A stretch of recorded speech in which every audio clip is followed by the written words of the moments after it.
Chapter 1 of Different Kin, Different Hearts. I shall return. This was a message posted by Gala on Weibo after the match. LNG fell to T1 with a score of 0-3, crashing out of the top 8, marking one of the most humiliating best-of matches in LPL history. Shuzi Ping sat slumped before his computer, staring blankly at the screen. In 3 games, they had secured 12 dragons, yet the second Lieutenant Tarzan had failed to control a single one. Shuzi Ping clutched his head, feeling an unusual throbbing pain. In a flash of blinding light, Shuzi Ping's soul was drawn into a mysterious vortex. Year 731 of the Age of AI. The Palace of King Vegeta. Today marks the wedding day of Vegeta, the king of the Saiyan race. This year, he led his people to conquer planets and sell their resources to extraterrestrials, earning the favor of Frieza. Frieza, a mutant of the Frost Demon clan, was born with immense combat power. Recently, his father, King Cold, retired, and Frieza took command of his father's army. He desperately needed sycophants to help him conquer planets and expand his territory, and the arrival of the Saiyans was a timely solution. At this moment, King Vegeta found himself in a daze. Upon regaining his senses, he realized his soul had taken on another form. What is happening? Where am I? Planet Vegeta? I am King Vegeta. I am about to be married. I am about to have a wife? Such fortune. Ha ha ha. I recall that Vegeta's mother was not mentioned in the original text. I wonder if she is beautiful. Ahem. Your Majesty, it is time for the wedding night, said the blushing Rashina, gazing at King Vegeta.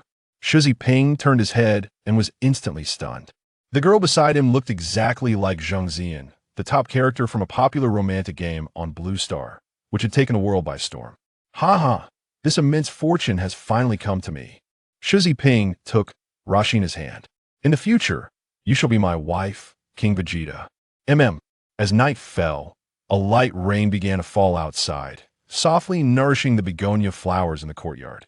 The rain-soaked buds seemed poised to bloom, appearing increasingly delicate. Suddenly, the wind picked up, the rain intensified, and large droplets struck the petals, scattering them over the tender flower's heart. How could such small blossoms, just beginning to open, withstand such a fierce storm?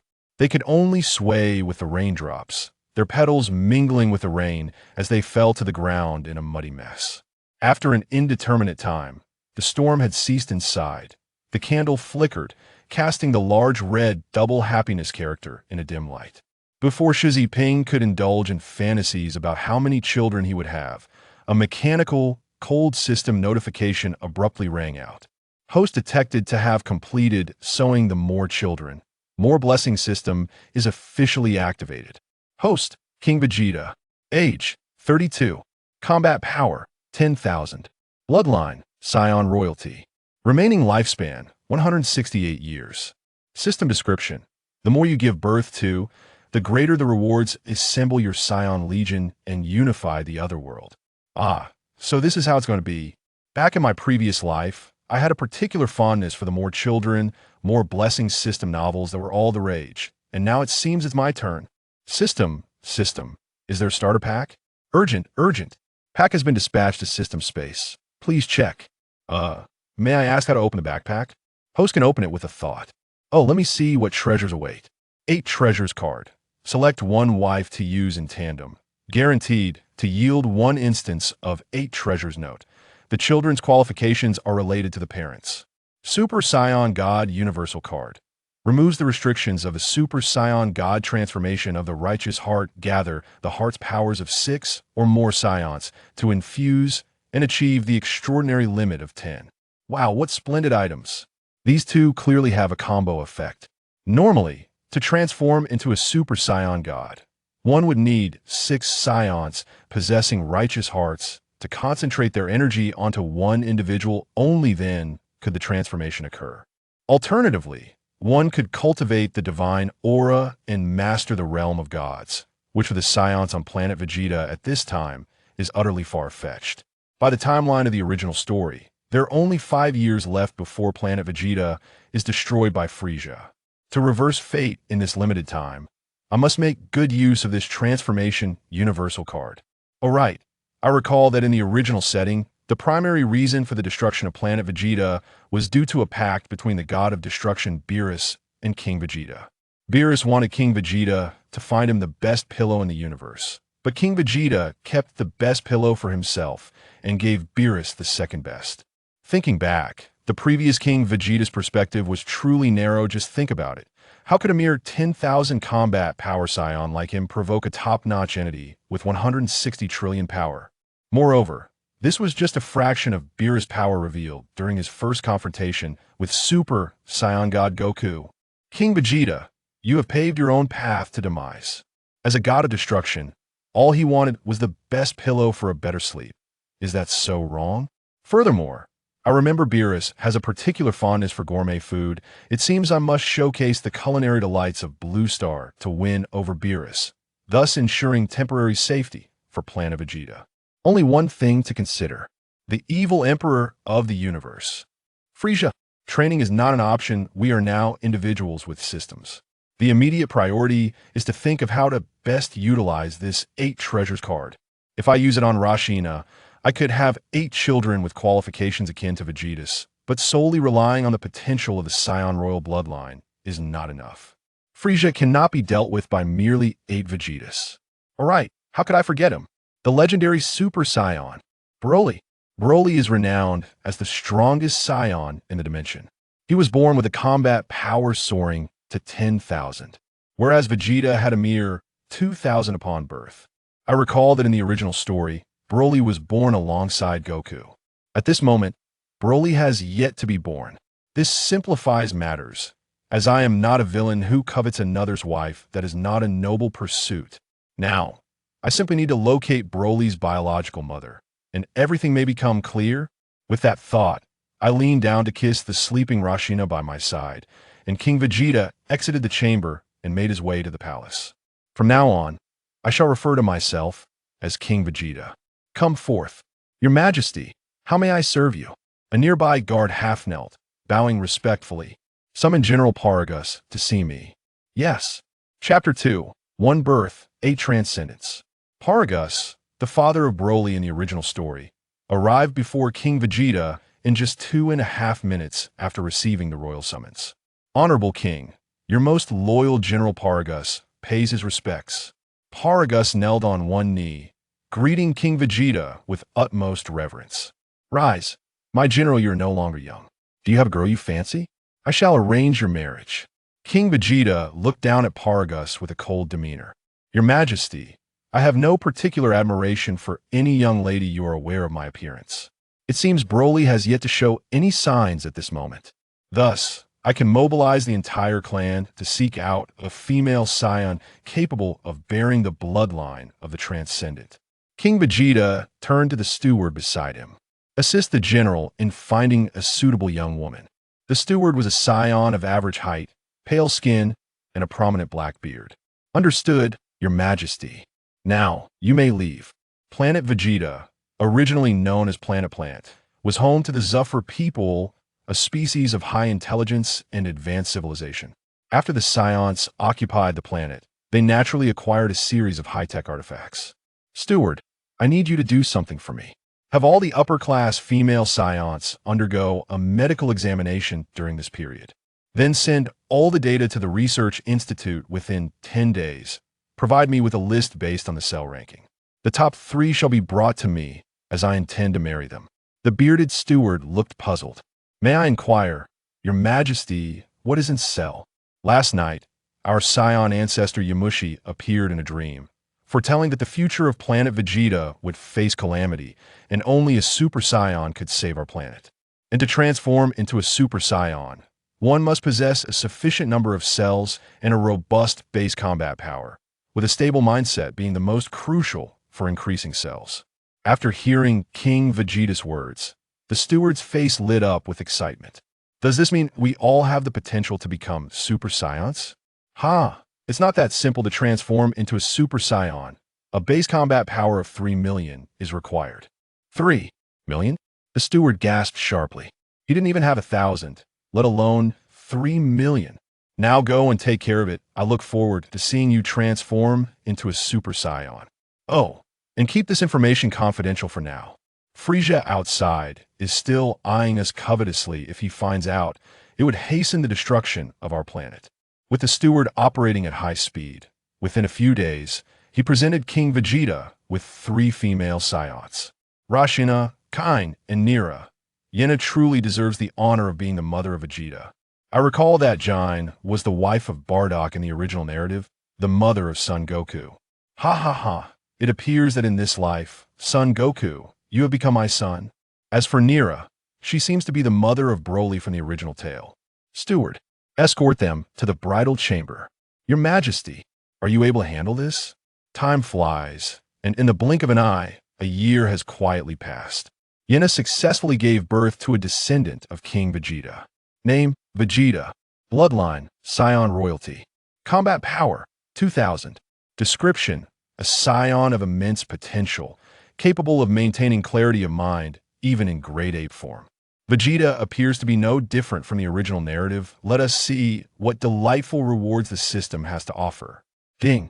Congratulations, host, on successfully acquiring your first offspring. Reward, 20 years of lifespan, 50,000 combat power, and a martial arts aura cultivation method. Excellent, excellent. The system truly excels. 20 additional years of life are noteworthy, and considering King Vegeta originally possessed only 10,000 combat power, this boost to 50,000 is extraordinary. Moreover, the martial arts aura cultivation method allows for better concealment of one's true self. Next comes my 8 treasures from a single birth. It is worth mentioning that when King Vegeta united with Nira a year prior, he utilized a card for 8 treasures. After all, this is the mother of the legendary Super Saiyan. Should she truly give birth to 8 legendary Super Saions, Frieza would be terrified. Ding ding ding ding ding ding ding. A series of system notifications rang out. Congratulations, host, on the birth of your second offspring. Name, Broly. Bloodline, legendary Super Saiyan royalty. Combat power, 11,000. A legendary Super Saiyan, born once every 1,000 years, whose combat power increases automatically without training. A natural-born invincible warrior, and possessing the bloodline of Saiyan royalty, can maintain clarity during transformations. Invincible indeed. However, will his strength eventually surpass mine? Rest assured, host, the offspring you have birthed will be exceedingly filial and shall never become your enemy. The remaining 7 children all share the same bloodline of legendary Super Saiyan royalty, each starting with a combat power of 11,000, and they shall be named Brolier, Brolin, Bros, Brohu, Brolu, Broki, and Broba. Congratulations, congratulations, congratulations, host. Now, the following rewards for your offspring are being granted. 100 years of lifespan, 2.5 million combat power, instantaneous movement, the technique for producing Senza beans, 2 gravity chambers with 1,000 times gravity, a high-end room of spirit and time 1 day equals 1 year, a potential development chamber, asexual reproduction, gene injector 1, and skill sharing. A task has now been issued. Capture a mutated ice demon and ensure it bears your offspring. Task reward, unknown. What on earth? System, are you up to something? I never anticipated you would operate in such a manner. Upon examination, the Ice Demon is an exceedingly powerful race within this universe, and the mutated offspring possess combat power in the millions from birth, capable of aiding the host in conquering the cosmos more swiftly. Excellent, excellent. By the way, there seems to be something peculiar among the rewards. 100 years of life is nothing to worry about with the system. I need not fear running out of time. I can create freely. As for combat power, it has now soared to 2.57 million and instantaneous movement. What divine skill, I can go wherever I desire. The technique for producing Senza beans is one of the most overpowered elements in the Dragon Ball universe. With a single bean consumed, my fate lies in my own hands. As for the 1,000-fold gravity chamber, I can utilize it for my esteemed children. Training may be impossible, but lounging is certainly an option. The high-end room of spirit and time and the gravity chamber serve similar purposes, both being excellent for training, although the environment within the time chamber is not something just anyone can endure. A potential development chamber. This is indeed a treasure in the original tale. Both the nameless Namekian Elder and the old Supreme Kai possessed this skill. The former helped numerous warriors significantly enhance their combat power, while the latter assisted Gohan in unlocking a mysterious form. The asexual reproduction gene injector. Once used, it can merge one's perfect genes into asexually reproducing life forms and nurture new life. It seems this device could allow Frieza to bear my child. Though that does seem a bit perverse. What could possibly result from the combination of an ice demon and a super scion? A super ice scion demon? Chapter 3. Jine, you wouldn't want to. When Blackbeard, the steward, found Jine and explained his intentions, her heart was filled with profound resistance. She had fought alongside Bardock through thick and thin, and had long harbored feelings for him. Yet when confronted with the king of the Scions, she felt an overwhelming sense of helplessness. Note, Bardock is the father of Son Goku in the original narrative and ultimately perished alongside Planet Vegeta at the hands of Frieza. Jine, you wouldn't want Bardock to discover that you bore a child from me, would you? I am willing to accept the condition of not marrying you and will assist you in keeping this matter concealed. In my previous life, while reading novels, I noticed that many authors who enjoyed a comfortable life often spoke to women in a charming tone. I never expected it to be so delightful. In the end, Jine managed to deflect Bardock's inquiries by citing a special mission, and she bore a child for King Vegeta. Name, Kakarot's Son Goku. Bloodline, Scion royalty. Combat power, 500. The destined protagonist of this world, however, an unknown wind has rendered his future unpredictable. Congratulations to the host on the birth of the 10th offspring. Below are the rewards for the offspring. A lifespan of 20 years, 50,000 battle power. And 1 memory chip. Huh? What is a memory chip? The memory chip allows for the fabrication of a memory to be implanted within oneself. Given that Kakarot is the protagonist of the original tale, nurturing him on planet Vegeta may not yield achievements surpassing those in the original narrative. It is worth noting that the dog-like creature can eventually transform into the Ultra Instinct form. Thus, the memory chip warrants careful consideration. Why not craft a memory of rebirth for him? Allow him to awaken autonomously upon his arrival on Earth. For the time being, it would be prudent for Goku to remain in the nutrient pod throughout this year while indulging in comforts. King Vegeta also commanded the chefs of the Vegeta Palace to explore culinary delights. It is well known that to win a man's heart, one must first conquer his stomach. And the same holds true for deities. In the original narrative, Beerus was astonished by a mere bowl of instant noodles, let alone the more elaborate offerings of Chinese cuisine. This endeavor allowed King Vegeta to reminisce about the flavors of home: hot pot, spicy skewers, fried chicken, barbecued meats, zhajiangmian, loasafen, bullfrog, hamburgers, wontons, dumplings, pan-fried buns, small cakes, puddings, cream puffs, rice rolls, turkey noodles, scallion oil noodles, pig trotter rice, scallion pancakes, and milk tea. Every day, the chefs were instructed to present new dishes without repetition, eliminating the burden of daily meal planning. Truly a delightful experience. Furthermore, King Vegeta tasked the steward with collecting the 10 most comfortable pillows in the universe for Beerus. After all, the Scion race is currently too weak to confront deities. Approximately 3 years later, the opportune moment arrived. King Vegeta activated the spacecraft carrying Kakarot, Goku, and set its destination to Earth. Goku, I hope this time you will spark a different kind of brilliance. I eagerly anticipate our reunion. As time passed, 1 month later, a white spherical spacecraft descended into a forest on Earth. The hatch opened slowly, revealing a small infant with a tail, who gazed around in confusion. Suddenly, a flicker of clarity crossed his eyes. Ouch, my head hurts. Where am I? What is happening to my hands? I have been reborn as a child. Goku sorted through his memories. He recalled battling Majin Buu just moments ago. The formidable power of Majin Buu exceeded his expectations. He had only recently mastered the Super Saiyan 3 form, which had drained him significantly, rendering him unable to maintain it until the end. Although Vegeta had restored his energy using the Dragon Balls, the power of Super Saiyan 3 was insufficient to defeat Majin Buu. In a critical moment, he contemplated using the Spirit Bomb to annihilate Majin Buu. However, the universe had nearly been obliterated by Majin Buu, making it impossible to gather sufficient energy.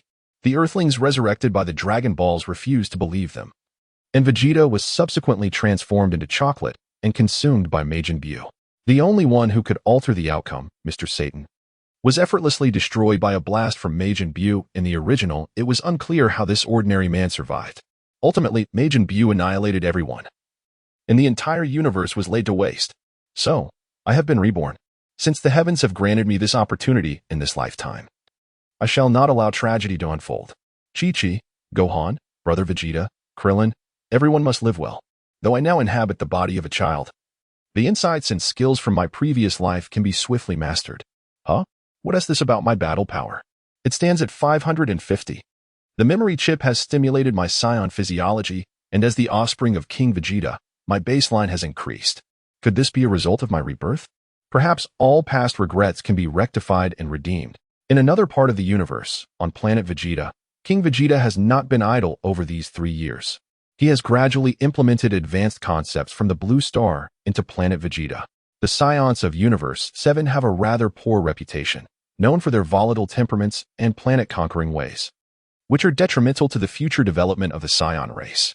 Thus, King Vegeta instigated a red revolution, though he must still serve Frieza for the time being. He has forbidden his kin from indulging in rampant violence and looting, replacing it instead with suppression, gradually transforming the behavior of his people to embrace love, progress, democracy, and science. Initially, the clan was resistant to these changes, with some radical members even plotting rebellion, though such attempts were futile. Although King Vegeta possesses only a battle power of over 2 million, dealing with these rebels, whose powers barely reach the thousands, was as simple as crushing ants. The might of the Scion race is paramount. Strength is the ultimate truth. With just a hint of his aura, King Vegeta quelled the insurrection.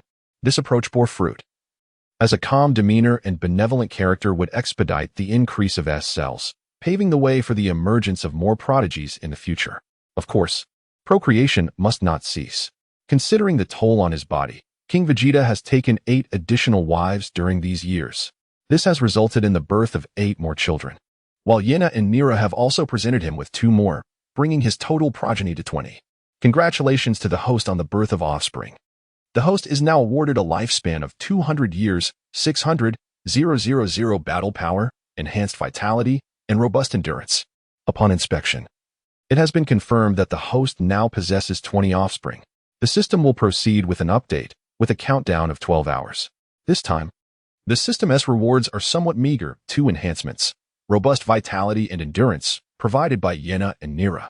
It seems I must seek out higher quality females for reproduction in the future. I wonder what new features the system will unveil. How exciting. Ding ding ding ding, the system has completed the update. Please check. Host. And a small update gift package is included. Chapter 4. Deep Blue Enhancements. The system update is complete.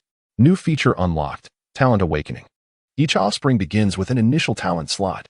Unlocking the second talent slot requires a lifespan of 100 years. The third slot requires 1,000 years. The fourth slot requires 10,000 years, and so forth, increasing tenfold. Awakening a white talent costs 1 year of lifespan. A green talent costs 20 years. A blue talent costs 100 years. A purple talent costs 500 years. A golden talent costs 1,000 years. A red talent costs 5,000 years. And a platinum talent costs 10,000 years. Special note: awakening talents may yield special or unique talents and exclusive talents, details to be discovered by the host. Congratulations to the host for opening the update gift package, receiving a golden talent awakening card, 10 talent exchange cards, and a lifespan of 200 years. Goodness. It seems the system has generously provided me with so much extra lifespan that I could never exhaust it all. Yet, I find it insufficient. I can barely afford to unlock a talent slot for my children. How frustrating. I shall check my remaining lifespan. Beep, the host currently has 736 years of lifespan remaining. It appears I must continue to procreate. Perhaps I should first attempt to awaken a white talent and see how that goes. Vegeta has made his decision. It is you. Deep Blue. Enhance it. Ding, sacrificing a year of life to awaken the white talent of his offspring, Vegeta. A flash of white light envelopes the scene. Vegeta has successfully awakened his innate talents. His verbal prowess is unparalleled. If combat relied solely on rhetoric, he would be invincible in the world. Is this not a form of invincibility in its own right? At least in certain realms, it feels utterly nonsensical. What on earth is happening? I am left speechless. Dear friends, it feels as though a year of my life has been squandered. Let us give it another attempt. Ding. A year of life has been consumed. And the awakening is successful. Vegeta's innate talent has successfully awakened. Revealing a commercial prodigy. In white, this young man can earn in a mere moment what an average individual would toil for a decade to accumulate. Very well, I concede. Let destruction ensue. Let us experiment with the green talent. Ding. Sacrificing 20 years of life for the offspring, Vegeta awakens his green talent. A flash of green light envelopes the scene. Vegeta's innate talent has successfully awakened, resulting in the self-healing body green significantly enhancing his self-restorative capabilities. While this ability is useful, it seems somewhat redundant as I already possess sense of beings. Nevertheless, I shall prioritize enhancing my offspring, so let us proceed with the blue awakening. Ding, 100 years of lifespan has been consumed to awaken the blue talent for my progeny, Vegeta. Vegeta's talent awakening was a resounding success, accompanied by a brilliant flash of blue light. The prideful heart, a unique trait of the Scion Prince Vegeta, blue, boasts the following effects. Effect 1. A 20 increase in combat power. Effect 2. The ability to bind other offspring as his destiny. Whenever the destiny's combat power exceeds his own, Vegeta can swiftly catch up in a short period. He can consume lifespan to upgrade from blue to purple at 400 years, and from purple to gold at 500 years. It is indeed a remarkable exclusive talent. While it is true that in the original story, Vegeta has always pursued Goku, this talent makes his arduous training yield extraordinary results. The system checked my remaining lifespan, 614 years left. Host. Infuse deep blue. Let me upgrade to purple. In his slumber, Vegeta felt an overwhelming force erupt from within him, startling him awake. His small eyes filled with great confusion. The prideful heart, Scion Prince Vegeta's exclusive, purple, possesses these effects. Effect 1. A 40 increase in combat power. Effect 2. The ability to bind one individual as his destiny. Whenever the destiny's combat power surpasses his own, Vegeta can quickly catch up and even surpass it. The transition from blue to purple doubles the combat power increase from 20 to 40, with the second effect enhancing his capacity to surpass. Overall, the 400 years of lifespan spent on this upgrade seems quite worthwhile. However, this leaves me with only 214 years remaining, equivalent to the lives of 20 children. Such an expense. Let us bind Broly directly to Vegeta, as Goku is still developing slowly on Earth. Binding Broly is Vegeta's destiny. Binding successful. Now, it is time to awaken Broly's talent. Let us use the Golden Talent Awakening card. At this moment, one might wonder why I do not use it on Vegeta. Is Prince Vegeta unworthy? I can only say that those in the know understand. It is not that Vegeta lacks prowess, but rather that Broly offers greater value. Just joking. The bloodline of a legendary Super Saiyan. The system utilized the Golden Talent Awakening card on Broly. Ding, successful use. Broly's Talent Awakening is complete. Wow. Golden Legend Celestial Endowment. Golden exquisite figure akin to jade, unmatched in the world, greatly enhances charm, naturally endearing to women and even men. I am utterly astonished. Exchange. Let me exchange. While good looks hold significance, in the world of Dragon Ball, what use is attractiveness without strength? Ding. Using the exchange card to randomly swap for a talent of the same tier. Exchange successful. Broly awakens a new talent. Unmatched War God. Gold, with the following effects. Effect 1. A 80 increase in combat power. Effect 2. A 20 increase in combat power for 1v1. A 40 increase for 1v2, and a 60 increase for 1v3, limit of 3 opponents. Effect 3. Demon God descends, active skill activates to enter Demon God form.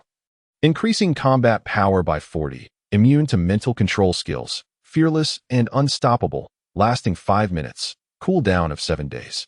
With 1,000 armies behind him. What difficulty lies in seizing victory? Looking down and laughing, all heroes appear trivial. This talent's prototype cannot be El Bu, right? The legendary El Bu among men. The red hair among steeds, wielding the sky piercer halberd, favoring only his sworn father. Luckily, I am his true father. The system checked Broly's status panel. Name, Broly. Bloodline, legendary Super Saiyan royalty. Combat power, 50, 00040, 000. Talent, unmatched War God. Ha ha ha, my son Broly possesses the qualities of an emperor. The legendary bloodline is described in the original tale, where combat power doubles each year without training. Although they spent most of their time in nutrient pods, their combat power still rises steadily. It appears that in just a few years, Frieza will be within my grasp. However, This means I must make do with the other legendary children for now, as my lifespan is insufficient. This talent awakening truly consumes too much lifespan. Nevertheless, the intensity of this golden talent is already explosive. I cannot help but wonder how formidable the red and platinum talents above it truly are. For now, such thoughts are distant. The immediate concern is, where is the steward? Fetch me another 100 wives. I intend to procreate vigorously. Chapter 5. The 3-year deadline has arrived. Welcome to the divine realm in the palace of the destroyer god of the 7th universe. A tremendous explosion echoed from afar, raising clouds of dust. Please arise, Lord Beerus. You can no longer sleep. Did you not set a time bomb to wake yourself at this moment? If you do not awaken soon, the bomb will. By a boom, 2 more bombs exploded. I understand. I will not allow you to sleep in for 15 years again. If you do not wake up, I shall sing you a wake-up song. I am about to begin. I know. The 2 individuals engaged in this dialogue are none other than the destroyer god Beerus and the angel Whis. Beerus, a god of destruction corresponding to the creation gods like the Kai-Shin, and Whis, Beerus's attendant and martial arts mentor. Whis, is there something of great importance that has prompted me to awaken this time? I seem to have forgotten. Lord Beerus, do you recall the recent matter where you asked a planetary king to find the most comfortable pillow in the universe? It would be a great opportunity to sample that planet's cuisine. Pillow. Ah, yes, I seem to recall. As for the food, I have tasted delicacies from across the universe. Could anything surpass dinosaur meat? Perhaps there is something to look forward to, Lord Beerus. If it is not delicious, I shall destroy that planet. What was it called again? Planet Beta? It is Planet Vegeta. All right, that is unimportant. Let us depart. It is time to rise and have breakfast. Since the last system update, King Vegeta has entered an endless cycle of procreation. In just over a year, he has taken over 100 wives. The beastmen shall never be enslaved unless provided for. Upon announcing the intent to marry 100 lovely wives, the entire Scion clan was thrown into a frenzy. Many clan members marveled at King Vegeta's remarkable abilities while simultaneously lamenting the benefits of marrying him. Not only do they gain access to high-level gravity training rooms and luxurious accommodations, but also countless servants to cater to their every need. With no worries about sustenance and living arrangements, those who bear powerful offspring receive generous rewards. Even if one does not wish to marry King Vegeta, simply having a child with him grants access to abundant training resources. This has incited envy among many male scions who wish they too could bear children. Alas, their aspirations are destined to remain unfulfilled. Recently, King Vegeta has been preparing for a significant undertaking. He is poised to embark on a grand venture. It is important to note that there are currently 2 pressing crises, one involving Beerus and the other concerning Frieza. The pillow that Beerus requires has already been prepared for him, and over the years, thousands of exquisite dishes have been developed, sufficient to sustain Beerus for a millennium without interruption. On the other hand, Frieza presents a more formidable challenge. As the saying goes, a man is innocent, yet possessing something valuable can lead to his downfall. Frieza has long harbored a deep-seated fear of the legend of the Super Scions and wishes to eliminate them swiftly. If this potential threat is not addressed promptly, the outcome may mirror the original tale, where Frieza, accompanied by his minions, transforms planet Vegeta into a spectacle of fireworks. The time agreed upon with Beerus is drawing near, and should he be successfully appeased, the protective mantle of the god of destruction would likely deter even Frieza from taking rash actions. Despite possessing a system, growth is still necessary, for the time being. Exercising restraint is paramount. By nurturing my beloved sons diligently, I envision a time within a decade or so when I shall traverse the 7th universe with unparalleled authority. In light of this matter concerning Beerus, King Vegeta has specially instructed his steward to train 2 teams, comprising a total of 100 individuals, to form a welcoming party. At that time, he intends to prepare a delightful surprise for Beerus, and for this occasion, King Vegeta has meticulously appointed a leader to spearhead the effort. Vegeta, Broly, and his brethren must comprehend that the entity lurking behind Beerus is even more formidable than the god of destruction himself. Although the existence of the angel imposes restrictions that prevent him from intervening directly, their power surpasses that of the destroyers by several dimensions, with Whis standing out as an exceptional figure among them. King Vegeta harbors his own considerations. Should he successfully persuade Vegeta and his companions to become Whis's disciples, their future would undoubtedly be immeasurable. Soon, the appointed day arrived.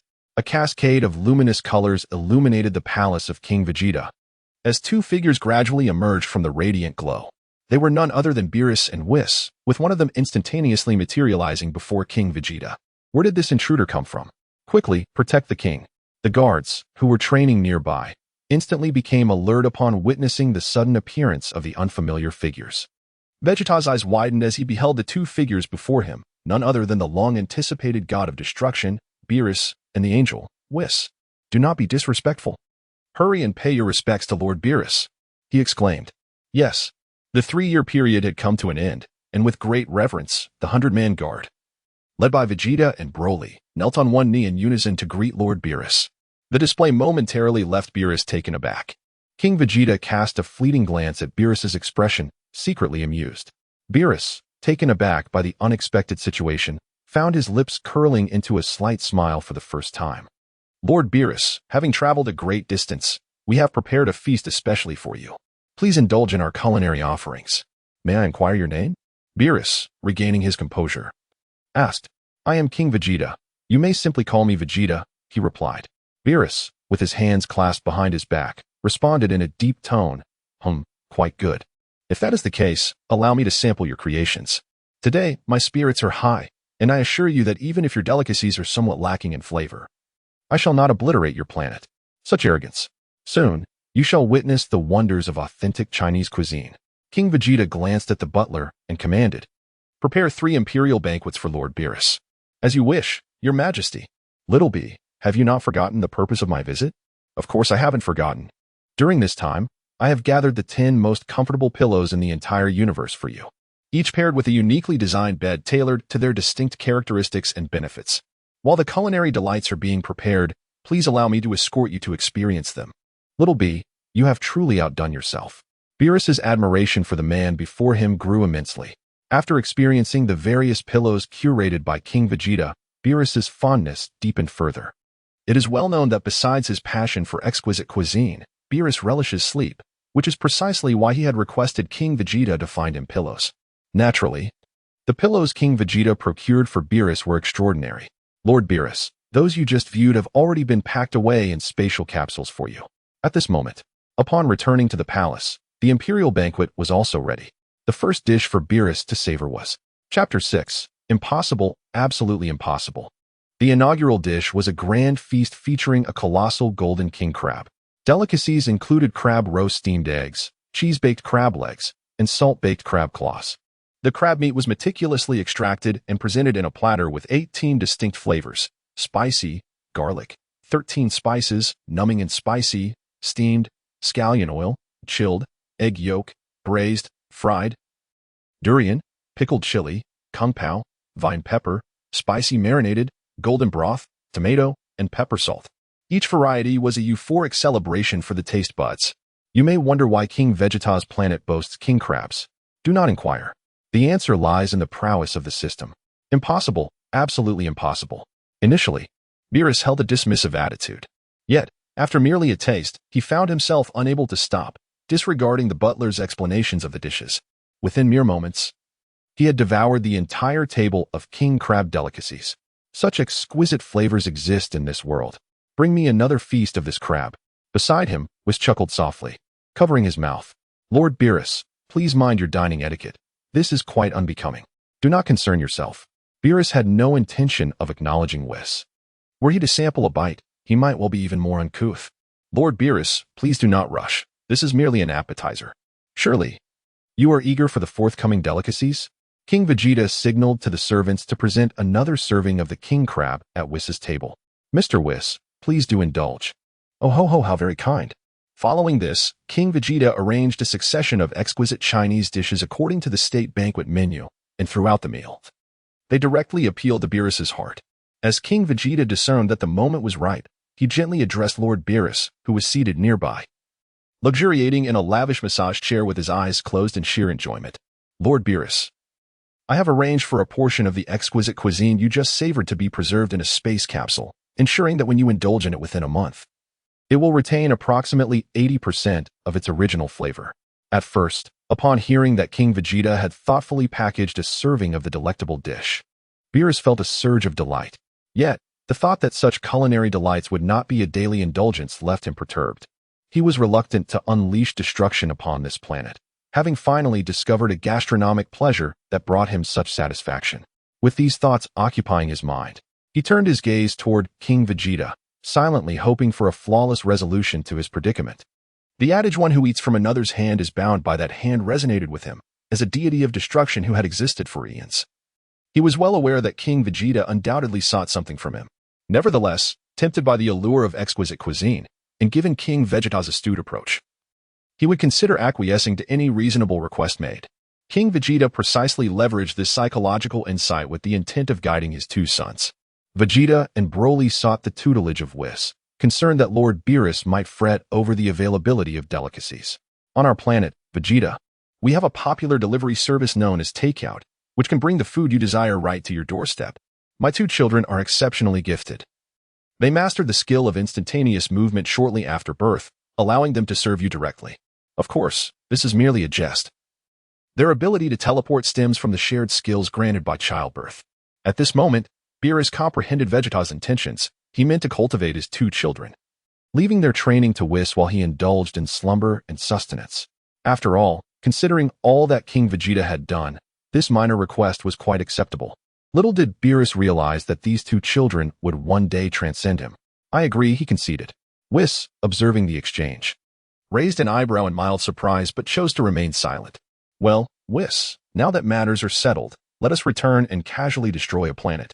I recall entrusting a certain task to an agent a few years back. Was it Frieza? Indeed, Lord Beerus. I shall escort you there at once. And what about the two children you just received? Whis replied with a smile. King Vegeta, I have some matters to attend to. For the next few days, prepare your sons, and once I finish, I will send Whis to retrieve them.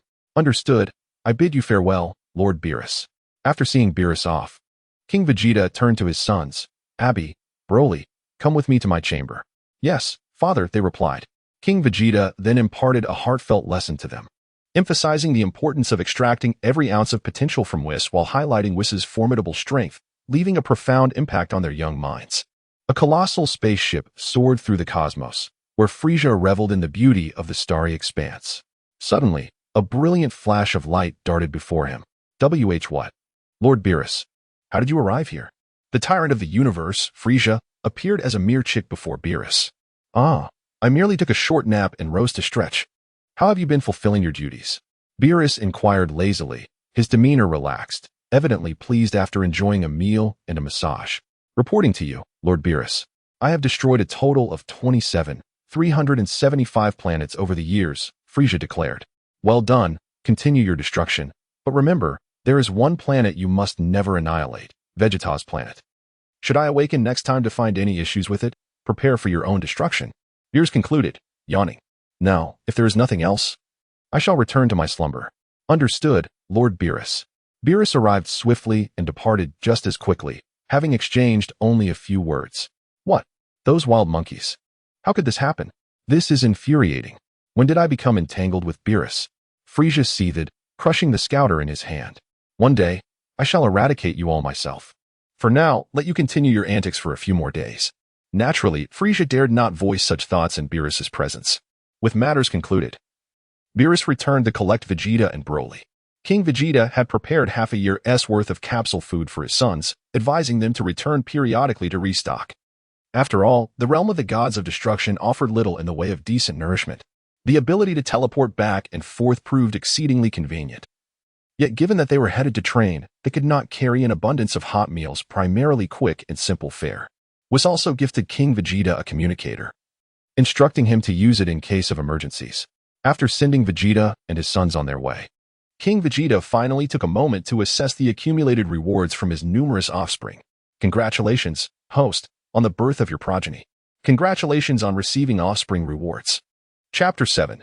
Super Saiyan 1. With the assistance of enhanced vitality and vigor, King Vegeta's frequency and efficiency in procreation had surged, resulting in the birth of over 100 offspring to date. Congratulations, host, you have received a lifespan extension of 3,000 years, a power level of 5 million. The transformation method for Super Saiyans of the 6th universe, and the transmission of the Saiyan bloodline. As most of his offspring were elite Saiyans, the rewards were relatively modest, with the notable exceptions being the transformation method and the transmission of the Saiyan bloodline. The rest comprised trivial entertainment and daily rewards, such as construction and maintenance of karaoke venues and postnatal care for sows. It seems the system truly understands me, as I have suddenly received a boon. Under ordinary circumstances, the scions of the 7th universe have lost the ability to transform into super scions through standard training methods due to their physique and mentality. The initial transformation requires anger to unleash their internal power. However, King Vegeta had been leading a life of comfort, indulging in food and sleep, rendering him incapable of feeling any rage. The transmission of the Scion bloodline had long been his desire. After 3 encounters with Nira, resulting in 10 births, 8 of which were due to a special card, she finally bestowed upon King Vegeta this equivalent of a legendary golden transformation, enabling an automatic increase in power while he rested. It appeared he would no longer covet the meager power granted by the system. Just as this thought crossed his mind, the system's notification chimed. Detection indicates that the host has accumulated over 100 offspring. Proceeding with system update, countdown 2400 hours. Upon completion, a small update gift package will be issued. Oh, how delightful. Since a system update is underway, I shall take a break from procreation for the next few days and delve into the recently acquired transformation method from the 6th universe. To avoid drawing attention, adhering to the principle of modesty, King Vegeta entered the room of spirit and time. To be honest, even after all these years, it was his first time entering this challenging environment, where temperatures typically ranged from -40 to -50, with an endless expanse of desolation before him. In this realm, one day equates to a year in the outside world. Why refer to it as the outside world? Indeed, the room of spirit and time is essentially an independent, alternate dimensional space, subject to temporal limitations. Typically, an individual can only enter the time chamber twice in their lifetime, with each visit capped at 48 hours. Once the time elapses, the door disappears, sealing the individual within. However, these are standard conditions. The system's version of the time chamber is more user-friendly. Although the environment remains unchanged, it includes helpful tools, such as a countdown timer and alarm reminders, and as long as the entry duration does not exceed 48 hours, the time spent will not count against the limit. Let me try transforming a little. Following the transformation method provided by the system, King Vegeta focused on harnessing the S cells within him, gathering energy in a unique way to concentrate it at his back. Before one's eyes, the white aura surrounding King Vegeta expanded relentlessly. Resplendent golden lightning surged forth from within, reaching for the heavens. The golden flames gradually supplanted the original white, causing his hair to stand upright. His eyebrows shifted from black to a deep emerald green, and his dark pupils transformed into piercing green orbs. Super Saiyan Level 1 has arrived. Stealthily transforming, he astounded all present. The entire space of the time chamber trembled as if an earthquake had struck, subtly vibrating. Such is the power of a Super Saiyan, truly magnificent. The Super Saiyan Level 1 is categorized into 4 distinct phases: initial state, power increase of 50 times. Stable state, power increase of 65 times. Muscle form, power increase of 95 times, though this incorrect transformation limits maximum strength while significantly reducing speed. Super Saiyan Level 1 at full power, power increase of 85 times. Energy contained, no longer externally released, resulting in lower consumption and greater stability. King Vegeta casually summoned a training dummy from the hyperbolic time chamber to familiarize himself with the power he currently possessed. This highlights the remarkable capabilities of the system. Such comprehensive services are scarcely found in an ordinary hyperbolic time chamber. Drawing upon the Scion's innate combat instincts in the recently acquired Ultra Bloodline, King Vegeta, despite lacking any prior fighting experience, understood that true strength often emerged from enduring hardships. After receiving a thorough beating from the training dummy, he gradually adapted to the power of a Super Saiyan. Once the system update concluded, King Vegeta promptly exited the hyperbolic time chamber. For lingering even a moment longer would be an affront to the system. At this juncture, he had adeptly mastered the second stage of Super Saiyan, amplifying his battle power to an astounding 65 times. He checked the system panel. Host, King Vegeta Bloodline, Saiyan Royal Family, Ultra Combat Power, 8. 5 million remaining lifespan, 3. 210 years with a foundational combat power of 8.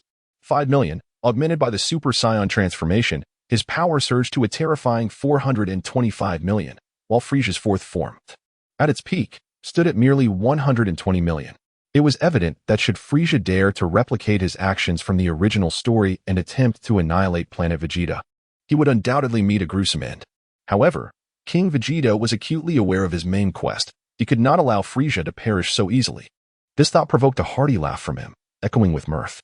The Dragon Ball world was fraught with peril. Possessing Super Saiyan power was merely sufficient for self-preservation.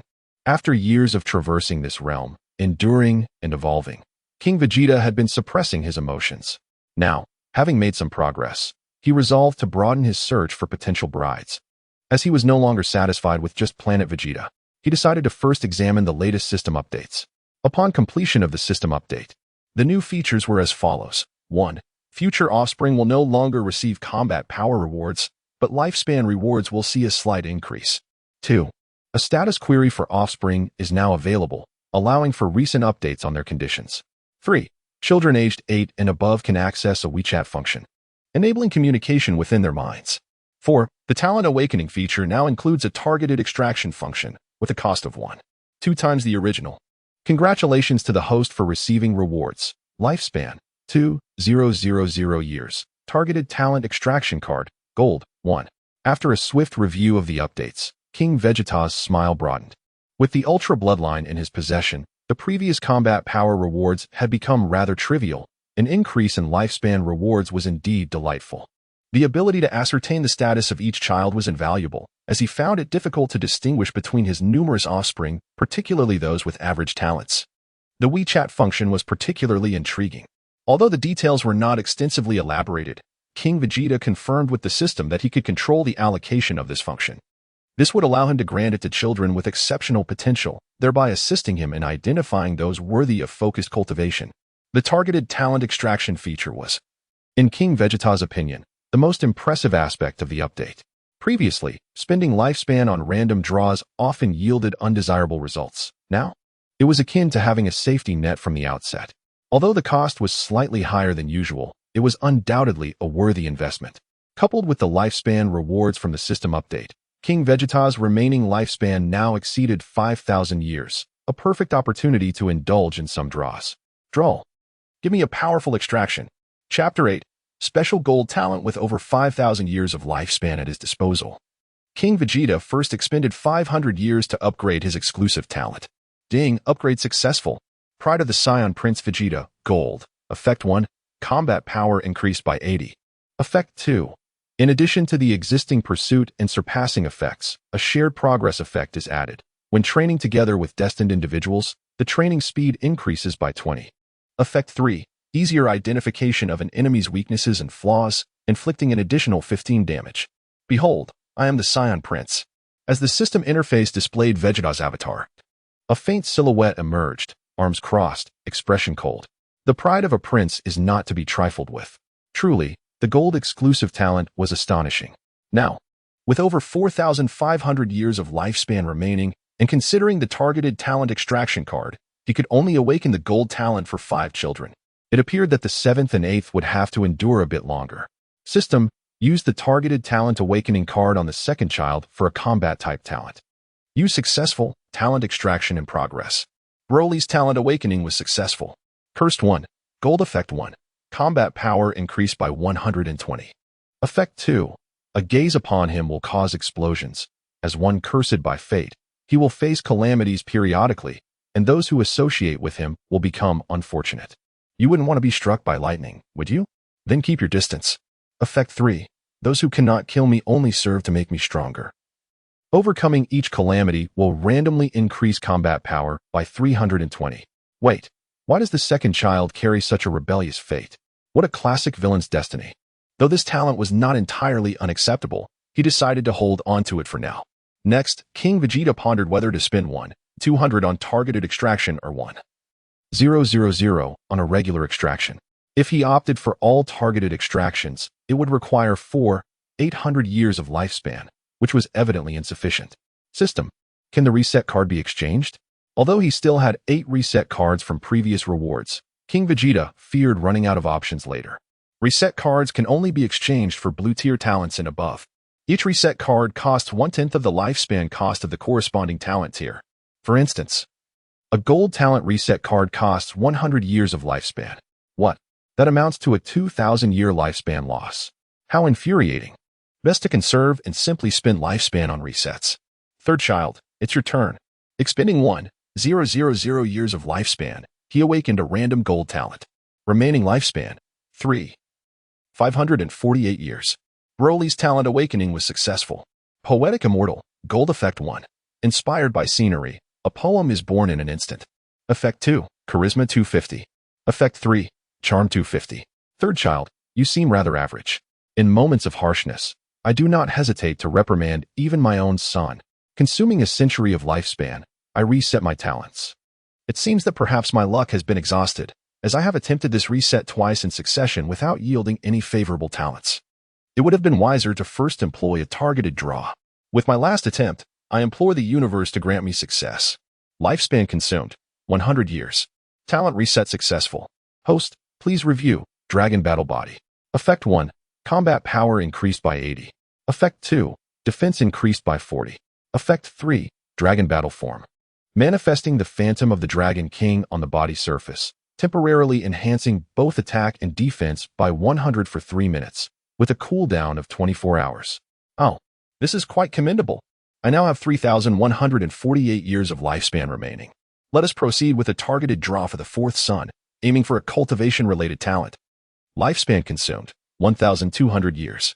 Initiating a golden targeted talent draw for cultivation. Success. Broly awakens the talent. Innate Tao Body, Golden. Effect 1, Cultivation Speed increased by 200. Effect 2, Enhanced Comprehension of Divine Energy.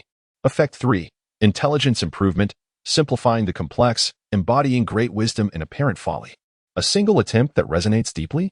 Perhaps I should have Vegeta and the others bribe Whis to ensure he receives this as well. With only 1948 years left. Awakening the fifth son seems to be the only option presently. Lifespan consumed, 1,200 years. Initiating a golden targeted talent draw for skill enhancement. Success. Broly awakens the talent. Thunder Law King, Golden. Effect 1, Ki Blast damage increased by 80. Effect 2, Ki Blasts now inflict thunder damage, with a chance to paralyze the enemy. Effect 3, Invoking Heavenly Thunder into the body, activating Thunder Mode, increasing speed by 30. With combat power augmentation depending on the quality of the Heavenly Thunder infused, reaching a maximum enhancement of 120, this mode deactivates once the thunder is exhausted. I find it difficult to articulate my thoughts on this. It appears somewhat lacking in merit. Let us proceed as is, with merely 700 years of lifespan remaining. Presently, King Vegeta's strength no longer fears Frieza, thus it is prudent to strategize early and complete the tasks set forth by the system.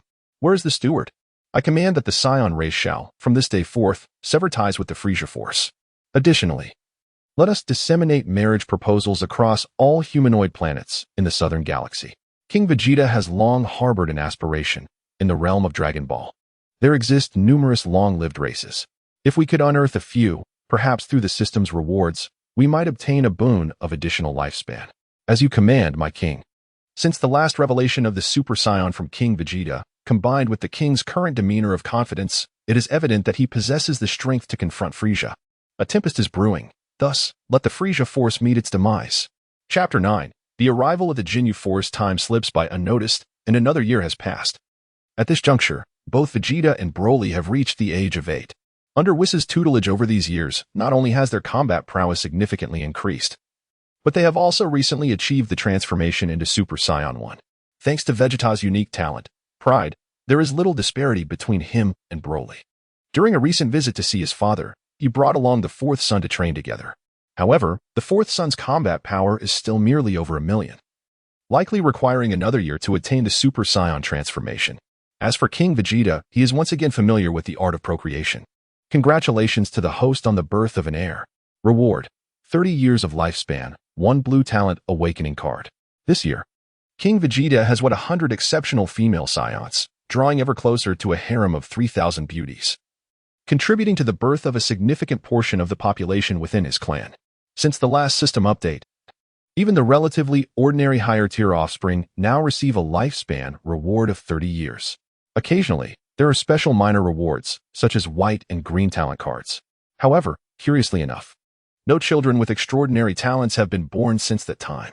King Vegeta currently possesses 315 offspring, among whom the first batch of children are now roughly 7 to 8 years old, thereby allowing them to utilize some lower-tier talent cards awarded by the system. However, The majority of white talents are scarcely distinguishable from non-existent ones, such as the bookworm, white, which grants 2 wisdom, the soccer prodigy, white, which provides 2 speed, indicating your proficiency in football, and the skateboard expert, white, which offers 1 speed and 1 reaction. Essentially, King Vegeta selectively awakens white talents only among those children with relatively inferior abilities. Conversely, he has successfully awakened several useful green talents. Agricultural prodigy, green, your ancestors hail from a lineage of farmers, granting you expertise in various vegetable cultivation methods, thereby enhancing your harvest by 20. Chief physician, green, your hands are naturally steady, allowing you to excel in the medical field. Young detective, green, you possess an innate intuition for detail, enabling you to solve cases swiftly. For each case resolved, you gain 2 wisdom. The awakening of these talents empowers King Vegeta to better orchestrate the growth trajectories of each child, sending them into their respective domains. The blue talent awakening cards are scarce. Thus far, he has obtained only 2, which emerged after expending nearly a century of his lifespan. The 2 talents acquired are commendable. Young inventor, blue, you possess a natural affinity for technology, allowing you to swiftly grasp scientific knowledge and innovate. Master blacksmith, blue, the 997th heir to the chaos hammer technique of the Haotian sect, proficient in forging accessories, weapons, and armor, with the ability to enhance attributes by an additional 20. One is a talent in the technological realm, and the other in forging, both of which are desperately needed on planet Vegeta.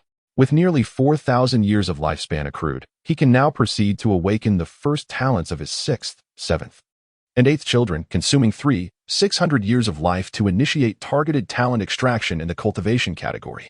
These 3 children awaken their talents later than their older brothers. Thus they opt for cultivation-oriented abilities. Broly 6 successfully awakens his talent. Fire spiritual root, golden, effect 1. Cultivation speed increased by 220, effect 2. Minimal bottleneck in cultivation, advancing at an astonishing pace. Effect 3. Your attacks are imbued with fire attribute burn effects. Possessing a spiritual root, you are regarded as the favored child of destiny. Broly 7 successfully awakens his talent. Reincarnation of the Taoist Master, golden, effect 1. Cultivation increase by 250, effect 2. Dragon field enlightenment. You will have 3 opportunities for epiphany throughout your life. Effect 3. You pursue the grand path, forsaking familial ties. You shall not marry in this lifetime. Broly 8 successfully awakens his talent. Saint of Thunder, special golden talent, effect 1. Naturally attuned to lightning, capable of using thunder to temper the body, enhancing physical cultivation by 180. Effect 2. Mastery over 5 types of thunder techniques. Heavenly thunder, ascend to divine realms and command yin and yang, turning the world upside down. Divine thunder, punish evil and vanquish wickedness, shaking the heavens with thunder, extinguishing disloyalty and unfiliality. Dragon thunder, call forth wind and rain, primarily to relieve drought. Water thunder, reward virtue and punish vice, which can nurture the body above and eliminate aquatic demons below. Social thunder, summon loyal and valiant spirits of those who serve their country, fierce in their devotion, to avenge their lord in battle and to uphold righteousness at home. What is this? This little talent of the 8th child has nearly overtaxed my CPU. From the description, divine thunder is primarily offensive, while water thunder and heavenly thunder serve both offensive and supportive roles, perfectly complementing the 5th child's Thunder King talent. As for Dragon Thunder, its synergy with agricultural pursuits is outstanding, but the last, Social Thunder, implies the ability to summon loyal and valiant spirits. Vegeta recalled a captivating anime from his past, where a particular line resonated deeply with him. I, Eugene, am willing to brave fire and water for the Chow family for generations. The moment he heard this phrase, it left him utterly astonished. While Eugene was indeed impressive, if one could summon a heroic spirit, it would undoubtedly be my brother Yun. With unwavering loyalty amidst chaos, and a spear in hand to stabilize the realm, Zhao Yun is undoubtedly the most beloved figure of the 3 kingdoms. I shall have that rascal Lao Ba summon him forth. Lao Lu possesses a fiery temperament and an extraordinary spiritual root. At first glance, I almost believed I had traversed into a world of cultivation. However, Lao Chi's indifference towards women in his pursuit of enlightenment is rather excessive. Perhaps later, I shall arrange for a change. For now, this shall suffice. My lifespan has once again dwindled. Aboard Frieza's spaceship, a corpulent figure adorned with meat spikes, a pinkish-purple hue, knelt before Frieza. This individual was Dodoria, one of Frieza's 2 subordinates.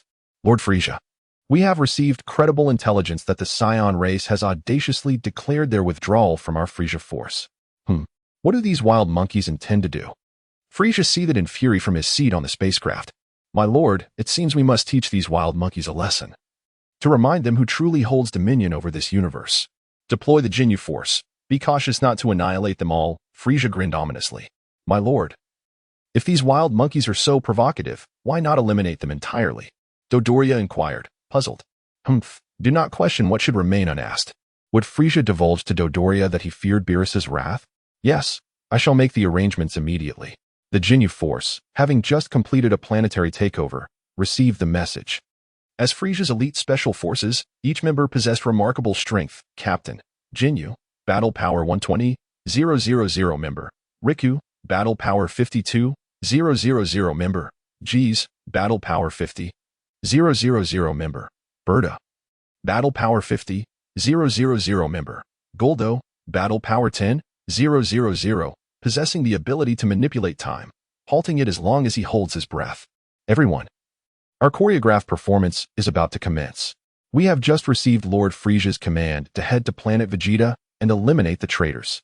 Chapter 10. Annihilating the Ginyu Force. It has been over a year since the announcement of matrimonial intentions in the Southern Galaxy, yet no progress has been made.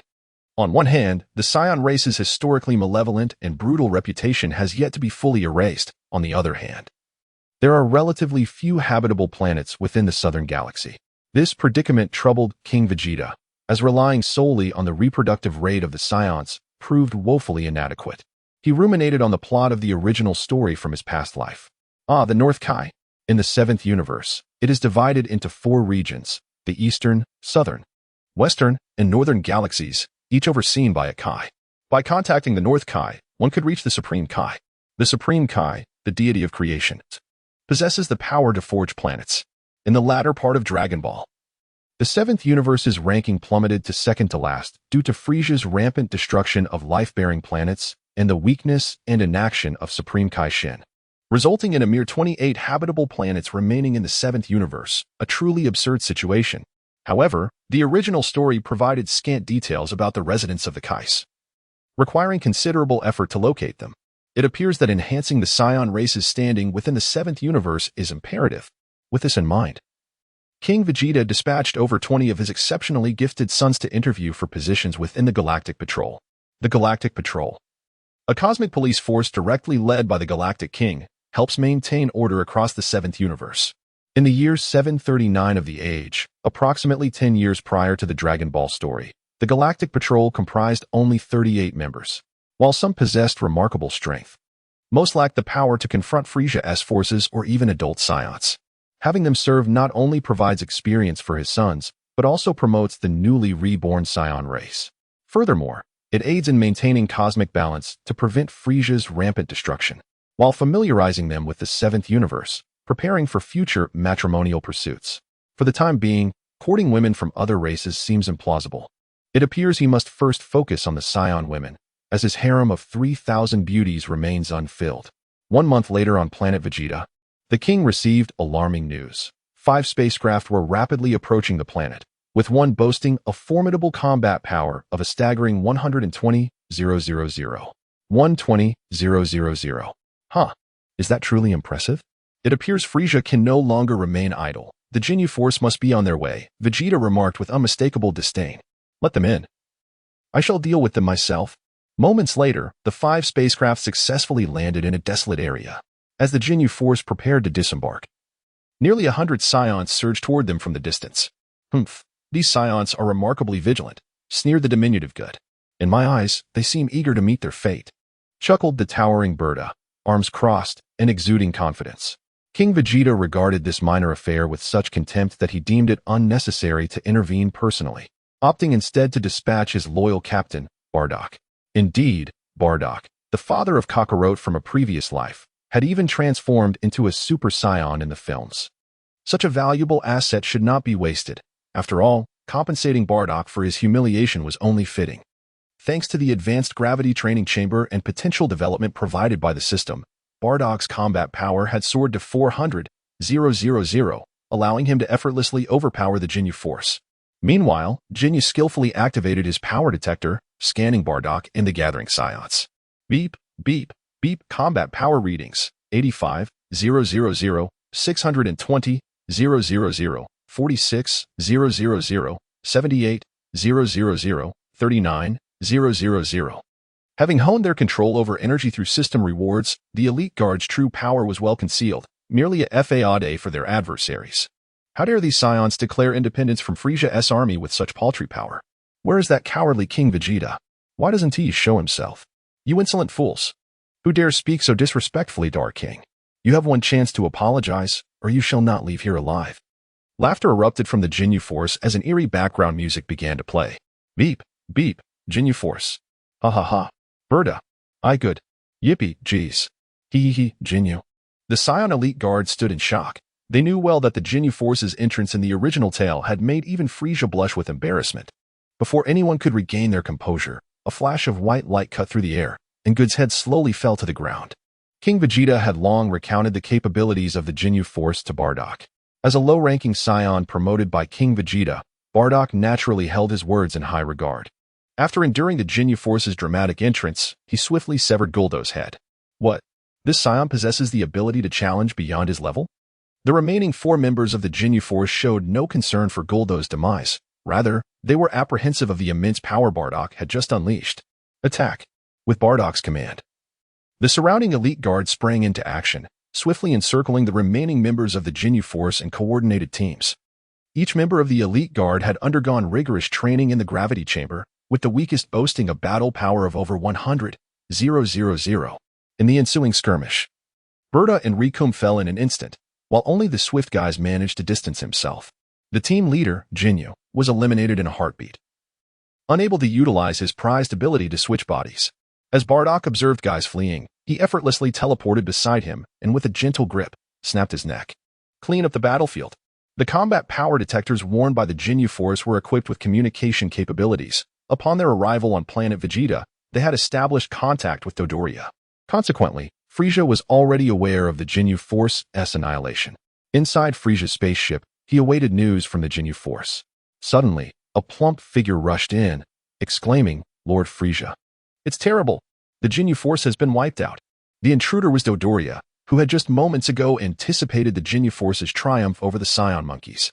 Now, he was confronted with the shocking revelation that the Scions concealed far greater power than expected. What?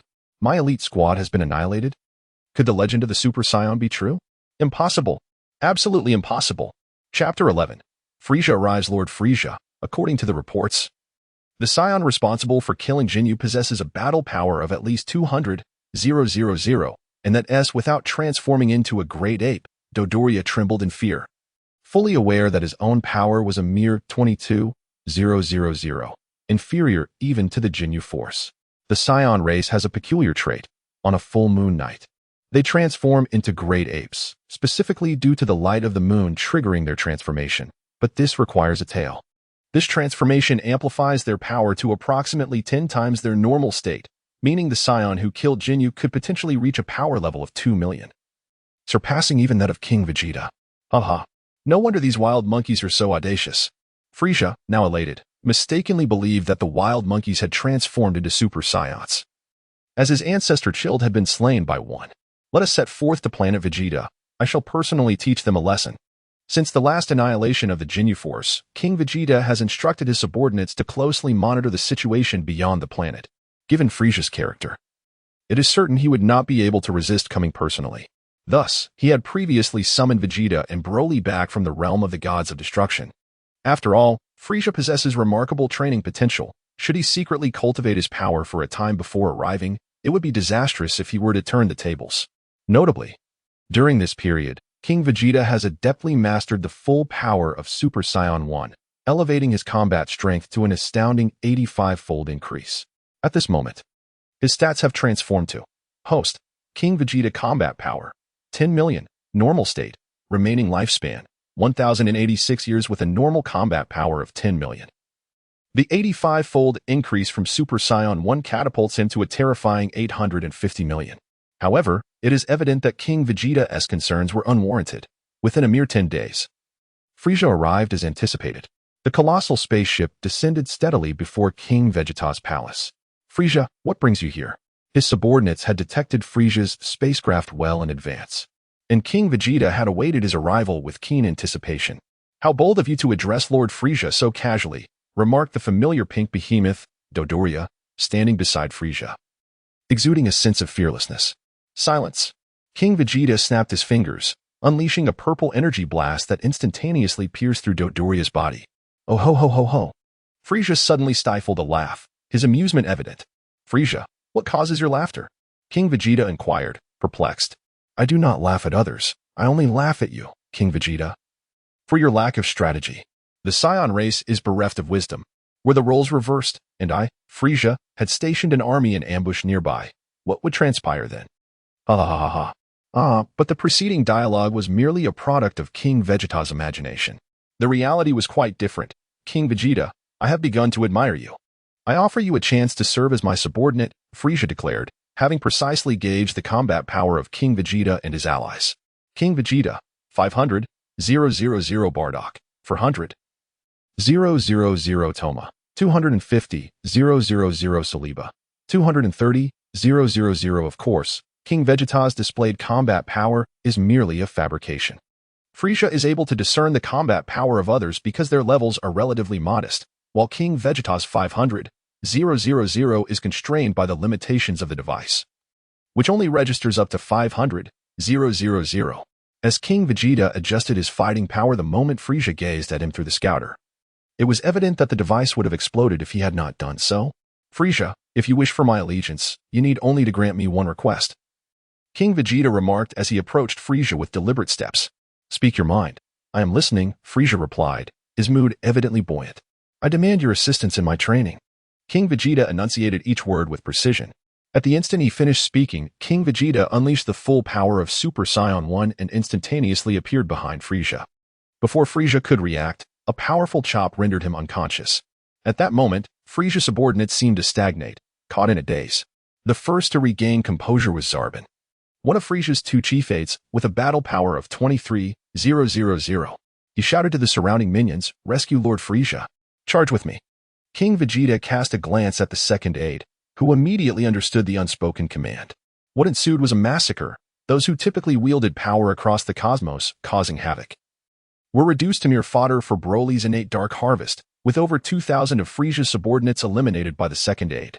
Subsequently, Bardock led his elite squad to cleanse the battlefield and collect the spoils, with Frieza's luxurious spaceship at the forefront of their efforts. With a grand gesture, he ordered it to be sent to the technology department, alongside various weapons and armor. The main event was yet to come, Frieza himself. Internally, King Vegeta grappled with how to deal with Frieza.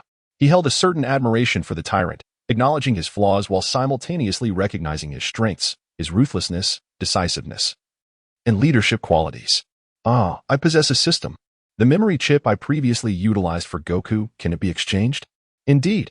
It requires merely 520 years of your lifespan. Shall we proceed? Let us do so. I have conceived a rather amusing notion. King Vegeta commanded his subordinates to escort Frieza to the scientific laboratory and administered a substantial dose of anesthetic. Subsequently, he retrieved the asexual reproduction gene injector that had been previously awarded by the system. After extracting his own Scion royal lineage and transcendent bloodline, he slowly inserted the injector into Frieza's body. Then, King Vegeta produced a memory chip and began to fabricate a new set of memories for Frieza's rebirth, allowing the newly formed memories to seamlessly integrate into Frieza's mind during the period of anesthetic-induced numbness. After a while, in the hospital ward of Planet Vegeta, Frieza struggled to open his eyes, his mind clouded and heavy. Before he could make any movements, a cheerful female Scion nurse beside him exclaimed, "You're awake. Congratulations. The surgery was a success, and your child has been born safely." What? Who am I? Where am I? What is happening? Frieza cradled his head in his hands as he attempted to recall the events that had transpired. Nearby, within a delicate incubator, lay a charming infant resembling an exquisite porcelain doll, with a body of pure white and adorned with a small blue armor atop its head. A heart-shaped golden scale gleamed on its chest, making it strikingly reminiscent of a miniature Frieza, utterly adorable. Congratulations, host, on completing the mission. Next, rewards will be granted. Chapter 12. The Crimson Talent. I am the Cosmic Emperor Frieza, yet I bear another identity. In my past life, I was an ordinary lower-class female scion. Distinct from my more violent and fervent brethren, I yearned for peace and was already a mother of two, with each day brimming with hope. However, good fortune was fleeting. King Vegeta's rebellion led to his demise at the hands of Frieza, placing the entire Scion race in jeopardy. Shortly thereafter, a colossal meteor struck planet Vegeta, resulting in a cataclysmic explosion. Have I been reborn? Or have I reincarnated into Frieza's body? The strength of this form is astonishing. No wonder I was able to effortlessly slay King Vegeta in my previous life. Wait. At this moment, as Frieza absorbed the memories of this body, a sudden realization struck. Among the powers at my disposal is a skill known as the Planet Destruction Ball, identical to the massive meteor I witnessed just before my death. This suggests that in my previous life, the Scion race was annihilated by Frieza. Yet, now, such tragedy shall not recur, and I have been blessed with a child. Yes, I have a child. It was on the day Frieza confronted King Vegeta that my soul traversed into Frieza's body, causing him to fall into unconsciousness, thereby extinguishing his original essence due to the overwhelming clash of souls. During the fusion process, to expel the remnants of Frieza's spirit, the body underwent asexual reproduction, resulting in the current scenario. However, this also signals a chance to alter the fate of my previous life. In that life, Vegeta was delivered to Frieza as a hostage. I wonder what became of him thereafter. What has been narrated above is a fabricated memory concocted by King Vegeta using a memory chip. At that moment, the door to the ward creaked open, revealing King Vegeta, dressed casually, as he approached Frieza, holding flowers and fruit. He softly addressed Frieza, "Frieza, you are awake. Just moments ago, you were speaking and then suddenly fainted, and before I knew it, a child was born. When did King Vegeta become so amiable? I recall that in my former life, their relationship was fraught with tension. Yet this aligns with my desires. Perhaps my reincarnation has subtly altered many circumstances. Thank you for your concern, King Vegeta. I feel much better now," I replied, deciding to follow his lead in the conversation. Thus, King Vegeta and Frieza engaged in a friendly dialogue that lasted 2.5 hours. As the saying goes, it is better to have one more friend than an additional enemy. Those who betrayed me, I shall bestow with 1,000,000. While those who remain loyal shall reap billions. Applause is understood. In the end, Frieza entrusted the care of the child to King Vegeta, who graciously returned Frieza's spaceship, even assigning his second-in-command as Frieza's bodyguard, while taking along a portion of the Scions, given that his own legion had been decimated by the second-in-command, leaving him a mere figurehead. This transition allows the future Frieza's forces to be indirectly managed by the second-in-command, facilitating the enhancement of his dark harvesting talents. As for Frieza's spaceship, the technology has been thoroughly researched and can be replicated at any time, making it unnecessary to seize it forcefully, thus doing a favor in return. After bidding farewell to Frieza, King Vegeta finally examined the rewards for completing the task. Congratulations, host, on completing the phase task. Rewards include a lifespan extension of 10,000 years, 1 red talent awakening card, 1 asexual reproduction gene injector, and 1 ice demon cultivation chamber, along with a beginner ice demon bloodline. The direct reward of 10,000 years of life is remarkable, as is the red talent awakening card valued at an additional 5,000 years of lifespan. Notably, the ice demon cultivation chamber is of great significance. The ice demon race undergoes a freezing process at birth, with the duration determined by the child's potential. The longer the freezing, the stronger their power upon awakening. Planet Vegeta lacks the necessary conditions for such freezing, yet the system has proven to be exceedingly considerate. Ice Demon Cultivation Chamber, an exclusive facility for the Ice Demon race, crafted from the ancient deep ice of Frieza's home planet, Winter Star, capable of awakening a child's latent powers and accelerating the absorption of ice energy. In the original narrative, Frieza was frozen for merely 5 years, emerging with a combat power exceeding 10 million. It is worth noting that the Ice Demon race possesses a notably long lifespan, typically living over 1,000 years. Exceptional talents like Frieza may live up to 1,500 years. King Vegeta conceived a method to exploit a flaw. He intended to place the cultivation chamber within the hyperbolic time chamber. This way, the child could swiftly break free from confinement, potentially achieving extraordinary strength in just a few days. Moreover, he had yet to assess the child's innate qualities. After all, this child possessed not only the lineage of the Frost Demon, but also the royal Scion bloodline and the heritage of the legendary Super Scion. The golden scales adorning his chest clearly indicated this child's exceptional nature. Name: Bailey bloodline, Supreme Frost Demon Lineage, Progenitor Scion Bloodline Battle Power, 5,000. Having just been born a few days ago, his battle power had already reached an astonishing 5,000, and this was without the enhancement of the frozen state. Such prodigious talent is truly formidable. The Scion lineage has astonishingly regressed to its ancestral form. The progenitor Scion, Yamoshi, was the first to transform into the Super Scion God. This suggests that within this child's genes lies a dormant energy even more fearsome than that of Broly and his kin. King Vegeta cautiously placed Broly into the cultivation chamber, then continued to inspect the system, which had rewarded him with the initial lineage of the Ice Demon. At that moment, King Vegeta's panel transformed into Host, King Vegeta. Lineage, Scion Royal Family, Transcendent, Initial Ice Demon. Combat Power, Normal State 20 million, Lifespan, 231 years. Indeed, the initial Ice Demon lineage granted him an additional millennium of lifespan and a foundational combat power of 10 million. With the system's powerful compatibility, the lineage did not induce any peculiar physical transformations, but rather seamlessly integrated into his being, transforming into strength. Suddenly affluent, he had never engaged in such a prosperous battle. His lifespan had instantly surpassed 10,000 years. Now, if King Vegeta wished, he could even awaken a platinum talent for a child. However, since the system had awarded him a red talent card, it was only prudent to utilize it first. System, please unlock Broly's second talent slot and simultaneously apply the red talent awakening card. Ding, Broly successfully opened the second talent slot. Ding, Broly's talent awakening was successful. King of God's illegitimate son reset. Sea Goddess illegitimate son reset. Azura Goddess illegitimate son reset. Did I inadvertently provoke the three young masters? Spending my lifespan for a reset. After expending 2,000 years of lifespan, ding, reset successful. Broly's talent reset, Vast Omega, red, exclusive to Broly. Chapter 13, Father-Son Sparring What? It turned out to be a red exclusive talent. This is a tremendous gain. Vast Omega, Broly's exclusive talent, has the following effects. Effect 1, combat power increase of 160. Effect 2, normal state Great Ape transformation. Broly can transform into a Great Ape in his normal state, which can stack with Super Saiyan forms. Effect 3, Broly will continually grow in battle and can learn the techniques and skills of his opponents. Effect 4, pinnacle of the race, surpassing the divine. Broly possesses the strength to rival deities in a mortal form, hailed as the mightiest Scion in the dimension. Capable of limitless breakthroughs against formidable foes, a born warrior god.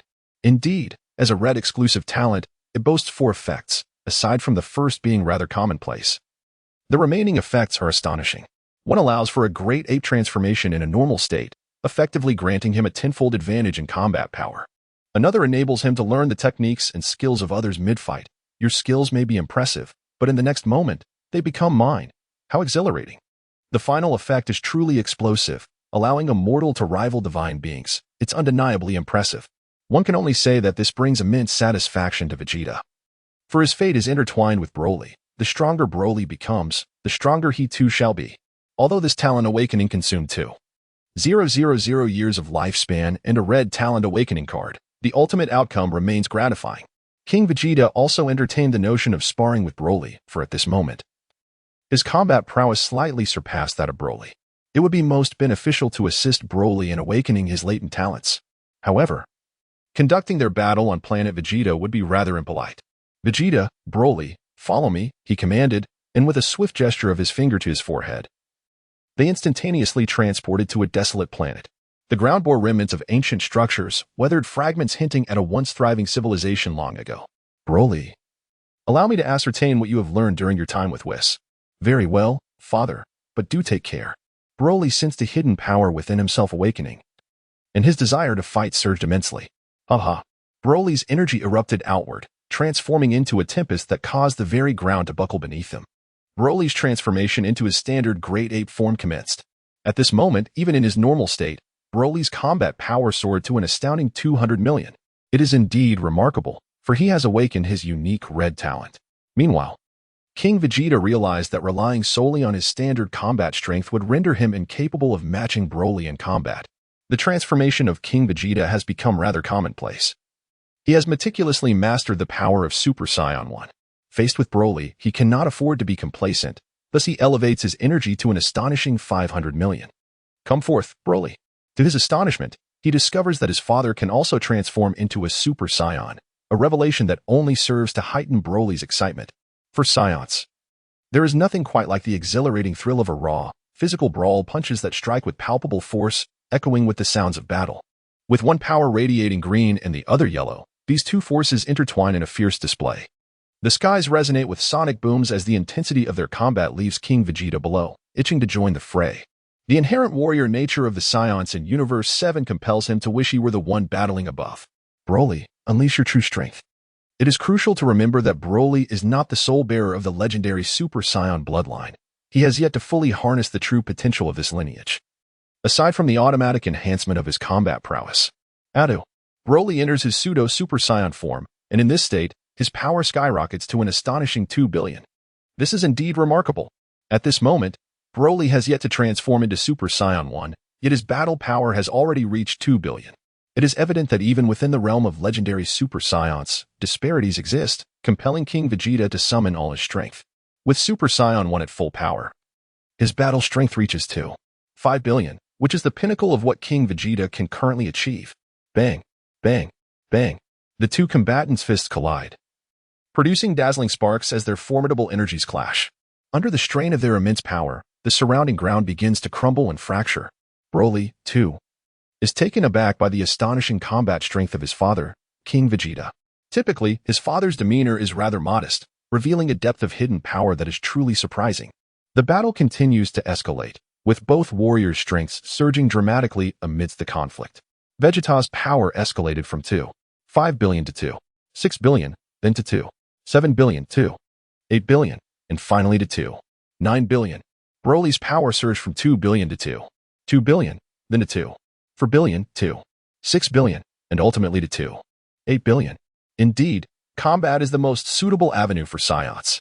However, King Vegeta has reached his limits. His current potential lacks the advantages of innate talent. Contemplating this, he decided to halt his efforts. Father, why did you suddenly stop? I have just warmed up. Of course, I want to disclose the reason. If we continue, you would undoubtedly overpower me. Cough, cough. Let us call it a day. I can see Vegeta is eager to continue. Allow him to spar with you for a while. At that moment, Vegeta was taken aback. In truth, he had realized halfway through their skirmish that the combat prowess of his father and Broly was entirely beyond his current capabilities. He had not anticipated that Broly, who usually trained alongside him, harbored such profound strength. Nevertheless, the proud Prince Vegeta would not concede defeat. With a surge of energy, he transformed into Super Saiyan 1 and launched himself at Broly. Yet, Vegeta's combat power was merely around 500 million, rendering him no match for Broly, who effortlessly sent him flying with a single blow, leaving him unconscious. Broly, now returned to his normal state, scratched his head awkwardly and chuckled sheepishly. One can only admire the tenacity of Vegeta. All right, Broly, take Vegeta back for a hearty meal, and then return to Whis for further training. This time, remember to bring along Old 6, Old 7, and Old 8. Understood, Father. Broly administered a healing beam to Vegeta before they both departed for planet Vegeta. It was truly astonishing that the 8-year-old Broly, endowed with extraordinary talent, had become so formidable. This only heightened my anticipation for the performance of my child, Belly. I hope his potential allows him to remain in the incubation chamber for an extended duration. Within a month, the entire universe was abuzz with significant news. The Frieza Force, once thriving on the conquest and sale of planets, announced a transformation. They declared a shift from being invaders to becoming capitalists, offering technological support and military assistance to the indigenous inhabitants of weaker planets. Of course, the price for this aid was the labor of mining and construction for the Frieza Force. Their ultimate goal was to pivot towards tourism, real estate, and other ventures. In a remarkably short time, the universe showcased vibrant vitality. Meanwhile, on another front, after waiting for over 3 months, King Vegeta finally witnessed the breaking of Belly's seal. For Belly, however, a century had elapsed in the hyperbolic time chamber, which meant he was now a prodigious being with a power level 20 times greater than Frieza's. Belly, come to your father. Chapter 14. First Draw, Platinum Talent Offspring, Belly Bloodline, Supreme Frozen Demon, Ancestor Scion Bloodline Combat Power, 200 million lifespan, 500 years impressive. No doubt. After being sealed for a full century, Belly emerged with a combat power of 200 million. With a bit of training, he could rival Broly, or perhaps even surpass him. In the original tale, Frieza attained his golden form after 3 months of training. One wonders when Belly will showcase his own transformation. King Vegeta glanced at his remaining lifespan. 660 years. At that moment, a daring thought struck him. With 8 unused replacement cards granted by the system, he could directly awaken a platinum talent. It was time to act. Ding. A consumption of 10,000 years of lifespan was made to awaken the platinum talent for his offspring, Belly. Bailey's awakening of talents was a resounding success. The system panel displayed a dazzling golden light as Bailey's character silhouette erupted with brilliance. A divine dragon soared into the sky, spiraling around the silhouette. While a gentle luminescence enveloped Bailey's body, the radiance gradually coalesced at the silhouette's chest, dissipating into nothingness. Technological giant, Platinum, you possess an exceptionally developed cerebral domain. At 66 times that of an average individual, perhaps you are destined to achieve a technological leap. Such a grand spectacle, only to result in this? Reset. Consumed 1 universal reset card. Reset successful. Orc leader, Platinum, you are an exceedingly power-obsessed and tactically adept master of weaponry, capable of commanding all orcs. You are inherently the king of orcs. Very well. Reset. Consumed 1 universal reset card. Reset successful. Stellar sword body, Platinum, effect 1, natural sword heart. Enhancing swordsmanship training by 450. Effect 2, transmute body into a stellar sword, capable of absorbing cosmic energy. Effect 3, amplifies sword skills by 320. Effect 4, stellar sword intent communicates across time and space, obliterating stars with a single strike. Reset. Consumed 1 universal reset card. Reset successful. Wait, I acted too hastily. What remarkable talent just flashed by. I had no time to contemplate it, and the next awakened talent is Imperial Heir, special platinum heir to the Imperial armor. Endowed with the essence of the 5 elements.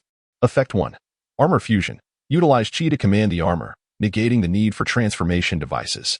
The power of the Imperial armor fluctuates with the user's chi intensity. The stronger the user, the more formidable the armor becomes. With a minimum boost of 260 and a maximum of 540. Effect 2. Aurora Shield. Usable with 360 increase. Aurora Sword. Usable with 320 increase. Imperial Battle Boots. Usable with 280 increase. Effect 3. Imperial Steed. Usable with 420 increase. Light of the Imperial Battle Dragon. Usable with 480 increase. Effect 4. Energy Projectiles. Sword Energy Light Blades, Super Acceleration, Telekinesis, Tai Chi Rays, 5-element lethal strikes. Effect 5. Ultimate Form, Ultimate Imperial Armor, usable with 540 increase, activates the Ultimate Imperial Form. Doubling battle power to 1080, capable of utilizing Cosmic Aurora, 5 Saints Lethal Strike, and the Imperial Demon Extermination Slash. This form can only be maintained for 20 minutes, with a cooldown of 1 month. Imperial Knight. Is this not one of the ultimate armors from the previous lifetime S Armor Warriors? It appears in the system's talent pool. Moreover, it harmonizes perfectly with the combat power system of Dragon Ball. What to do? When will the system share my son's talents with me? I am quite anxious. After all, armor is a man's romance. Perhaps if the host has more children, one might possess it. System, I have consumed the grand vision you painted for me.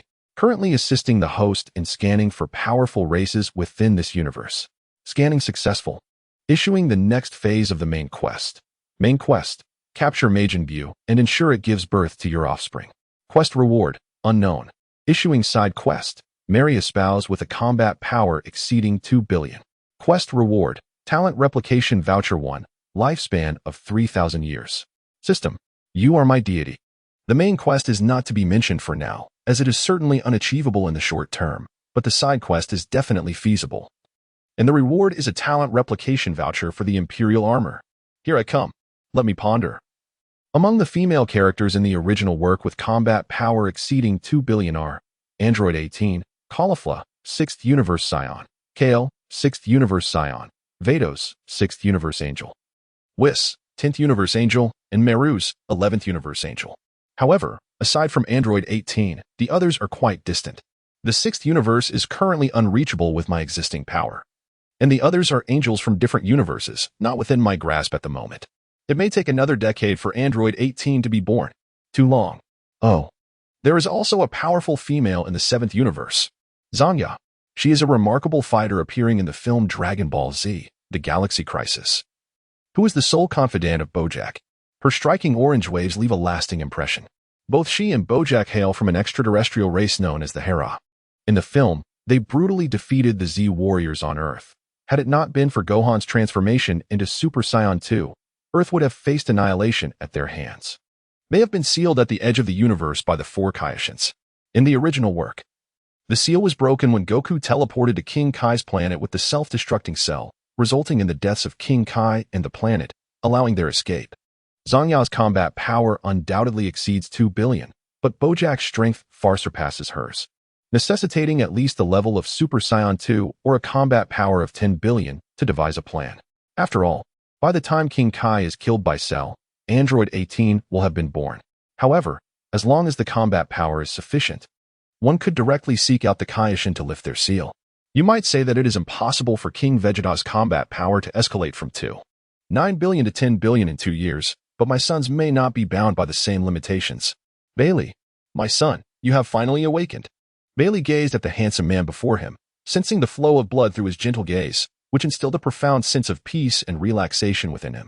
Father, in his previous life, as the renowned Shuzi Ping, the most handsome man in Jiangxing, he did not sport the lengthy beard characteristic of the Vegeta King from the original tale. Instead, he had tidied himself up, bearing a striking resemblance to the readers of this book.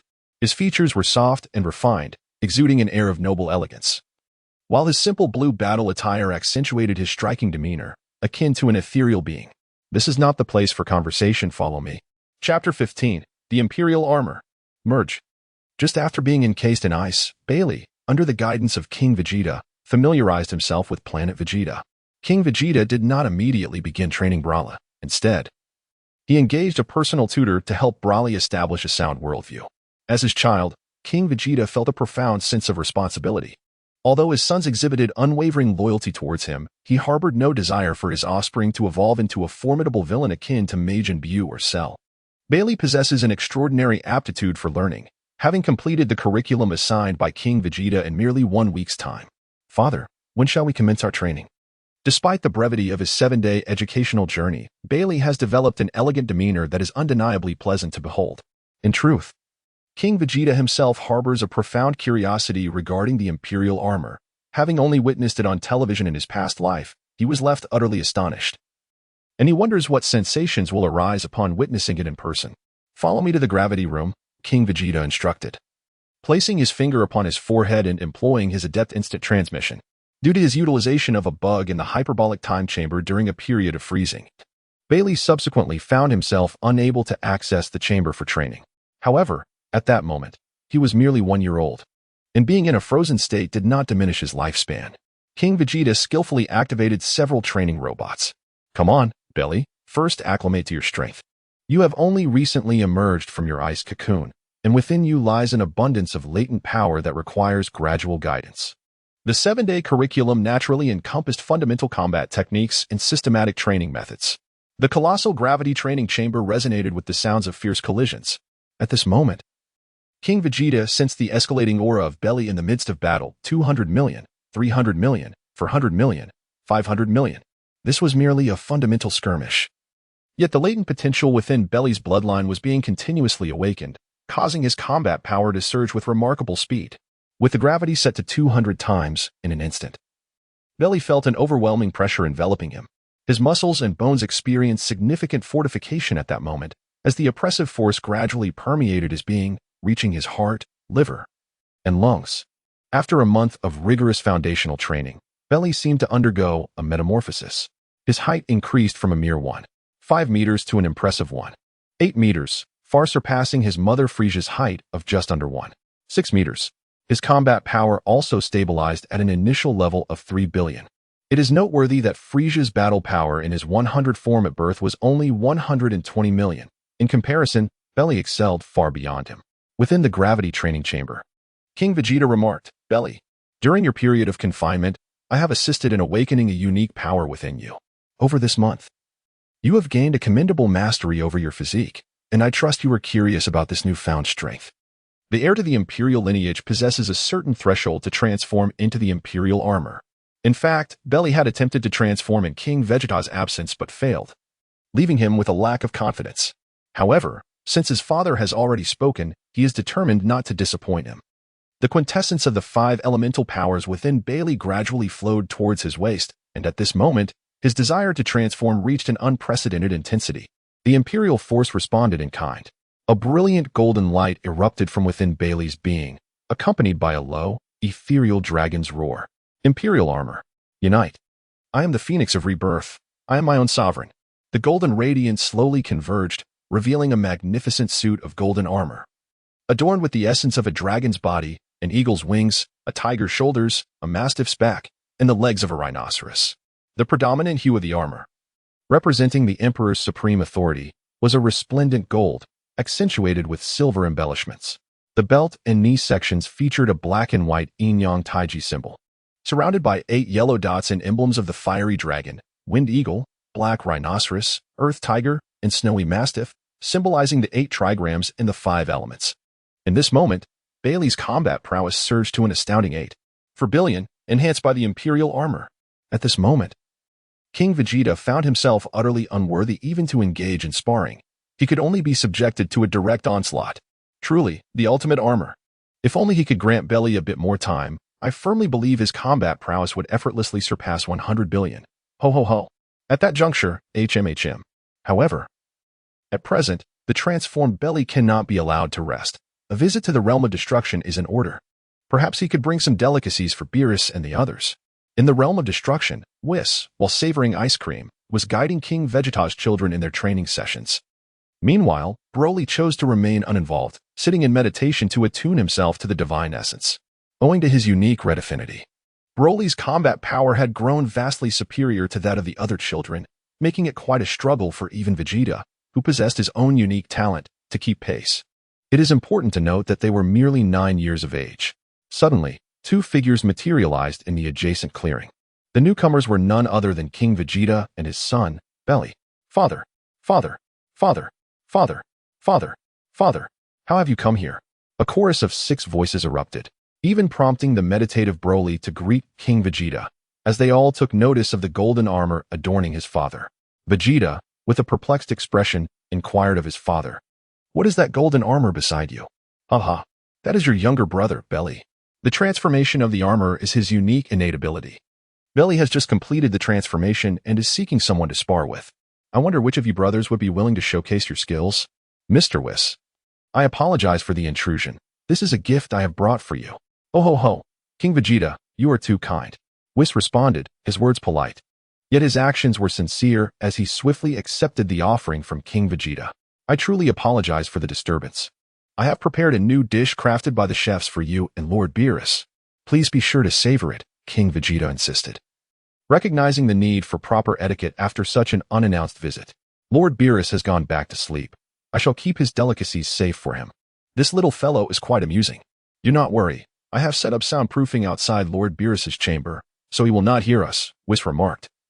His gaze flitting over the culinary delights presented by King Vegeta, his eyes sparkling with delight, clearly pleased with the offerings. Nearby, Vegeta was eager to prove himself. After being knocked unconscious by Broly in front of his father, he felt he had lost face. This time, he was determined to redeem himself in his father's eyes. Over the past few months, through relentless training, his combat power had surged to 1.6 billion. It is evident that he is indeed a man of remarkable talent, as he advanced from 500 million to 1.6 billion in such a short span. Although there remains a considerable gap between him and Broly's revealed power of 2.9 billion, this progress is undeniably significant. "Brother Belly, allow me, Vegeta, to guide you in your training," he declared. Chapter 16, Imperial Armor vs. Super Saiyan Broly. Vegeta let out a low grunt, and a brilliant golden aura enveloped him as he unleashed the full power of Super Saiyan 1. The golden armor before him revealed no discernible energy through his senses. However, he did not let arrogance cloud his judgment and launched a full-scale assault on Belly. In that moment, though, Belly perceived Vegeta's strikes as remarkably sluggish.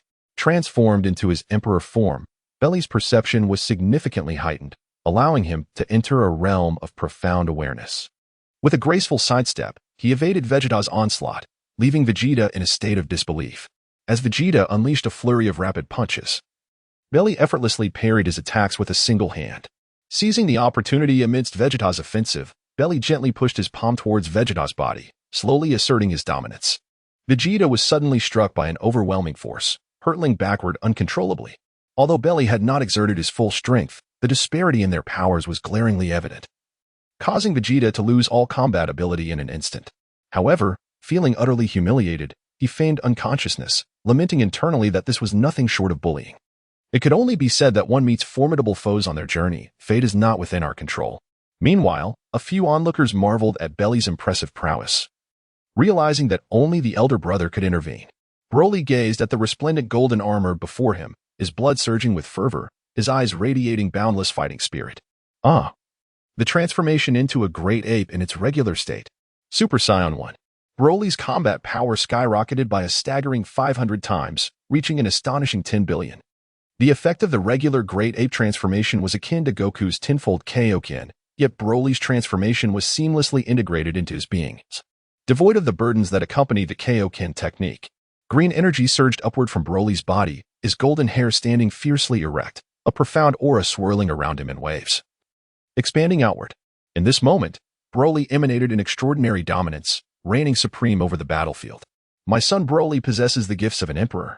To be honest, witnessing Broly in the theatrical releases in my past life was nothing short of astonishing. He was the man who held his own against Goku and Vegeta.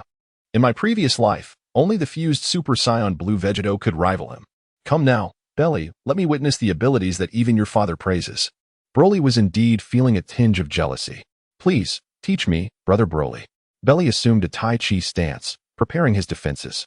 Broly gathered energy in his right hand, forming a deep green energy sphere, concentrated and compact, aimed at Belly. However, Broly refrained from unleashing his full might, intending to test the waters instead. Belly discerned Broly's intentions as he coalesced an energy projectile that surged towards Broly. The two energy blasts collided midair, resulting in a violent explosion. And as the thick smoke dissipated, the green energy orb remained utterly unscathed. In desperation, Belly invoked the Imperial Taiji diagram, employing a strategy of yielding to overcome rigidity, thereby redirecting Broly's energy blast back towards him. Broly, with a dismissive smirk, effortlessly swatted away the returning energy projectile and charged fiercely at Belly. The air was filled with a cacophony of sonic booms as the two combatants exchanged relentless strikes, though it was evident that Belly was adopting a more defensive stance. The disparity in their power levels exerted immense pressure on Belly. As he confronted the barrage of Broly's rapid punches, even the formidable Belly, now awakened in his imperial armor, found himself struggling to withstand the onslaught. Belly steadied his mind as the golden scales on his chest continuously bestowed upon him a surge of power, a faint radiance enveloping his entire being. His combat prowess suddenly soared. 4 billion to 6 billion, then 8 billion. The clash with Broly had further awakened the dormant bloodline of the frozen demon within him.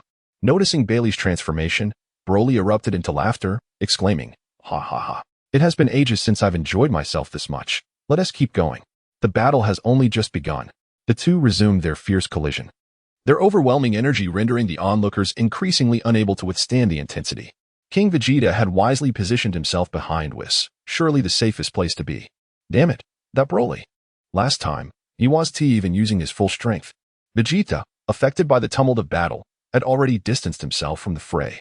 My elder brother is so incredibly powerful. The younger warriors, 4th, 6th, 7th, and 8th, who had awakened their talents later, found themselves overshadowed by Vegeta's might. They were undeniably captivated by Broly's formidable power, yet their curiosity was piqued even more by Belly. They had witnessed their elder brother's strength firsthand. But this newly emerged golden armor was utterly foreign to them. Regrettably, Belly was still unable to exert enough pressure on Broly. After merely a few exchanges, the golden armor was forcefully brought to the ground. The Emperor armor shattered under the assault, for this was Belly's inaugural transformation. Much of his power remained unmastered and unfocused. I will never let my father down. Belly, trapped in the crevice of the stone, wore a face of unwillingness. Let us not forget that Belly also possessed the bloodline of the Saiyan ancestors. Throughout his recent battle with Broly, the golden scales had not only amplified his combat power, but also awakened the unique S-cells inherent to the Saiyans. At this moment, the breath of Belly erupted explosively, as silver waves surged, overturning the sea of clouds. The bloodline of the frozen demon and the strength of the scion achieved a flawless fusion in this very instant. Bailey has ascended to a new realm, Silver Bailey. His combat power has surged to an astounding 11 billion. This form appears to be a fusion of the ordinary Frieza and Golden Frieza from the original tale, having just expended considerable stamina. The enhancement in combat power is not as exaggerated as one might expect. However, should Bailey be in peak condition, his power could reach a terrifying 15 billion. If he were to transform into the Emperor's armor, it would soar to an astonishing 42 billion. The stage is set for a clash between Silver Bailey and Super Saiyan Broly. Hold on, everyone. Let us pause for a moment. Whis did not anticipate such a commotion, initially believing it to be a mere sparring session. If Lord Beerus were to awaken, it would not bode well. He wishes to savor the delicacies alone. And the soundproofing he set up was hastily done, lacking robust effectiveness. Bailey, let us pause the fight with Broly for now. Whis is right. If we disturb Lord Beerus, we may face dire consequences. Humph. Beerus. Broly, though dismissive of Beerus, knows he must heed his father's words. Very well, father. Meanwhile, Bailey exhibits remarkable obedience. Whis. May I trouble you to allow Bailey to converse with you for a while? As you can see, Bailey possesses extraordinary talent, and he holds great promise for the future. Your Majesty Vegeta, you are too kind. I have hardly exerted myself. As an angel with an extended lifespan, my daily existence tends to be quite mundane. Assisting King Vegeta in nurturing his offspring is more of a source of amusement for me, as no matter how much their combat power increases, they cannot reach my level. Now, I must return to Planet Vegeta. You all should continue your training under Whis' guidance. Instant Transmission. Chapter 17. 2 years later after returning from the Realm of Destruction, King Vegeta once again delves into the familiar endeavor of offspring production. Following the awakening of Bailey's platinum talent, his lifespan has dwindled significantly. Thanks to the enhanced portrayal of Scions in recent years, other races in the universe no longer harbor the previous fear and disdain towards Scions, thereby granting King Vegeta opportunities for intermarriage. However, the combat power of other races is generally low, and the offspring born from such unions have not been particularly remarkable. 2 years have elapsed, and the number of King Vegeta's wives has reached an impressive 500. With the ability of instant transmission, he has not confined all his wives to Planet Vegeta. Instead, he follows a schedule, attending to 10 wives daily, and the number of his offspring has now surpassed 1,000.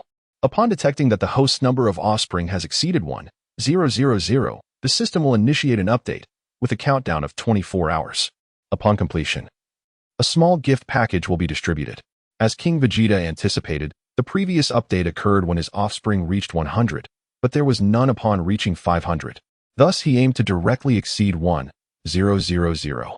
Over the years, influenced by the transmission of super bloodlines, King Vegeta has scarcely trained, and his ultimate combat power has naturally increased to 12 billion. This is the result of his 2-year wait. While other children have already surpassed 10 billion and can attempt to unlock Bojack, King Vegeta is a cautious individual who prefers not to take unnecessary risks. One must forge their own strength. In the span of 2 years, everything has progressed favorably. The combat power of Scions on Planet Vegeta has multiplied several times, with the average now exceeding 10,000. Among them, the distinguished Bardock has recently achieved a base combat power of 3 million and successfully transformed into Super Saiyan 1. When he engages in battle, he leads a team of Super Saions, and as they charge forth, the opposition is left utterly terrified. In terms of lifespan, he has accumulated over 20,000 years, allowing him to awaken 2 platinum talents or 4 red talents. After the system update, he can commence the awakening process. The coordinates of the North Kai's residence have also been procured from Whis. King Vegeta has dispatched his subordinates to set off in advance, so once located, he will instantly teleport there. A day has swiftly passed. Ding. System update complete. The talent system has introduced the brilliant talent, requiring a lifespan of 100,000 years for awakening. A new function for offspring training returns has been added. The WeChat function now allows the host to actively invest without age limitations. A system store feature has also been introduced. Congratulations, host, on receiving an update gift package. Please check. Opening the gift package. Congratulations, host. You have obtained a 10x training return card for Offspring Training 1, a lifespan of 2,000 years, and a 90 off coupon for the System Store 1. How delightful. So many fascinating new features. Let me see. First, a new talent awakening has been introduced at the brilliant level. Awakening costs 100,000 000 years of lifespan. Who can afford such a luxury? The training return for offspring is excellent. King Vegeta had briefly considered indulging in training himself with the system update, but thankfully refrained. Sons, ensure you train diligently. Note, the offspring training return only applies to normal combat power. To be honest, King Vegeta has yet to utilize the WeChat function. On one hand, he feels no need due to instant transmission, and on the other, the age limitations are cumbersome. Clearly, he must give it a try soon. The final feature is the system store. A quick glance reveals items typically needed, such as talent exchange cards, memory chips, talent cards, etc. Note, the system store refreshes monthly and may feature discounted items. Hosts should pay attention to not miss out on opportunities. Now, let's examine the offspring training return function. The system has accumulated the combat power from the training of the offspring over these years. Please review. From Broly, training combat power return of 16 million. Would you like to extract? From Bailey, training combat power return of 23 million. Would you like to extract? From Vegeta, training combat power return of 5 million. From Broly, training combat power return of 3 million. From Broly, training combat power return of 2 million. From Goku, training combat power return of 7 million. From Da Huang, training combat power return of 250. From High C, training combat power return of 369. From Neo Fun, training combat power return of 396. Something peculiar seems to have slipped in. What on earth is Da Huang Neofan? And Goku? His return power exceeds that of Vegeta. I must check what Goku has been up to lately with the system function. As this extraction encompasses the accumulated achievements of these years, it is exceptionally bountiful. System, please apply the 10x training return card. Ding. Card applied. Please select the recipient. Huh, not for all. I can only select one. Then it shall be Bailey. His is the highest, equating to a steady 230 million combat power for him. The rest, I will extract in one go. Understood, host.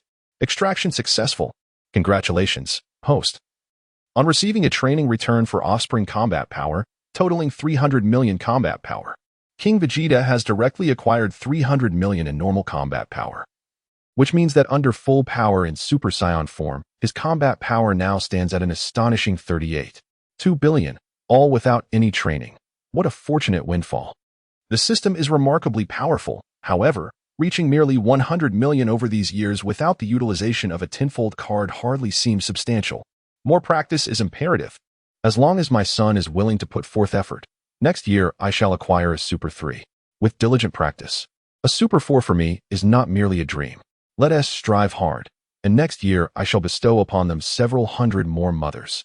Having become familiar with the practice return feature, King Vegeta inspected the updates to the WeChat functionality, which eliminated the age restriction, thereby allowing him the freedom to invite whomever he desires at will.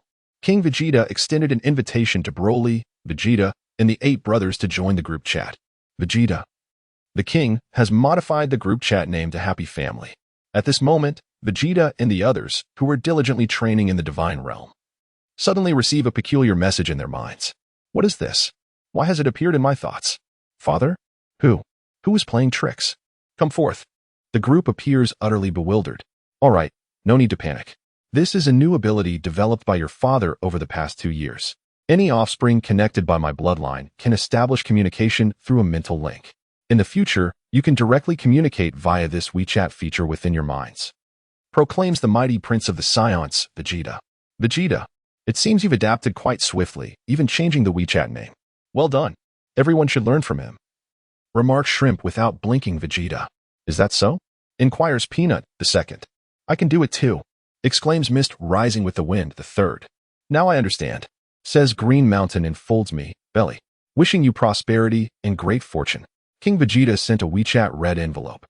Chapter 18. Seizing the red envelope while other offspring were still pondering their online usernames, Vegeta had already begun exploring other features, making him the first to notice King Vegeta's red envelope notification. The red, fortune bag-shaped gift resembled the traditional red envelopes received from a father during the new year. With quick reflexes, Vegeta seized it. Inside the envelope was a red talent card prepared by King Vegeta. I got it, exclaimed Prince Vegeta. Vegeta, you were quite swift, remarked the solitary battle wolf, Old 7. Father, what is this red talent card? Inquired Qingshan Ruwa Huai Bailey. You must have sensed it as well. All of you brothers possess unique abilities. These are not innate. They are awakened through this talent awakening card. However, the awakening process requires the consumption of a special energy from me, explained King Vegeta. As for the talents, they are categorized into various levels, from low to high. They are white, green, blue, purple, gold, red, platinum, and supreme. Broly possesses 1 gold and 1 red talent, while Bailey has awakened an exceptionally rare platinum talent. Vegeta, it seems you will soon surpass me, Broly remarked. Huh? Brother, why haven't you changed your WeChat username? Inquired 185 pure-hearted male, old 4. Humph. My name is the most impressive, declared Broly. Even without the talent card, I can still surpass you, proclaimed Prince Vegeta. Broly merely scoffed and chose to ignore him. Enough of the nonsense. Since you were the one to claim the red envelope, Vegeta, it is your responsibility to awaken this talent card, instructed King Vegeta. King Vegeta thoughtfully assisted his son, Prince Vegeta, in unlocking his second talent slot. Father, how should I utilize this talent? Asked Prince Vegeta. Simply tap your forehead, replied King Vegeta. By the way, during the awakening process, you may manifest some undesirable talents. I have provided energy to set up 3 free resets for you. However, if you remain dissatisfied after these 3 attempts, you must inform me personally. Understood, Father, Vegeta responded eagerly, as Prince Vegeta utilized a red talent awakening card. The awakening was successful, granting him the title of Master Builder, Red. The effects included 1. A profound understanding of various architectural blueprints, enabling independent city planning. 2. While losing 20 years of lifespan, his stamina and endurance increased by 200. 3. Intelligence was augmented by 220. 4. When within structures he has built, his combat power was amplified by 100. In a private chat, Vegeta expressed concern. Father, how do I reset this? This talent does not suit me. Vegeta, simply concentrate on it in your mind, instructed King Vegeta. The reset was successful, transforming his talent into a special red one called Reincarnation of the Great Ape. Its effects were 1. Harnessing the essence of the sun and moon, training speed increased by 288. 2. Speed enhanced by 288. 3. Fortune improved by 20. Allowing for fortune manipulation. Note, the average person has a luck rating between 1 and 5. 4. Combat power increased by 188. With the ability to enter a form that boosts combat power by 288, reaching for the heavens and leaping across mountains. Overall, this was a well-rounded talent, enhancing training speed, fortune, and combat power while providing a special form. This talent suits you well, Vegeta, no need for further resets. After all, resetting costs me lifespan. So every bit saved is significant. Yes, Father. Vegeta replied, suppressing his urge to fight as the power of his new talent began to manifest. Had he awakened this talent before, he would have surely boasted about his newfound strength and challenged Broly. Yet, the subtle effects of fortune manipulation whispered caution to him, challenging Broly outright would likely end in disaster. What talent have you awakened, Vegeta? Inquired one brother. Indeed. This is unlike you, Vegeta. I cannot believe you are holding back, added another. Brothers, my talent has only just awakened. I still need to stabilize and master it. Once I am familiar, I shall share it with you, Vegeta declared. Something feels off, his brothers murmured in unison. All right, let us continue training for 3 months. I will return to assess your progress. The one who improves the most will receive a special reward, a Platinum Talent Awakening card. You must all train diligently. I'm counting on you to enhance my combat power. Platinum Talent? That must be for my 4th brother, exclaimed one sibling, while others chimed in agreement. Having exited the mental group chat, King Vegeta decided to check on Goku's progress, astonished by the height of his cultivation. System, provide an update on my offspring, Sun Wukong. He commanded. Understood, host. Your descendant, Sun Wukong, has wished upon the Dragon Balls for a gravity training chamber. He has consumed the Super God Water, significantly boosting his combat power. Furthermore, he is trained under the Earth's deity and his attendant, Bobo, grasping the true essence of martial arts. Your descendant has comprehended the Super Saiyan 2 transformation, greatly enhancing his combat power. Indeed, he lives up to his status as the protagonist. My assistance has merely been through fragments of the original narrative, ending with the Majin Buu saga, lacking even knowledge of Dragon Ball Super. To achieve Super Saiyan 2 at such a young age bodes well for the future. I must arrange for Vegeta to retrieve Goku soon, he mused. Recognizing that Earth's resources were nearly depleted, Maintaining fidelity to the original plot was crucial to avoid unpredictable consequences. This was why King Vegeta had initially refrained from adding Goku to the group chat. After Vegeta meets with Goku and updates him on the situation, future plans can be devised. They could potentially seek out the Elder Namekian for resources, while King Vegeta also wondered if there were any attractive Namekians, though he quickly dismissed that thought. Furthermore, he needed to notify Frieza to ensure she was adequately training, as a confrontation with Goku on Namek was imminent. Now, he turned his attention to the system store, eager to discover what treasures awaited him. Chapter 19. Flash sale. The system store would initially refresh 6 items, with an additional item added each month, capped at 12. Previously purchased items would not count towards this limit. Note: discounted items may appear during refreshes. Host should monitor closely. 1. 5x Descendant Training Return Voucher 1 priced at 2,000 years of lifespan. 2. Gene Optimization Liquid 2 priced at 1,200 years of lifespan per bottle. 3. Low-level Spirit Tree Fruit 10 priced at 250 years of lifespan each. 4. Memory Chip 10 limited time 90 off, 520 years of lifespan. Countdown 2000 hours. 5. Premium Talent Directional Awakening Card 10 off priced at 108,000 years of lifespan. 6. Universal Talent Reset Voucher Unlimited, each priced at 500 years of lifespan. Note: limited time offer. Host is advised to take advantage. I won't be fooled. The first item, the 5x Training Return Voucher, is a must-buy. Secure it now. Though it may not reach the 10x card gifted during the last system update, it still offered a significant boost. 2,000 years of lifespan spent. Purchase successful. Congratulations, host. You have obtained a 5x Training Return Voucher. The second optimization liquid can refine the user's bloodline and genes, with a chance for ancestral regression and tier breakthroughs. I shall purchase 1 bottle for experimentation. 1,200 years of lifespan spent. Purchase successful. Congratulations, host. You have obtained a bottle of Gene Optimization Liquid. The third low-level Spirit Tree Fruit. Each can enhance fixed combat power by 250,000. I shall buy them all to reward those clan members nearing 3,000,000 power, aiding their breakthrough to Super Saiyan. 2,500 years of lifespan spent. Purchase successful. Congratulations, host. You have obtained 10 Spirit Tree Fruits. The fourth item, the Memory Chip, is incredibly valuable, with broad applications and sometimes extraordinary effects. It would be foolish not to buy at this steep discount. Today, I shall indulge. 520 years of lifespan spent. Purchase successful. Congratulations, host. You have obtained 10 memory chips. The fifth item is an exquisite premium grade talent card, too expensive. Wait. The system provided a 90 off coupon. System. Apply the discount coupon to purchase the premium directional talent awakening card. 10,800 years of lifespan spent. Purchase successful. Congratulations, host. You have obtained a premium directional talent awakening card. To speak candidly, King Vegeta initially intended to complete the side quest in order to acquire a talent replication voucher, with the aim of replicating the gift of an emperor's heir. However, he has decided to pause and observe the awakening of this splendid talent instead. He currently possesses 5 universal exchange cards in his inventory, which should suffice for the time being. As for the decision of whom to bestow this talent awakening card upon, King Vegeta finds himself in a quandary.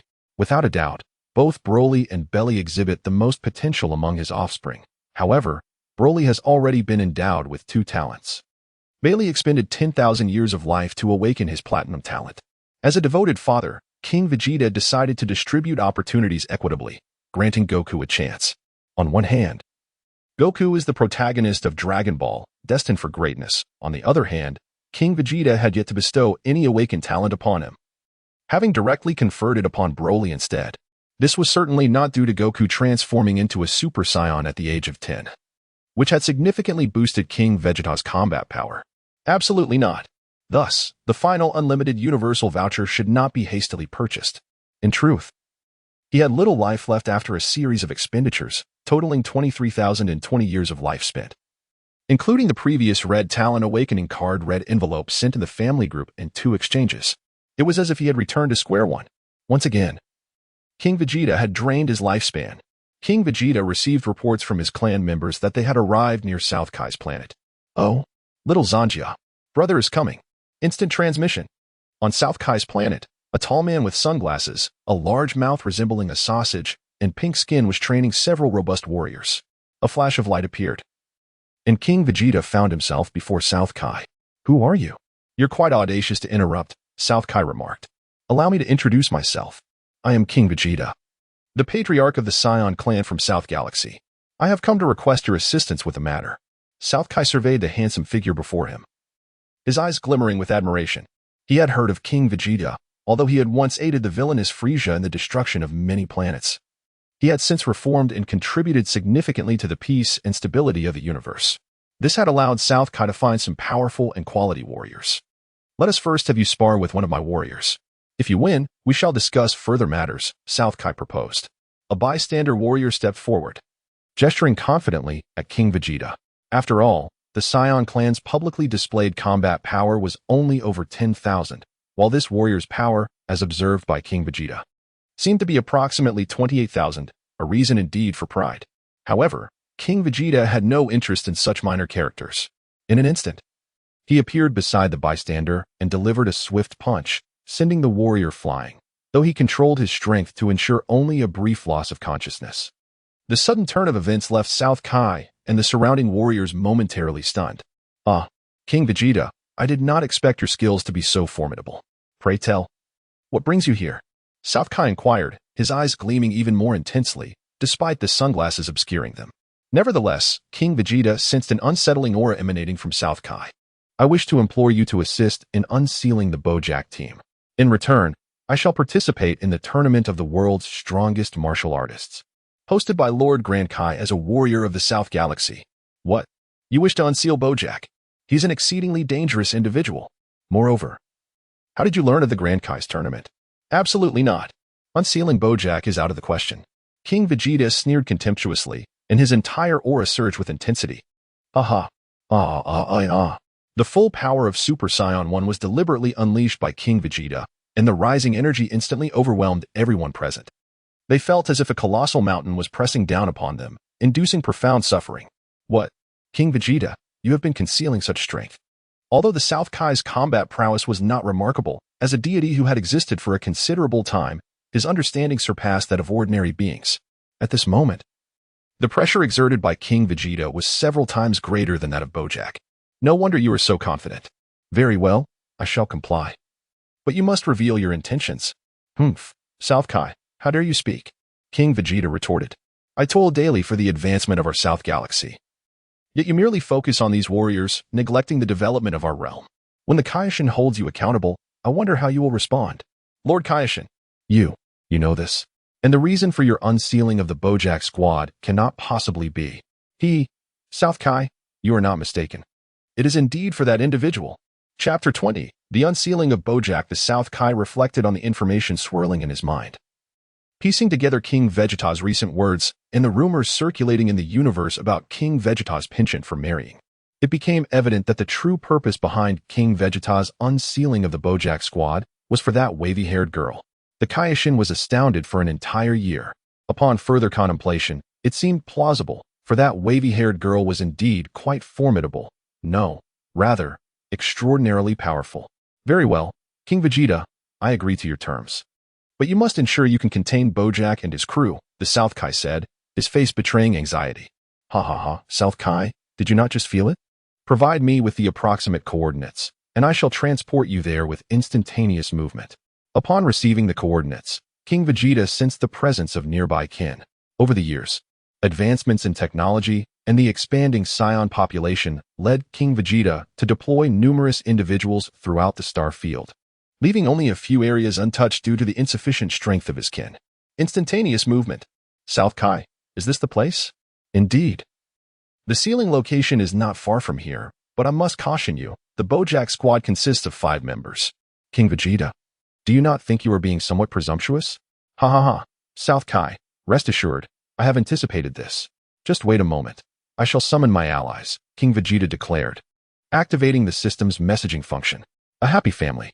King Vegeta, Old 8, Old 5, Bailey, teleport to my location at once. I shall guide you through a trial, allowing you to experience the might of the universe's strongest." Old 5, understood. Old 8, acknowledged. Bailey, acknowledged. The talent of the Thunder King can synergize with the talent of the Lightning Saint, which piqued King Vegeta's curiosity regarding their combined abilities.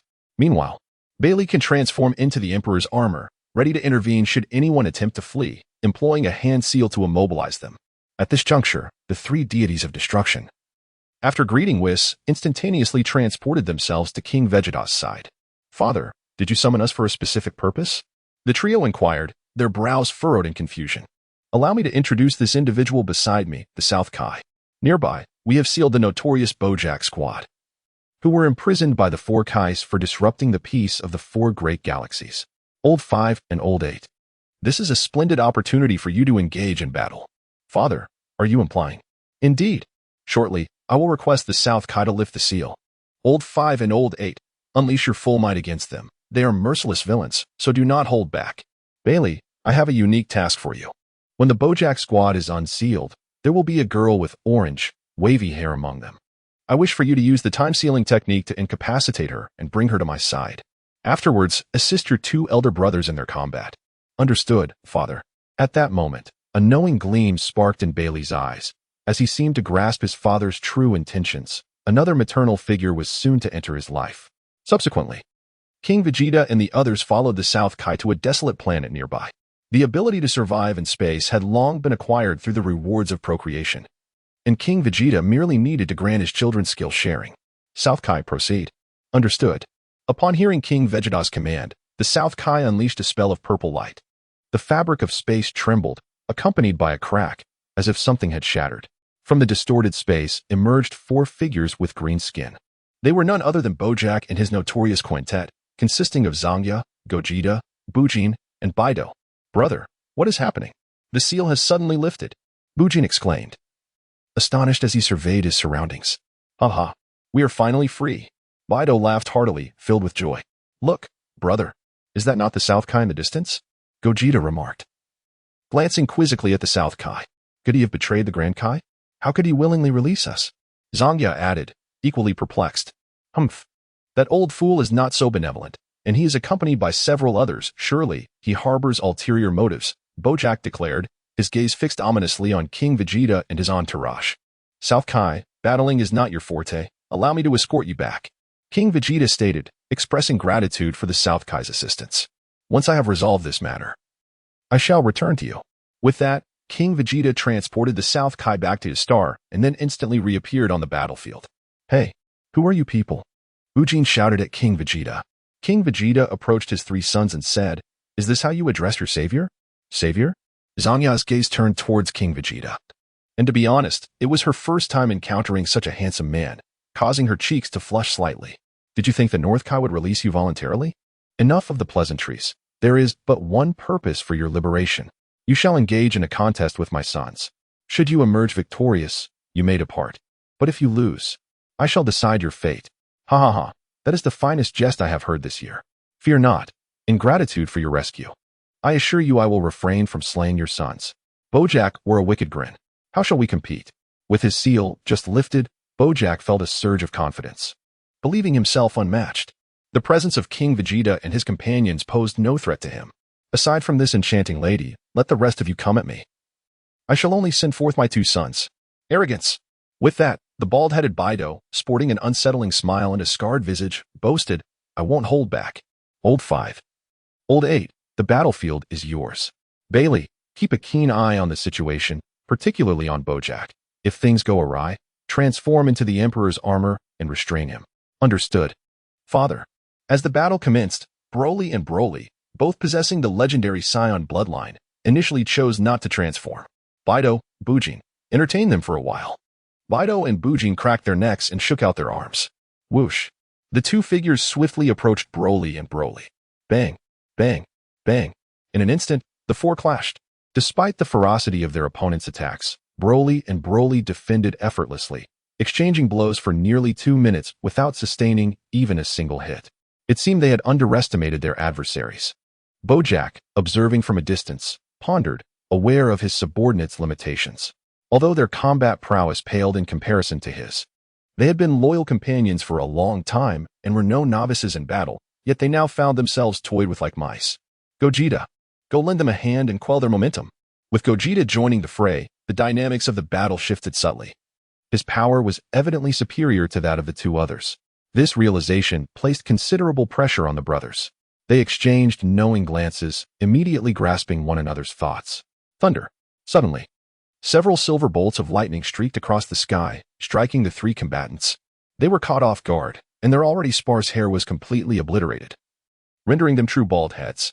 The damage was minimal, yet the humiliation was profound. This was the divine lightning from Old 8's golden talent, specifically targeting the wicked. It is well known that in moments of extreme rage, individuals often unleash a power greater than their usual strength. Gogeta and his companions, now bereft of hair, succumbed to a furious state. Damn it, I will not spare you. The three erupted with powerful auras and charged once more at the brothers. Yet, they were met with another barrage of silver lightning. Crackling. The silver lightning hindered Gogeta and his companions' movements, slowly paralyzing their bodies. Dark storm clouds rolled overhead, gathering to unleash an even more terrifying tempest. Thunder rumbled. A golden bolt of lightning surged forth, targeting not Gogeta and his allies, but rather aimed at Broly. Through the brothers' coordination, Broly successfully activated Thunder Mode. Speed increased by 30, combat power surged by 120, equating to a 2-fold increase in normal combat strength. It is time to dispose of you worthless fools.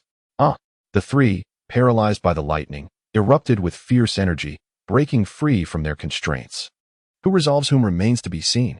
The trio gathered energy blasts, seemingly without limit, and shot them toward Broly. Whoosh!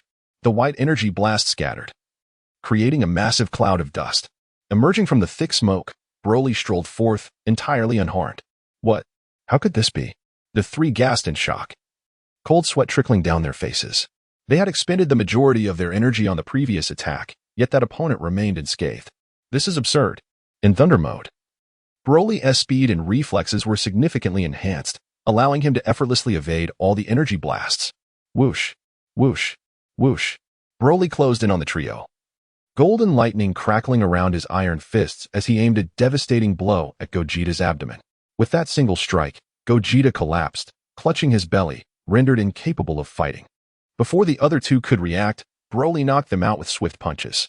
Just moments prior, they had received a message from their father instructing them to hold back and not kill their opponents, but rather to confine them to the Galactic Patrol's prison, leading Broly to merely incapacitate them rather than end their lives. What a pitiful lot. Bojack conjured a sphere of light, preparing to unleash it upon the fallen figures. Zen's seal. Bailey attentively monitored the developments on the battlefield, witnessing as Bojack's luminous orb was on the verge of striking the three. In an instant, he transformed into the Emperor's armor, sealing off the space. Bang! Bailey casually unleashed an energy blast, inadvertently incapacitating Zanjia, who was observing nearby. He then took the unconscious trio, along with Zanjia, to the rear of King Vegeta, before finally canceling his meditation seal. When Bojack regained his senses, he was astonished to find the energy sphere, which should have exploded, utterly inert. What had transpired? Bojack scanned his surroundings, seeking the instigator. Meanwhile, Bailey had already departed with the others. The three inept individuals were dispatched to the galactic prison, while Zanjia was first sent to a private hospital on planet Vegeta to receive anesthesia and rest. Having completed these tasks, Bailey returned to the God of Destruction realm to continue his training, as the forthcoming stage was reserved for his two elder brothers. There was no need for him to meddle further. Shifting focus back to the battlefield, Bojack felt an inexplicable unease as he noticed the sudden disappearance of his subordinates. Where have you taken them? This is no longer your concern. They have been defeated by my son and are now at my disposal. Next, it is your turn. Bojack, King Vegeta declared, casting a glance towards his brothers. With a swift motion, the brothers revealed their true forms, transforming into Super Saiyan 1 and charging at Bojack. Unprepared for the revelation that they had not yet unleashed their full potential, Bojack tightened his fist as a torrent of energy surged from within him, erupting forth and tearing his garments as it revealed his powerful musculature. The sheer force of their clash escalated, reaching a battle power nearing the 100 billion level, a feat capable of obliterating planets with ease. Soon, the entire planet was left riddled with devastation. Bojack condensed two enormous energy spheres from his abdomen and propelled them towards the brothers, but they effortlessly deflected them with a single punch. Brother, unleash that technique. Father has been eagerly anticipating it. Fifth brother, are you referring to that? Indeed, I shall draw their fire while you prepare to unleash it. Exactly. Now Old 8 will employ the spirit thunder. The thunder clouds swirling above had intensified amidst the ongoing battle, marking the perfect moment for summoning the heroic spirits. Broly began to chant the incantation for the summoning. Celestial winds of the azure sky, illuminate the realm with fiery might. All deities bow as the spirits of 1,000 demons die, to quell the restless and banish the malevolent. Let the thunder descend with swiftness, as commanded. The expansive thunderclouds seemed to react to his invocation, surging wildly towards Broly. The terrifying lightning crackled around him, yet caused him no harm. Instead, it gradually coalesced into a shadow of thunder before him. Suddenly, the tumultuous lightning vanished, its brilliance condensing into the thunderous figure that emerged. Zhao Zilong of Changshan stands before you. Harm not, my lord. The ethereal warrior was none other than Zhao Yun, the valiant general renowned for his loyalty during the Three Kingdoms era. With a white horse and silver spear, who can rival me in this realm? A single warrior amidst thousands. What difficulty lies in seizing victory? General Zilong, I must ask for your assistance. Your words are too generous, my lord. I shall breach their formation and vanquish the foes. Adorned in shimmering silver armor, Zhao Yun brandished his gleaming silver spear, as the thunderous shadow summoned a war steed. The night lion, transforming into a streak of light that charged towards Bojack. What manner of creature is this? Bojack questioned, observing the commotion caused by the thunderous figure in the distance. In the blink of an eye, Zhao Yun appeared before Bojack, wielding his spear with remarkable precision. Seven-pointed serpent spear. The multitude of spear shadows coalesced into serpentine forms, ensnaring Bojack tightly. In that fleeting moment, he felt as though he were bearing the burden of an entire planet, the weight pressing down upon him. Within a mere 5 seconds, Bojack succumbed to a state of suffocation. Chapter 22. A dream of yellow millet. King Vegeta gazed in astonishment at Bojack, who had succumbed to unconsciousness due to asphyxiation, utterly bewildered by the sheer ferocity exhibited by Yun. The hierarchy of warriors was clear. Elbu, Zhao Yun, and Dianwei ranked first, followed by Guan Yu, Ma Chao, and Zhang Fei. Indeed, placing Yun in the second position was indisputable. At this moment, both the 5th and 8th warriors wore expressions of utter confusion. Truth be told, this was the first occasion on which Broly had unleashed the true might of his command. They had not even begun to unleash their full potential. They had yet to activate their Super Saiyan transformations. My lord, I have fulfilled my duty and captured the marauder, Zhao Yun proclaimed, hoisting Bojack with his spear and swiftly approaching Broly. General Zilong, your efforts have been commendable, Broly acknowledged. Father, what shall we do next? He inquired, turning his gaze toward King Vegeta. There is nothing further for you to concern yourselves with. Do as you please, just ensure that you deliver the captive to me. With that, King Vegeta took Bojack and departed. Meanwhile, the 5th warrior remained on the battlefield, casting a mischievous glance at Zilong. The 8th warrior quickly grasped his implication. General Zilong, your combat was exceedingly vigorous. My brother is itching for a challenge. Perhaps you could engage in a sparring match with him, allowing me to witness your full prowess. To be frank, they had always been somewhat cautious in the realm of the destroyers, reluctant to create significant disturbances. There was a time when Brother Vegeta and Brother Broly had sparred, and their ruckus had roused Lord Beerus from his slumber, resulting in a severe reprimand. Ultimately, it was Mr. Whis who managed to placate him with a newly developed delicacy sent by their father, reportedly a gourmet cat food specially formulated for Beerus himself. Having finally emerged from the confines of training, they were determined not to return prematurely. I accept the challenge. White Horse, Silver Spear Zhao Zilong versus golden-haired, male model Broly. King Vegeta took Bojack to visit the South Galaxy King. Instant transmission. South Galaxy King, I have one more request. Please seal Bojack's combat power, as I intend to confine him in the Galactic Patrol's prison. The South Galaxy King gazed at the unconscious Bojack on the ground. You truly succeeded. Isn't the evidence right before you? After sealing Bojack's powers, King Vegeta returned to his palace, where he needed to devise a memory for Zanjia. Let me ponder for a moment. A new memory was implanted into Zanjia's mind through a memory chip.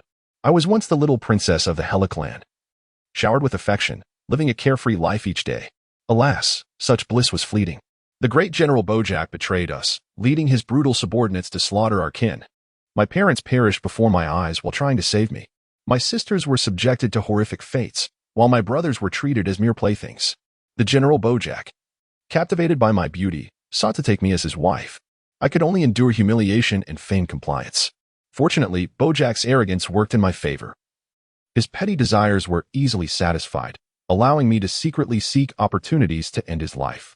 As Bojack grew stronger, he became dissatisfied with his dominion over his planet, slaughtering most of his subordinates and retaining only a select few he favored, along with me. I could not discern whether this was a stroke of fortune or misfortune. The formidable Bojack soon made a name for himself across the universe, and I was left to assist him, albeit reluctantly.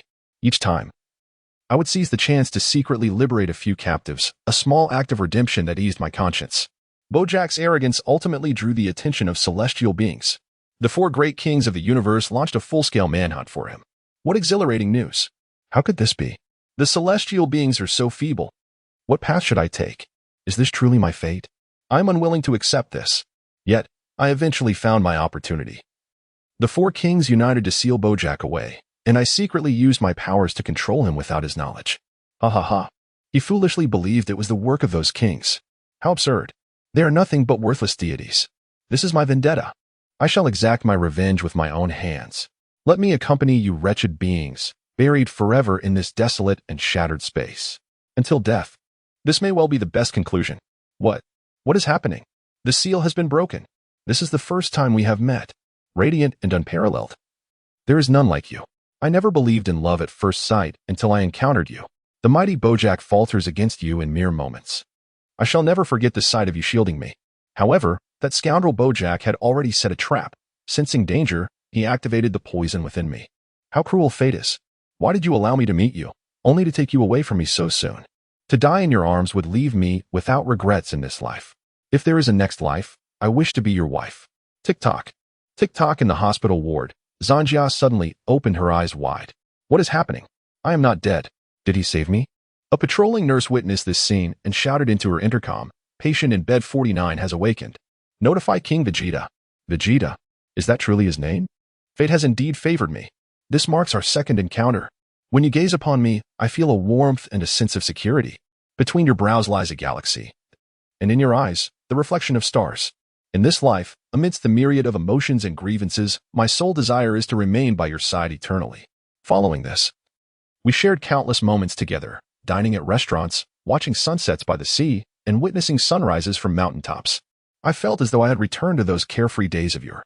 One day, you mentioned that your cat could perform backflips and invited me to witness it. I watched in awe and was thoroughly entertained. At long last, I realized my dream of becoming your wife. Congratulations, host, on completing the side quest to marry a woman with a combat power exceeding 2 billion. The task rewards have been dispensed. Congratulations on receiving an extension of life for 3,000 years, along with a talent replication voucher. Reflecting on the time spent with Zanjia brings joy to King Vegeta, as it reminds him of the moments spent dating his former girlfriends in a past life. Though none of those relationships culminated in lasting unions, each joyful moment shared with them was undeniably real. Woman, Jingjing, Wei, Wei Wei, Ching, Laman, Minmin, Jiao, Ting, Cici, Jia, Chi, Nana, Ying, Ming, Pei, how have you all fared? Chapter 23. A fated encounter. After years of operation, the side quest has finally reached completion. Vegeta has finally obtained the coveted talent replication voucher he has long desired. Next, it is time to summon Goku back for a visit. The targeted Brilliance Talent Awakening card awaits. Vegeta, the king, eagerly anticipates the awakening of his latent abilities. Oh, I must first utilize the gene optimization fluid I purchased last time. I nearly forgot. System, please administer the gene optimization fluid. Select the recipient, myself. Usage successful. Low-level Ice Demon Bloodline, mid-level Ice Demon Bloodline. Lifespan 600 years, combat power 30 million. System, please display my current status. Host, King Vegeta lifespan, 5,200 years bloodline, Scion royalty. Transcendent, mid-level Ice Demon base combat power, 500 million. It seems I have exchanged 600 years of lifespan for a mere 30 million in base combat power. It feels rather insignificant. Private chat interface Vegeta, I entrust you with a task. Shrimp doesn't blink, King Vegeta, father, what is it? Jun Qianin, Vegeta, years ago. I sent one of my children to a place called Earth. I need you to go there and bring him back. Shrimp doesn't blink, King Vegeta, who could possibly warrant such an elaborate endeavor? Jun Qianin, Vegeta, what if I told you his power surpasses yours? Shrimp doesn't blink, King Vegeta. What? Father, did you not say he is also your child? Is he your illegitimate son from years past? Jun Qianin, Vegeta, what nonsense. Vegeta, you seem to be itching for a fight. He's your brother, Kakarot.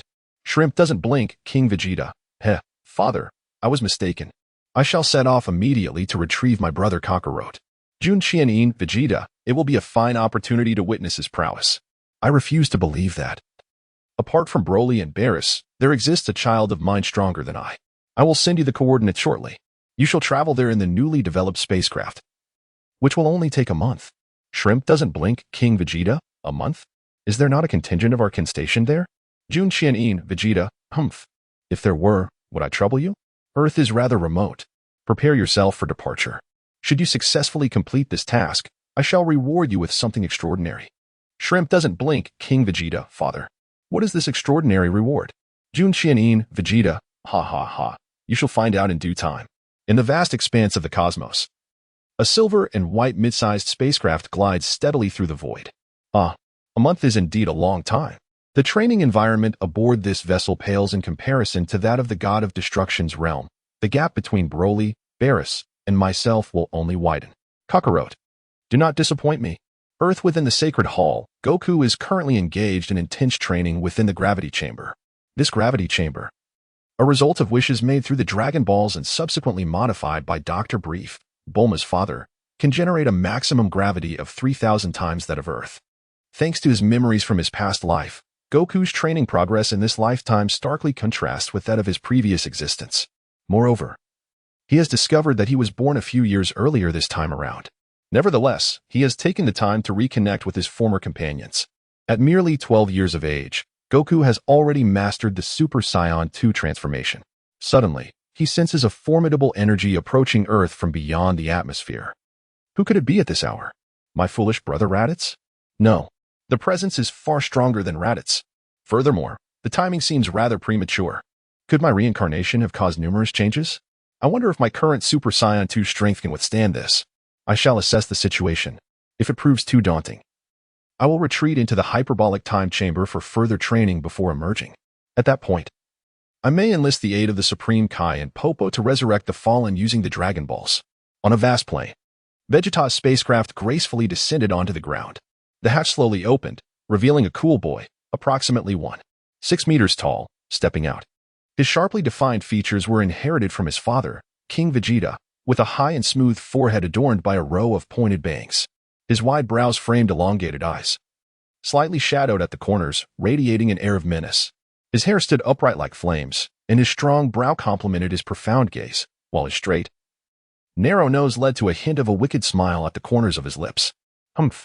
The environment of the planet where Kakarot resides is indeed quite splendid. In the past, it would have surely fetched a handsome price. Let me see where Kakarot is reveling. Vegeta gently closed his eyes, immersing himself in the vibrant essence of life on Earth. He found it. Goku had already sensed Vegeta's presence, prompting him to preemptively relocate to a desolate island, far removed from civilization. Thus, even in the event of a confrontation, the repercussions would remain minimal. Whoosh, whoosh. Vegeta appeared before Goku. Brother Vegeta, Goku exclaimed in surprise. Kakarot, I never imagined you would recognize me. This makes matters easier. Come back with me, for my father wishes to see you. In this incarnation, Goku, influenced by the memory chip of King Vegeta, experienced numerous alterations from the original narrative. However, the most significant change lay in his memories, which clearly recorded that his father was King Vegeta. In their previous lives, they had both perished alongside planet Vegeta due to Frieza's devastating planet-destroying blast. It seems this life is indeed different. His father is still alive, and brother Vegeta is not as cruel as before. This prosperous era is as you wished. Meanwhile, King Vegeta had been keeping an eye on his son's whereabouts through the system's updates about his progeny. Recently, aside from procreating, he also instructed the system to arrange for him to watch some popular television dramas from his past life to pass the time. For even those who toil in the fields must occasionally indulge in relaxation. Your progeny, Vegeta, and your progeny, Goku, are engaged in a friendly reminiscence. Vegeta, your heart is tethered to Bulma, and your concern for Trunks is evident. Yet when it comes to me, all I receive is a plea for restraint. Kakarot, the affairs of this world cannot be coerced into yielding results. They are merely a cycle of mutual torment. The bitter fruit is, indeed, fruit. Vegeta, what exactly are you afraid of?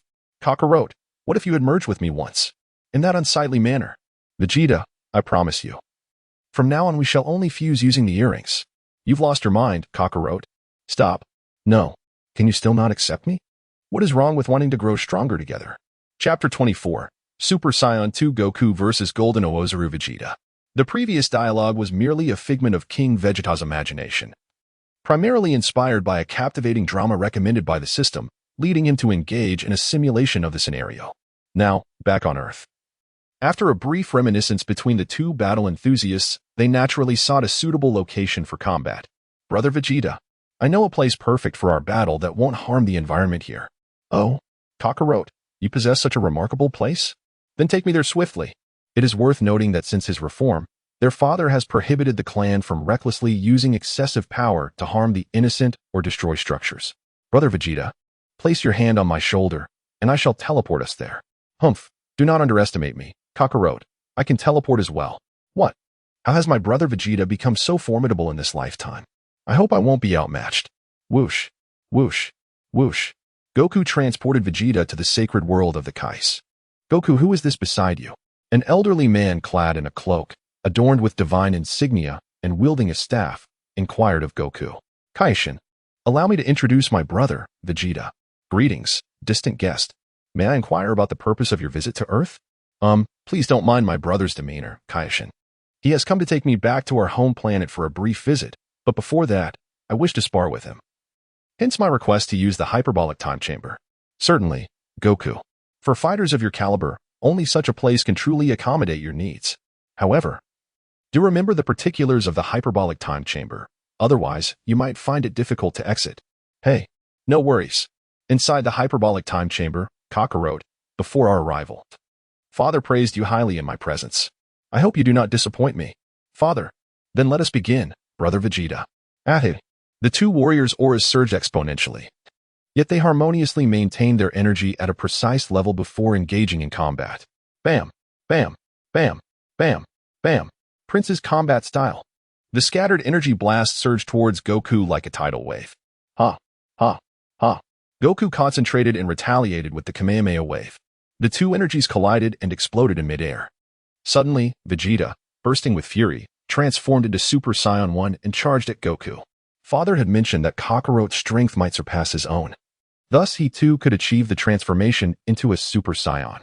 Indeed, Goku clenched his fists, golden light erupting from within. Super Saiyan 1. Bam, bam, bam, bam, bam. The battle raged from the heavens to the ground, with fists and feet flying, yet neither gained a definitive advantage. Humph. Kakarot, stop playing around and unleash your true power. Vegeta unleashed a powerful kick, sending Goku crashing to the ground and stirring up a massive cloud of dust. As you wish, Vegeta. Yaha. The energy surrounding Goku gradually transformed from flames to a jet-like state, his hair standing even more erect, an ominous aura radiating outward as lightning crackled around him. Vegeta observed with intensity. This was the Super Saiyan who surpassed even the Super Saiyan. Super Saiyan 2 had arrived. What? Kakarot. You possess such power. No wonder my father claimed your strength exceeds mine. Humph, but I shall not concede. You don't think you are the only one with a trump card, do you? As he spoke, Vegeta concentrated a sphere of energy and hurled it into the sky. It was the Royal Saiyan lineage's exclusive skill, Artificial Moon. Logically, Goku, being a Saiyan himself, could also transform into a great ape. However, he had severed his tail long ago. This granted Vegeta a sense of invulnerability. Boom, boom, boom, boom. The deep, resonant sound of a heart beating echoed as Vegeta's form began to swell, and in no time, he transformed into his great ape state. Remarkably, his battle suit did not burst. It was a newly developed model from Vegeta's planet, perfectly tailored for the Saiyan race, able to adjust in size according to its wearer. Vegeta's golden great ape form. A tenfold increase in battle power. Kakarot, this is not over yet. My limits extend beyond this. Awaken the form of the Buddha. Vegeta's physique expanded further, his original height of over 20 meters suddenly magnifying tenfold. His combat power surged by an astounding 288. Vegeta, how have you grown so immense? It is worth noting that during my previous encounter with Vegeta, although he transformed into a great ape, it was merely the ordinary black form, far from the current golden great ape state. Even more astonishing is the fact that he can further transform. These are forms that Vegeta never possessed in my past life. What on earth is happening? Gazing at the colossal figure before him, Goku felt a twinge of bewilderment. Ha ha ha. Now you recognize my might, don't you? Yet. Awaiting Vegeta is a Kamehameha wave amplified tenfold. A mere trifling skill. Vegeta unleashed a powerful punch towards the Kamehameha wave, effortlessly dispersing Goku's energy attack. It is a well-known fact that historically, the left side of the wave has always faced defeat. This must surely be a matter of Goku's positioning. To his astonishment, Vegeta's physique had grown immensely, yet his speed and agility remained unaffected, even becoming more nimble. This was indeed a formidable challenge. Goku found himself in a predicament. As the disparity in their sizes was overwhelmingly vast, it evoked a sense of helplessness and despair reminiscent of ordinary ninjas facing the Ten Tails in Naruto. Alas, I had severed my tail. It appears I have no choice but to resort to that technique. I can only hope my body can withstand it.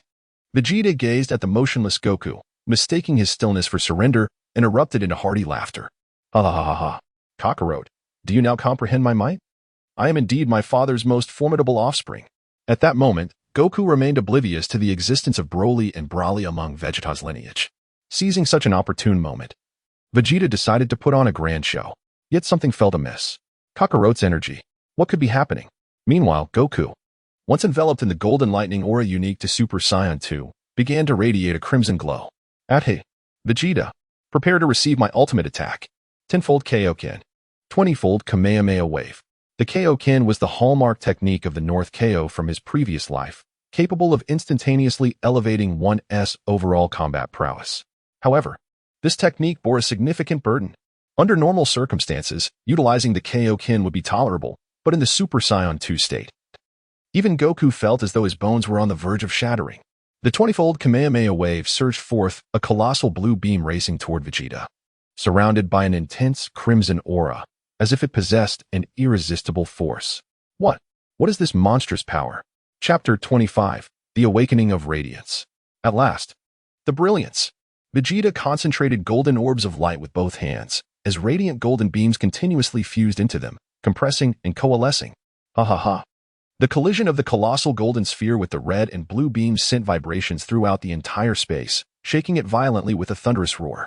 The intense white light erupted from the clash, and amidst the energy shockwave, a faint fissure emerged in the very center of the chaos. Such terror. Both Goku and Vegeta were also affected by the overwhelming pressure, propelled away in different directions. As tranquility returned, both had already been pushed back to their normal state.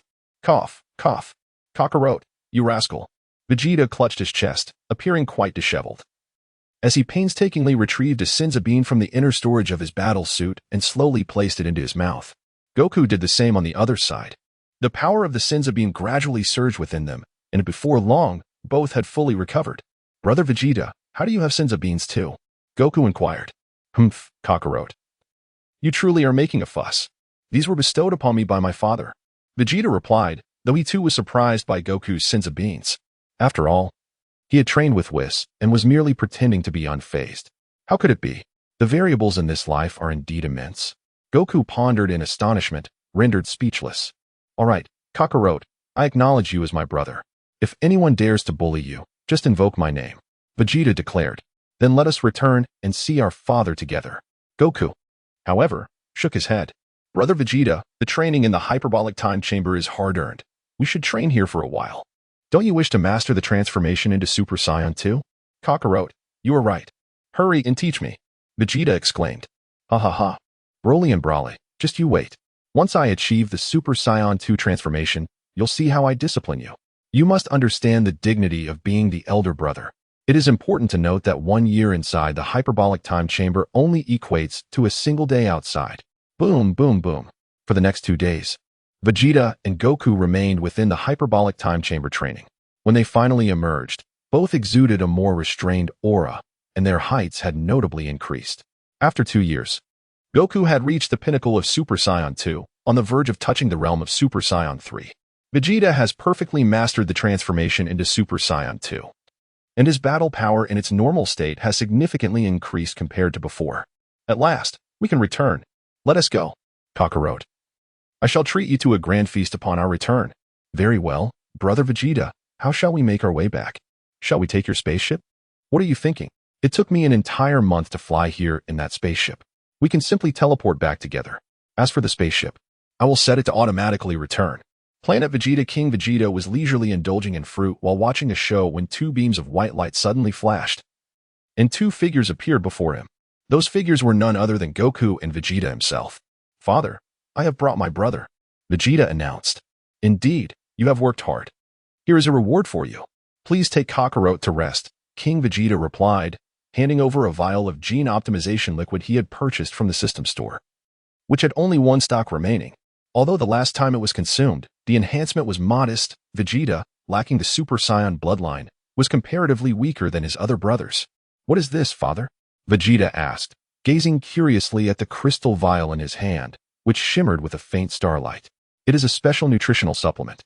Find a training room and consume it. It will benefit your physique," King Vegeta instructed. "Understood, father. I will take Kakarot down now. Kakarot, you should go with Vegeta. Come to my chambers tomorrow. I have prepared a gift for you." "All right, father." Subsequently, Vegeta introduced Goku to the culinary delights of Planet Vegeta. Saiyans are known for their insatiable appetites. The two feasted from afternoon until night, barely satiating their hunger, leaving the chef's hands trembling from exhaustion. The following day, in the Grand Palace of King Vegeta, Goku, clad in Saiyan battle attire, arrived to pay his respects. "You have come, Goku," exclaimed King Vegeta. "I have indeed arrived," replied Goku. "You were not supposed to be here," Vegeta retorted. "Yet, here I am," Goku declared. "What is your purpose for coming?" "I come to slay." "Slay whom?" "Those who deserve it." "And who is it that deserves to be slain?" "It is you who deserves it." "Father, father," Goku called out after greeting King Vegeta, but receiving no response. Realizing he had momentarily drifted away, Vegeta coughed and said, "Kakarot, I understand that you harbor many questions, but I have my own burdens. In time, you will comprehend everything. Surely, Vegeta has spoken to you regarding the awakening of your potential. As a gift for our long-awaited reunion, allow me to awaken your unique power.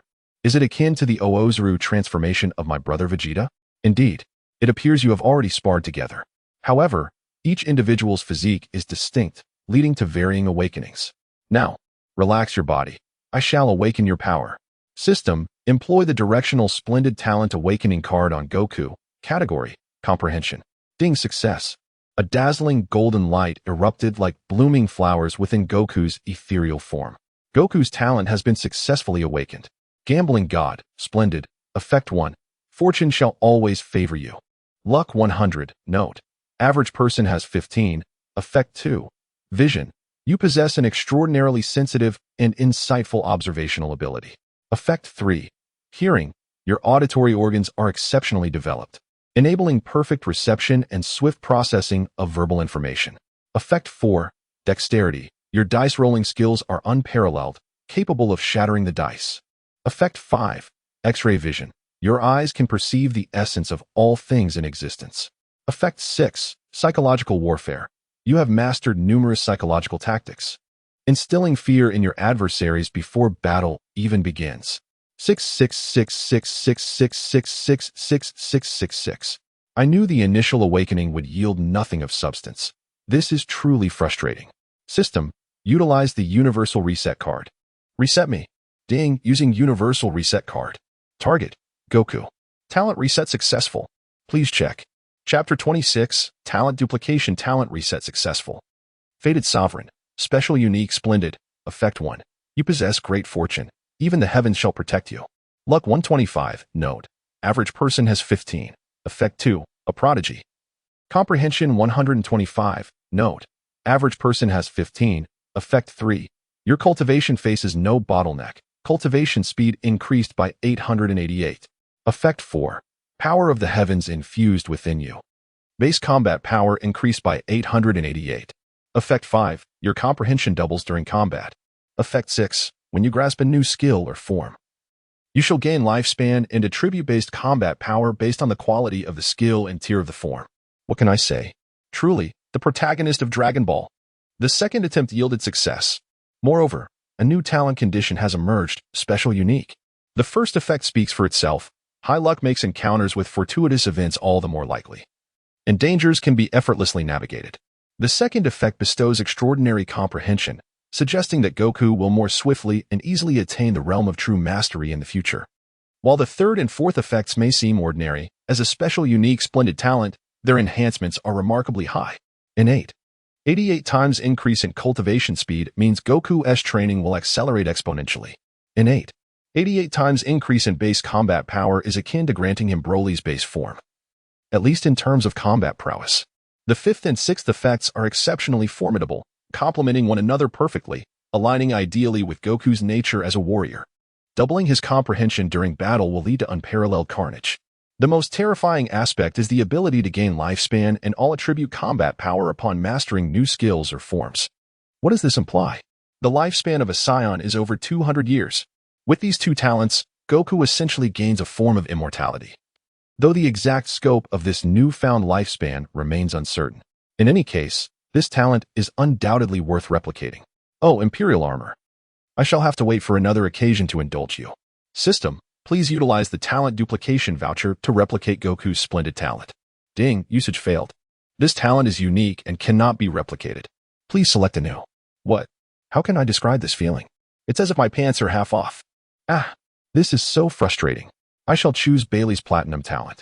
Duplication successful. Congratulations, host, you have acquired the special Platinum talent, Heir of the Emperor. Kakarot, your talent has been fully awakened. How do you feel? King Vegeta gazed enviously at his son. As Goku sensed the transformations within his body, his mind became extraordinarily clear. Memories that had once faded returned with vivid clarity.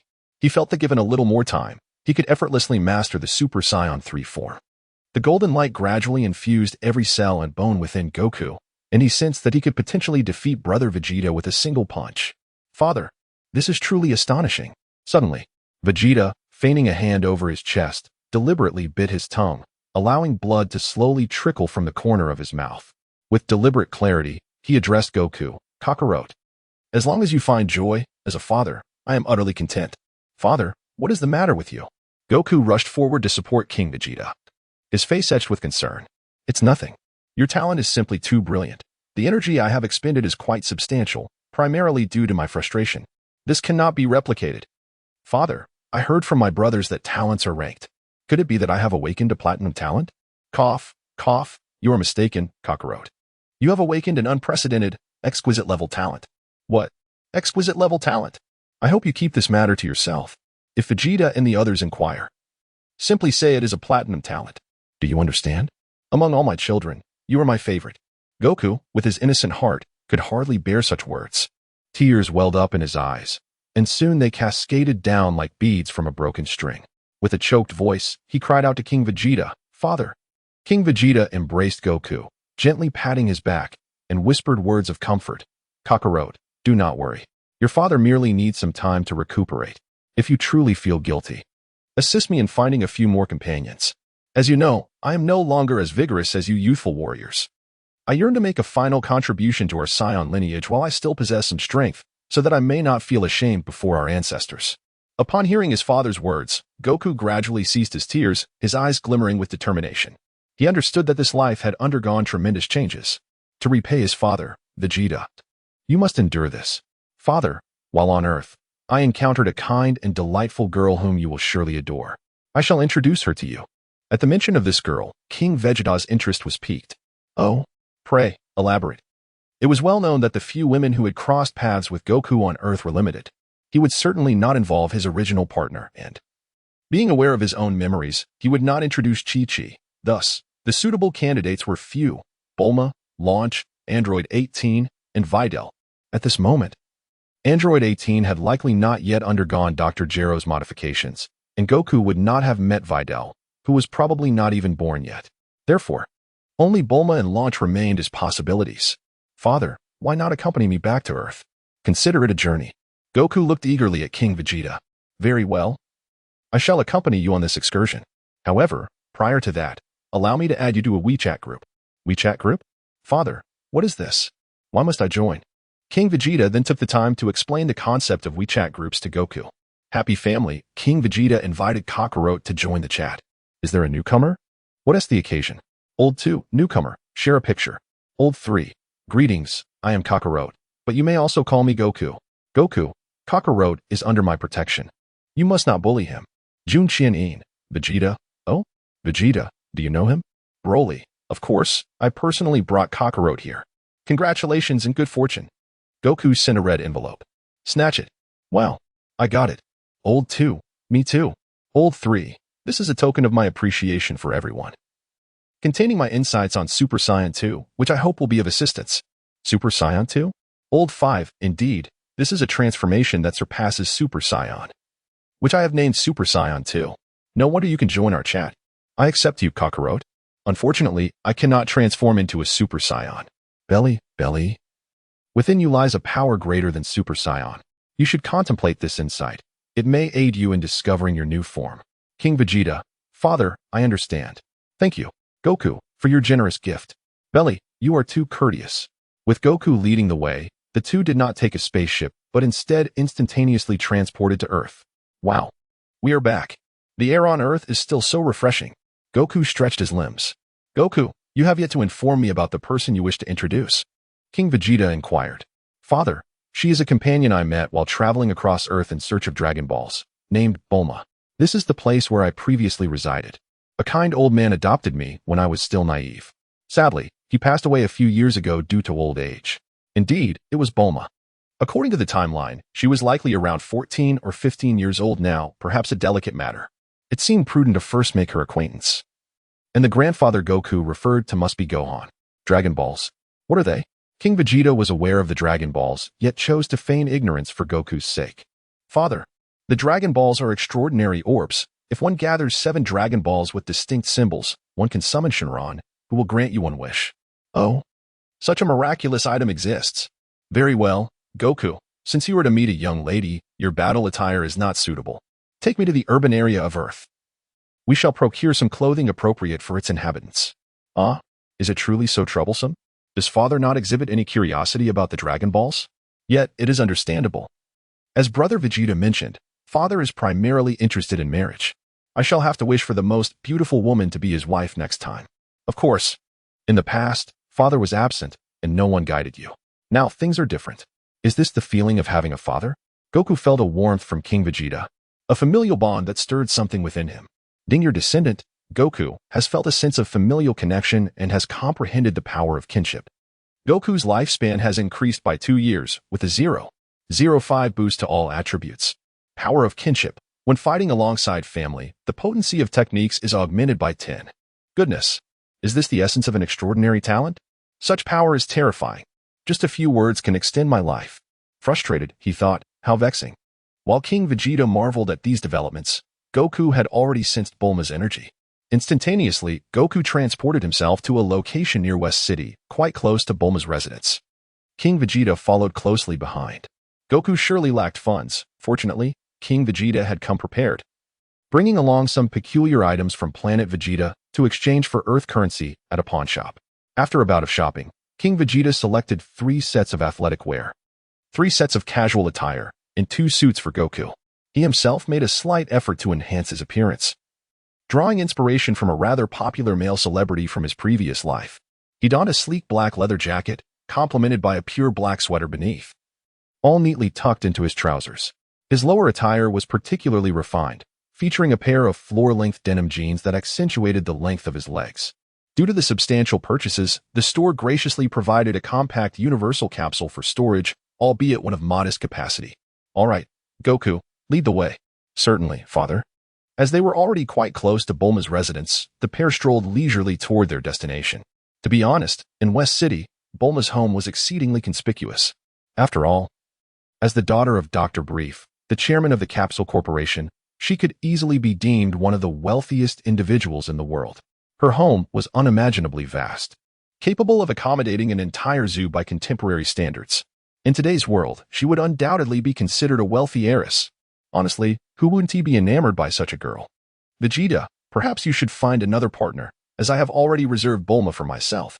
The two pressed the doorbell to Bulma's home. But the door was opened not by any member of the Bulma family, but rather by an intelligent robot resembling a maid. Surrounding them were various other robots, some diligently cleaning while others tended to pets. Greetings, esteemed guests. May I inquire if you have a prior appointment? The robot inquired in a charming mechanical voice, addressing the two royals. Hello, I am Son Goku, a friend of Bulma. This is my father, King Vegeta. Could you kindly inform Bulma that I have come to visit her? At that moment, the intelligent screen atop the maid robot flickered, revealing Bulma's image. "Oh, Goku. I am delighted you have come to play. Please, follow the robot inside." Due to the camera angle, Bulma did not notice the handsome man beside Goku. The duo followed the maid robot for some time until they arrived at the entrance of a room resembling a laboratory. The door slid open automatically. Inside, Bulma was engrossed in tinkering with her new mode of transportation, a dazzling flying motorcycle. Upon noticing the newcomers, she lifted her gaze toward the doorway. Bulma's ice blue eyes sparkled as they fell upon the striking figure beside Goku, and a faint blush crept onto her cheeks. Vegeta cast a smile towards Bulma. And in that moment, time seemed to stand still. It is often said that throughout our lives, we encounter a multitude of people. Yet it is undeniable that some individuals evoke an immediate fondness upon first glance. This inexplicable connection is not solely dependent on physical beauty, but rather on the feelings that are stirred within us at that very instant. Perhaps it is the allure of their eyes, the warmth of their smile, or even their unique sense of style. In essence, those who can capture your attention at first sight possess an enchanting quality that allows them to quietly win your heart without uttering a single word or making a single move. Chapter 28. Departure. Planet Namek. In your eyes, light and shadow intertwine, and a smile blossoms. Bulma gazed at the unfamiliar man before her, utterly mesmerized. After all, the reader's appearance was nothing short of breathtaking. No woman could resist such charm. The sense of immersion was immediate. Ultimately, it was Goku who first shattered this enchanting atmosphere. "Bulma, let me introduce you to my father, King Vegeta." "What? Goku, are you joking? He looks just like your brother," Bulma exclaimed, astonished as she looked at Goku. Despite being merely 15 or 16 years old, Bulma had already developed an impressive figure, her ice blue hair cascading down, and her long legs commanding attention. "Thank you for your kind words, Miss Bulma." "Huh? However, I truly am Goku's father. When Goku was just a child, my planet faced an immense crisis, and I had no choice but to send him to the distant Earth. Fortunately, Goku is blessed and has grown up safely. Speaking of which, I must thank you for the care and support you've shown him as his friend. As a token of my gratitude, allow me to present you with a small gift." With that, King Vegeta retrieved a universal capsule from the system space. Thankfully, Bulma's laboratory was spacious enough to accommodate the contents that emerged from the capsule. With a pop, the capsule opened to reveal a shimmering pink sports car reminiscent of a Porsche 911. This vehicle is equipped with a newly developed energy system from planet Vegeta, capable of converting light and thermal energy into power. It can fly and even traverse the seas. I noticed you were examining that motorcycle earlier. I hope you find this to your liking. To be honest, as the daughter of Earth's wealthiest individual, Bulma was hardly in need of a car. However, knowing the original King Vegeta had gifted her a vehicle piqued her interest, particularly due to its innovative energy device. After all, Bulma was a scientific enthusiast, a woman whose expertise in technology was unparalleled. "Big brother, you are too generous. Goku is my dear friend, and besides, we help each other. I feel quite embarrassed," Bulma said, though her eyes sparkled with excitement. The mere appearance of the car had captivated her, but more importantly, the energy device intrigued her. Just moments ago, she had been fretting over the endurance of her motorcycle. While its electric power was adequate, having to recharge it once a week was quite a hassle. Now, with this new vehicle, she was eager to delve into its mechanisms. With her intellect, she was certain she could easily grasp its workings. Vegeta smiled subtly, understanding without speaking. "By the way, Bulma, I need to trouble you with something. After we collected the Dragon Balls last time, my Dragon Radar inexplicably broke, and I need you to repair it." Goku scratched his head and handed Bulma a circular device. "It's a trivial matter. But what do you need the Dragon Radar for? Do you perhaps have a wish you wish to make? Share it with me. Maybe I can help make it come true." To be honest, knowing Bulma's understanding of Goku, it would likely involve an insatiable desire for food or perhaps something related to training. How utterly dull. "Ah, it's because Piccolo and the Earth's Guardian have fused. I must take a trip to Namek to find another Guardian and collect the Dragon Balls there as well. However, if you're talking about wishes, I actually have one." "Oh, what is it?" Bulma inquired with curiosity, sensing today's Goku was rather peculiar, fidgeting as if he were experiencing the stirrings of youthful infatuation. Vegeta, filled with curiosity, could not recall any particular wishes that Goku might have. In the past, most of the Dragon Balls were primarily utilized for the resurrection of individuals. To his astonishment, certain plot lines from the previous life seemed to have accelerated due to Goku's memories, indicating that many unforeseen changes lay ahead. However, he felt unfazed. ready to face whatever challenges might arise. With a mischievous grin, he declared his wish to find the most exquisite woman in the universe to be a stepmother for his father. What nonsense are you spouting, Goku? Vegeta interjected, incredulous. Bulma's face flushed crimson, her thoughts evidently wandering to places unknown. It was an unexpected display of filial devotion, and Vegeta was taken aback by Goku's audacity. Ahem. Goku, you mustn't be so reckless in front of the young lady. I apologize, Bulma, Vegeta said, his expression one of regret. And no, it's fine, Bulma stammered, her voice trembling as her mind drifted elsewhere. Bulma, why is your face so red? Are you feeling unwell? Goku, in his usual navet, questioned her. At his words, Bulma's demeanor shifted dramatically, resembling a deflated balloon. Mind your own business, she retorted, her irritation palpable. Goku, bewildered by her sudden anger, mused on the peculiarities of women. Ha ha ha ha. Goku, perhaps you should refrain from bothering Bulma. She still needs to assist you with the dragon radar. Vegeta quickly steered the conversation away. You're right, big brother. Since you've traveled such a distance, I presume you haven't eaten yet. Allow me to have a robot escort you to the dining hall for a meal. And I shall join you shortly after I finish my repairs. Bulma, you are truly wonderful. How did you know I was starving? Goku exclaimed, his stomach rumbling in agreement. You silly child. Bulma replied, her patience wearing thin. In that case, I hope I'm not imposing. The two followed the robot to the dining hall, where they indulged in a hearty meal, nearly overwhelming the robot with their appetites. When Bulma entered, she was genuinely taken aback. Goku, you can eat an astonishing amount. Not even a pig could match your capacity. Under the system's enhancement, King Vegeta has mastered the art of controlling his appetite, indulging only lightly in each dish. Thus, it is predominantly Goku who devours the remaining food, a testament to the Scion's seemingly insatiable appetite. One might wonder where it all goes once consumed. Heh, Bulma. Your cooking is exquisite. May I return for another meal? Goku exclaimed, reveling in the feast. All you do is eat, Bulma retorted. If you wish for more, you must agree to one condition. Gulping, Bulma insisted. As long as I can come back for another meal, I am open to any condition. It was evident that Goku had truly eaten his fill. I want to accompany you to Namek. Bulma gazed at Goku with eager anticipation. Wait, what do you want to do on Namek? Goku asked, a hint of concern in his expression, primarily due to Bulma's significantly weaker combat abilities, which made him apprehensive about potential dangers. Goku, I actually have an older sister named Tais, a science fiction adventure novelist, who left home years ago to travel the universe. I wish to explore the outside world, just like her, Bulma declared. Since Bulma has expressed such a desire, why not take her along? Surely, your formidable strength can safeguard her. Another voice chimed in. Exactly. Goku, after all this training, can you not even protect me? Goku, provoked, could no longer contain himself. Who said that? I will take you. At that moment, King Vegeta received an intergalactic call, the screen flashing with the words Mother of the Child. Chapter 29. The Convergence of World Lines. The intergalactic phone was a creation forged through the collaboration of Frieza and King Vegeta over the years, establishing spatial bases across vast regions of the universe to ensure signal coverage.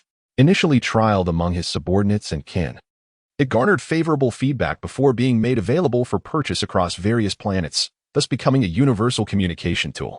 Almost every planet with space travel capabilities possessed one. This venture proved lucrative for both Vegeta and Frieza, yielding rare ores and treasures. Beyond basic communication, the phone was equipped with video calling, power level detection, recording, and photography capabilities, with continuous updates in progress.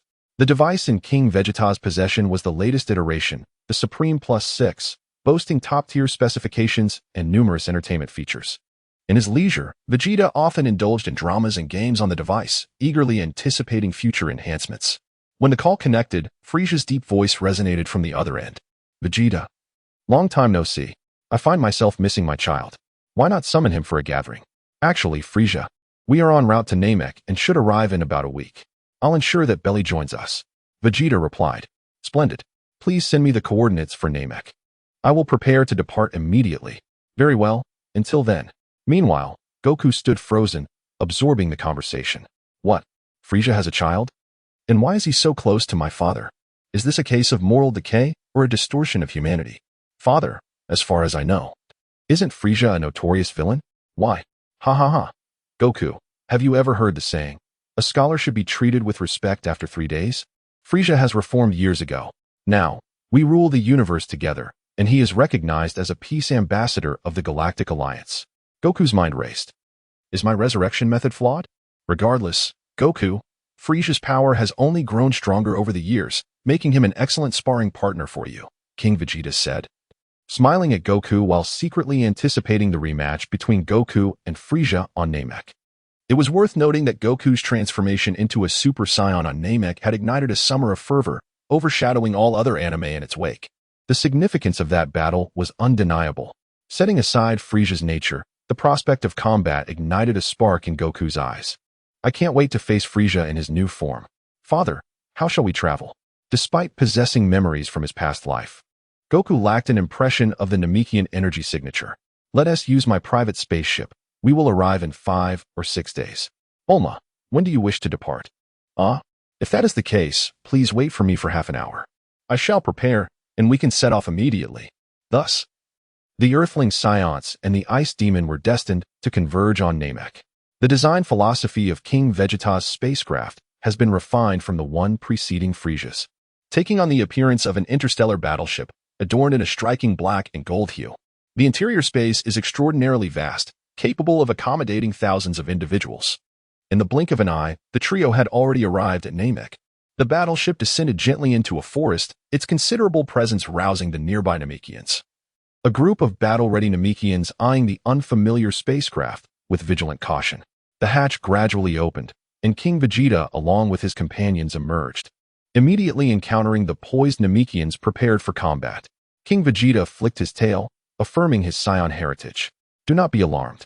My visit today is a humble request to meet your elder. Allow me to introduce myself.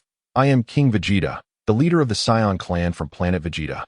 Rest assured, Your Highness, we have already received the elder's message. Please follow me, replied the guide. The reputation of the Scions in the cosmos is quite commendable. Over the years, whether it be the Galactic Patrol, planet Vegeta, or even the Frieza Force, the Scions have left a favorable impression.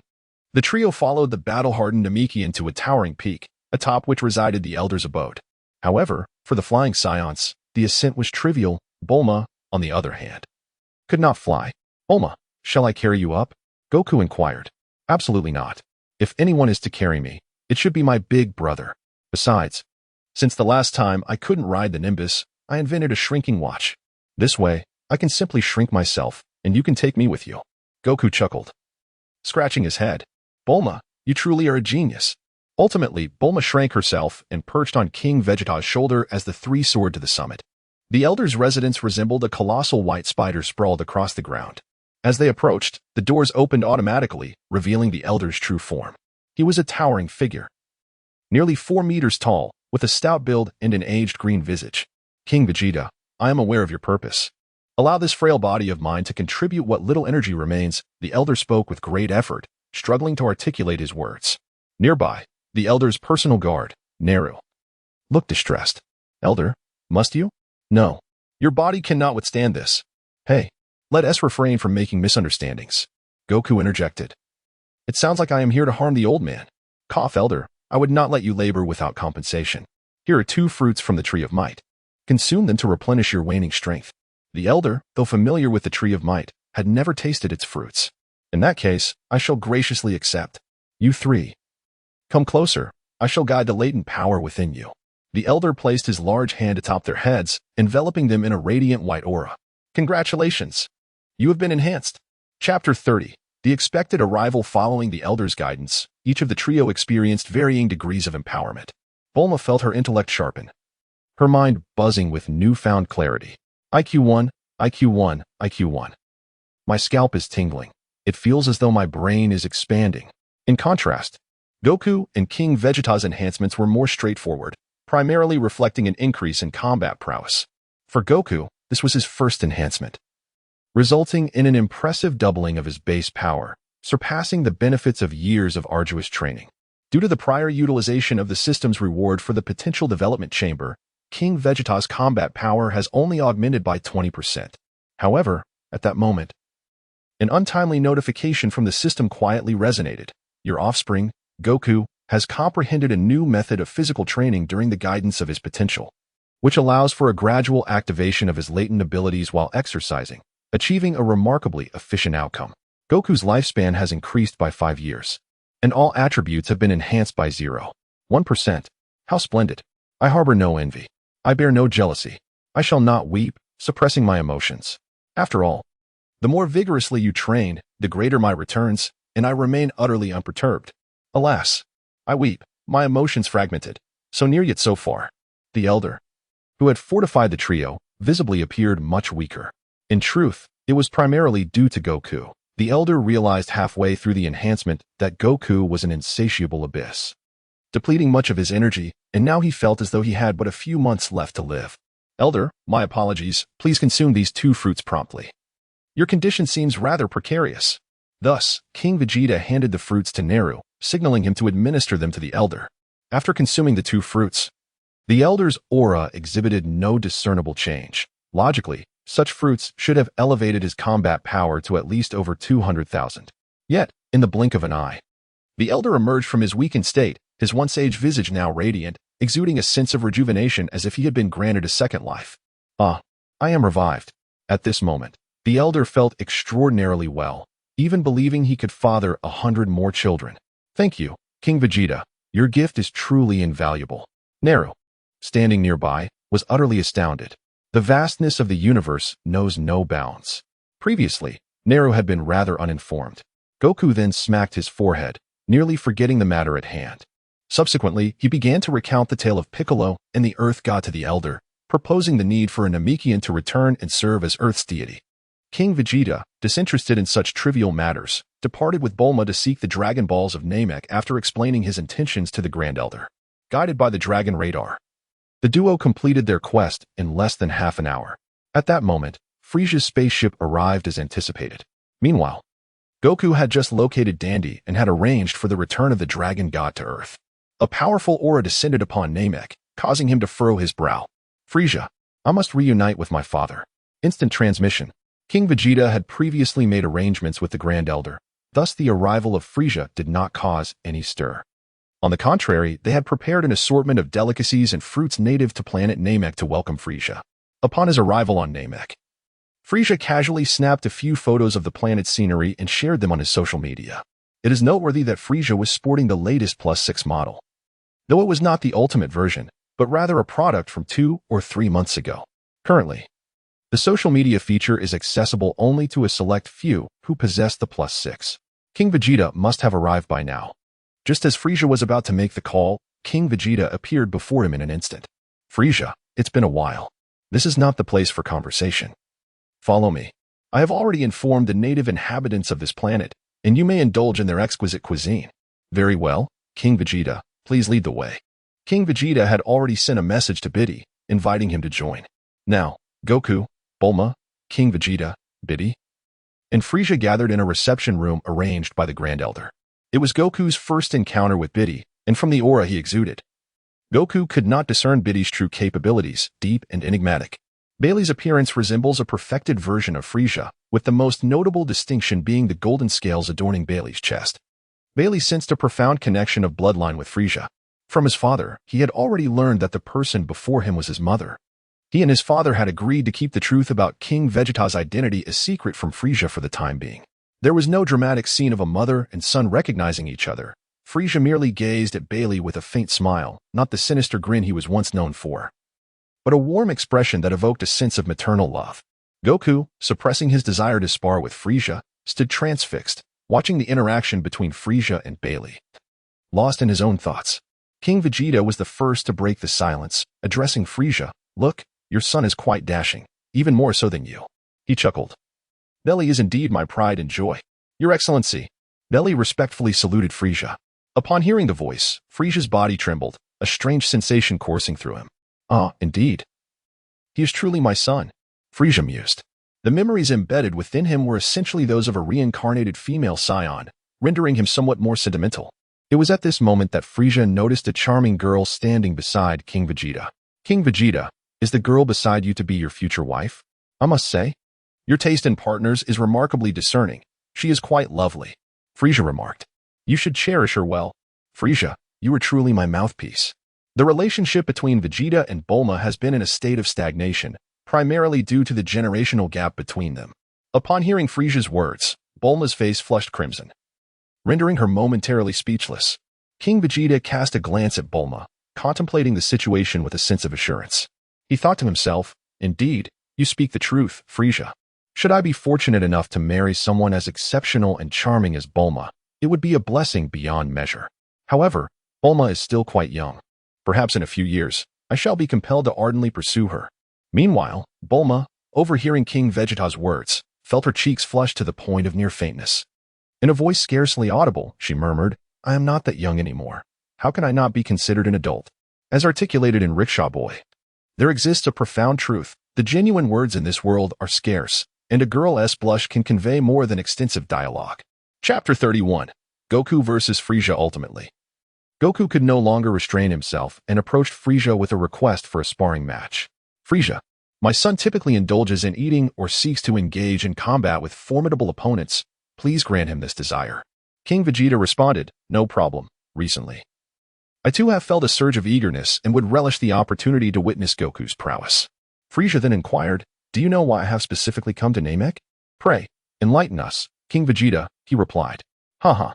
Namek is home to a wondrous set of orbs. Gather all 7 Dragon Balls, and one can summon the Eternal Dragon, who will grant 3 wishes. Oh, any wish can be fulfilled? As long as it remains within the dragon's capacity, yes. As a token of our sparring, you may claim one of the wishes. How does that sound? Haha, that sounds exceedingly amusing. However, I fear Namek may not withstand the intensity of our battle. Frieza expressed with concern as he surveyed his surroundings. I was just about to suggest the same. Therefore, we must find another venue.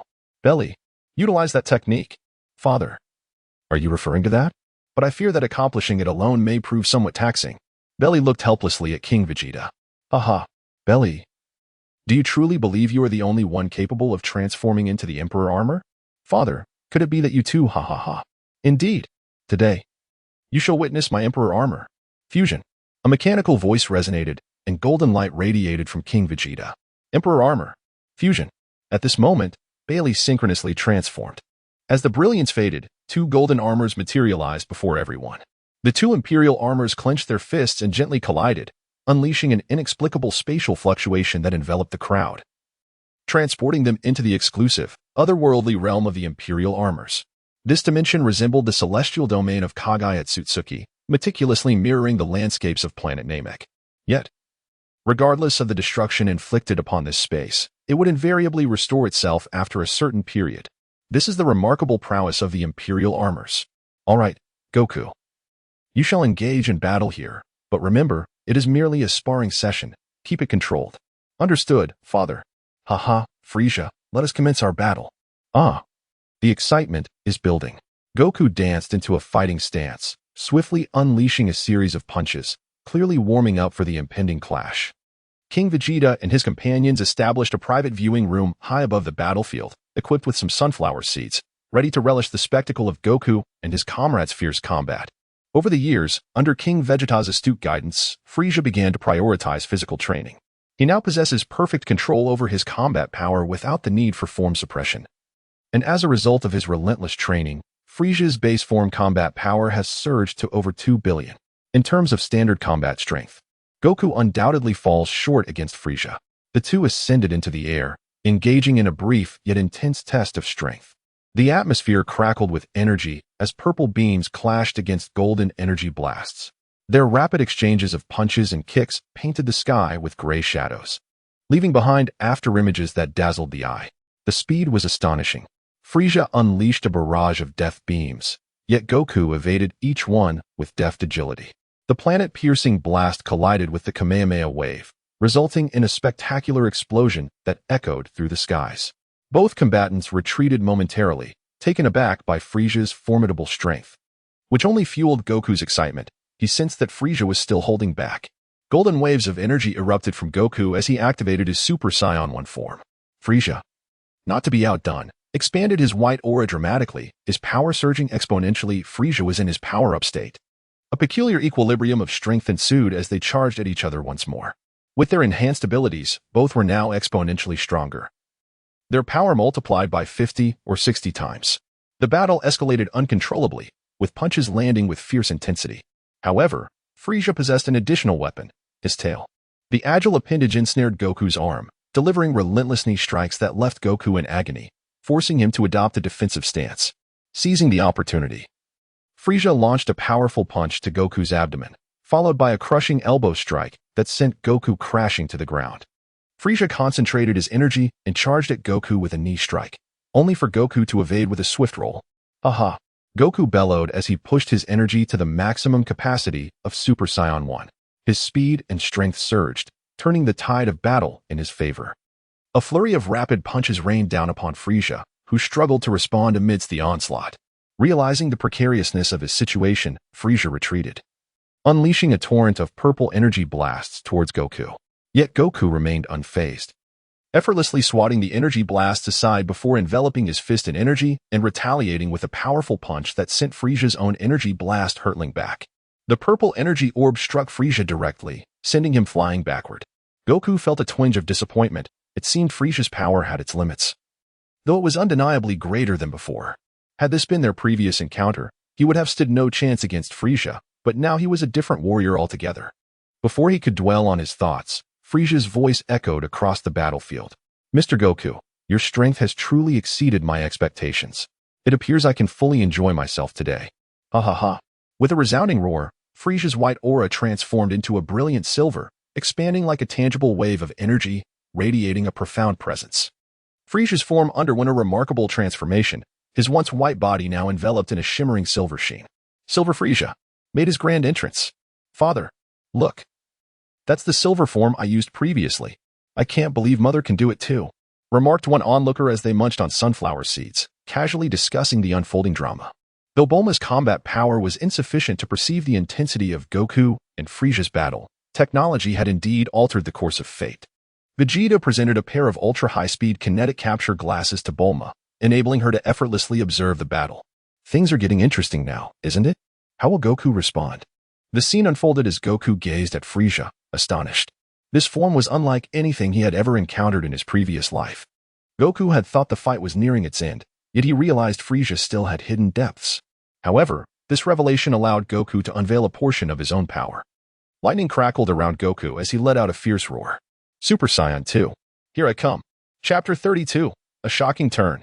The arrival of cooler Frieza observed the heightened energy emanating from Goku, his expression a mix of surprise and suspicion. Is it true that Saiyans are this formidable? Why? In my past life, did our Saiyan race appear so weak, unable to withstand even a planet-destroying blast from Frieza? Before he could ponder further, Goku transformed into a streak of lightning and charged forward. The two engaged in a fierce exchange of blows once more. However, this time, the rapid flurry of punches was so swift that Bulma's high-speed kinetic glasses struggled to keep pace, capturing only fleeting, blurred shadows darting about. Is something wrong with these glasses? I can't see anything, Bulma exclaimed, looking perplexedly at King Vegeta. You are simply too adorable, Bulma, King Vegeta chuckled. It's because Goku's fighting power has escalated beyond the frequency that these glasses can capture. Embarrassed, Bulma resolved to improve the glasses, vowing to clearly observe every movement of Goku and his opponents next time. As she conversed with King Vegeta, the combatants continued their intense clash, battling from the skies to the ground, through forests to deserts, from one side of the bed to the other, indeed, from the mountaintop to the ocean's depths. The rapid healing of the alternate dimension struggled to keep up with the devastation wrought by their battle. Frieza's silver form was a newly mastered transformation, yet the energy expenditure still outweighed Goku's. After all, Goku had undergone 2 years of rigorous training in the hyperbolic time chamber, and his earlier blows had merely been a means to gauge Frieza's strength. Not enough. The pressure is far from sufficient. Goku gradually assisted Frieza by feeding him attacks, helping him acclimate to his silver form. Frieza, however, did not dwell on such thoughts. The exhilarating battle fostered a favorable impression of Goku. This young man is impressive. Through their struggle, Frieza slowly adjusted to the power of his silver form. Goku could distinctly sense that Frieza's attacks and energy were intensifying. As Goku's plan came to fruition, a sly smile crept across his face. Excellent, excellent. The two warriors, clad in their emperor's armor, keenly perceived Goku's subtle intentions. Meanwhile, King Vegeta was suddenly alerted by the system's notification in his mind. Your offspring, Goku, has comprehended a new skill through sparring with Frieza. Goku's lifespan has increased by 3 years, and all attributes have risen by 0.05. Very well, keep gaining new skills. After all, skills can be shared. What is yours is mine, and what is still mine remains mine. Having adequately assessed Frieza's capabilities, Goku realized that the current Frieza was not yet fighting at full strength. Thus, he relinquished the desire to continue the battle. Stepping back, he addressed Frieza, "Frieza, let us conclude for today. I appreciate your willingness to spar, and I look forward to our next encounter." Only then did Frieza grasp the situation. In retrospect, he realized Goku had held back in many aspects during their battle. "Mr. Goku, I have also greatly benefited from our encounter," Frieza replied, bowing respectfully to Goku. "Heh, Frieza, you're being too formal," Goku responded, signaling the end of their skirmish.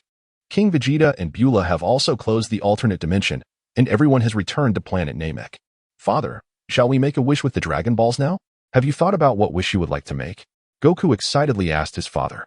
In fact, when King Vegeta first arrived, he had contemplated using the power of the Dragon Balls to wish for something like immortality. After the system updated with the talent function for lifespan awakening, this thought intensified. If he could attain eternal life, wouldn't that exploit the system's bug and render him invincible? However, upon reviewing the original story, one might ponder why no one ever made a similar wish. On one hand, in the world of Dragon Balls, strength reigns supreme, and power is paramount. Even if one were to die, resurrection is possible through the Dragon Balls. On the other hand, the power of the Dragon Balls on Earth and planet Namek is fundamentally insufficient. The more powerful one is, the greater the cost and consumption required to obtain immortality. One might argue that perhaps the Super Dragon Balls could offer a glimmer of hope. After all, in the original story, Zamasu, who wished for immortality, was effortlessly erased by the Omni King. Circumstances are never absolute, and to clarify this matter, King Vegeta specifically consulted the system. The Dragon Balls on Earth can grant a maximum of 100 years of life with a single wish, while those on planet Namek can provide up to 300 years. Frankly, this lifespan is less efficient than King Vegeta simply having more children. For instance, if one were to wish for eternal life, it could indeed be realized, but lifespan is fundamentally a form of life energy. When that energy is depleted, one would become exceedingly weak and frail. What use is an immortal shell then? If the Dragon Balls could truly grant immortality, why wouldn't the Grand Elder of Namek, the very creator of the Dragon Balls, utilize them? Instead, he appears to be nearing the end of his life. Moreover, using the Dragon Balls comes at a cost. They are ultimately a manifestation of one's will. When one employs the Dragon Balls, they are, in essence, also utilizing a part of themselves. In Dragon Ball GT, excessive use of the Dragon Balls even led to the birth of the evil 7-star dragon. It is evident that the Dragon Balls should be used sparingly. Besides, I have a system now. Isn't that far superior to the Dragon Balls? With this thought, King Vegeta turned to Bulma and said, "Bulma, I shall entrust my wish to you. Encountering you has already exhausted all my luck." The sudden, cheesy sentiment caught Bulma off guard. Were it spoken by a regular person, it would surely provoke disgust, but for two individuals who mutually harbor affection, it becomes a playful intimacy. Bulma shyly replied, "Big brother, how could I possibly accept this? It's just a trivial matter, don't think too much about it. Just tell Dandy what wish you want, and let him help you realize it." The dragon of planet Namek requires wishes to be articulated in the Namekian language, akin to a secure communication. The group gathered the 7 Dragon Balls together, while Dandy prepared himself. At that moment, an unexpected twist occurred. An unidentified spaceship descended sharply in the vicinity of planet Namek. Goku could distinctly sense an exceptionally malevolent aura emanating from the ship. Beside him, Frieza's eyelids twitched uncontrollably. This aura was hauntingly familiar to him. A figure emerged from the spaceship and flew towards King Vegeta and the others. The figure gradually halted before Frieza, possessing blood-red eyes, purple-black lips, and 2 lines resembling blood tears beneath its eyes. Its purple shell gleamed, and each foot bore 3 toes. The newcomer was none other than Frieza's brother, Cooler. Chapter 33, Golden Cooler. My foolish brother, you truly are a pain to track down. Cooler crossed his arms, smirking coldly at Frieza. Cooler, what brings you here? Frieza replied with an expression of indifference. What? Is it not permissible for me to visit my dear nephew just because you are here to find your son? I must say, Frieza, you have been quite adept at hiding things from me. Humph. Cooler, this is none of your concern. Over the years, through the collaboration between Frieza and the Scions, criminal organizations in the universe had mostly been subdued or eradicated, leaving only a few rebellious factions still operating. Among them was Cooler's own gang. As Frieza's brother, Cooler's strength far surpassed Frieza's, and he possessed even more transformation forms. Moreover, upon learning about Frieza's changes, Cooler had, contrary to his usual demeanor, engaged in relentless training, rendering his strength unfathomable. This was why Frieza had refrained from confronting Cooler's forces. On one hand, Cooler was in seclusion, and his subordinates dared not act recklessly, while on the other hand, Frieza lacked complete confidence in facing his brother. He had no choice but to drive most of his forces into the corners of the universe. Cooler, you are quite the schemer. How did you learn of my arrival on planet Namek? As for my children, if you fail to give me an explanation today, you won't leave here alive. Haha. Are you truly going to strike against your brother, Frieza? Since you are so eager to know, I shall generously enlighten you. Just recently, I successfully raided one of your outposts, and your incompetent subordinates were all slain. Your movements have been thoroughly exposed in the base's data. You are courting death. Frieza glared furiously at Cooler. And to think, I have an extra surprise for you today. Who would have imagined that the actual powers in the universe, King Vegeta and Frieza, would converge on this insignificant planet? What do you suppose would happen if I were to kill you both? Cooler cackled cruelly, ha ha ha ha. King Vegeta gazed at the formidable Gula before him, pondering the sheer audacity of this being. How excessively self-assured could one become? It seemed imperative to impart a lesson in humility. Belly, deliver a slight shock to your uncle. Do not hold back. As you wish, father. Belly twisted his wrist, and with the enhancement of the silver form, the Emperor's armor surged his combat prowess to an astronomical level.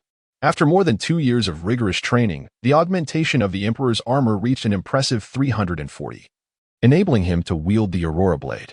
The golden Aurora Blade was summoned from Belly's Emperor's belt, its elongated blade gleaming, with a circular recess near the hilt designed to accommodate various elemental crystals. Bailey executed a flourish with his sword, his imperial battle boots propelling him through the void towards Gula with remarkable speed. Crackling sounds echoed as Gula, in his usual form, found himself caught off guard, his reflexes lagging behind Bailey's agility. You have provoked me, my dear nephew. Allow your uncle to impart a lesson on how to conduct oneself. Gula retreated to the side, his body gathering energy that coursed within him. A series of thunderous roars erupted from Gula's mouth, and to everyone's astonishment, a layer of golden light began to emanate from his once purple form. The golden Gula has descended. Vegeta suddenly sensed an ominous presence. What in the world? How could Gula have attained this form during this time period? Has he mastered the golden transformation? It is well known that in a previous life, Frieza's golden form was capable of contending with Super Saiyan Blue. At this moment, those present could feel an overwhelming aura emanating from Gula. With the enhancement of his golden form, Gula's combat power surged to an astounding 1 trillion. He had officially entered the realm of the second dimension. Note, as power levels escalate, for ease of reading, dimensions will be utilized as a framework. Anything below 1 trillion will be considered the first dimension, for instance. 999 billion remains in the first dimension. Following this, the second dimension begins at 1 trillion, and the subsequent increments will add 4 zeros, transitioning to the third dimension, and so forth, with terms such as, and. Reflecting this progression, King Vegeta hurriedly employed the Zen Seal, encapsulating both time and space within the system. What transpires here? Are you aware? Detection in progress. Ding! An anomaly in the soul of Gula has been identified. A side quest has been issued. Eliminate Gula. Completion of this task rewards an extension of life by 10,000 years. What does a soul anomaly signify? Insufficient data. The host is urged to take action promptly.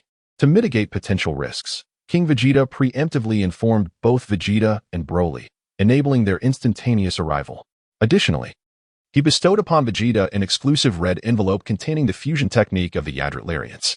King Vegeta commanded Goku to exert his utmost effort in assistance, cautioning that treating the situation lightly could lead to dire consequences. Meanwhile, he took the initiative to teleport Bulma and the Dragon Balls, along with the Namekians, to planet Vegeta. At this moment, should King Vegeta unleash his full power, his strength in the Super Saiyan transformation, enhanced by the Emperor's armor, could reach an astonishing 450 billion. This level of power would be more than sufficient for self-preservation. However, no one could have anticipated the sudden emergence of such a formidable entity, which served as an unexpected lesson. Nevertheless, Cooler's base power was evidently not very high. In his golden form, he barely achieved the second dimension. It is worth noting that in the original storyline, Super Saiyan God, the red-haired form, made its debut with strength approaching the sixth dimension. As the meditation seal was lifted, the battlefield was abruptly deserted, leaving only Broly, Cooler, and Goku behind. Yet, within mere moments, several others arrived at the scene. Vegeta and Broly have arrived. After settling everyone down, King Vegeta instantly teleported over. At this moment, all fighters were in position. As per tradition, they would first seal him away in a different dimension. All right, father. The two unleashed the full might of their imperial power, creating tidal waves of spatial fluctuations that drew everyone into the alternate realm. Father, brothers, I wish to engage in battle with Cooler first. It was evident that Goku's mischievous intent was once again at play. Nevertheless, with his comrades present, there was little to fear. Should things go awry, he intended to employ that Super Saiyan transformation card to deliver a thorough thrashing to Cooler. Goku, be cautious. Your opponent is formidable. Vegeta cautioned Goku, concern etched on his face. Do not hold back. Unleash your full strength. Upon hearing his father's words, Goku fell into a grave seriousness. Memories from his past life, where he had faced Cooler, flooded back to him. Back then, he had dispatched Cooler with ease, wielding only the full power of Super Saiyan 1. Little did he expect that in this life, Cooler had transformed into a new form. Goku clenched his fists. Electric currents unique to Super Saiyan 2 surging forth. This was the pinnacle of his Super Saiyan 2 transformation, unlike the initial 100-fold increase. His power had escalated to a staggering 300-fold. This was the fruit of 2 years of rigorous training in the hyperbolic time chamber. Goku, at the zenith of Super Saiyan 2, prepared to face Golden Cooler. The battle was about to commence. Chapter 34. Super Saiyan 3 Goku. In that instant, Goku's power soared beyond 900 billion. He lunged toward Cooler with ferocity. Goku unleashed a punch, the force of which howled like a tempest as it surged toward Cooler. Cooler braced himself, absorbing the impact with his arms. After dissipating Goku's momentum, he retaliated with a powerful knee strike aimed at Goku's abdomen. However, Goku was prepared, responding with a fierce counterattack. The two warriors enveloped themselves in their respective auras, their strikes colliding with a thunderous roar. Ultimately, Goku found himself slightly outmatched, pushed aside by Cooler's energy blast. Yet, Goku remained undaunted. If brute force would not suffice, he would rely on technique. Cooler, however, showed no mercy, darting toward Goku like a comet. Bang, bang, bang. The two engaged in an intense flurry of punches and kicks. Goku utilized the martial arts techniques he had learned from Bobo to counter Cooler's relentless assault, gradually allowing his body to evade the onslaught. Nevertheless, the disparity in their strengths left Goku momentarily vulnerable, enduring several heavy blows from Cooler. Creating distance, Cooler unleashed a barrage of potent energy beams from his eyes. The slender purple rays shot forth like a multitude of high-pressure water jets, hurtling toward Goku. In a moment of desperation, Goku retreated while firing golden energy blasts to counter the incoming barrage. Yet, the beams pierced through his energy blasts unimpeded, racing toward him. In a frantic response, Goku hastily erected an energy shield. Explosions erupted around him. Boom, boom, boom. Cooler continued his assault, gathering energy in both hands to form a massive golden energy sphere. Supernova destruction. Amid the smoke, Goku's voice emerged, whispering, "Ha! No way! Ha! No way! Ha!" Goku abruptly unleashed a tenfold Kaioken, channeling all his might into the Kamehameha wave. The collision of energies caused the fabric of the alternate dimension to tremble ominously. Yet, the side effects of the tenfold Kaioken were overwhelming. In the initial clash, Goku gained the upper hand, but sustaining the tenfold Kaioken proved impossible. Fortunately, the erupting energy managed to negate Cooler's supernova destruction. After the clash, Goku panted heavily, appearing significantly weakened. In stark contrast, Cooler seemed remarkably unfazed. The golden form of the Ice Demon was known primarily for its resilience. Cooler sneered at the distant Goku. "Is this all you have, Saiyan Monkey? With a mere flick of my wrist, I have already reached your limits. Ha ha ha. Pathetic. Prepare to die." Cooler launched an unrelenting barrage of punches and kicks at Goku, who struggled to withstand the onslaught. The aftereffects of the Kaioken left him at a disadvantage. "Father, I can't hold back any longer. I must join Goku in battle." Yet King Vegeta remained silent, having heard a familiar system prompt. "Your offspring, son Goku, has mastered the skill of growing stronger while being attacked. He gains 1 year of lifespan and 0.5 to all attributes. Vegeta, have faith in Goku. Let him endure a bit longer." As Goku found himself increasingly overwhelmed by Cooler's strikes, even his Super Saiyan 2 form began to falter. His hair flickered between gold and black. Strangely, however, Cooler's blows only caused Goku to stagger momentarily. Gradually, Goku began to evade Cooler's attacks more adeptly. Once, twice, thrice, Goku, having regained his composure, found himself able to counter Golden Cooler's strikes with ease. Slowly, the aura surrounding Goku grew more tranquil and focused, gathering inward, forming a solid white circle around his body. This was the Ultra Instinct sign. King Vegeta's keen eyes immediately recognized that Goku had transcended human limits. I can see it's not right. Goku had, amidst the battle, not only comprehended a new skill, but had also entered the state of Ultra Instinct. At this moment, Cooler's attacks could not even graze Goku. No, this is impossible. Absolutely impossible. Damn Scion Monkey. Cooler unleashed an even greater surge of energy, relentlessly assaulting Goku. Yet, Goku merely sidestepped and turned, effortlessly evading each of Cooler's strikes. Strangely, this state lasted only about 10 seconds. Goku soon exited the Ultra Instinct state. However, rather than depleting his energy, this transformation rejuvenated him. Feeling the surge of power coursing through him, Goku addressed Cooler, "I admit you are strong. But how will you respond when I unleash Super Saiyan 3? Thunder crackled in the sky as Goku roared, his golden aura morphing into a colossal golden sphere that expanded immensely. Cooler, sensing the impending threat, rushed forward to interrupt Goku, yet found himself unable to approach. The air trembled, and the entire alternate dimension threatened to unravel. Bailey and King Vegeta exerted all their might to stabilize their power, invoking the Emperor's strength. In an instant, Goku's form transformed from his usual state to Super Saiyan 1, then to Super Saiyan 2, continually shifting. His golden hair gradually elongated, cascading down to his waist. The brilliance of the sky was swiftly devoured by a golden sphere, plunging the surroundings into darkness. The only sound that pierced the silence was Goku's furious roars echoing through the void. Ah, ah, ah, ah, ah. Suddenly, light surged back, revealing a dramatically altered Goku before Gula. The once green eyebrows had vanished, and a fierce expression adorned his cold visage, sending shivers down the spine. His hair, now a golden mane, stood erect, reaching his waist, resembling a demon emerging from the depths of hell. Son Goku, Super Saiyan 3, here I come. Beside him, Vegeta gaped in disbelief. Is this truly Goku? Broly exclaimed, what a formidable opponent, son. I never imagined Goku could unleash such overwhelming power. Bailey turned to his father, witnessing the transformation into Super Saiyan 3, and King Vegeta was equally astonished.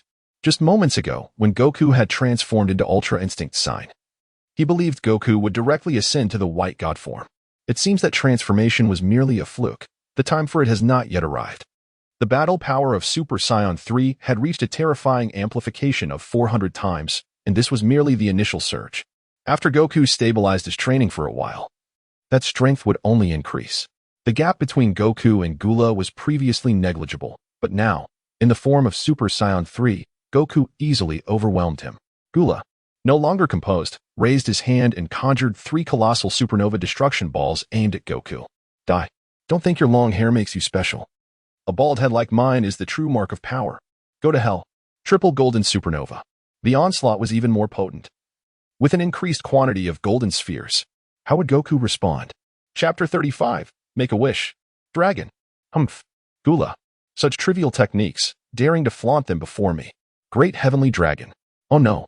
Dragon fist explosion. Goku conjured a majestic golden dragon in his hands, charging toward Gula's 3 supernova. Upon contact with the energy spheres, no fierce sparks erupted. Instead, the golden dragon began to devour the energy contained within the spheres. As time passed, the golden dragon visibly swelled, entwining the 3 luminous orbs.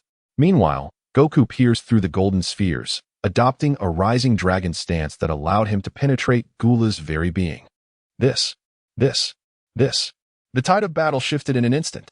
Gula stared in disbelief at the gaping hole in his chest, his expression frozen in shock. How is this possible? The golden dragon consumed the energy of the 3 supernova spheres, turning back to assault Gula. The colossal golden dragon roared like a bolt of golden lightning, and in that moment of impact, Gula's screams erupted. I will return. Boom, boom, boom. The sounds of explosions reverberated. That was the sound of Gula's flesh resisting the golden dragon. The dragon erupted in a dazzling golden light at the point of contact with Gula. The once great warrior Gula fell, with his back turned to the fading figure of Gula. Goku gazed skyward at a 45-degree angle. A true man never looks back at explosions. How cool. Well done, Goku. Vegeta cheered. Meanwhile, King Vegeta was bombarded by the system's notification sounds. Your offspring, Son Goku, has gained a fleeting insight into Ultra Instinct sign. Your offspring, Son Goku, has advanced to the Super Saiyan 3 form in battle. Your offspring, Son Goku, has mastered the ultimate physical skill, Dragon Fist Explosion. Your offspring, Son Goku, has gained a mutated mastery of Dragon Fist Explosion with an added effect of energy absorption. Your offspring, Son Goku, lifespan 10 years, all attributes 1. How thrilling! How thrilling! The power is astounding. Goku in the original story was not this formidable. Gaining lifespan. I want that enhancement too. Congratulations, host, for completing the side quest to slay Gula. Receiving a lifespan reward of 10,000 years. The host's offspring's kill also counts as task completion. Alright, let's do 9 more tasks then. The enhancement is not far from my grasp. The prerequisite is to find a talent duplication voucher in the shop. But what did Gula's last words mean? Will he truly return? I can't shake the feeling that this Dragon Ball world is far more complex than it appears. What strange entities have infiltrated? System. What is going on? Is there another traveler besides me? System detection complete. Gula's life trajectory shows varied choices at certain intervals. This system suspects the existence of another simulated reincarnation system in this world. Simulated reincarnation? Host, please rest assured.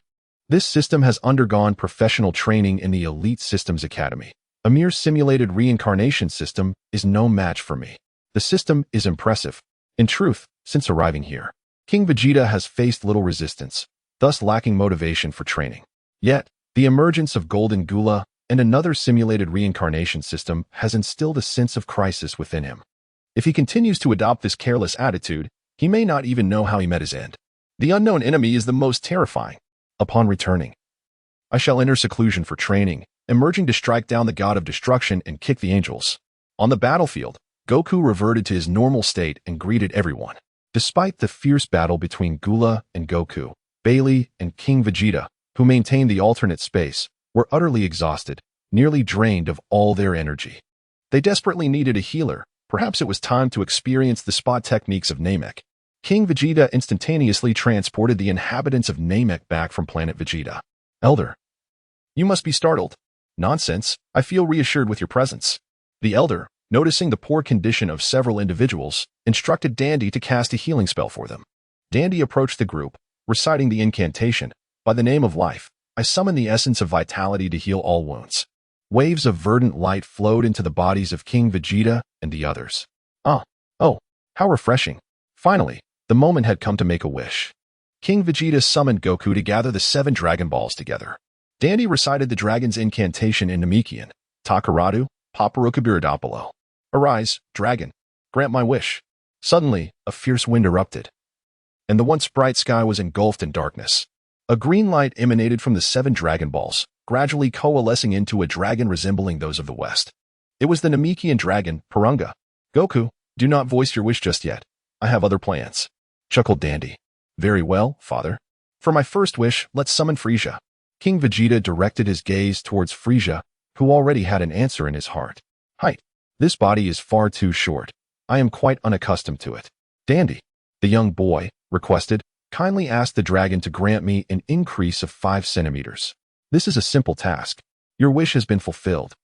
Frieza's form shimmered and spun, and his height indeed increased by 5 centimeters. Oh, how marvelous. Frieza beamed with joy, his smile spreading wide across his face. Bulma, you should make a wish as well. At King Vegeta's prompting, Bulma shyly adjusted her pant legs. Dandy, please help me wish for a boyfriend like my big brother. I'm truly sorry, but with my abilities, I cannot find a gentleman as remarkable as the one beside you. How about I take the liberty of making him your boyfriend? The crowd was astonished by the dragon's words. Huh? Well, why not? Vegeta, caught in a blend of laughter and tears, finds himself facing his final wish. King Vegeta addressed Dandy, requesting him to inform the dragon to conceal the coordinates of Namek, ensuring that no one outside their small group could discern its location. Dandy hesitated momentarily but ultimately conveyed King Vegeta's words faithfully to the dragon. Meanwhile, the Grand Elder, with clarity of mind, understood the peril associated with the Dragon Balls. The more individuals who were aware of their existence, the greater the danger. He was taken aback that King Vegeta would squander a wish to assist them in concealing the planet's coordinates. After all, this time it was cooler. And who could say what trouble might arise next from entities like Slug, Nappa, or other adversaries? It would be wise to take preventive measures and hide the coordinates once and for all. Your wish has been granted, the dragon proclaimed, having fulfilled its obligations. With the completion of the 3 wishes, the Dragon Balls transformed into radiant streaks of light and scattered across the surroundings. Chapter 36. 3 Years. Part 1. After the wishes were made, King Vegeta bid farewell to the Grand Elder, and everyone returned to their respective homes, seeking solace with their mothers. As King Vegeta meticulously recorded the coordinates of Namek, he sought out the private spacecraft that had brought him there, returning to Earth alongside Bulma. Frieza resolved to return and dedicate himself to rigorous training, vowing not to emerge until he had attained his golden form. Due to his inability to access the hyperbolic time chamber for training, Vegeta proposed that Bu accompany Frieza in their training endeavors, establishing a pact for 3 years. Furthermore, they could always stay in touch via WeChat for any matters that might arise. Vegeta took Goku to the realm of the gods of destruction. After all, the two had just undergone rigorous training in the Room of Spirit and Time, and there was no immediate need to rush in. They could allow Whis to provide some additional guidance. Given Goku's innate understanding, it was likely that he would fully exhaust Whis' teachings. King Vegeta also secretly devoted nearly 4,000 years of his life to elevate Vegeta's unique talent from Golden to Crimson. Vegeta's talent effect of Proud Heart has seen a remarkable enhancement, with combat power amplification increasing from 80 to 160 and training speed escalating from 20 to 40. Furthermore, an additional fated binding position has been granted, which King Vegeta promptly bestowed upon Goku. This development empowers Vegeta to ardently pursue his rival. Meanwhile, King Broly has instructed them to lead several other comrades ahead to planet Vegeta to await their arrival. At that time, they will enter the hyperbolic time chamber in batches for rigorous training. On Earth, the situation unfolds. Vegeta is now Bulma's young boyfriend, and with this new status comes certain obligations and responsibilities that must be fulfilled. The two have enjoyed a week of blissful moments together and have made a promise to marry in 3 years, once Bulma reaches adulthood. After King Vegeta had pacified Bulma's emotions, he returned to planet Vegeta, where the Broly brothers had been waiting for quite some time. Father, you have finally arrived. We felt as though our bodies were rusting away. Cough, cough. Such exaggeration. Now, let me introduce you to the training protocols of the Room of Spirit and Time. You shall enter in batches. Broly and I will go in first for a demonstration. Understood, Father. The chorus of voices from his brothers echoed in response. The Plus version of the Room of Spirit and Time provided by the system was well equipped, requiring no additional preparations. They could simply step inside. This time, King Vegeta harbored a modest ambition, Super Saiyan 4. It is essential to note that Super Saiyan Blue and Red belong to the realm of divine transformations, while Super Saiyan 4 represents the pinnacle of physical prowess. Initially, the two engaged in nearly half a year of rigorous physical training, significantly enhancing their base combat power. During this period, they had also experimented with and mastered the Super Saiyan 2 and 3 forms. However, the immense energy consumption of Super Saiyan 3 prevented them from fully developing it. For an ordinary Saiyan to transform into Super Saiyan 4, they must first attain the Great Ape form and regain their human consciousness. Yet, controlling the ferocious energy of the Great Ape is no simple feat in Dragon Ball GT. Goku achieved this transformation only after being inspired by his granddaughter Pan, recalling memories from a family beach trip through the photographs. With Pan's tears of sorrow aiding him, he finally completed the transformation into Super Saiyan 4. However, for King Vegeta, the process was far less complicated. As a member of the Saiyan royal lineage, even in his Great Ape form, he could maintain his rationality and avoid succumbing to madness. All that was required was exposure to a sufficient amount of blood waves. To ensure safety, King Vegeta prepared a protective suit for Broly, intending for him to act as a guardian during his transformation into Super Saiyan 4, after which he would return the favor to Broly. King Vegeta continuously gathered a unique energy in his hands and unleashed it towards the sky. The luminous sphere gradually expanded, transforming into a colossal moon. As King Vegeta seamlessly transformed into the state of Super Saiyan 2, the energy emanating from the moon awakened the dormant ancient power within his being. The sound of pounding echoed, reminiscent of whispers from infernal demons. As King Vegeta's form gradually expanded, evolving into the resplendent golden Great Ape, the tumultuous energy within him surged uncontrollably outward, creating ripples of power. In a mere moment, the originally crimson irises of the golden Great Ape shifted to a vibrant green, as brilliant golden light erupted from within, coalescing into a magnificent display. The visage of King Vegeta underwent a remarkable transformation. His deep black hair became even more unruly and elongated, cascading over his shoulders, while his chest and hands were adorned with crimson fur, exposing his chiseled muscles on his torso and abdomen. This was unmistakably the manifestation of Super Saiyan 4. After enduring over half a year of arduous training, King Vegeta had successfully attained the form of Super Saiyan 4, reaching the early stages of the fourth dimension. Once he stabilized his transformation, he set about assisting Broly in achieving his own transformation. Fortunately, the process unfolded without any unforeseen incidents. In this incarnation, Broly retained the bloodline of the Saiyan Kings, which significantly aided him in maintaining his sanity while in the form of the Golden Great Ape. Over the subsequent year, the two continually familiarized themselves with the powers of Super Saiyan 4. When they emerged from the hyperbolic time chamber, both had mastered the ability to transform independently, without reliance on the blood's waves. Upon exiting, King Vegeta generously shared insights and experiences regarding their transformations and training with Broly's younger brothers through red envelopes. As each brother sequentially entered the time chamber, by the time they all completed their training, they had all acquired the ability to transform into Super Saiyan 4. However, they still depended on the blood's waves for their transformations, unlike Broly and King Vegeta, who could transform at will. After their training concluded, King Vegeta encouraged everyone to take a period of rest, emphasizing the importance of balance to maintain their mental fortitude. Thus, 6 months passed. Broly and his brothers, along with King Vegeta, returned to the realm of the Destroyer Gods, having each cultivated their minds in their unique ways during this time. King Vegeta's method, however, was rather discreet, as he sought to extend his lifespan. After all, meanwhile, Goku was engaged in divine training under Whis' guidance, while Vegeta sat nearby in meditations, absorbing the energies around him. The arrival of the group, however, inadvertently disturbed Beerus. In his slumber, Beerus found himself embroiled in a battle with a being known as the Super Saiyan God, resulting in an evenly matched confrontation. Ultimately, an errant blow landed upon him, rousing him in a fit of rage. Coincidentally, at that very moment, King Vegeta and the others approached, providing Beerus with the perfect outlet for his pent-up fury. Vegeta gazed at the furious visage of Beerus, feeling a wave of trepidation wash over him.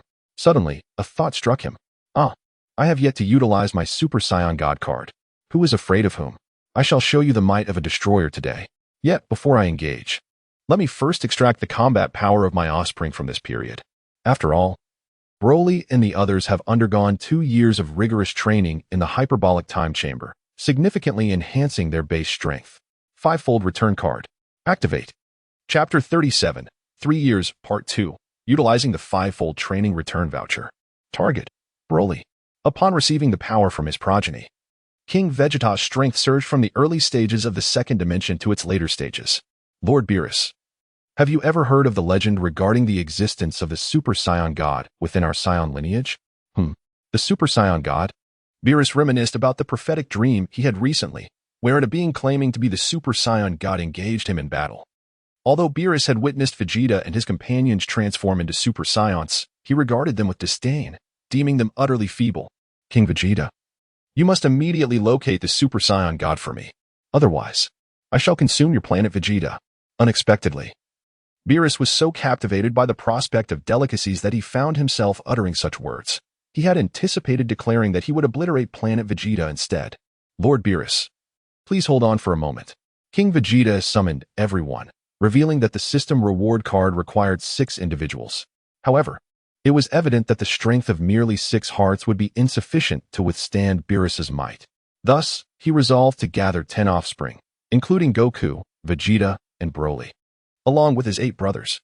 After explaining the situation to a few, King Vegeta retrieved the Super Saiyan God transformation card from his backpack. The 10 gathered around him, transforming into their Super Saiyan forms, radiant golden light emanating outward. A mysterious aura flickered around King Vegeta, and suddenly, a brilliant blue flame erupted from the others, awakening the memories embedded in their Saiyan bloodline. The energy gradually converged towards the center where King Vegeta stood. King Vegeta slowly ascended, his azure aura transforming into a colossal sphere of light that expanded continuously. As the radiance gradually faded, a brand new King Vegeta materialized among the onlookers.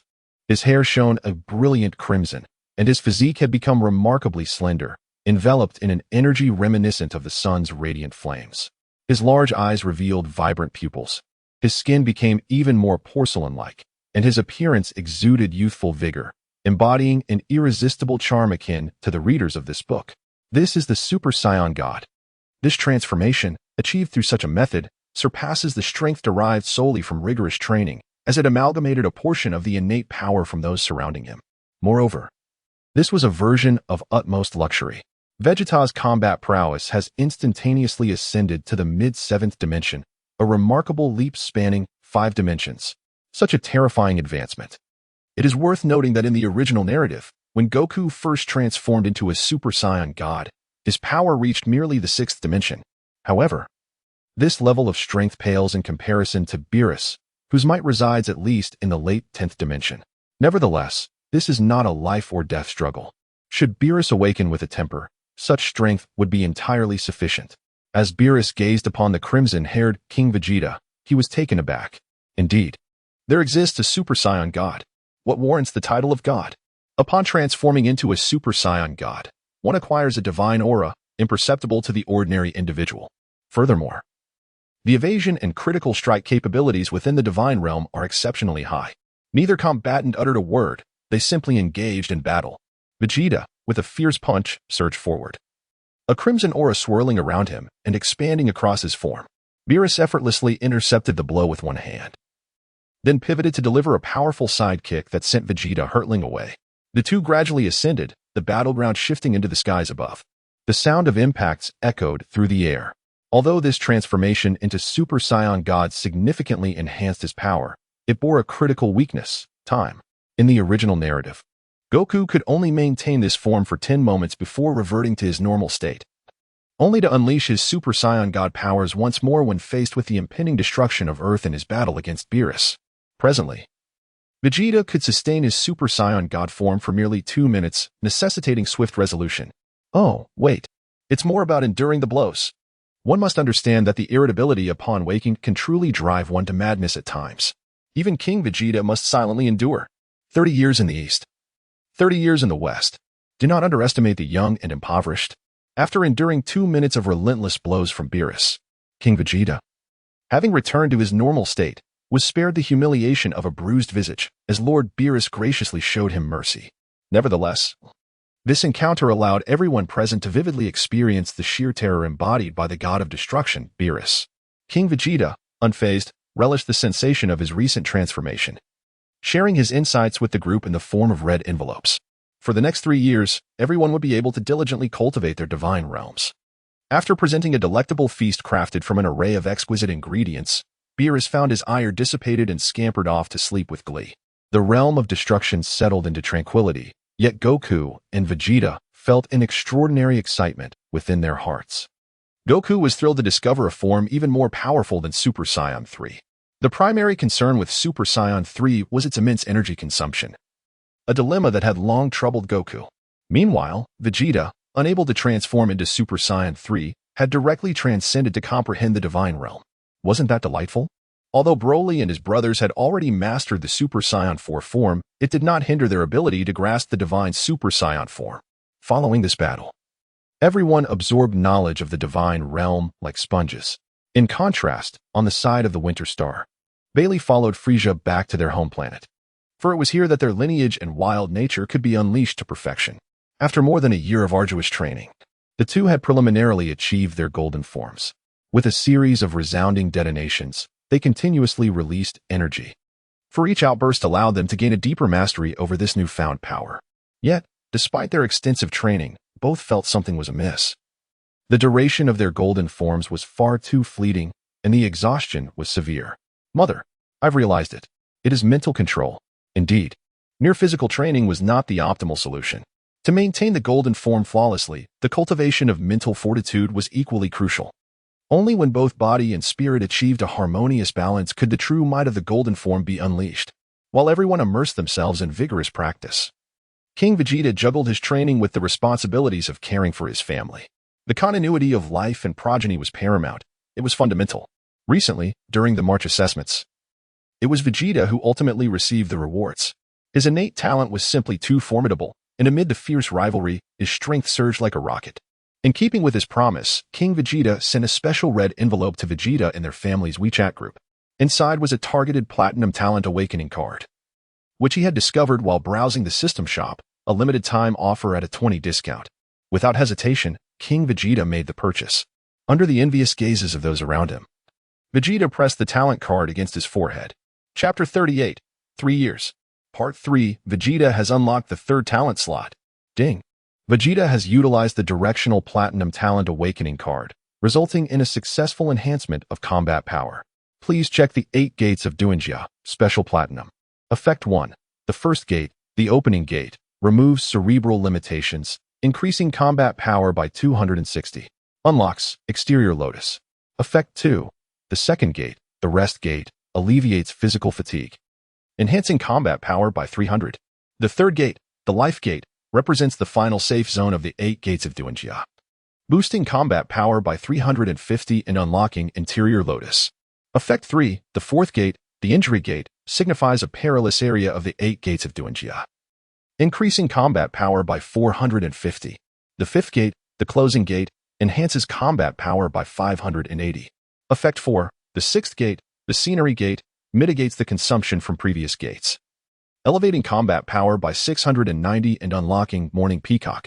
The seventh gate, the Astonishment Gate, boosts combat power by 800 and unlocks Daytime Tiger.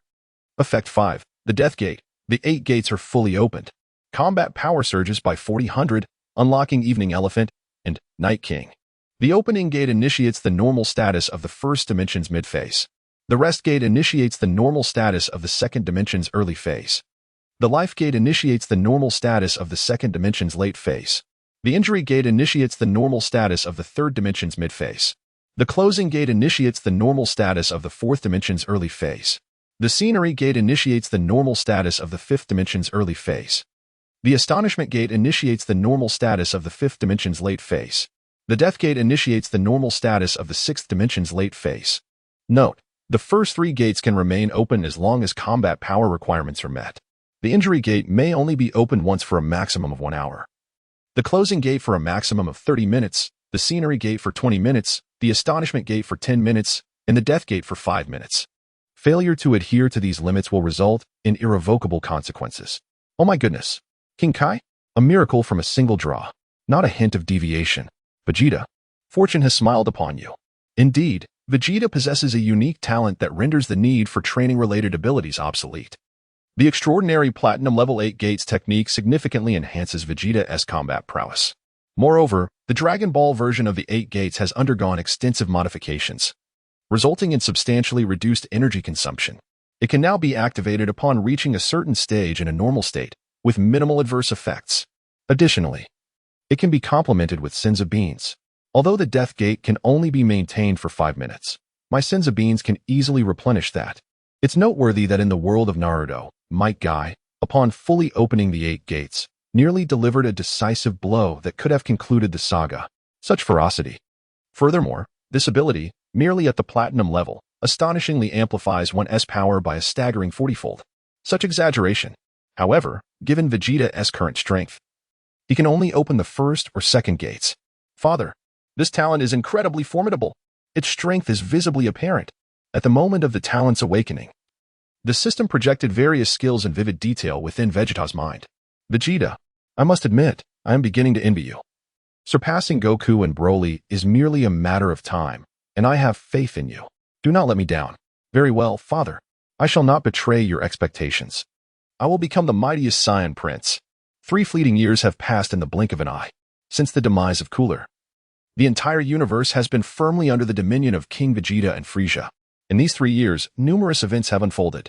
King Vegeta took the opportunity to visit the Supreme Kai, whose coordinates he naturally acquired from Whis. During this encounter, King Vegeta brought along 3 of the latest +8 cosmic phones developed on planet Vegeta, one of which contained an astounding collection of 100 terabytes of exquisite videos. This was all in an effort to attract the old Supreme Kai, sealed away by the Sword of the Supreme Kai, from the 15th generation. Why such elaborate measures? This was due to the fact that the old Supreme Kai possessed extraordinary powers of potential awakening, vastly superior to those of the Grand Elder of Namek. The difference was monumental. King Vegeta had already mastered the transformations of Super Saiyan 4 and Super Saiyan God, and had also learned the Super Saiyan Blue transformation from Goku. Thus, effortlessly conquering the small realm of the Supreme Kai was well within his capabilities. King Vegeta enveloped his hand with an aura, condensing it into a cerulean blade, effortlessly severing the sword of the Supreme Kai. Consequently, the ancient Supreme Kai, who had been sealed within, was liberated. After a cordial exchange, King Vegeta successfully conveyed his intentions, which naturally revolved around assisting himself and his progeny in unlocking their latent potential. As for the remuneration, in addition to the 100 T videos, King Vegeta promised the ancient Supreme Kai that after each child's potential was fully developed, he would be granted the opportunity to experience a project in the heavenly realm of planet Vegeta. Ahem. Under King Vegeta's vivid descriptions, the ancient Supreme Kai was undeniably intrigued. Meanwhile, the Supreme Kai Shin faced severe reprimands from the ancient Supreme Kai, who ordered him to accompany King Vegeta in the noble endeavor of planet creation. After 3 years of diligent effort, King Vegeta's remarkable offspring had successfully unlocked their potential, their strength now unfathomable. Frieza had also made significant progress. The Supreme Kai Shin had, in turn, created over 300 life-bearing planets for Universe 7, ensuring that King Vegeta's agricultural pursuits would require even greater diligence. With matters regarding the Supreme Kai reaching a satisfactory conclusion, we turn our attention to the realm of the God of Destruction. Both Goku and Vegeta had flawlessly mastered the forms of Super Saiyan God and Super Saiyan Blue, due to their relentless cultivation within the divine realm. They had yet to attempt the transformation into Super Saiyan 4. Meanwhile, Broly and his 8 brothers had all attained the realm of Super Saiyan God, though only Broly had also mastered Super Saiyan Blue. King Vegeta has bestowed upon the 8 brothers a remarkable and resounding title, the Supreme 8 Emperors. Throughout the years, they have made a formidable name for themselves across the cosmos. Whenever the 8 Emperors take action, their foes tremble in fear. The 7th universe is now experiencing rapid advancement, with the average strength throughout the cosmos soaring at an unprecedented rate. The spirit of martial arts sweeps across the universe. Even Earth is now devoid of any insignificant warriors. The Winter Star. Bailey and Frieza received a message from King Vegeta midway, prompting an awakening of their potential. However, the majority of their time was spent training in the frigid embrace of the snow-capped mountains. Surprisingly, this harsh environment proved to be a rare sanctuary for both of them. After 3 years, they had each perfected the golden form. Yet, the Saiyan genes coursing through Bailey's veins propelled him beyond his mentor, surpassing Frieza's might. Remarkably, this achievement was realized without the transformation into the Emperor's armor. Now that the 3-year period has come to an end, it is time to honor their appointment. Earth awaits. The assembly of the royal court of Vegeta is a sight to behold. Can you guess what they are engaged in? Chapter 39. Today, I shall marry you. Let us welcome the entrance of 3 couples. On this gentle and sunny afternoon, within the opulent estate nestled in the heart of West City, a grand wedding is poised to commence. The solemn and majestic hall, adorned with lighting reminiscent of meteors streaking across the night sky, cast a series of poetic scenes. Golden ribbons, crimson balloons, and twinkling lights encircle the hall, creating an atmosphere that is both vibrant and romantic. And today, as 3 pairs of protagonists are none other than Goku and Chi-Chi, King Vegeta, Bulma, and Vegeta, Tais. These are undoubtedly the results of King Vegeta's meticulous orchestration. After 3 years of rigorous training, Goku and Vegeta have both reached the age of matrimony. Goku's tale with Chi-Chi has long been inscribed in his memory chip. Furthermore, 3 years prior, King Vegeta had pledged to marry Bulma once she came of age. Now, it is naturally the time to fulfill that promise. As for Tais, some of our companions may not be well acquainted with her. As previously mentioned, she is Bulma's elder sister. Although she has been traversing the cosmos, the entirety of the 7th universe lies under King Vegeta's dominion, making the search for an individual a trivial pursuit. Occasionally, during his training breaks, King Vegeta would mention this matter while on dates with Bulma, intentionally trying to bring the two closer together. Moreover, Vegeta's temperament has softened considerably. He has even developed a hint of endearing arrogance. This has culminated in the magnificent scene of 3 couples tying the knot simultaneously. Guests have gathered from all corners of the world. Among the Earth SD fighters are Piccolo, Krillin, Tien, Yamcha, Kaiatsu, Oolong, Yajirobe, Master Roshi, Dandy, and Bobo, all familiar associates of Goku. The Galactic Patrol is represented by King Vegeta, who has personally come with several guards to congratulate King Vegeta. The 4 Kai Kings from the north, south, East, and West, as well as the Supreme Kai, have also graced the occasion with their presence. As for the old Supreme Kai, he is currently enjoying a leisurely existence in the realms above, with various cosmic factions converging here. Security has been entrusted to the illustrious Super Saiyan Broly. He stands guard near the wedding, accompanied by his brothers, ready to thwart any potential disruptions. Joyful smiles adorn every face present. Today, Goku has donned a formal black suit. Father, where are Lord Beerus and Master Whis? They're over there enjoying the buffet. For this wedding, Bulma has summoned the finest chefs from across the nation. Lord Beerus remains as devoted as ever to exquisite cuisine. Vegeta responds with a smile. At that moment, the music begins to play softly, with the melodious strains of violins entwined with gentle piano notes, heralding the wedding march. The three brides, adorned in exquisite white gowns, resemble elegant swans as they gracefully approach the floral arch at the center of the stage, their faces radiating joy and nervous anticipation. Dear esteemed guests, greetings. I am your host for this wedding, Mr. Sunglasses. Indeed, this is the very same individual who presided over the Earth's greatest martial arts tournament. Who would have thought he would have the honor of hosting Goku's wedding in his lifetime? Time has weathered him, and he has lost some of the youthful charm he once possessed, yet King Vegeta, valuing the quality of the ceremony, has graciously bestowed upon him a low-grade spirit tree fruit. Standing before everyone now, he seems to embody the vigor and spirit of his younger days. Groom Goku, do you take Chi-Chi to be your lawful wedded wife, promising to love, honor, and cherish her, protecting and caring for her for all eternity? I do. Bride Chi-Chi, do you accept Goku as your husband, pledging your love, loyalty, and respect to support and accompany him for all eternity? I do too. The father of the bride, Ox King, chuckles with delight at the side. Groom Vegeta, do you take Ties as your wife, vowing to stand by her side in both poverty and wealth, in health and sickness, loving, respecting, and caring for her? I do. Bride Ties, do you choose to marry Vegeta, becoming his wife, and in the days to come, whether smooth or arduous, will you walk hand in hand with him, trusting, supporting, and loving him? I do. At this moment, Gak, sitting beside King Vegeta, finds his thoughts in turmoil. A haunting melody seems to resonate in his ears. Thank you for the special invitation to witness your love. I constantly remind myself not to shy away. Today, you look exceptionally beautiful. This beauty once graced my embrace. Alas, this is your wedding with him, and I am merely a guest. Gak reminisces about the initial meeting with Ties and the cherished moments they shared.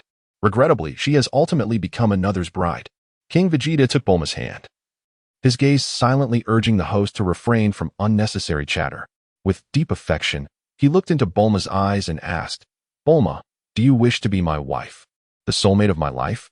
I shall love you, trust you, and respect you, now, in the future, and forever. I do, my husband. In truth, King Vegeta had long since disclosed to Bulma that he had multiple wives, yet she remained unperturbed, for she could feel the sincerity of his heart. The time for the banquet arrived, and the guests made their way to a grand hotel a few kilometers away, an establishment owned by Bulma's family. A feast of sumptuous dishes, exquisite wines, and delectable desserts was laid before them, and all reveled in the joyous wedding celebration. Meanwhile, Beerus and Whis, with Bulma's permission, dashed into the kitchen. On this extraordinary day, the magic of love permeated every soul and every corner. Everyone shared in this joy, celebrating the weddings of three couples, amidst the lively atmosphere filled with laughter and affection. However, as fate would have it, an unexpected incident occurred. Broly instantly teleported to King Vegeta's side to report a matter of concern. A peculiar purple-haired man had exhibited suspicious behavior and was now being detained in a side hall. After acknowledging the gathering, King Vegeta followed Broly to investigate. Upon seeing the purple-haired man, King Vegeta immediately recognized him. This is Future Trunks, he exclaimed. Release the seal. I will handle the rest. Understood, father. We will leave this person to you and continue our patrol. Trunks slowly regained consciousness, only to find a strikingly handsome man staring intently at him. Who are you? Why have you captured me?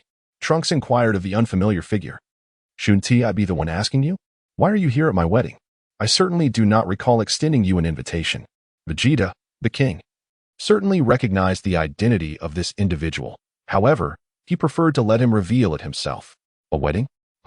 Are you unaware? Today marks the union of myself and Bulma. What? Mother? Then you must be my father? Chapter 40. The grandson from the future. Bewilderment envelopes the scene, like fruit upon a befuddled tree. Young man, do refrain from misidentifying your parentage? Vegeta cast a knowing glance at Trunks. I apologize, but may I audaciously inquire your name? Trunks, visibly anxious, regarded Vegeta. Of course. But before asking for another's name, should you not first introduce yourself? My sincerest apologies. I'm Trunks. Trunks? I am the king of the Scion race from planet Vegeta. You may address me as King Vegeta. Trunks felt a sense of numbness envelop him. Why is he King Vegeta? Mother always spoke of his father as being Vegeta. Did she not? May I ask how King Vegeta is related to you? Haha, of course, Vegeta is my son. How could you be unaware of that? How did you even find your way into my wedding? Allow me to share another piece of information. Today is also Vegeta's grand wedding day. And he is marrying Bulma's sister, Tights. Ah? Tights? What? How could this be? Why have I traversed back into the past? And my father has transformed into another person? Have I inadvertently crossed into the wrong timeline? Young man, my patience is finite. I sincerely hope you do not compel me to act against my will, as today is my wedding day, and I wish to avoid any unnecessary complications. King Vegeta summoned a fragment of divine power, and the overwhelming pressure characteristic of a Super Saiyan god was instantaneously unleashed. With merely a glance, Trunks was engulfed by an immense weight, akin to the heavens collapsing upon him. With a conflicted expression, Trunks ultimately revealed the truth. I hail from the future. Future? King Vegeta responded, his face a canvas of bewilderment. I am endeavoring to play my part in this performance. Trunks continued. To be precise, I originate from a temporal realm where Vegeta is my biological father. Therefore, by extension, you would be my grandfather. My journey to this time is prompted by an apocalyptic crisis that looms over our world. Fascinating. Do carry on. King Vegeta feigned an expression of keen interest. In the not-so-distant future, 2 terrifying androids will emerge. These creations are the result of Dr. Gero's vengeance against Mr. Goku. They wreak havoc across the earth. And my strength falls short. In a bid to save me, my brother Gohan sacrificed the last of the sins of beings, and he, at this juncture, Trunks, a young man of considerable stature, found himself unable to contain his sorrow, tears streaming down his cheeks. Vegeta gently patted Trunks on the back, expressing his unwavering belief in him. My dear grandson, regarding what you just mentioned about Gohan, Trunks took a moment to compose himself, his voice trembling as he responded. He is Mr. Goku's son, my elder brother, and my mentor. Therefore, my return this time is to prevent this tragedy from unfolding. Very well, my dear grandson. Allow me to find you a room where you can rest adequately. Once our wedding is complete, I shall gather everyone tomorrow, and together we shall devise a plan. Tomorrow, we shall deliver a small yet profound shock to Trunks. But for now, we must return to the bridal chamber. Vegeta instantly returned to Bulma's side. Darling, you're back. King Vegeta planted a gentle kiss on Bulma's adorable cheek. Having completed all our tasks, should we not retire to our chamber for a well-deserved rest, my dear? The night is enchanting, and the spring evening intoxicates the senses, filled with unspoken affection between us. The sun has risen high in the sky. Vegeta withdrew from Bulma's embrace and gently kissed her forehead, intending to turn and leave. To his surprise, Bulma instinctively wrapped her arms around his neck. Where are you going, darling? She inquired. Please, my love, do not fuss. Once I have attended to my matters, I shall return to spend quality time with you. All right, but do hurry back. King Vegeta washed his face and roused the still slumbering Goku. Together, they made their way to Trunks' room. Goku instantly recognized him. Trunks, what brings you here? Since his conversation with King Vegeta the previous night, Trunks had been weighed down by worries and had hardly slept, evident in the pronounced dark circles under his eyes. Oh, Uncle Goku, he exclaimed. Wait, how could Uncle Goku know me? All right, Trunks, we can reminisce later. Share your intel with Goku as well. Me. Here is the situation. Goku recalled his old adversary, Cell, although he had already transformed into Super Saiyan 3 during their last encounter. Cell had posed a significant challenge at the time, ultimately defeated by his son, Gohan. Yet now, possessing the power of Super Saiyan Blue, Cell was no longer a concern. Goku merely needed to guard against his penchant for destruction. What do you think, father? Goku tilted his head towards King Vegeta. Trunks, in your eyes, the androids are a menace. Yet, in my view, they are a treasure. Goku, show Trunks your strength. Very well, father. With a surge of spatial energy, the three were enveloped by King Vegeta's royal power and transported into a different dimension. Where are we? Do not be alarmed, Trunks. This is a dimension I created. Goku, it's your turn to perform. As Trunks stood bewildered, Goku transformed into Super Saiyan 3. What is this form, Uncle Goku? Trunks. This is the Super Saiyan 3rd grade. Goku replied with pride. Haha, the androids you fear are nothing to us now. During this time, you can train diligently with Goku, and when you return, you'll easily dispatch those androids. However, first, you must take me to the android's base. I wish to meet this Dr. Gero you mentioned. Remember what I just said. King Vegeta's intention is, of course, to subjugate Dr. Gero, compelling him to serve his purposes. Under the influence of the system's memory chip, Dr. Gero would inevitably become his most loyal servant. It is crucial to understand the immense potential of androids. In a previous life, mere ordinary individuals, after undergoing transformation, attain power rivaling that of Super Saiyans. Among them, Cell stands out as an exceptional specimen, a synthetic being endowed with both growth and absorption capabilities. As long as he maintains absolute loyalty, Cell would significantly bolster the plans Vegeta intends to implement in the future. With the continuous advancement of android technology, King Vegeta could ultimately command an unparalleled legion of ultimate androids. Trunks, reflecting on Dr. Gero's research facility, mused, I believe I have a rough idea of its location. King Vegeta closed the dimensional space, and the three followed Trunks to a small island in the south. Chapter 41. Living a Second Life. As soon as they arrived on the island, King Vegeta sensed something amiss. Upon closer inspection, he noticed several tiny mechanical spiders concealed within the distant thickets. The spiders' red mechanical eyes whirled around, seemingly transmitting some form of information. Clearly, they had taken notice of the three unfamiliar figures. Humph, Dr. Gero is quite vigilant. Very well. I shall indulge you in a little game. King Vegeta harnessed the power of the Emperor's shadow to create 3 shadow clones. These ethereal manifestations utilized the refraction of sunlight, combined with the Emperor's might, to achieve an astonishingly lifelike illusion, confounding the senses. The trio of clones aimlessly wandered the island, while the true 3 concealed themselves, quietly observing the mechanical spiders. Indeed, once the clones had wandered far enough, it took mere moments for one of the spiders to spring into action. To thwart Dr. Gero's cunning, King Vegeta marked the other spiders with the Emperor's seal as well. The mechanical spider cautiously navigated through the thicket, venturing deep into the island's woods. Despite its diminutive size, the spider moved with remarkable speed, reaching a swampy pool in just a few breaths, where it subsequently remained motionless. Noticing the disturbance, King Vegeta realized with a curse, damn, I've been deceived. This spider's blatant leading is undoubtedly a ploy to draw me away. It was intentional. Fortunately, he had left contingency measures on the other spiders, and indeed, they followed the 3 clones, periodically collecting the hair and bodily fluids that King Vegeta had instructed the clones to deliberately shed. This time, I shall see where you attempt to flee. After gathering the samples, the spiders retreated in various directions, all of which were perceptible to King Vegeta through the Emperor's seal. The spiders meandered until they finally settled upon an inconspicuous mound of earth. With coordinated effort, several spiders pressed their legs against a patch of grass, revealing a dark, gaping hole within the seemingly unremarkable mound. One by one, the spiders entered the opening in an orderly fashion, vanishing from sight. At last, I have discovered the little pests. King Vegeta employed the Zen seal, confining both time and space upon the island, while the Emperor's power gradually seeped into the cavern's entrance. A colossal research facility imprinted itself in the form of a meridian star map within King Vegeta's mind. No wonder there were no signs of anomalies on the island. The base was ingeniously constructed within the confines of the isle. Upon completion of the scan, King Vegeta beheld a frail, elderly man with long white hair and beard, clad in a black jacket, and adorned with a cap emblazoned with the red ribbon insignia of the Arcor, diligently tinkering with machinery. This individual was none other than Dr. Gero. At the entrance of the facility stood several expressionless androids, guarding the premises. Remarkably, amidst the vast expanse of the island base, Dr. Gero appeared to be the sole living being present. King Vegeta sighed, pondering, That's peculiar. There are indeed 2 individuals here, and they possess a pulse of life. King Vegeta noticed that in a remote corner of the base, there were a man and a woman imprisoned.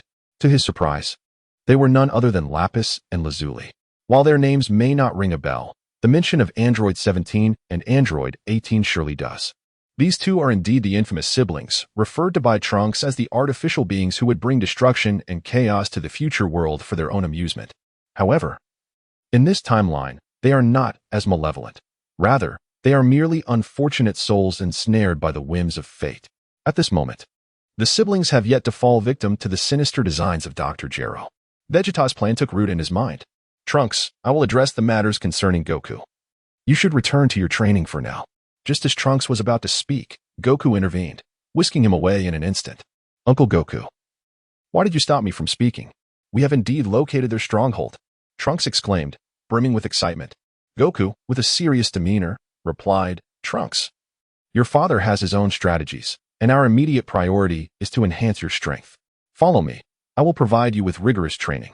Later, I need to return home to be with Chi-Chi. I appreciate your help, Uncle Goku. Although Trunks was intensely curious about King Vegeta's forthcoming actions, he understood that his own strength was paramount. He realized that it was wise to refrain from overly involving himself in the affairs of this timeline. Furthermore, after experiencing Goku's formidable power, he came to terms with the fact that the androids were insignificant threats to King Vegeta and Uncle Goku. At the island base, for someone as powerful as King Vegeta, even if he openly entered the facility, Dr. Gero's machines would not trigger any alarms. However, there was no need for such complications. Instant transmission. King Vegeta approached Dr. Gero directly. Who are you? Dr. Gero exclaimed in terror.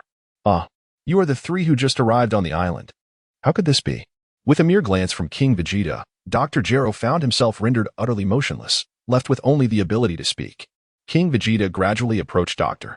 Gero, towering over him, and gently tapped 2 fingers against the scientist's forehead. Dr. Gero, having succumbed to despair, closed his eyes, fully aware that this man could easily take his life. Regret flooded him as he lamented his failure to transform himself into an android in time, a decision that might have afforded him a chance to resist his current predicament. However, to his astonishment, the gruesome scene he had envisioned, his head severed and blood splattered, did not materialize. As confusion etched across his face, a vivid VCR began to play in his mind, revealing the origins of the man before him and detailing King Vegeta's remarkable feats over the years. He had unified the entire universe, established a vast cosmic commercial empire, and founded a security organization that spanned the cosmos. Why you? Are you the ruler of the universe? Dr. Gero stammered, his voice trembling with fear yet tinged with excitement. Oh, foolish Dr. Gero, you are a talented individual whom I hold in high regard. How could I possibly bring myself to kill you? King Vegeta retracted his fingers, his countenance adorned with a smile. A handsome visage, even a simple smile, has the power to melt hearts. In that moment, Dr. Gero experienced a sense of validation he had never known before. He had devoted his life to technology, founding the Red Ribbon Army and nearly unifying Earth, only to have his efforts obliterated by Son Goku. Tragically, his beloved son had also fallen victim to enemy fire in recent years. All his bitterness and resentment had fueled his transformation into the android creator Dr. Gero, yet compared to the ruler of the universe before him, his achievements seemed paltry. Who would have thought that in his frail state, he would garner the attention of the universe's sovereign?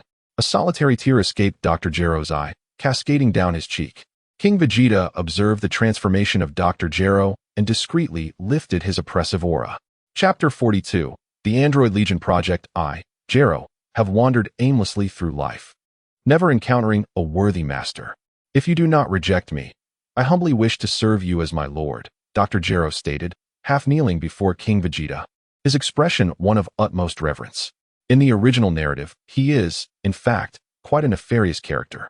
However, the moment King Vegeta's finger made contact with Dr. Gero's forehead, the memory chip purchased from the system quietly infiltrated Gero's mind alongside that segment of VCR footage, subtly shaping his thoughts and actions. This phenomenon explains the current situation. King Vegeta almost believed he was about to acquire multiple adopted sons. Dr. Gero, do not be in such a rush. Your stage is the boundless sky. Broaden your horizons a bit. Do you not understand why I hold you in such high regard? In this vast universe, we are not alone. How could that be? Dr. Gero looked at King Vegeta with a face full of skepticism. Vegeta, with an enigmatic expression, proclaimed, the realm we inhabit is the 7th universe, corresponding with its counterpart, the 6th universe. Beyond these two, there exist an additional 10 universes. Although I ostensibly wield authority over the 7th universe, there remain some rather formidable individuals within its confines. King Vegeta, employing his old tactics, transmitted a wealth of information regarding Majin Buu to Dr. Gero. How could such a grotesque being exist? Dr. Gero gasped in astonishment, contemplating. If only I could. It is indeed true what they say about villains. While marveling at the terror of Majin Buu, Dr. Jero's thoughts lingered on the potential of harnessing his genes. Ha ha ha, but the tale does not end here. Subsequently, King Vegeta relayed details about the Supreme Kai, the god of destruction, and the angels. The universe conceals so many secrets. In an instant, Dr. Gero felt his own insignificance. His relentless efforts to eliminate Goku were merely the antics of a fool. His master was correct. His aspirations should reach for the stars and the sea. King Vegeta refrained from elaborating further, as concepts such as the Grand Minister, the Omni King, and the Eternal Dragon were still far beyond Dr. Gero's grasp. Very well, Dr. Gero. King Vegeta declared, I admire your android technology, but it remains too immature at present.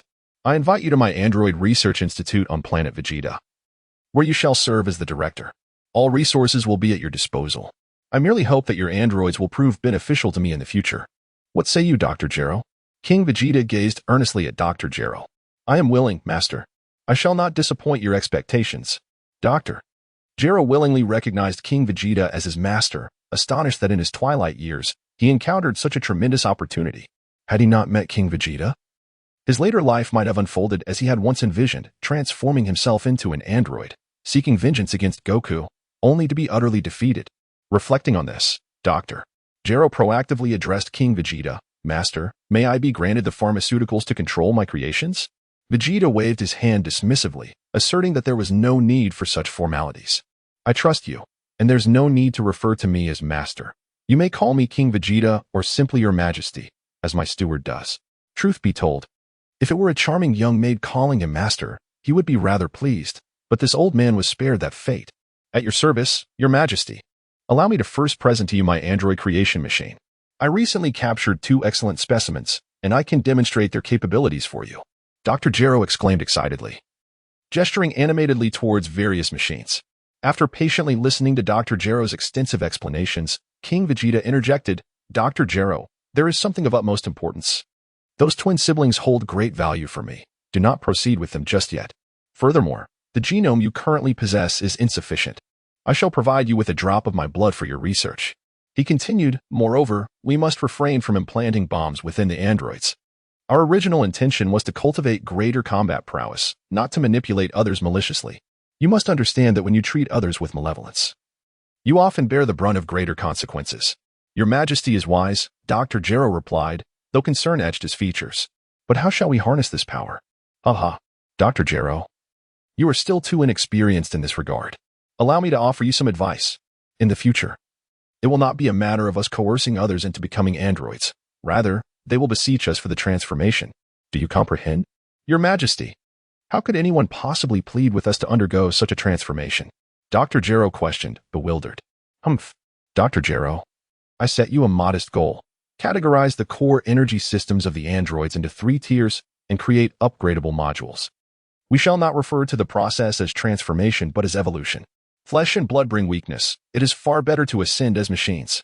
For ordinary humans, is this not a leap in existence? Shortly, I shall implement a contribution system within the military. And your task during this period is to extract as many genes from various races as possible and optimize them.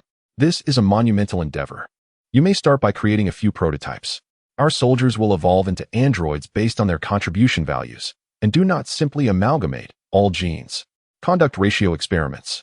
For many genes may yield adverse effects when combined.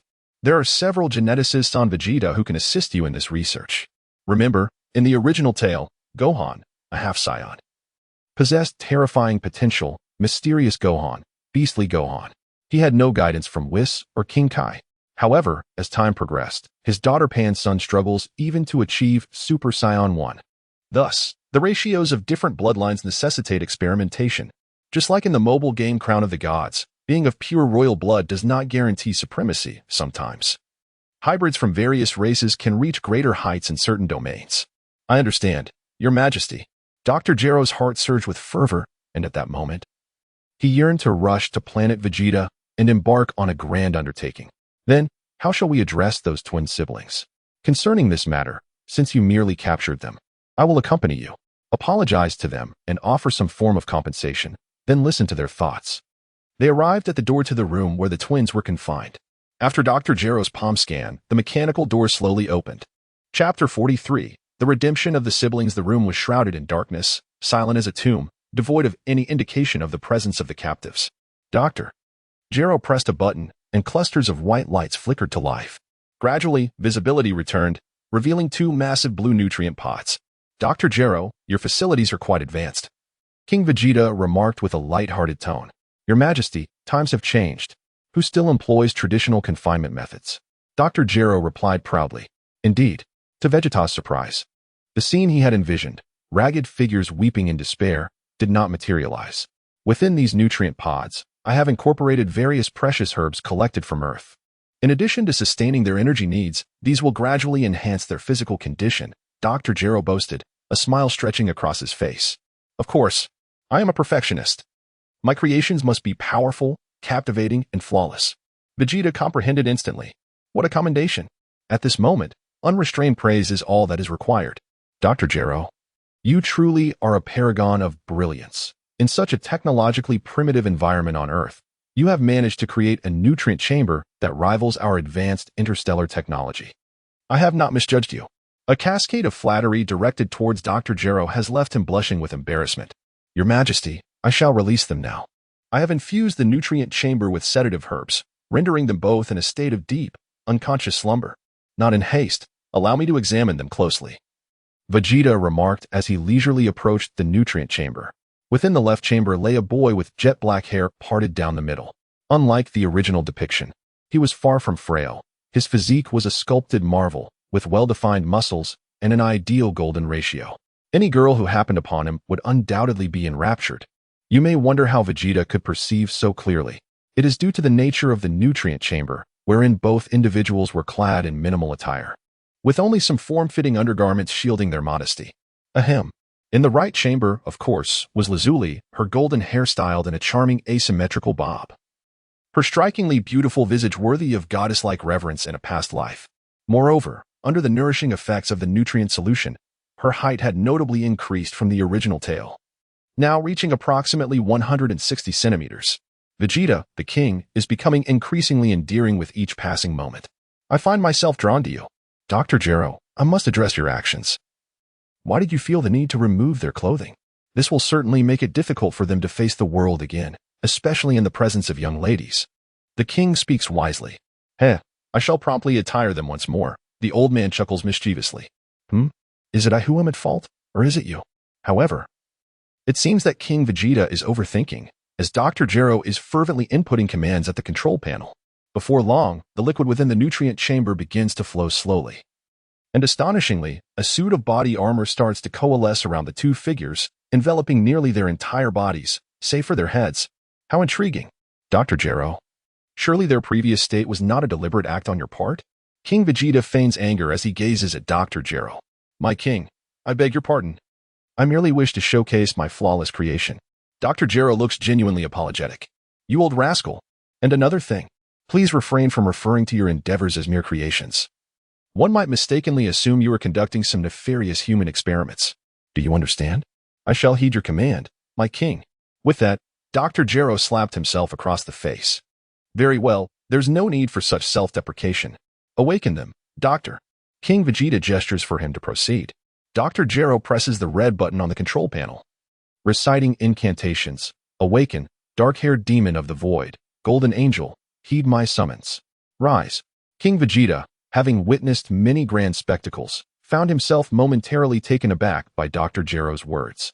The liquid within the nutrient pod began to recede slowly, and several mechanical arms extended from the interior, gently lowering the two individuals onto the ground. Freed from the paralyzing constraints of the nutrient pod, they awakened within mere minutes, their robust physiques now invigorated. It felt as though they had emerged from a prolonged slumber. Ouch, my head aches. Sister, where are we? I have no idea, brother. I only remember we were abducted by a group known as the Red Ribbon Army. As they surveyed their surroundings, they had yet to notice the changes in their own bodies. Sister, look over there. There's an ugly old man and a handsome guy. He must be your type. What nonsense are you spouting? Is this really the time for jokes? Where is the handsome guy? Let me see. As number 18 turned her head, her gaze coincidentally met that of King Vegeta. A delightful shiver coursed through number 18, akin to the sensation of static electricity. Yet it was not electric in her hands, but rather sparked within her fluttering heart. No woman could resist the allure of a handsome visage. Sister, you're drooling. Snapped back to reality, number 18 realized her brother was teasing her. I'm not drooling at all. I'll get you for that, you little rascal. Sister. Mind your image. Cough, cough. Vegeta's cough interrupted the two. My dear friends, I must first extend my sincerest apologies. Due to unforeseen circumstances, my companion has brought you here against your will. I was only made aware of this after the fact, and I have reprimanded him severely for his actions. I deeply regret the distress caused to you both. Please feel free to express any conditions you may have. I shall do my utmost to make amends. Vegeta's reasoning does hold merit. Striking first can often lead to a strategic retreat. Humph. To have us, siblings, abducted without a clear explanation is simply unacceptable. Before discussing any form of compensation, I demand an elucidation of the circumstances. Number 17, with an air of maturity, declared. Number 18 tugged at her brother's arm, urging, Lapis, do not be impudent. Sister, how can you defend an outsider? Number 17 gazed at his sister with a look of deep lament. King Vegeta wore a contemplative expression. Are you aware that there exist other planets beyond Earth? It is said that in ancient times, the universe was rife with chaos. An evil sorcerer named Bibidi created a being known as Majin Buu, who absorbed malevolent forces repeatedly, growing increasingly powerful and ferocious, wreaking havoc throughout the cosmos. He even claimed the lives of four Supreme Kais. Due to certain circumstances, he eventually broke free from Bibidi's control, leading Bibidi to seal Majin Buu within an egg, declaring. King Vegeta paused for a moment, casting a meaningful glance at number 17. You do not mean to suggest that this egg is hidden here on our Earth, do you? Chapter 44, Super 17. You are quite astute. Indeed, this egg lies concealed on Earth. Bibidi was later slain by the last remaining Supreme Kai, Shin. Yet he left behind an heir, Babidi. You've said so much, but what does this have to do with bringing us here? Number 17 inquired, bewildered. The Earth must save itself. Once Majin Buu awakens, it won't just be Earth in peril, the entire universe will be at risk. And the key to resolving this crisis lies with the individual beside me, Dr. Gero. Of course, this was merely a ruse to distract number 17. Given King Vegeta's current strength, Majin Buu is hardly a concern. What? Relying on this ugly old man? Number 17, scoffed at Drive Gero. Hey, you brat. What nonsense are you speaking? I may be old, but I am not ugly. Who wasn't a handsome young man in their youth? Let us not digress. Doctor. Gero has recently made groundbreaking advancements in his experiments, enabling ordinary Earthlings to undergo evolution through science and technology. If we can produce sufficiently powerful androids, perhaps we can vanquish Majin Buu and restore peace to the universe. Remember, before this, Lapis and Lazuli were merely two ordinary Earthlings, orphaned and struggling to survive. Hearing such shocking news, they found it hard to accept. If you doubt this, look at your own bodies. King Vegeta gestured toward a full-length mirror. Our bodies? A gasp escaped from number 18. Brother, come see. I've become so beautiful, and that part has grown quite a bit. The moment those words escaped her lips, she realized her faux pas and quickly covered her mouth. What is this? Let me have a look. Number 17 approached the mirror, entranced by his handsome reflection. Is this really me? Now do you believe? At that moment, Dr. Gero's voice chimed in. My young friends, you have been specially selected from my genetic database here on Earth. Your genetic compatibility is exceedingly high. If you agree to assist in completing my experiment, you will gain tremendous power. Are we truly that significant? They both wondered internally. Certainly. It was our error to involve you in a conflict that should not have concerned you. The decision rests entirely with you. Regardless of your choice, I will bestow upon you a luxurious 250 square meter villa in West City, along with a cash compensation of 10 million. King Vegeta presented his ultimate offer. Doubting the siblings would remain unmoved. What? West City? A 250 square meter luxury villa? 10 million. Number 18's eyes gleamed, signaling her brother eagerly. Lapis, too, steeled his resolve. We're in. This ISNT merely for the villa or the money.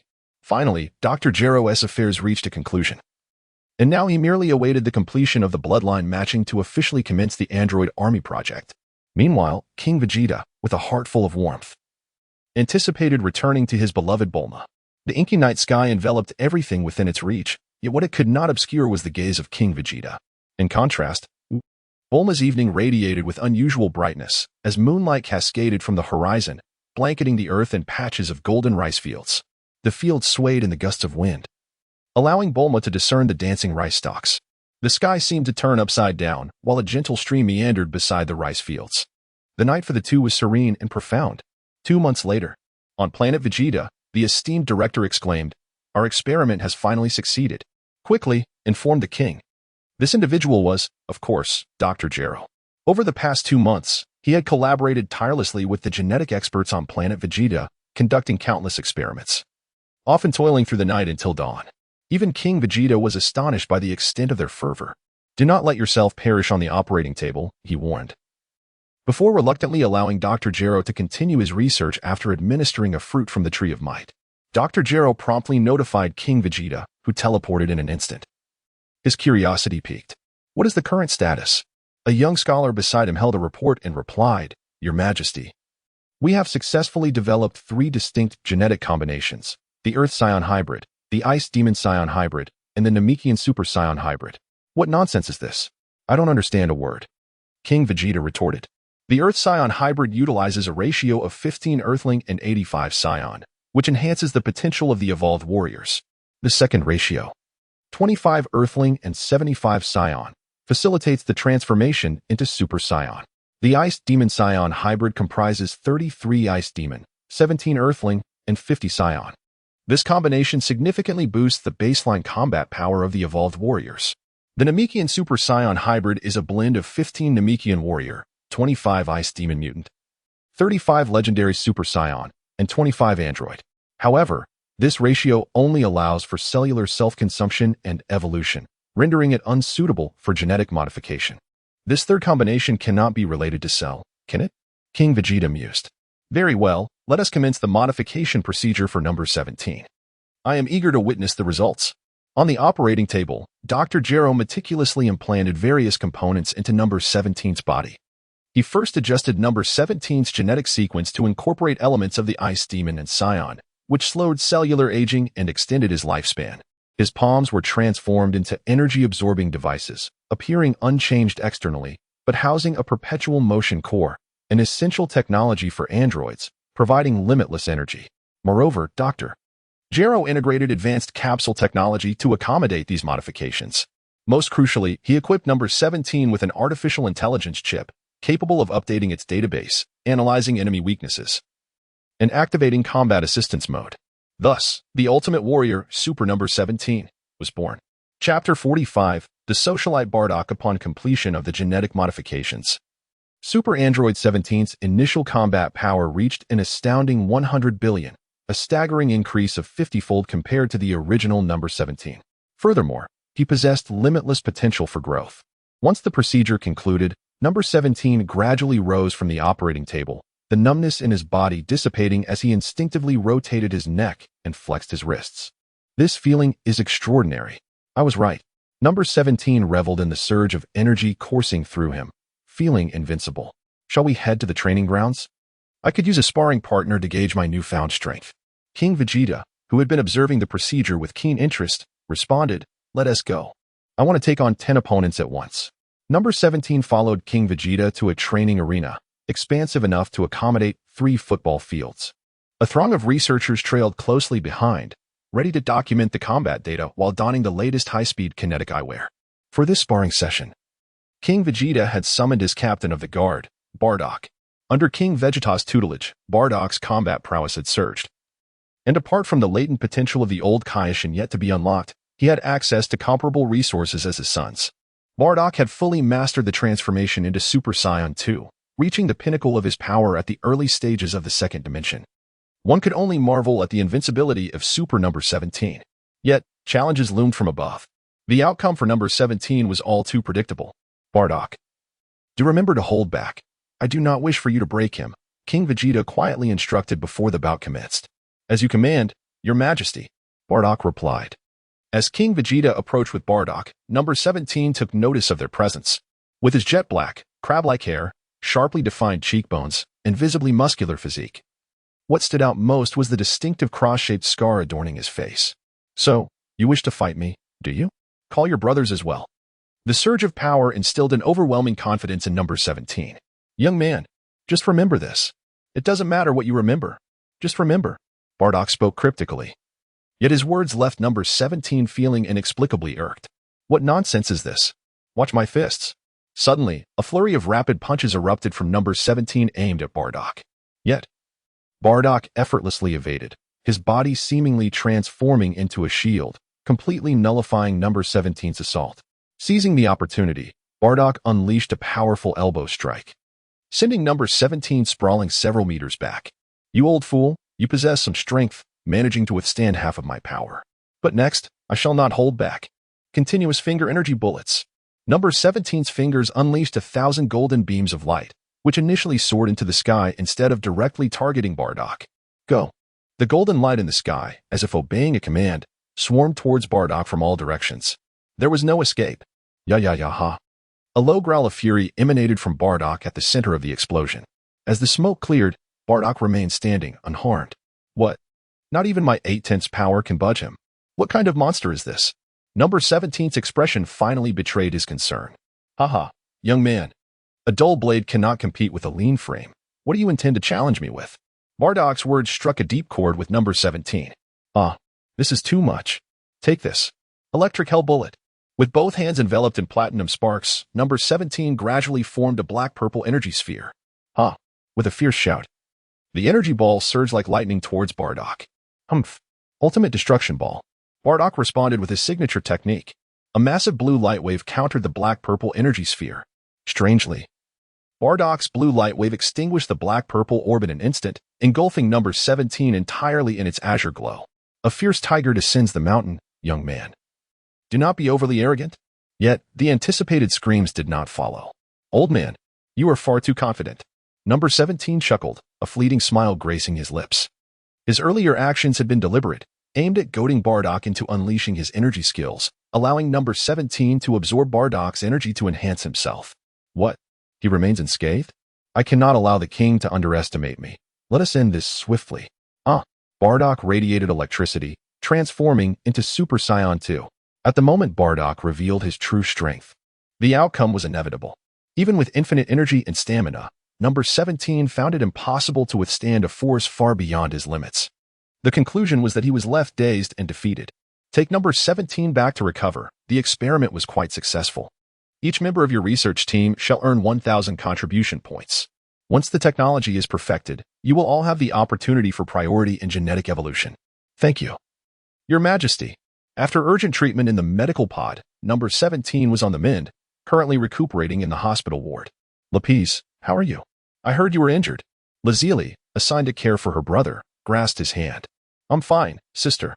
I must tell you, after genetic evolution, we will become immensely powerful. Oh, really? Really?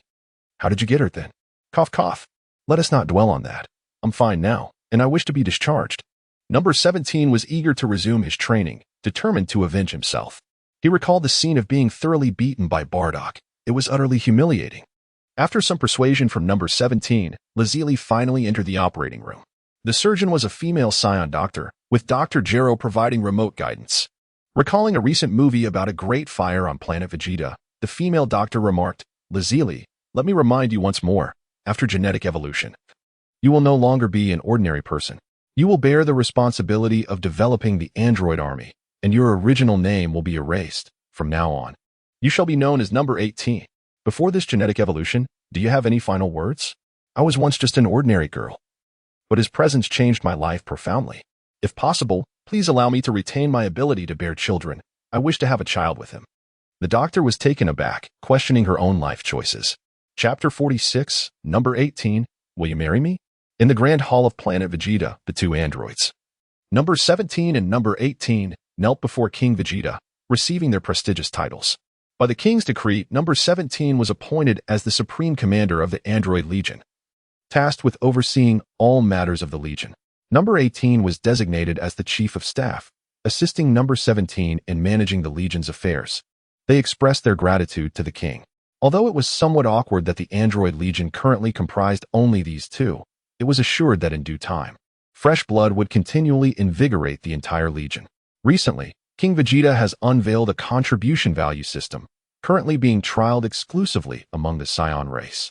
Tasks are categorized based on the required combat power levels. D grade, 500 to 2,000 combat power, with completion rewards ranging from 2 to 5 points. C grade, 2,200 to 10,000 combat power, with rewards varying from 6 to 20 points. B grade, 15,000 to 100,000 combat power, offering rewards between 25 to 100 points. A grade, 120,000 to 1 million combat power, providing rewards from 120 to 1,000 points. S grade, 120,000 to 10 million combat power, with rewards ranging from 1,300 to 10,000 points. As for the higher tiers, such as SS grade, SSS grade, and the currently highest level, Z grade, details have yet to be disclosed, with rewards being personally granted by King Vegeta. The accumulation of contribution points primarily allows for the exchange of various hybrid gene evolution potions and special abilities. For instance, the basic Earth Scion gene requires 800 contribution points, enabling an ordinary Scion, through diligent training and task completion, to effortlessly transform into Super Scion 1 without necessarily achieving a combat power of 3 million. Additionally, the lower-tier gene sequences include the Namekian gene, valued at 360 and 250 points respectively, which can enhance a portion of one's strength and significantly improve recovery abilities. This effectively provides the Scions with a stable avenue for enhancement. As long as they continuously accumulate points through task completion, they can visit the contribution hall to exchange items that bolster their strength.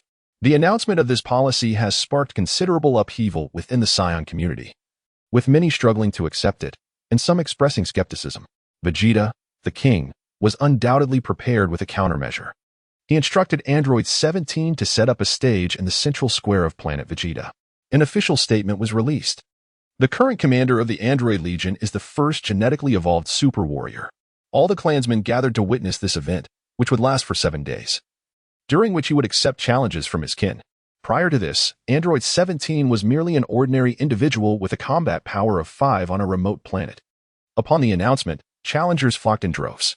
Those who succeeded in their challenges would not only usurp the position of Commander 17, but also gain the opportunity to join the Royal Guard of King Vegeta. It is worth noting that nearly every member of the Royal Guard could transform into a Super Scion, boasting a base power level exceeding 3 million. Their status on planet Vegeta was significantly high. Naturally, none of the challengers succeeded. Infinite stamina and boundless energy rendered the wheel battle ineffective against Android 17. Moreover, 17 could continuously learn from his opponent's skills and absorb their energy during combat. Despite the increasing combat prowess of ordinary Scions over the years, the true masters resided within the Royal Guard of King Vegeta, with only Bardock currently capable of matching Android 17's strength. The situation simmered for over a month. Upon learning the results, the Scions of Planet Vegeta descended into madness. Who wouldn't desire greater strength? Power held in one's own hands is the most reassuring. This frenzy plunged Planet Vegeta into a whirlwind of tasks. Merchants across the universe were astonished to discover the recent surge in Scion activity. The development of the Android Legion was progressing steadily, and Android 17 was exceedingly busy, for constructing such a vast legion from scratch was fraught with immense challenges and obstacles. What infuriated him greatly was that, at this critical juncture, his sister was preoccupied with romantic pursuits. Ever since hearing Android 18's sentiments, King Vegeta had been spending every day in close company with her. To put it simply, they were engrossed in dating. Their most romantic emotional state was characterized by mutual affection under the premise of subtle flirtation. Two individuals who liked each other shared unspoken understanding, testing each other's feelings, with each probe solidifying their resolve. In hot pot restaurants, bustling eateries, parks, and by the seaside, the boy observed the girl's adorable demeanor while she recounted her childhood mishaps. They strolled through art exhibitions, amusement parks, and aquariums together. Lazuli, will you marry me? On a starlit night, King Vegeta knelt on one knee, gazing affectionately at Android 18, uttering these words. Why me? The answer is lengthy. I shall spend a lifetime responding to you. Are you prepared to listen? The red candles flickered, the stars twinkled, and wispy clouds obscured the moon. Ding, congratulations, host, for successfully courting a significant female character from the original story, earning an additional lifespan reward. Courting Bulma grants a lifespan of 20,000 years. Courting Android 18 grants a lifespan of 18,000 years. What? A sudden addition of 38,000 years to my lifespan. At the time of marrying Bulma, I was briefly interrupted by Trunks, and thereafter, I neglected to pay attention to the system notifications. Only later, with Dr. Gero and the others, did I realize such fortunate tidings existed. checking my remaining lifespan. I found it to be 88,000 years. Well, over these 3 years, King Vegeta had primarily dedicated his time to training. Creating offspring was merely a daily task. But unexpectedly, this accumulation resulted in nearly 90,000 years of lifespan. Setting a modest goal, once the child with Bu is born, I shall immediately replicate an extraordinary talent. Just as I pondered Trunks, Goku arrived with a completed Trunks, teleporting directly before King Vegeta. Father, Trunks has completed his training. He wishes to greet you before returning to the future. During this time, Goku had guided Trunks, allowing him to enter the hyperbolic time chamber with Earthsea fighters. Of course, old Kaishin's awakening package was also included. Now, Trunks possessed strength capable of overwhelming the future's androids. Grandfather, thank you for your care during this time. And Uncle Goku as well. Trunks deeply bowed to King Vegeta. At that moment, Android 18 entered the room, presenting King Vegeta with a fruit platter. Trunks looked up and recognized the woman who had once filled him with despair in the future. Android 18, Bold Enchantress, do not harm my grandfather. Chapter 47, A Future Turmoil. Trunks, you are being reckless. How dare you lay hands on your grandmother? Vegeta instantaneously raised his hand to block Trunks' attack. If that punch had connected with Android 18, she surely would have burst into flames. What? Grandma? But. She is one of the 2 evil androids from the future. Trunks recalled the atrocities committed by androids 17 and 18 in his timeline, his eyes turning crimson. Seemingly on the brink of explosion. Calm down, Trunks. This is not the future. Goku, observing the unfolding situation, gradually soothed Trunks' turbulent emotions. My dear grandson, what your Uncle Goku says is true. This is not the future. Android 18 is a sweet and kind girl. Do not confuse her with others. King Vegeta utilized a hint of divine energy to suppress Trunks' impending outburst. King 18 looked at Vegeta with gratitude, her eyes shimmering with emotion. Trunks took several deep breaths, his gaze gradually regaining clarity. This lovely lady, I apologize sincerely for my earlier behavior. Sumimasen, a Japanese play on words for sorry. It's all right, 18 replied, her face a mask of confusion, but thankfully, King Vegeta provided clarity. After a thorough explanation, 18 began to understand.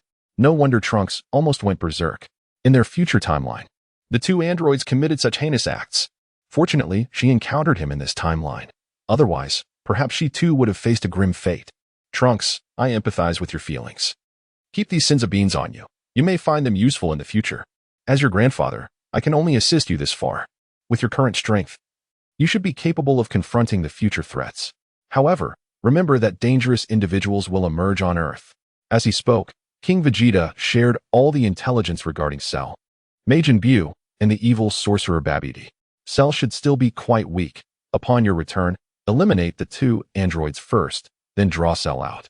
As for Majin Buu, simply wait patiently until Babidi arrives on Earth with his minions to collect energy, then strike preemptively. King Vegeta knew that he and Trunks would undoubtedly meet again in the future. Black Goku and Zamasu. Their power may not rival Trunks, but Zamasu possesses the immortality granted by the Super Dragon Balls. That remains quite troublesome. Nevertheless, King Vegeta had already devised a countermeasure. Grandfather, I understand. After bidding farewell to everyone, Trunks boarded the time machine to return to the future. Naturally, such a remarkable research material as the time machine was meticulously analyzed by the scientists of planet Vegeta. Despite their advanced technology, they could not fully comprehend the time machine, managing only to optimize its materials and energy consumption marginally. In the future timeline, Earth had suffered immense devastation at the hands of the 2 evil androids, leaving behind only ruins and remnants of shattered cities, cloaked in an ominous shadow. Strangely, many places suddenly bore peculiar signs proclaiming the World Martial Arts Tournament. Near West City, a blue-black temporal wormhole slowly illuminated. Whoosh! It was Trunks returning to the future aboard the time machine. Oh, the modified time machine is indeed different. I feel no dizziness at all, and it's rather exhilarating. First, I must check on Mom. Humph. Those detestable androids will soon meet their end. Trunks retrieved the time machine into a capsule and hurried home. Due to the evil androids, future Bulma had constructed their home underground in West City for concealment. Mom, I'm back. Trunks was greeted by a mature woman clad in a white lab coat with azure hair. This was future Bulma. Time had not left a mark on her face. Rather, it had added to her allure. If Goku and Jiren stood as mortals rivaling the gods, Then future Bulma stood as a mortal intellect challenging divine wisdom. Shaking the very foundations of the world with her ingenuity, she single-handedly developed the time machine, a device that defies convention. Upon hearing his voice, Bulma turned around, her eyes lighting up. Wonderful. Trunks, you finally returned. Let me see. The two embraced deeply after their long separation, tears of joy streaming down Trunks' face. Bulma sensed her son's unusual demeanor. Trunks, now grown, why are you crying? Let me see. Indeed, you've grown taller and stronger. It seems your journey through time has been immensely rewarding. Mom, I missed you so much. Silly child, I missed you too. Life is getting better. I was just about to tell you that those two evil androids were eliminated recently. Bulma gently patted Trunks' back, sharing the joyous news. Upon hearing Bulma's words, Trunks was instantly unsettled. Mom, what did you say? Those androids have been eliminated. Who did it? Bulma looked at Trunks, puzzled. Shouldn't the extermination of the androids be a cause for celebration? I heard that a hero named Cell did it, and now everyone calls him the savior. What? Cell? Mom, you've all been deceived by him. At that moment, Trunks' mind was in disarray. The plan given by King Vegeta had been utterly disrupted. Bulma, of course, trusted her child implicitly. What on earth is happening? Cell is the ultimate android created by Dr. Gero. Once he absorbs androids 17 and 18, he will transform into his perfect form. Trunks, are you implying that? Yes, Mom. Right now, Cell has likely achieved his perfect form. Bulma felt a wave of dizziness, struggling to maintain her balance. How could this happen? I thought Cell was Earth's salvation, only to discover he had led us into another terrifying abyss. Trunks rushed to support Bulma. Mom, do not worry. Under Uncle Goku's guidance, my combat power has soared. Even in his perfect form, I can easily defeat him. Bulma, in a daze, exclaimed, You mean Goku? Have you seen Goku? How is he? Have you met your father, Vegeta? Reflecting on it, Bulma realized she hadn't seen Goku in a long time, let alone Vegeta. Mom, I did see Vegeta. But what? You should call Vegeta your father. Trunks seemed to muster all his courage. Yes. In that timeline, Mom, you did not marry Vegeta but rather his father, King Vegeta. What? Chapter 48. Majin Cell. Trunks, you mean I married King Vegeta? Vegeta's father? Isn't he just an old man? How could I have been so short-sighted? No. Mom, you are mistaken. My grandfather is undoubtedly the most handsome man I have ever encountered. Is that true or false? Bulma expressed her skepticism. Oh, Mother. If you don't believe me, I'll take you to see him next time. By the way, do you know where Cell is now? I'm going to eliminate him. Trunks was extremely anxious. He had already missed the opportunity to avenge androids 17 and 18. And he needed to kill Cell with his own hands. Oh, child, don't rush to leave upon your arrival. During this time, everyone has been immersed in the joy of the androids' destruction, while the remaining government on Earth is leading the efforts for urban reconstruction. Meanwhile, the self-proclaimed savior, Cell, announced that he would host the World Martial Arts Tournament in a month, seeking exceptional guardians of Earth to protect it alongside him. What could his true intentions be? Bulma meticulously organized the information she had gathered and slowly shared it with Trunks.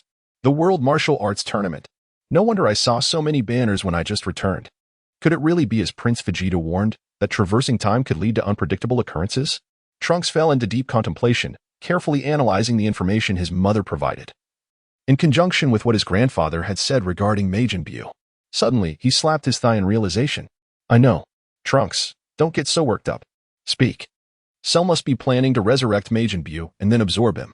Trunks hurriedly explained the information about Majin Buu to Bulma. There is such a terrifying creature still on Earth. I want to escape. Mother, don't worry. Leave it to me. I will capture them all at once. Trunks, you must be cautious. You are my only remaining hope. Rest assured, Mother, I specifically consulted Uncle Goku about instant transmission. If something goes awry, I can return in an instant. Based on the information provided by Bulma, Trunks located the venue for the World Martial Arts Tournament. Instead of the anticipated arena, he found a peculiar spaceship standing ominously. This is the entrance to Babidi ship. According to Uncle Goku's intel, this small spacecraft harbors many secrets. The ship comprises 6 levels. The first 4, as Uncle Goku described, are guarded by minions. The 5th level is Babidi's control room, while the final level contains the sealed egg of Majin Buu. Intriguingly, any damage received on the first 4 levels will cause energy within to be siphoned away by the ship, ultimately being transferred to Majin Buu's egg. Once the energy reservoir is filled, Majin Buu will awaken. It seems I must conclude the upcoming battle swiftly. Otherwise, I may inadvertently hasten Majin Buu's revival. With determination, Trunks charged forward. First level, no enemies. Second level, still no enemies. Third level, still no enemies. What is happening? Why is it different from the intel? Could Uncle Goku be playing tricks on me? Impossible. Absolutely impossible. Trunks was engulfed in confusion. Meanwhile, on the 5th level of the ship, a humanoid resembling an insect sat before the control panel. Several screens displayed Trunks' figure. This individual was none other than the future Cell. The one I awaited has arrived ahead of time. Trunks. The show is about to begin. After much internal conflict, Trunks resolved to press onward. The 4th level revealed a landscape of interlocking mountains, some soaring into the clouds while others lay flat like plains. The peaks were adorned with trees and shrubs, occasionally showcasing a few pines, creating a serene and elegant atmosphere. Still no enemies? Trunks scanned his surroundings when suddenly, a pinkish-green figure rapidly approached him. Is it Dabura? I heard from Uncle Goku that he is the king of the demon realm. I must be cautious of his saliva, which can petrify. Trunks. Long time no see. You. It's you, Cell. The Cell before him differed slightly from Uncle Goku's description. His skin, which should be predominantly green, bore numerous pink specks. Furthermore, this Cell had evidently transformed into his perfect form, with strange black energy flickering across his surface. However, Trunks, famed as the most stable scion in Dragon Ball, was unfazed by his form and launched an immediate attack. Mystic form. Awaken. Drawing upon the latent potential bestowed by the old Kai, Trunks' appearance remained unchanged. Yet he could conceal all his energy and unleash his full power in his normal state with minimal strain on his body. Boom. A simple straight punch surged towards Cell. Cell effortlessly caught it with one hand. Trunks. Is this how you treat the savior of Earth? Humph. What nonsense, savior. I don't believe it. Trunks broke free from Cell's grasp and retreated sharply. Gallic gun.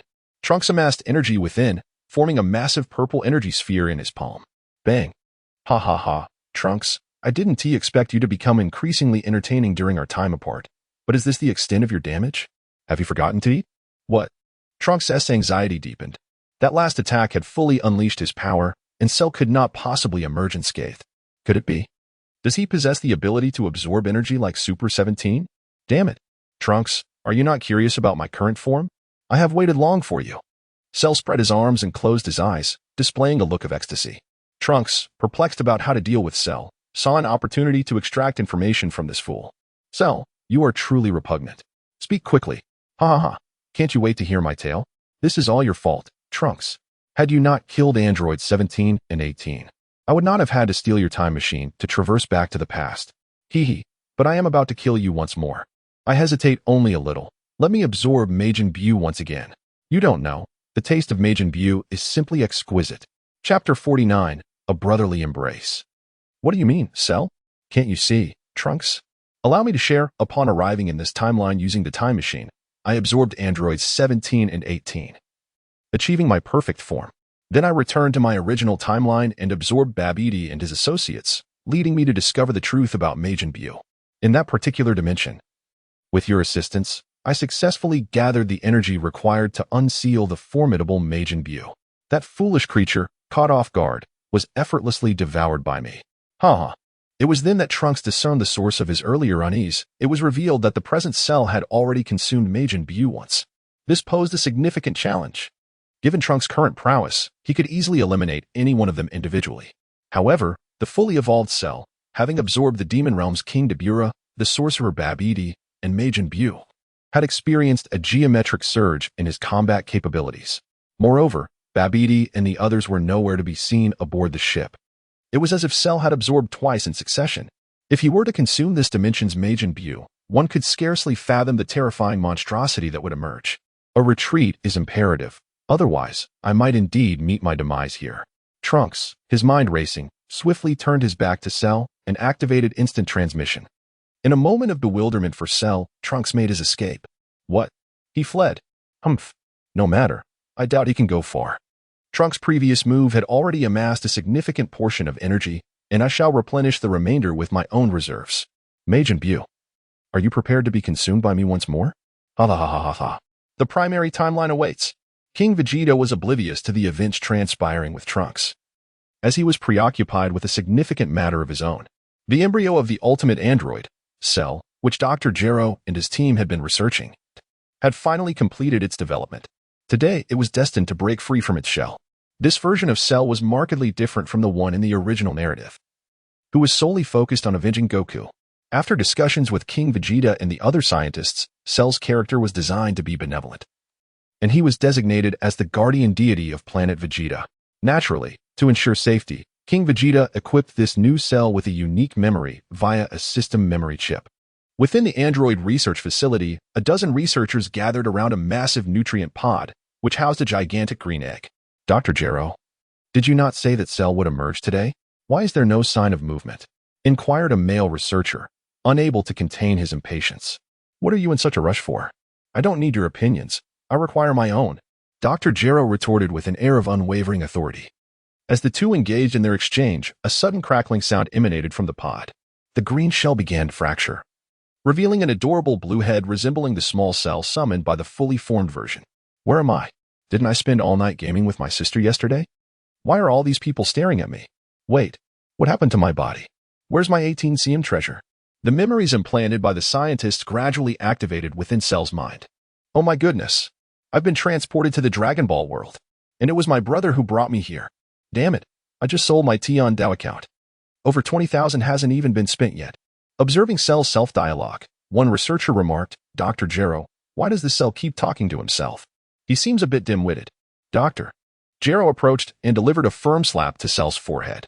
What are you babbling about? This is my most perfect creation. It's entirely normal for him to be disoriented right after awakening. Once he absorbs the residual energy from the shell, his memories will stabilize. Having arrived at this point, Cell absorbed the residual energy from the broken shell. His entire form appeared to shimmer with a silvery glow. Dr. Gero tapped away at his keyboard, and the nutrient solution within the pod gradually condensed into a few drops of essence. Cell, quickly ingest these 3 drops of concentrated nutrient solution. It will accelerate your growth through childhood. Okay. As Cell paused to process his memories, he concluded, since my brother brought me here, he would never intend me harm. King Vegeta has now arrived at the Research Institute. He has programmed Cell's memories to reflect that his best friend from a past life has reincarnated. Although they did not grow up in the same household, their bond is remarkably strong. Their story is indeed quite intriguing. Vegeta's gaze became distant as he slowly reminisced about the memories shared between the two in a past life. On Valentine's Day, the two formidable men ventured to a high-end restaurant together. During their escapades playing murder mystery games, the sweet potato was invariably the most arrogant one, often the first to be eliminated. Yet in the end, I would effortlessly lead us to victory. While climbing a mountain, he collapsed from exhaustion at the first pavilion after merely a fifth of the journey, resulting in a night spent braving the cold wind. He also had a former girlfriend, whom no one had ever met, with whom he claimed to have been in a relationship for 3 years. One particularly striking memory for Vegeta was the day the sweet potato posted on social media that his ex-girlfriend had unlinked the family card he had given her just 6 months after their breakup, leaving him utterly disheartened. His love had completely eluded him. Though he had not truly traversed time, he existed in another form, nonetheless. It was also time for those imprisoned by the Galactic Patrol to be of use. All right, you all may leave for now. I wish to speak with Cell, commanded Vegeta. As you wish, Your Majesty. With a resounding thud, the door closed, leaving only Vegeta and Cell in the vast laboratory. Long time no see, sweet potato. Give me back my 200,000. Come down. Planet Vegeta is my territory. I could get you 1,000,000 if you desire. You said it. Now find me a few sisters. Cough, cough. Sisters are off the table for now. What? Didn't we agree to look out for each other? What do you think this is? This is the Dragon Ball world. Naturally, I must help you enhance your strength. Otherwise, how could you serve as the guardian of Planet Vegeta? Once you achieve your perfect form, I will teach you transformation techniques, and at that point. Ah, I understand. Hee. Within a month. Cell voraciously absorbed the death row inmates from the prison, while Dr. Gero prepared materials for Cell's advancement. The cloned entities, Super 17 and 18, were unlike ordinary androids. Cell's cells could accommodate multiple genetic lineages. What does this imply? Each of his genetic strands could attain a 100 purity of Psions, Namekians, frozen demons, and androids, an exquisite fusion of the finest bloodlines from across the universe, achieving the pinnacle of cosmic potential. Thus, the strongest Cell was born. Chapter 50. The True and False Cell. My brother, I have treated you well, Vegeta said, patting Cell on the shoulder. as if they had returned to a time when they could freely revel in their youth. Of course, who do you want to eliminate? Just say the word, and I will take care of it. With Vegeta's assistance, Cell swiftly completed the development of his perfect form. With the infusion of various resources, Cell's bloodline concentration exceeded 80. How did you know I intended to deal with the Omni King? Are you serious? Are you afraid? Fear? Not a chance. Let's do this. In a future timeline. Sensing impending danger, Trunks made a hasty escape. Trunks, how did you return so quickly? Has Cell been dealt with? Mom, there's trouble. My brother has been captured by a monster. Ugh. Cell has consumed Bu. Bulma gazed at the frantic Trunks. Silly boy, you're just rambling. You're not hurt. Are you? Don't worry, Mom. I'm quick on my feet. I must return to seek Grandpa's help. Otherwise, this future timeline will be doomed. All right. The time machine is ready. By the way, after you entrusted it to me last time, I checked, and its energy consumption was minimal. It seems your grandfather from that timeline is indeed impressive. Mom, since that's the case, why don't you accompany me this time? It's too dangerous here. I can't leave you. You're right. Let me pack my things. In this future timeline, aside from the current Majin Bu, Cell had no one else left to absorb, so he might directly traverse to the main timeline. They needed to urgently inform Grandpa of this news. Trunks and Bulma quickly gathered their things and boarded the time machine to return to the main timeline. The time-space wormhole was torn open once more. Whoosh. The time machine was abruptly drawn into the void. In the main timeline, having experienced the previous time travel, Trunks was now well acquainted with the process. He set the coordinates directly to the entrance of King Vegeta's palace. We've landed safely, Mom. Let me help you down. All right. The first to notice Trunks' arrival was Goku. Whoosh. Goku halted his training and quickly teleported over. What has happened, Trunks? Uncle Goku. There's a serious problem. We need to find Grandpa first. And then we can discuss it. All right. Hey, who is this beside you? Bulma? Trunks scratched his head. Yes, Uncle Goku. A lot has happened in the future.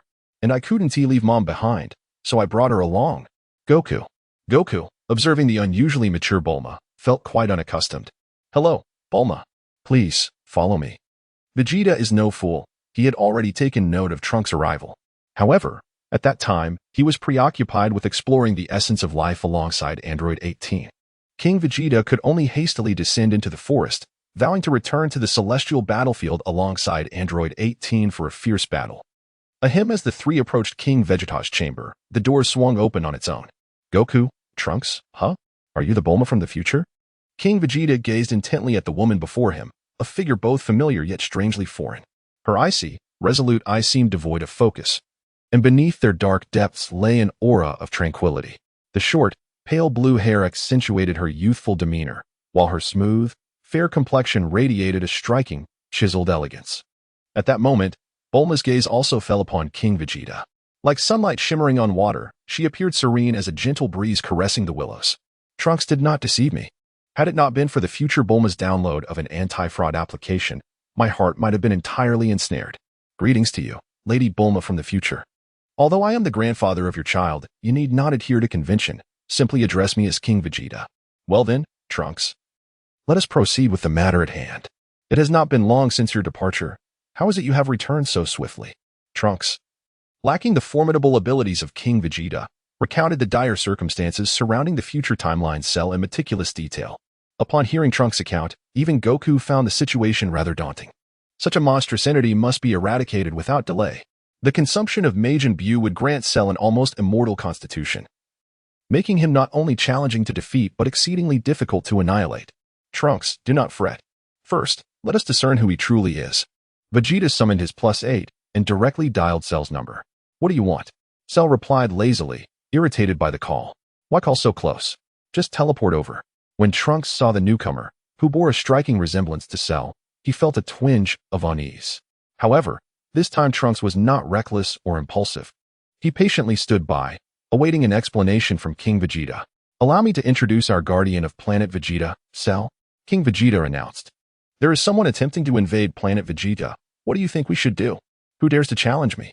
I'll make him pay, Cell exclaimed. What a coincidence. Another named Cell. Damn it. An imposter. Let us see if he survives my wrath. As the saying goes, only magic can conquer magic. To deal with Cell, we must use Cell. Father, can this Cell be trusted?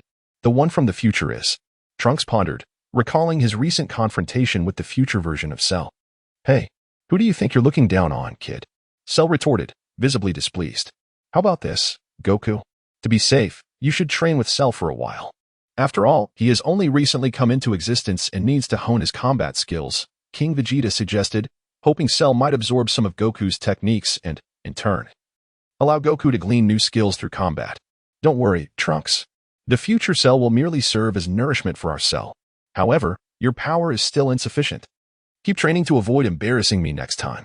"All right, Grandpa," Trunks replied, feeling resigned. "Don't be too harsh on the boy. He has been trying his best." Bulma chimed in, feeling sympathy for Trunks. "Indeed, Bulma, you are right." After a month of intense training, Cell had not only mastered Super Saiyan Forms 1 and 2, but had also awakened the Golden Form from the lineage of the Frost Demons. Remarkably, Cell could now utilize both forms simultaneously. Super Golden Cell, ready for action. Who will emerge victorious in the clash between him and Majin Cell? Stay tuned. Chapter 51, The Wailing of the Underworld in the Palace of the Omni King. A child no taller than 1 meter played with attendants by his side. Unlike other children, his face resembled an oval balloon. Indeed, this was the Omni King, the supreme ruler of the 12 universes of the Dragon Ball world, holding the authority to exchange and manage destroyers and Kaioshins. However, within the depths of the Omni King's soul, a small shadowy figure lay in slumber. This time I have successfully simulated a formidable character. It seems this simulation will allow me to further enhance my control over the Omni King. Simulation target. Future time Cell simulation talent enhancement. Anime Master, purple. Life Furnace, gold. Anime Master, purple. Fixed grants a segment of exclusive memory from the simulated character Life Furnace, gold. Cell exclusive absorption conversion rate increased to 120. Absorption limit raised tenfold in the first year. Under Dr. Gero's guidance, you successfully hatched. In the 25th year, you devoured Majin Buu once again, causing a surge in your power. In the 26th year, your unmatched potential made you disdain the pitiful combat strength of Earthlings. You decided, 1. To indulge and play 2. To train in the hyperbolic time chamber 3. To seek union with a human female what? Of course, I choose option 2. You selected option 2, to train in the hyperbolic time chamber. Thanks to your Anime Master purple talent, you consumed Piccolo before he could be killed by androids 17 and 18. You successfully acquired intelligence about the hyperbolic time chamber during your training in the hyperbolic time chamber. As the 2 days of training concluded, your power surged significantly. You decided, 1. To continue training 2. To venture into the universe for experience 3. To seek union with a human female not falling for that trick again. I choose option 1. To continue training. You selected option 1. Continuing your training in the hyperbolic time chamber. After another 2 days of training, your power soared once more. You decided, 1. To venture into the universe for experience 2. To seek union with a female in the universe I'm really not interested. I choose option 1. While on your journey, you triggered a cosmic event. The Grand Kai hosted the Ultimate Martial Arts Tournament. You decided, 1. To participate 2. To ignore it 3. To enter and consume everyone. Let me think. What is this Grand Kai? The information is too scarce. I'll play it safe and choose option 1. To participate. You selected option 1, to participate. Your formidable strength allowed you to advance effortlessly, overcoming all challenges. Congratulations! You claimed victory in the Ultimate Martial Arts Tournament hosted by the Grand Kai. As a reward, the Grand Kai decided to impart martial arts techniques to you. Determining. The Grand Kai found it troublesome and concocted an excuse to cancel your eligibility. Next time, I'll choose to consume instead. I hope I don't run into this Grand Kai again. One drawback of this simulation is that once you select an option, you cannot choose others simultaneously. In the 26th year, feeling exasperated by the Grand Kai, you decided to continue your cosmic training. Warning! Warning! You triggered a random horror event. Will you proceed? You decided, 1. To go 2. To stay horror event? Is there anything scarier in the universe than my train cell? I don't believe it. I choose option 1. To go. Future time in the underworld, the Yama's office was bustling with souls lining up for judgment, determining their fate in heaven or hell. The well-dressed Yama was diligently processing paperwork, overwhelmed by the influx of souls in the afterlife. Next. Damn it. A week. There are always those 7 days I don't want to work. Yama swiftly stamped each soul's paperwork. Yet, despite his rapid pace, the queue of souls seemed endless. Souls destined for hell first passed through a machine that cleansed them of their malevolent energy, allowing them to atone for their sins in hell before reincarnation.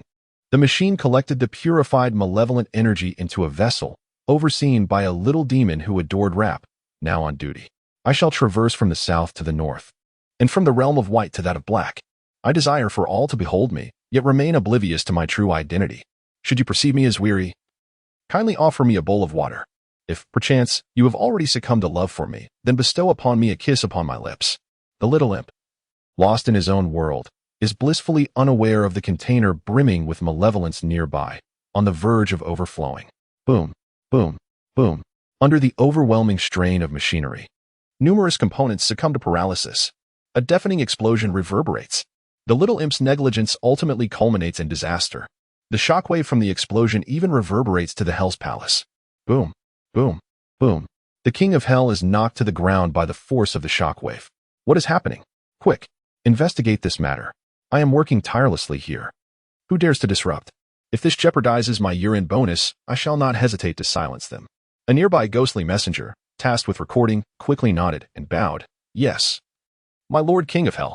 In the epicenter of the explosion, the unpurged malevolent energy spills forth. The crimson and violet malevolence notices the little imp. As if it has found an opening, and begins to voraciously invade his body. Bang, bang, bang. Under the influence of this malevolent energy, the little imp's form gradually expands, transforming into a rotund yellow figure. The first manifestation of the evil thought wave. The little imp, now devoid of consciousness, is entirely under the sway of the evil thought wave. The entire Hall of Hell is instantly enveloped by an unconscious barrier laid by this malevolence. My authority. A binding suddenly envelopes the King of Hell, directly restricting his powers. Under the influence of this barrier, the King of Hell loses control over the forces of the underworld. The order between the human realm and the underworld is thrown into chaos at this moment. Open the gates of the underworld. The deceased unexpectedly regain their corporeal forms in an instant. Event detected. A terrifying incident has birthed the evil thought wave. Please make your choice. 1. Ignore it. 2. Save the universe from peril. 3. Join the resurrected in chaos. Chapter 52. The Universe's Savior, Sharu. A thorough analysis is imperative. Option 1 is certainly not worthy of consideration. Ignoring the situation yields no benefit. Option 2 appears to be the most prudent choice. As for Option 3, joining in the destruction would merely result in devouring those who have perished. I choose Option 2. You have selected Option 2, save the universe from peril. Returning to the battlefield, after uncovering the truth of the situation, the King of Hell erupts in fury. Such a calamity has occurred. Not only is my year-end bonus at stake, but even the regular salary is uncertain. The Grand Kai also recognizes the severity of the matter and hastily dispatches powerful beings from the underworld to quell the chaos, among whom are the formidable Sun Wukong and Ribrice. Ribrice, you shall destroy the barrier. I will attack the evil thought wave. Understood, Wukong. Please be cautious.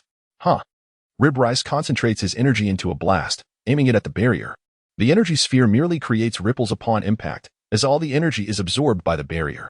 Damn it. This barrier cannot be breached. I must regroup with Wukong.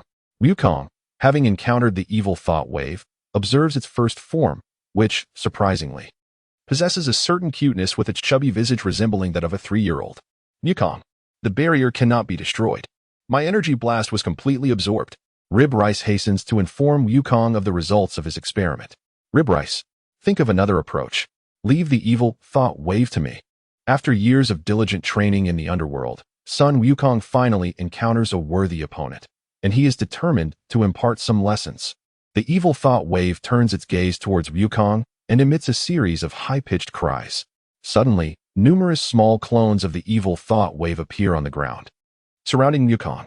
However, such a trivial trick poses no challenge for him. A golden wave of energy surges forth. The familiar golden light shines brightly, instantly sending the clones flying. Yet, another attack from the evil thought wave approaches stealthily. The dimensional barrier is effortlessly breached. The fist of the evil thought wave emerges from the dimension to Wukong's left, striking him precisely. Wukong, unable to defend himself in time, can only retreat swiftly. The Kamehameha wave. The evil thought wave merely raises a palm, conjuring a small figure identical to Wukong in its hand. The same Kamehameha wave. The two identical Kamehameha waves collide. In a brief moment, their energies cancel each other out. This evil thought wave is truly formidable. This comment is not from Wukong, who is too engrossed in battle to divert his attention. The speaker is none other than Sharu from a future timeline. guided by the reincarnation simulation system.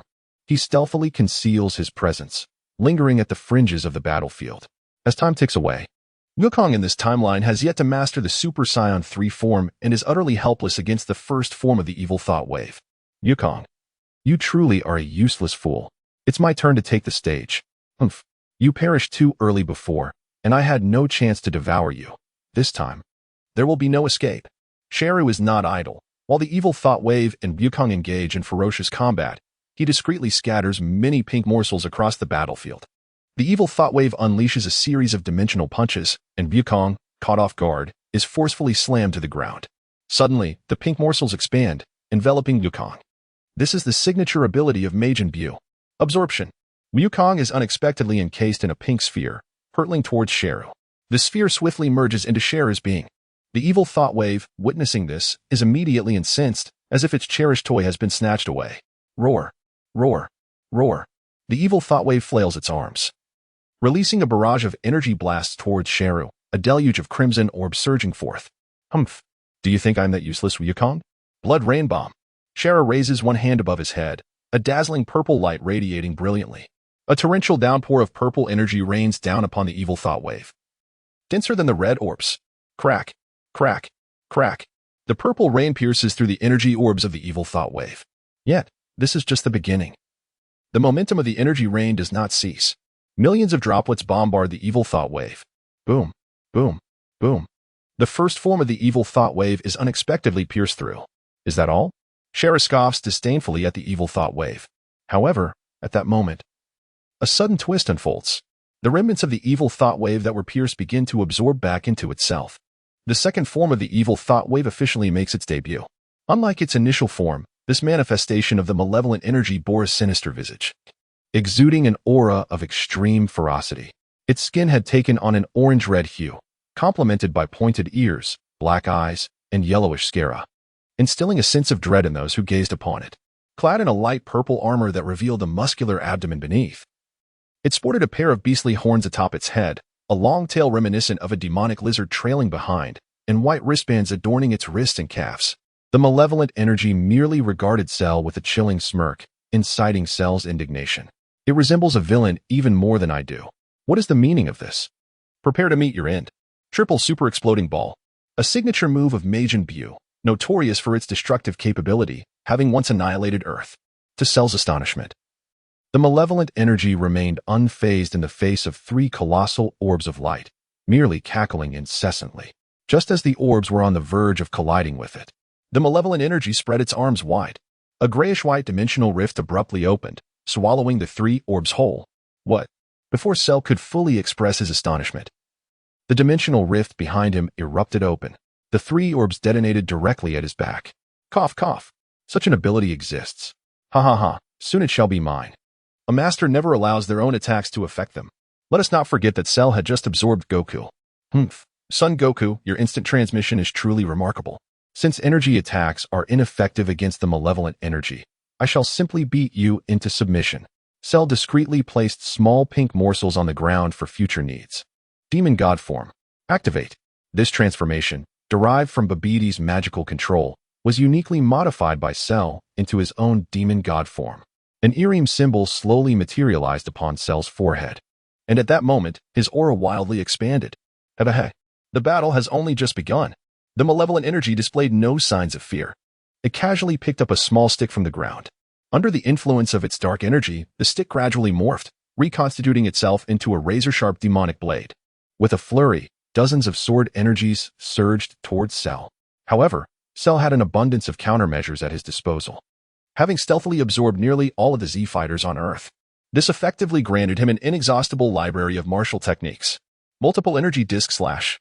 Krillin's most powerful signature move, which forms a rapidly spinning, razor-thin disc of energy capable of slicing foes in twain. In Cell's hands, this technique was further enhanced. As the golden discs collided with the sword energies, they tore through them effortlessly, with the sword energies failing to alter the trajectory of the energy discs. Yet, just as the energy discs were about to make contact with the malevolent energy, its body inexplicably disassembled into cubic particles. The energy discs sliced through the air, accomplishing naught. How intriguing. I find your form even more fascinating. With a swift motion, Cell closed the distance to the malevolent energy. In his demon god form, he was virtually undetectable to the naked eye. Prepare to taste my wrath, Wolfang Fist. In the space before the malevolent energy, a ripple seemed to pass. Yet all that could be seen were countless small indentations appearing upon its body. The malevolent energy was unable to react quickly enough to shift into particle mode. However, just as Cell prepared to deliver a crushing blow, the malevolent energy finally responded. Particles. Reassemble. It turned out that this entity was sensitive to insults. A casual curse from Cell had caused part of its form to disintegrate, leaving it unable to react swiftly. Cell grasped this weakness instantly. I had intended to assimilate you into my being, but with such a frailty, you are unworthy. As Cell taunted, he unleashed a barrage of rapid punches to subdue it. The malevolent energy, already weaker than Cell in his demon god form, found itself in a dire situation. Boom, boom, boom. Air punch. Cell concentrated his energy and delivered a massive punch directly to the malevolent energy's chest, effortlessly piercing through. How laughable. You know nothing of my power. The pink morsels, lying in wait, rapidly expanded under Cell's command, enveloping the malevolent energy. The once formidable entity was thus devoured by Cell. Yet, Cell did not hasten to absorb the malevolent energy, for doing so would restore the balance between the human realm and the underworld, preventing him from consuming the resurrected dead. Meanwhile, the observing Roboku was filled with trepidation, having just witnessed Cell absorb Goku. Yet, Cell had swiftly vanquished the malevolent energy for them. It would be wise to depart. This place is no longer safe. As Roboku turned to leave, an eerie grin met him. Friend, in such haste, where are you off to? Oh no, I've caught his attention. Having just completed a battle, Cell would surely not let go of his spoils. Faced with an entity that surpassed him in dimensions, Roboku's fate was all but sealed. Pathetic. The hunt begins. As Cell surveyed the area, he noted that all the souls in the underworld had fled, leaving only a few officials and minor spirits, hardly worth absorbing. Vegeta is nearby. Cackling, he contemplated his choices. Warning. A catastrophic event has been detected. Please make your selection wisely. 1. Immediately absorb the malevolent energy to save the universe. 2. Transform into a new terror, devouring all. Such a moment of choice. Even now? You wish for me to halt? All shall perish. Selecting option 2. Transform into a new terror, devouring all. You consumed all beings within the underworld. You shattered the malevolent energy's barrier. You devoured the 4 great Kais and their subordinates. You consumed the Galactic King and his galactic patrol. Under your rampage, nearly all elite forces of the universe were obliterated. You became akin to a demon god, transforming the entirety of Universe 7 into a hellscape. Warning. Warning. Your existence has attracted the attention of the god of destruction, Beerus. He is en route, accompanied by Angel Whis, to annihilate you. Please make an immediate choice. A god of destruction? An angel? What are these? Let us see the options. 1. Wait here to meet your demise. 2. Transcend to the timeline where Trunks fled. 3. God of destruction? I shall confront the god of destruction. Option 3 appeals to me greatly. However, if I cannot defeat the formidable Cell that I have painstakingly nurtured, all will be lost. I shall opt for option 2. You have chosen option 2, traversing to the main timeline where Trunks is in hiding. Upon making this decision, Cell promptly returned to Earth, locating the time machine that remained aboard Babbidi's spaceship. Fortunately, I had the foresight. While engaging Trunks, I had installed a spatial locator on him. Let me see. The time coordinates of the main timeline are... here it is. Off I go. The time machine that Cell boarded ascended slowly. And under the influence of some unknown energy, a rift in space was torn open. Whoosh. Meanwhile, on the other side, Beerus, who had been hastily accelerating towards the scene, found himself thwarted. Hey, Whis, what about that universe-destroying fellow you mentioned? Lord Beerus. Alas, we have arrived too late. What? What do you mean by that? Who told you, Lord Beerus, to linger in bed? That individual has already escaped to another timeline. This time, Beerus was genuinely furious. Was he being toyed with? The safety of the universe was of little concern to him. As long as the Supreme Kai remained alive, the life planets could continue to be created. What truly irked Beerus was that he had been roused from slumber by Cell, only to let him slip away. Do not let me catch you. You have arrived in the main timeline. Please make a choice. 1. Seek a local woman for union. 2. Search for Trunks. 3. Confront the god of destruction Beerus in battle. Isn't this akin to choosing with one's eyes closed? I choose option 2. You have chosen option 2, to seek Trunks. Just as the future Cell's time machine landed in the main timeline, King Vegeta also received a system notification. Warning: an anomaly of souls has been detected in this timeline. The host must eliminate it promptly. Task reward: 80,000 years of lifespan. Unknown item? Chapter 54. Cell vs. Cell. Has the time finally arrived? The future cell. Due to the deviation of the time machine's traversal, the future cell arrived in the main timeline 2 months after Trunks. During this period, King Vegeta had been far from idle, keenly aware that Cell's landing site was still uncertain, though it would likely be either Earth or planet Vegeta. Since Trunks' time machine had only visited these 2 locations, King Vegeta had deployed numerous mechanical spiders in both areas to monitor Cell's movements. As soon as Cell appeared, King Vegeta could instantly teleport and drag Cell into a different dimension. Subsequently, Broly would bring the Golden Cell into the fray. Meanwhile, during this time, the Golden Cell had also completed training in the hyperbolic time chamber. His strength was now comparable to that of the Super Saiyan 7 Emperor. However, in comparison to Broly, he still fell short. The plan orchestrated by King Vegeta was remarkably flawless, and indeed, events unfolded precisely as he envisioned. The time machine of Future Cell, tracking the temporal coordinates of Trunks, descended near the palace of King Vegeta. Where is this? Why isn't at Earth? Never mind, let me first sense Trunks' location. Future Cell surveyed the surroundings, closed his eyes, and began to search for Trunks' aura. Yet, Cell's aspirations were destined to be thwarted. The area surrounding Trunks' landing site, whether on Earth or planet Vegeta, was fortified with potent aura-blocking devices. Your Majesty, we have detected something. As soon as Cell made his appearance, the personnel assigned to surveillance immediately took notice of his figure. At last, Cell, I have awaited your arrival. The inhabitants near the palace of Vegeta had been evacuated early on, so there was no need to worry about casualties. Just as Cell was sensing the energy, a powerful force suddenly pulled him into the dimensional space of the Emperor's armor. What was happening? The entire space echoed with Cell's voice, yet no one responded. As Future Cell stood there, bewildered, a voice suddenly rang out from the void. Is it you? Bullying my brother's grandson? A dazzling golden light flickered, and a figure slowly emerged. Super Golden Cell made his entrance. You are also Cell? Future Cell looked incredulously at the godlike figure before him. Why are we both named Cell, yet you appear so much more handsome? Because you are a failed product. Ugly. Filthy. Shut your mouth. How dare you eavesdrop on my thoughts? There can be only one Cell in this world, and that is me. Die. Demon God form. Activate. Future Cell, having been inexplicably pulled into this space, was now enraged by the mockery of this more handsome Cell. His unique lavender energy surged around him, emanating a terrifying pressure toward Golden Cell. I have no interest in eavesdropping on your thoughts. Your filth is written all over your face. Thus commenced the first clash between the 2 cells. The swirling energy waves coalesced, colliding in an instant. Crack, crack, crack. You dare to boast with such meager power? The aura of Demon God Cell gradually expanded amidst his thunderous roars, transforming from a calm ripple into a tempest that was suffocating. The storm of energy surged forward, instantly shattering Golden Cell's golden waves. Are you pretending? Golden Cell observed the eruption of Demon God Cell with a mocking expression. Just as the tempest was about to engulf him, a crisp snap echoed through the space. Snap!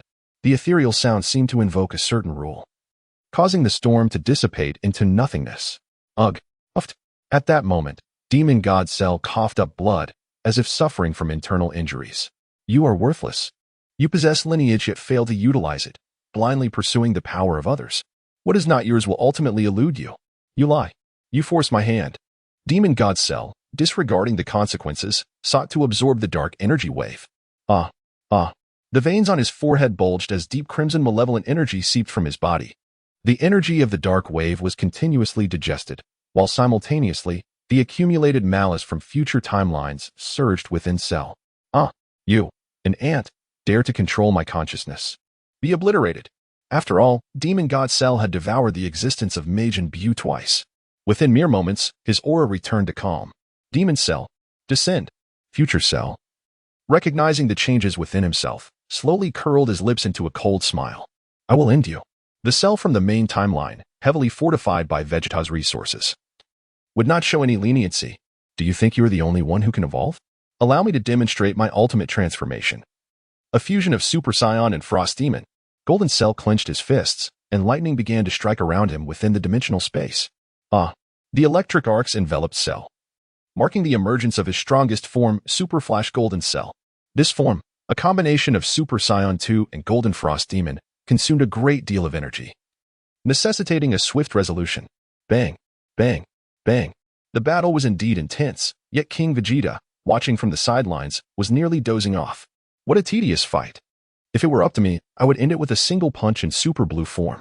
To be frank, had King Vegeta not bolstered the main timeline cell, the original cell, even in lightning form, would not have been enough to contend with Demon Cell.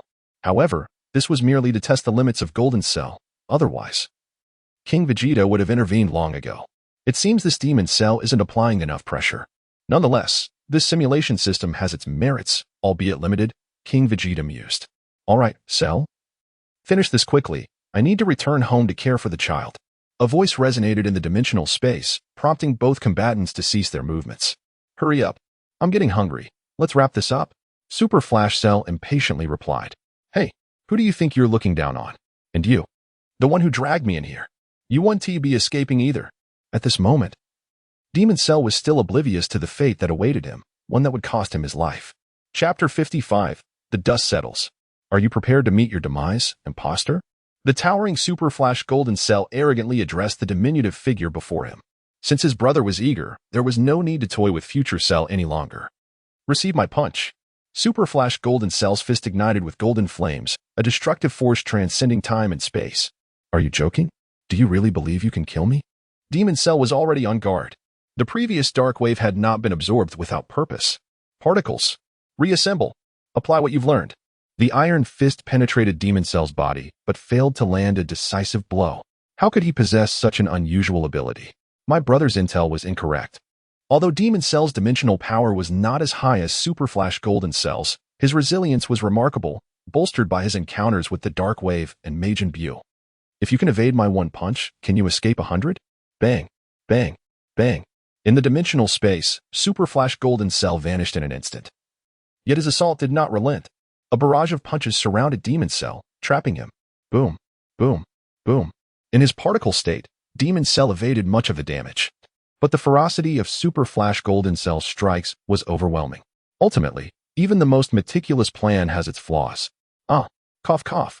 Demon Cell covered his mouth. Yet blood uncontrollably trickled from his lips. Am I truly destined to die here? I refuse to accept this. Haha. Is this truly your limit? Super Flash Golden Cell emerged from the void, unaffected by the pressure he exerted.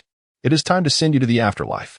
The dazzling golden flash of Goku raised his hand, channeling the surging energy within him into the palm of his hand. Go.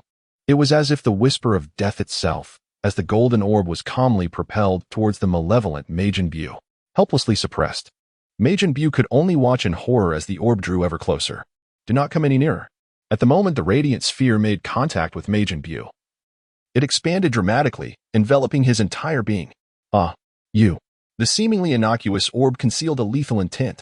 This was the latest research achievement of Dr. Gero. Having extracted the essence of a rare cosmic race, under the influence of this energy, Majin Buu's regenerative cells were directly suppressed. The healing buffs stacked to their maximum. As the blinding light dissipated, where was the trace of Majin Buu? Was this it? Just as Golden Flash Goku intended to mock him further, an unforeseen anomaly erupted. Dimensional black holes appeared in all directions, front, back, left, and right. 3 grotesque pink masses erupted from the black holes. And at the center emerged the tail of Majin Buu. In that instant, the spiked tail transformed into a colossal cylinder, poised to devour Golden Flash Goku whole. It turned out that in his moment of impending doom, the Saiyan genes within Majin Buu activated, allowing him to break through the confines of his despair. He managed to withstand the pressure, hiding a portion of his undestroyed body within the dimensional black hole. Yet, in this dire moment, the protagonist made his entrance. The Zen Seal. Time and space froze at that instant. Do you think you can consume anyone while in my grasp? Have you consulted me first? King Vegeta effortlessly obliterated 3 chunks of flesh and, in a swift motion, kicked his teammate away. With his words spoken, the entire space returned to normal. The Super Flash Golden Cell, realizing the situation, was filled with trepidation, having been overly confident moments ago. Yet, he refused to concede verbally. Mind your own business. Even if you hadn't intervened, I would have easily subdued him. Indeed, you are quite right. It seems your mouth is the only thing about you that is truly formidable. Hurry and take action. If you delay any longer, the evil cell will revert to his original form. As you say, Humph, let him witness my treasured abilities. He had indeed been startled by the malevolent cell moments prior. However, it was astonishing that the malevolent cell resorted to such a rudimentary method of absorption. Watch closely. Who is the true cell? With a powerful force emanating from the super-flash golden cell, an inexplicable attraction surged forth. The half-formed evil cell, still recovering from the dimensional black hole, was forcibly drawn out and enveloped in a shimmering purple light, still dazed from the previous encounter. My power? What is happening? This was, of course, the result of Dr. Gero's innovations, replacing the traditional method of absorption via tail with one utilizing his hands. Naturally, such an extraordinary ability had its vulnerabilities. Primarily, the target must be in a state of helplessness. Secondly, if the absorption process is interrupted, the energy will dissipate into the air, resulting in significant backlash to the absorber. However, at this moment, the evil cell was utterly powerless, his cries of despair echoing through the alternate dimension of the Emperor's armor. As the malevolent cell was consumed entirely, King Vegeta and the diminutive figures within the Grand King's soul received a notification from the system. The simulation has concluded. With a score of 666. Simulation summary. You began as a feeble unicellular organism. Shortly after your birth, your creator, Dr. Gero, was tragically slain, leaving you an orphan. However, through your resilience, you secretly developed. The first turning point in your life occurred following the death of Son Goku. The strongest warrior on Earth succumbed to heart disease, granting you numerous opportunities. You exploited the transformation abilities acquired from absorbing Oolong to play with the Z-Fighters on Earth, systematically absorbing Krillin, Yamcha, and Tien, while framing their deaths on the androids 17 and 18. Curiously, after a period of absence, Trunks returned with tremendous power, decisively slaying the two androids, thus thwarting your ambition to become the perfect cell. Yet, you did not relent. Through meticulous planning, you successfully stole Trunks' time machine. From that moment, you ascended to perfection, vanquishing Trunks, consuming Majin Buu, and transforming into the demon god. Ultimately, however, you fell to another version of yourself. Congratulations on receiving the simulation reward. Grand King Control 0. 8. Fixed Talent Slot 1. Selectable Talent Slot 1. Chapter 56. The only limit to my power is myself. Congratulations, host, on eliminating the soul anomaly. You have been rewarded with an extended lifespan of 80,000 years and a discount voucher for the marketplace. Wait, what is this? A discount voucher for the marketplace? Am I not mistaken? Let me check the date. Today happens to be December 12th. King Vegeta recalled the fervor of online shopping from his previous life, particularly during certain notable dates such as June 18th, November 11th, and December 12th. I see. Now that I find myself in a position of considerable wealth, the system wishes to entice me into spending.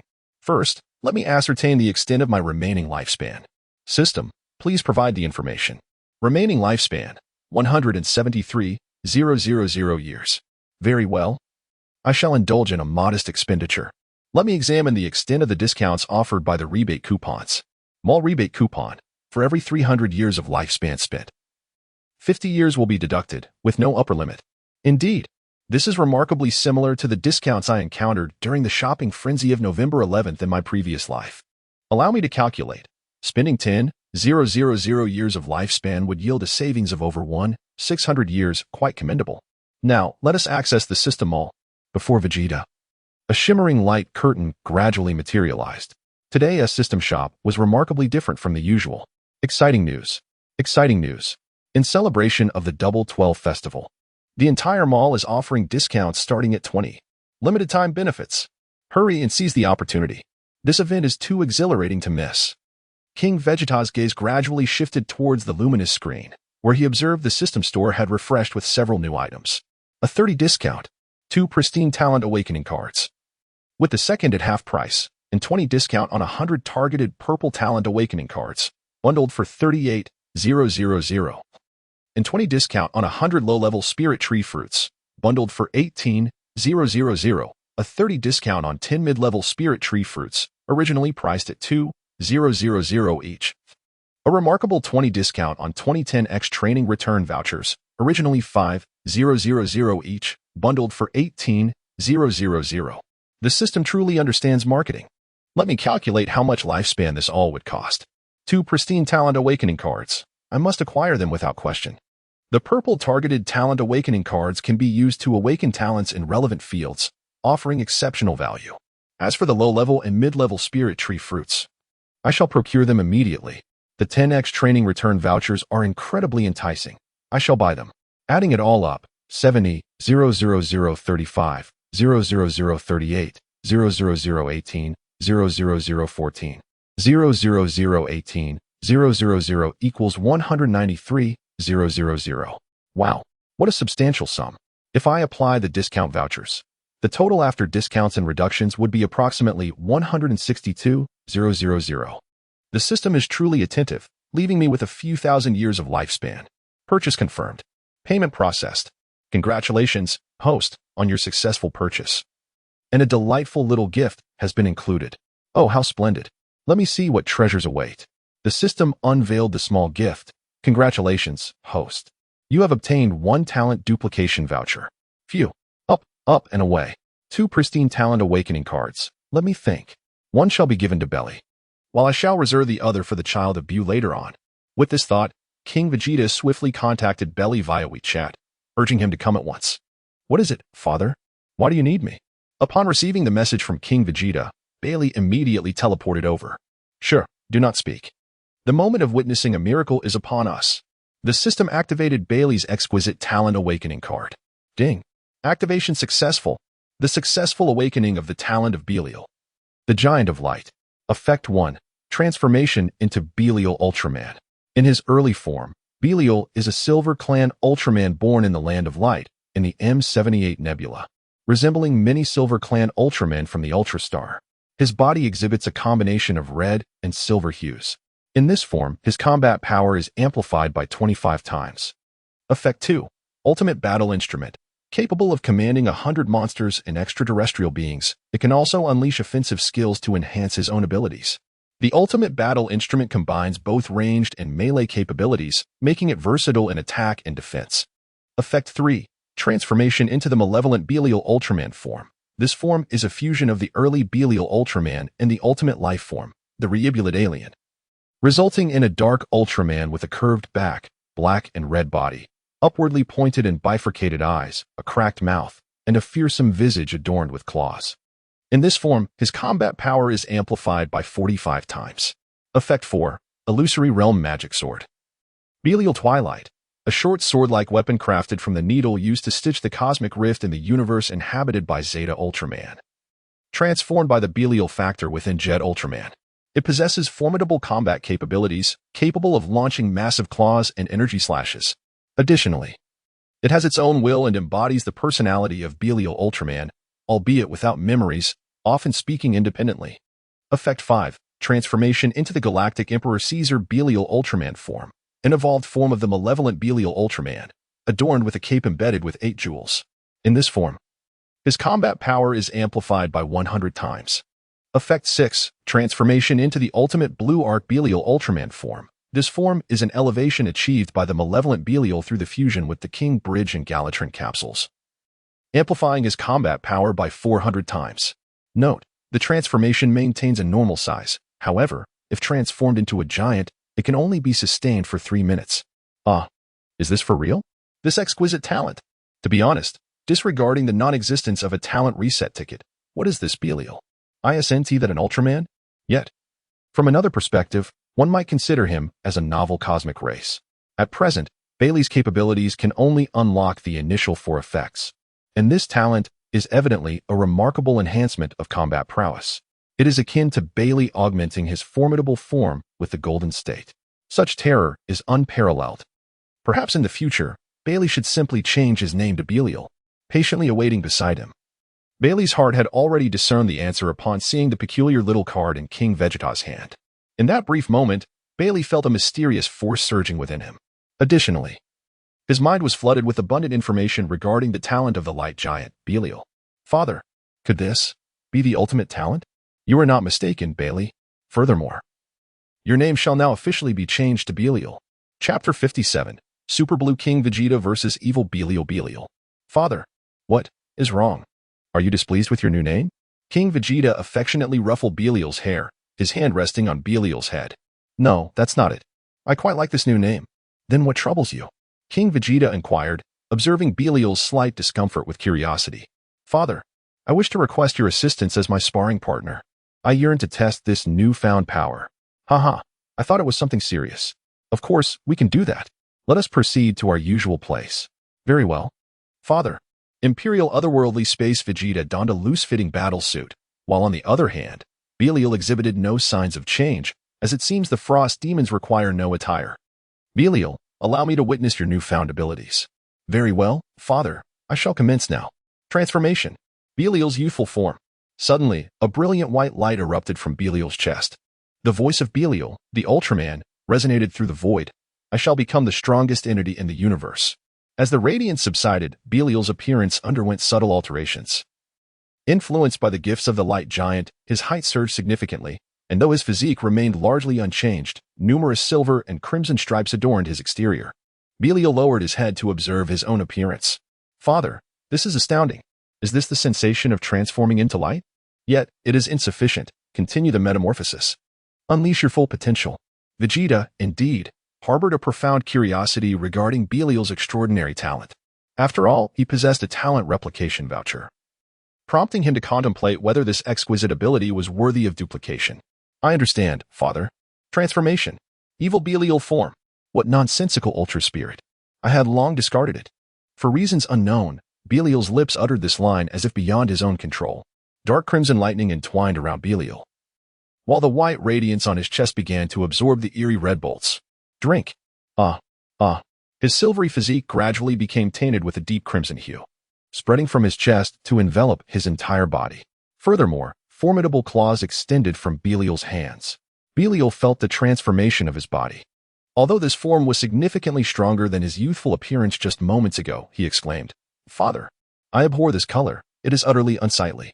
With a chuckle, Vegeta remarked, Belial, you have merely begun to grasp this power and are still somewhat unaccustomed to it.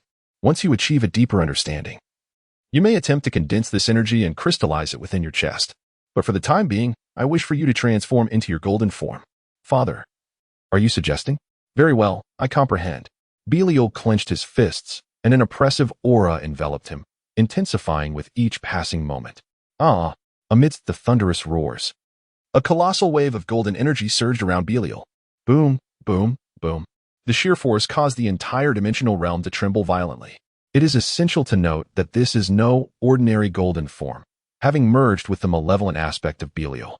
His metamorphosis has surged to an astonishing 1,000,000 times its original potency, elevating his dimensional prowess to the pinnacle of the seventh dimension. Wow, such strength. Even King Vegeta is compelled to transform into his Super Saiyan state to maintain the stability of the dimensional space. Excellent, Belial. Now, allow me to unveil my new form. Ha ha ha. King Vegeta immediately summoned the divine power concealed within his being.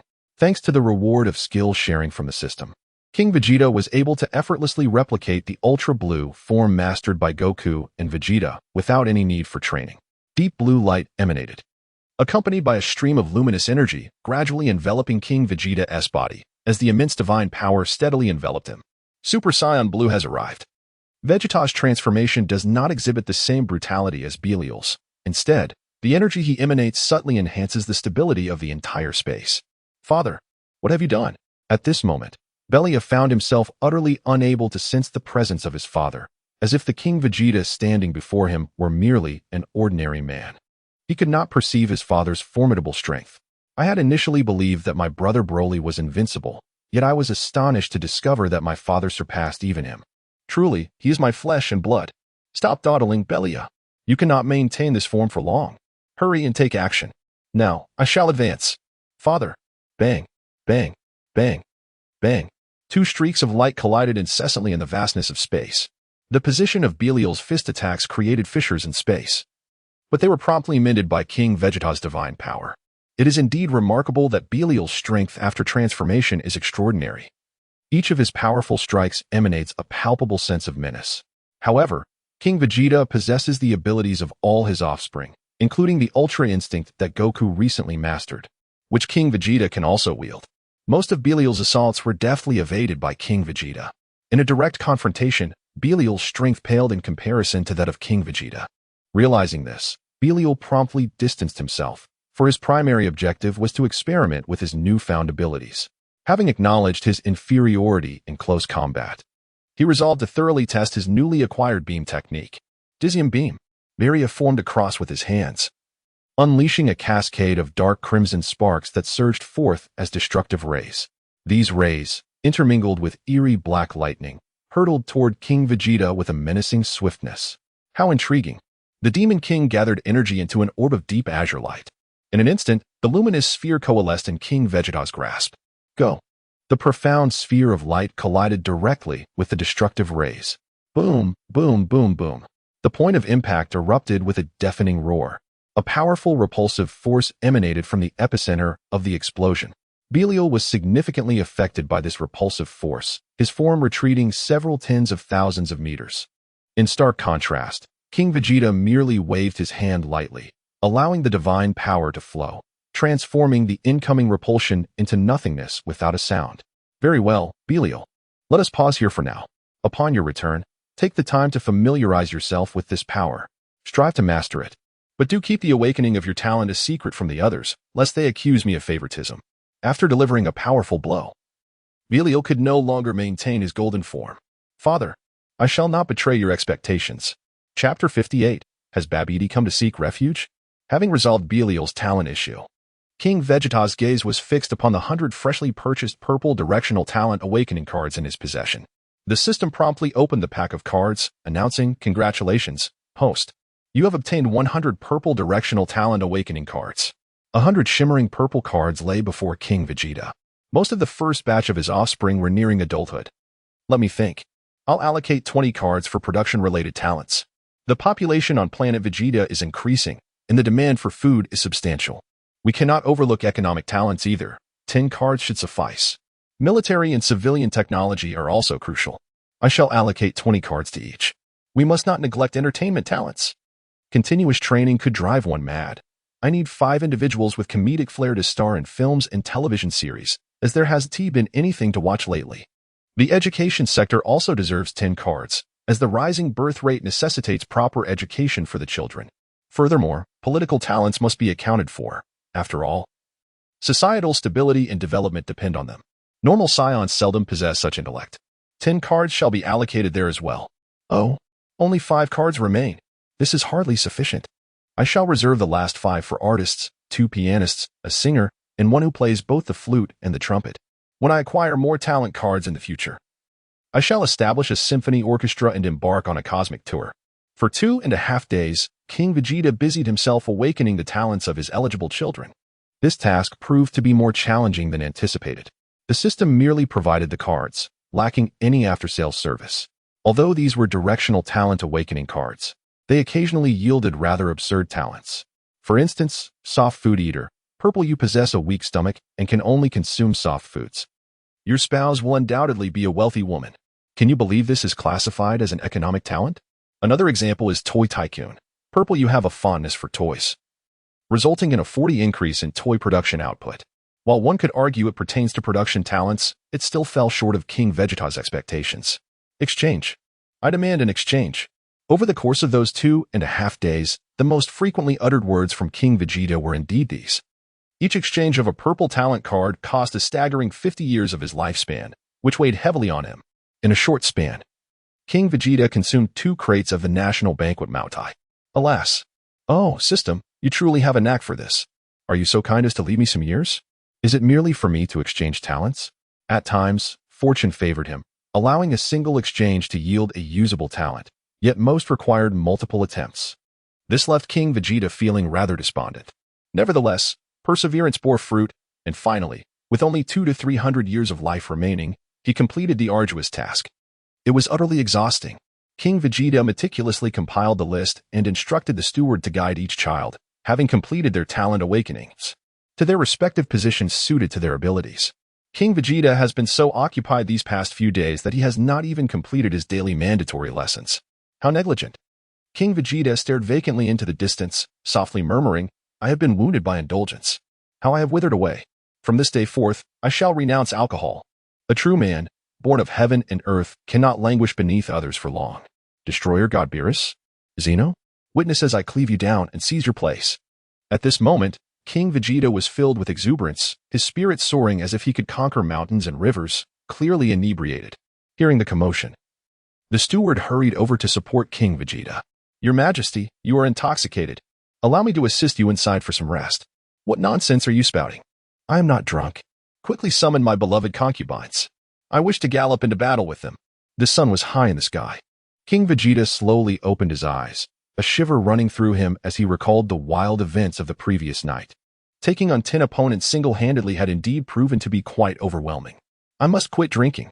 It truly hinders one's progress." King Vegeta casually took out a mid-level spirit tree fruit and took a bite. The satisfying crunch echoed as he consumed it. Remarkably, with just one fruit, the energy he had expended was completely replenished. At that moment, a guard rushed in, proclaiming, "Your Majesty, a diminutive sorcerer and a peculiar creature with a pale face and large ears have arrived, expressing their desire to pledge their allegiance to you. They have been waiting for quite some time in the reception hall." "A diminutive sorcerer? And a peculiar creature with large ears? What on earth is this?" King Vegeta pondered. "Very well, I shall prepare myself and attend shortly." "At your command." To the reception hall. After King Vegeta donned his exclusive royal robe, he hurried over. There, seated in the positions arranged by the butler, were 2 peculiar extraterrestrials, one tall and one short, sipping tea. Is that Babidi and Dubra? What brings them here?" King Vegeta pondered inwardly. Hearing the commotion, the 2 turned to look at him. "Ah, esteemed King Vegeta, I have finally awaited your arrival," Babidi exclaimed, clearing his throat. "Allow me to introduce myself. I am the most magnificent dark sorcerer, Babidi. This beside me is my servant, Dubra." A rather unpleasant sound reminiscent of a duck's quacking reached King Vegeta's ears. In a previous life, as a connoisseur of voices, he nearly retched at the sound. The creature before him, claiming to be Babidi, was indeed a grotesque sight. Standing less than a meter tall, with a feculent green head covered in wrinkles. That was one thing. The most terrifying aspect was the 10 or so strands of hair that hung limply from his head, presumably his hair. Being ugly is not a fault, but terrifying others is where the fault lies. Dubra, though also rather unsightly, at least possessed a robust physique. However, an unmistakable shape was imprinted on his forehead, clearly signifying Babidi's control over him. "Babidi, what do you want from me?" Facing such an ugly and malevolent creature, King Vegeta found it exceedingly difficult to harbor any goodwill. Babidi rambled on, but King Vegeta had no desire to listen. Nonetheless, he grasped the gist of Babidi's intentions. He wished to resurrect Majin Buu. Babidi concocted a perfect lie, claiming he would present King Vegeta with an immensely powerful warrior, and then stated that releasing this warrior required an infusion of tremendous energy, along with the promise of control over this warrior. "Do you take me for a fool?" A blatant scam. Yet, it was indeed time to fulfill the main quest. He might as well eliminate the contented islanders first. Earth, here I come. Chapter 59. The revelation of deceit. Both parties concealed their ulterior motives. Babidi's ambition was evident to all. His desire to resurrect Majin Buu was nothing more than a means to replicate the glory of his father's reign over the universe. Habits are hard to change. King Vegeta believed not a word of Babidi's claims. It was easy to deduce why Babidi had sought him out. After all, the current rulers and overseers of the universe were none other than King Vegeta and Frieza. With Frieza recently secluded in training and unable to be found, it was only natural for Babidi to approach King Vegeta. Clearly, Babidi lacked the power to summon the energy necessary to resurrect Majin Buu. How naive, Babidi. Little did you know that while you sought to exploit me, I could very well be exploiting you. Vegeta's thoughts are remarkably straightforward. He exclaimed, "Majin Buu, I require your assistance in my training." Babidi, observing the manic grin spreading across Vegeta's face, felt a surge of delight within. Is this the one who seeks to dominate the universe? It appears I can easily manipulate him with just a few words. He's already envisioning the scenarios that will unfold upon acquiring Majin Buu. Ha ha ha. It seems the title of the universe's sovereign shall soon change hands. With this in mind, Babidi seized the opportunity. "Your Highness Vegeta, let us embark for Earth without delay. I can hardly wait to present Majin Buu to you." The cacophonous quacking of a duck echoed in Vegeta's ears, interrupting his train of thought. Clearly, Babidi had misunderstood. Although their intentions diverged, a peculiar coincidence occurred. What is this fool thinking? How foolish of me to have allowed my mind to wander. I must control my expressions in the future. Thus, Vegeta resolved to turn the situation to his advantage. "Babidi, your loyalty is palpable. However, as the king of the Scion race, I cannot act so hastily. Prepare yourself, for we shall meet on Earth in 1 week's time. Ah, splendid, Your Highness Vegeta. We shall await your grand arrival on Earth. After bidding farewell to Vegeta, Babidi departed with Dubra, leaving the vast chamber empty save for Vegeta. It appears I too must make some preparations.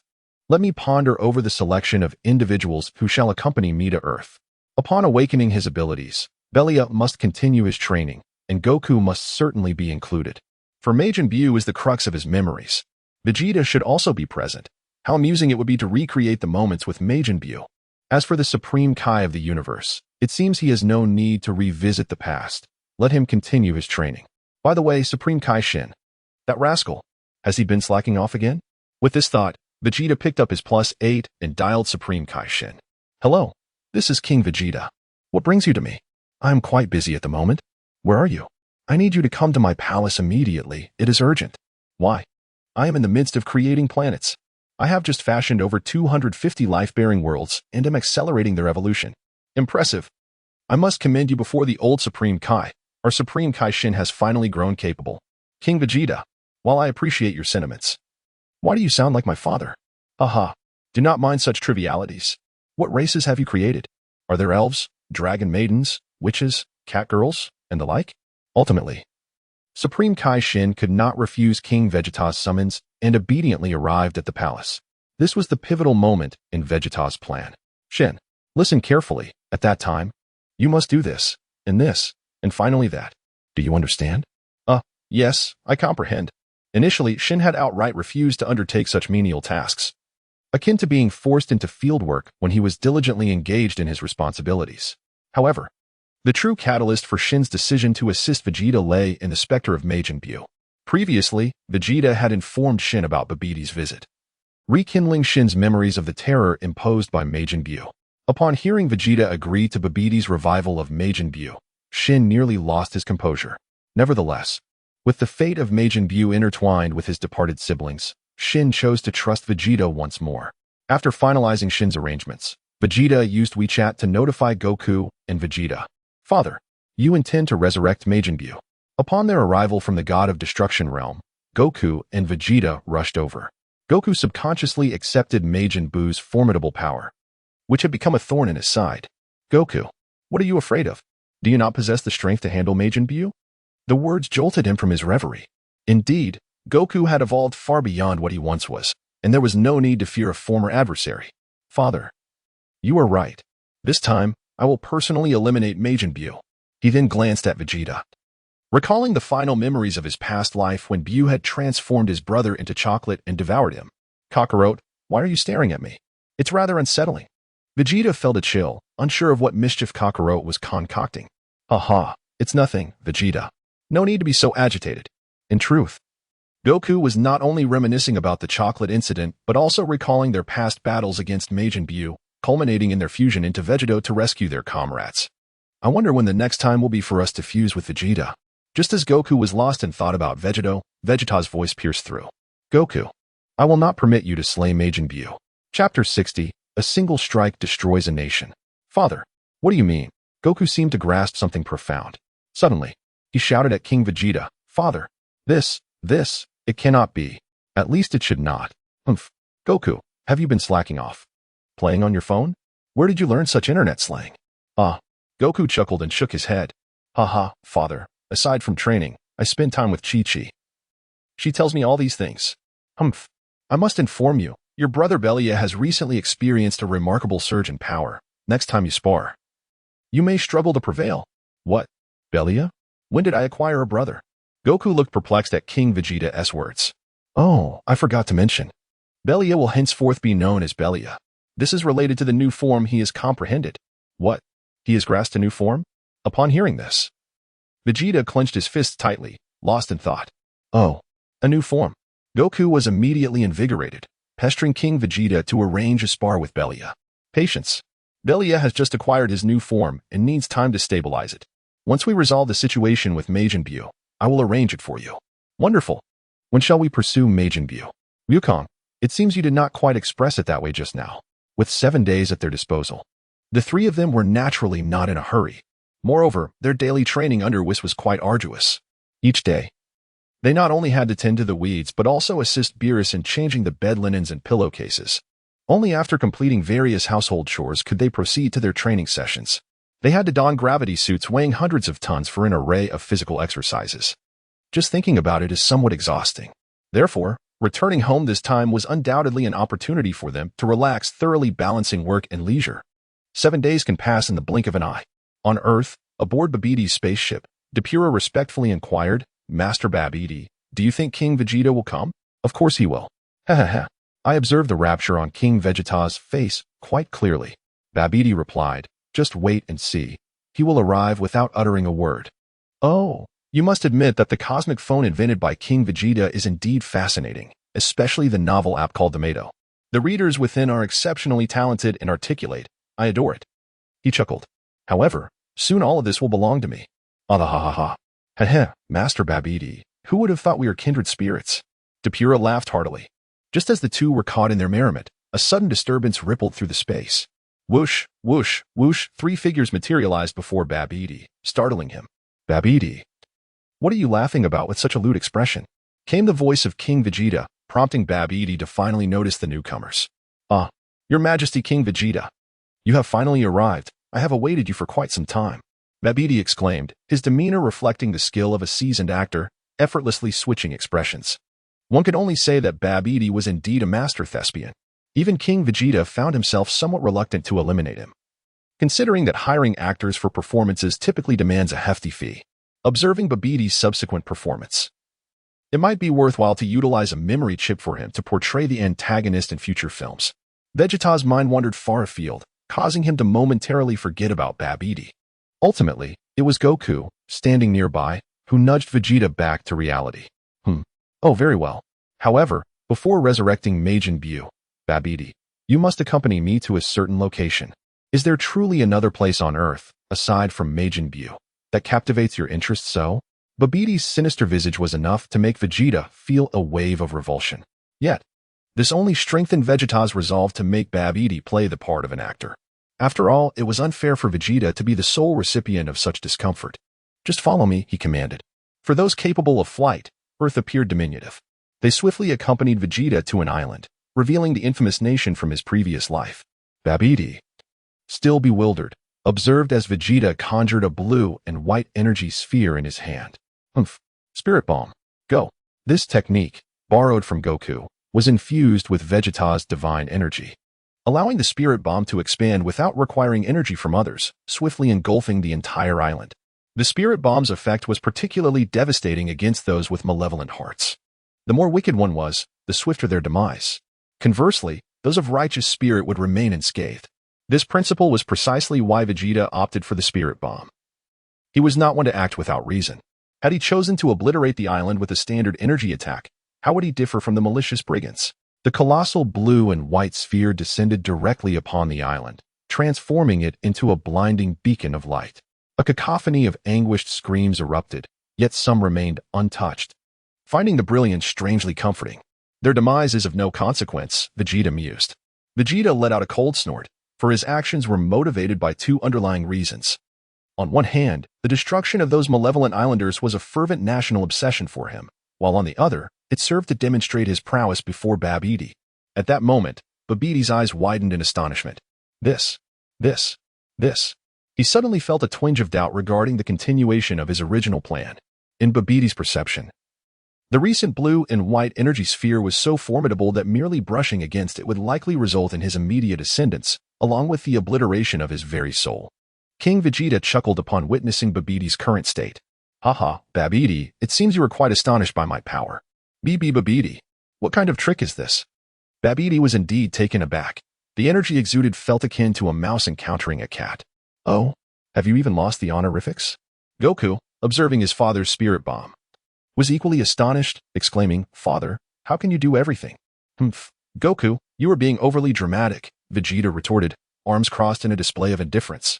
The desired effect had already been achieved, and King Vegeta's gaze shifted back to Babidi. "Well then, the prelude before the unsealing has concluded. It is time to lead me to the location where Majin Buu is sealed." Chapter 61. Has Prince Vegeta become Majin again?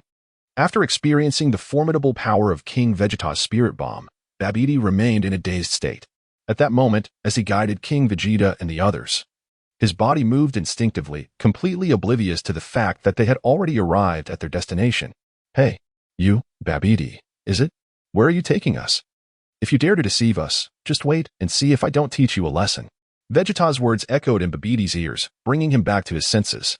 Babidi sensed a hint of ferocity in Vegeta's gaze, stirring the still waters of his heart once more. Perhaps there was still room for maneuver in this situation. Oh ho ho, the individual speaking bears a striking resemblance to King Vegeta. He must be his offspring. I'm quite curious about the experience King Vegeta will have when he sees his child calling another man father. Haha. With this thought, Babidi regained his confidence. Apologies. But we have arrived. The egg of Majin Buu is sealed in the depths of my spaceship. Vegeta spoke fiercely. I have no time for your nonsense, so hurry up. How can we resurrect Majin Buu? If you wish to be a warrior under my father's command, you must first pass my test. Yet, his words were deliberately spoken under the directive of King Vegeta. The intention was to create a false impression for Babidi. Prior to this encounter, King Vegeta had already informed Goku and the others of the plan ahead of time. Their endeavor was not merely to resurrect Majin Buu. After all, even if Majin Buu were brought back to life, suppressing and destroying him would be a trivial task given their current strength. King Vegeta intends to awaken the formidable Majin Buu using the pure divine energy of Goku and himself. After all, from a different perspective, Majin Buu is soon to become his consort. I find this notion rather peculiar, cough cough. It is King Vegeta, not the author. Who is peculiar? Esteemed King Vegeta, it is now merely a matter of gathering sufficient energy to resurrect Majin Buu. I have heard that the warriors under your command are the mightiest in the universe. Might I suggest they engage in a friendly spar with Dabura? My spaceship can gradually absorb the energy they emit during combat. Your assertion holds some merit, yet the individual beside you lacks the requisite qualifications. King Vegeta responded icily. This provoked Dabura, who felt exceedingly displeased. After all, before his control, he was the sovereign of the demon realm, a being of unparalleled status. To endure such an affront was intolerable. Do not presume that your appearance grants you the right to speak so arrogantly, King Vegeta. Even the two inept individuals you have brought may not suffice to contend with me. Three disdainful snorts echoed simultaneously. Vegeta cast a frigid glare at Dabura.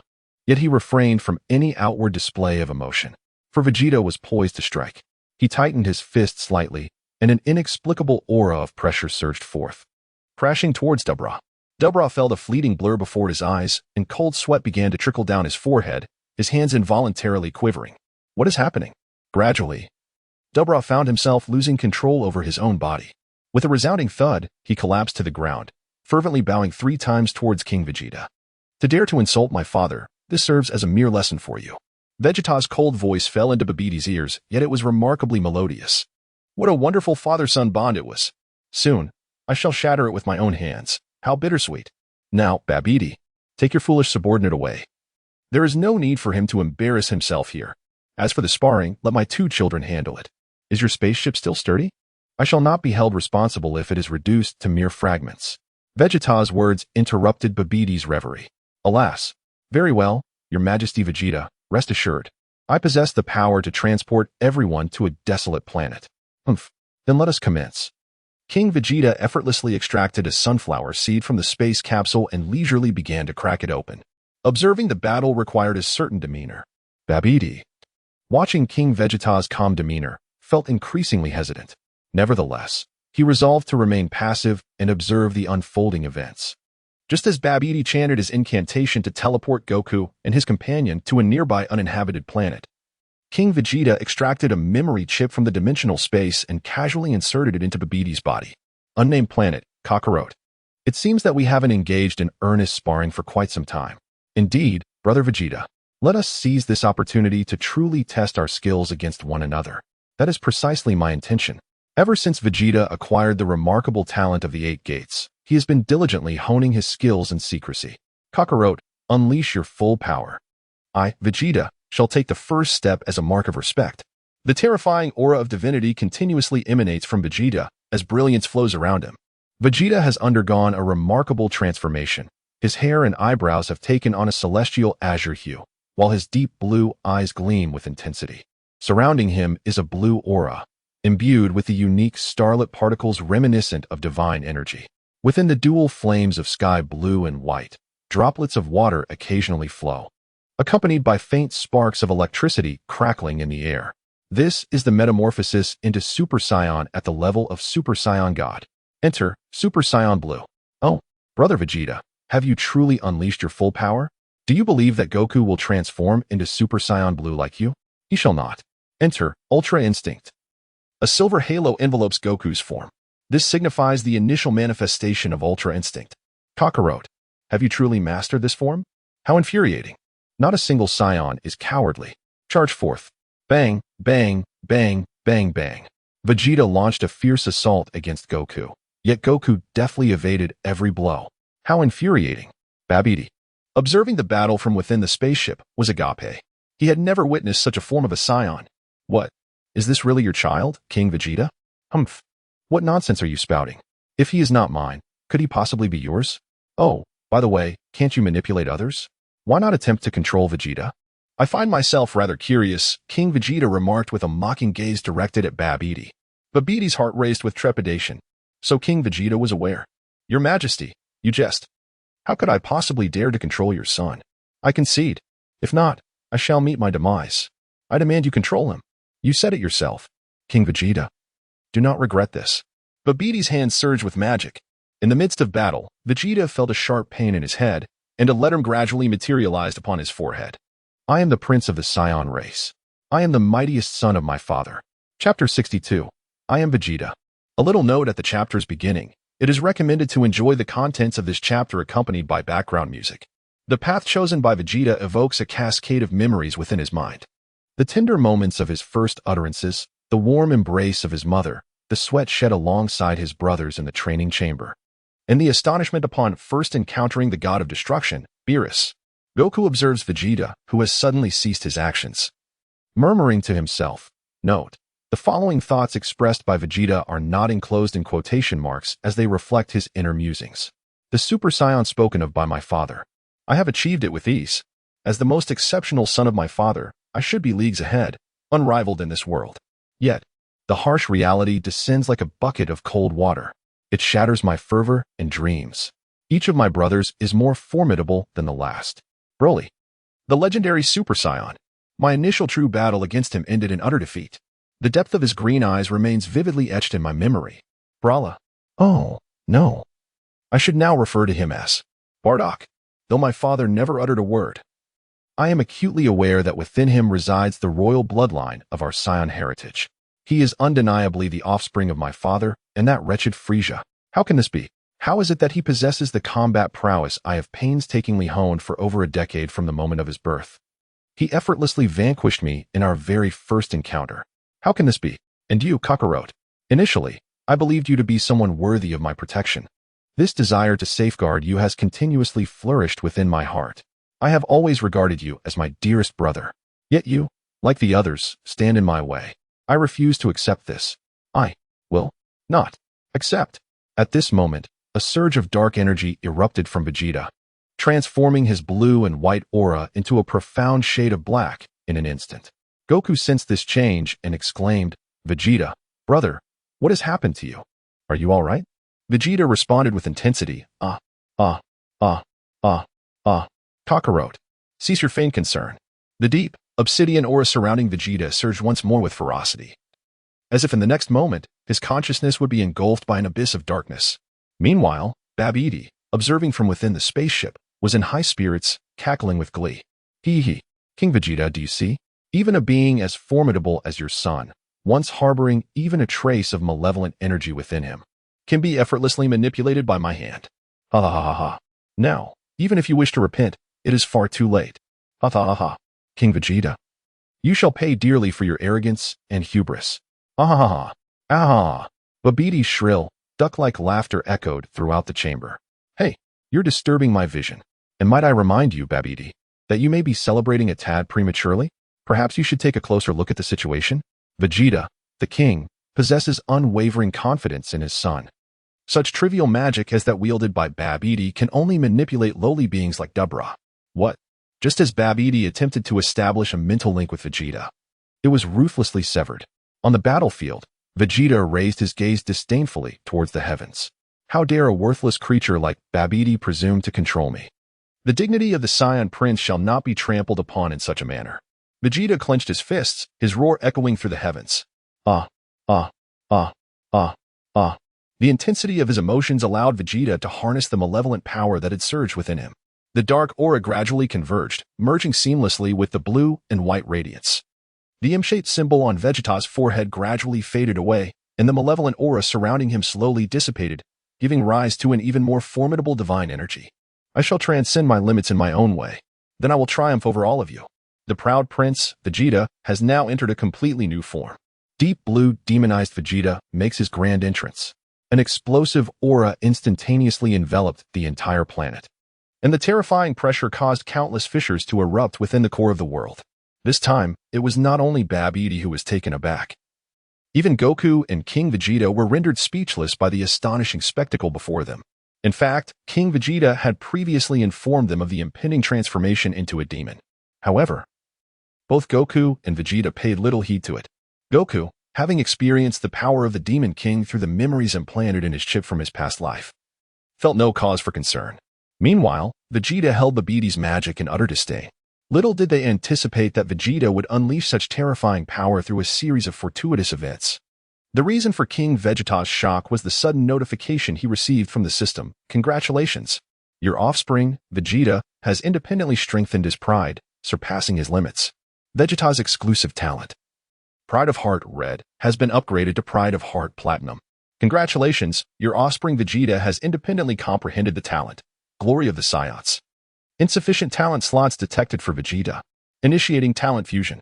Vegeta's exclusive talent, Heart of Pride Platinum, has been upgraded to Heart of Pride, Exquisite.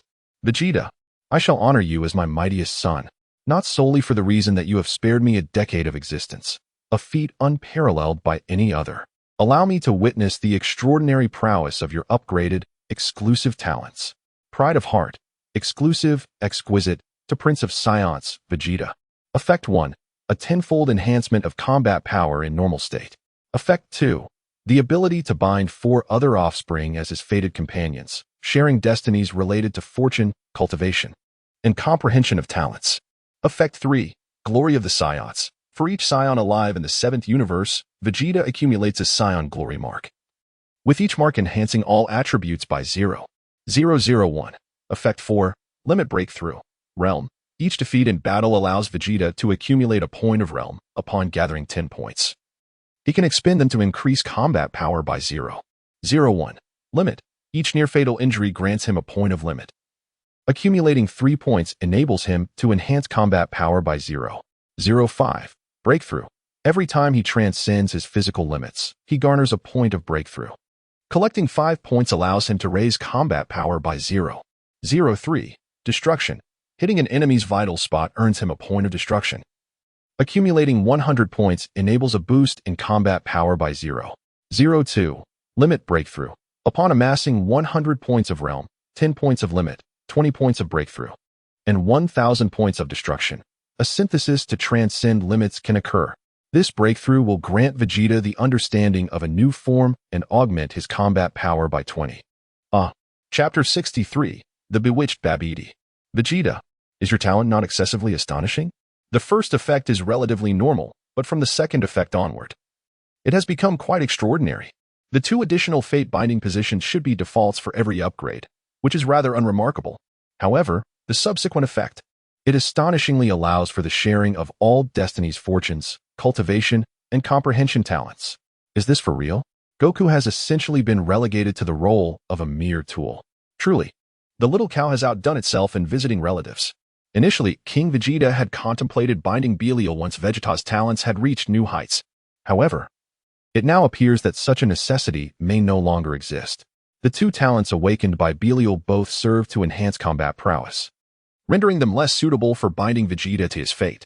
One can only hope to refresh Buu's offspring to achieve a more fitting outcome. The effect of the 3rd talent has even rendered King Vegeta envious. Shouldn't this be his exclusive gift? Alas, how is it that I have labored to bring forth such a large family only for them to serve as the garments for my son? This cannot stand. I must replicate this talent. System, can I copy Vegeta's exclusive ultimate talent? Not at the moment. Temporarily? Does that imply it may be possible in the future? Please, host, expedite the completion of the main quest. Although I am perplexed by the system's intentions, as long as replication is feasible later, that suffices. The glory of the science. Merely the mention of this term is immensely impressive. In the future, could I not simply bear a multitude of children and achieve invincibility? Yet, I wonder if my body can endure. Lastly, let us examine this fourth effect. It appears quite formidable, though the conditions for achieving boundary breaking are rather stringent. However, it is indeed quite suitable for Vegeta. In light of this, Majin Buu, come swiftly into your brother's embrace. Despite King Vegeta's prolonged contemplation, nearly a few seconds have elapsed in the observation chamber. Babidi, do you see? This is my child, King Vegeta. Rest assured. I shall forgive your earlier affront. First, take me to see Majin Buu's egg. Numbness. Helplessness. Such are Babidi's feelings in this moment. He has entirely relinquished the notion of ruling the universe, yearning only to return home to find his mother. Returning our focus to the battlefield. Goku is now exhilarated by Vegeta's transformation. Brother Vegeta, is this your new form? I can sense that your energy has now surpassed mine. Haha, Kakarot, allow me, as your elder brother, to cherish you properly. Vegeta erupted with a fierce energy, unleashing a deep blue wave of heat that surged towards Goku. The sound of explosive collisions echoed, and even in the state of Ultra Instinct, Goku found himself unable to evade Vegeta's relentless assault. He felt a dull ache in his fists. How formidable! Is this truly the new Vegeta? Humph, this is just the beginning. Kakarot. Scions are forever boundless. The combatants' bodies radiated heat, their blood boiling with fervor. The second round commenced. Meanwhile, disregarding the clash between the two warriors, King Vegeta was momentarily stunned by the system's notification. Goku, in the midst of battle, had triggered the passive effect of his extraordinary talent, resulting in a direct doubling of his abilities. On the other hand, due to his bond with Goku, Vegeta's prowess flourished through their mutual achievements. The foundations they had cultivated under Whis were now erupting in a magnificent display. Congratulations, host. Congratulations, host. Your descendant son Goku has comprehended a new form during battle. Your descendant son Goku's lifespan has increased by 20 years, with an overall attribute boost of 0. 1. Another new form has emerged? Is this a cheat? Goku's aura surged, repelling Vegeta. The state of Ultra Instinct began to unravel, and the fiery red aura of Super Saiyan God reignited. But that was not all. A faint white halo enveloped Goku. This is the Ultra Instinct state within the Super Saiyan God form. Vegeta undoubtedly noticed Goku's transformation. Kakarot. Vegeta is truly at a loss for words. His joy was fleeting. My dear brother Vegeta, I apologize. I too have comprehended a new form. On one side, there is a blazing inferno, and on the other, an ice-cold flame. The third round officially commences. The surging, searing energy within Goku is reminiscent of the sun's intense heat, yet it exudes an extraordinary warmth and tranquility. Vegeta found himself enveloped in a deep azure radiance interspersed with streaks of shadowy energy, emanating an air of enigma and oppression. Both warriors were grappling with their newfound forms for the very first time, thus their mastery over their powers remained imperfect. The aftermath of their fierce combat caused the ground around them to fracture ominously. Clang, clang, clang, clang, clang. The very planet was on the brink of collapse under this immense pressure. Yet, at that moment, deep within the bowels of Babidi's spacecraft, the energy gauge designed to harness the resurrection of Majin Buu was wildly oscillating. The fiend was on the verge of awakening. The tumultuous commotion caught the attention of King Vegeta. Oh, at last, the moment had arrived. Majin Buu was about to make his entrance. King Vegeta, quick-witted and agile, swiftly retrieved a pre-prepared memory chip from his system backpack and inserted it into the colossal egg that sealed the formidable Majin Buu. Meanwhile, Babidi, with a vacant expression, was utterly oblivious to King Vegeta's subtle maneuver, as he was preoccupied with the tumultuous memories being relentlessly purged and purified from his mind. King Vegeta has resolved to recruit Babidi as a permanent antagonist for his future film endeavors, one that requires no remuneration. To this end, King Vegeta has embedded numerous brainwashing segments within the memory chip he provided Babidi.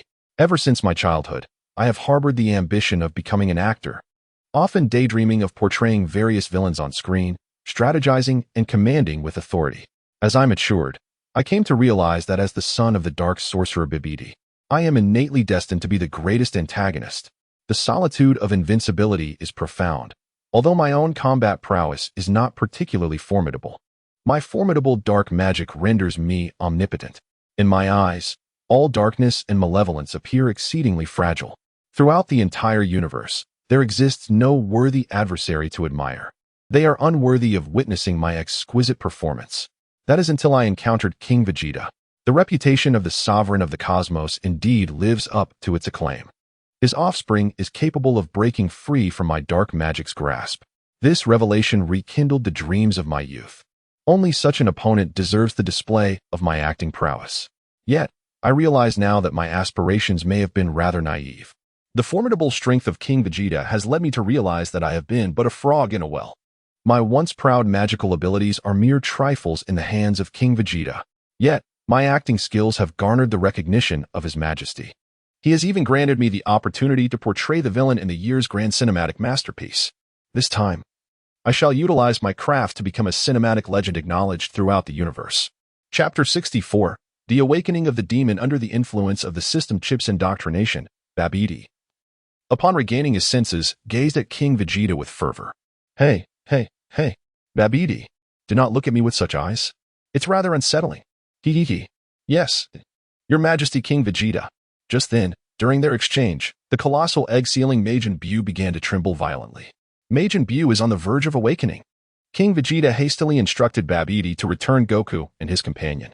In the blink of an eye, Goku and Vegeta were fervently engaged in combat, only to be abruptly transported back by Babidi's dark sorcery. As soon as they reappeared, Goku expressed his dissatisfaction to King Vegeta, exclaiming, "Father, I haven't had enough of the fight yet." Indeed. Vegeta quietly echoed from the side. "What are you still fighting for? The matter at hand is of utmost importance. Goku, you wouldn't want to miss the chance to spar with Belial, would you?" Upon hearing these words, Goku immediately conceded. "You're right, father. We must attend to the serious matters at once." Chuckling, Vegeta shrugged his shoulders and rolled his eyes at Goku. Babidi gradually lifted the spaceship into the air, and the massive egg rolled onto a nearby clearing with a thud. The tumbling egg collided with a large boulder, shattering into two halves. Yet, there was no sign of Majin Buu within. Babidi's bewildered exclamations echoed in King Vegeta's ears. Where has my Majin Buu gone? Could the resurrection have failed? Babidi, quiet down. Take a closer look. As he spoke, a cloud of pink smoke erupted from the egg, enveloping the sky. In just a moment, the smoke slowly transformed into solidified pink orbs, which gradually morphed into a brain, arms, thighs, and muscles. The pink figure began to take shape. Majin Buu in the Supreme Kai form was officially unleashed. In his Supreme Kai form, Majin Buu appeared rather endearing, having absorbed the Supreme Kai's essence. His entire body was plump and cherubic. He wore a yellow and black vest over his upper body, while his lower half was clad in loose, white trousers, complemented by bright yellow boots. The overall impression was remarkably docile, entirely contrary to the terrifying entity that once instilled fear across the universe. However, oddly enough, unlike the original depiction of Majin Buu, a faint silvery halo surrounded him at this moment. Suddenly, with an exuberant cry, the newly liberated Majin Buu began to make strange noises, dancing about with apparent delight. Those aboard the spaceship naturally witnessed this entire spectacle. In King Vegeta's plan, he specifically instructed the two to unleash their divine energy as much as possible during the battle.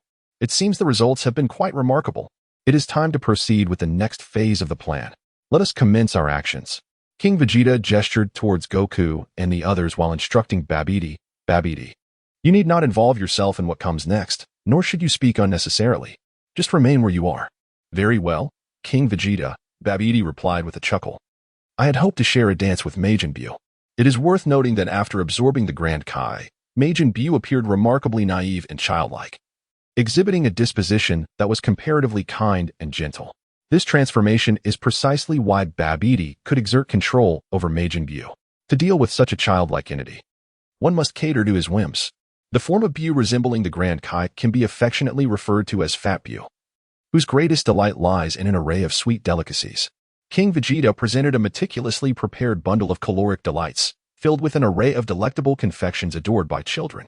Among these treats were caramel pudding, mango sago, strawberry cake, tiramisu, chocolate mousse, and flaky Portuguese egg tarts. Surely, no gluttonous Majin Buu could resist such culinary temptations. Whoosh! The figure of King Vegeta emerged behind Majin Buu. Hello, Majin Buu. How do you do? I am King Vegeta, the one who has resurrected you. Henceforth, you are free. Upon hearing the commotion, Majin Buu paused his dance, yet he did not immediately acknowledge King Vegeta. Suddenly, he spun around and made a face at King Vegeta. Boo. Majin Buu's plump, pink visage suddenly twisted into a sinister expression, appearing quite terrifying. However, the moment he raised his gaze to behold King Vegeta's countenance, his expression froze. It was a handsome visage unlike any he had ever encountered. With his limited vocabulary, Majin Buu could not begin to articulate the striking allure of the man before him. All he knew was that an overwhelming impulse surged within him. He wished to mold his own face to resemble that of King Vegeta. Majin Buu, you are rather adorable. Is this your unique way of welcoming me? King Vegeta approached Majin Buu with a slow, deliberate smile. While Majin Buu remained utterly captivated by the charisma of King Vegeta, King Vegeta lifted the chubby hand of Majin Buu and presented him with a carefully prepared gift of delightful treats. Behold, Majin Buu, this is a token of our meeting. Inside, you will find all the sweets you adore. Do indulge. A wave of joy surged within him as Majin Buu, upon hearing of the delectable offerings, swiftly cast aside his earlier thoughts. King Vegeta, you are truly a good person, Majin Buu exclaimed, relishing the treats voraciously. So delicious. This one is delightful. Oh, how wonderful. In the distance, Goku stood in astonishment. Family, who can comprehend this? Is this truly the same wicked Majin Buu from a past life? Who would believe it? Beside him, Vegeta scoffed. Humph. Kakarot. This is the charm of a father. Yet, I fear you shall never grasp it. You have not inherited my dashing appeal, unlike me. Humph. Vegeta. I believe you are merely talking nonsense. Besides, you have not inherited much either. Ah, Kakarot. You. Vegeta exclaimed, his face a portrait of exasperation. Upon hearing the quarrel between the two, King Vegeta placed his hand on his forehead, expressing his exasperation. Meanwhile, in no time, Majin Buu had devoured all the desserts in his possession. He gazed eagerly at King Vegeta and exclaimed, King Vegeta, I want more. The desserts you gave me are far more delectable than the candies I can conjure myself. Can this wretched road even be traversed? He coughed. Majin Buu, the sweets you just enjoyed were a token of our introduction. If you desire to continue indulging, you must rely on your own efforts. Look over there at the two who are squabbling. If you can defeat them, I shall prepare an entire castle filled with desserts for you. What do you say? A castle brimming with sweets? Majin Buu fantasized, his mouth watering uncontrollably. Chapter 65. Good and Evil. King Vegeta has successfully completed his strategic arrangements. Now, he merely awaits the moment when Goku and his companions manage to extract the malevolent essence of Majin Buu. His plan is rather straightforward. Once Goku and the others have sufficiently weakened Majin Buu's evil intentions, the benevolent aspect of Majin Buu will absorb and fully digest the malevolence. In this manner, not only will Majin Buu attain his true form, but after utilizing the memory chip, his essence will inherently embody goodness. In his mind, King Vegeta established a discussion group on WeChat to strategize against Majin Buu, with the voice message resonating directly within Goku and Vegeta's consciousness. Goku. Vegeta. Enough of your bickering. Hurry over. We are about to engage in battle with Majin Buu. Upon hearing the prospect of a fight, both warriors promptly rushed over with eagerness. Goku. Vegeta.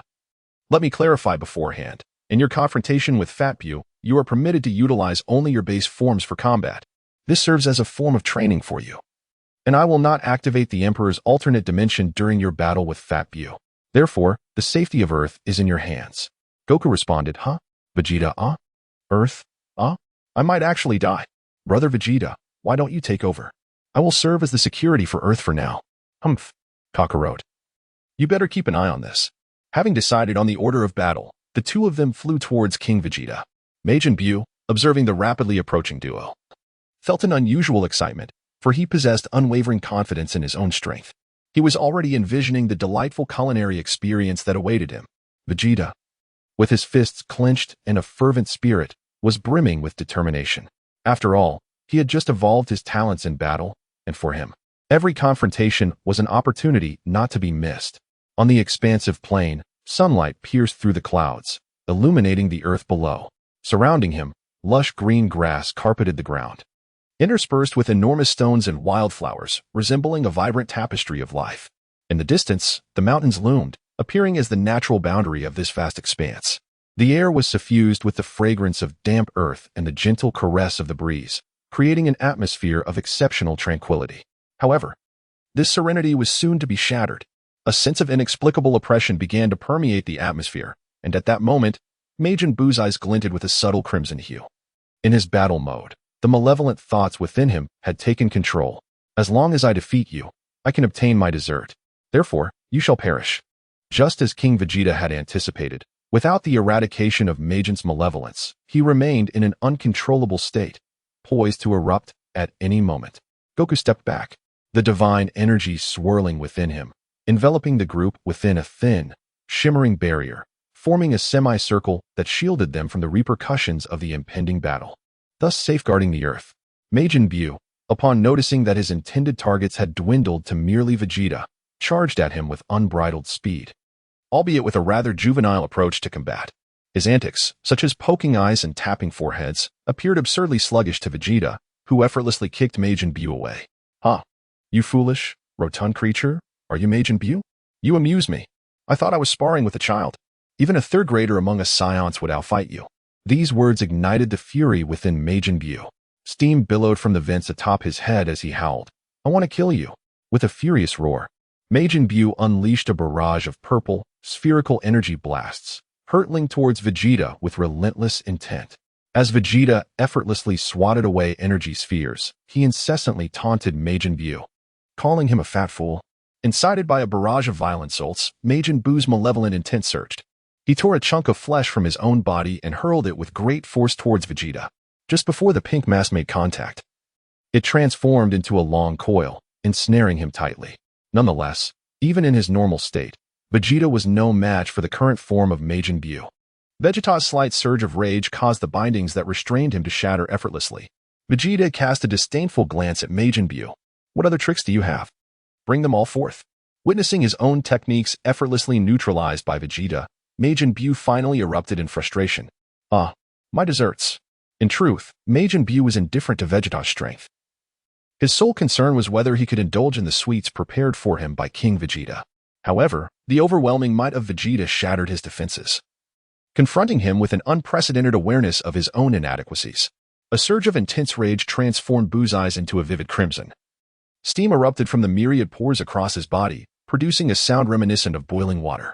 I can no longer contain myself. At this moment, Fat Buu was overwhelmed, clutching his head and rolling on the ground, as the negative emotions within him surged uncontrollably, expelling malevolent thoughts along with vast amounts of steam into the atmosphere. The steam did not dissipate in the air. Rather, it coalesced, creating a billowing cloud that ascended into the sky. At the heart of the mist, a brilliant white light flashed. Thus, Slim Buu was born. His form stood in stark contrast to Fat Buu's. His skin darkened to an ominous hue, devoid of the previous softness, exuding an aura of malevolence, as if the entire world lay within his grasp. Oh, have you finally emerged? Goku, now it is your turn. Act swiftly. I can hardly wait. Meanwhile, Fat Buu, having expelled his dark thoughts, appeared particularly weakened, as most of his energy had been siphoned away. Buu, you have labored hard. Though you did not triumph over Vegeta, your efforts have not gone unnoticed. Here, these are for you. Rest well. King Vegeta presented 2 large baskets of desserts before Majin Buu. King Vegeta, you are indeed kind to me. Majin Buu, possessing the ability of infinite regeneration, had barely taken any damage from his recent battle with Vegeta. Tempted by the allure of the desserts, he decided not to dwell on the remarks of the insolent warrior. Goku cast a fierce glance at the newly formed Thin Buu, as memories of their deep-seated enmity from a previous life surged within him. He would not hold back against this embodiment of pure malevolence. Brother Vegeta, you must not steal my thunder. Humph, how naive, cockroach. When did I ever agree to that? Chapter 66, The White Sorceress. This time, King Vegeta infused the memory chip into the chocolate desserts intended for Majin Buu. As expected, Buu, unacquainted with the treachery of the world, devoured the desserts without a hint of caution, relishing every bite. Shortly after finishing, he suddenly shuddered as a prefabricated memory seamlessly integrated into his mind. In the primordial era of the universe, the entirety of existence was but a void. The Omni King, feeling a profound tedium, planted a world tree at the center of the cosmos. With the Omni King's divine power, the world tree flourished, bearing its first fruit. This resplendent, multicolored fruit radiated brilliance as it ripened, heralding the birth of the Grand Priest, who was bestowed with an array of divine techniques by the Omni King. Harnessing the world tree's power, the Grand Priest birthed his own offspring, revitalizing the tree and producing 18 red fruits, the progenitors of the angels. Through the combined efforts of the Grand Priest and the 18 angels, the universe was divided into 18 realms. However, the vastness of the cosmos necessitated more than just this handful of beings. Upon the Grand Priest's council, the world tree began to absorb a portion of the universe's energy, giving rise to the new race known as the Xeno. The Xeno were categorized into two types, one born from ordinary fruits, selected by the angels to serve as kings of their respective universes, and another, rarer type birthed from golden fruits. These extraordinary beings, under the angels' tutelage, became the supreme Kai of their universes, aiding in the creation of life and the management of cosmic order. Yet, every coin has two sides. As the world tree continuously absorbed the universe's energy, some malevolent chaotic elements were also drawn in, birthing the bad fruits. These nefarious entities infiltrated various universes, plunging them into crisis. By the time the Grand Priest discovered the situation, it had spiraled out of control. Thousands of bad fruits had randomly entered different realms, each endowed with unique abilities, leading to the brutal slaughter of numerous kings and supreme Kais. Fortunately, there was still hope for redemption. After years of nurturing, the world tree had grown into a towering giant, teeming with diverse wildlife. The Omni-King and Grand Priest bestowed destructive powers upon certain distinguished leaders of races, giving birth to the Destroyers. Through the diligent efforts of the 18 Destroyers, cosmic tranquility was restored. Following this, the combination of Destroyers and Supreme Kais became a lasting institution. The Supreme Kais were tasked with creating life and maintaining order, while the Destroyers, wielding their formidable destructive powers, periodically eliminated the lingering bad fruits, with angels supervising and guiding their training. To regulate the Destroyers, the Grand Priest bound each Supreme Kai to their respective Destroyer. Should a Supreme Kai perish, their corresponding Destroyer would also cease to exist. This arrangement not only prevented potential rebellions from overly powerful Destroyers but also incentivized their diligence. It is worth noting that the Supreme Kai selected from the Xeno typically possessed lifespans of at least 75,000 years, implying their mortality. In contrast, the Supreme Kais and angels derived from Golden Xeno were granted virtually eternal lives due to their authority. Subsequently, the various universes entered a period of rapid development. However, tranquility often precedes a storm. A unique bad fruit, cast adrift in the seventh universe, possessed the ability to consume. Unlike other bad fruits, this one did not wreak havoc openly but stealthily sought out others of its kind. After much accumulation, it became invincible, skillfully evading the first wave of purging by the destroyer of the seventh universe, Beerus. This bad fruit was the nascent form of Majin Buu, who reveled in newfound freedom during Beerus's slumber. Majin Buu's existence soon drew the attention of the native races within the seventh universe. On a beautiful planet, two distinct magical races thrived, the Black Mages and the White Mages.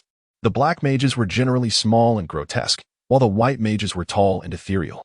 Typically, the two races maintained a peaceful coexistence. However, recently, the Black Mage leader, Bibidi, became intrigued by the peculiar evil that was Majin Buu. Under the influence of Bibidi's dark magic, the still malleable Majin Buu fell under his control, shattering the delicate balance that existed. The White Mage race bore the brunt of this upheaval, as Bibidi manipulated Majin Buu to mercilessly slaughter them. What is happening? Am I not already dead? Arya stared blankly at her own body. She was the most noble queen of the White Mages, having merely smiled upon encountering the dark mage Bibidi. She was mistaken for mocking him. Initially, she paid it little heed. Yet one day, Bibidi invaded her territory, bringing Majin Buu along, slaughtering anyone in sight with arrogant glee. It became clear that her smile was merely a pretext for invasion. Witnessing her kin perish before her eyes, she felt utterly powerless.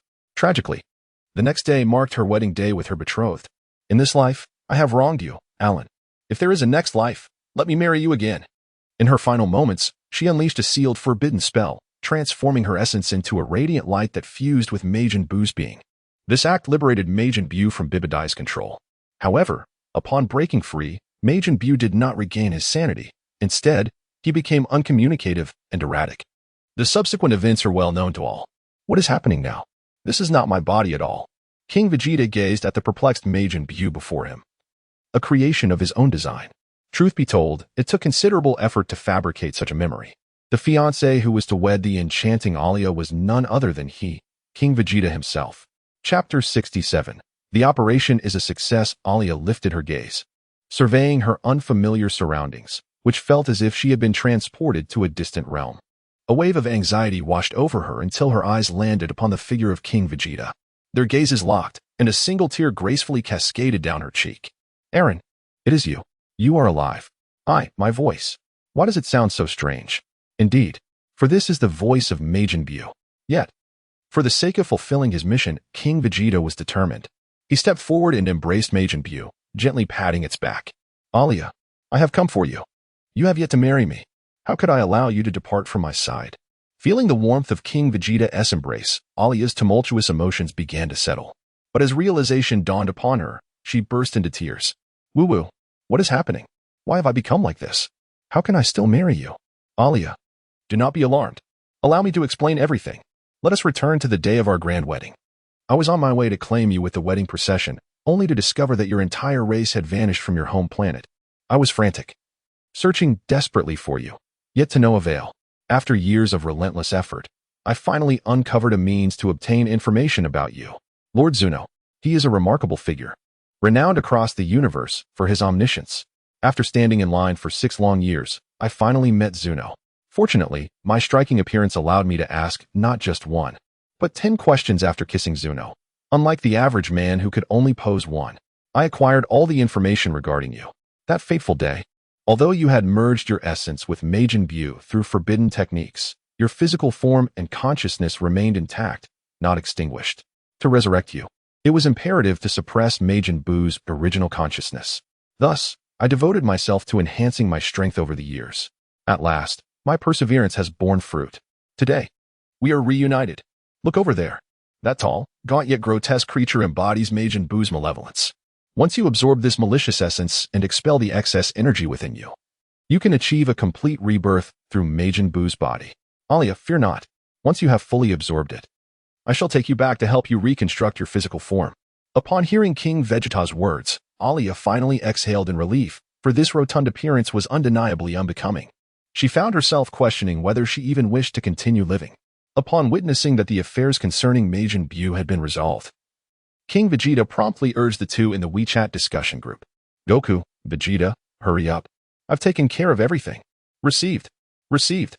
Although Majin Buu had absorbed a vast amount of divine energy upon his resurrection, the malevolent Buu, having just separated, had no time to comprehend its intricacies. Before long, the slender Buu was thoroughly beaten. Kakarot, stop playing around. Use the divine energy to strike him. All right, in the scheme laid out by his father. The pivotal element of this stage rested upon the two of them. A unique energy characteristic of Super Saiyan Blue surged forth in an instant. The overwhelming divine energy relentlessly pounding upon the slender Buu. Curiously, while the slender Buu appeared unscathed, his form visibly began to diminish. What are you doing to me? Before the two Super Saiyans, the slender Buu resembled a mere toy. Under the suppression of divine energy, he was rendered immobile, helplessly watching as he was ravaged. This was the divine blacksmithing technique that King Vegeta had acquired from the system. Combined with divine energy, the slender Buu transformed into an extraordinarily precious material at that moment.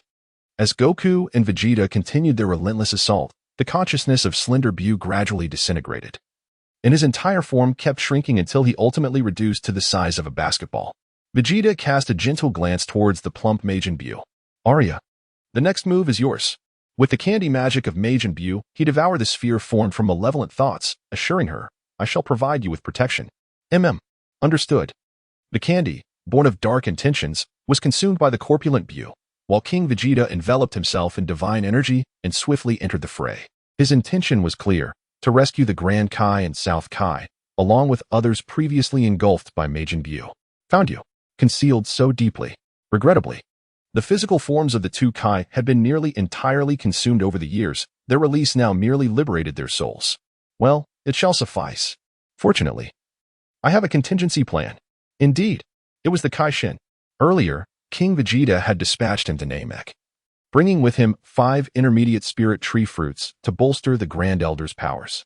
With the enhancement from the spirit tree fruits, the Grand Elder's abilities regarding the Dragon Balls reached new heights. Shin, you may proceed. On Namek, as the Grand Elder recited the incantation, the sky darkened, and the familiar Namekian dragon appeared. After expending all the wishes, those innocent souls slain by Majin Buu were resurrected. However, those who had already reincarnated or possessed inherent evil could not be revived. With the plan nearly complete, the absorption by the plump Buu came to an end, resulting in a significant transformation of his physique. His once corpulent form became robust, and he stood taller than before. As Arya surveyed the newly transformed body, she couldn't help but feel it was still quite peculiar. It still looks so unsightly. King Vegeta consoled, "Haha, do not worry, Arya. Leave it to me. Goku, Vegeta, you need not concern yourselves any longer. Return home for your meal." Announcement: King Vegeta has dissolved the discussion group regarding the Majin Buu battle plan. Goku, Vegeta. After banishing the two pawns, King Vegeta returned to planet Vegeta with Majin Buu, where a dozen PhDs in genetics and human anatomy were ready to commence the transformation of Majin Buu's body. Arya, just take a rest. Leave the rest to me. The procedure proceeded smoothly, culminating in the completion of a brand new Majin Buu. It is rather difficult to describe, so I shall let the images speak for themselves. However, she is now to be referred to as Queen Majin Buu. Chapter 68. The Talent Selection Package in the Dimly Lit Room. Majin Buu gradually awoke on the operating table. Has it come to an end? Arya, lost in slumber, only felt a tingling sensation. Thanks to Majin Buu's regenerative abilities, she experienced no pain despite the various surgical incisions.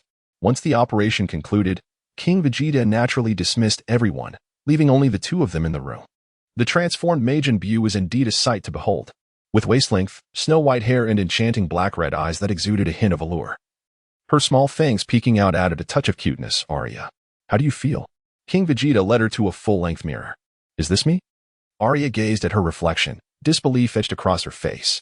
Of course, your appearance is something I shall never forget. And my voice, it has returned as well. Thank you. Alan, she exclaimed. I thought, well, let us not dwell on that. Everything is fine now, right? Indeed. Arya suddenly lowered her head, her cheeks tinged with crimson, as if a thought had struck her. She whispered, but how can I bear children for you looking like this? Whoa, hee. And here you are, thinking about having children before we are even married. Alan reassured her. Fear not. I have long been prepared for this. However, considering the union with Majin Buu, such matters were too extraordinary to invite the public's gaze. Hence King Vegeta opted for an intimate affair, yet the wedding arrangements were of the highest caliber. Arya understood this decision. In truth, under the influence of the memory chip, Majin Buu had transformed entirely from his former self. Moreover, he had undergone significant physical modifications. In King Vegeta's eyes, Majin Buu had now merely become a mature sorceress. Ahem. And as appearances go, one's values should align with their features. As long as one is attractive, who cares about the rest? Alan, how exactly do we go about what you mentioned? Patience, Arya. Before that, let us engage in a game. A game? Oh, right. I shall play the doctor, and you will be the patient. How does this relate to what you suggested? Of course. Just let me give you an injection, and you shall find out. King Vegeta slowly retrieved a genetically engineered asexual reproduction injector from his system backpack. The needle gently penetrated Arya's body. However, the role-playing game had only just begun. Congratulations, host, on completing a phase of the main quest. Rewards are now being issued. Congratulations on receiving a reward of 100,000 years of lifespan, a small talent selection package X1, Majin Buu's extraordinary regenerative abilities, a gender transformation card X1, and an intermediate divine reproduction card X1. The system will now undergo a hot patch update lasting 10 minutes. Please be patient, host. Did they really update it without having enough offspring? Let me examine the rewards. A lifespan of 100,000 years is quite enticing. What about the talent selection package? Let's see what it contains. Small talent selection package. The host can choose 2 effects from all the talents of their offspring to bestow upon themselves. This is remarkable. This means that King Vegeta can directly acquire the glory of the scion he just awakened. How delightful. And this is merely a small talent selection package. Does that imply there will be medium, large, and even deluxe packages in the future? Majin Buu's regenerative ability is also impressive. King Vegeta felt a portion of his essence revitalized at this moment. However, this ability does not seem to apply in this context. Regardless, it is certainly practical. And this gender transformation card, could it be? Gender transformation card. It can alter the gender of a living being, changing male to female and vice versa, with corresponding changes in appearance. Note, this item is ineffective on deities. It truly exists. Let me ponder who might benefit from this item. Charming readers, feel free to consider as well. Regardless, I shall set this aside for now and examine the intermediate divine reproduction card. Intermediate Divine Reproduction Card before use. The host must extract their genes into the card, then select a deity to apply it to, enabling that deity to conceive your child. Note, this card is only applicable to Kaioshin and gods of destruction. What a shocking revelation. It makes sense. The system can even target Majin Buu. Who knows what deities might catch its eye in the future?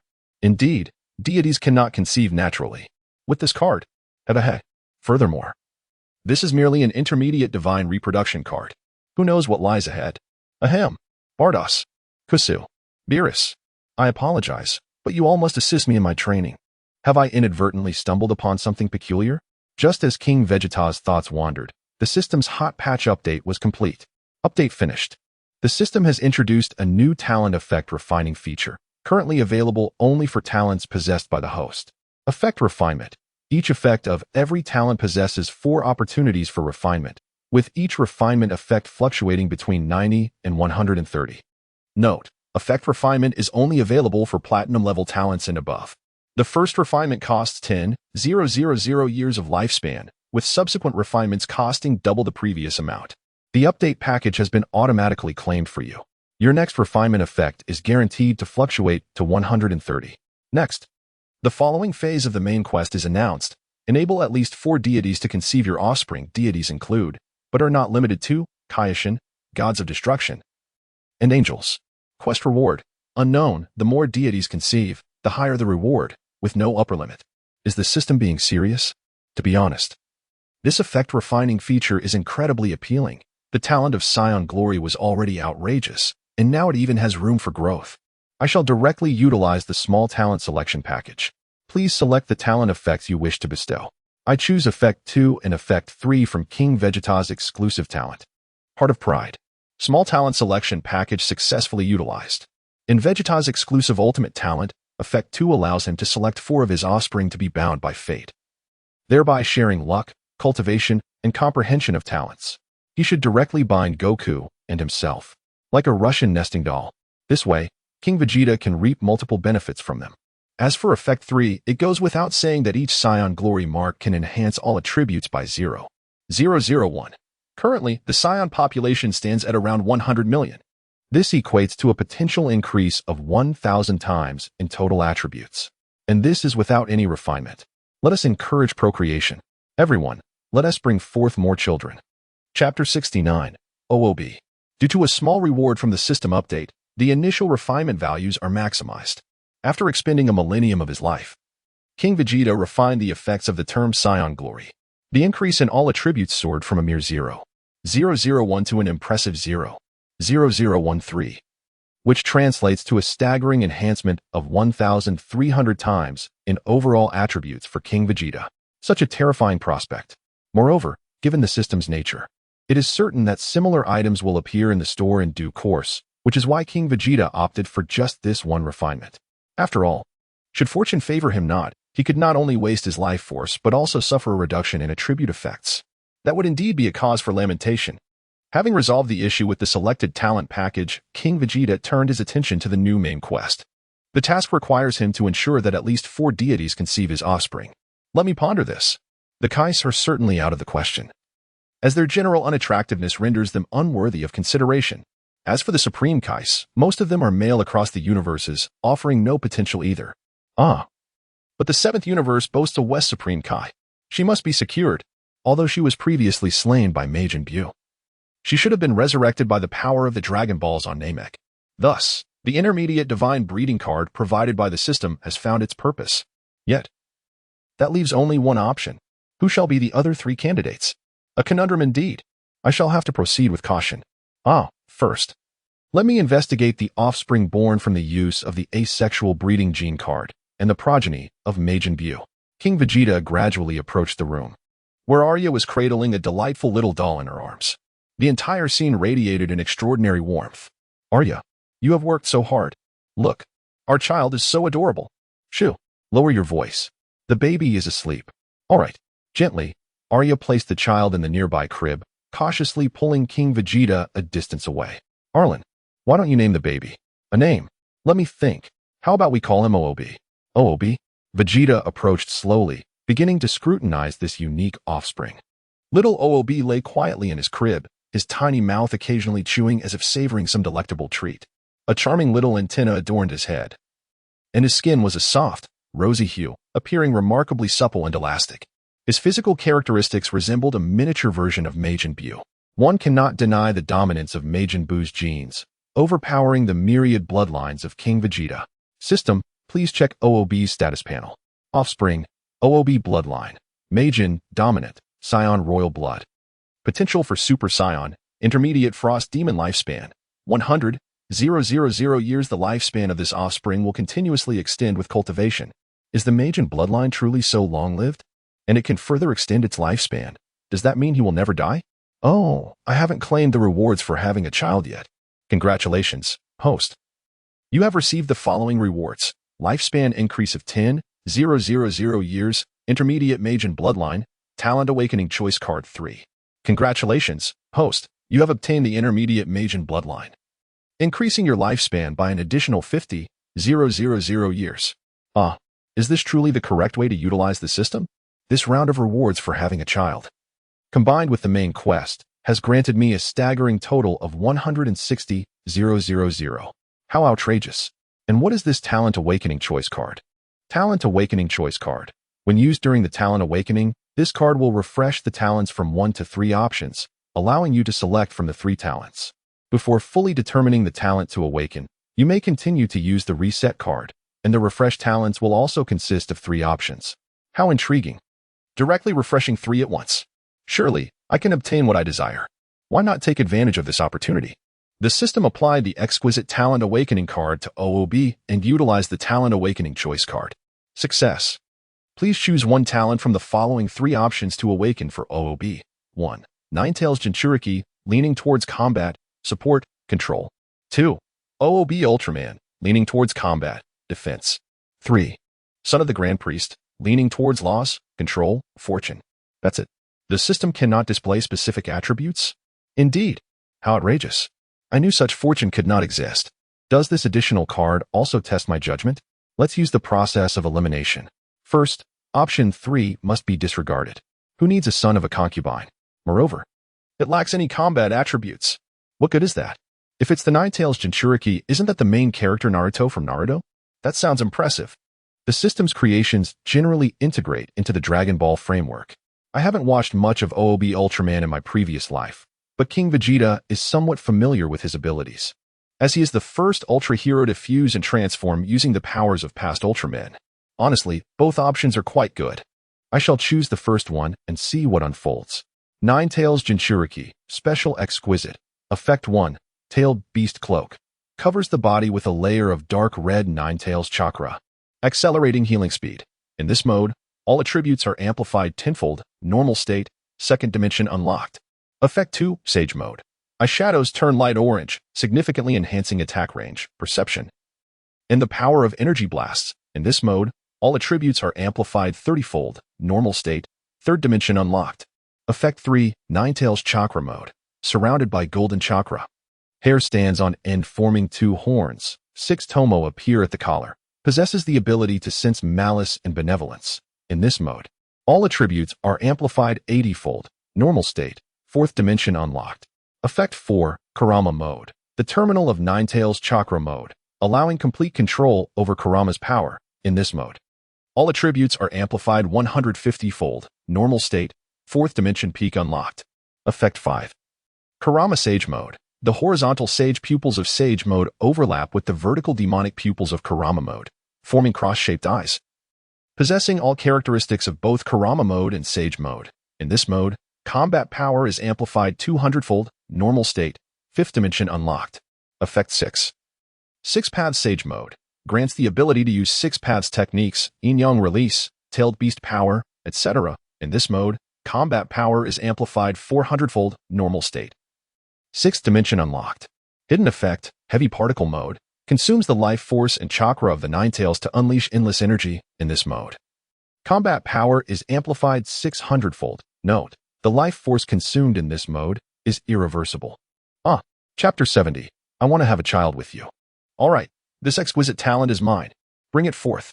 System, please utilize the talent copy voucher to directly replicate the Ninetales Jinchuriki exquisite talent. Determining. Talent copy voucher used successfully. To be honest, King Vegeta finds it impossible to resist such glittering treasures. Super Saiyan. Royal armor. Including the latest Ninetales Jinchuriki. They are all golden. From now on, I shall be the most dazzling being in the universe. After a series of enhancements, King Vegeta's current limit of battle power has reached the early stages of the 11th dimension. In terms of combat power, he has slightly surpassed Beerus. However, in a real battle, he may not necessarily be Beerus's match. His mastery of Ultra Instinct is still insufficient. Goku, you must continue to train. Vegeta, you too. Hurry and endure the training. Yet, there have been no awakenings of any fortune talents recently. The destiny binding position remains vacant for now. My current concern is OOB. He is still too young. He cannot yet form effective combat power. Perhaps I should try to infuse him with divine energy? With that thought, King Vegeta transformed into Super Saiyan God form. A fiery, warm divine energy enveloped little OOB. OOB felt a warm current gently flowing into him from the top of his head. The Majin bloodline within him became active at that moment, and the energy from the divine aura was gradually absorbed into his body. It works. Vegeta has once again transformed into Super Saiyan Blue, amplifying his divine energy input. After consuming a dozen Senzu beans, Ub has undergone a remarkable transformation. He has outgrown his crib, reaching a height of approximately 1.5 meters. This task is utterly exhausting. This labor is beyond my capabilities. However, the prowess of his Majin bloodline is astonishing. He can rapidly transition through his infancy merely by absorbing energy. In a few days, I shall summon Goku and the others to infuse him with divine energy. Under the infusion of this energy, Ub's intellect has matured alongside his physical growth. A youthful voice resonates. Father. My dear child. Let me store this memory now. Since discovering that Ub could grow by absorbing divine energy, King Vegeta has arranged for his elder brothers to regularly care for him. Each time, Ub drains their energy completely, and in such a short span, he experiences another significant growth spurt. Now, both his height and intellect are comparable to that of an adult Saiyan. After entrusting Ub to his brothers, King Vegeta temporarily stepped away, as there were pressing matters to attend to. In the Kaioshin realm, Shin gazes joyfully at the resurrected family. Brother, sister, uncle, master, how wonderful! You have all returned. Indeed, the four summoned by Shin are the East Kaioshin, West Kaioshin, North Kaioshin, and the Grand Kaioshin himself. What transpired, Shin? Yes. How is it that we have suddenly returned to life? Were you the one who resurrected us? Please, do not rush. Allow Shin to continue. The Grand Kaioshin raised his hand, gesturing for the others to let Shin finish his explanation. Naturally, Shin recounted the events to the group. The souls of the East Kaioshin and Grand Kaioshin were rescued from the body of Majin Buu by King Vegeta, while the North and West Kaioshin fell into slumber after being slain by Majin Buu. With the aid of the enhanced Namekian dragon, all four have successfully been revived. In truth, the Grand Kaioshin possessed the strength to defeat Majin Buu. However, a terrifying being named Moro had appeared earlier, capable of devouring planets and siphoning the life force of their inhabitants. Within a few short years, Moro destroyed over 300 planets. The Grand Kaioshin, alongside the East Kaioshin, found themselves powerless against him. Ultimately, the Grand Kaioshin had to expend most of his divine energy to seal Moro's powers. This left him weakened when confronted with Majin Buu, ultimately leading to his consumption by the fiend. After hearing Shin's patient explanation, everyone felt a sense of curiosity towards the man known as King Vegeta. How could an ordinary Scion's child possess the strength to oppose Majin Buu?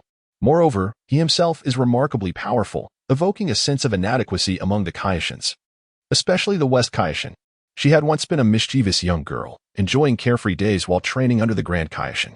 However, everything changed with the emergence of Majin Buu. One planet after another fell victim to his merciless destruction. As an apprentice Kaioshin, she bore the responsibility of protecting the universe. Yet, due to her lack of diligent training, she found herself defenseless against Majin Buu's assault and ultimately met a cruel end. This left her filled with regret and frustration. Now, she yearns to meet this extraordinary scion. Perhaps fate heard her silent wish, as the man she longed to meet appeared before her. It was none other than King Vegeta. Shin, why is the Kaioshin realm so lively today? Would you introduce me? Oh, right. King Vegeta, let me introduce you. After greeting everyone, King Vegeta's gaze settled on the West Kaioshin. Beautiful. Simply exquisite. Her physique appeared as though crafted by countless gifted artists, embodying the perfect golden ratio. Although tall, she exudes no sense of intimidation. Her delicate, oval face seems fragile to the touch. Her pointed ears resemble those of an elf. The simple red Kaioshin uniform, while understated, exudes an air of elegance. I must have a child with her. Hello, West Kaioshin. I am King Vegeta. Although this may seem abrupt, I wish to have a child with you. Shin stood by, utterly bewildered. Am I still dreaming? The Grand Kaioshin wore an understanding expression, hastily ushering everyone away, including the still-dazed Shin. Upon hearing King Vegeta's words, the West Kaioshin showed no signs of embarrassment. In truth, she harbored similar thoughts. Call me Layla. So, is this the reason you resurrected me? Of course not, Layla. Do you believe in love at first sight? Perhaps I do. Despite being a high-ranking deity, Layla was still somewhat naive. Furthermore, the Majin Buu who could easily kill her now seemed like a mere toy in the presence of this man. I believe we should have a child. Chapter 71. The Child of the Gods. However, that said, as a Kaioshin, Layla does not possess the ability to bear children. She gazed at King Vegeta. While I can create planets and life, I lack the reproductive capabilities of humans. Layla, these are mere trifles. Come with me. Vegeta. The prince exhibited no interest in the elderly deities of the Kai realm, his sights set solely on the West Supreme Kai. With a swift maneuver, he vanished from sight. Xin, having only recently encountered Vegeta, was left in a state of bewilderment as he witnessed the prince's abrupt departure. Ever since the celestial establishment on planet Vegeta commenced operations, the presence of the old Supreme Kai had become a rarity within the Kai realm. At times, even in the absence of potential awakenings, he would voluntarily assist in guiding Vegeta's offspring. One wonders if this elderly gentleman, despite his advanced age, can still endure such endeavors, leaving the great Supreme Kai and others oblivious to the old Supreme Kai's existence. Observing the departure of the two, the great Supreme Kai wore a knowing smile. Xin, he remarked, you have lived for such an eternity, yet you still behave like a mere child. King Vegeta returned to his palace with Layla. Yet he was not foolish enough to escort her to Alia's chambers. The grandeur of King Vegeta's palace was immense. After all, over the years, his harem had grown continuously, and the scale of the palace could rival that of 2 cities. Why have you brought me here? Do you wish for me to yield to your desires directly? Exclaimed Layla in astonishment. Vegeta did not anticipate Layla's unexpected assertiveness. Well, I shall not hold back. Hee. Upon seeing Vegeta's lewd grin, Layla immediately recognized his mischievous thoughts. Humph. You foolish humans remain trapped in your base desires. What are you thinking? I was referring to my genes. Genes. As a deity, I possess a magnificent lineage that surpasses your mortal essence. Oh, I was wondering. I thought deities were more liberated. However, Layla, I must say I take offense to your words. While I admit to feeling an attraction towards you, it bears no relation to your esteemed position as a Supreme Kai. Furthermore, how is it that the illustrious Layla cannot even vanquish a mere Majin Buu? You. Humph. That is because I have not been training diligently. Layla, displaying her adorable little fangs, glared at King Vegeta with feigned indignation. All right. Be good. Let me show you my prized possession. King Vegeta reached out and affectionately tousled Layla's hair. My dear? What dear? No. It is precisely this. This is the latest innovation in painless reproduction technology developed on our planet Vegeta. Are you serious? Layla's expression reflected disbelief, as if she were saying, don't deceive me. My education is limited. Why not give it a try and see for yourself? At this moment, King Vegeta resembled a sinister figure, step by step luring Layla into the abyss. Is this truly permissible? Of course. Why would I deceive you? Moreover, you wouldn't wish to encounter a creature like Majin Buu and be effortlessly vanquished, would you? You, this, that. I shall begrudgingly trust you this once. Fear not, Layla. Relax. It's your first time, and I shall remain by your side throughout. System. Utilize the intermediate divine breeding card on Layla. Ding. Extracting host genes. Target confirmation in progress. Usage successful. A stream of luminous energy enveloped King Vegeta, and before long, it drifted towards Layla. Layla felt a warm current flowing into her body. A dazzling white light flickered within her abdomen. King Vegeta grasped Layla's hand tightly. How does it feel? Is there any discomfort? No, none at all. And then, a miraculous scene unfolded. A radiant white light gradually emanated from Layla's body. And as the brilliance faded, a charming infant with a little tail appeared before them. Although King Vegeta had anticipated this moment, he was still taken aback. The system is extraordinary. At the very instant of the child's birth, the system rewards were also delivered. Congratulations to the host for birthing the first offspring of a divine being. The rewards are doubled. The main quest progress has reached a quarter completion. Congratulations to the host for receiving the following rewards: 2 intermediate divine breeding cards, 1 advanced divine breeding card, and 20 fragments of the God of Destruction bloodline. What a perplexing assortment. The 2 intermediate divine breeding cards are understandable, but what about this advanced divine breeding card? Could it be advanced divine breeding card before use? One must extract their own genes onto the card, and then select a divine being to employ it upon, enabling that divine being to conceive your child. Note, this card is exclusively applicable to kings, supreme kings, and gods of destruction. Can it truly be used for gods of destruction? Cough. Could it be? Does anyone comprehend this? There seems to be an issue with this system. However, what on earth is this bloodline fragment? God of Destruction bloodline fragment. Gather 30 fragments to synthesize a complete God of Destruction bloodline. So this is the plan. Where do you find another God of Destruction? This is maddening. Moreover, the rewards for this birth seem rather insubstantial. There is nothing of real value. While King Vegeta remained in a daze, examining the system rewards, Layla had already cradled the newborn infant. Although just born, Layla could already sense immense potential radiating from the child. This man, named King Vegeta, has genes of such terrifying power. My own genes as a supreme king seem to have no manifestation in this infant. Nonetheless, no matter how one views it, this is my child. Layla mused, then spoke up. King Vegeta, let us name this child Jaiko, shall we? Yes, that sounds good. Wait a moment, Jaiko? Isn't he that the evil scion who can transform into Super Saiyan 5 in that Dragon Ball fan comic? What's wrong? Do you not like this name? Layla observed King Vegeta's intense reaction, puzzled. No, I think it's quite good. At this moment, King Vegeta also gazed upon the child, who embodied both the bloodlines of the God of Destruction and the Scion race. Offspring, Zyko, bloodline, Scion royalty, dominant, God of Destruction, transcendental, lifespan, 50,000 years. Initial combat power, 40,000. Is the blood of the God of Destruction truly this potent? Such an extended lifespan. Furthermore, it appears that this child has not inherited the blood of the Frost demons or the Magians, but rather has amalgamated the essences of Scions and transcendental beings. Nonetheless, this is still formidable. A Super Scion at the 5th transformation? How exhilarating. Chapter 72, The Illegitimate Child. However, Zyko, unlike Ub, cannot rapidly grow by absorbing divine energy. He must rely on the passage of time to mature gradually.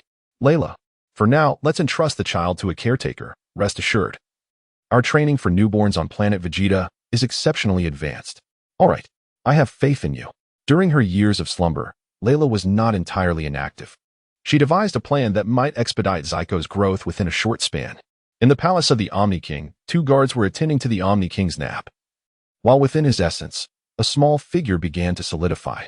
The simulator's cooldown period had concluded, and it was time to see what characters could be simulated this time. Simulation preparation. Please select 2 talents from the following options for this simulation. 1. Boxer, green, 2. Endless Fury, gold, 3. Heart of Diligent Training, red, 4. Slam Dunk Master, green, 5.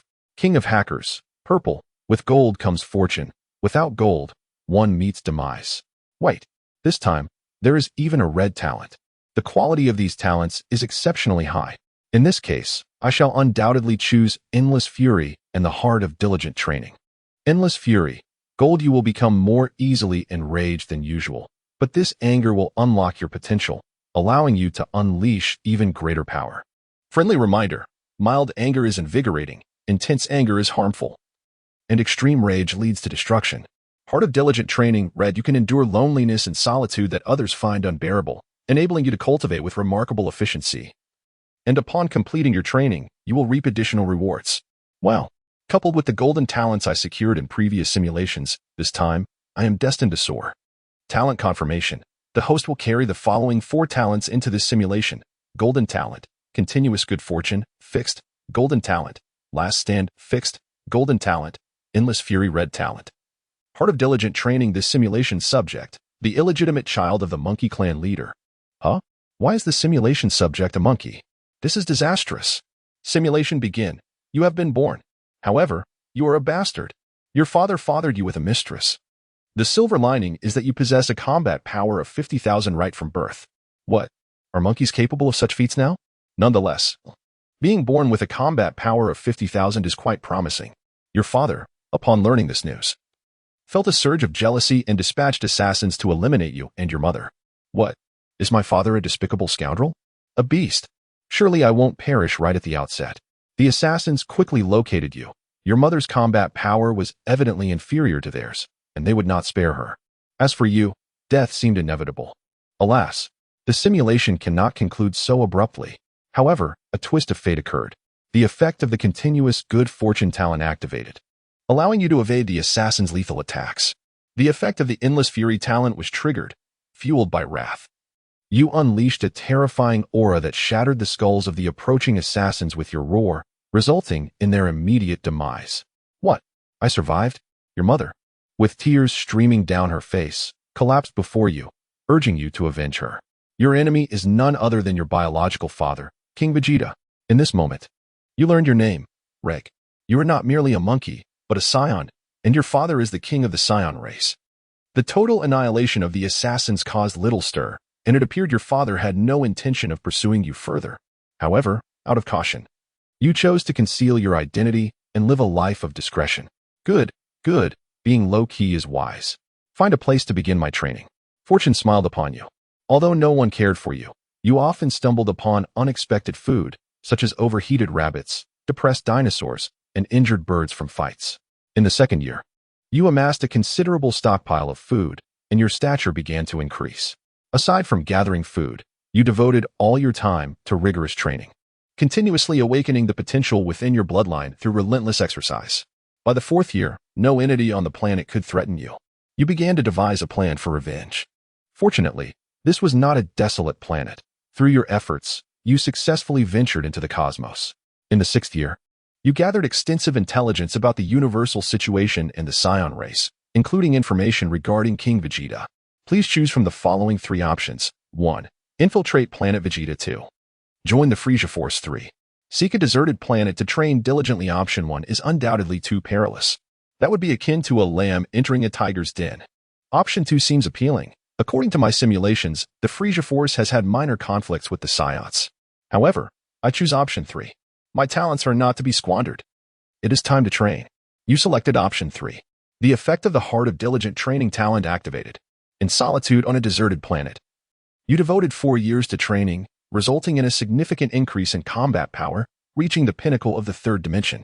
At just 10 years of age, your regular combat power surpassed that of the previously simulated Golden Cooler. Just as you intended to continue your rigorous training, a surge of spatial turbulence swept through, engulfing you and leading you into the unknown. What is happening? In the 11th year, you were carried by the temporal turbulence to the GT timeline? Another timeline?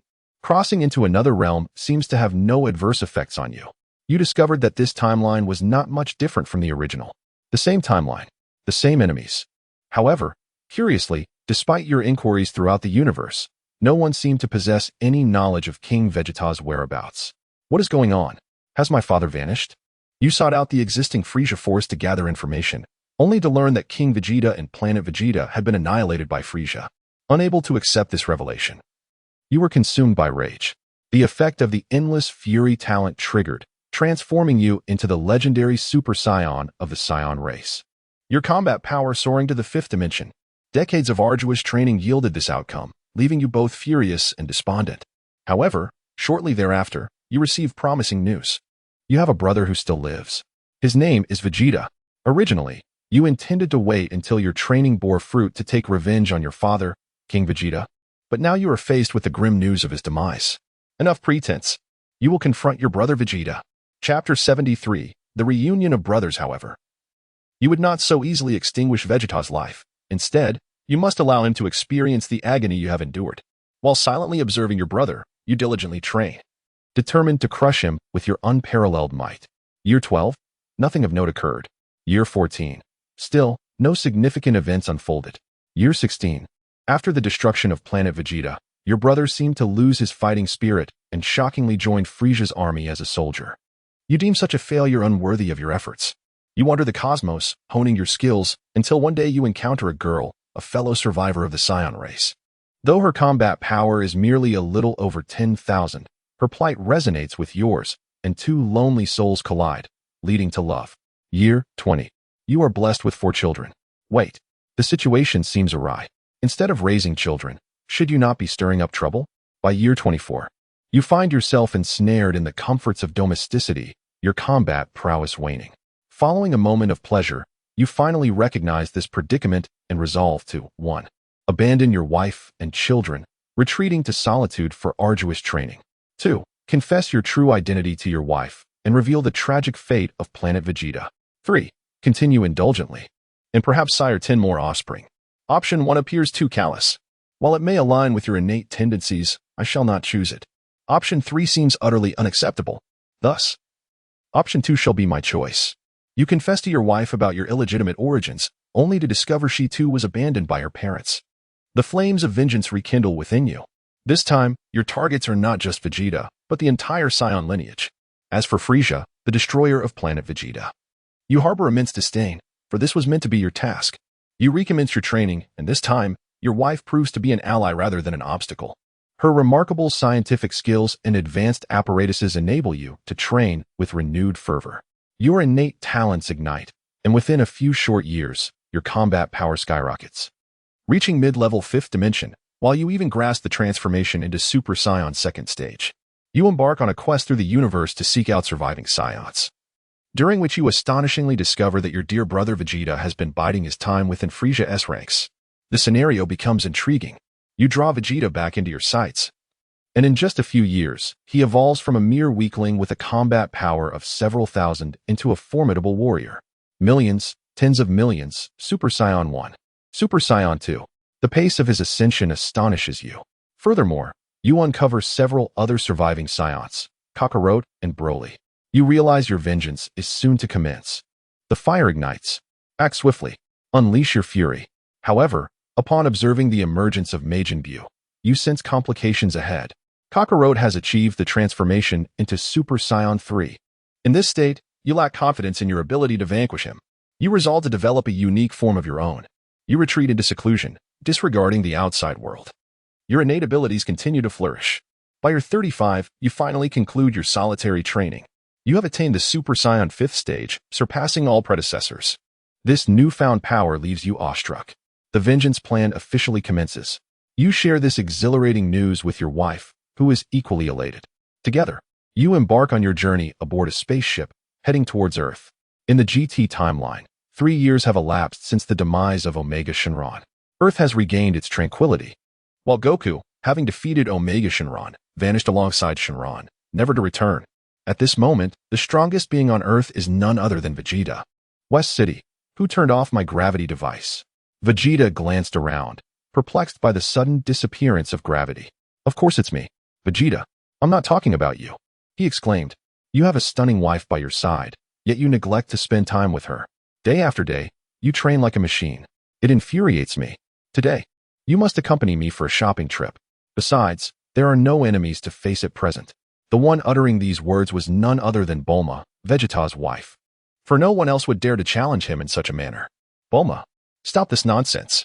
You have no idea when a crisis may arise. Goku has been absent for years. The responsibility of protecting Earth rests entirely on my shoulders. Just as Vegeta's words faded into the air, an overwhelmingly terrifying aura suddenly emerged on Earth. It could only be said that Vegeta's mouth was indeed cursed with foresight. This power. At this moment, Vegeta trembled all over, as if his very soul had departed. Beside him, Bulma immediately sensed her husband's distress. Vegeta, what is the matter? She inquired. Bulma, there are intruders. I shall return shortly. I love you. Vegeta suddenly embraced Bulma, whispering a phrase of affection he had never uttered before. Huh? Has a new enemy appeared immediately after that? Could it be an excuse to avoid accompanying me on shopping trips? She pondered, a hint of annoyance in her voice. In the fleeting moment of her confusion, Vegeta transformed into a streak of light and soared away. Is this Earth? The scenery is rather splendid. A man, strikingly similar in appearance to Vegeta, surveyed his surroundings, accompanied by a female Saiyan clad in a blue battle suit. These two were Reg and his wife, Sapali. Destroy them all. Reg conjured several orbs of light with ease, as cities were obliterated in an instant amidst the explosions. Naturally, this commotion was sensed by the arriving Vegeta. This energy. Forgive me, Bulma. I truly do not know if I will return alive to see you again. Vegeta swiftly approached the site of the explosion. Where is everyone? How infuriating. Are you searching for me, Vegeta? Who? Vegeta searched the surroundings for the source of the sound. And before him stood a scion who bore an almost identical resemblance to himself, sneering coldly. I am your biological brother. Reg. Chapter 74, Crushing Vegeta. What nonsense are you spouting? I have no brother. Vegeta was utterly perplexed, yet the man before him, bearing a striking resemblance, instilled a sense of hesitation within him. Humph. Indeed. That old fool never mentioned anything about me to you. It's truly infuriating. Reg exclaimed with a roar, further lamenting, however, upon reflection, it is only natural. Considering I am merely the illegitimate offspring of him and his mistress, what right do I have to be compared to a noble scion prince like you? Vegeta stood in stunned silence. How could this man be so ruthless as to scold even himself? Moreover, the revelation of his father's scandalous past left Vegeta utterly speechless. The individual before him clearly harbored ill intentions, potentially seeking revenge. Meanwhile, in the Divine Temple, Earth-Sea fighters had gathered. This unfamiliar, mysterious aura seemed to weigh heavily upon Vegeta. Piccolo's expression turned grave. It was known that Vegeta was the strongest among them on Earth. If even he were to falter, Piccolo, what should we do? Father has been missing for so long. Is Earth truly doomed? Gohan felt an overwhelming sense of helplessness. Despair creeping into his heart. Gohan, no matter what, we must make every effort to try. OOB's voice resonated, reigniting Gohan's courage. Yes, he could not retreat. Nor could he show weakness. He had already lost his father and could not afford to lose Biddy and Xiao Fang as well. I recall that Master Karen has a few Senzu beans left. Goten, Trunks, you two go retrieve them. The rest of us will head over to support Vegeta. All right, understood. Piccolo devised the most optimal plan at that moment. They divided their tasks and set off in different directions. On the battlefield, Vegeta continued to grapple with the man claiming to be his brother. Though you say that, I cannot accept you as my brother based on mere words. Accept? Look into my eyes, Vegeta. Were it not for my good fortune, I would have perished on the day of my birth. My dear father even sent assassins to eliminate my mother and me in celebration of my arrival, all for the elusive legend of the Super Saiyan. How absurd. Is it a crime to be born with high combat power? And what of you? As the child of the most esteemed queen of planet Vegeta, how was your birth any different? Though that scoundrel is dead now, debts of the father must be repaid by the son. Today, you shall pay the price for your father's wicked deeds. Vegeta gazed haughtily at Reg, exclaiming, Isn't it all about fighting? I, Vegeta, fear you not. However, this is not a battleground. If you wish to engage, follow me. Ha ha ha, my foolish brother. Allow me to entertain you for a while and grant you a final glimpse of the planet you hold dear. The two then ventured to a secluded location, far from the prying eyes of others. Vegeta, without uttering a word, immediately ascended to the 4th level of Super Saiyan. The deep crimson aura swirled through the sea of clouds, embodying the utmost physical power of a Saiyan. Oh, this is intriguing. It's quite pleasing. At least it spares me from feeling excessively bored. Vegeta cast a disgruntled glance at the unflappable Reggie. Hey, are you seriously underestimating my prowess? He exclaimed. Humph. In your current state, I could take on 4 of you. Watch closely. This is what it truly means to be a Saiyan. With a fierce determination, Reggie clenched his fists, channeling his energy to an elevated level. Very well. This is merely 60% of my strength. Any more, and I might accidentally obliterate you. That would be rather dull, wouldn't it? He sighed, acknowledging the inherent recklessness of Saiyans. I could effortlessly end your life, yet I choose not to. I'm merely toying with you. What a joke. I refuse to believe it. Prepare to meet your demise. Vegeta could no longer endure the peculiar atmosphere and took the initiative to strike first. Whoosh, whoosh, whoosh, whoosh, whoosh.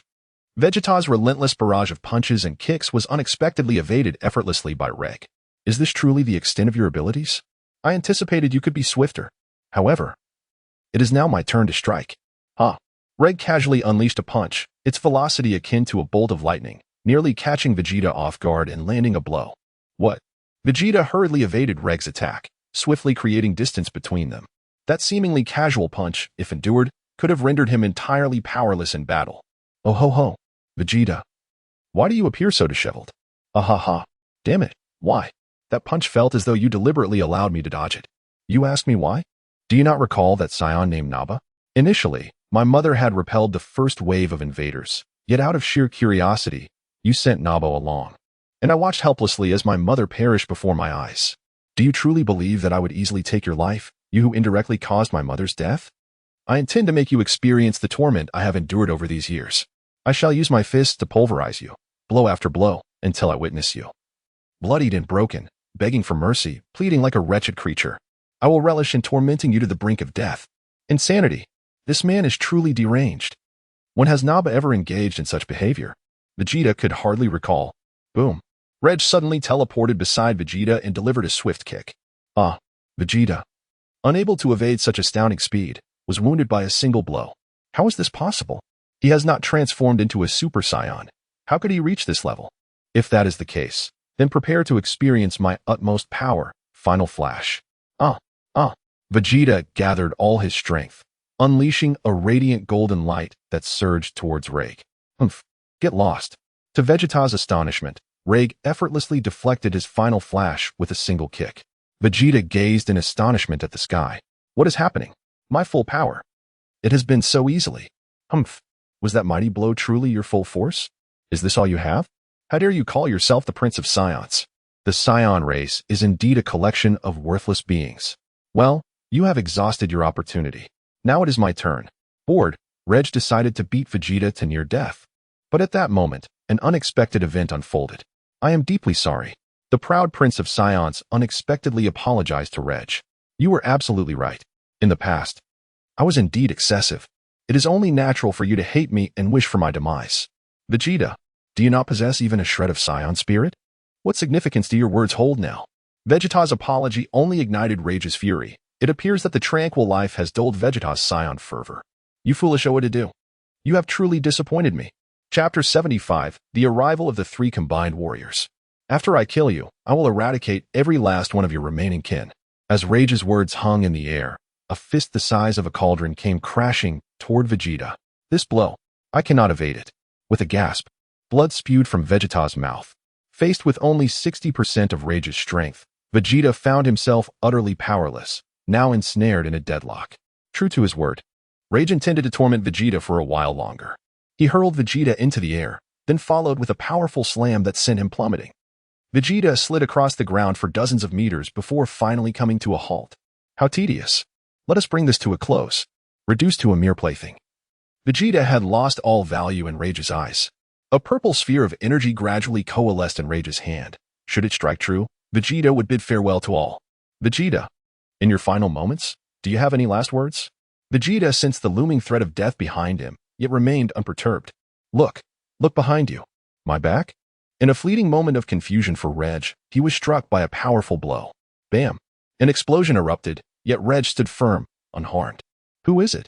It is I. The assailant was none other than the arriving Piccolo.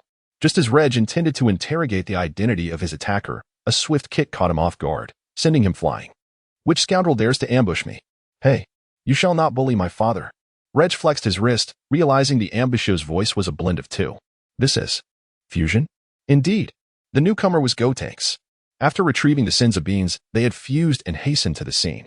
How intriguing, Vegeta. Your son must be among them. It seems you can postpone your demise.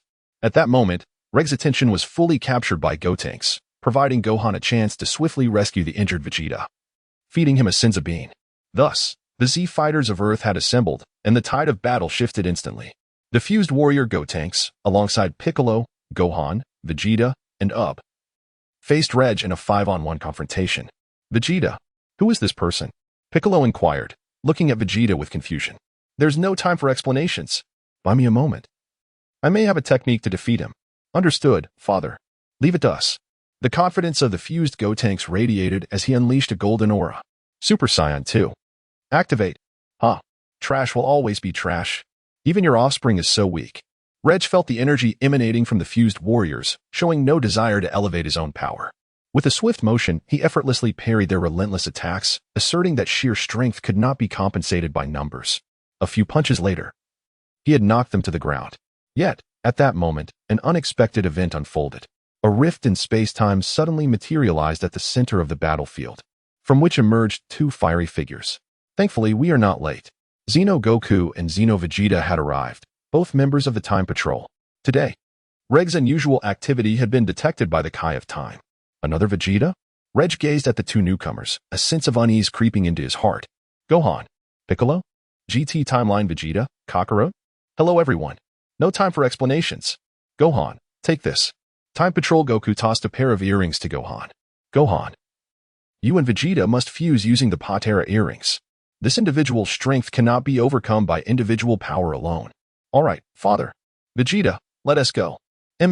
Time Patrol Goku and Time Patrol Vegeta instantly transformed into Super Saiyan 4, charging towards Regim. Interesting. The appearance of the two finally piqued Reg's interest. Meanwhile, Gohan, holding the earrings, hesitated on how to address Uncle Vegeta. Before he could voice his thoughts, Vegeta snatched one of the earrings. What a grand move. I'm not holding back. Gohan, what are you dawdling for? Hurry up and put it on. Surprisingly, the usually reluctant Vegeta was now quite proactive, indicating the immense pressure Reg had exerted upon him. Wait, Gohan. Let me contribute before you fuse. Piccolo intervened, halting Gohan from putting on the earring. Uncle Piccolo. Their eyes met, an inexplicable bond flowing between them. Piccolo silently transferred all his energy to Gohan.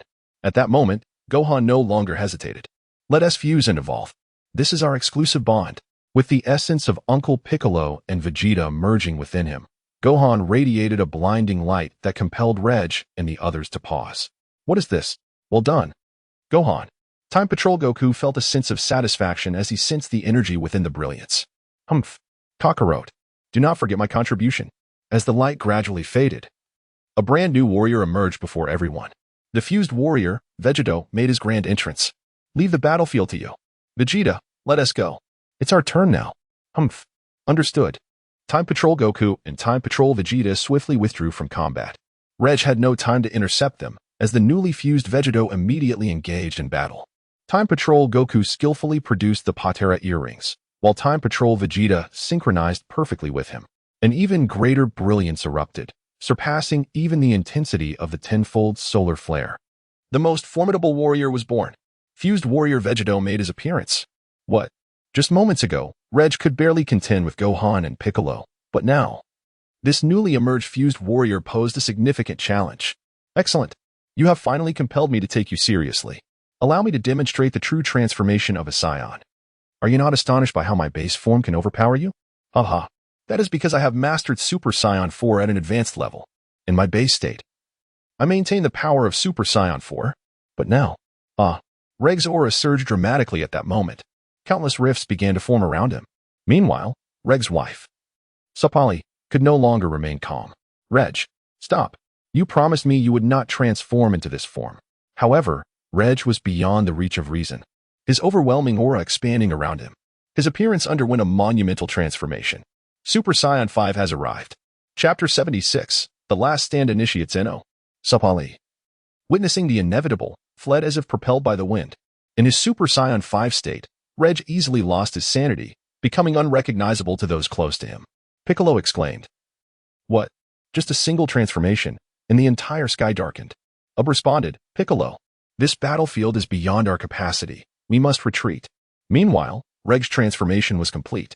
His eyes turned jet black, his overall appearance similar to Super Saiyan 4, yet his once black hair had transformed into a striking silver. What a terrifying aura. We must unleash our full strength. Yes. Charge. Super Saiyan 4 Vegito. Super Saiyan 3 Gotenks. Super Saiyan 4 Gohan. All unleashed their might. Come forth, you ants. Transformed.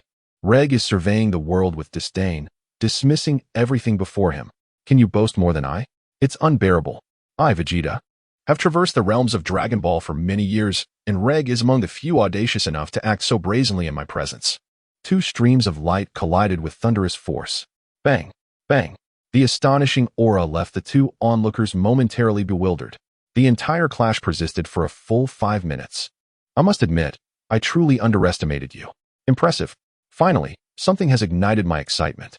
You are the one who is nothing, Reg. I have yet to unleash my full power. Oh? Reg suddenly accelerated, intertwining with Vegeta once more. Bang! Bang! The air was filled with the sound of sonic booms as neither could gain the upper hand over the other. As Vegito distanced himself, he concentrated to unleash his signature Kamehameha. A deep blue beam surged forth. Yet, Reg chose to stand firm, refusing to evade. He intended to confront it head-on. Humph. Disperse. Rage braced himself against Vegeta's Kamehameha, astonishingly maintaining control so that the blue beam did not explode. Roars of fury erupted from the heart of the radiance. Vegeta's Kamehameha was unexpectedly redirected by Rage, hurtling towards another direction. What? Its speed and power exceeded that of moments ago. In such remarkable control. Let us all strike together. The other two, understanding the unspoken cue, swiftly surrounded the foe. A swift resolution was imperative. The power of the earrings was insufficient to sustain such intense attacks. Vegeta and Goku alternated their assaults on Rage, while Gotenks unleashed his signature control technique, the glittering Super Chocolate Ring. 5 or 6 golden energy rings ensnared Rage during a brief moment of vulnerability. Although this maneuver inflicted minimal damage, it was profoundly humiliating. Such a trivial trick. Get lost. The effect of the endless fury talent was triggered, and in his wrath, Rage experienced yet another surge in power, his aura swelling several times over. He effortlessly broke free from the energy rings that had bound him. But it did not end there. The tumultuous energy within him surged ever higher. The limits of Super Saiyan 3 were shattered once more. Ha ha, this power. My strength has increased by a full 2-fold compared to just moments ago. Do you still wish to dance?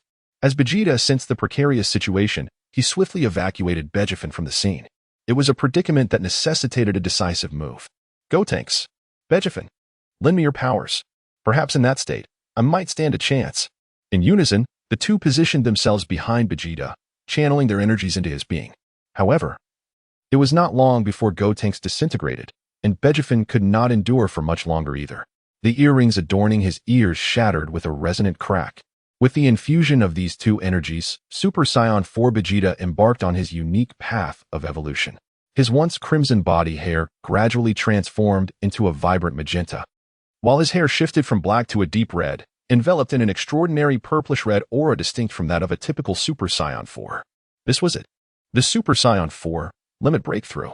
Meanwhile, Reg watched intently, relishing the spectacle that belonged to Vegeta. Haha, how intriguing. Show me what you've got after all this time. As if in perfect harmony, the two unleashed their most formidable techniques. Vegeta, listen closely. I shall employ your proudest move to vanquish you. Final Flash. Reg, in his Super Saiyan 5 state, executed his ultimate Final Flash, while Vegeta summoned all his strength. Behind him lay Earth, along with his comrades. He would not retreat. Big Bang Attack. The two cataclysmic beams of light collided, shaking the very essence of the Earth. Oh no. Though I have endured much and am sufficiently resilient, I cannot withstand such devastation. Fortunately, Vegeta stood on the right side. History has shown that being on the left side of a beam often leads to defeat. Even with his seemingly boundless luck, Reg was unable to escape this universal law of physics. The two beams swayed perilously, each energy force locked in a fierce standoff. What is happening? My energy is suddenly depleting. Beget suddenly perceived that Reg's energy was steadily waning. Upon closer inspection, he realized that Reg's body was gradually disintegrating. An opportunity presented itself. Disperse. How could this be? It turned out that Reg had succumbed to anger far too many times during this period. The backlash of his innate abilities had finally manifested, and now, in this state of extremity, the rapid escalation of his power had rendered him incapable of maintaining control over his own body. Vegeta's energy penetrated Reg's body directly. How is this possible? The deep blue radiance instantly engulfed Reg's form. The golden talent of desperation was triggered. The golden talent of good fortune activated. You have been defeated by the fusion warrior Vegeta, but your talent has saved your life, as the energy released by Vegeta successfully opened a rift in time and space. Through a series of fortunate coincidences, you have returned to your own timeline. However, at this moment, you have lost consciousness. What is happening? Why am I traveling back and forth? Yet this simulated Scion is extraordinarily powerful. He is, without a doubt, countless times stronger than that so-called demon god Cell from before. Let us continue the simulation. This time, the score must be outstanding. Your physical form drifts aimlessly through the cosmos. After 2.5 days, a patrolling galactic police officer discovers you, recognizing your unmistakable Scion appearance. He hands you over to the nearby station Scion Guard. You are then transported to planet Vegeta. Chapter 77. A great child falls from the sky. A year has passed since Layla gave birth to Jaiko. During this year, Layla has only visited the child twice. Yet each time Jaiko's height has surged dramatically. At just over a year old, Jaiko's physique is already comparable to that of a Scion in their pre-adolescence. This has left King Vegeta quite perplexed. However, King Vegeta's schedule is excessively full, and he always seems to miss Layla perfectly. After all, as a Supreme Kai, if Layla truly wishes to conceal her energy, it would be quite difficult for King Vegeta to detect her. The shocking developments do not end there. Recently, a squad leader stationed at the cosmic border sent an urgent report. Your Majesty, the patrol has discovered your lost royal prince. All those aware of the situation have been arranged to maintain a blockade, and the prince has sent someone to secretly return to the home planet. What on earth? The royal prince? Shouldn't my eldest son be Vegeta? Moreover, Vegeta is currently in the Destroyer realm. Even if King Vegeta cannot sense him, he should be able to monitor his energy through the system. Odd. Unconvinced, King Vegeta decided to investigate personally. Within a private high-grade healing pod lies the severely injured Reg, who, at this moment, has yet to regain consciousness. What? Is this another Vegeta? The strong muscles are exposed to King Vegeta's sight, and this person in the healing pod bears an uncanny resemblance to Vegeta. No wonder the squad leader would say such a thing. Could it be that I truly have another eldest son? When in doubt, consult the system. System, please analyze this individual before me. Data analysis in progress. Upon examination, this individual contains the host's bloodline and is confirmed to be the host's offspring. The system's various functions can be utilized. Soul anomaly detected. Panel access failed. A temporary mission is issued. Choose one. 1. Eliminate the soul anomaly. Reward: 25,000 years of life. 2. Spend 100,000 years of life for the system to directly intervene and eliminate it. This person has a soul anomaly? Wait, does this mean that the simulation system has projected onto my son? I had already crossed over into King Vegeta's body at the age of 32. This suggests that this child is likely the offspring of King Vegeta from before my crossing. These two temporary missions appear quite straightforward to evaluate. The reward for Mission 1 is evidently low. The last time I eliminated that demon god cell, the reward was significantly higher. Besides, at this point, King Vegeta has little regard for such a trivial amount of life. Moreover, this figure carries an unmistakably derogatory tone. Unlucky. One must remember. Simulators typically operate on a scoring system. If I were to eliminate him, it would mean the end of the simulation for the opponent. Mission 2, while appearing to cost a great deal, offers the system a direct intervention. I choose to trust it. Fortune and misfortune are intertwined. Suffering may indeed be a blessing. Consumption. It's merely 100,000 years of life. Execute it vigorously. Life deduction successful. Executing elimination. Elimination complete. The host's panel has been automatically opened. Offspring. Reg bloodline. Scion royalty special extraordinary talent. Super Scion level 5 ultimate combat power. 10th dimension peak what? Royal bloodline. What is this? Moreover, Super Scion 5? The most terrifying aspect is that this child's peak strength can rival that of the Destroyer Beerus. It must be noted that King Vegeta has operated for many years and only recently surpassed Beerus by a slight margin. Let me examine what effects this bloodline and talent possess. Scion Royal Bloodline, derived from the mutation of Scion Royal Blood. Any Scion offspring born with this bloodline possesses a combat power of up to 50,000 at birth. Furthermore, the bearer of this bloodline can naturally control their emotional fluctuations. Super Scion Level 5, Special Extraordinary Effect 1, Royal Bloodline. Normal combat power increase of 999. Effect 2, Life and Death Speed. When on the brink of death. Comprehension increases by 150. For ordinary individuals, it is 15. Effect 3, Continuous Good Fortune. Luck increases by 100. For ordinary individuals, it is 15. Effect 4, Focus Training. You possess a mysterious power to introspect deeply, making it easy to discover the truths of life, providing a 5-fold increase in basic training efficiency, with longer meditation times yielding greater increases. Effect 5, Infinite Rage. Each time you become angry, all attributes increase by 30 for 10 minutes. There is no upper limit. Is this not extraordinarily overpowered? This talent. I only spent 100,000. What a tremendous profit. Not only do I gain a son, but also an extraordinary talent. The most frightening part is that there is no need for training. It is entirely ready-made. Let us not even mention the nearly 10-fold increase in normal combat power. Just the other 3 effects alone encompass comprehension, luck, and training. Is this not a clear binding of destiny? It has been delivered right to my doorstep. Moreover, this infinite rage is quite remarkable. It is virtually limitless. Essentially, one can stack buffs with each bout of anger for 10 minutes. It seems I need to find someone with a sharp tongue.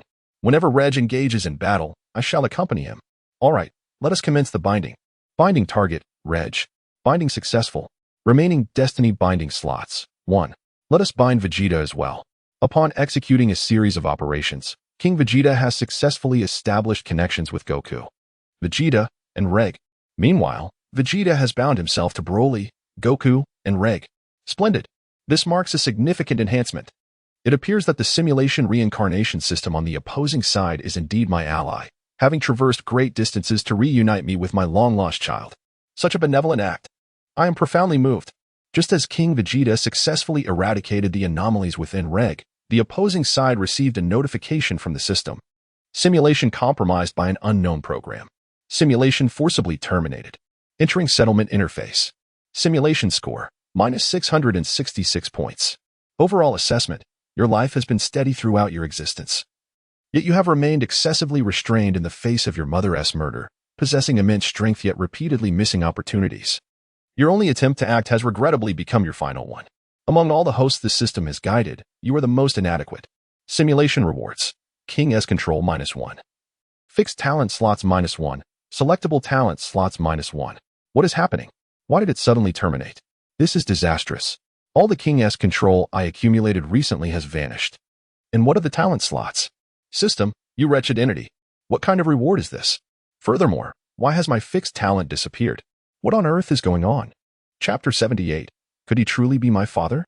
Where is this place? Suddenly, within the nutrient pod, the sound of bubbling water echoed. Have I awakened? Vegeta, the king. Noticed the stir within the chamber and promptly pressed a control button. The liquid inside gradually receded, and the door slowly opened. A circular cushion rose from the bottom. Cradling Reg. You saved me? Now, where am I? Reg struggled to lift his head, surveying the man before him. A visage of sculptural perfection met his gaze. Reg's eyes widened in astonishment. How could a person possess such extraordinary beauty? This visual impact was an experience Reg had never encountered in his life. The man's powerful muscles bore a hint of gentleness, and the casual smile that graced his lips utterly captivated Reg. He was a celestial being. Alas, yet another man who had succumbed to my allure. After years of cultivating divine energy, King Vegeta's charm had become increasingly enchanting, nourished by various tools from the system. His face had transformed entirely from what it once was. You are on planet Vegeta. When we discovered you, you were gravely injured, on the brink of death. Planet Vegeta. A flicker of barely perceptible rage suddenly flashed in Reg's eyes. Is this the domain of that man? He pondered, feeling a disquieting sense of wrongness. Hadn't planet Vegeta already been annihilated? Could it be that Vegeta's attack has transported me back to my own timeline? King Vegeta gazed at the dazed expression on Reg's face and waved his hand in front of him. Hey, are you all right? It's nothing. Thank you for saving my life. Reg decided to observe the situation for a while. After all, the man before him had indeed rescued him. Come with me. I'll take you to have something to eat. All right. Reg changed into a fresh, casual outfit and followed King Vegeta to his private dining room. Go. Bring me 200 servings of the premium nutrition meal. King Vegeta commanded the attendant beside him. Very well, sir. Reg, with a perplexed expression, gazed at King Vegeta. 200 portions? Isn't that a bit excessive? Not at all. You are a scion. This is merely enough to whet your appetite. Now, just wait. The dishes will arrive swiftly. Before long, an array of dishes began to appear.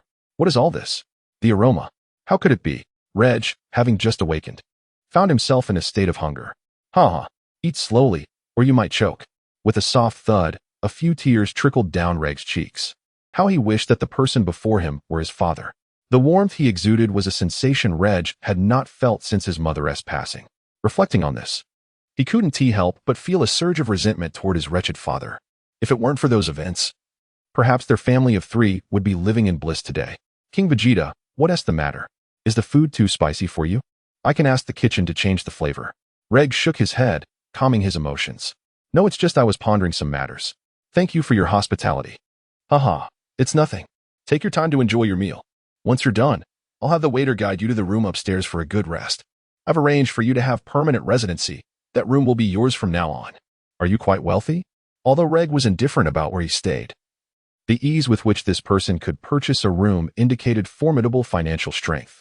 I forgot to mention, this restaurant is mine, so eat to your heart's content. If you find yourself wanting more, simply ask the waiter to serve you. Reg watched the figure recede, his thoughts racing. He resolved to inquire next time they met if the man sought an adopted son. For the next 3 hours, Reg engaged in a battle with the delectable cuisine before him. Ah, I am full. What a satisfying sensation. The restaurant manager, passing by, overheard the commotion from the private room. He seized the waiter standing outside and questioned, "What is going on? You aren't properly attending to the king's guest." "Manager, what do you mean? The person who just arrived is the king? Who else could it be? Have you ever seen anyone more handsome than the king on planet Vegeta?" The waiter suddenly slapped his forehead. "Now I understand. But manager, you've truly misunderstood. I already confirmed with the guest that he prefers to be undisturbed after ordering more food." "Good. Otherwise, if the king finds out, neither of us will have a pleasant outcome." Though their conversation was kept to a whisper, Reg overheard every word. "The king? The king of planet Vegeta? Could he be my father? Impossible. Absolutely impossible. My father is a beast, a scoundrel, and he should resemble me. That man was definitely not him." At this moment, Reg was engulfed in profound self-doubt. This was all meticulously orchestrated by King Vegeta. After all, most people would find it hard to accept a stranger suddenly claiming to be their father. Yet now, through this subtle suggestion, their eventual recognition would be far simpler. Reg spent the entire night in restless contemplation. The following morning, he could no longer restrain his curiosity and inquired with last night's waiter about King Vegeta's whereabouts. "Sir, please don't rush. Follow me." Reg followed the waiter to a private cemetery. At this moment, King Vegeta stood sorrowfully before a gravestone. Observing that the actors were already in position, a waiter discreetly gestured an okay to King Vegeta from behind. "Ah, you've arrived. How did you rest last night?" asked Reg. "Not bad. What are you doing here?" Vegeta replied, "Forgive my melancholic demeanor. Every year at this time, I come to pay my respects to a dear departed friend. In my youth, I made grave mistakes that separated us for eternity. Reflecting upon it now fills me with profound regret." Reg gazed at the familiar photograph of his mother on the gravestone, struggling to contain his emotions. "Would you share your story with me?" he inquired. "Since you wish to hear it, I shall recount it slowly," Vegeta began. "In my youth, driven by ambition, I quickly gained renown among the elite Saiyans. During that time, I met a remarkably kind-hearted girl. We often undertook missions together and had secretly pledged our lives to one another. However, our happiness was short-lived. Due to an unfortunate incident, I fell under the control of the malevolent wizard Babidi. While my power increased greatly, I simultaneously lost my humanity. Before long, I ascended to the throne of my clan. Yet during that period, I committed numerous grave errors. Alas, I failed at mother and child. If my child had lived, he might have been as old as you are now." Upon hearing this, Reg could no longer contain his curiosity. "Could you tell me your name?"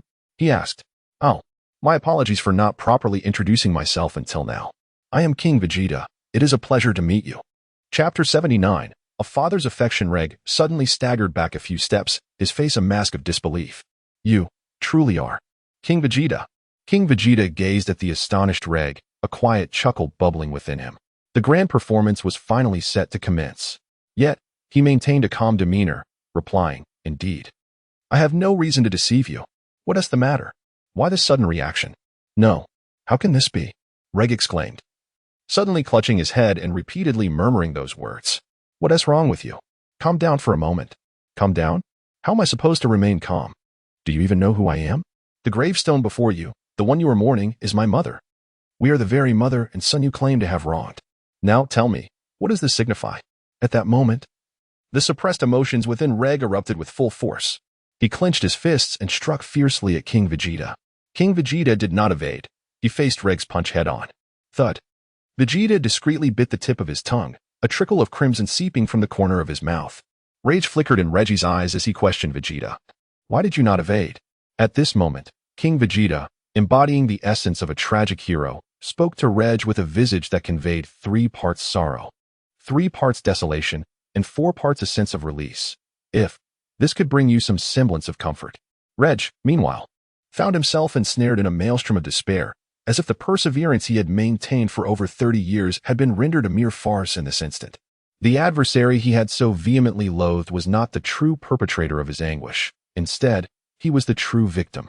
It was absurd to reflect upon his prior quest for vengeance against another incarnation of Vegeta. In hindsight, he felt a profound urge to strike himself in disbelief. Where was that accursed sorcerer Babidi? I shall tear him asunder. Upon hearing these words, King Vegeta slightly lowered his head, a glimmer of cunning amusement flickering in his eyes. Very well. The plan has succeeded. It is imperative to recognize that the most effective way to divert conflict is to conjure a new one. Under the elaborate machinations of King Vegeta, Babidi has undeniably become the scapegoat. However, one cannot entirely blame King Vegeta for this. After all, this body did not originally belong to him. He is merely cleaning up the mess left by its former inhabitant. At this moment, the animosity that Reg had harbored towards King Vegeta has diminished significantly, yet the thorn in his heart remains unremoved. King Vegeta resolved to intensify his efforts. After all, the mental well-being of children is an issue that cannot be overlooked. You mentioned Babidi? That wretched creature has naturally been imprisoned by me. Ever since my strength has gradually increased, Babidi's hold over me has become utterly meaningless. Furthermore, my influence throughout the universe continues to expand, and as time progresses, I have finally succeeded in capturing Babidi. However, I chose to spare his life, for I wish that one day, if my child still lives, he may personally exact vengeance upon that vile beast. Fortune smiles upon me. Today, I have finally awaited this opportunity. Rage coursed through Reg's veins, his eyes glistening with a fierce intensity. Babidi, you wretched fiend, take me there. Let us rewind to the evening when Reg was enjoying his meal. Still lost in the ocean of culinary delights, King Vegeta has located Babidi. What splendid news! Babidi, the script for the new film has arrived. Filming for the first scene is set to commence tomorrow. I have prepared the lines for you. You only have one night to rehearse. Oh ho ho, at long last, we can embark on this cinematic journey. I can hardly contain my excitement. Babidi took the script and began to peruse it. Oh ho, this script is truly remarkable. Babidi, I am delighted you appreciate it. However, you must deliver an outstanding performance. Do not let me down. Surely, you would not wish to be sidelined at the onset of your career, would you? Haha, rest assured, King Vegeta. My acting prowess is nothing short of professional. Very well. Babidi, I must, however, issue a word of caution. This film will be filmed with a degree of realism that may lead to your demise. Your Highness, must we truly take such a grand approach? Haha, fear not. Should you meet your end, I shall devise a means to resurrect you. Otherwise, do you not ponder why our scion warriors exhibit such valor? With your assurance, Your Highness, I am at ease. Now, I shall return to study the script. Haha, tomorrow. The stage is yours. King Vegeta arrived at the prison where Babidi was confined, his body ensnared by countless chains, leaving only his mouth capable of movement. Reg stared at the peculiar creature before him. Is this truly Babidi? Indeed, it seems that ugly beings often sow chaos. Babidi, noticing the newcomers, abruptly lifted his drooping eyelids. Ah, let me see. Who has arrived? His deep, eerie voice echoed in Reg's ears. Your visage bears an uncanny resemblance to that of King Vegeta in his prime. Let me ponder this for a moment. Ha! Could it be that you are the illegitimate son I once commanded to be hunted down? Ha! Silence. What a pity it is that I failed to eliminate you back then. I command you to be silent. Reg raised his hand, unleashing a surge of energy. Babidi felt as though he had been struck with a resounding slap, a fiery pain coursing through his face. I leave this to you. I shall await your return outside. King Vegeta uttered those words before departing, showing no concern for what would transpire thereafter. After all, high-definition miniature cameras had been installed to transmit crystal-clear images in real time. Shortly after stepping outside, King Vegeta was met with the chilling screams of Babidi. The spectacle was too exquisite to fathom. Within the prison, Reg's fury seemed to find its release at that moment, bringing a sense of tranquility to his heart. In light of the circumstances, although he had avenged his deep-seated grievances, he realized that his mother would never return. With a heavy heart, he exited the prison and approached King Vegeta, the man who evoked both love and resentment within him. After much internal conflict, he finally spoke. Father. Good boy. You have yet to tell me your name. My mother said my name is Reg. A splendid name. From this day forth, you shall be the Grand Prince of our Scion clan on planet Vegeta. However, concerning your mother, it is time to resurrect her. Resurrect. Father, do you truly mean it? Can my mother really come back to life? Over the years, I have indeed discovered a method to bring her back. But the memories of the past have always made it difficult for me to face her. However, the situation is different now. Father, then. Come with me. Chapter 80. I, Vegeta, am the first to defy a happy family. King Vegeta invited Reg to join the group chat. Old 5. Is there a newcomer? Old 7. What is happening? Has another offspring of Father S potential been unearthed? Old 6. What is the situation with King Vegeta, really? King Vegeta, allow me to introduce a new member to our family, Reg. He is my long-lost eldest son and will henceforth be your elder brother. Vegeta. What? Is my princely status in jeopardy? Goku. Father. How formidable is this brother? Vegeta. Kakarot. I am your elder brother. Goku. Brother Vegeta, please do not be jealous. King Vegeta. Vegeta, cease your antics. Henceforth, Reg is the grand prince of our planet Vegeta. You both should engage in meaningful dialogue. Goku. Reg's strength is surpassed only by that of his father. Otherwise, he would not possess the merit to join this group chat. What? How is that even possible? The crowd brimmed with anticipation for this unfamiliar brother, Reg. Meanwhile, far away in the realm of destruction, Goku paused his training, exuberantly exclaiming, "Fantastic! We can fight again." Goku's exuberance irked Vegeta significantly. Kakarot, you fickle man. This Reg is truly detestable. He has immediately usurped my position in Kakarot's esteem. At that moment, Goku was too preoccupied to console Vegeta, promptly inquiring in the group chat, "Father, where is brother Reg now?" Vegeta, haha, do not worry. I shall bring him to you shortly. Reg, overwhelmed by the torrent of information flooding his mind, wore a bewildered expression. What are these incessantly flashing words in my father's mind? Why can I not comprehend them at all? Is Vegeta also within this chaos? Oh, you recognize Vegeta? This is a small ability I came to understand a few years ago. Any child I acknowledge will reside within, making communication much more convenient. Now, today is a joyous occasion. I shall take you to the realm of the destroyers to meet your brothers. Brothers? Wait, father, are you saying that those who just spoke are my brothers? Indeed. Reg was astounded. In the timeline he traversed, Vegeta was his only brother. How had he returned to the primary timeline only to discover so many more siblings? Reg, you are unaware of your father's burdens. Managing such a vast universe necessitates the birth of more children. Otherwise, how could he possibly cope? Well, upon reflection, that does seem reasonable.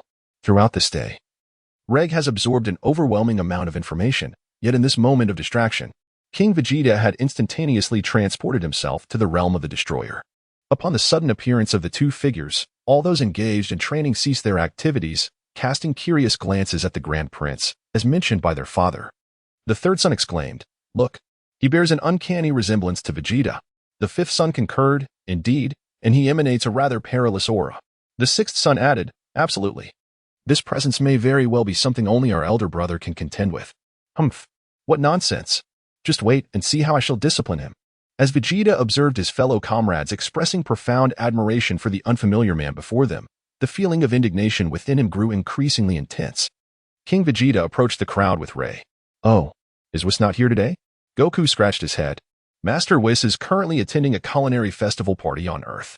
"Oh, and what about Beerus?" "He's asleep. I just changed his sheets."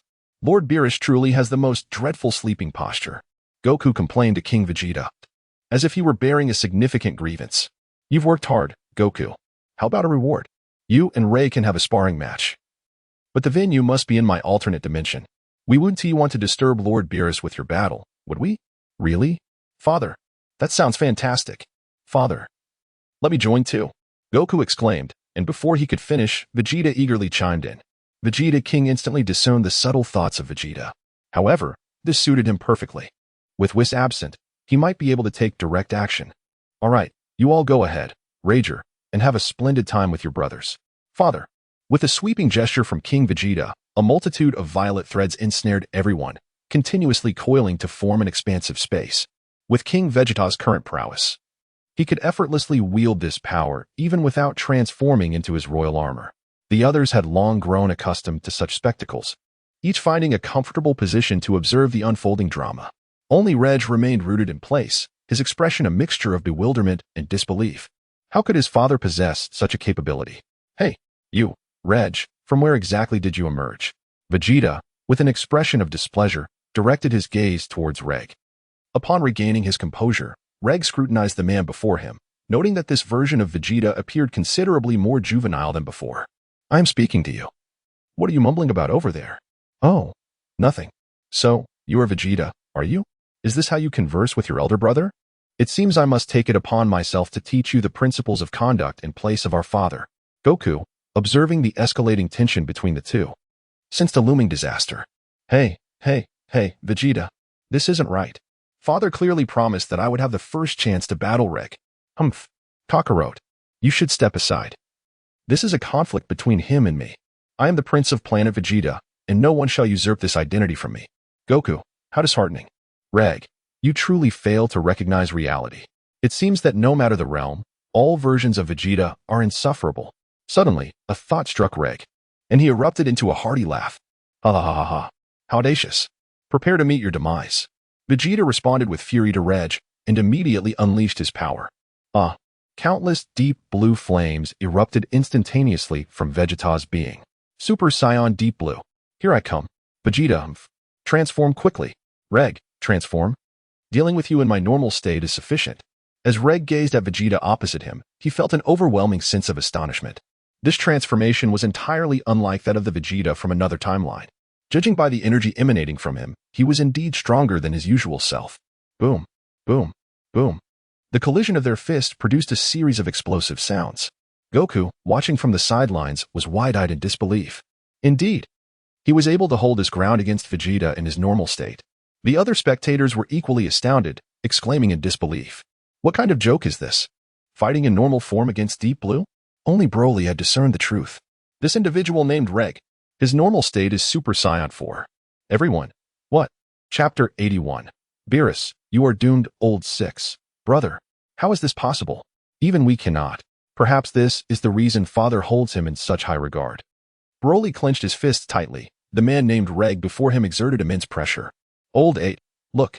Vegeta has begun to unleash his power. Old 2. Indeed. That fellow named Reg is starting to falter. In the midst of battle, Vegeta delivered a heavy kick that sent Reg flying, mockingly taunting him. Ha ha ha. With such feeble strength. You dare covet my title as prince? You think you are worthy? Reg remained unfazed. To him, Vegeta was merely a clown, incapable of even inciting his anger. Compared to another Vegeta, you are woefully inadequate. My foolish brother, allow me to show you what lies beyond Super Saiyan 4. Suddenly, countless golden sparks erupted from Reg's fists, his body revealing the unique fur characteristic of Super Saiyan 4. However, the black fur swiftly transformed into a brilliant silver. Super Saiyan 5th level. Unleashed. A terrifying energy wave surged outward, compelling even the onlookers to activate their high-intensity protective barriers for defense. Goku's jaw dropped in astonishment. What is this form? How have I never seen it before? Kakarot. It seems we have encountered a formidable adversary. His current strength surpasses mine. Broly grimaced as he spoke to Goku. Yet, this only ignited a fervor within Broly's blood. He now hoped for Vegeta to be swiftly defeated. That way, he could take Vegeta's place in the fray. Meanwhile, Vegeta on the battlefield felt the most immediate impact. Nanny? How is this possible? This must be a trick. Such energy. Reg. Ha ha ha ha. Vegeta. Are you frightened? If that is the case, prepare yourself to be knocked down by me. Vegeta. Humph. You are merely dreaming. Bang. The fierce collision reignited, and the once dominant Vegeta found himself thoroughly suppressed by Reg. Is that all? Those two succinct words provoked Vegeta profoundly. Just as he was on the verge of erupting, Goku could no longer contain himself and rushed forward. Vegeta, brother, I'm here to assist you. Step aside, Kakarot. I can handle this myself. Oh, come on, Vegeta, don't be so stingy. Reg cast a glance at the squabbling duo. Why don't you both come at me? Humph, how infuriating. Such arrogance. Vegeta erupted with renewed fury, his deep blue aura expanding outward in waves. Goku was undeterred, immediately unleashing his most formidable form yet, Super Saiyan God Super Saiyan. What are these forms? Why have I never encountered them in that other dimension? Before Reg could ponder further, the two warriors' attacks were already upon him. With a resounding clap, Reg faced the dual onslaught with remarkable ease, his hands morphing into ethereal phantoms. Meanwhile, what was King Vegeta up to? Clearly, he had no interest in witnessing the brawl of his sons. What a pack of brutes. King Vegeta donned a pair of silent shoes, stealthily making his way toward Beerus's sleeping quarters. What a splendid opportunity. Whis was absent, and Beerus remained in slumber. If he failed to administer a swift jab to Beerus now, King Vegeta would regret it for all eternity. Why are there so many hourglasses? Oh right. It suddenly dawned on him that these were all bombs. He needed to tread carefully. Unlike ordinary spaces, Beerus's sleeping area was vast, with his bed situated at the center. Surrounded by floating hourglasses, each a cleverly disguised alarm bomb prepared by Whis. King Vegeta gradually approached Beerus, remarking, "You seem to be enjoying your slumber. Humph. Utilizing the pillow and bed I prepared for you. Now, it is time for you to contribute to my endeavors. Beerus, come assist me in my training." The system initiated the Advanced Divine Reproduction card on Beerus, extracting host genes, confirming target, success in usage. Unlike the Intermediate Divine card, the Advanced Divine card emitted a radiant glow with a hint of purple, slowly merging into Beerus's being. In his dream, Beerus merely felt a tickle, leading him to instinctively scratch his rear and roll over to resume his comfortable slumber. Phew, that was close. I thought I had awakened Beerus. That would have been rather awkward. The Advanced Divine card had completed its nurturing, and a swirl of purple light returned to King Vegeta's hand. A soft, gentle voice whispered in King Vegeta's ear, "Meow. What is happening? I must flee." King Vegeta instantaneously transported back to Planet Vegeta with the kitten cradled in his arms. After all, such furtive actions could indeed provoke a sense of unease. Ahem. Vegeta, King of the Scions, finally had the opportunity to gaze upon the little creature cradled in his arms. With a cherubic face, its eyes sparkled like two radiant gems, shimmering with an ethereal glow. Its delicate, rosy paws resembled blooming petals, evoking an irresistible urge to pinch them. Adorning its neck and wrists were the distinctive yellow circular ornaments of Beerus. Its tail, slender and whip-like, swayed gently, as if to accentuate its own adorableness. Wow, how utterly charming. It's simply adorable. At that moment, the little one had already drifted into slumber within Vegeta's embrace. It was the perfect time to examine its attributes. Given that this child was a product of both myself and Beerus, I shall name him Bebby. Readers, feel free to suggest better names in the comments. I struggle with naming. Offspring, Bebby gender, none bloodline. Nyx royal family, dominant. Majin, Scion royal family lifespan, 500,000 years initial combat power, early stage of the second dimension. Surely, this must be a jest. This child possesses an overwhelming strength. In terms of bloodline, the Nyx royal family is most likely Beerus's race. Yet, astonishingly, this child has also inherited the Majin bloodline within my body. Furthermore, the Scion bloodline has ascended to royalty. Remarkable. Simply the lifespan alone is 500,000 years. This lineage is truly extraordinary. Most critically, his initial combat power has reached the early stage of the second dimension, equivalent to 1 trillion. Hiki. In that case, the rewards must be substantial. Let us take a look. Congratulations, host. You have received the following rewards. Advanced Divine Breeding Card 1, Royal Divine Breeding Card 1. Bloodline of the Nyx Royal Family. Main quest progress, 4 out of 2 completed. Congratulations, host. You have activated the bloodline of the Nyx Royal Family, increasing your lifespan by 300,000 years. The Advanced Divine Breeding card is self-explanatory, allowing usage on destroyers at the highest level. But what of the Royal card? Royal Divine Breeding card. Upon use, it will automatically match with a compatible bloodline of the current deities, allowing them to conceive your child. This card is only applicable to destroyers and angels. Angels. Chapter 82. In such a vast realm of destroyers, I can target angels so soon? System. I have a query. If an angel were to bear my child, would the Grand Priest be alerted? Data analysis in progress. The host has been issued a supplementary reward, Divine Thought Shield, seamlessly integrated into the Royal Divine Breeding card. How considerate. It was fortunate that I inquired, or else the Grand Priest might have obliterated me upon arrival. One must remember that angels are the progeny of the Grand Priest. King Vegeta must tread carefully. This reward even included Beerus's bloodline? That's an additional 300,000 years to my lifespan. Now, how much do I have left? Let me see. Remaining lifespan, 400,000 years. Excellent. I hardly know how to spend it. Perhaps I shall simply save it for now. King Vegeta instructed his steward to assemble the most skilled 100 caretakers from the entirety of Planet Vegeta to take turns caring for Baby. After all, this child is, after all, a little kitten. Naturally, he cannot be raised using conventional methods. Moreover, King Vegeta harbors great expectations for this child. He must be nurtured with utmost care. Once he had delegated all responsibilities, King Vegeta instantaneously teleported back to the scene of the incident. Fortunately, Beerus was sound asleep, resembling a slumbering swine.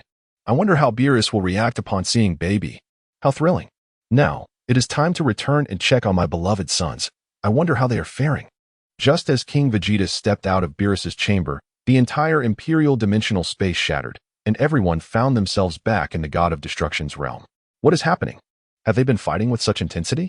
In truth, it only took King Vegeta a mere 3 to 5 minutes to carry out his actions, rendering the matter inconsequential.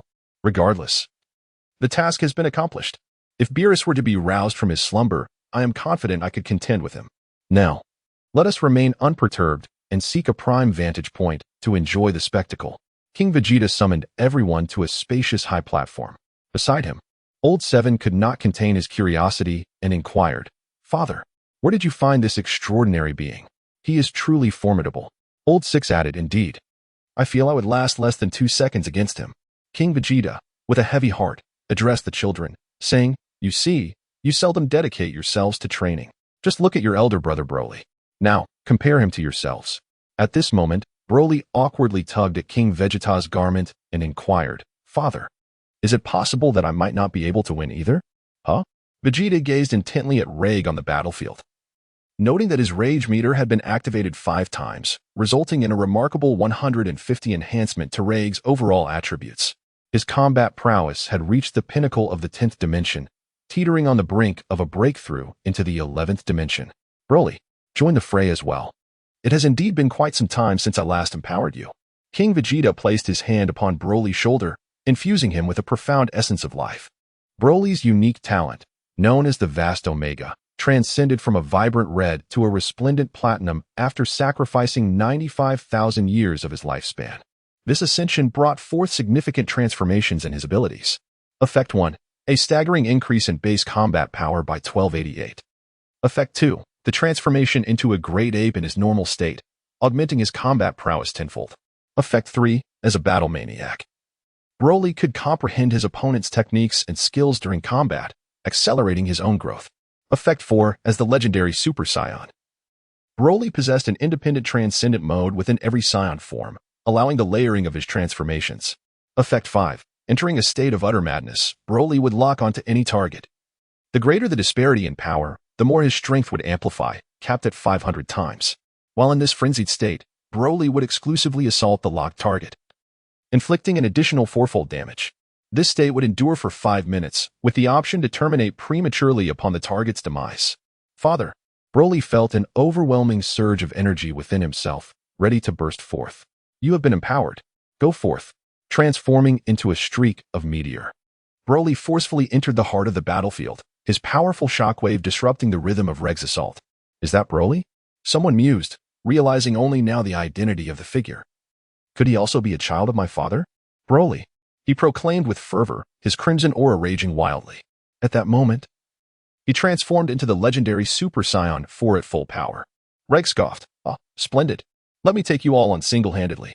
However, Broly would not acquiesce. He elbowed Goku and Vegeta away, charging towards Reg. Boom, boom, boom. Countless energy orbs, akin to meteors, surrounded Reg. In his transcendent mode, every one of Broly's attacks was magnified. What sorcery is this? Is his energy inexhaustible? I feel overshadowed. Supernova. Reg summoned a violet beam of light, his hands drawing back. The air erupted with explosions, ravaging the entire realm of destruction. Oh no, this can't be good. Lord Beerus won't be awakened by this commotion, will he? Goku exclaimed. Vegeta, Broly is indeed formidable. However, this Reg is certainly quite skilled. Humph. Vegeta reverted to his normal state and approached King Vegeta, unwilling to accept the situation. Father, is he truly the Crown Prince? Indeed. However, if you manage to defeat him, the title of Crown Prince could indeed be yours. Father, rest assured. Give me a little time, and I shall surely surpass him. Goku interjected, Vegeta, why have you left? Are you going to fight?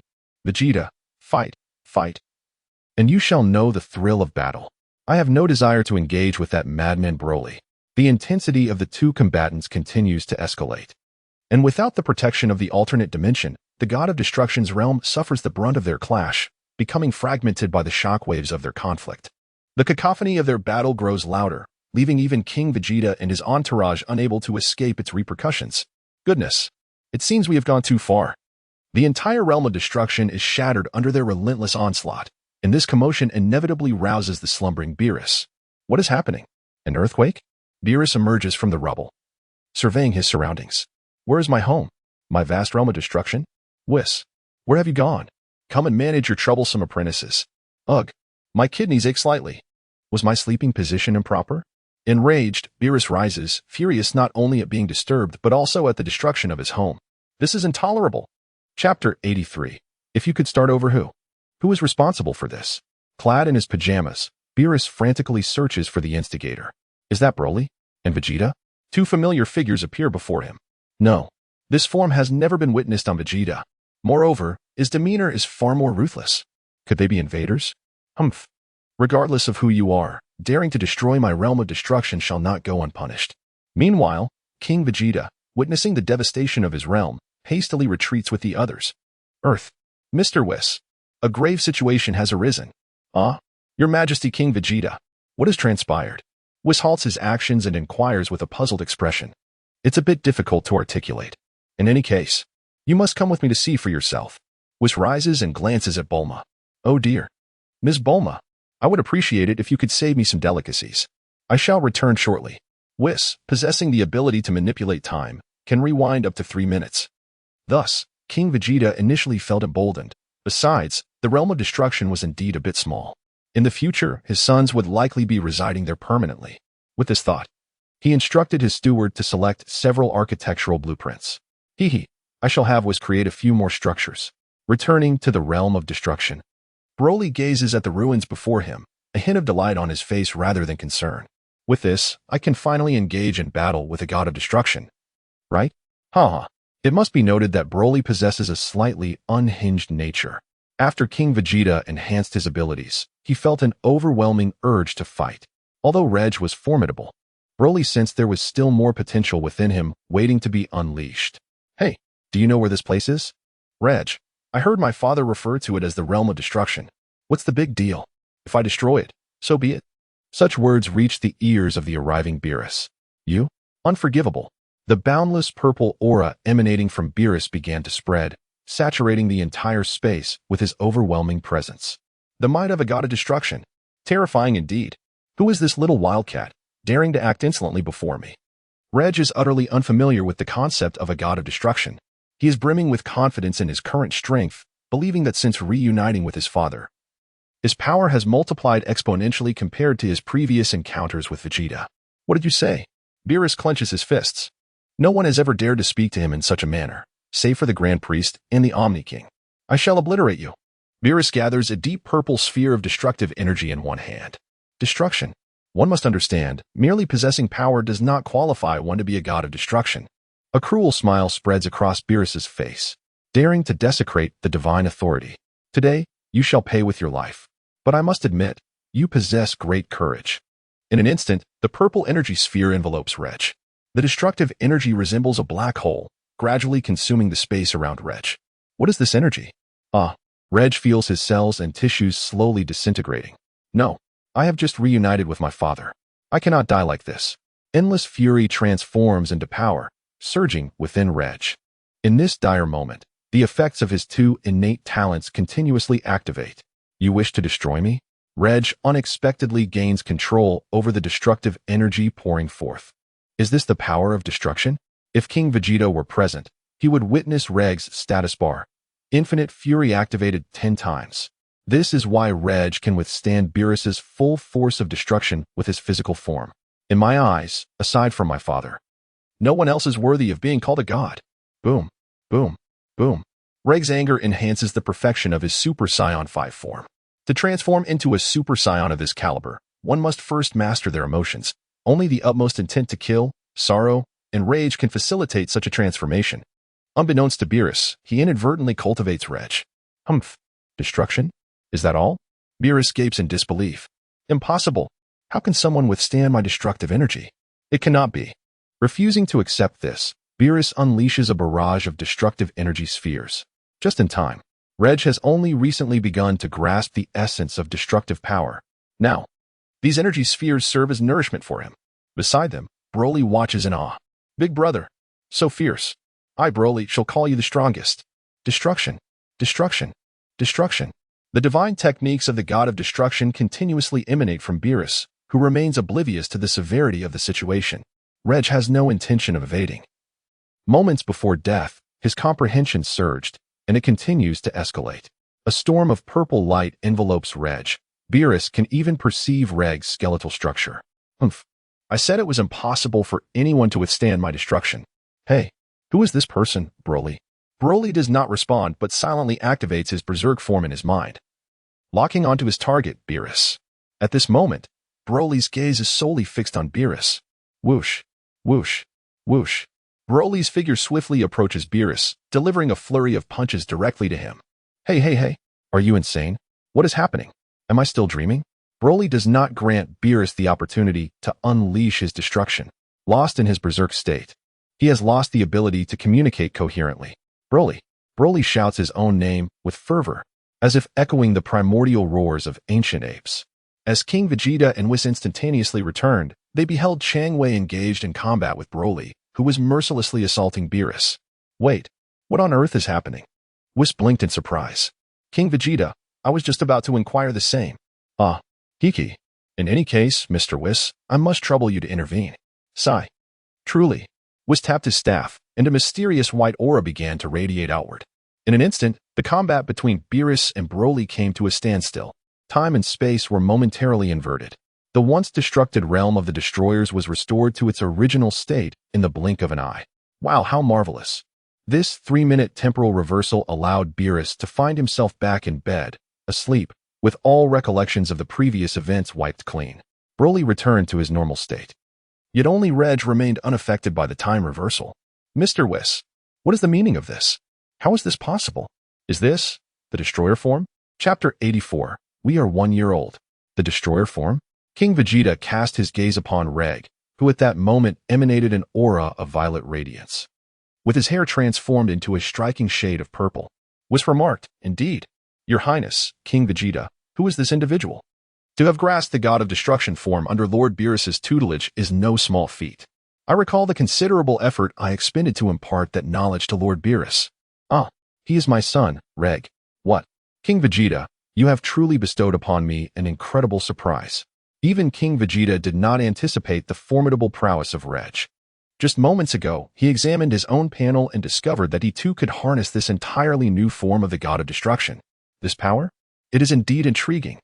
Vegeta felt a surge of satisfaction within his heart. At this moment, Reg had also emerged from his state of enlightenment. Oh, Father, you have arrived. If I hadn't come, the universe would have surely been obliterated. Reg retracted his destructive energy and awkwardly scratched his head. Kiki, well, I bear no ill will towards you. Allow me to introduce you to the esteemed angel of our 7th universe, Whis, who stands beside me. An angel? Greetings, Whis. King Vegeta, you must add a touch of respect when addressing me. Whis, oh ho ho. No need to fret. I wonder if this esteemed Mr. Rage would be interested in becoming the candidate for the God of Destruction of our 7th universe. Just a moment ago, Whis casually gauged Rage's power with his staff and found it astonishingly comparable to that of Lord Beerus. Such a talent must be secured. I heard from my sister that their universe has cultivated a formidable candidate for God of Destruction, someone named Topo? A candidate for God of Destruction? What is that? I follow my father's wishes. If my father says so, then so it shall be. Whis then directed his gaze towards King Vegeta. Mr. Whis, I find it rather agreeable. Lord Beerus has been napping excessively. It is about time he considers retirement. Oh ho ho, quite right indeed. Suddenly, a startled Beerus was awakened from his slumber. What is happening? Was that a nightmare? He stretched, only to feel an itch in his nose. Achoo! Why do I sense someone speaking ill of me? Whis, I am hungry. Oh dear, it seems Lord Beerus is calling for me. Ha, Mr. Whis. You should hurry to attend to him. Is it true that cat ears are so sensitive? It appears I must refrain from speaking ill of Beerus behind his back in the future. Indeed, speak in his presence. Lord Beerus, you have finally awakened. What is it? Whis, I have discovered a remarkably powerful candidate for the role of God of Destruction. Whis, what are you saying? In haste. Beerus donned his customary God of Destruction attire and followed Whis outside. King Vegeta, what are you all engaged in? King Vegeta was directing the others as they busily transported materials. Haha, Lord Beerus, I plan to assist you in expanding the realm of the gods of destruction, making your residence all the more comfortable. Originally, King Vegeta intended to confront Beerus directly, but the words that escaped his lips transformed into a more diplomatic tone. Alas, this troublesome habit must be amended. Whis rolled his eyes. I trust your words are mere fabrications.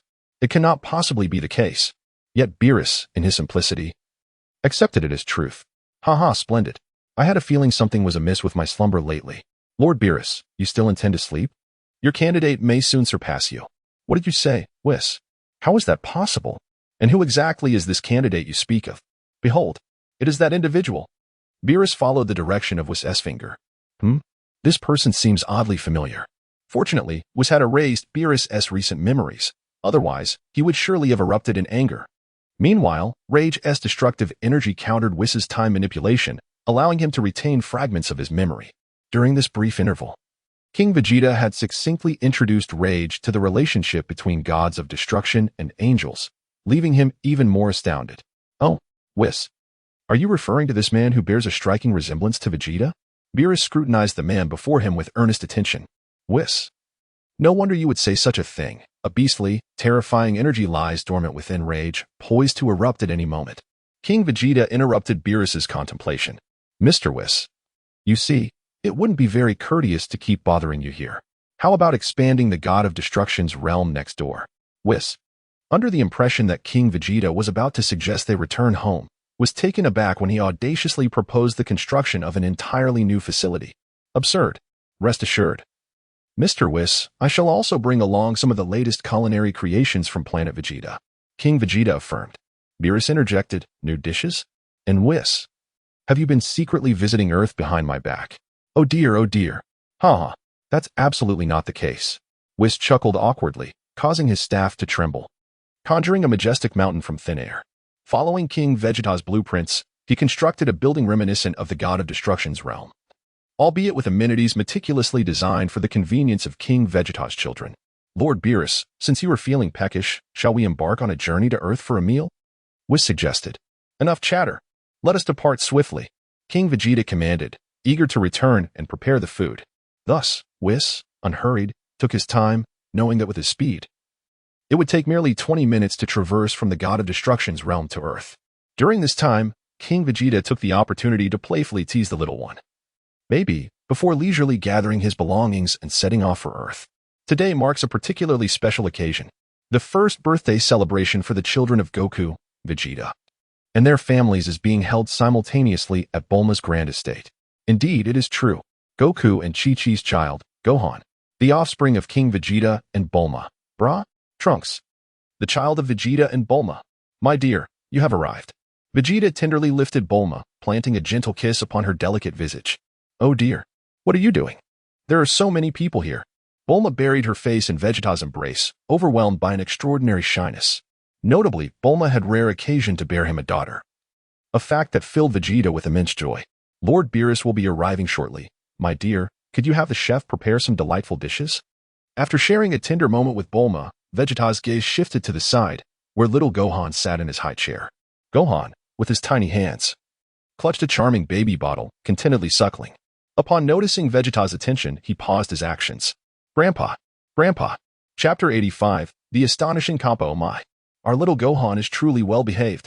Though Gohan had only encountered Vegeta a handful of times, he recognized him effortlessly. It must be said that Gohan possessed a remarkable intuition. Goku chimed in, Father, you ought to consider whose child he is. Vegeta cast a meaningful glance at Goku, affirming, you are not wrong.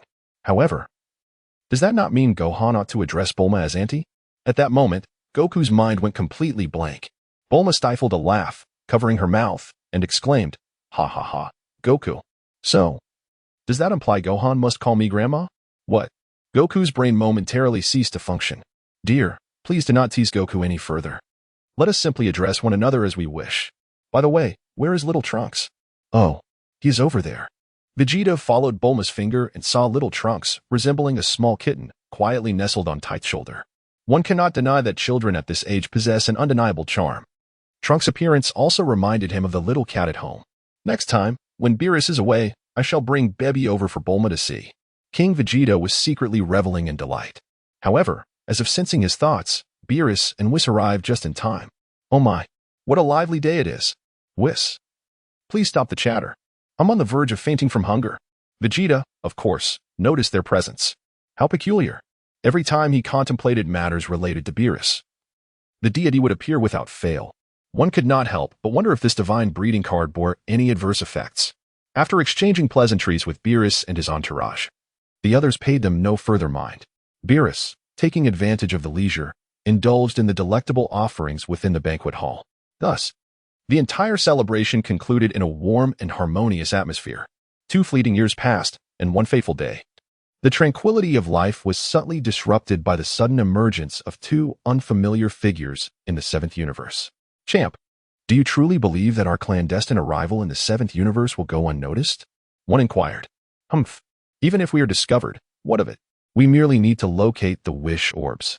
By the way, how many have we found thus far? We have already secured 5.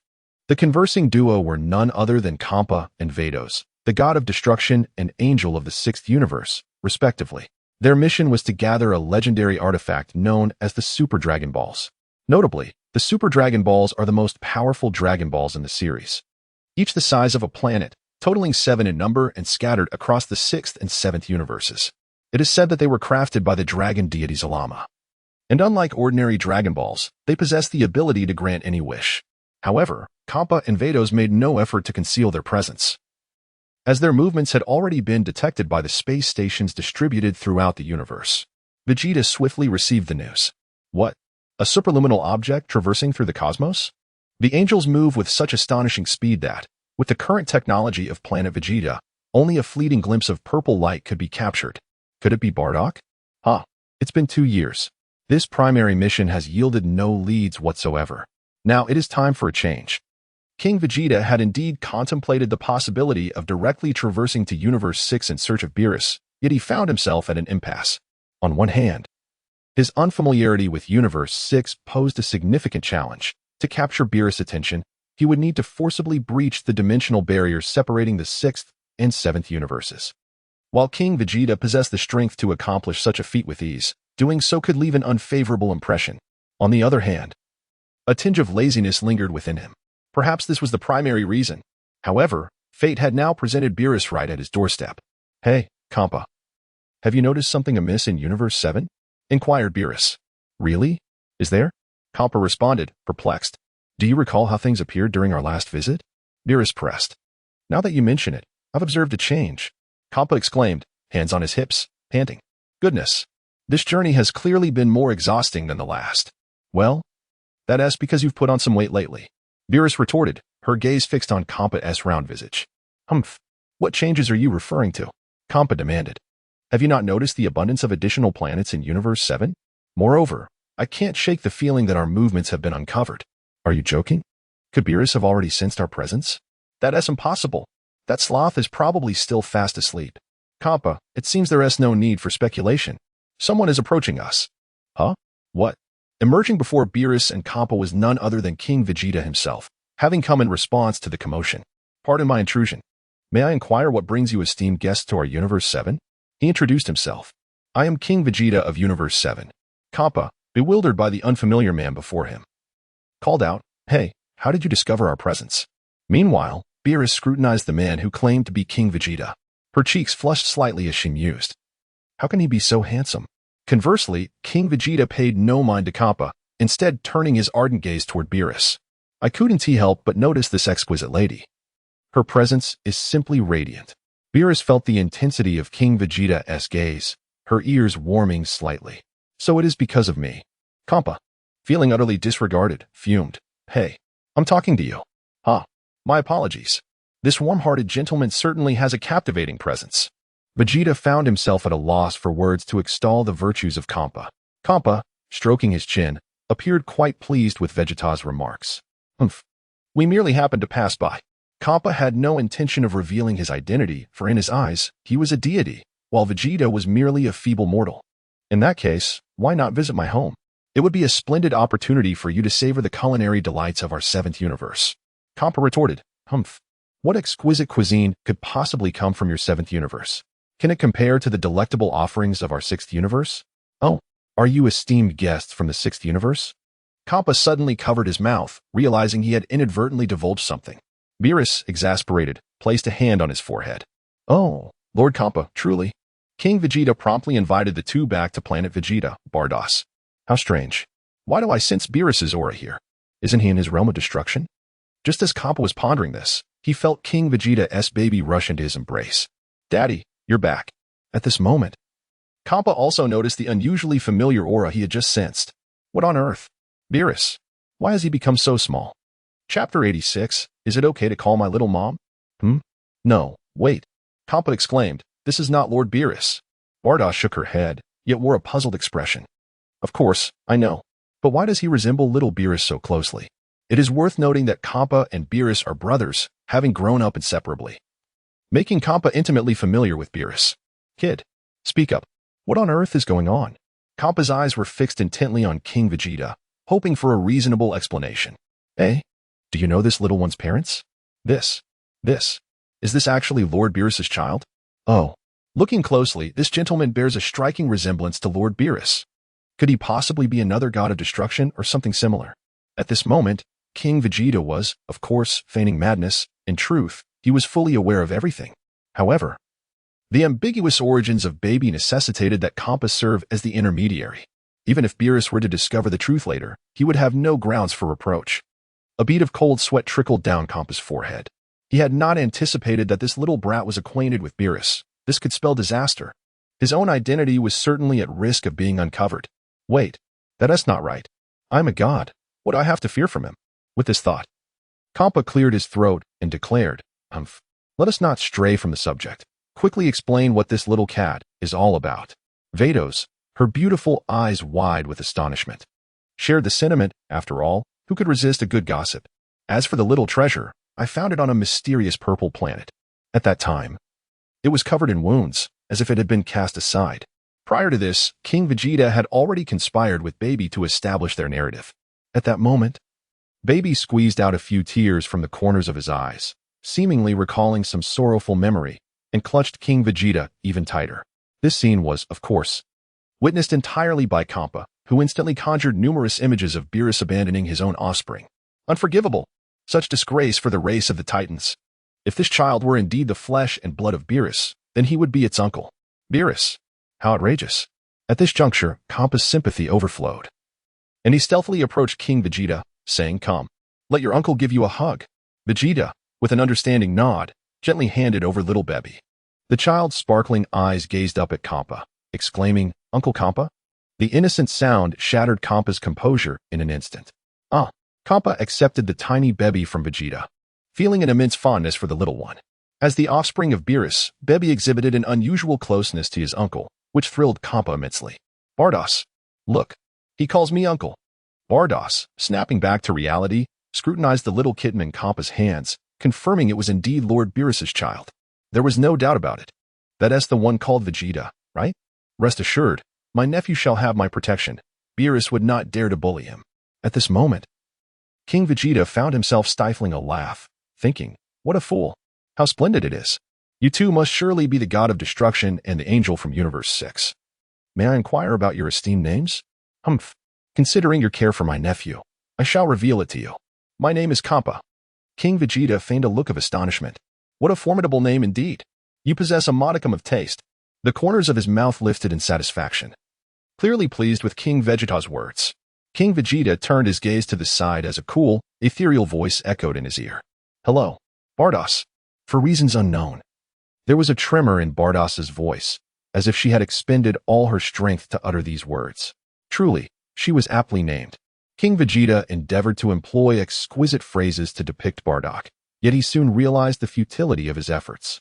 He meticulously crafted an elaborate passage. Your eyes glimmer with a radiant smile.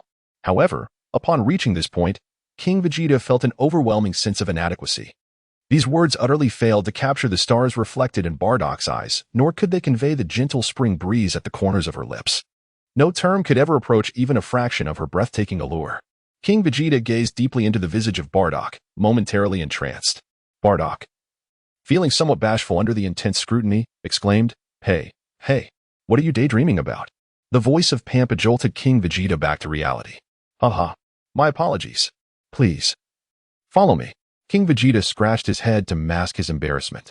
However, at that moment, little Baby suddenly wriggled free from Shimpa's embrace and walked straight up to Bardoss. "Mom, I want a hug." Shimpa was momentarily taken aback. Could it be? Bardoss stood frozen in place, utterly at a loss. Vegeta secretly gave a thumbs up to little Trunks. Little one, stop it. Daddy, I like this beautiful sister. Can you let her be my little mommy? At this moment, Bulma finally realized, oh, so that's how it is. Wait, isn't something off here? However, with his simple-mindedness, he couldn't quite grasp the situation at that moment. King Vegeta chuckled innocently, while Bardock's face was already flushed, lost in his own thoughts. Each of them harbored their own concerns as they followed King Vegeta to the palace dining hall. King Vegeta prepared a bowl of old hen noodle soup for Kampa. Kampa maintained a rather skeptical attitude before he began to eat. However, upon tasting the first spoonful, he exclaimed, "What is this?" King Vegeta replied with a smile. "This is undoubtedly the most beloved delicacy of our planet Vegeta. It enjoys immense popularity throughout the entire 7th universe." Just like that, Palm effortlessly devoured it. Delicious. Absolutely delicious. Suddenly, a thought crossed his mind. Of course, compared to the cuisine of our 6th universe, there is still a slight disparity. Ahem. His mouth is truly stubborn. That little chubby pig. However, King Vegeta couldn't be bothered to argue with him. Instead, he prepared a sumptuous filet mignon for Bardock. Vegeta meticulously instructed her on the proper use of cutlery, naturally resulting in a degree of physical contact. Ahem. Those in the know will understand. After the meal, Vegeta found himself parched. I am satiated. After devouring 3 generous bowls of instant noodles, Kampa patted his ample belly and reclined comfortably in the massage chair prepared by Vegeta. Delightful. So soothing. Oh wait. Why are the dishes I have different from those of Beerus? As Kampa pondered this, the massage chair emitted an untimely mechanical notification. Massage service has concluded. To continue, please recharge promptly. What is going on with Vegeta? Chapter 87. A wager. This Kampa truly is a foolish pig. How could he not perceive such an obvious dismissal? King Vegeta forced a faint smile and remarked, "Champ, it is not advisable to remain seated for too long after a meal. Shall we take a stroll to aid digestion?" Beside him, Beerus echoed, "Indeed, Champ. I believe you ought to attend to your physique." Champ fell into deep contemplation, and suddenly an idea sparked in his mind. Let us go avenge our dear nephew. Initially, Champ had intended to boast to Beerus about the meticulously prepared bird eggs, but after indulging in several bowls of instant noodles, he promptly dismissed that notion. He certainly did not wish to invite discomfort upon himself. Vegeta felt a surge of joy in his heart. He had successfully baited the fool. Oh, not a fool, but a foolish cat. However, it was not yet the opportune moment for little baby to meet Beerus. He promptly spoke, "Lord Kampa, Little Bao still harbors some shadows regarding that matter. Let him remain here for now. He has grown accustomed to life here." Kampa pondered briefly, seemingly contemplating the validity of Vegeta's words. "You make a fair point. Once I have thoroughly thrashed Beerus, I shall have him kneel and apologize to my dear nephew." Ha ha ha. Kampa laughed heartily, his eyes narrowing into mere slits. One can only say that when it comes to fantasies, King Vegeta is utterly outmatched. As for thrashing Beerus, one can only hope he doesn't end up expelling his innards in the process. Even King Vegeta refrained from disclosing his ability to teleport, dutifully trailing behind Beerus. After all, one cannot afford to miss any opportunity for intimate engagement. The seasoned driver is ready to embark. In a mere 20 minutes, the trio arrived at the realm of the god of destruction, Beerus. The luminescent craft gracefully descended before an imposing gate. Kampa surveyed the surroundings and inquired, "Beerus, have we arrived at the wrong place?" "Not at all. The coordinates indicate we are precisely here." "Are you deceiving me? When did Beerus's abode become so extravagant?" Kampa exclaimed. "Beerus, upon my return, I must acquire a similar residence." "Very well, Kampa." King Vegeta remained silent, choosing instead to stay in place. As he sensed that Whis had already detected their presence, "Lord Beerus, please pause for a moment. We have a guest arriving." Whis interrupted Beerus's training. Indeed, ever since the appearance of the formidable Reg, Beerus had felt a twinge of crisis. For the past 2 years, he had forsaken his usual sloth, diligently training alongside Whis. "What nonsense are you spouting, Whis? Who could possibly be visiting me?" Beerus's demeanor suddenly shifted as an unsettling aura washed over him. "What is that wretched creature doing here?" Humph. A thought struck him, causing a sinister grin to spread across his face. Could he be here to flaunt the culinary delights of Universe 6? Ha ha ha. "Let us go, Whis. We must confront that corpulent fellow." Whis sighed, rubbing his temples, yet refrained from further comment. In an instant, Beerus, hands clasped behind his back, materialized before Kampa. Kampa staggered back in surprise but quickly regained his composure. "What the?" Beerus, is this how you welcome me? Hmm? And who might you be? Do I know you? Beerus feigned ignorance, much to Kampa's irritation. It's me, Kampa. Kampa exclaimed. Why are you here instead of staying in Universe 6? What brings you to my domain? Humph. I merely passed by to check on you. Good thing I did. Or I might have remained oblivious to your disgraceful antics that bring shame upon your family. It's positively mortifying to even mention. What madness are you spouting? What have I done? Beerus's eyes widened in anger, but Kampa perceived his expression as one of guilt. Are you truly unaware of your own actions? Beerus was utterly baffled by Kampa's accusations. Are you looking for a fight? Humph. Who is afraid of whom? Their eyes crackled with tension, locked in a fierce stare as if they were ready to engage in battle. Whis, unable to bear the escalating tension, interjected, Oh dear, Lord Beerus. Why not sit down and have a proper conversation? Did you not mention inviting Lord Kampa to tour your newly constructed palace during your last encounter? Hey, Whis. Don't speak out of turn. When did I ever say such a thing? Humph. I have no interest in touring. They both averted their gazes, refusing to concede to one another. Despite their status as deities of destruction for over 1 billion years, their temperaments resembled that of petulant children. At that moment, however, Beerus finally took note of King Vegeta's presence. Little Vegeta, what brings you here? Ah, Lord Beerus. I accompany Lord Kampa on this visit. Vegeta effortlessly flattered Beerus with a few words, and soon everyone stepped into Beerus's new abode. The air was thick with a distinct Nordic Roman ambience. Grand stone sculptures adorned the walls, with a colossal statue of Beerus at the heart of the hall, exuding an aura of formidable strength. Kampa's eyes gleamed with excitement. What do you think, Kampa? How do you like my new home? It's just average, Kampa remarked, feeling a wave of frustration at Beerus's response. Humph. Quite stubborn, aren't you? At that moment, Goku and the others arrived in haste, still clad in their heavy training attire. Beerus, your place is quite lively. Who are all these people? Beerus chuckled mischievously, hee. You'd be shocked to learn that these are my candidates for the next god of destruction. What? Kampa covered his mouth in laughter. Ha. How could ordinary beings possibly comprehend the power of destruction? Believe it or not. But you, on the other hand, should share what's on your mind. Humph. Beerus, let's have a duel. You, that rotund fellow? What did you say? Kampa was about to unleash his power when a thought struck him. Humph. This isn't about you and me fighting. Rather, we should each select 5 individuals from our universes for a team battle. The winning side continues until one side is left with no fighters. Beerus, with an air of nonchalance, replied, that sounds rather intriguing. However, why should I compete with you? Kampa, brimming with confidence, smirked, hee. Beerus, I anticipated you would hesitate. But this time, you absolutely cannot refuse. What? I have gathered a wish ball that took me a considerable amount of time to create. Babadi, Kampa interrupted, disregarding Babadi's protest, and continued, with just a wish, this magical orb can grant any desire. What do you say, Beerus? Let us use it as the wager for this competition. If you win, I shall hand over the 5 I've collected so far. But if you lose, you must agree to one condition. Vegeta, did you hear that? It sounds like the Dragon Balls. Beerus turned to see Goku had somehow approached him. Kampa, it seems unfortunate that our universe possesses such an item. Could it possibly have been crafted by the Namekians? Beerus regarded Goku with skepticism. Is that so? Indeed. Kampa, with an air of mystery, replied, It's true. The 6th Universe's wish orbs were fashioned from fragments of the Great Wish Ball by the Namekians long ago. However, its ability to grant wishes is somewhat limited, but its true power is immense. Calling it a wish star wouldn't be an exaggeration. It can genuinely fulfill any desire. In your terms, it should be referred to as the Super Dragon Balls. What do you think, Beerus? Are you not eager to possess it? Beerus, with a dismissive expression, countered, that thing requires 7 to be of any use. With only 5, who knows when they will be gathered? Such an item is of no interest to me. Goku, drawn in by the scent of battle, couldn't help but interject, Lord Beerus. Bulma can easily locate them. What? What does Bulma have to do with this? Lord Beerus, my wife is a remarkably talented inventor. Creating a radar to find the Super Dragon Balls would be a piece of cake.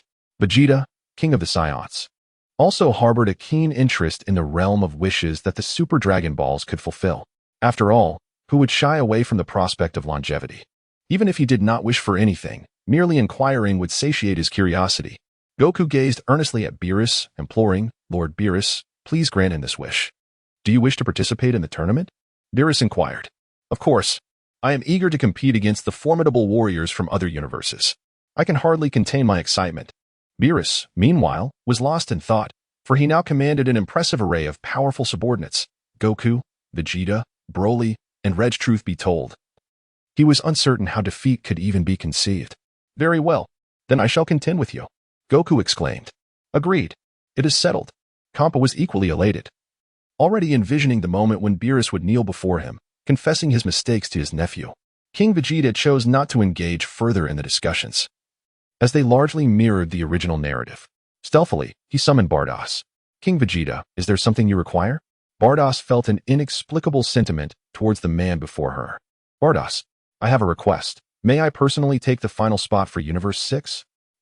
King Vegeta, are you not from Universe 7? Why do you desire this? You may have surmised the reason. It is all for Little Bao. Very well. I shall grant your request on behalf of Kampa. Although King Vegeta concealed his true strength well, Bardoss could still sense a hint of his formidable power. Excellent. It is settled then.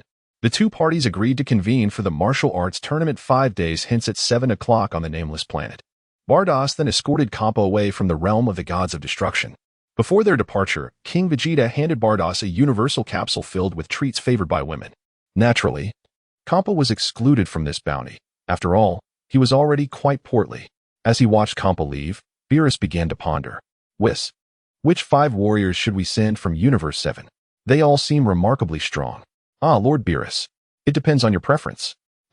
What a redundant question. Now, let us go find Bulma. It has been ages since I visited Earth. I am nearly parched. All right. King Vegeta made an early call to Bulma, informing her of the events transpiring here. Alas, what a hassle. I have no idea where I stashed the Dragon Ball radar. My dear, why not summon the Earth Shenron and inquire? I can then accompany you to witness the spectacle. Oh, how did I overlook that? My husband is indeed clever. Once Beerus and the others depart, just let me know, and I shall visit you tonight. Beerus has also learned to be shrewd. He had Goku teleport them directly to Earth. The journey is such a bother. Everything proceeded smoothly, and with the assistance of Shenron, Bulma successfully retrieved the Dragon Ball radar. For her, modifying a Super Dragon Ball radar was a trivial task. After much contemplation, Beerus declared, Goku, this time, you, Vegeta, Reg, Broly, and Belia shall participate. Lord Beerus, could this not be a tad too cruel? Goku thought of his brother's strengths and felt a twinge of concern for the warriors of Universe 6. Beerus dismissively remarked, What of it? Should the warriors of Universe 6 prove inadequate, it merely reflects their universe's weakness. However, Belia has not trained in the realm of destruction for quite some time.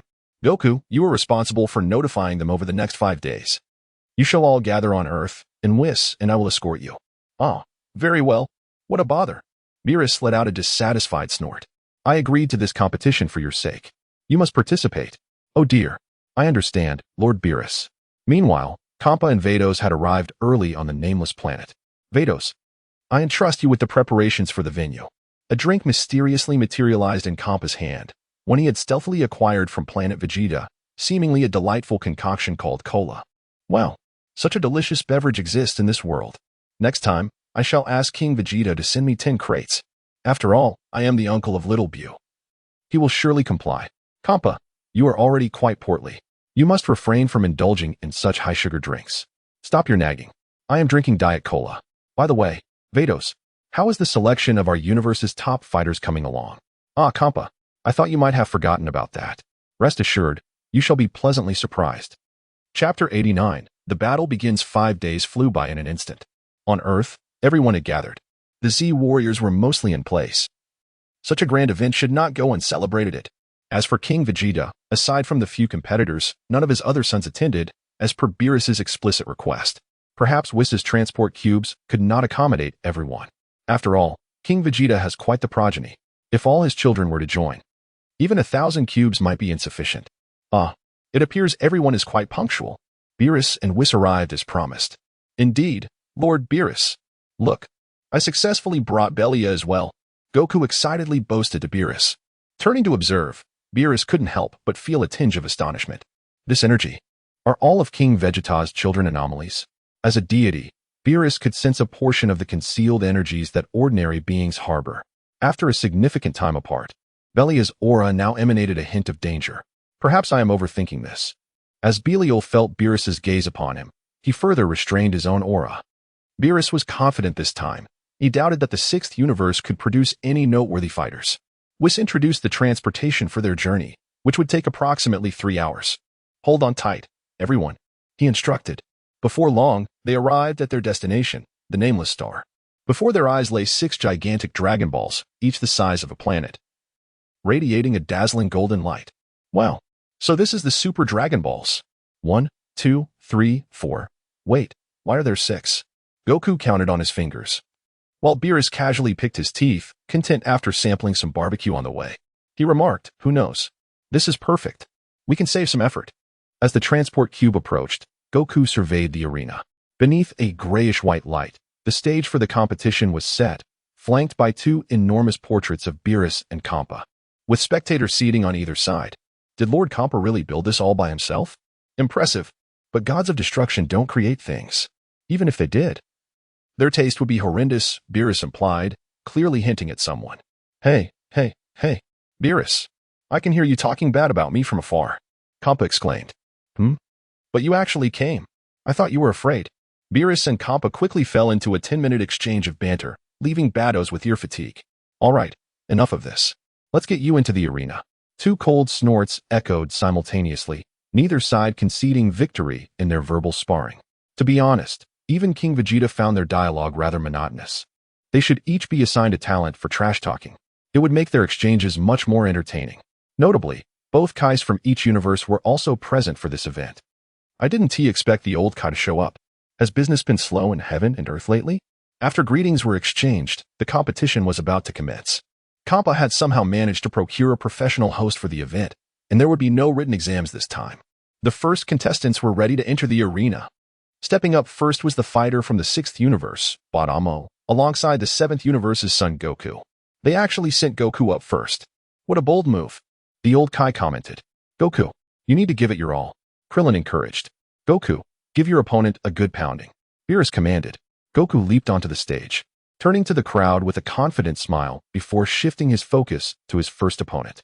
The fighter known as Batamo resembled a massive yellow bear, his physique remarkably robust and imposing. Hello, Batamo. I look forward to our match. Batamo did not respond but simply waved his hand dismissively. Well then, I want to hold back. Goku decided to gauge his opponent with a regular punch, striking Batamo's large belly. Thud. The punch caused ripples across Batamo's ample abdomen. What is happening? My attack had no effect. Goku, undeterred, unleashed a flurry of rapid punches. This is strange. How can this be? Batamo chuckled oddly, appearing quite pleased. He had the ability to transfer the attacks he received to another dimension, which emboldened him. Vegeta, keen-eyed, quickly recognized Batamo's weakness and shouted, Fool, use your brain. Huh? Use my brain? Goku mused, attempting to tackle Batamo, only to find it ineffective. Vegeta was left exasperated, thinking, I told you to think. Not to ram him with your head. Oh, I see. Goku realized as he seized Batamo's leg. With Batamo off balance, Goku executed a shoulder throw, sending him tumbling out of the ring. Goku had successfully eliminated Batamo and advanced to the next round. The host, microphone in hand, announced, What? Our first contestant has been eliminated just like that. Kampa was furious, rolling on the ground in despair. Bados reassured him, Don't worry, Kampa. We still have 4 contestants left. Well done, Goku. Beerus relished Kampa's misfortune. Next up, from the 6th universe, please welcome Frost. Frost resembled Frieza, being a frost demon with a predominantly blue hue and a relatively gentle appearance. He approached Goku, politely shaking his hand and greeting the spectators. However, these were mere formalities.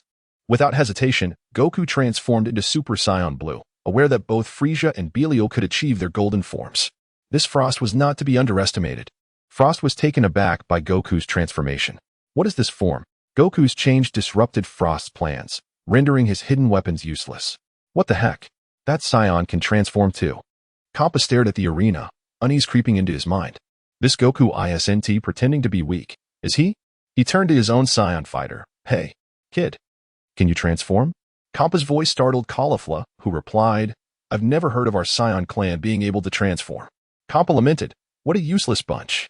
Hey, Kampa, what is going on? Are you about to lose again? Beerus taunted, causing Kampa to stomp in frustration. Just wait and see. Attention shifted back to the arena as Goku casually remarked, "Hey, you should transform too. Don't hesitate." Frost clenched his fists, thinking, what a ridiculous joke. You think my power is something you can overcome with just that? Nevertheless, he unleashed all his energy. A purple light enveloped Frost's body, and as the brilliance faded, he transformed into his final form. Why haven't you transformed into your golden form? Goku inquired, a look of bewilderment etched upon his face. Golden form? Frost echoed softly, perplexed. What is that? You haven't even mastered the golden form yet? Goku's expression fell instantly. If the sixth universe was filled with such ineptitude, perhaps he should withdraw from the match altogether. Nevertheless, Goku resolved to grant the sixth universe one more chance. Frost observed Goku, who remained motionless, and a fierce determination surged within him. He was unwilling to accept defeat, for victory in the competition would grant him access to Kampa's treasures, his motivation for participating in the contest. With this thought, he hesitated no longer and unleashed a powerful punch aimed at Goku. In response to Frost's assault, Goku stood his ground, effortlessly blocking the full force of the attack with a single finger. How dull. Goku retorted, countering with a punch that struck Frost squarely in the face. With a tremendous force, Frost was sent flying out of the arena. What a bunch of useless fools. Kampa fumed, incensed by the consecutive defeats to Beerus. How could he possibly hold his head high in front of Beerus now? Bardos, noticing Kampa's near frenzy, gently advised, Kampa, perhaps you should let Hit take the next match. Hit? Yes, I still have Hit. Kampa thought, regaining his composure. Hey, Kampa, is the sixth universe incapable of competing? Beerus mocked loudly. Goku has taken down 2 of your fighters single-handedly. It's 5 against 3. The advantage is mine. How could you possibly lose? Do not get too complacent, Beerus. Just watch, your defeat will be quite spectacular. Bardos relayed the information to the announcer, who promptly announced the next round of combat. Now entering the arena, we have from the sixth universe, the fighter Hit. Goku scrutinized his third opponent, observing a purple-skinned man clad in a long coat, hands tucked into his pockets, exuding an air of icy aloofness. Outside the arena, Kampa shouted in excitement, Hit, get in there and obliterate them. This was their universe's legendary assassin. Hit cast a cold glance toward Kampa, but offered no reply. How dare you ignore me? Beware, or I shall ruin you. Beerus laughed heartily. Kampa, you haven't even begun the fight, and you're already threatening your own fighter. You're going to make me laugh myself to death. Humph. Bardos comforted Kampa. Allow the fighter to perform to the best of his abilities. Let us not disturb him for now. Vegeta scrutinized Hit, who was rumored to have lived for over 1,000 years, an old man indeed.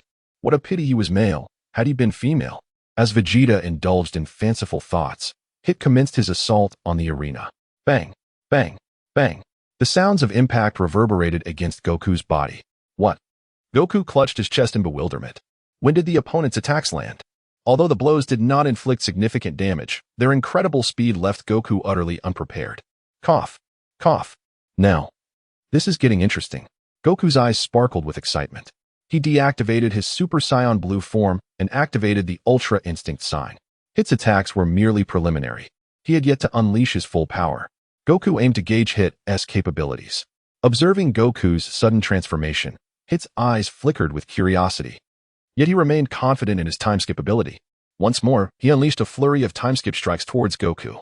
In the Ultra Instinct sign state, Goku's body reacted instinctively, successfully blocking every single attack from Hit. How is this possible? I have discerned your abilities, Hit. You are truly remarkable, capable of freezing time for 0.1 seconds. No wonder I couldn't react earlier. You are the first to successfully counter my time-skip technique. Haha. However, if that is all you can muster, I shall send you down. Bang, bang, bang. After successfully probing Hit's strength, Goku decided to hold nothing back and launched his own offensive. Indeed, upon comprehending Hit's abilities, the latter found himself at a distinct disadvantage. Under Goku's relentless barrage, Hit was forced to retreat, questioning his own existence. Thud. Hit fell to the ground, coughing up blood. Yet he began to laugh. Since mastering time skip, he had never faced defeat and had ceased further training in it. Now, battling Goku reignited his desire to refine his time skip. Again, Goku seemed to sense Hit's transformation, continuously feeding him openings. 0.2 seconds, 0.3 seconds. With Goku's assistance, Hit's timeskip skill evolved to 0.5 seconds. Nevertheless, the disparity in their strengths remained too vast. Even with 0.5 seconds of time frozen, Hit could not land a hit on Goku. He promptly halted his attacks. Son Goku, I look forward to our next battle. Before Goku could respond, Hit was propelled backward, crashing onto the ground. Goku tilted his head in disbelief. What? Even our universe's ace assassin has been eliminated. Gabe stared blankly at the arena, suddenly yearning to return home. Chapter 91. The Mysterious Fifth Fighter of Universe 6. Let us congratulate Universe 7's son Goku for eliminating yet another contender. The announcer was about to continue his exuberant commentary when he caught sight of Kampa's grim visage, causing him to retract his words. Hit, what on earth are you doing? An enraged roar erupted from Kampa. His hopes were pinned on Hit, who had lost the match in such a humiliating manner. He could not accept it. Rematch. I demand a rematch. This individual named Son Goku must have cheated. Beerus seized the opportunity to taunt, cackling, ha ha ha ha. Kampa, how about that? Our Universe 7 contestant is quite formidable. It seems the lone fighter remaining on your team is utterly terrified. Perhaps you should surrender. Maybe I would be in a good mood to grant you a wish with the Super Dragon Balls. Silence. Kampa was thoroughly agitated. Was he expected to rely on that non-transforming scion, Gabe, to salvage the situation? What a joke. Bardos, what kind of rubbish have you recruited? What are we to do now? Bardos remained composed, exuding an air of tranquility. We still have our trump card yet to be revealed. Trump card. Kampa observed Bardos's confident demeanor and couldn't help but believe her. He adjusted his emotions and flashed a sinister smile. Hee. Beerus. All that was merely an act for your amusement. Look at you, grinning like a fool. Let me inform you.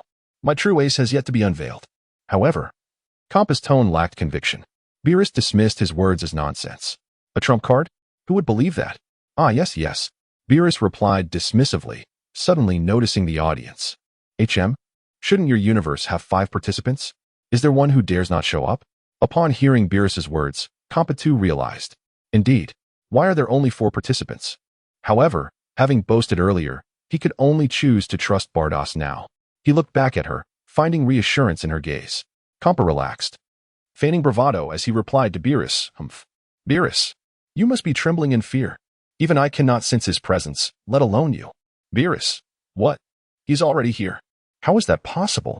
Whis, have you sensed the 5th contestant from the opposing universe?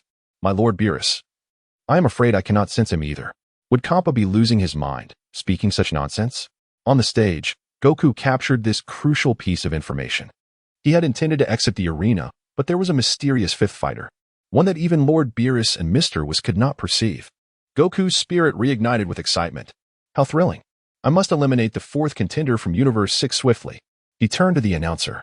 Let the next match begin. Oh, all right. Next up, we welcome the contestant from Universe 6, Gabe. At that moment, Gabe trembled slightly in the spectator area of Universe 6. He was drenched in sweat. Slowly, he descended onto the arena, his body taut with tension. Goku, contestant, please teach me. Goku examined the contestant named Gabe, who appeared exceptionally slender, exuding an air of fragility. Oh, you are also a scion. Yes, I am Gabe, the scion from Universe 6. Goku, could you please enlighten me on how to transform into your current form?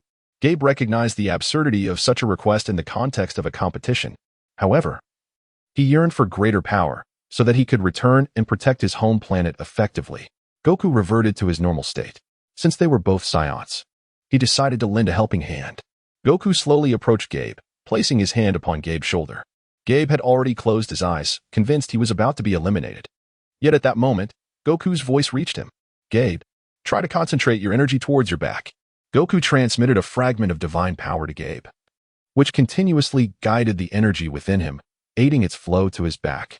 As the strength coalesced, a faint golden light began to shimmer upon Gabe's surface. Goku stepped aside, watching with a sense of satisfaction. Gabe felt a tremendous surge of energy erupting within his veins. Boom. An astonishing aura emanated from Gabe as, with Goku's assistance, he successfully transformed into a Super Saiyan. Gabe, remember this sensation. This is the essence of a Super Saiyan. A Super Saiyan. What a marvelous feeling. Just as Gabe was reveling in his newfound energy, Goku's fist came barreling towards him. Bang. Gabe summoned all his strength to block it.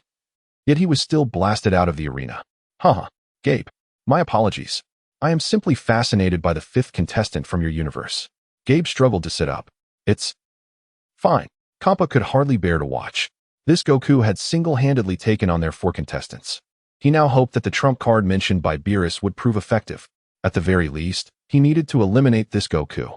Congratulations to contestant Sun Wukong for once again eliminating his opponent. The announcer's voice was slightly weakened, fearing that Kampa might retaliate after the match. Beerus chuckled with glee. Haha, Kampa, come on, let me see your true ace. Beerus had not anticipated that the 6th universe's contestants would be so lackluster. Only Goku had entered the arena, yet he was on the verge of clearing the entire challenge. Kampa quickly glanced at Beerus, now placing all hope on the trump card that Beerus had mentioned. Kampa-sama, watch closely. A miracle is about to unfold. Beerus gently tapped his staff, and the announcer immediately received the message. Next up, please welcome the final contestant from the 6th universe, the mysterious one. Enter the stage. As the announcer's voice faded, the arena fell into a profound silence. Huh? Why isn't anyone coming out? Goku surveyed his surroundings in confusion. Could it be that this mysterious individual was invisible? The announcer stood frozen, but just then, on the viewing platform of the 7th universe, Vegeta tugged at Bulma, who was nestled in his embrace. Dear wife, release me. I must take the stage. Chapter 92, How Did My Father Ascend? Bulma rubbed her eyes in disbelief and instinctively loosened her grip with her other hand. King Vegeta seized the moment and planted a kiss upon her cheek, before swiftly teleporting onto the stage. The sudden appearance of King Vegeta stirred a considerable commotion. Father, how did you get up here? Goku exclaimed, his mouth agape, utterly bewildered. Aha, silly child. I am the final mysterious contestant from Universe 6. What? Goku was not the only one taken aback. The audience from Universe 7 was engulfed in astonishment. What had transpired in the story? Krillin scratched his bald head, a look of perplexity on his face. Isn't King Vegeta from our Universe 7? Why has he suddenly become a contestant from Universe 6? Good question, Krillin. We are equally curious. The Z fighters from Earth were intimately familiar with King Vegeta, having encountered him numerous times at various events, weddings, celebrations, and casual gatherings where his presence was always felt. Beerus could hardly fathom the unfolding situation. Little B, what is happening? Whis, do you have any insight? Whis shrugged, indicating his own lack of knowledge. Zampa, what in the world are you doing? King Vegeta belongs to Universe 7. Zampa gazed at the unexpectedly emerging King Vegeta, seemingly grasping the situation. He shot a furious glare at Beerus, as if blaming him, but soon a smile returned to his face. Ha ha ha ha ha. Beerus, my ability to select contestants from your universe is my own talent. What's wrong? Are you feeling defiant? Have my specially prepared trump card left you speechless? Humph. This is what you get for being so arrogant. Beerus was genuinely perplexed. Even though Zampa had recruited King Vegeta, how could the latter have agreed? Had he inadvertently hurt his feelings by neglecting him recently? As Beerus pondered this, the other contestants erupted in astonishment. Vegeta, how did my father ascend? Reg, brother, how could you speak like that? You show no respect for our father. Vegeta's lips parted slightly, as if he wished to retort, yet he reconsidered. Acknowledging that he had indeed misspoken, Broly reminisced about the previous sparring sessions with his father. Despite his own considerable strength, his father consistently bested him. The prospect of battling alongside his father once more filled him with exhilaration. Brothers, if it is truly confirmed that our 5th contender is our father, it seems that none of us 5 brothers stand a chance of victory. Belial calmly analyzed the situation, but upon hearing this, Beerus was filled with doubt. How could it be possible? Could Little Bay be this formidable? If what Belial said was true, then Little Bay would surpass him in strength. Impossible. Absolutely impossible. Meanwhile, Vados had just witnessed the sweet interaction between King Vegeta and Bulma, leaving her with an inexplicable sense of emptiness. How strange. What is happening to me? As she pondered these thoughts, Kampa stealthily approached, whispering, Hey, Vados, how could you keep this from me for so long? Vados snapped back to reality, a fleeting look of disappointment crossing her eyes. Kampa, since it's a surprise, of course, I couldn't reveal it too soon. The host on stage seemed to have caught on as well. The mysterious contestant from Universe 6 has finally appeared, and he has intricate connections with Universe 7. The outcome of this match remains uncertain. Who will ultimately claim the championship? Let us eagerly anticipate. The match continues. Kampa eagerly rang the bell above the arena. Bang! Goku clenched his fists, fighting against his father. Over the years, Goku had hardly seen his father in action, leaving him utterly unaware of King Vegeta's capabilities. Father. At that moment, Goku's heart was torn. Just how much strength should he exert? If he used too much and ended up overpowering his father, it would be a loss of face for him. Yet, if he held back excessively, Lord Beerus would surely be displeased. Ah, How frustrating. King Vegeta discerned Goku's subtle intentions and spoke up. Goku, unleash your full power. Otherwise, you may find yourself at a disadvantage. All right, since you insist, father, I shall proceed without hesitation. However, being his own father, Goku resolved to test the waters first. The Azure Divine Energy coursed through his being as he entered the familiar Super Blue mode. Oh, Vegeta has realized that Goku is not truly exerting his full strength.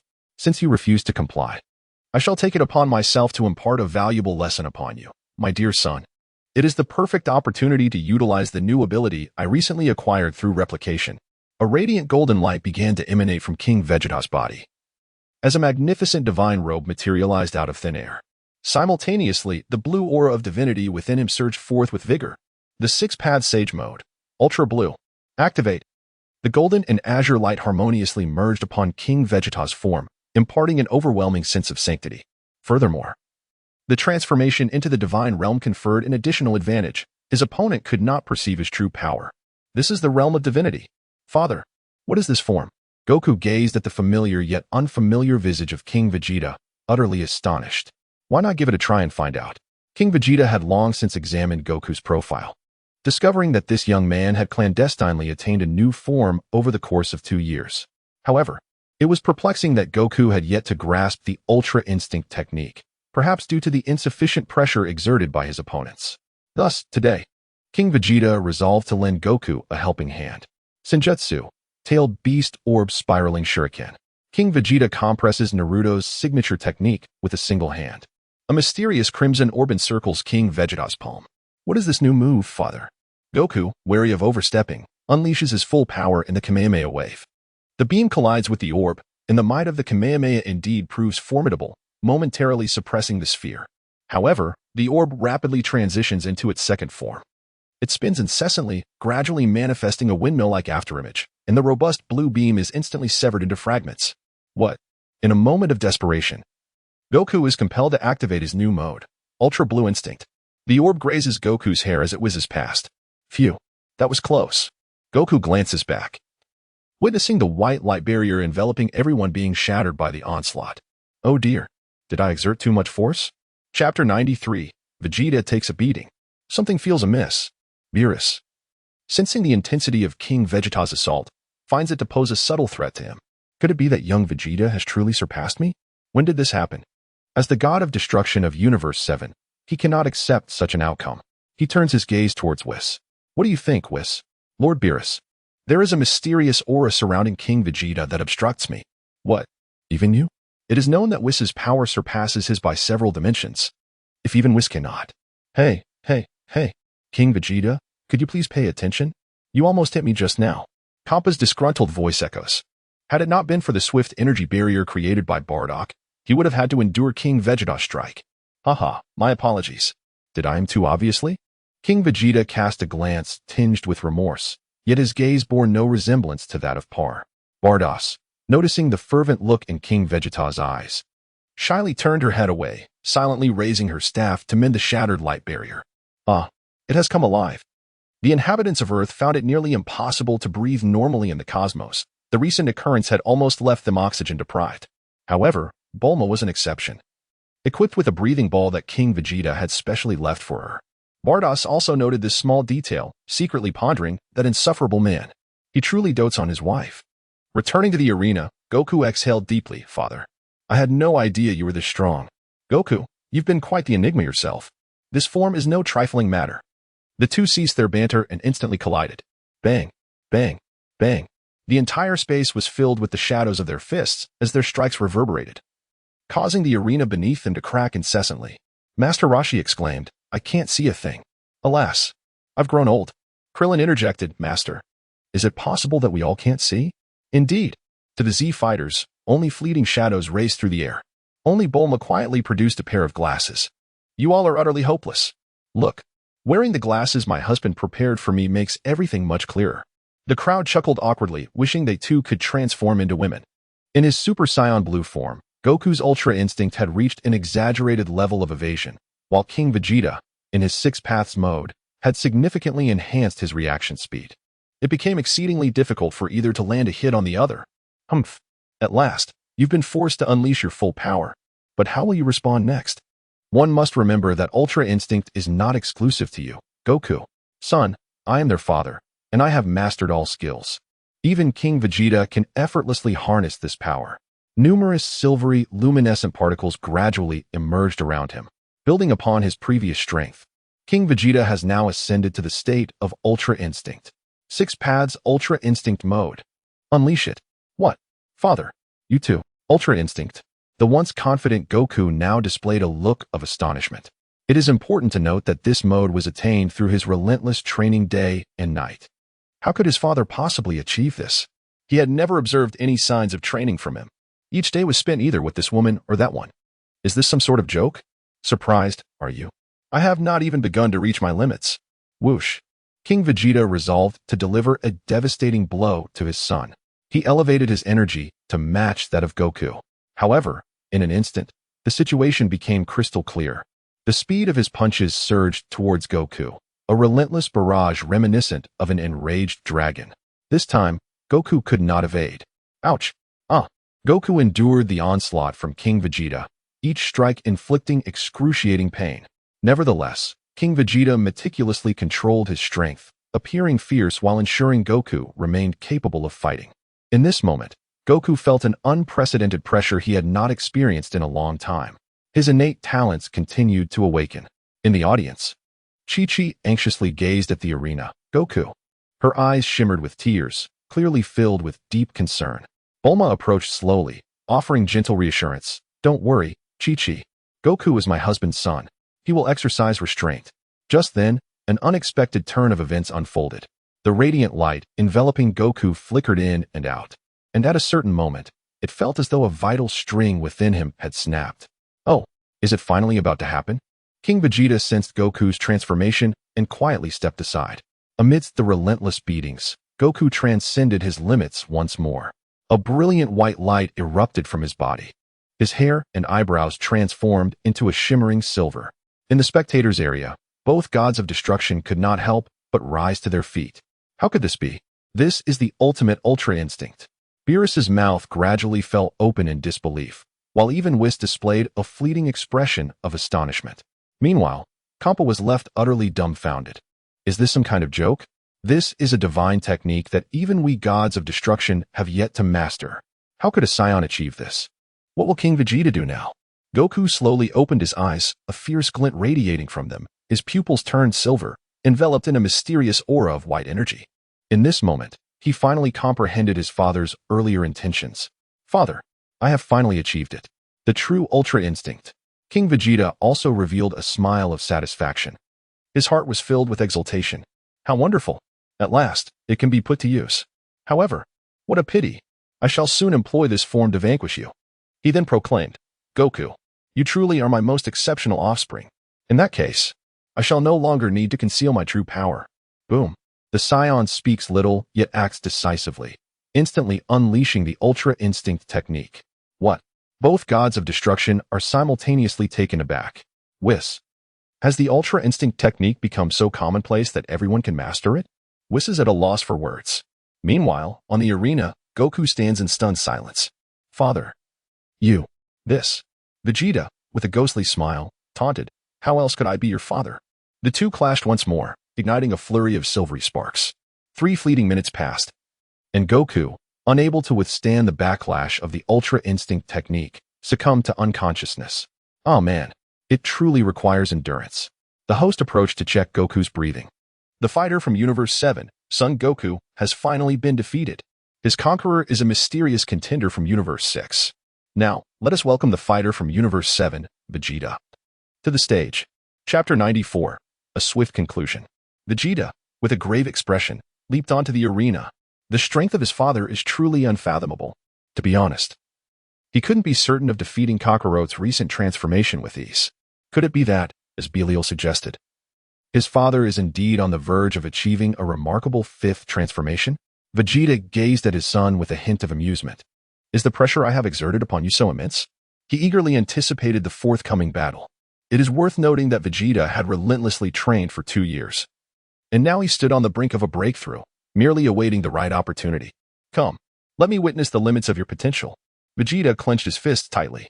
Father, I shall exert all my strength. At that moment, both gods of destruction remained ensnared in their astonishment.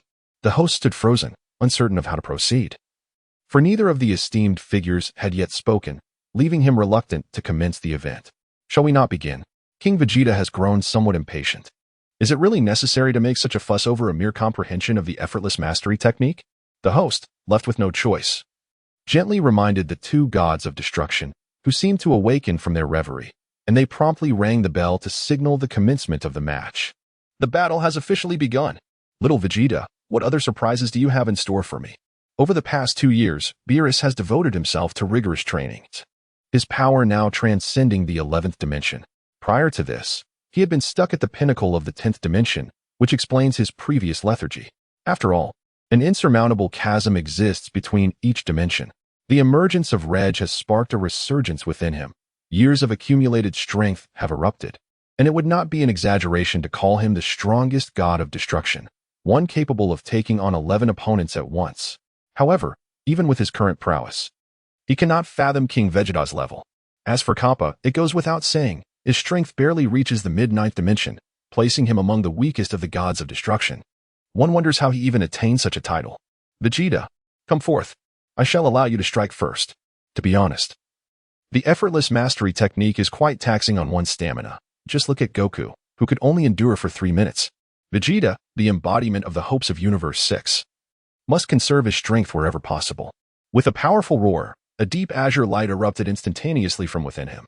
If Super Blue represents Super Saiyan God S first level, then this deep blue signifies its second. An overwhelming pressure surged outward, enveloping everything around him. His strength has indeed ascended once more. King Vegeta intended to conserve his energy, opting to face the battle in his normal Super Saiyan form. The energy waves surged around him before dissipating quietly. Bang! Vegeta's silhouette surged forward like a bomb, exuding an astonishing aura that appeared truly intimidating. King Vegeta effortlessly blocked all of his attacks with a single hand. Vegeta, do you understand why Goku is able to comprehend new forms before you? It is simply because he strives to surpass you. Indeed, King Vegeta resolved to provoke him with words. No, Vegeta showed no mercy, delivering blows that left him severely battered. This onslaught was far more ferocious than his previous assault on Goku. On the spectator platform, Goku, revived after consuming a Senzu bean, had regained consciousness.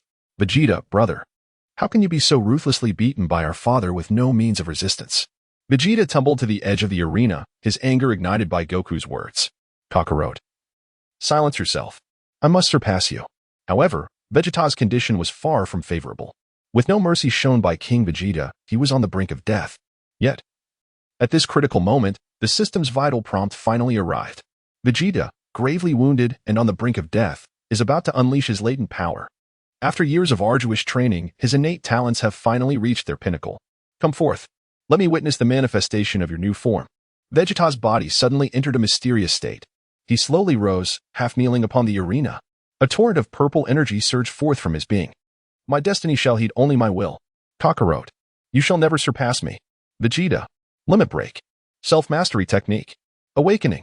In this moment, Vegeta has transcended to an extraordinary pinnacle of self-awareness, effortlessly advancing to the second stage of his ultimate form. It is crucial to recognize that this achievement is not merely a breakthrough in talent. He has also accomplished a personal transformation under the current circumstances. With this dual breakthrough, Vegeta has fundamentally reshaped his very essence. If Goku's state of supreme mastery represents a sense of unfettered freedom, then Vegeta's ultimate form epitomizes an absolute extremity centered around the self. Wow, brother Vegeta, you are truly remarkable. How is it that you have surpassed your limits once again? Beerus, seemingly at a loss for words, retorts, how can you dare to criticize others? Finally, it has arrived. Vegeta, filled with exhilaration, gazed upon his child. Well done, Vegeta. At this moment, I concede that you surpass Goku. Another transformation acquired. How delightful.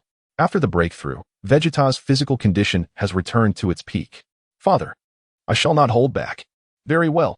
It seems the breakthrough has bestowed upon you considerable confidence. King Vegeta resolved to first test the depths of this self-evolution. The multiple spiral energy spheres surged forth, dozens of whirling orbs hurtling toward him. As the smoke dissipated, Vegeta emerged unscathed. Father, save your efforts. These energies will merely transform into fuel, rendering me ever more powerful. King Vegeta was overjoyed. Oh, is this the true essence of self? How utterly fascinating. It seems that decisive action is imminent. To be candid, King Vegeta possesses an abundance of strategies, leaving him uncertain of which to employ. 6 paths of Ultra Instinct. Stack it up again. Deep Blue. Unleash it for me. Vegeta. Observe closely. Witness what the authentic Deep Blue mode truly is. In the midst of the battlefield, Vegeta felt an overwhelming sense of urgency. He swallowed hard. Why? Despite both being in Deep Blue, my father's power eclipses mine by such a vast margin? The answer is abundantly clear. The regular strength of King Vegeta far surpasses that of Vegeta. Vegeta is destined to train relentlessly in solitude. Meanwhile, King Vegeta has amassed the training efforts of nearly 10,000 children into his own prowess. Coupled with the multiplication training return cards purchased from the system, the outcome is undeniably clear. Even if one awakens their true potential, what difference does it make? The name of Vegeta is indeed well-deserved. Is this the limit of your capabilities, revealed with just a slight exertion? The onslaught comes in waves, relentless and overwhelming. The colossal disparity is such that Vegeta could only endure for 2.5 minutes. He falls short even of Goku. How can this be? Goku gazes blankly at the arena. To speak candidly, the Vegeta from moments ago had truly surpassed him, yet he fell so easily to the hands of his father. Vegeta retracted his transformation and cast a glance towards the arena.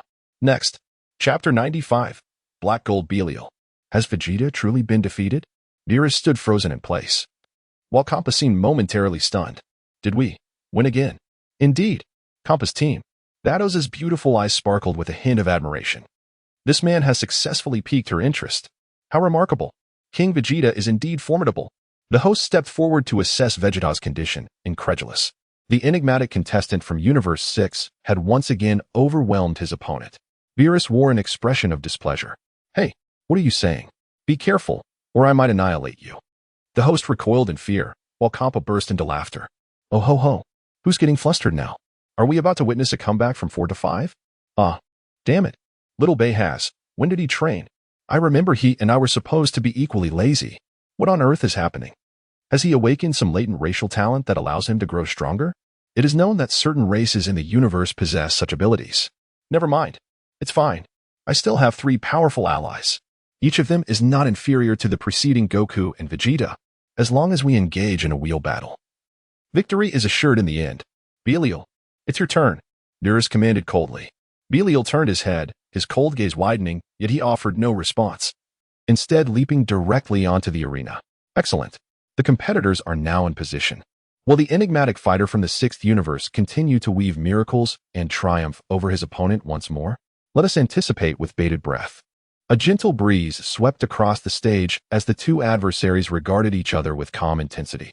Father, indeed, let us begin. For these past years, Belial has not remained by White's side. Instead, he has been secretly training alongside Frieza on the Winter Star. All of this cannot escape the watchful eyes of the system. King Vegeta is well aware of the terrifying power wielded by Belia. However, the frozen demon bloodline within him is not as potent. That transformation, how intriguing. Father, please grant me a moment. Come now. I understand your intentions. Belial continuously compressed his entire aura, an exquisite black halo expanding around him. The nameless star was suddenly enveloped in a shroud of darkness.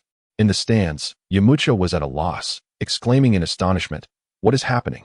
Krillin was equally perplexed, wondering if the dragon Shenron was about to appear. Piccolo, resting his forehead in disbelief, retorted, "What are you talking about? That's Belial transforming." At that moment of collective confusion, Belial on the arena erupted with an overwhelming aura, a mysterious black and gold beam shooting skyward. The protective barrier surrounding the spectators was effortlessly breached once more. The darkness in the sky was swiftly absorbed back by Belial. As the crowd regained their sight, Belial had undergone a dramatic transformation. His arms and lower body were cloaked in black, while his upper body retained its usual silvery hue. More notably, the originally purple armor on his head and chest now gleamed with a brilliant gold. This is the all-new black gold Belial, unlike the noble demeanor of the golden form.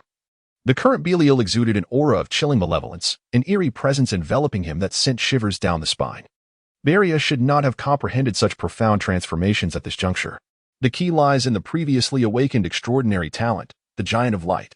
During his time training at the Winter Star, Belial incessantly endeavored to merge the 2 forces within him. This was an unavoidable predicament, for the appearance of Belial Ultraman's transformation was utterly unpalatable to him. After numerous attempts, Belial ultimately succeeded in mastering the two energies. The energy of the light giant seamlessly integrated into his golden form. However, this shortcut resulted in the black gold form possessing a rather modest enhancement in combat prowess, falling far short of the formidable level exhibited by Frieza in the original narrative. Father, I apologize for making you wait. However, I must admit this form is not yet fully developed and cannot be sustained for long. It is truly astonishing. This exquisite form. It is no wonder that I am the offspring of both you and Frieza. Alas, King Vegeta cannot utilize this transformation. On one hand, his bloodline lacks the necessary power, and on the other hand, he lacks the innate talent bestowed upon Belial Ultraman. In light of this, I shall proceed. Belial fixed his gaze intently, hoping his father would not be too taken aback. Father, what will you employ to counter my might? Let me reveal a shocking truth at this moment. The strength of Black Gold Belial has officially transcended to the mid-tier of the 11th dimension. This confirms that Beerus's earlier perception was indeed accurate. Although this form cannot be wielded for an extended duration, Black Gold Belial's power now surpasses that of Beerus, the god of destruction. Naturally, King Vegeta would summon the self-mastery that Vegeta had recently comprehended. Both Bardos and Whis promptly deactivated the barrier surrounding the arena. I am weary. Besides, you all can breathe in the cosmos. The two barriers illuminated once more, this time solely safeguarding the spectators.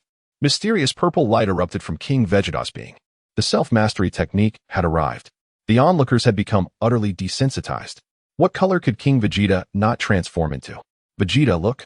Your earlier transformation is something Father can also achieve. Goku poked at the barely conscious Vegeta, who was still reeling from the injuries inflicted by King Vegeta. A single Senzu bean had yet to restore his vitality, leaving him somewhat lethargic. Be quiet, Kakarot. Humph. Cough. Cough. Vegeta displays unwavering intensity in his banter with Goku. Finally, Barrier could no longer restrain himself and took the initiative. With a powerful and forceful punch, he struck fiercely towards King Vegeta. To his astonishment, even merely defending himself proved to be quite a challenge. Vegeta, oh Vegeta, you have a long journey ahead of you. Accumulate some buffs. The two formidable talents replicated within King Vegeta have been activated, the Imperial Energy and the power of the Nine Tails. They coalesce, enveloped in a mysterious purple aura, which is intertwined with circles of divine golden light. At the level of King Vegeta, the distinction between transformation and non-transformation becomes trivial. The pressure is overwhelming. I can barely endure it. At the eye of the storm, Belial's perception is the most immediate. Despite his current strength, he finds himself suppressed by his father, which is utterly astonishing. No wonder both Brother Goku and Brother Vegeta. Will my fate mirror theirs? Boom. Barria's abdomen was solidly struck by a punch from King Vegeta. The force of this blow rendered Barria incapable of continuing the fight. Is there anyone else? In Chapter 96, Super Saiyan 5 at full power, has he been defeated again? Just a moment ago, Beerus was marveling at Barria's formidable strength, and in the next instant, he witnessed him effortlessly vanquished by King Vegeta. How terrifying indeed. Has this entire family surpassed him? The only asset he can currently boast of is his immense destructive power. The expression on Kampa's face is quite amusing. His heart is a tumult of emotions. Although another victory has been secured, he has suddenly come to a grave realization. Vegeta, after all, is a fighter from the 7th universe. The three competitors who just took the stage seem to surpass even him, the god of destruction, who truly embodies divinity. What a perplexing situation. To make matters worse, they are all under Beerus' command. How frustrating. Could it be that Beerus was right? Are these indeed his candidates for the role of god of destruction? I refuse to believe it. That lazy bum, Beerus. My husband looks so handsome. Bulma exclaimed excitedly from the observation platform, suddenly struck by a mischievous thought. Perhaps next time I can persuade him to use this form with me. Beside her, Beerus could no longer contain himself. Hey, Bulma. Your husband is representing the 6th universe in battle right now. Could you please pay a little attention? With hands on her hips, Bulma retorted, Beerus. In any case, it's you who will lose, so what does it have to do with my husband? In the original story, Bulma was the only one on Earth daring enough to strike Beerus without fear of reprisal. Hiss.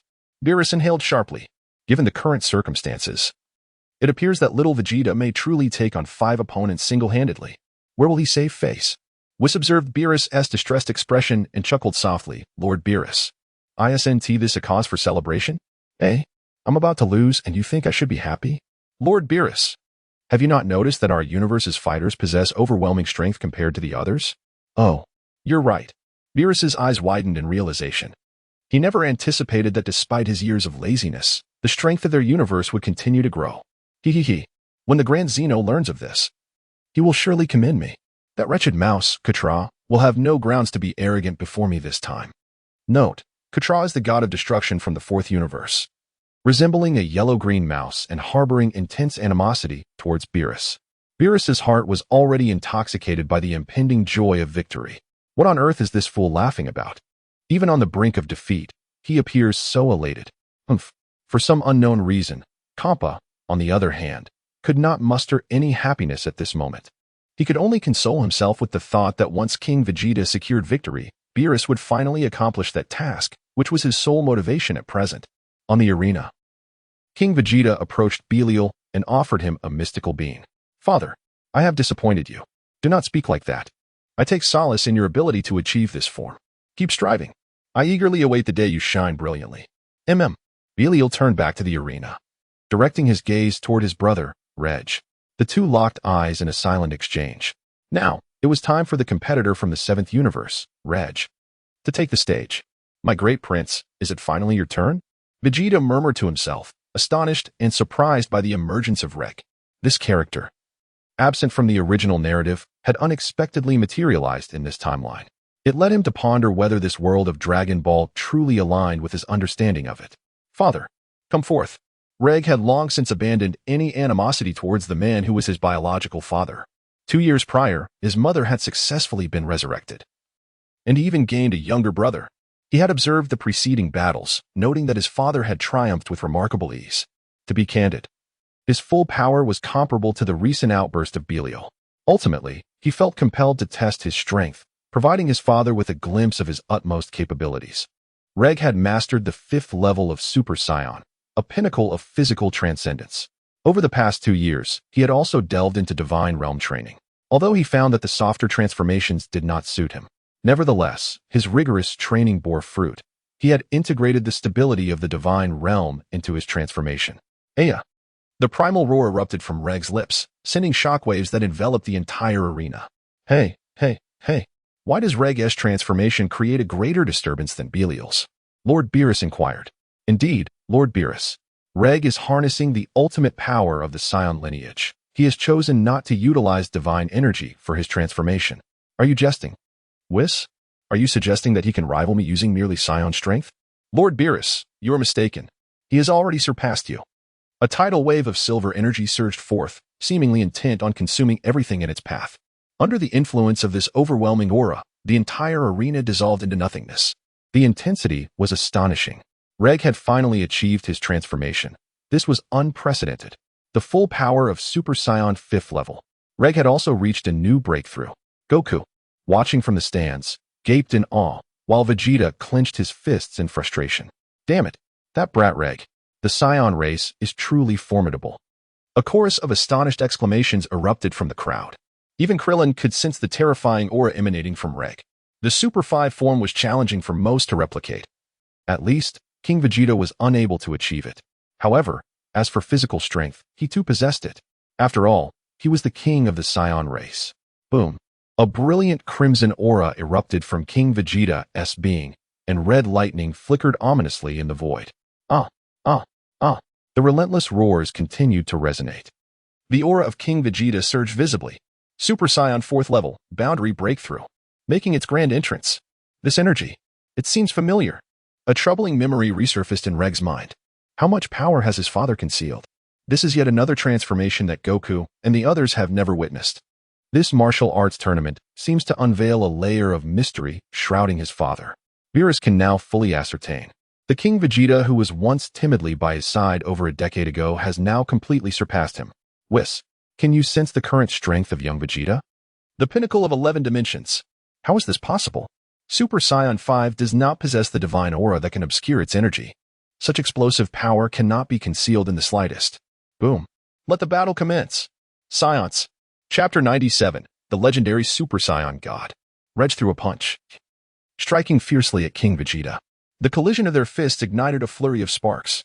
Bang, bang, bang. The two exchanged blows with lightning speed. Incredible! So fast.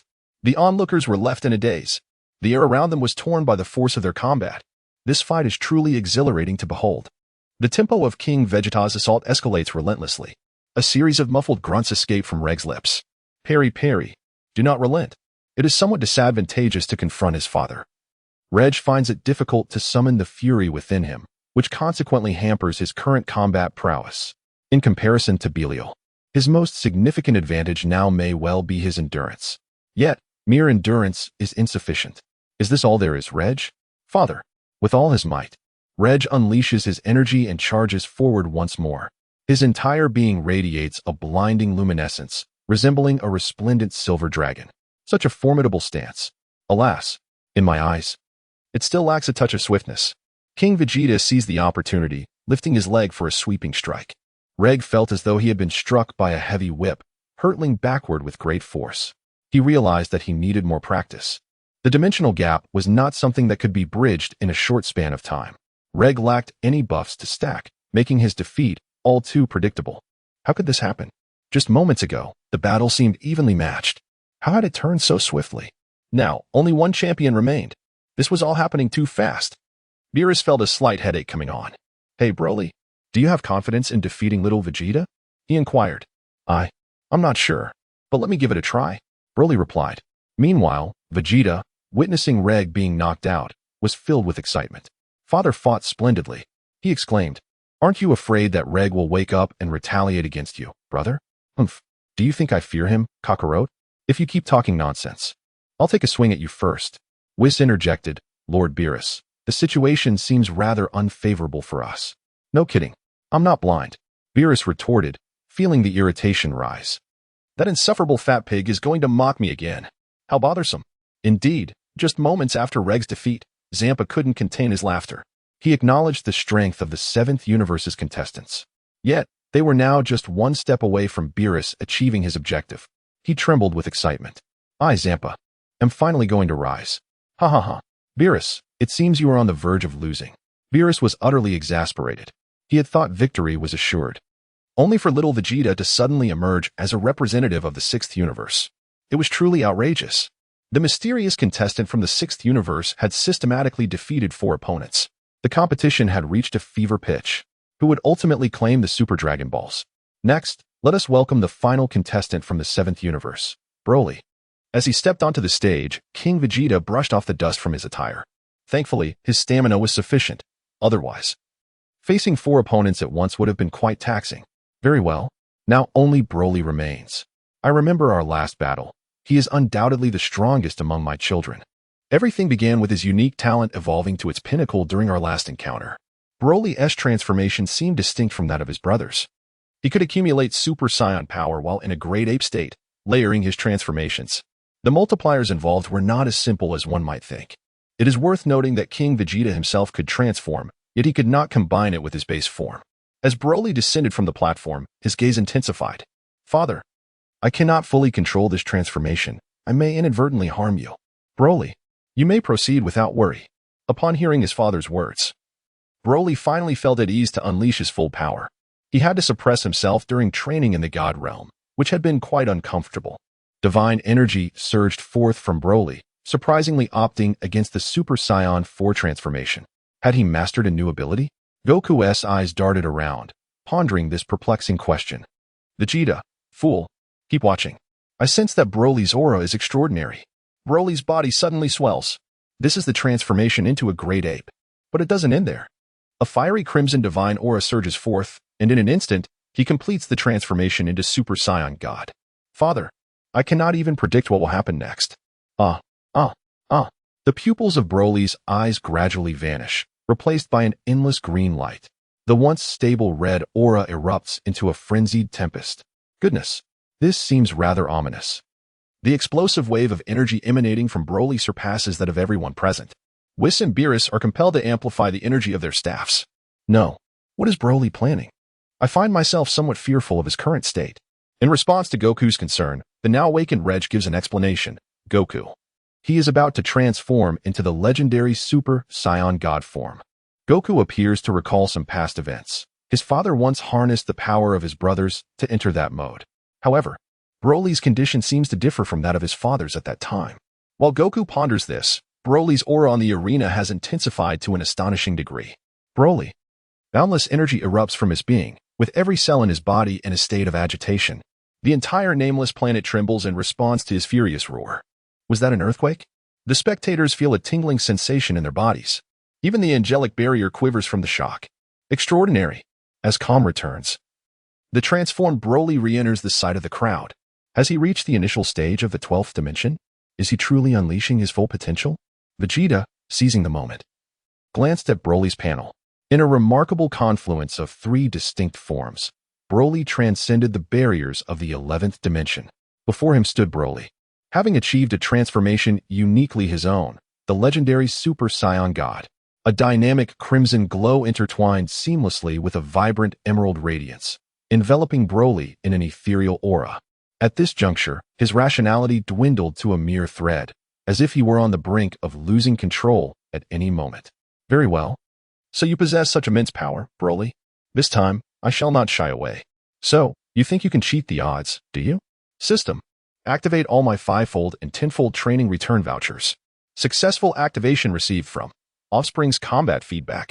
Vegeta's base power has surged once again. Is it the Super Saiyan transformation? I can achieve it too. Surrounding King Vegeta was a faint green aura, continuously expanding outward.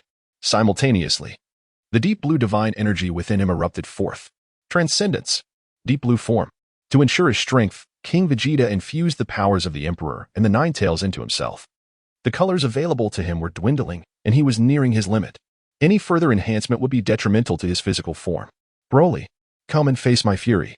Chapter 98. The Arrival of the Universe's Sovereign. I am about to launch my attack. With a powerful thrust, Broly propelled himself forward. The two faced each other, their energies colliding, creating ripples that reverberated through the space around them. Such intensity. Once more. Bang, bang, bang. The colossal stones on the arena shattered, floating rhythmically in the air, trembling slightly. The red and blue beams of light transformed into shooting stars, incessantly crashing into one another. Whis. Do you think I could withstand such a confrontation? Who knows, Lord Beerus? Perhaps that could be worth a try. Are you referring to the perfected Ultra Instinct? Indeed. As Beerus observed the fierce battle between the two, he suddenly fell into deep contemplation. Goku watched the combatants on the arena, his eyes ablaze with fervor. How impressive. Has Broly truly compelled my father to unleash his full power? Don't be foolish, Goku. Can't you see how effortlessly your father is handling this? Well, I had no idea that my father was this strong without regular training. Could he truly be a genius? Vegeta cast a silent glance at Goku and exclaimed, Don't be foolish, Kakarot. Father is surely training in some unnoticed corner. Is that so? Goku replied, Humph. How else can you explain it? Father has mastered every form with such familiarity. Achieving this is utterly impossible without dedicating an immense amount of time. Their conversation irked Beerus, who was deep in thought nearby. You're making too much noise. Just listen to yourselves. You hardly train properly, and you can't even surpass your father. It's infuriating. Lord Beerus. We have indeed been training diligently. On the battlefield, their fierce exchanges continued. Broly proved to be formidable indeed. His ferocious fighting style even posed a challenge for King Vegeta. He is undeniably powerful. However, King Vegeta has bound himself to Broly as his destined rival. Vegeta's exclusive talent is indeed formidable. The battle with Broly has intensified the effects of destiny. Look, Broly has been suppressed. Incredible. However, Broly will not yield so easily. He unleashes his full power, pushing back King Vegeta, and then he begins to roar his name. Bro. Oh why? In his Ultra Instinct state, Broly resolves to abandon the last vestiges of his reason. He descends into utter madness. His eyes turn blood red. He is on the verge of entering a frenzied form. But just as he is about to lock onto King Vegeta as his target, the system intervenes. Your offspring, Broly, is about to designate you as his frenzied target. Automatic interception is in effect. It must be noted that as the child of King Vegeta, they cannot be adversaries to him. Broly suddenly pauses. His gaze gradually regains clarity. What was I just doing? Oh, King Vegeta noticed the transformation of Broly. Goodness, was that an attempt at patricide? Quite terrifying indeed. To be frank, if Broly were to unleash his berserk state, it is uncertain whether King Vegeta could withstand even 5 minutes of relentless assault. Fortunately, I certainly do not wish to be akin to Golden Frieza from the Broly movie. That individual endured an hour of Broly's ferocious onslaught. Vegeta, deep in thought, spoke reassuringly. Broly, it is all right. Let us continue. Father, Broly appeared quite concerned about the matter. Broly, I understand what you are contemplating. This merely indicates your lack of mastery over this power. You must strive diligently to control it. I understand. After regaining his composure, Broly could no longer sustain the Super Saiyan transformation, naturally unable to withstand King Vegeta's onslaught.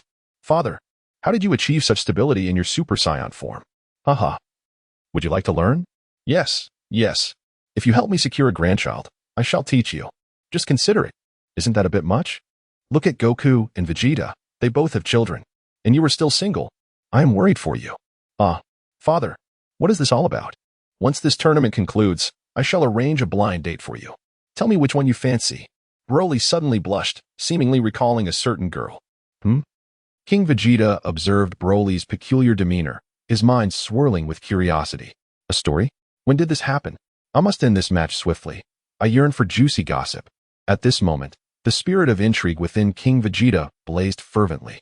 Broly, the contest must come to a close. Indeed, there was little left to contest at this juncture. Faced with his father, Broly found himself utterly devoid of any chance of victory. He promptly leaped down from the arena. Hey, at least put on a show. Beerus exclaimed in exasperation at Broly's actions. I can't believe it. Had I known little Vegeta was this formidable, I should have brought him over sooner. Could it be he is sulking for this reason? As Beerus indulged in his musings, the announcer's voice rang out, declaring congratulations to Universe 6 for their ultimate victory. Gradually, the audience began to process the announcement. Krillin, is it over? Yamcha, did we lose? Kaba, did we win? In the stands of Universe 6, Kampa leapt up in excitement, exclaiming, we won. Hooray, I won. However, before he could revel in his triumph, Vados noticed a disturbance on the stage and promptly alerted him. Kampa, look over there. What? Don't ruin my excitement, Vados. Kampa retorted, turning to follow her gaze, only to see three figures suddenly appearing on the arena. Isn't that Lord Zeno?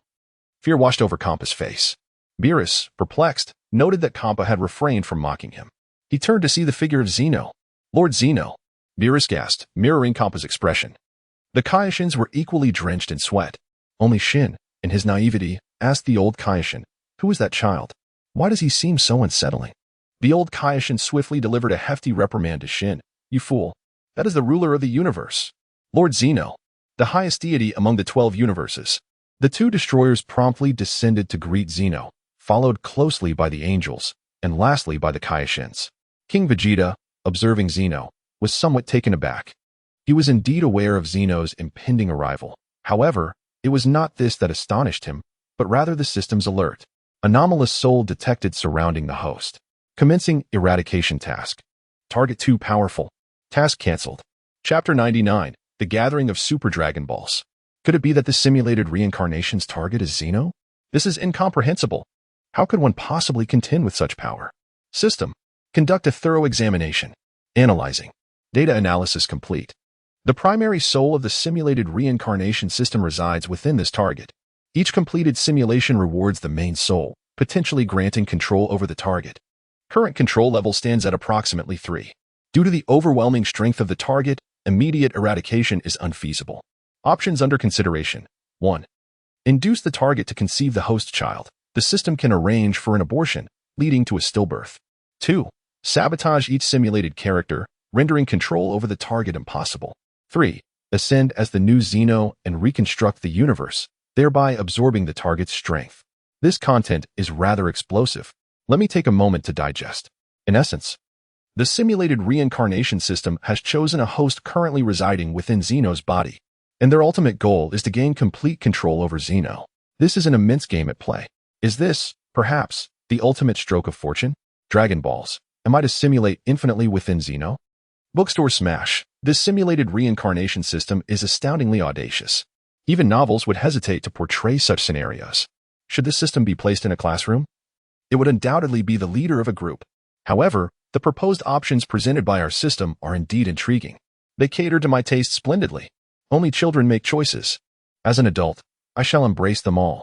First, I will gradually eliminate the simulated characters. then seek an opportunity for Xeno to conceive a child, and ultimately, I shall reconstruct the universe and ascend as the new ruler. Ah, delightful. Does the system provide any specific items? A hotfix has been deployed, and store items have been updated. 1. Soul detection base 2. Abortion candy 3. Twin pills items will randomly appear in subsequent refreshes. Please stay vigilant. Host. What on earth? I cannot even view the specifics. Just as King Vegeta conversed with the system, Xeno had already begun forming a friendship with Goku. Xeno delighted in Goku's various forms, much to King Vegeta's satisfaction, for he had no desire to engage with such a naive child. The subsequent developments, naturally, unfolded in a manner consistent with the original narrative. The Tournament of Power. The martial arts tournament, hosted by the 12 universes, will commence in 10 days in the Null Realm. King Vegeta discreetly concealed himself among the crowd, only revealing his presence once the Grand Minister had departed. Upon catching sight of King Vegeta, Goku eagerly approached, exclaiming, "Father, why didn't I see you earlier?" With a cough, King Vegeta retorted, "And you dare to question me? After battling with your 5 brothers, my old back can hardly endure it. I was merely resting on the side. While we must conduct our tasks with grandeur, we must navigate life with humility." "Ah, Father, you must blame Brother Broly then. He was the one who fought the hardest. We all bore the brunt of your wrath, after all." Vegeta, with a haughty demeanor, exclaimed, "Kakarot, you were the one who got beaten." "Ha ha ha. Dear Brother Vegeta, how can you even say that? I'm referring to you. You were the one who suffered the most." How infuriating. King Vegeta chose to ignore the 2 jesters and turned his attention to Kampa.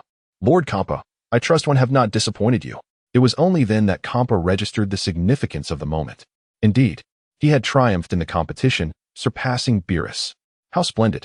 With hands on his hips and an air of superiority, Kampa approached Beerus. "Hey Beerus, I won the match, you know. Hee hee. You promised to grant me a favor, remember? You cannot go back on your word." Beerus wore a long face, perplexed by the fact that Kampa had chosen not to mock him at this juncture. Something felt amiss. "Humph. Kampa, speak your mind. What is it that you wish me to do?" "I accept my defeat. Hee hee. I want you to accompany me to planet Vegeta." "Is it truly that simple?" "Indeed, it is that simple." Kampa could no longer contain himself, and a mischievous grin spread across his round face. King Vegeta's timely interjection interrupted the conversation. "Welcome to planet Vegeta, esteemed guests. However, are we not all curious about the Super Dragon Balls?" Upon hearing King Vegeta's words, Kampa contemplated for a moment. "But there are only 6 wish orbs here. We are still 1 short." Kampa's demeanor towards King Vegeta had become exceedingly amiable, as he harbored a small ulterior motive. After all, the Grand Xeno had just announced the martial arts tournament for the entire universe. If he could entice King Vegeta to join their universe, their chances of victory would surely increase dramatically. Kampa then thought of the lackluster competitors from his own universe. How infuriating. They were utterly pathetic, hardly comparable to even a single hair of King Vegeta. Nevertheless, my wife brought the Dragon Ball radar. Let her search for it, then. In truth, King Vegeta was well aware that the nameless star beneath their feet was indeed the missing 4-star ball, but he chose to keep this knowledge to himself. It was important to foster a sense of participation among everyone, primarily to consider his wife's feelings. Bulma, wielding an oversized Dragon Ball radar, joyfully approached the group. "In the end, it all relies on me." "Bulma, you seem to be getting a bit older. Even your bosom is sagging." "Goku, are you trying to get yourself killed? How dare you speak to my mother-in-law like that?" Furious, Bulma stepped forward and pinched Goku's waist. "Ouch. That hurts, Bulma. I was wrong." "Humph." Vegeta found the situation utterly amusing, as Goku's mischievousness had evidently escalated over the years. The onlookers turned their gaze towards the Dragon Ball radar, whereupon they beheld 7 golden dots illuminating the star map. 1, 2, 3, 4. Surely there are 7. Yet, only 6 orbs were present in their vicinity. "Bulma, is your Dragon Ball radar functioning properly?" Krillin's skeptical voice echoed among the crowd. "My wife's invention is undoubtedly flawless," Vegeta retorted, as it was time for the protagonists to shine.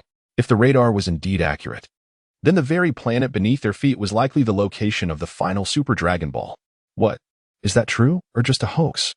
The group boarded the time-traveling cube, distancing themselves from the nameless planet. Whis waved his staff with great force, unleashing a torrent of power that swiftly obliterated the entire nameless planet. The world began to crumble, the heavens shattered, the seas dried up, and the planet's crust disintegrated in an instant. Before them lay the last Super Dragon Ball. Wow, it truly is real. Father is so clever. Goku exclaimed. But let's keep a low profile. Beerus, turn away. I'm not in the mood. What does this have to do with me? I cannot grant wishes. Kampa, too, felt reluctant to make a wish, as he could simply acquire delicacies from King Vegeta. Let King Vegeta make that wish for you, after all. You have contributed significantly to our 6th universe. Chapter 100. Do I have a child? Since Lord Kampa has suggested it, I cannot refuse such a warm invitation. However, I am not versed in the language of the gods, Bardos. Could I trouble you to assist me in making a wish later? Vegeta gazed at Beerus with a tenderness that was pure and unblemished. Curiosity stirred within Beerus. What wish could this man possibly wish for? He possessed both striking looks and formidable strength, making it difficult to fathom what desires remained at his current level. A myriad of emotions swirled within Beerus, yet she recited the incantation for the Super Dragon Balls. Arise, Eternal Dragon, grant my wish. Upon the utterance of these words, the 7 Super Dragon Balls sprang to life. Golden currents of energy surging back and forth, illuminating the entire space with a dazzling radiance. This commotion felt somewhat amiss. The onlookers stood in a daze, staring at the unfolding spectacle. As the light faded, the magnificent Super Dragon materialized before them, its form reminiscent of the feathered serpent from American mythology. As its ancient eyes slowly opened, a primordial roar resonated throughout the 7th universe. The Super Dragon swiftly tore through the surrounding barrier, its body expanding exponentially. In an instant, it traversed the cosmos, casually devouring a planet along the way. The Super Dragon grew to an immense size, rendering all galaxies insignificant in its presence. While the onlookers found themselves unwittingly drawn into the belly of the dragon, the core of the dragon soon appeared before them, a series of incomprehensible divine utterances emanating from its mouth. The crowd was left bewildered. The essence of the dragon was clear. Speak your wish. Amidst the throng, the rotund-faced Oolong clarified the situation for the rest. Krillin appeared to recall some unpleasant memory, turning to glare fiercely at Oolong. You mustn't speak carelessly again. After this brief interlude, the scene continued to unfold. King Vegeta gradually floated to Bardos's side, using his divine power to convey the question that weighed on his mind. Before making a wish, he needed to confirm an important matter with the dragon. Bardos displayed a knowing expression, as if to say, humans will always be humans. She then proceeded to translate his inquiry. If I wish for eternal life, is that possible? Indeed, it is possible. However, your strength will forever remain at its current level. The dragon's words were relayed through Bardos. As expected, King Vegeta's suspicions were not unfounded. The eternal dragon was indeed omnipotent. Yet, every boon comes at a cost. And the price for immortality was stagnation in power. I'm afraid I cannot accept that. I am destined to unify the universe. Vegeta's mind shifted, and a new wish emerged. Bardos's expression suddenly changed. She had received the news of Vegeta's new desire, and it was intimately connected to her own existence. Why would he do this? Am I truly so significant to him that he would willingly forsake the chance at immortality? Bardos found herself engulfed in profound self-doubt, even forgetting to voice her request to the eternal dragon. Vegeta's wish was remarkably straightforward. He sought to free Bardos from her binding to Kampa and to eliminate the fatal stipulation that would cause her to vanish upon taking action. Bardos had long been regarded by Vegeta as a prospective partner. How could he allow her to be tethered to that gluttonous deity, Kampa? It is crucial to understand that if an angel's corresponding destroyer were to perish, the angel's abilities would cease until a new destroyer emerged. Kampa could meet his end at any moment, and where would Vegeta find solace then? There exists but one way to bring about the demise of an angel. Angels are forbidden from engaging in either side of the moral conflict or wielding their powers in combat. Should this rule be violated, the angel would instantly disappear. Much like Meru's in the Maro saga, although he ultimately retained his physical form through the intervention of the Grand Minister. He lost his status as an angel and subsequently became an ordinary human. King Vegeta gently prodded Bardock with his finger, a smile adorning his face, yet he remained silent. Suddenly, Bardock felt a wave of relief wash over her. Though the reason behind King Vegeta's actions eluded her, she resolved to honor his wish, for it was indeed simple. A glimmer flickered within the crimson orbs of the eternal dragon. In an instant, Bardock sensed an overwhelming lightness enveloping her.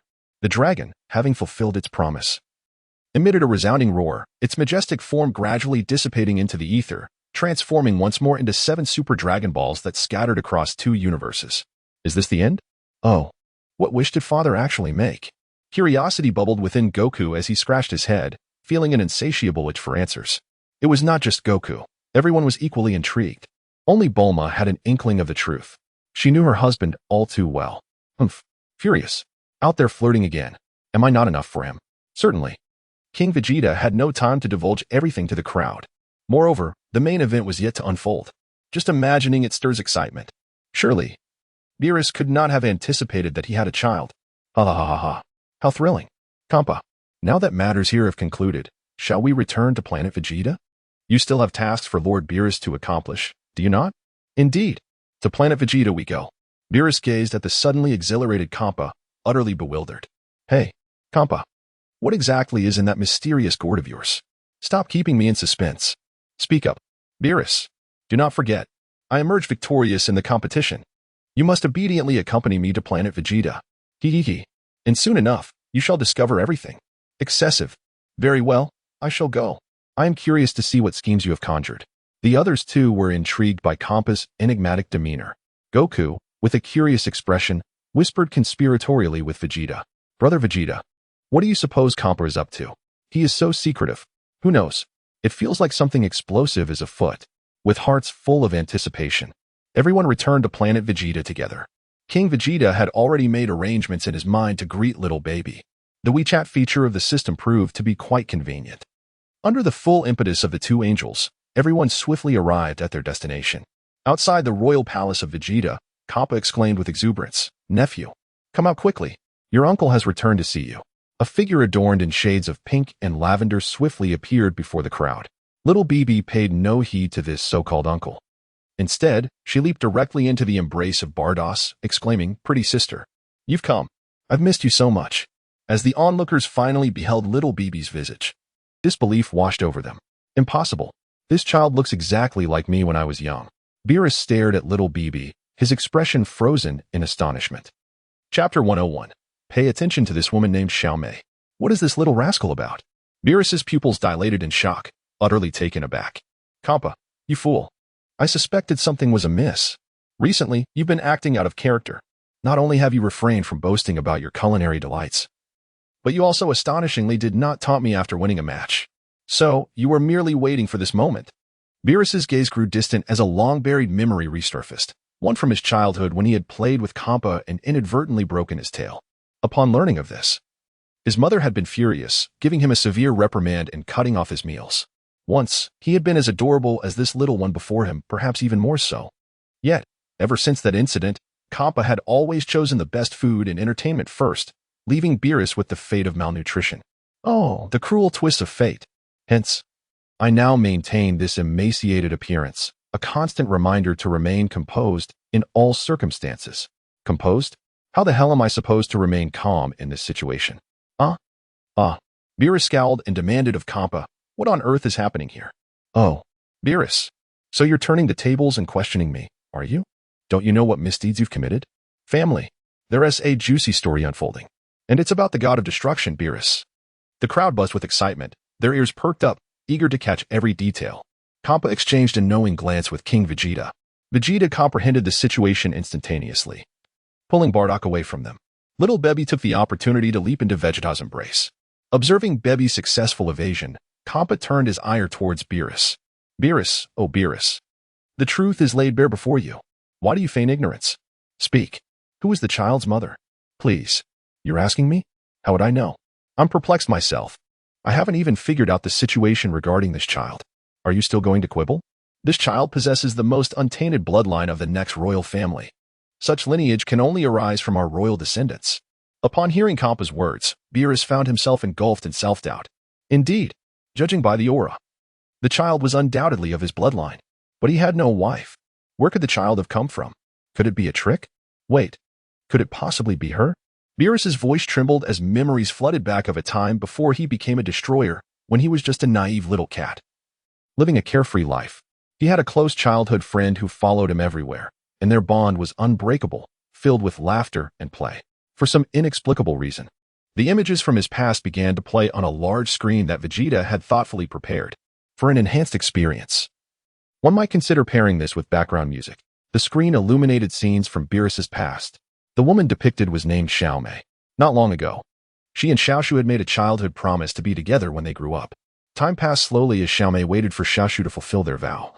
But he seemed to have forgotten, leaving her heartbroken. Oblivious, Xiaoshu frolicked with his friends. However, fate took a grim turn. A multitude of nefarious beings descended upon the seventh universe, wreaking havoc. Xiaoshu's clan was significantly affected. In this time of crisis, two mysterious angels arrived, selecting Xiaoshu and his friend to save their respective universes. Determined not to lead a mundane life, Xiaoshu seized the opportunity. But on the night he was to leave his home planet, Xiaomei could no longer contain herself and confronted him about their promise. It was then that Xiaoshu realized his folly, but it was too late. He was destined to follow the angels and embark on his training to honor his childhood vow. In their room, Xiaoshu and Xiaomei shared a moment that lasted 2.5 hours. From that point onward, they parted ways and lost all contact. Under the angels' guidance, Xiaoshu swiftly completed his training, becoming a candidate for the role of destroyer. On the day of his ascension, the universe was drenched in chaos as Xiaoshu eradicated the malevolent beings, thus earning his place as a destroyer.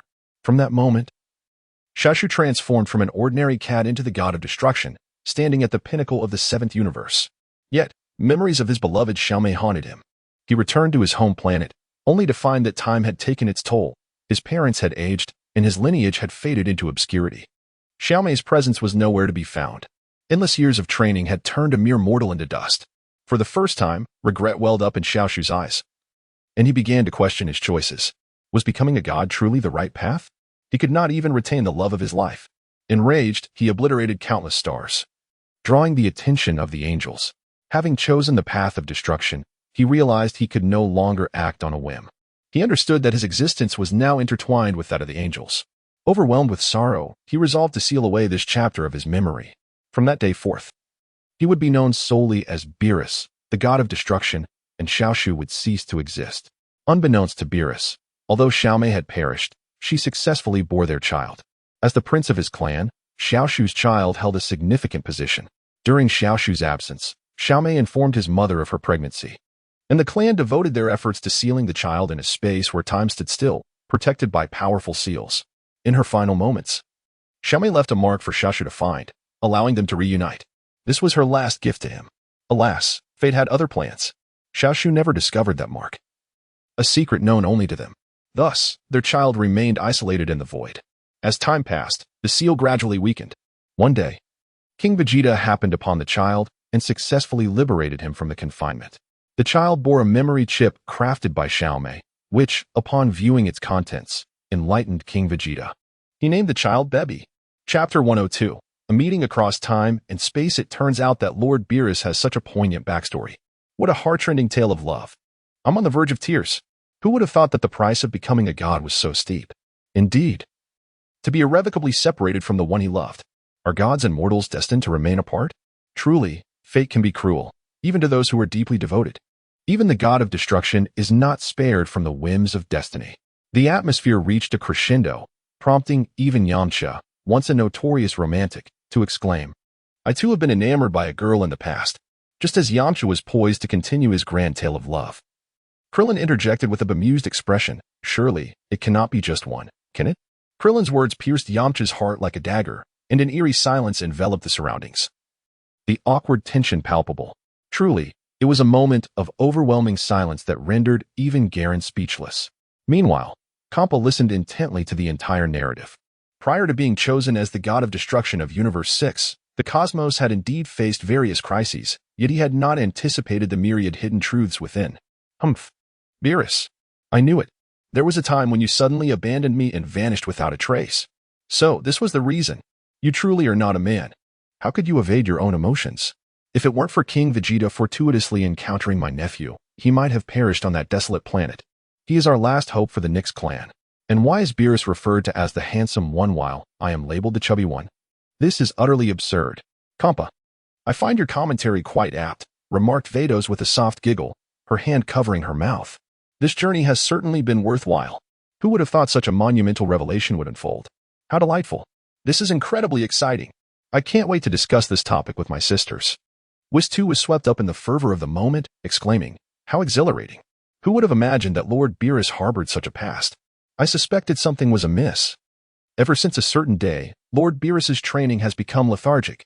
He spends his days either eating or sleeping, devoid of the spirited vigor he once possessed. I initially believed it was merely a plateau in his power, but now it seems." Upon hearing the words of the crowd, King Vegeta appeared calm and indifferent on the surface, yet internally, he was brimming with joy. Ever since that day when Beerus became pregnant with Baby, he had been contemplating how to ensure that Beerus would willingly accept this child. Countless scenarios danced in his mind, but none were truly satisfactory until he encountered Kappa. King Vegeta gradually found inspiration. As a god of destruction, the impact of the memory chip compared to Beerus has become negligible. However, what surprised King Vegeta was that the storyline he arranged bore a striking resemblance to experiences that Beerus had once undergone. Such a coincidence unfolded perfectly. What is real may be false, and what is false may be real. Perhaps in some parallel universe, Beerus truly has a child. Now, they only need to wait for Beerus to awaken, allowing for a reunion between father and son, thereby completing King Vegeta's plan. This child is anything but ordinary. With the bloodline of the strongest god of destruction combined with that of a Majin and Scion royalty, his potential remains a mystery even to King Vegeta. Beerus, awaken swiftly. Help me raise this child. Meanwhile, Beerus remains lost in his memories, perhaps believing that only during this time can he reunite with Xiaomei to know her, to love her. Unbeknownst to him, everyone has already learned of his past through the large screen. Beerus is on the verge of social demise. Kampa's roaring voice jolted Beerus from his reverie. He was reliving the moment of a backflip with Xiaomei when the scene before him suddenly shattered. Who is it? Beerus regained his senses and saw the familiar figure of the rotund Kampa. It's you, Kampa. It's me, Beerus. Just as Beerus was about to lash out, Whis instantaneously appeared by his side. Lord Beerus, we are all aware of your situation. Beerus glanced around and noticed everyone was looking at him with peculiar expressions. Wait, could it be? How? How could this happen? Suddenly, realization dawned upon Beerus, and he drooped his ears, his face filled with despair. I understand now. No wonder Little Bay was willing to be a contestant in the 6th universe. It turns out all of this is my fault. Xiaomei, I have failed you. Even King Vegeta was taken aback. Could Beerus truly be so imaginative? Nevertheless, this did alleviate some of his burdens. Lord Beerus, the vicissitudes of life present opportunities for redemption. Redemption? Indeed, the child between Xiaomei and me. Vegeta, holding Baby's hand, approached Beerus. Beerus crouched down and gently patted the little one's head, his expression intricate. I am sorry. Baby, all these years, I have caused you distress. Mama? Little Baby's utterance struck everyone dumbfounded. What on earth? I have no idea. Is there more to this? No. I suspect that Little Baby, having never encountered Lord Beerus before, mistook him for his mother. Beerus stood frozen, the 2 syllables of Mama reinforcing his newfound belief. My child. Beerus embraced Baby, tears cascading down his cheeks. How poignant. The atmosphere moved everyone to tears. Kampa abandoned any thoughts of reproaching Beerus. After all, in such a vast clan, only they remained. How could he truly harbor resentment towards Beerus? Although they often bickered, their bond had always been strong. Beerus, remember this. If I return and find my nephew has been bullied, I will certainly hold your head and hammer it fiercely. Surprisingly, Beerus did not retort, merely nodding solemnly. How dull. Vados, we're leaving. Eh? Kampa, are we not staying a bit longer? We haven't had dinner yet. Kampa was eager to make a stylish exit. But Vados's remark shattered his facade. Ahem. Vados, you are right. Then I shall accompany my nephew for dinner before departing. Kampa chuckled awkwardly, almost forgetting about his cola, which had yet to be served. Chapter 103, Despairing Future with the Misunderstandings Resolved. Joy enveloped the palace. Beerus seemed to have embraced his new identity. Lord Beerus, I entrust this little one to you from now on. I hope you will take good care of him. Quickly send him off. If not, the palace will be torn apart again, day after day. It is truly exhausting. Though Little Baby posed no real threat, his lively nature appeared to have inherited from Beerus. When his playful spirit ignited, even 100 caretakers could not contain him. It seems there was reason behind Kampa's inability to best Beerus in their youth. They needed to hurry and attend to Beerus. Meanwhile, the little one, upon hearing he was to leave King Vegeta, looked up with tear-filled eyes. On the verge of shedding tiny pearls, King Vegeta gently scratched his nose and said, No crying now. You're all grown up. Father is merely accompanying you in a different place. Vegeta cradled Little Baby for quite some time before finally entrusting him to Beerus. Little Baby, he exclaimed. However, he lamented, I have no experience in raising children. What am I to do? I fear I may not care for him properly. You know, Beerus, do you have any idea how I've spent these past 2 years? Vegeta, inwardly lamenting, maintained a facade of composure as he addressed Lord Beerus, assuring him, "Rest assured, my lord, this time, I have brought along some professional caretakers to accompany you back to the realm of destruction to help you acclimate." "Ah, splendid. That is reassuring." "Little B," Beerus replied, feeling a twinge of anxiety despite his outward calm. After all, the sudden responsibility of fatherhood was rather overwhelming. Once dinner concluded, the group departed together. Before leaving, Kampa, at long last, pilfered an entire warehouse of cola from King Vegeta. If he were to consume it all, it would surely lead to osteoporosis.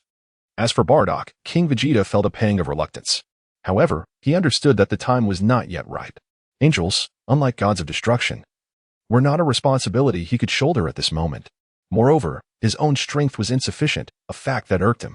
He could not abide the thought of his wife being stronger than him. Nevertheless, he had faith that the time for Bardock to bear his child was drawing near.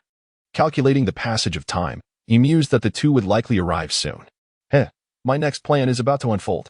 In a future timeline, Trunks found himself engulfed in despair. Confronted by an insurmountable enemy, no matter how fiercely he attacked, he could not inflict even the slightest injury. Even his remaining ally and girlfriend, Mai, succumbed to the enemy's wicked grasp while attempting to shield his escape, collapsing lifelessly in his arms. Witnessing the departure of his dearest loved one filled his heart with boundless sorrow and fury. The foe, who had once again plunged the world into darkness, slowly descended upon the rubble-strewn landscape, his true visage gradually revealing itself. How is this possible? He looks exactly like Uncle Goku. Trunks seethed with indignation. Curse be this situation. Thank goodness my mother did not accompany me back. Otherwise, she would have perished. Clenching his fists in rage, Trunks looked upon the coldly indifferent figure of Black Goku. Time us up. Today marks your final breath, you wretched scion. The surroundings lay in ruin. The city, once restored, had again become a wasteland. This calamity began with Trunks' return to the primary timeline. After vanquishing the threat posed by Cell, he had returned to the future. For this was his rightful realm. He aided humanity in rebuilding their cities, and for a fleeting moment, there were no androids, no Cell, no Majin Buu. Peace reigned once more. Yet, tranquility proved ephemeral as a mysterious figure emerged from the cosmos, wreaking havoc. One by one, planets teeming with life were obliterated. Before Trunks could comprehend the magnitude of the threat, the Supreme Kai was slain, signaling the demise of the universe's god of destruction, Beerus. Trunks had lost his greatest ally in the future universe. Earth, it seemed, was the final target of this enigmatic assailant. Thus unfolded the preceding scene. Having endured the trials of the primary timeline, Trunks possessed formidable strength, having been granted a mysterious form by the Elder Kai. Yet, in the face of this uncanny adversary, who bore an uncanny resemblance to Goku, he found himself utterly powerless. Thud, thud, thud. Refusing to succumb to despair, Trunks launched a relentless assault against the mysterious figure. However, Black Goku effortlessly countered each of Trunks' attacks, as if they were mere child's play. With a swift motion, Trunks was soon brought to his knees. "Human, disappear," Black Goku declared, conjuring a swirling sphere of yellow and black energy, exuding an aura of death. Trunks sensed that if this energy orb were to strike him, he would be annihilated in an instant. Yet he would not grant Black Goku that satisfaction. Drawing the Supreme Kai sword from behind him, he hurled it toward Black Goku, disrupting his concentration. Magic flash! Trunks bellowed, unleashing a fierce golden beam toward Black Goku, shrouding the area in thick smoke. As the dust settled, Trunks had vanished from sight. Damn it! Where has he gone? In reality, Trunks had made a hasty retreat, racing towards the Capsule Corporation's basement. He would have to trouble his grandfather once more. Fortunately, his mother had left him energy for the return journey. Trunks activated the time machine, which ascended slowly, transforming into a streak of light. "Little bug, I have found you." The activation of the time machine caught Black Goku's attention. Yet, fortune smiled upon Trunks this time, as Black Goku's attack did not disrupt the time machine's operation. Trunks successfully entered the time tunnel, though he succumbed to unconsciousness due to his injuries. Have they arrived so soon? As King Vegeta was preparing to return to the God of Destruction realm with Beerus, Trunks' time machine suddenly arrived. "What is that thing, Little B?" Beerus gazed at the yellow contraption that had unexpectedly appeared before them, a look of confusion on his face. "Lord Beerus, to be honest, this is a time machine." After hearing King Vegeta's explanation, Beerus was utterly shocked. It was indeed a rare sight to behold. Who would have thought he would witness humanity's invention of a time machine in his lifetime? Chapter 104. A God's Life. The simulator's cooling period has concluded, and the version has been updated to 2.0. Subsequent simulations will unlock a word entry bar, and random rewards will be obtained during the simulation. Please initiate the new round of simulation. Talent selection in progress. This simulation will carry the following 2 talents. Evil God Platinum, fixed talent, the embodiment of lies and deceit. The world quakes in fear at your presence. Noble Heart. Platinum, your life will be a pursuit of the truth you deem worthy, even at the cost of your life. This round's simulation target, a zealot among the gods. Oh, it seems the simulation target is a deity. This time, I must choose wisely. The last time was too painful. I had simulated a tremendously powerful scion, yet I opted for a cautious approach. I achieved nothing. I have nearly grasped the nature of the system. I must instigate chaos. I will go all out. The simulation begins. You are born. You emerge from the world tree, destined to be a divine candidate. Your origin is extraordinary. Unlike ordinary beings born from common fruits, you are birthed from a golden fruit that ripens only once every 1,000 years. Congratulations, you have obtained the Little Genius entry. Little Genius, Talent 2, Luck 2. Note, the ordinary being's talent is 210, and luck is 25. Wow, what a fantastic start. This is not the typical weakling or tragic backstory. Moreover, the newly updated entry bar is quite intriguing. Let us continue. In your 4th year, you successfully entered a playful kindergarten. Your strong sense of justice and willingness to help classmates made you well-liked. You harbored a particular disdain for bullies and often intervened to stop them. Congratulations, you have obtained the Little Policeman entry. Little Policeman, Sense of Justice 1, Interrogation 1. At 18, due to your remarkable martial arts talent, you were directly assigned as the king of the 10th universe upon graduation. During your reign, the universe enjoyed peace, and all lawbreakers were eliminated by your hand. Your abilities caught the attention of your superiors, and you successfully became a candidate for the king of the 10th universe. Unbelievable. What a fortuitous beginning. But why were there no options to choose from earlier? Let us proceed. Upon becoming a candidate for the king, you began to delve into the universe's secrets and the responsibilities of the king. The primary duty of a king is to create life, and thus you commenced your internship. 250 years later, through constant observation, you began to question the worthiness of humanity created by the king. They are barbaric and unreasonable. They often quarrel over trivial matters, with some even resorting to violence, leading to wars and the annihilation of races. You decided, 1. Continue to believe in humanity and protect them. 2. Humanity is unreasonable and should be eradicated. The choice has finally arrived. This time, I must choose to stir the pot. I select option 2. You have chosen option 2. A deep seed of conviction has been sown in your heart. Your master seems to sense your anomaly. Thus, your once tranquil mind begins to churn. At this moment, an unexpected visitor arrives. They are none other than the god of destruction and angel from the 7th universe. Strangely, they are accompanied by an ordinary human who immediately proposes a spar with you. You choose 1. Accept 2. Decline fight? Who is afraid of whom? Let us do this. I choose option 1. Accept. You accepted the sparring invitation.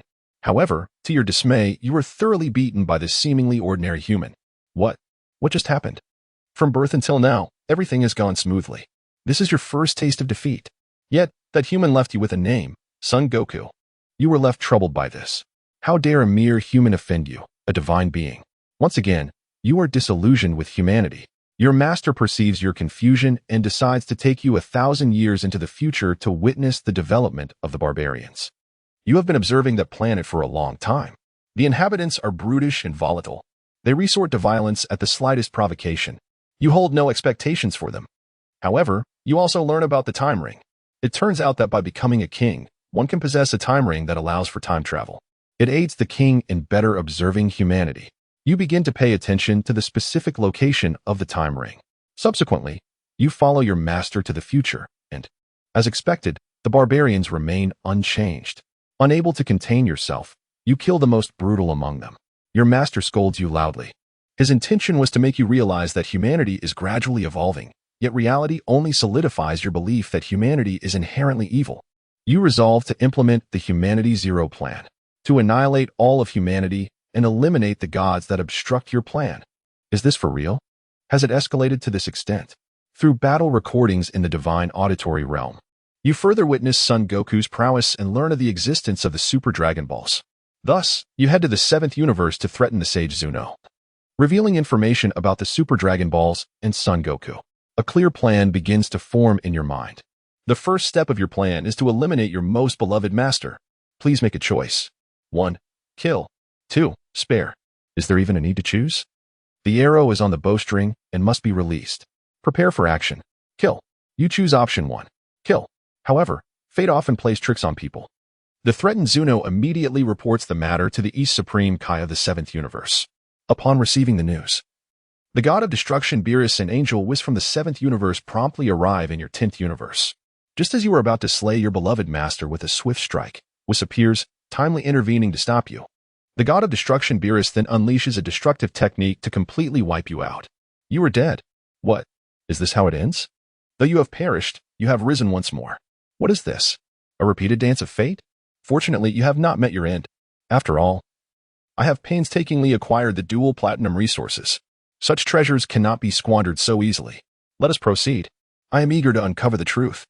It turns out that another version of you from a different timeline has committed the act of slaying your master. You have successfully ascended to become the new god of destruction of Universe 10.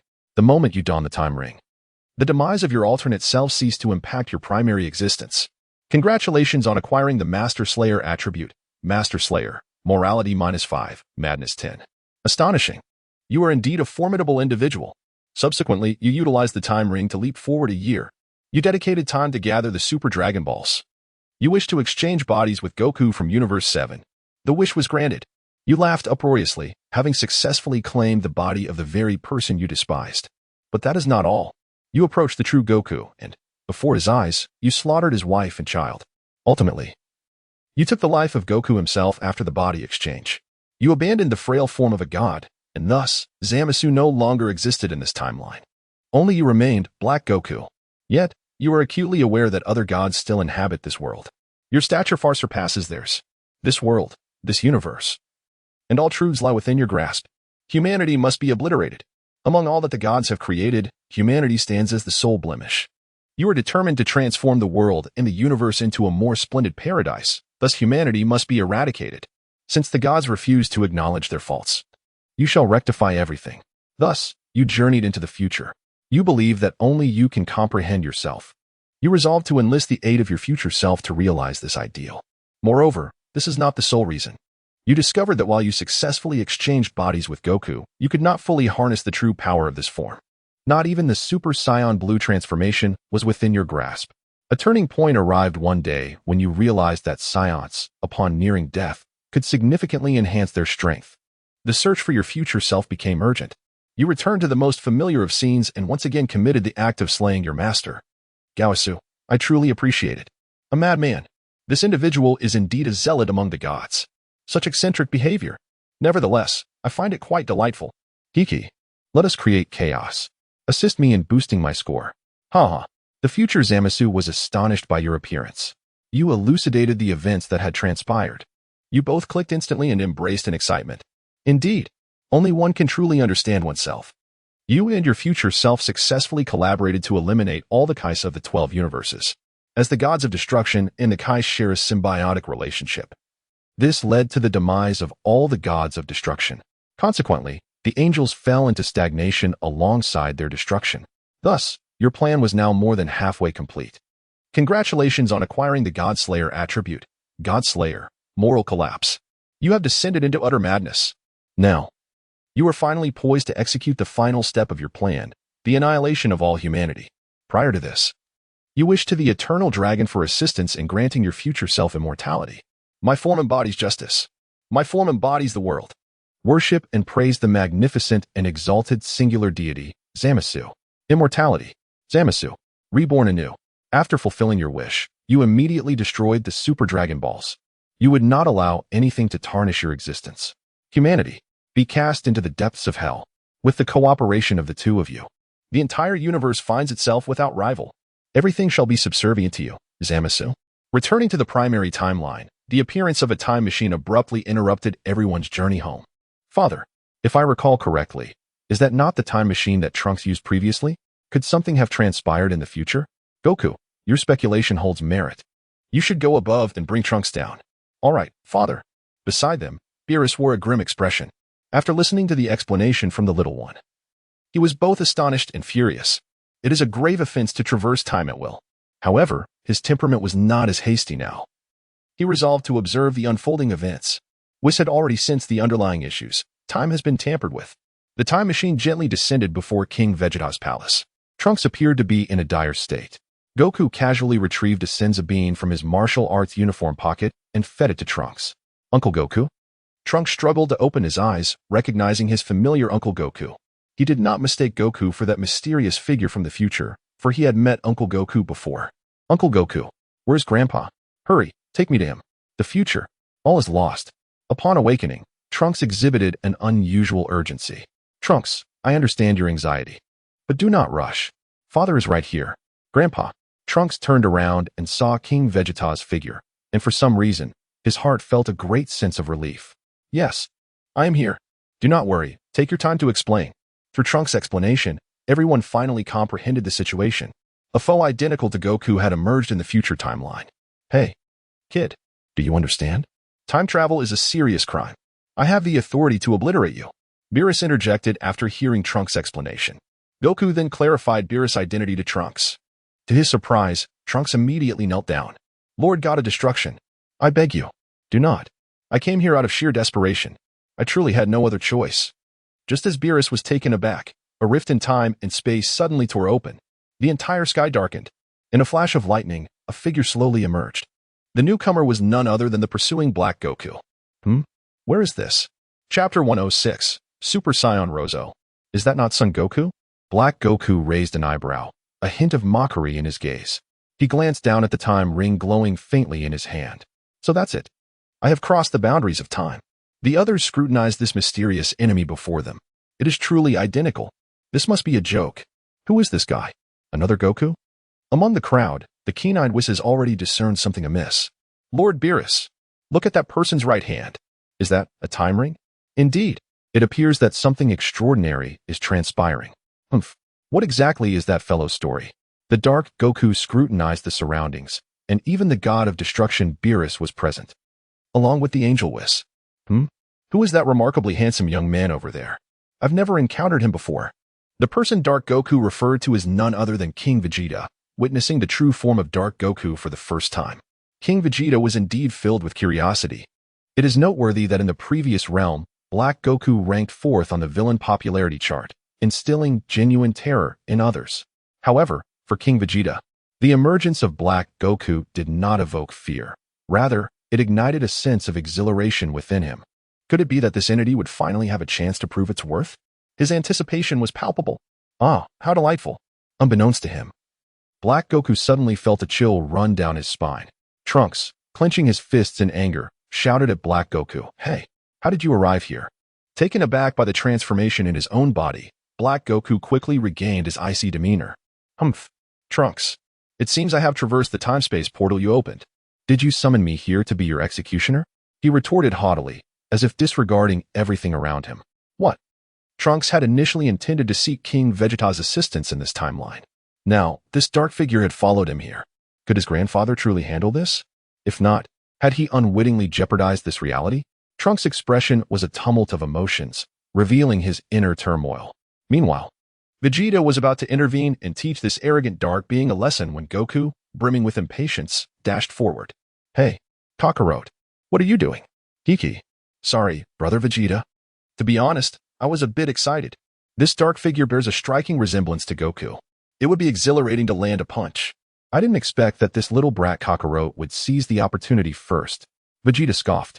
Vegeta let out a cold snort, not paying much heed. Goku made his move. Though somewhat reckless, his extraordinary strength should not be underestimated. This dark counterpart was bound to face misfortune. Goku gradually ascended into the sky. Ah, you truly resemble me. How did you accomplish that? The dark Goku's gaze was icy. Hey, I have long admired your reputation, Son Goku. Goku was somewhat taken aback. This individual appeared rather polite. Although I do not know who you are, let that be for now. I have heard tales of your prowess. Allow me to test your skills. Goku assumed a battle stance, brimming with anticipation. It is a great honor. I too wish to spar with this body. What do you mean by that? The corners of dark Goku's mouth curled into a sinister smile. You need not concern yourself with that. With a sudden burst, a wave of yellow and black energy surged directly towards Goku. What a breach of martial ethics. An ambush. Goku raised his hand, divine energy enveloping it, single-handedly countering the energy wave. Super Saiyan Blue made its entrance. Dark Goku furrowed his brow. When did this happen? A mere mortal dares to wield the power of the divine. Truly unforgivable. In that case, I shall entertain you. Son Goku. The Dark Goku's energy suddenly surged dramatically. What is happening? Could this imposter Goku also transform into a Super Saiyan? I do not know. However, his energy evokes an unsettling feeling. Indeed, it is quite nauseating. This individual's energy feels somewhat familiar. Indeed, Lord Beerus. Perhaps we have crossed paths before. Who can say for certain? Dark clouds continually shrouded the sky, casting the entire planet Vegeta into a semblance of an apocalyptic realm. What is happening? Fighting at my doorstep is utterly excessive. King Vegeta casually pressed a button, and a faint green protective shield enveloped both Gokus.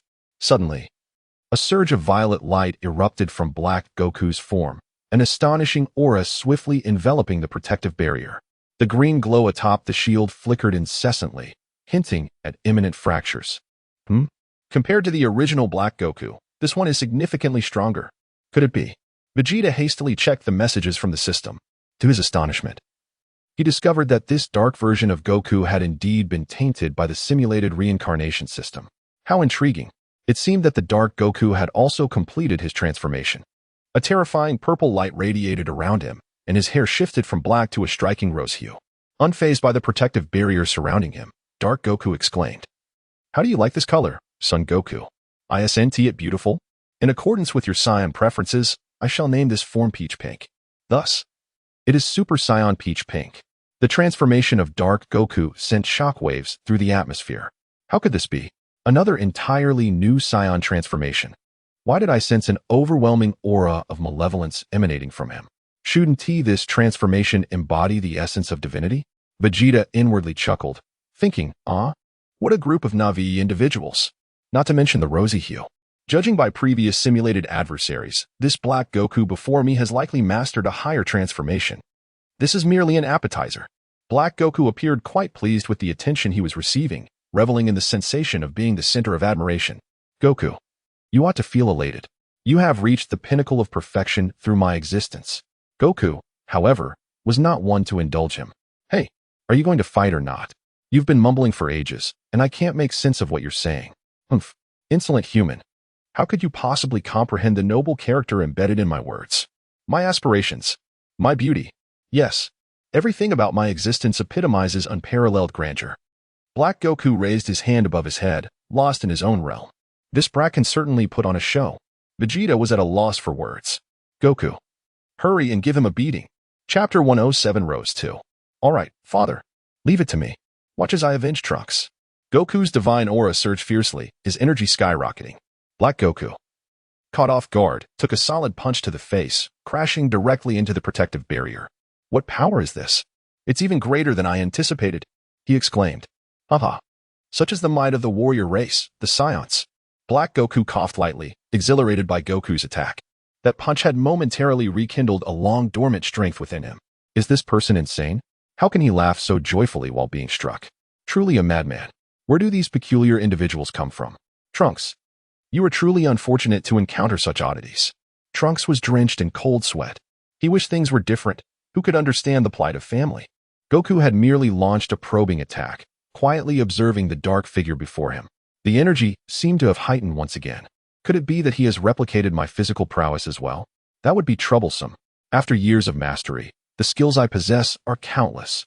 If they are all copied. Goku thought, let's test it again. A flurry of punches surged toward Black Goku, with neither side exerting their full strength. The battle was at a stalemate.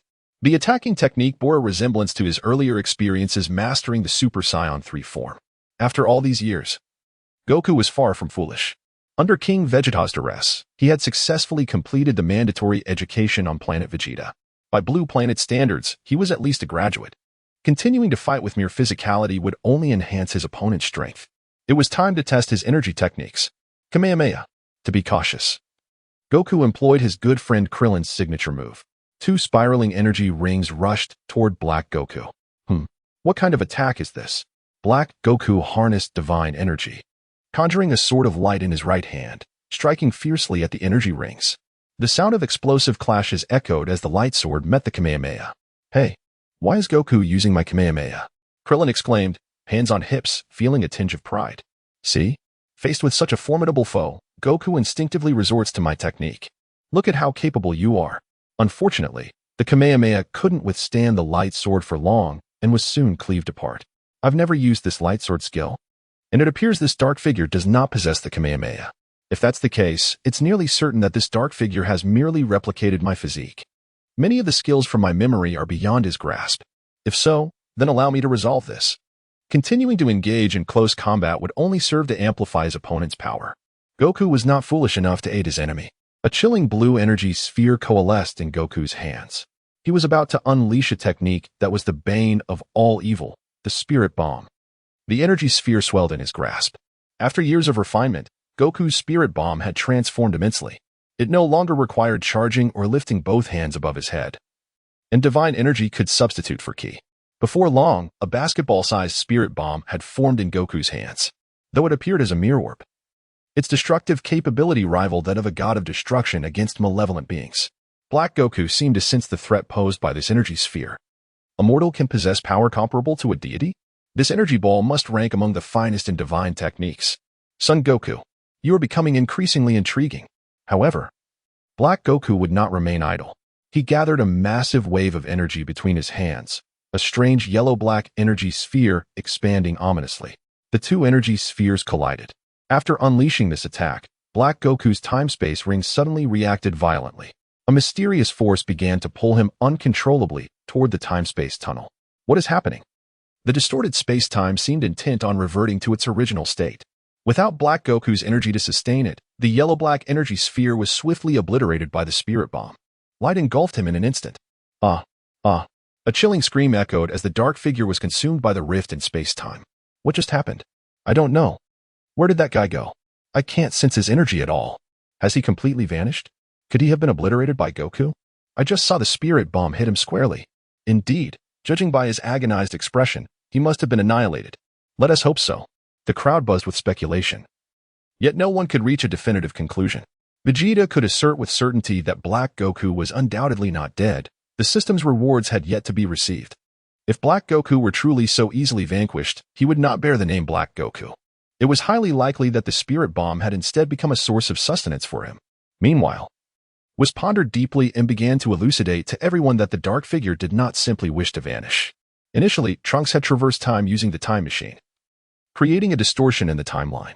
This warped space-time fissure responded to the power of the time ring held by the dark figure, which subsequently drew him to this era. However, the distortion sought to revert itself, much like a wound striving to heal. Consequently, the time ring forcefully pulled the dark figure back to his original timeline, as if time had simply elapsed. In the future timeline, on Earth, a circular wormhole suddenly materialized in the sky, gradually revealing Black Goku's form, though he was enveloped in a thick shroud of white light. To his dismay, that very attack had followed him. The white-blue radiance incessantly eroded his corporeal form. No, I am the embodiment of justice. This energy should be mine to wield. Black Goku exerted every ounce of his strength to resist the consuming nature of the Spirit Bomb. As his resolve strengthened, the energy of the Spirit Bomb began to waver. What is this person? Good or evil? It's becoming hard to discern. Just as Black Goku struggled against the onslaught, another figure emerged. Oh, why do you look so disheveled? Another me? The sudden arrival was none other than Zamasu from the future timeline. He raised his hand and gently released healing energy towards Black Goku. Instantly, Black Goku began to absorb the nutrients from the Spirit Bomb, the white light gradually diminishing until it vanished without a trace. Remarkably, Black Goku found himself fortuitously transformed. The Super Saiyan God Rose, second form, had arrived. Chapter 108. The mist-pink lightning encircled Black Goku, and fiery energy pulsated around him. The warrior race had donned the essence of the divine. His brilliance seemed to shine even more radiantly. Black Goku surveyed his new self. In the second stage of Super Saiyan God Rose, enraptured by its noble beauty. Congratulations, another me. You appear to have advanced further. Zamasu remarked, hands clasped behind his back, a sly smile playing on his lips. The stronger Black Goku became, the more harmonious their synergy grew, breaking free from the shackles of flesh. He had become an immortal entity. Indeed. However, it seems I can no longer return to that era, Black Goku mused, gazing at the now dim time ring in his hand. He proceeded to explain to Zamasu what had transpired moments ago. Oh, you actually returned to the past? And battled Son Goku? A flicker of surprise danced in Zamasu's eyes. The unfolding narrative appeared increasingly intriguing. Yes, fortunately, in this world, there is no one left to oppose us. What do you mean? Will Trunks and the others return to this timeline? Of course. I am counting on them to make me even stronger. After uttering these words, Black Goku ascended into the sky, casting his gaze over the entire Earth. Look, the scenery around us is truly sorrowful, the world riddled with devastation. Yet I can see that the Earth is liberating itself from the pestilence of humanity. Its future will blossom with radiant beauty.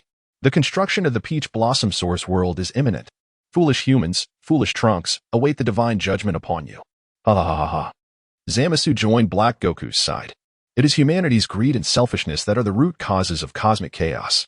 While we await Trunks, let us enjoy playing with these remaining little insects. In the primary timeline, after being struck by the spirit bomb, Black Goku was unable to destroy the time machine. This magnificent contraption remained intact. That dark figure had undoubtedly returned to the future. Grandfather, what should we do now? Trunks approached King Vegeta, confident that his grandfather would have a solution, just like back in the day with Cell. Trunks, there is no need to trouble your father over such trivial matters. Once the time machine's energy is replenished, I will accompany you to the future. Vegeta clasped his hands around himself, brimming with confidence. Just moments ago, Kakarot had seized the initiative, inciting his irritation. He could hardly contain his eagerness to deliver a thrashing to the dark figure. He found it utterly inconceivable that this dark entity could be vanquished so effortlessly. Vegeta, my brother, do not act rashly, Goku implored, hastily sharing his recent discovery with the group. What? The dark figure has inherited your physical prowess. Is it true that being struck only makes him stronger? Indeed. As I have observed, the pain seems to augment the Dark One's power. After merely landing a single blow, his aura intensified. This is precisely why I refrained from engaging him in further physical confrontation. I can only hope that my final energy blast will obliterate him. The assembled group stood in stunned silence, absorbing Goku's analysis. It appeared they were confronted with yet another exceedingly formidable adversary. Hey, Beerus suddenly interjected, interrupting their deliberations. That Dark One's aura feels remarkably familiar.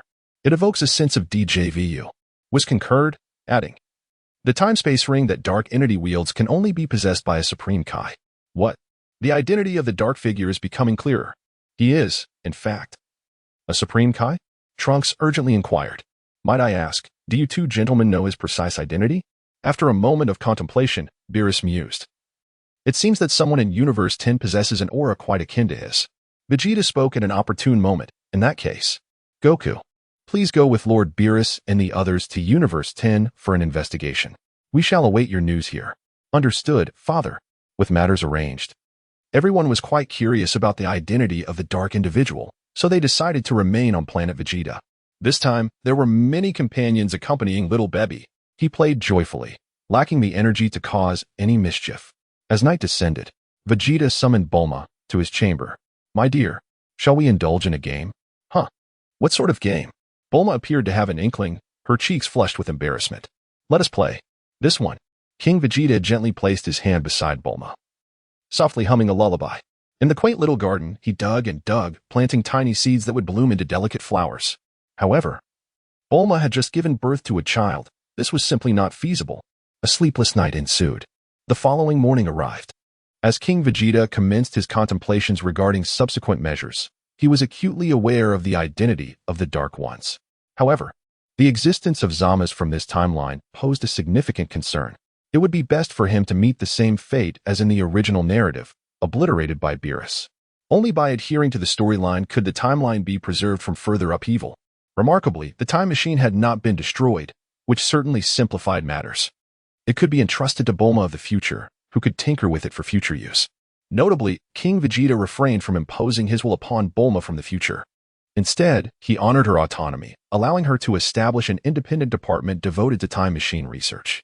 Under King Vegeta's robust support over the years, the technology for the time machine has approached perfection. However, the energy source for the time machine remains exceedingly rare. Thus far, only 2 units have been constructed.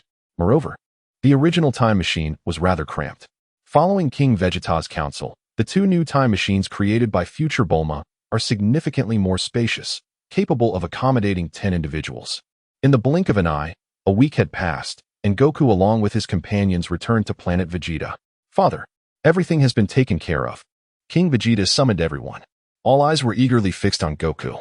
Goku, please, enlighten us. Who exactly is the Dark Man? Zamasu. Zamasu. Who is that?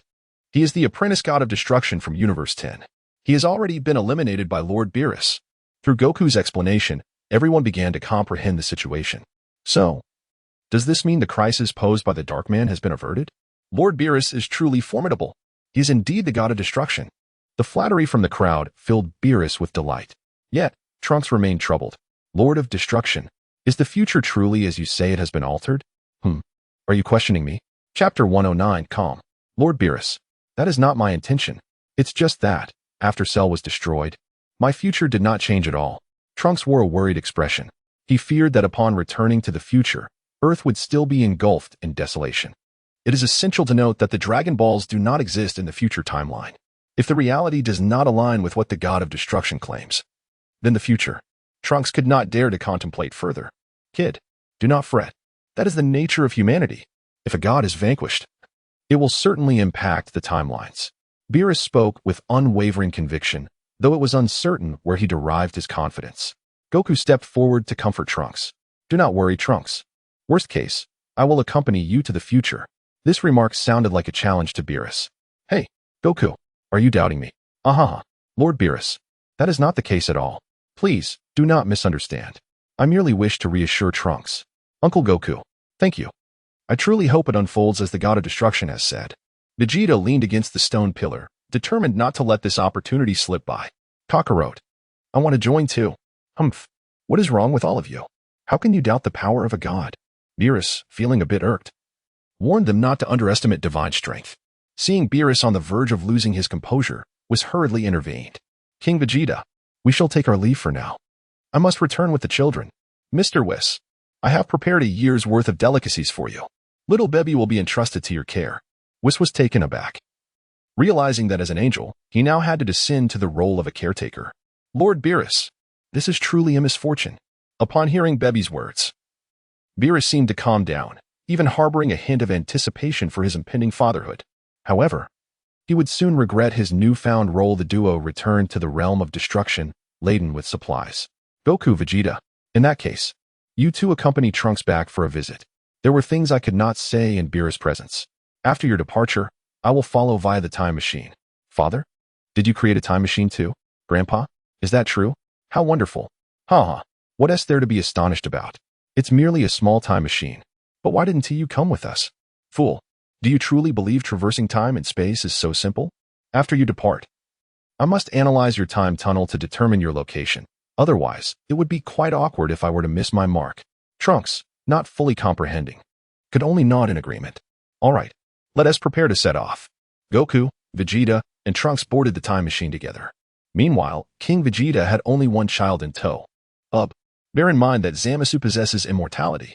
Eliminating him is quite a challenge, but if with his Majin lineage, were to absorb him, it would be much simpler. With this thought, King Vegeta revealed an eager smile. Over the years, his lineage had swelled to 10,000, yet the system showed no sign of significant updates. It seemed the next update required the completion of the main storyline. Zamasu and Black Goku, two Kaishins, would come to aid him in his cultivation. On the other side, Trunks pressed the button, and the time machine transformed into a shooting star, whisking them away into the sky. King Vegeta followed closely behind.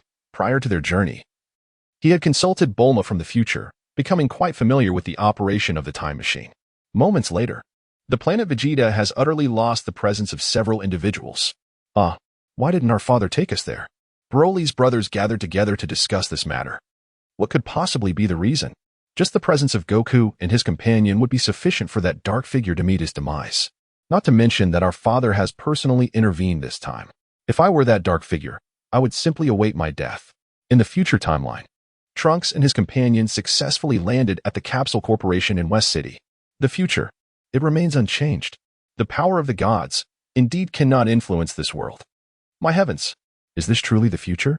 Goku stared blankly at his surroundings as a wave of despair enveloped the atmosphere. The world of the future timeline resembled a desolate wasteland, with only crumbling edifices and parched rivers remaining. The sun had lost its former brilliance. and the somber sky was laden with omens of death. Above, the clouds flickered with various hues of lightning, while the air was thick with smoke and dust, creating a suffocating sensation. Vegeta gazed at the scene before him, rendered speechless by the sight of Trunks living in such dire conditions. He clenched his fists, exclaiming, "Dark beings! Just wait until I get my hands on you." At that moment, a voice rang out in surprise. "Trunks! Thank goodness! You're alive!" A soldier wielding an AK-47 rushed forth, but as he turned, he spotted Goku's figure. Dark beings. His hands trembled uncontrollably. Yet he still aimed his weapon at Goku. "No, he is not one of them. He is my ally." Trunks quickly intervened. Realizing that while firearms posed no threat to Uncle Goku, unnecessary conflict and misunderstandings should be avoided. "You scared me, Trunks. This person looks so much like the dark beings. Yet he seems a bit foolish." The soldier promptly covered his mouth, as if realizing his blunder. Goku feigned a fierce expression, causing the soldier to collapse in fear. "Haha. I was just teasing you. Get up. How dull. No wonder they call you foolish. I was merely attempting to lighten the mood, brother Vegeta. Just look around. It's quite eerie here." The soldier regained his composure. "I apologize, sir. I spoke too hastily. But Trunks, you must come with me. Xiaowu. What has happened to her? Please take me to her." Goku observed Trunks' anxious demeanor. His curiosity piqued. "Xiaowu certainly sounds like a girl's name. Trunks, you have quite the taste.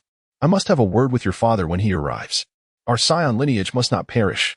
Chapter 110. The initial battle. The trio followed the soldier to a concealed underground chamber. Ever since the Dark Goku invaded Earth, the global population had plummeted, leaving only a few hundred humans still alive. The soldier gestured at the guards at the entrance, and they hurried inside. Upon Trunks' return, the survivors greeted him with hopeful expressions. "Xiaowu." Amidst the crowd, a girl lay quietly on the ground. Trunks quickly noticed her presence. "Xiaowu, what's wrong?" "Big brother, you must save Sister Xiaowu," exclaimed two excited children. "Yes, she is gravely injured." The children beamed at Trunks, believing that Sister Xiaowu was finally saved. "Uncle Goku, the Senza beans. Here, take it." Goku seized the moment to observe the girl named Xiaowu closely. Her long, dark hair cascaded down to her waist. And though her delicate features bore the marks of hardship, her brown-green military coat lent her an air of resilience and maturity. "Ah, Trunks has quite the eye. This young lady rivals the mothers of his peers." Yet, Goku felt a sense of familiarity, as if he had seen her before. Unbeknownst to him, this girl was the only female among the Pilaf gang, someone he had encountered in his youth. Alarmingly, the current Xiaowu from the future was approximately 70 years old. She had utilized the last Dragon Ball to regain her youthful appearance of 30. Burdened with guilt, she had joined the Earth Resistance and become a leader, assisting Trunks in combating the dark beings. During Goku's contemplation, Trunks took a bold step. He crushed the Senza bean and fed it to Xiaowu mouth to mouth. Vegeta's eyes widened in astonishment. "So that's how Senza beans are consumed. My son truly excels." Goku, startled, exclaimed, "What? Trunks, you're quite daring." "Mouth to mouth?" Trunks lowered his head, feeling shy. In the heat of the moment, he hadn't thought much of it. This would be difficult to explain. Thankfully, his grandfather had not witnessed it. Who says I didn't see?" Just as Trunks muttered under his breath, King Vegeta appeared before everyone, accompanied by "Father, when did you arrive?" Grandpa, did you see everything?" "Indeed, I inadvertently witnessed the entire ordeal." After consuming a Senza bean, Kaiatsu, nestled in Trunks' arms, awoke, yet she made no effort to rise. The warmth of Trunks' embrace was too inviting, and she found herself reluctant to leave. Moreover, from the conversation around her, it seemed that Trunks had, something had transpired. It appeared that his parents had also arrived, which caused her cheeks to flush with embarrassment. "Grandpa, let me explain. What just happened? It's not as you think." "What do you think I think?" "You're a grown man. Why are you being so shy? If you kissed her, then just admit it. I think this young lady is quite charming. I could arrange a marriage for you both." Father, I was just about to discuss that with you." Goku scratched his head with a silly grin, but soon noticed standing beside his father. "Father, who is this?" I haven't properly introduced him yet. This is your brother, Trunks. I suppose you should call him Uncle. He will also participate in the upcoming battle against the Dark Beings." Goku and Vegeta murmured to themselves. Despite possessing the bloodline of a Majin, had the ability to transform and, under King Vegeta's guidance, currently appeared as an ordinary human. For a moment, Goku did not notice anything peculiar about Ub. He merely thought he looked somewhat handsome. Suddenly, everyone felt a jolt of energy. Goku. It seems the dark beings have made their move. Father, let us head there immediately. The group swiftly arrived at the battlefield, where Black Goku and Zamasu had been waiting amidst the ruins. Trunks has gathered quite a few allies. Haha, and what of it? Uncle Goku. Is that Zamasu? Indeed. However, in our timeline, he was defeated by Lord Beerus. Yet here he stands, seemingly intact. It appears even Lord Beerus has his unreliable moments. In any case, a battle is inevitable. Meanwhile, Vegeta, having learned from past experiences, chose not to speak. He instantly transformed into Super Saiyan Blue and charged at Black Goku. Brother Vegeta, why did you suddenly attack? Vegeta let out a cold snort in his heart. Each time, he was always a step behind. This time, I shall take the initiative. Let us see how you can seize the lead. Insolent human. Black Goku, unwilling to concede, immediately transformed into his rose form and engaged in fierce combat with Vegeta. Goku directed his attention to another front. Hey, Zamasu, I am fully aware of all your deeds. It is time you relinquish these misguided notions. Human, you are truly insufferable. It appears that reason eludes us. Enough chatter, Goku. Charge ahead. All right. Super Saiyan Blue, activate. The battlefield was instantaneously divided. Goku and Zamasu on one side, Vegeta and Black Goku on the other. Grandfather, do you think Father and Uncle Goku can triumph over these dark beings? Fear not, Trunks. What seems a crisis to you is but a mere plaything to us. Trunks was left speechless, and the reality indeed aligned with King Vegeta's assertion.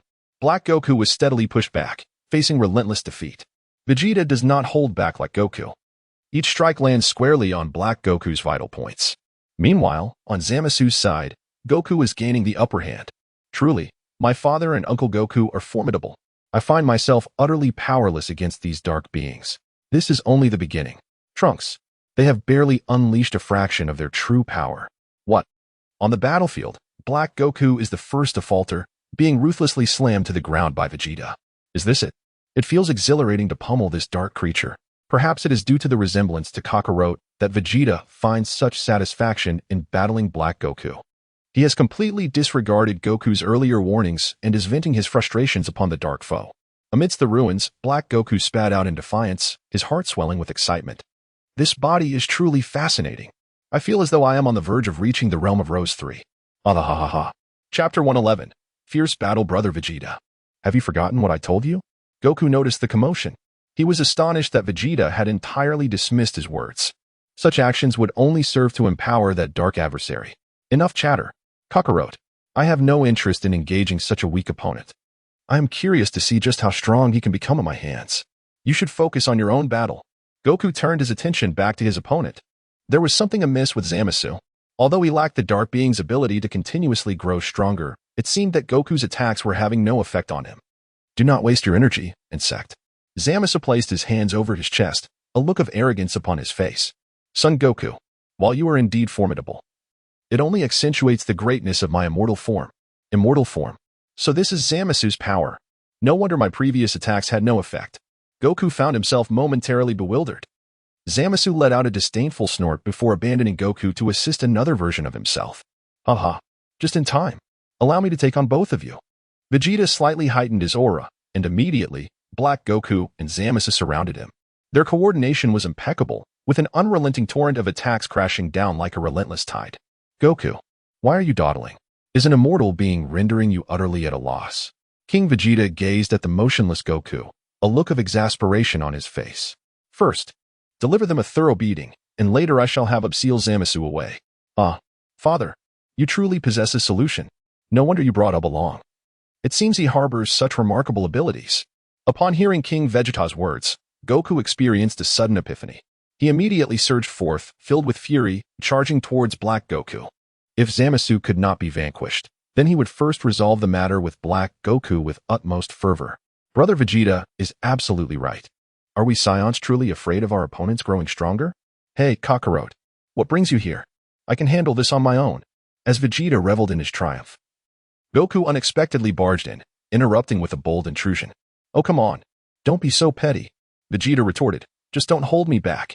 It is worth noting that Goku and Vegeta, having trained together for many years, shared a level of synergy that was not inferior to that of their darker counterparts.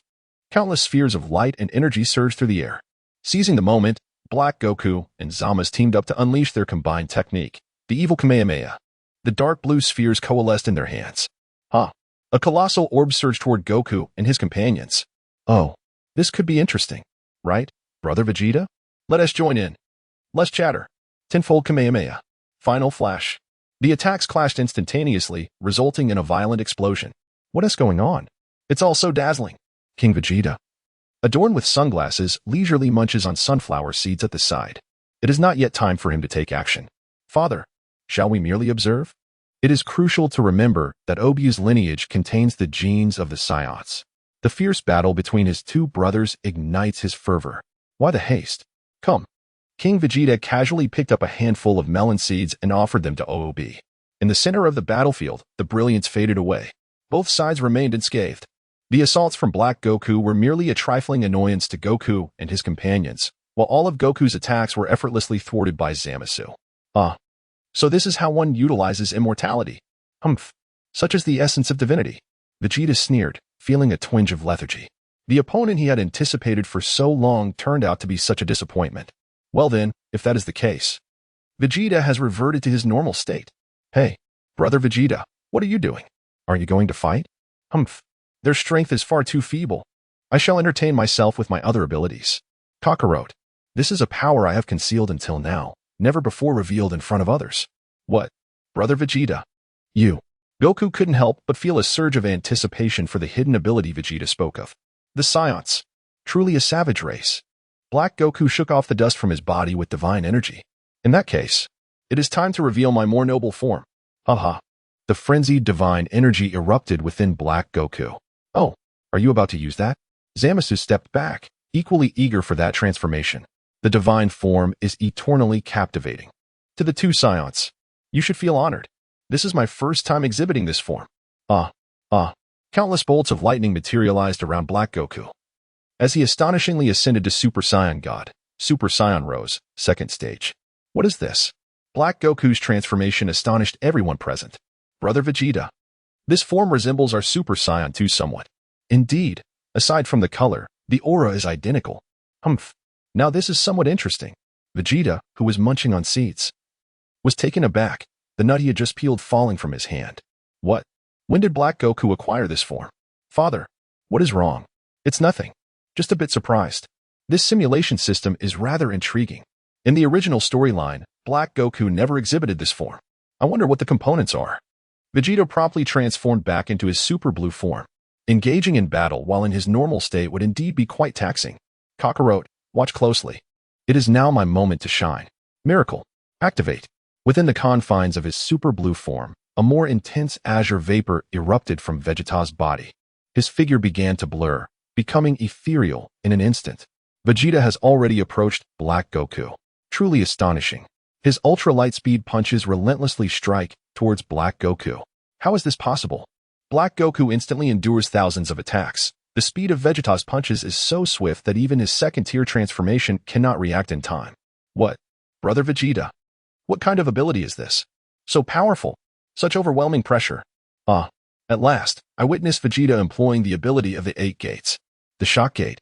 It seems he is ready to utilize that technique. King Vegeta watched with great interest. Indeed, this is the proper way to appreciate a battle. Meanwhile, the Black Goku, enduring the onslaught, grew stronger with each successive attack. Gradually, he began to withstand Vegeta's assaults. Before the gods, how dare you be so audacious? Get away from me. Vegeta, influenced by the dark aura of Goku, retreated to the side. Humph. After allowing you to go easy for so long, can you finally withstand my assault? Now, how will you respond to this technique? Towards the peacock. Chapter 112. Keep it up, Black Goku. With a furious roar, Vegeta unleashed the 6th gate of the 8 gates of Duinjia, enabling him to perform a unique martial art. His fists danced in the sky, conjuring thousands of flames seemingly out of thin air. These flames were not energy blasts, but rather pure martial arts attacks generated from the speed of his punches and the friction with the air. The dense flames shot towards Black Goku with incredible velocity. Vocal. What kind of attack is this? It is utterly unavoidable. Humph. Die. Vegeta summoned the mightiest punch, launching it fiercely towards Black Goku. Caught off guard by the flames, Black Goku had no time to react. He could only struggle to raise his hands in defense against the impending assault. Brother Vegeta, your attack is overwhelmingly intense. That dark figure has no respite whatsoever, exclaimed a voice filled with admiration. Father, you are so impressive. Could you teach me this technique? I wish to learn. The flames scattered by Vegeta's fist painted the sky in hues of crimson, radiant as the dawn and dazzling like the plumage of a peacock. Humph. Trunks. This technique is named Peacock's Gaze. If you wish to learn it, I can teach you later. However, if you find it too challenging, there is little I can do. Vegeta swiftly turned his gaze toward Goku. Kakarot. Is this the extent of the Dark Being's power? Can it truly grow stronger? Can it surpass me, the Saiyan Prince, Vegeta? Brother Vegeta, do not underestimate him. Look, it appears that the Dark Being is not yet defeated. What? It turns out that in the recent moment of peril, Zamasu executed his divine technique and exchanged positions with Black Goku. Vegeta's fatal strike landed upon Zamasu, who possessed the gift of immortality. Cough. Cough. Black Goku clutched his chest, expelling a pool of crimson blood. Though he had not endured Vegeta's final blow, the preceding assaults had left him in considerable discomfort. The detestable Saiyan. Time and again, he has thwarted my plans. Such transgressions cannot be forgiven. With this thought, a fierce rage ignited within Black Goku. The wrathful genes of the Saiyans began to surge uncontrollably. His aura inexplicably intensified. The innate powers of the dark deity awakened, invoking the malevolent path. The dark divine energy coursed through his body. I am enraged for the desecration of the universe by humanity. I am enraged for the complacency of the gods. I am enraged for my inability to vanquish these arrogant humans.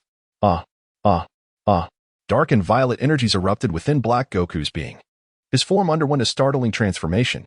Building upon the second level of Super Saiyan rose, his magenta hair elongated to his waist, his brow lowered, and his eyebrows vanished entirely. Within his previously uniform magenta irises, deep crimson pupils emerged, and the violet flames morphed into a radiant glow, solidifying in intensity as denser magenta lightning coiled around him.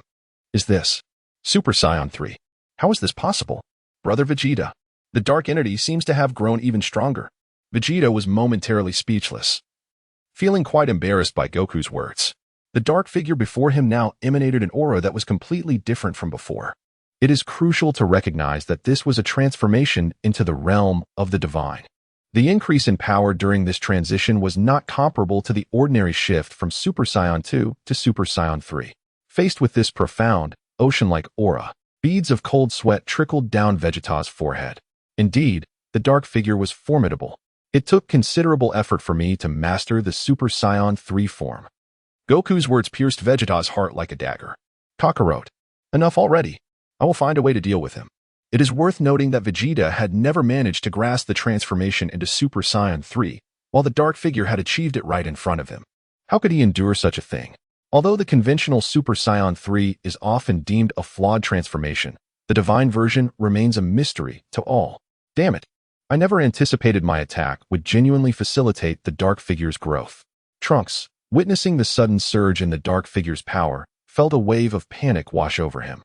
Father, just moments ago, we held a significant advantage, and now the situation has flipped. Trunks. Humph. Watch closely. What of Super Saiyan 3? I'll show you. The transformation of Black Goku thoroughly disrupted everyone's rhythm, even causing King Vegeta, who was observing, to lose his composure. How outrageous. In this form, Black Goku's strength seemed to have reached the pinnacle of the 11th dimension. If he continues to grow stronger, it could spell disaster. It's time for us to step into the fray. All right, Father. Having waited impatiently, was eager for action, seemingly ready to fight for the first time before his brothers. Zamasu, witnessing his companion's evolution once more, could not help but exclaim, "Ah!" The power of justice can never be thwarted. Black Goku coldly echoed, "Humph. When I transform my rage into power, I attain a mightier form. If anger can serve as the source of strength, then my fury surpasses all others. Thus, I am the strongest being. Come forth, Saiyans." Black Goku turned his gaze towards everyone present. Do you wish to comprehend the extent of divine wrath? Prepare to endure my scythe with your bodies. The energy sword in Black Goku's hand elongated until it resembled a scythe. How audacious. Deep blue. Engage. Vegeta's aura has once again surged. This time, he does not intend to hold back. His mastery of evasion and critical strikes is exceptional, particularly suited for situations that demand an instantaneous kill. Employing the utmost divine energy would yield even greater results. HM? Vegeta, was that not your full strength just now? Nevertheless, it matters not. In the face of my current demeanor, no one can survive. Our proud scion prince shows no leniency whatsoever. And what are you barking about? Is your confidence not a touch excessive? Vegeta concentrated all his strength into a singular force. A terrifying pressure gradually formed into a colossal shockwave. Since you were able to have your ally shield you from that last attack, now I shall strike both of you at once. Prepare to meet your demise. Day Tiger. Vegeta's compressed shockwave gradually transformed into a colossal tiger. Humph. Mortals. The majesty of the divine shall not be desecrated. Black Goku unleashed his full power as well. In an instant, the two attacks collided. Boom. Boom. The terrifying pressure obliterated the surrounding structures. At the epicenter of the collision, the very fabric of space trembled in a relentless quake. The might of this punch, so fearsome, vocal, goodness, Day Tiger. King Vegeta, who had intended to join the fray, was momentarily stunned. He never expected to witness this technique at last. How peculiar. At this moment, neither of their auras could be sensed. Did this punch truly reach another dimension? Chapter 113. You two must persevere. Indeed, as King Vegeta suspected. Had that punch detonated on Earth, the entire planet would likely have been obliterated in an instant, enhanced by the Dragon Balls, the will of the Earth. In its time of crisis, transported the two into another dimension. If the Earth's will could speak at this moment, it would undoubtedly unleash a scathing reprimand. Naughty children. You two, with no sense of martial ethics, dare to ambush this old comrade of over 4 billion years. Is this acceptable? It is not. I advise you, young ones, to reconsider your actions. Vegeta, harnessing the Imperial energy and the full might of the Ninetales, sensed an anomaly amidst the recent spatial fluctuations. So it is here. He promptly summoned OOB, and together they ventured into the alternate dimension. Within the expanse of the space, Vegeta and Black Goku are engaged in an intense battle. Neither willing to yield. Day Tiger, surprisingly, has inflicted little damage on Black Goku. Truly a testament to the divine realm of Super Saiyan 3. In the face of the unexpected arrival of King Vegeta and UB, the two combatants remain utterly unfazed. It seems they have merely shifted their battleground. King Vegeta swiftly directed his consciousness inward, commanding, Goku, you and Trunks hold Zamasu at bay with all your might. I shall deal with Black Goku first. Understood, father. Goku replied through his mental connection. Trunks, our mission has commenced. Uncle Goku, what do we do? Close the door and strike. Zamasu, noticing the sudden ferocity emanating from the two, felt a tremor of unease. Where have you taken the other me? He unleashed his divine technique. Yet he was unable to detect Black Goku's presence. Heh, why not take a guess? Goku adhered to his father's strategy, buying time through idle chatter. After all, Zamasu was simply too weak. Moreover, he possessed immortality, making the fight rather tedious. You misguided scions will undoubtedly face my wrath. Zamasu maintained a contemptuous demeanor. However, Trunks finally had the opportunity to unleash his frustrations. With Black Goku absent, Zamasu's combat prowess was diminished, and Uncle Goku was standing by his side. Zamasu, as a deity, you recklessly toy with life. Your actions are unworthy of the title god. Ahahaha. Trunks, you seem to be jesting. Compared to my deeds, your transgressions are far more grievous. Transgressions? Trunks was bewildered. Listen closely. One of the reasons humanity should be eradicated is you, Trunks. Your alteration of the past has birthed a new timeline. And that is irrefutable evidence of your crime. As a human, you repeatedly violate the divine prohibitions. History has derailed and distorted because of you. You are the root of all this chaos. You speak nonsense. Zamasu's twisted logic seeped into Trunks' ears, causing his body to tremble uncontrollably. I only wish to save everyone. A ferocious, mysterious aura erupted from Trunks, incited by Zamasu's words. I am guilty. Say what you will. Right now, I only desire to eradicate you. A brilliant golden light surged skyward, illuminating the world anew. Trunks underwent a significant transformation. His golden aura enveloped in a multitude of blue energy, adorned with the unique starry particles of divine realms. The sporadic bursts of blue electricity around him rendered him both mysterious and proud. Wow. Goku silently observed Trunks, recognizing this transformation as a fusion of the mysterious mode and Super Saiyan. Let us name this form Super Mysterious Saiyan. Fury. Perfect. Zamasu shall serve as Trunks' practice opponent. Goku, too, took a page from King Vegeta's book, silently watching the battle unfold. Meanwhile, within the dimensional rift Vegeta, witnessing that his technique had little effect on Black Goku, could not help but feel a surge of anxiety. Could it be that he must resort to that ultimate move? No matter. With his father by his side, he felt assured that nothing would go awry. The 8 gates formation. The final gate. The Death Gate. Open for me. The original blue steam enveloping Vegeta was abruptly replaced by a crimson mist. His muscles and bones gradually became adorned with dozens of visible red lines. Deep blue. The Death Gate mode has emerged. This commotion left King Vegeta utterly astonished. Surely, this cannot be. Vegeta, must you exert yourself to such extremes? The Death Gate has been opened. Oh, Obi. Then let us join the fray as well. Swiftly, let us engage. All right. 2 beams of golden light flashed through the air. King Vegeta and Uba both entered the 6 Paths and Nine-Tails Sage mode. Humph. After enduring for so long, you finally couldn't hold back. What does your handsome appearance amount to? Ultimately, humans remain merely human. Black Goku, in his self-proclaimed Super Saiyan God state, believes himself to be an invincible being. Humph. You have never faced death, have you? Vegeta, let us attack together. Very well, father. Allow me to unleash my ultimate form first. Vegeta undoubtedly comprehends the situation. After all, there is no need for haste. In the state of impending demise, within a mere 5 minutes, the Senzu beans can indeed restore life. With a swift motion, Vegeta unleashed a powerful punch into the air. The resulting gust of energy coalesced into a substantial, white pressure that instantaneously subdued Black Goku. Is it that technique again? A futile effort. Black Goku raised his protective barrier. Although his body remained immobile, Vegeta's assault proved ineffective against him. Nevertheless, Vegeta's form showed no signs of faltering. His punch rate accelerated relentlessly. With all his might. Evening symbol. Vegeta incessantly shifted his position, encircling Black Goku in a tight formation. Thousands of punches unleashed a torrent of energy waves that surged violently towards Black Goku. Such power. I can't hold on any longer. The divine energy within Black Goku continuously reinforced the protective barrier, barely sustaining it. Your shell is indeed quite resilient. It seems I must resort to that technique. Night Kai? Vegeta swiftly approached Black Goku, delivering a lethal kick.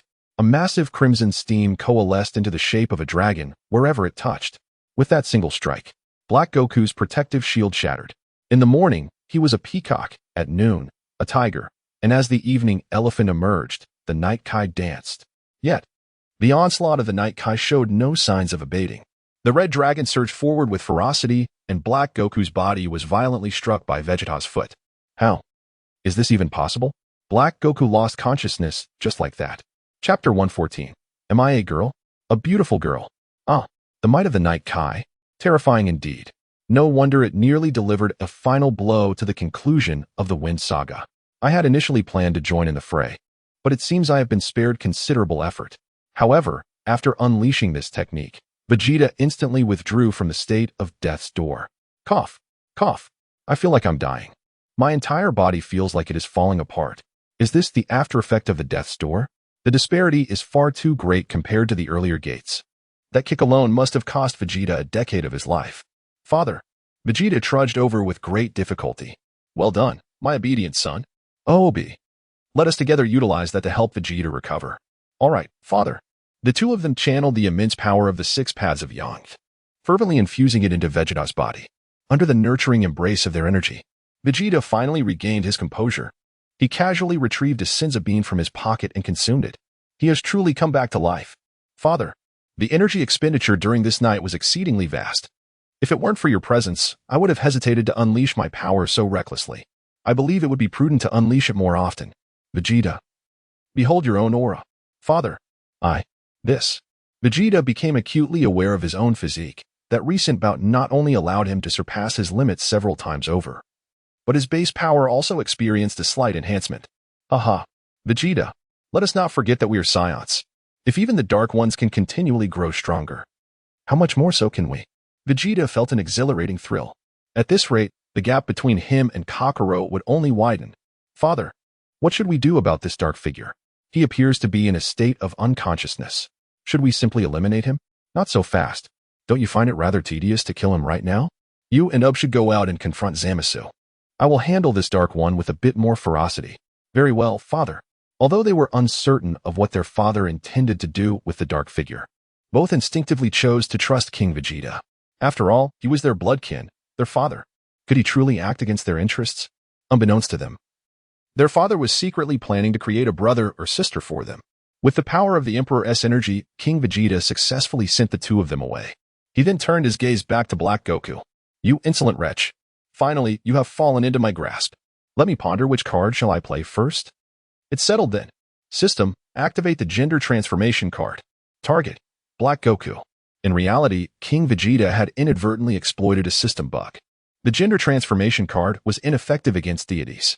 However, Black Goku, in his arrogance, had swapped his divine form for Goku's. Thus, everything fell into place seamlessly. Target assessment in progress. Target meets the criteria. Gender transformation card successfully activated. A brilliant light surged into Black Goku's body. Suddenly, his form radiated with a spectrum of colors. As the brilliance faded, Black Goku underwent a remarkable transformation. Her hair lengthened slightly, cascading naturally to her waist. Her features became even more exquisite, imbued with a hint of allure, exuding an air of ambition. Her physique underwent a complete metamorphosis, becoming elongated and voluptuous. Ah, little one, you truly are quite unique. Remarkably enticing, I must admit. But wait, this is just the beginning. King Vegeta promptly retrieved another card from his backpack, the intermediate deity breeding card. This particular card was a reward bestowed upon him after he and Layla welcomed their child into the world. He possessed yet another card within his pack. In King Vegeta's grand design, he intended for Zamasu and Black Goku to each partake in this endeavor. It is noteworthy that, despite Black Goku inhabiting a mortal form, his identity remained that of a Supreme Kai. Haha, the day has finally arrived. Black Goku, I beseech you to assist me in my training. System, activate the intermediate deity breeding card. Ding host gene extraction in progress. Target confirmation complete. The usage of the intermediate deity breeding card was successful. A new radiance enveloped Black Goku's being. Her abdomen visibly swelled, and after a period of time, the light converged back into the embrace of King Vegeta. With the system having altered Black Goku's gender, she successfully gave birth to a child. The system's notification chimed in timely fashion. Congratulations, host. You have successfully birthed an offspring. Main quest progression has reached 3/4 completion.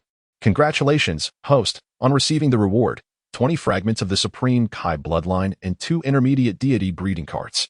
I recall that the Supreme Kai bloodline fragments were also obtained last time.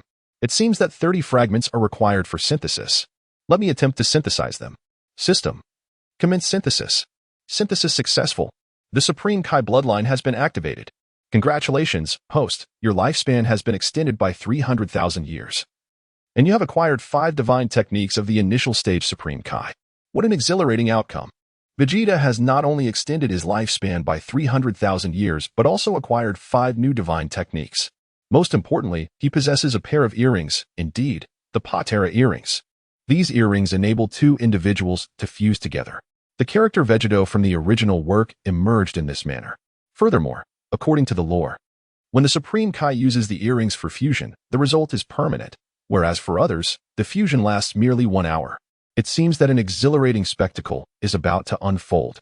Vegeta, king of the Saiyans, soon focused his attention on the small infant in his hands. It is a little boy. He bears a slight resemblance to Goten. Since he is the offspring of myself and Black Goku, let us name him Blackies. By the way, let us examine his attributes. Offspring, Blackie's gender, male bloodline, pure-blooded Saiyan lifespan, 55 years initial combat power. 5. The suggestion for the host is to dispose of him immediately. What nonsense is this? I cannot fathom why this child has not inherited any other bloodlines. Moreover, he is a pure-blooded Saiyan. The most alarming fact is his initial combat power is merely 5. I never imagined that in my lifetime, I would produce such a worthless offspring. In that instant, King Vegeta felt an impulsive urge. Never mind. At least the offspring reward is quite decent. I shall leave this child to the caretaker. Not long after King Vegeta concluded these matters, Black Goku's eyelids suddenly fluttered. Is he waking up? However, remain in this spatial realm for now. I hope that when you regain consciousness, you will not be overly astonished by your own body. Ha ha ha ha ha. Chapter 115. Zamasu, you don't think you can escape, do you? Where am I? Black Goku opened his eyes. The kick from Vegeta had rendered him unconscious. Humans, how could they unleash such a level of attack? It is utterly inconceivable. Cough cough. My body. It still feels unwell. Wait. My voice. Why has it transformed into a woman's voice? How can this be? A delicate voice echoed within the alternate dimension. Black Goku was astonished to discover that his voice had indeed changed. It was no longer the deep tone he was accustomed to. Instead, it resembled what humans refer to as a goddess voice. What on earth is happening? In my body? Black Goku suddenly noticed the protrusions on his chest. What on earth did those humans do to me? At this moment, Black Goku was on the brink of madness. The situation before him had completely stripped him of his sanity. Those wretched humans. Unforgivable. In the alternate space, Black Goku was consumed by impotent rage. Meanwhile, King Vegeta had long since completed his task and teleported back to Earth. Father, you have finally returned. What has become of the Dark Man? Goku, who had been observing, immediately rushed over upon noticing King Vegeta's presence. Oh, Goku, wasn't it your task to deal with Zamasu? What are you doing? As for Black Goku, I have confined him in an alternate space.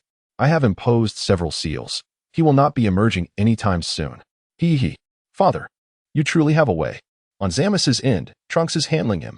Just look at how joyfully he fights. It seems Trunks has even comprehended a unique transformation. A unique transformation? King Vegeta cast his gaze upon the battlefield. The resplendent Trunks resembled a divine warrior, unleashing a furious onslaught upon Zamasu. Goodness, Trunks is remarkable. Who would have thought he had grasped that extraordinary Super Saiyan form from the original tale? It seems Zamasu has provoked him once again. Alas, why choose to antagonize us Saiyans? Goku, join in as well. Subdue Zamasu. Yet, father, Zamasu is immortal. Are you foolish?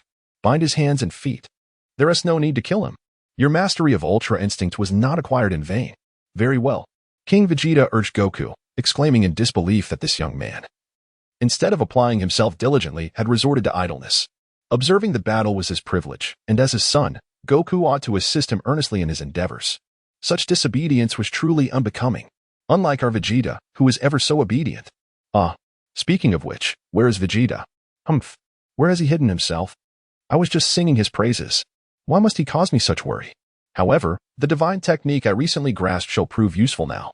With a surge of divine energy, King Vegeta's perception expanded, allowing all living beings on Earth to resonate clearly within his mind. Excellent. So they are engaged in a spar with Ub, are they? It appears that Goku is itching for a challenge. On the other side of the Earth, the two were locked in a fierce battle. It turned out that upon emerging, Vegeta quickly discerned the situation regarding Trunks. Through his perception, it was evident that Trunks held a significant advantage.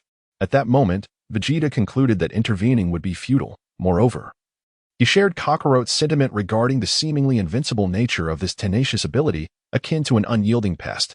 It was nothing short of a nuisance, akin to a relentless adhesive. Since Trunks relished the thrill of battle, Vegeta decided to allow him to engage freely. His gaze then shifted towards Ub, igniting within him a desire for a sparring match. Thus, the current scene was set. However, at the instant when the two began to exchange blows, Vegeta appeared before the two, with both hands raised. He interrupted their onslaught. Upon witnessing his father's figure, Vegeta was immediately engulfed by a sense of guilt. Father, what brings you here? Have you dealt with Black Goku? Excellent. Vegeta, your audacity has grown immensely. You no longer heed my words, do you? Dare to breathe today. And tomorrow you shall dare to call upon me. Vegeta was drenched in cold sweat. His father truly had a way with words. Yet, he dared not retort. For the fault lay with him initially, and he could only concede. Meanwhile, Ub interjected on behalf of Vegeta, exclaiming, Father, it's all my fault. Please do not blame my brother Vegeta. For Ub's sake, I shall overlook this matter this time. Now quickly, return and bind Zamasu for me. I have yet another scheme to execute. Vegeta couldn't help but feel a twinge of confusion. A strategy? Father, I was unaware that we possessed a battle plan. King Vegeta approached and delivered a resounding blow. You fool. Of course, you haven't devised a plan. Do you think everyone possesses the intellect of your father? Ouch, ouch, ouch. The trio returned to the battlefield. With Goku's involvement, Zamasu found himself increasingly unable to withstand their onslaught. His body seemed to lose its head or legs in rapid succession. Though he could swiftly regenerate, it appeared rather amusing to King Vegeta. The A-plan of battle commenced. At King Vegeta's command, the two companions immediately surged towards Zamasu. With the combined might of Goku and Vegeta, within less than 10 exchanges, they had Zamasu firmly ensnared. Hey, Uncle Goku, what are you all doing? Trunks, caught in the midst of combat, suddenly sensed something amiss. The battle had taken on an odd turn. Father, the operation is complete. Well done. Now it's your turn, OOB. All right. OOB ripped 2 chunks of flesh from his own body, which transformed midair into 2 coils of rope that bound Zamasu tightly. What do you intend to do with me? Don't waste your efforts. I am the immortal god. Haha. At this moment, King Vegeta had arrived behind Zamasu. With a fierce kick, he exclaimed, "What are you laughing at? Let's see if you can still smile after this." System. Activate the intermediate divine reproduction card. Target. Zamasu. A notification chimed, extracting host genes. Target confirmation complete. Intermediate divine reproduction card successfully utilized. As a look of disbelief spread across Zamasu's face, a radiant light surged into his body. Damn it, what are you doing to me? Zamasu felt a sharp pain in his lower back, as if a part of himself had abruptly vanished. King Vegeta, not wishing for anyone to witness the transformation of the child, enveloped him in divine energy using a technique he had just comprehended. The light faded, and tranquility returned. Proceed. Yes, father. I shall begin now. The immobile Zamasu resembled a lamb awaiting slaughter. Employed his white magic, transform him into candy. A purple laser shot forth towards Zamasu, and upon impact, he instantly transformed into a piece of candy. Promptly devoured it. Avocado flavor. Delicious. Chapter 116. Is fusion all you can do? Huh? The onlookers stood frozen in astonishment. The immortal Zamasu had been consumed by transformed into candy and eaten alive. This is the ability of Majin Buu. Goku suddenly realized, recalling having witnessed such a power in Majin Buu. Since their last encounter with Buu, he had not paid much attention to it. Father, how is it that can wield this ability? Goku looked at King Vegeta, bewildered. Grandfather, Trunks was equally perplexed. After exerting himself to exhaustion, had resolved the situation with a mere spell? Was this a jest? Unbeknownst to Goku and the others, they were unaware of King Vegeta's actions. After following you for so many years, Goku, you have made no progress at all. Merely extracted a fragment of Majin Buu's genes. So that's how it is. King Vegeta's words were met with skepticism from Vegeta. Father, does this mean Zamasu has been dealt with? If we eliminate Black Goku, we can return home, right? Why not? King Vegeta replied. If you wish to stay here with Trunks, I have no objections. Vegeta, upon witnessing the scene, felt a sense of indignation. Well, it was unnecessary for my father to act that way. In an alternate dimension, Black Goku realized he seemed to be trapped here. Damn it, those detestable humans. They persistently thwart my plans. Time and again, they bring me shame. You are all deserving of death. With a furious roar, Black Goku began to bellow at the surrounding space. The resounding shockwaves relentlessly battered the spatial barriers, causing them to fragment under the force of his fury. As he unleashed his power, the very fabric of this alternate realm shattered. I am free. Black Goku gasped for breath, the exertion having drained much of his energy. His sudden emergence immediately captured the attention of those present. Grandfather, the Dark One has broken free from his seal. Wait, why has he transformed into a female? Trunks' gaze was fixated on the Dark One before him. Goku tilted his head to look over, his pupils dilating in astonishment. He had intended to argue with Trunks, but the undeniable reality before him left him no choice but to accept it. The Dark One had undergone a transformation. Vegeta's mouth hung agape. Kakarot, how could she look like this after transforming into a female? All eyes turned towards King Vegeta. Only their father could provide them with answers at this moment. What expressions are you all wearing? This is a curse I recently comprehended. I merely intended to test it on the Dark One. At that moment, Dark Goku also grasped the situation, a bittersweet smile gracing her face. Who would have thought that? As a deity, she would nearly falter. Humph. You mortals. I concede. You are not mere insects. With the slightest oversight, my aspirations could evaporate like dew. There is no alternative. This game must come to an end. It is time for you to witness the true power of a god. Dark Goku's chilling voice echoed. Confusion spread among the crowd. Does the Dark One possess a hidden card? I can't shake the feeling of being a fool. Yet, King Vegeta's thoughts diverged from the rest. Strangely enough, Dark Goku's voice after the transformation is rather pleasant. What should I do? I find it hard to part with the thought of ending her. However, her earlier words. Wait, is she planning to merge with Zamasu? Vegeta King had just contemplated this notion when Black Goku sprang into action. He swiftly removed the Patera earring from his left ear and delicately adorned his right ear with it. Humans, kneel before our brilliance. The Patera earring instantly radiated a series of luminous auras. Zamasu, nestled within Ub's abdomen, faced no significant threat due to his immortality. In an instant, Zamasu, enveloped in a gelatinous sphere, broke free. A streak of light surged forth from a steam vent. The figures of Black Goku and Zamasu intertwined in an instant. A dazzling yellow light erupted around them. What transpired? Everything happened so abruptly that the onlookers were still in shock. Ub addressed the crowd. Zamasu has escaped from my body. Time was of the essence. He had not yet managed to assimilate Zamasu. Were they merging together? How infuriating. Such an occurrence. From the heart of that radiant glow, a peculiar voice gradually emerged. Ha!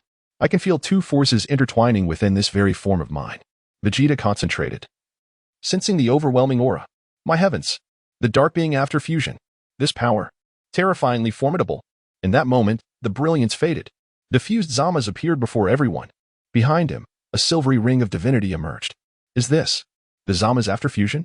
The perfect amalgamation of the mightiest physique and an immortal essence. At this moment, the battle prowess of fused Zamas had transcended into the 12th dimension. Hiss. Father, the situation seems rather precarious. Meanwhile, the fused Zamas in the sky could not resist taunting the crowd. Ha. Humans, have you begun to fear my power? Behold, this infinitely augmented body and immortal form. This strength fills every fiber of my being. It is exhilarating and delightful. Listen well. I, Zamas, embody the wisdom of the universe, the laws of the cosmos. The power of the universe. I am about to become the new master of this cosmos. And you shall all vanish before me. Vegeta's ears were about to burst from the incessant noise. Has this fellow truly merged into a higher form? It is merely a fusion. Anyone can achieve that. Just at the right moment, the pair of Patera earrings awarded by the system can be put to use. King Vegeta casually tossed 2 earrings into the hands of Goku and Vegeta. Huh? Father, how do you have these 2? Don't ask. Goku. Vegeta. Show them what true fusion is. Vegeta was indeed quite reluctant. Yet, he could not disregard his father's words. Kakarot. Since father has spoken, I shall reluctantly merge with you. Humph. Brother Vegeta. If it weren't for the urgency of the situation, I would have no desire to fuse. Goku uttered those words, yet his body betrayed his true intentions. The 2 skillfully donned their earrings. At that moment, a miracle transpired. Chapter 117, The Duality of Vegeto. Endless black lightning filled the sky. A pillar of white light surged into the heavens. As the brilliance faded, the invincible, strongest warrior in the universe emerged. Vegeta, make your entrance. Vegeta scrutinized the unfamiliar figure before him. The man's hairstyle and gaze mirrored Vegeta's own, though his facial features appeared somewhat more delicate. His bangs and overall appearance bore a striking resemblance to Goku. Clad in a deep blue martial arts uniform of the Turtle School, he wore an orange short-sleeved undershirt beneath. His boots and gloves, however, reflected Vegeta's distinctive style.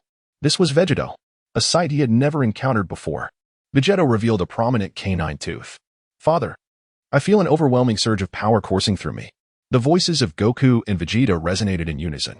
The strength of Vegeto, following their fusion, had escalated to an unimaginable magnitude. At least, according to King Vegeta's perception, it surpassed his own might by a considerable margin. Let us engage, Vegeto. I forgot to mention. The fusion lasts only for 1 hour. Father, rest assured. In just 5 minutes, I will vanquish Zamasu. Vegeta instantaneously unleashed a significant portion of his divine energy. Zamasu, prepare to meet your demise. Allow you to witness the might of Super Blue Vegeta. At this moment, Trunks felt somewhat disoriented. Just moments ago, after the fusion of the Dark One and Zamasu, he sensed that Earth was on the brink of destruction. Who could have anticipated that after Uncle Goku and Father fused, this overwhelming power would emerge? Grandfather, surely Father and the others will prevail. Absolutely. This is Vegeta we are speaking of. I cannot fathom defeat. Furthermore, Goku possesses that item, does he not? Once that esteemed individual arrives.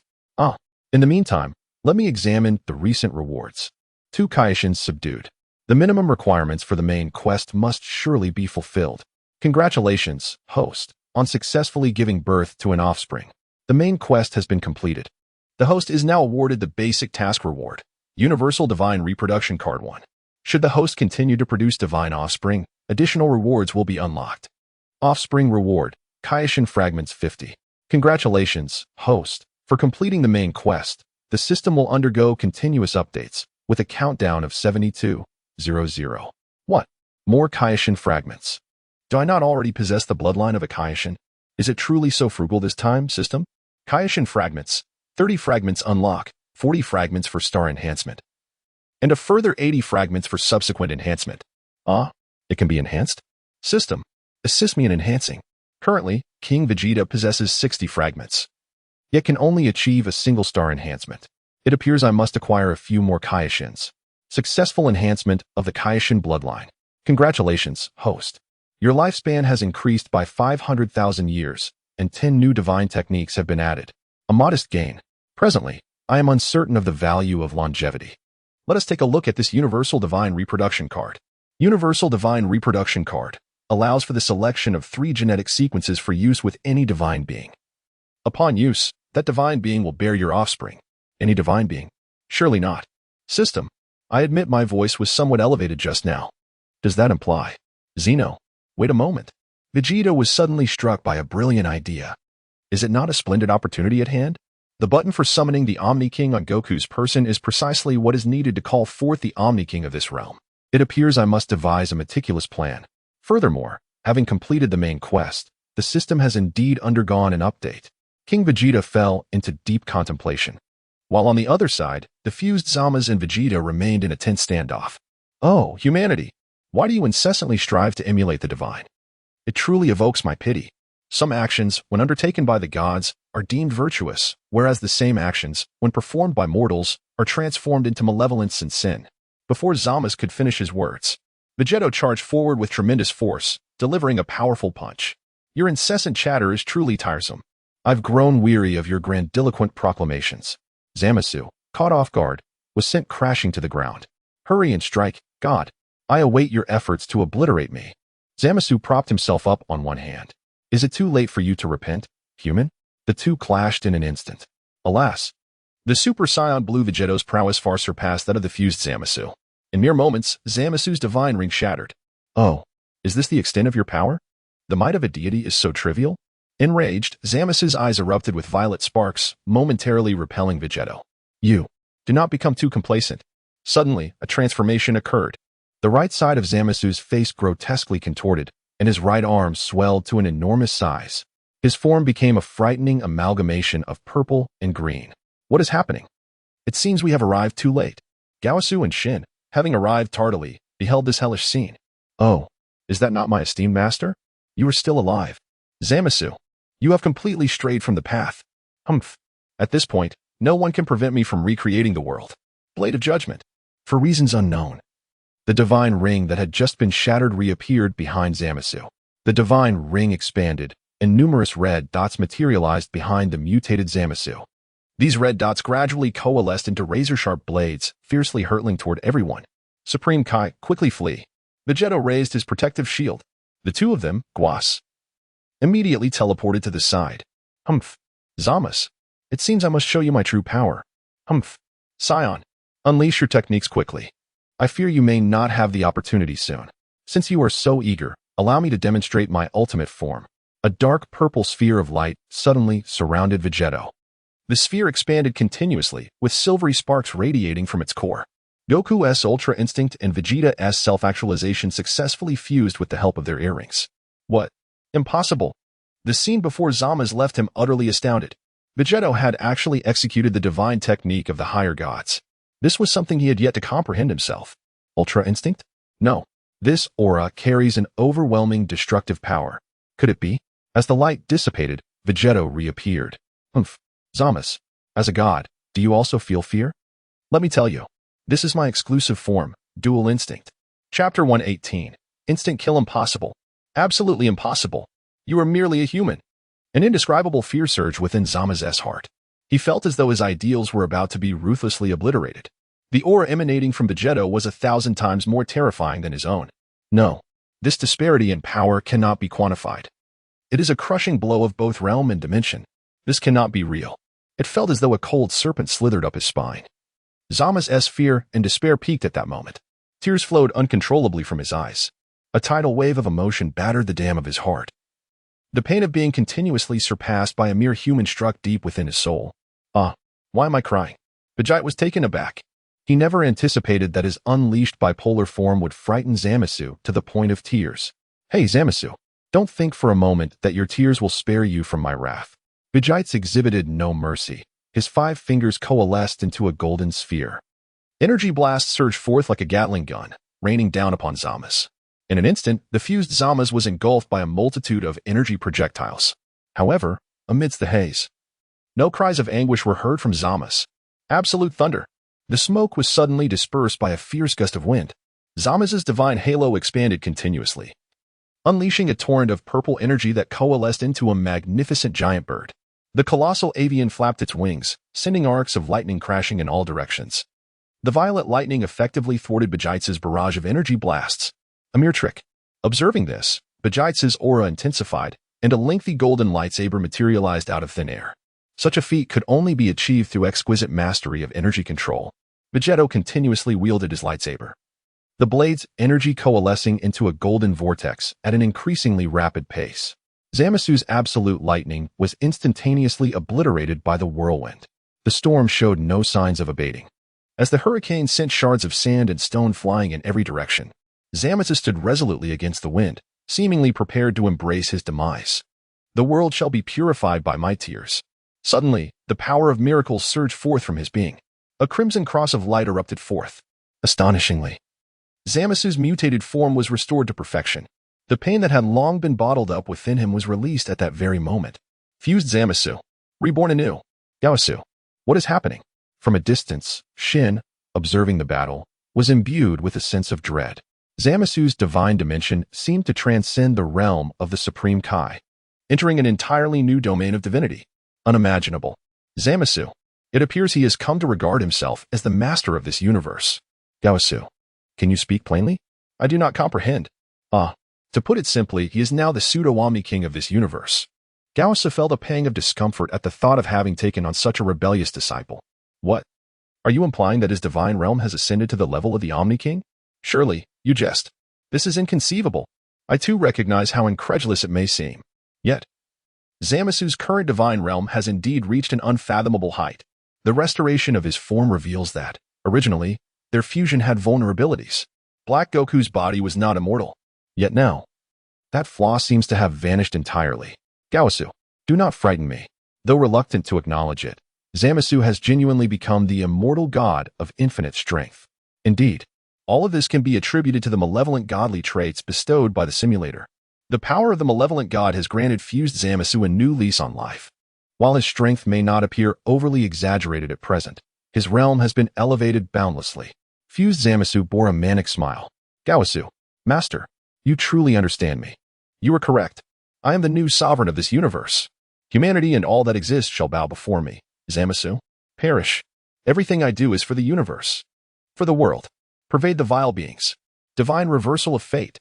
Fused Zamasu conjured a searing sphere of light that grew ever larger in his grasp. The fiery radiance shone as brilliantly as the sun. Annihilate them for me. Humanity. Zamasu's movements flowed seamlessly, leaving Vegeta no chance to counter. Yet, to Vegeta, these antics were merely the desperate thrashes of a dying creature. Zamasu, you shall not prevail. At last, the Kamehameha wave. Vegeta extended his arms. Two azure orbs of light coalescing in his palms, and then he fused these spheres together. The entirety of his strength gradually concentrated at his waist. This technique melded the final flash with the Kamehameha, standing as one of Vegeta's ultimate trump cards. The two cataclysmic assaults collided instantaneously. The earth trembled violently, with a relentless barrage of explosive sounds echoing through the air. At the epicenter of the eruption, searing smoke and debris surged upward, resembling a fearsome, dark brown dragon. The dragon's tail whipped through the immense cloud, advancing towards Sin and his companions at a discernible speed. Guas, don't just stand there. Run now. Ugh. Guas was momentarily captivated by the spectacle before him. Fortunately, at the last moment, he activated the power of the time ring and returned to the primary timeline. The god of destruction of Universe 10, Rumshire, narrowly escaped death. Alas, humanity on Earth was not so fortunate. Under the unrestrained onslaught of Zamasu, the range of the divine retribution had enveloped the entire planet. Only Little Mai survived, sheltered by Trunks. This Zamasu is exceedingly formidable. The clash between the two had no effect on the observing King Vegeta, who watched the unfolding scene with keen interest. The sensation of not having to intervene himself was quite delightful. As for this future world, it was already in ruins, rendering any notion of salvation entirely unnecessary. Even the eternal dragon was no more. He lacked the power to create worlds. At the heart of the smoke, a beam of light suddenly pierced through the darkness. The silhouette of Vegeta gradually materializes. Father, how is it? Aren't we impressive? What about Zamasu? He couldn't even withstand a single attack from us. No sooner had the words left their lips than the two of them instantaneously disintegrated. The consumption of their dual energy was indeed substantial. The originally allotted hour for their fusion was unexpectedly reduced to mere moments following the move. Upon their separation, smiles adorned their faces as they eagerly awaited their father's praise. However, King Vegeta was not inclined to fulfill their expectations. Goku, Vegeta, it appears you too lack endurance. How is it that you cannot last even 3 minutes? Chapter 119, The Future Universe Ruler. Ah, father. Vegeta's face was flushed with embarrassment. The exhilaration of just defeating Zamasu had vanished, replaced by overwhelming awkwardness. Although he had promised his father to eliminate Zamasu within 5 minutes, he never anticipated that a single Kamehameha would deplete all of their energy. Vegeta silently vowed to be more resilient next time. Fortunately, this tactic had successfully dealt with Zamasu. Wait, who would want to fuse with that foul man, Kakarot? Goku, with an air of carefree nonchalance, believed that as long as the enemy was vanquished, all was well. He chuckled, Father, here, the earrings are returned to you. The two, now separated, instantly lost the formidable aura they had just possessed. Who could have imagined that the invincible Vegito was born from an arrogant Sundara and a simpleton? Peace returned to Earth. Before long, Guas and Shin reappeared. That was truly terrifying. Shin admitted, a hint of trepidation lingering, had he not fled in time. Both his life and Beerus's would have been at stake. Guas wore a countenance of someone who had narrowly escaped disaster. Ah, that child Zamasu. King Vegeta gazed upon the re-emergence of the two figures, a chill of apprehension coursing through him for the deities of destruction from the cosmos. They were indeed teetering on the precipice of their own demise. Could they truly believe that Zamasu had perished so easily? It was as if they shared a profound connection. Suddenly, the dim sky erupted with sinister red lightning, which pierced through the clouds, transforming into a dense shroud of black smoke. The smoke billowed across the heavens. And in an instant, the earth was engulfed in its ominous embrace. What is happening? Goku staggered backward, still reeling from the shock of the earlier terror. A new threat seemed to materialize before him. Moments later, the answer became apparent to all. Strange green faces emerged in the sky. Is this Zamasu? How is this possible? That previous assault failed to vanquish him. Ah, this deity truly knows how to linger. Hey, Kakarot. Let us unite our ultimate techniques to strike him down. Vegeta felt an overwhelming sense of unwillingness. The recent spirit bomb, the ultimate technique of the Kamehameha, had failed to vanquish Zamasu? What about the grandiose declarations he had made before his father? Vegeta felt as though he had become a mere clown in this moment. He seized a Senzu bean and bit down fiercely, the expended energy surging back into his being. Self-extreme. The ultimate flash of power. Observing Vegeta in this state, Goku was equally cooperative, as he and Trunks unleashed their most formidable techniques. The Super Spirit Bomb. The 20-fold Kamehameha. 3 colossal beams of light converged and surged towards the heavens. Yet, astonishingly, this strike upon Zamasu's visage failed to elicit even the slightest ripple. It seemed utterly ineffective. Impossible. Athe. How infuriating. An eerie laughter suddenly echoed through the sky, as if mocking the trio. Sin, perplexed, gazed at Guas. It was only Zamasu's closest ally who could provide an explanation now. Lord Guas. Sin. Perhaps Zamasu seeks to transform himself into the universe. He has even cast aside his divine appearance. This is where the incredible power of the Eternal Dragon comes into play. Under the influence of the Eternal Dragon, even the duality of Vegito cannot be easily erased. This pertains to the power of loss. It is beyond the reach of Goku and his companions at present. Meanwhile, Guas continued to analyze Zamasu's unwavering desire to become an embodiment of justice and order. His boundless obsession had ultimately led him to this juncture. Alas, Zamasu, is this truly the visage you yearn for? If humanity were to be extinguished, would your heart truly find satisfaction? As Guas's words fell, the entirety of Earth became enshrouded in Zamasu's shadow. The will of the Earth was mercilessly consumed by Zamasu. In an instant, the planet transformed into a giant human face. Boundless malevolence began to pervade the cosmos. Given but a fleeting moment, Zamasu would gradually engulf and assimilate the entire universe. It seemed he was indeed on the cusp of realizing his ideals. Infinite Zamasu, officially manifesting, the light of annihilation. From the void came a garbled divine utterance, as tens of thousands of energy waves, enveloped in crimson lightning, surged towards the gathered individuals. Everything on Earth was obliterated in an instant. The entire space dissolved into nothingness. Meanwhile, on planet Vegeta in the primary timeline, Zamasu's grotesque visage also emerged. Inciting considerable panic, Beerus stared blankly at the sky. What had transpired in the future? Could it be that Zamasu truly had not perished? Whis felt a slight sting upon his face, as though something ominous was unfolding. Returning to the future timeline, at the critical juncture, King Vegeta led everyone to leap into another dimension, narrowly evading the onslaught of Infinite Zamasu. Excellent. Check-in successful. So this is Infinite Zamasu. Without the Grand Zeno, who could rival him? Truly formidable. Goku, hurry to the west and summon Lord Buddha. Oh wait, summon the Grand Zeno instead. The Grand Zeno? Upon hearing his father's words, Goku recalled that he possessed a button to summon the Grand Zeno. As Goku pressed the purple button, a brilliant light flashed. A diminutive figure appeared before them. It was, unmistakably, the Grand Zeno of the future timeline. Grand Zeno? Guas and Sin immediately knelt upon witnessing the Grand Zeno. Who would have thought that the Grand Zeno would be stirred? What could this mean for the situation? Indeed, the outcome is unpredictable. The Grand Zeno's intellect and wisdom seem rather limited. Vegeta speculated that his true form might be harboring some terrifying existence, yet even so, with the power of the laws he currently commands, he could effortlessly recreate the universe. Naturally, vanquishing a mere Zamasu is a trivial matter. Did you summon me? Who are you? Indeed, I am Goku. The Omni King observed the dim surroundings, feeling an overwhelming discomfort. This place is dreadful. Why is there nothing here? Was it you? Goku hastily pointed towards the sky. It was that fellow up there. Is that so? Truly despicable. Indeed, we should erase him from existence. That makes sense. Such a world should not be allowed to exist. The Omni King's hands began to glow brightly. Upon witnessing the situation, King Vegeta hastily led everyone to escape from the future timeline. A streak of light flashed by. The group safely returned to the primary timeline. At this moment, King Vegeta's plan was about to commence. Grand Zeno, I beseech you to assist me in my training. Chapter 120. The Sovereign of the Universe is, astonishingly, myself. Father, please allow me to return to the future once more. Goku seemed to ponder, as if an idea had struck him. Goku, are you suggesting we bring Grand Zeno along? King Vegeta smiled knowingly, instantly discerning Goku's thoughts. However, this time he could not allow Goku to have his way. Alas, he had been discovered by his father, he chuckled. Goku was pondering that the future Omni King, being alone, must feel quite lonely. Thus, it would be better to bring him to the main timeline. After all, he had promised Aquan to find him a companion. The two Omni Kings could enjoy each other's company and play together. Otherwise, a normal person would surely be terrified upon encountering an Omni King. Just as Goku was lost in these thoughts, Vegeta's next words left him momentarily stunned. All right, leave this matter to me. You summon Beerus and the others. I shall return shortly. Very well. Goku was taken aback, realizing that his father intended to handle it personally.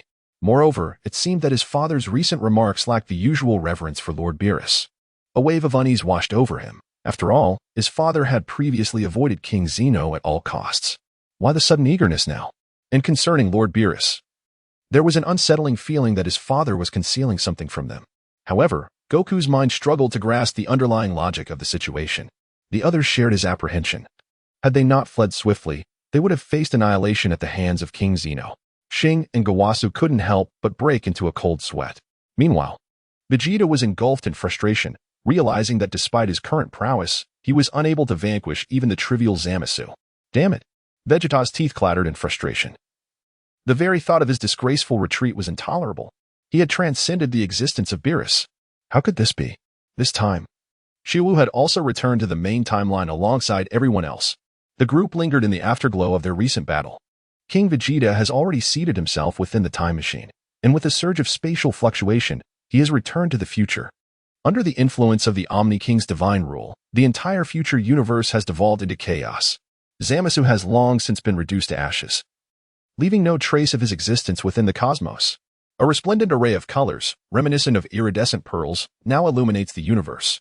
At the heart of this radiant spectacle, a small figure floats serenely. So it is here. Lord Omni King.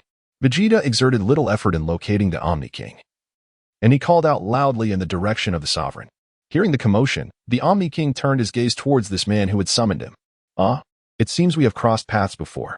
In his recollection, the figure appeared to be a dashing young man, and upon closer inspection, he realized that, at that moment, there seemed to be no one in the entire universe who could rival this man's striking handsomeness. Intrigued, he inquired, "Who are you?" King Vegeta politely returned a gentlemanly salute. "Lord Zeno, allow me to introduce myself. I am King Vegeta, the father of Goku." The father of Goku, you say? Yet you appear considerably younger than him. Curiosity sparkled in Zeno's round eyes, as if he were filled with an insatiable desire to explore King Vegeta. Huh. Perhaps it is due to my well-maintained appearance. However, Lord Zeno, I assume you do not wish to remain here all alone, do you? How about I take you to a delightful place? There, you will find companions to play with. King Vegeta wore a mischievous grin. Yet the Omni King's interest was piqued upon hearing his words. Is that true? At his level, everything in the world had become utterly mundane. He found himself daily troubled in his pursuit of amusement. Indeed. With that, King Vegeta took the Omni King's small hand and led him into his time machine. The Omni King curiously examined the circular contraption. What is this device? Your Majesty, this is a time machine. We shall use it to travel to the future and eliminate that nefarious Zamasu. A time machine? King Vegeta smiled faintly as he turned his back to the Omni King and slowly retrieved a card from his system backpack. System. Activate the Universal Divine Reproduction card. Target. Omni King. Target confirmation successful. Please select 3 of your own genomes for pairing. Ah, yes. The Universal Divine Reproduction card allows for the selection of genomes. Let me think. Among the genomes I possess are Scion, Frost Demon, Majin, Kaishin, and Nyx. Essentially, I need to choose 3 from this selection. The Scion is undoubtedly a must. As for the remaining 2, the Kaishin must be excluded. The bloodline of the Omni King is already of the utmost quality, incorporating the Kaishin, which is rather inferior. Seems unnecessary. The bloodline of the Beerus family feels somewhat lacking as well. Thus, I will select Scion, Majin, and Frost Demon. Genome confirmation successful. A soft, white cloud materialized in King Vegeta's hand, and he gently blew it towards the Omni King. The cloud slowly drifted around the Omni King. What is this? Why do I feel so warm all over? The Omni King was suddenly enveloped by several golden rays of light, which swirled around him, forming a magnificent rainbow. The vibrant colors danced around the Omni King, with stars twinkling in and out of sight around him. Lord Omni King, traveling through time and space can be somewhat dull. This is a little toy I prepared for you. Enjoy it. You are truly a wonderful person. King Vegeta nodded slightly, yet the corners of his mouth betrayed him. Curving upward uncontrollably. Under the veil of the System S concealment, he had successfully relocated the child of the Omni King to the Emperor's alternate dimension. This maneuver was both delicate and audacious. At the outset, King Vegeta pondered, if I am to persuade the Omni King to bear my child, I must possess strength comparable to that of the Grand Minister. To his astonishment, an opportunity has arisen much sooner than he anticipated. King Vegeta eagerly rubbed his hands together. Anticipating the outcome, the system's notification has sounded. Congratulations to the host for successfully giving birth to a divine offspring. A high divine quality has been detected. A critical reward is imminent. Congratulations to the host for receiving a reward, an entire universe. What on earth? Can the system provide an explanation? What does it mean to receive a universe? This reward is an independent universe, and the system has successfully concealed its coordinates for you. As the master of this universe, you may relocate there at any time. Furthermore, in that universe, you shall exist as an immortal being. In other words, you are the sovereign of this universe. So, what does that mean? I have become the ruler of the universe? Splendid. Such a development is indeed remarkable. Chapter 121. System update complete. Whoosh. Outside the palace of Planet Vegeta, a brilliant streak of light suddenly flashed by. The time machine piloted by King Vegeta has successfully returned to this place. Ah, Father, your movements are remarkably swift. Goku has only just summoned Lord Beerus and the others. And you have already arrived. Whis chuckled softly, covering his mouth. It is all due to Lord Beerus's insistence on finishing that pudding before coming. Oh, come now, Whis.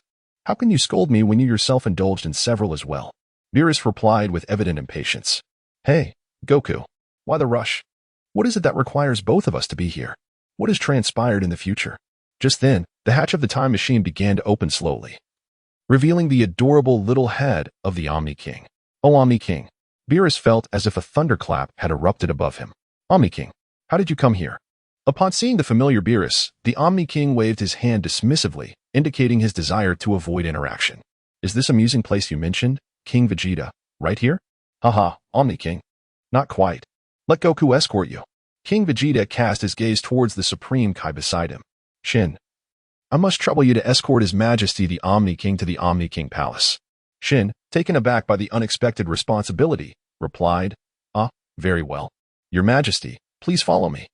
After bidding farewell to a few unwelcome guests, King Vegeta could finally take a moment to thoroughly examine the rewards bestowed upon him.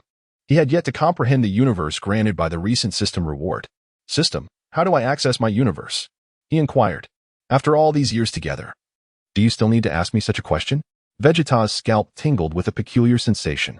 This system bore a striking resemblance to one of his former girlfriends. Alas, perhaps I shall delve into my own research. Through a series of explorations, King Vegeta successfully navigated the system's interface and entered his very own universe. The cosmos lay in utter void, currently devoid of any form or substance. It was desolate. However, a remarkable feeling enveloped King Vegeta within this universe of his. He felt invincible, possessing the power to manipulate time at will and alter the very fabric of space. Here, he could create and obliterate life with abandon. A realm ripe for development. I must assess the two newborns. The offspring born of Black Goku was far too abstract, prompting King Vegeta to abandon it entirely. Now, he had two new divine progeny. One was sired with Zamasu, while the other was with the Omni King. Progeny, Zada's bloodline, High Kaishin, Scion royalty lifespan, 500,000 years initial battle power, 1 trillion. This one appears promising. It is noteworthy that King Vegeta's own Kaishin bloodline barely reached the intermediate level. Yet, Zada's possesses the bloodline of a High Kaishin. This signifies that his divine techniques are even more profound than those of King Vegeta. Furthermore, this child also carries the regal Scion bloodline akin to that of Reagan. Indeed, this child is endowed with the potential of a Grand Minister. Vegeta was about to continue his examination of the progeny born of the Omni King when an obstruction suddenly appeared before him. The divine gestation process is temporarily inaccessible. Countdown unknown? What is happening? Is it due to the exceedingly elevated lineage of the Omni King? Well, I suppose I shall wait a little longer. Perhaps this universe could be managed by Zadas for the time being. Do not be deceived by the fact that Zadas is merely an infinite present. Not long ago, King Vegeta diligently sought knowledge from Layla's domain, acquiring the divine technique that fosters the development of deities. This skill necessitates the infusion of one's divine energy and lifespan into the progeny, thus accelerating their growth to swiftly reach maturity. Layla, in her efforts, sacrificed several centuries of her own lifespan to successfully cultivate Zadas to adulthood. As the sovereign of this universe, King Vegeta possesses an inexhaustible reservoir of divine energy and lifespan. However, these years cannot be utilized to awaken innate talents, which leaves King Vegeta somewhat exasperated. With the infusion of vast divine energy and lifespan into Zadas, his body visibly flourished. Moreover, King Vegeta preemptively embedded essential knowledge and skills into Zadas through advanced chip technology. This signifies that Zadas has now become akin to a postdoctoral scholar across various fields. Father, Zadas's mind gradually matured, and in this fleeting moment, he assimilated the information contained within the chip. Zadas, I bestow upon you the authority to create and destroy life. I hope you will nurture this universe well. Should you encounter any difficulties, do not hesitate to reach out to me. King Vegeta would never take matters into his own hands. After all, what purpose would it serve to father so many children? A good father. Teach me, please. Zada's heart brimmed with joy. He had been entrusted with everything a father in this universe could offer, which filled him with great expectations. He vowed never to disappoint his father. With the affairs of the universe settled for the moment, King Vegeta could not yet perceive the benefits this universe held for him, so he allowed Zadas to create freely. 3 fleeting days passed. The system update was finally complete. System update finished. This update introduced divine level talents. Note, the strength of divine level talents is exceedingly high, requiring offspring to possess robust compatibility for installation. Thus, divine level talents must first be awakened before selecting an offspring. Awakening a divine level talent consumes 1 million years of lifespan. System update reward. A selection card for awakening divine level talents, 5 choices.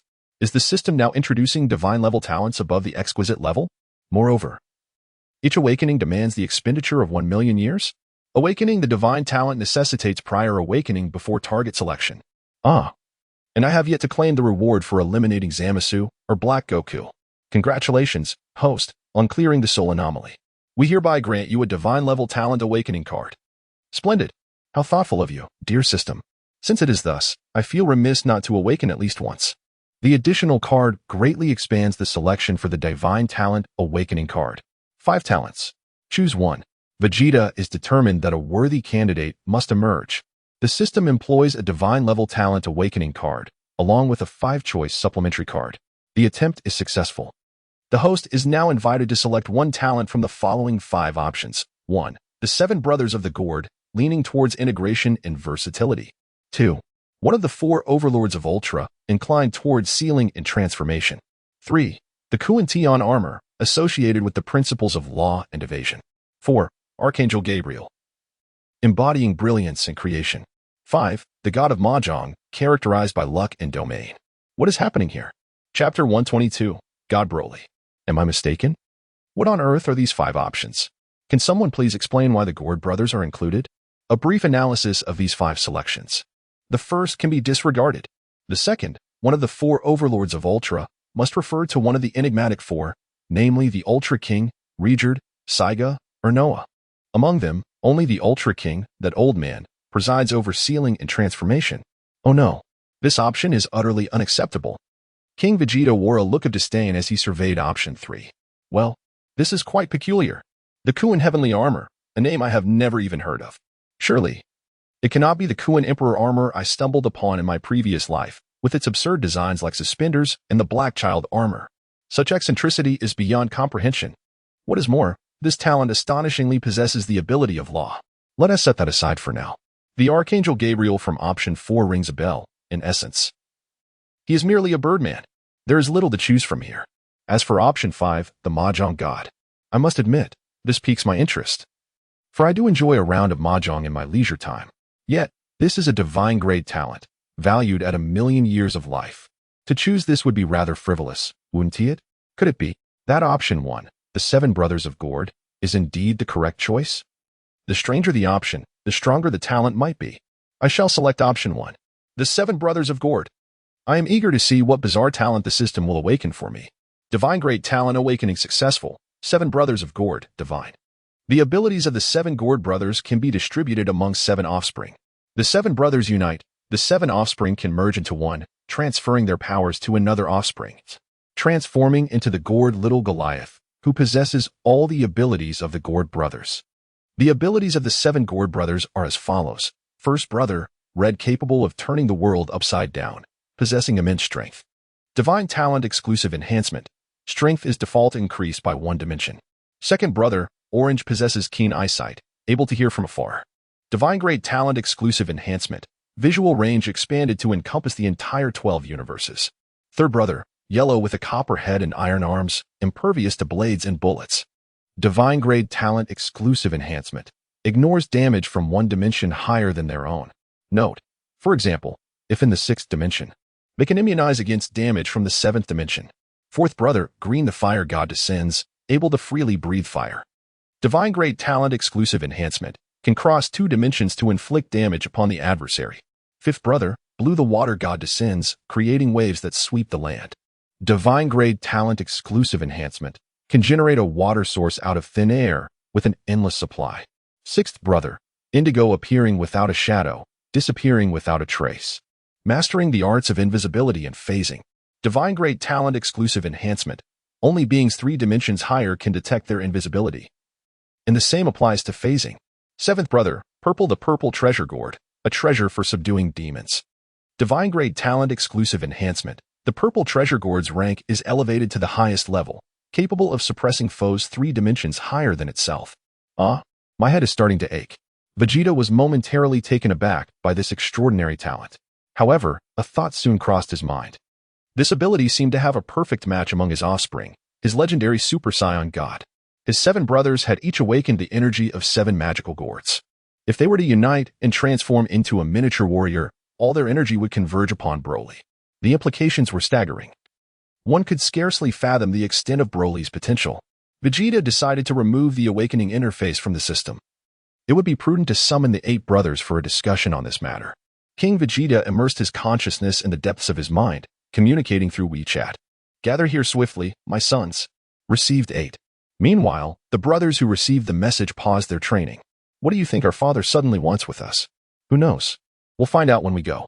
Could it be that he's taken an interest in another girl? Don't speak carelessly, 6th brother. Be cautious, or father will have you.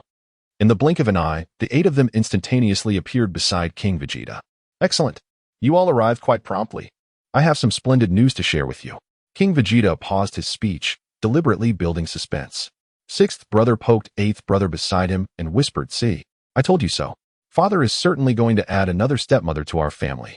Eighth brother was taken aback, not expecting sixth brother to exhibit such audacity by jesting in their father's presence. Indeed, sixth brother's murmurs did not escape King Vegeta's ears. However, he refrained from punishing his child, for there was a kernel of truth in his words. King Vegeta was indeed contemplating a visit to Bardock once his talents were fully awakened. "Sixth brother, it seems you understand your father well." "Ah, father. Oh, I was wrong. Humph.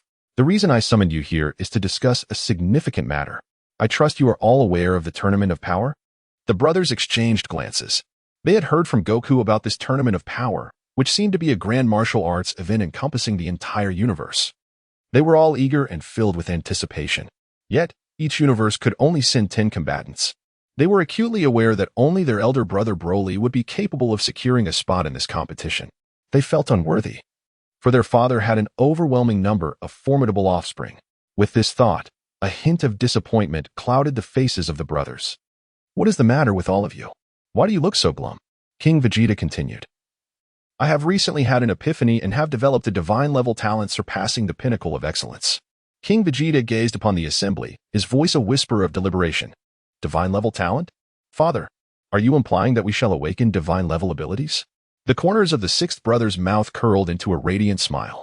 Among the brethren, only one had awakened a golden talent, while only the eldest had manifested both a golden and a rare talent. Should Father grant everyone the awakening of divine abilities, they would all have the opportunity to take the stage. Upon hearing the sixth brother's words, the brothers gazed eagerly at King Vegeta. "Enough, enough. Would I ever neglect you?" King Vegeta then elucidated the talents possessed by the 7 brothers. "So, Father, do you mean for us to fight alongside our elder brother? How exhilarating!" To King Vegeta's surprise, his brothers showed no sign of dissent regarding this matter. "In that case, system, confirm the awakening of divine-level talents for my offspring. Transcend to Super Saiyan God. Merge with me. Legendary Broly. No, wait. Divine Broly." Chapter 123. Seeking a wife. The combined powers of the 7 brothers surged into Broly. A 7-colored lotus swirled perpetually around him in the void. In an instant, Broly's base strength soared to unprecedented heights. After merging with the powers of his 7 brothers, Broly now stood as the strongest among the descendants of Prince Vegeta, having once again surpassed his own limits. However, this transformation also bore benefits for King Vegeta, who had bound his fate to Broly. Vegeta sensed an inexplicable surge of energy coursing through his being. Splendid! Vegeta surveyed the newly transformed God Broly, his entire being radiating a pure divine aura. His garments, imbued with the brilliance of fusion, gleamed a pristine white. "Broly, how do you feel?" "Father." Broly clenched his fists, a myriad of extraordinary abilities suddenly flooding his mind. "This is astonishing. Broly, the Tournament of Power is merely days away. Familiarize yourself with this newfound strength, for you bear the hopes of your brothers." Broly felt a surge of warmth in his eyes. He realized that as the elder brother, he had not fulfilled his duties adequately. His siblings had to resort to this fusion to qualify for the tournament. Little did Broly know that the fusion with the mighty Kakarot could be undone.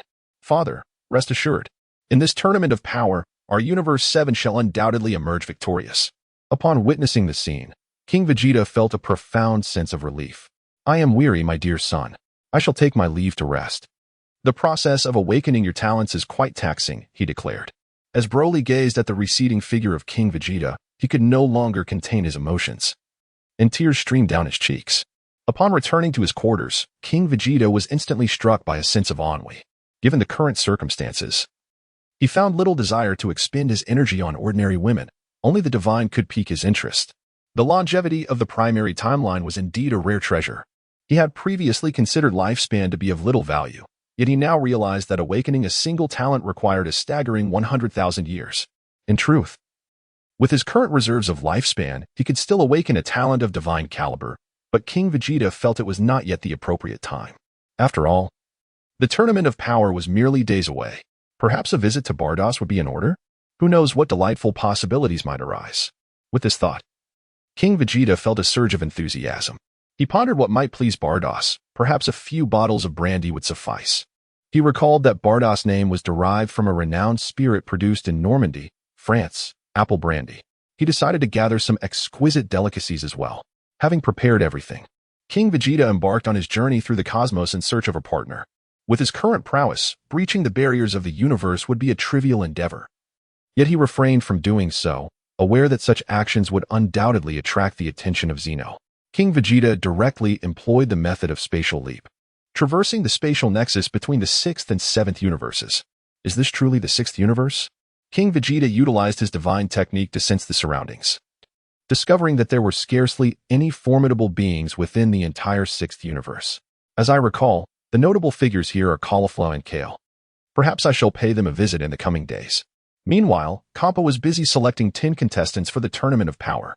Kappa exclaimed, "It seems we have a visitor from the 6th universe." The recent fluctuations from King Vegeta's divine technique were successfully detected by Beerus. What brings him here? Is it to see me? A blush crept onto Beerus's face at the thought. Who is this guest you speak of, Beerus? Kappa inquired, feeling quite distressed. He had scoured the universe, only to find a plethora of useless candidates. If these individuals compete, they will only bring disgrace upon themselves. That Beerus is truly fortunate to possess a talent like King Vegeta. He grumbled to himself, voicing his dissatisfaction. Why doesn't our universe have someone like King Vegeta? Beerus chuckled softly. Oh, Kappa, who says our universe lacks such talent? Kappa's heart raced at Beerus's words. Is that true, Beerus? Where is this individual? Bring him to me at once. Kappa exclaimed. No need to search. That person has already arrived.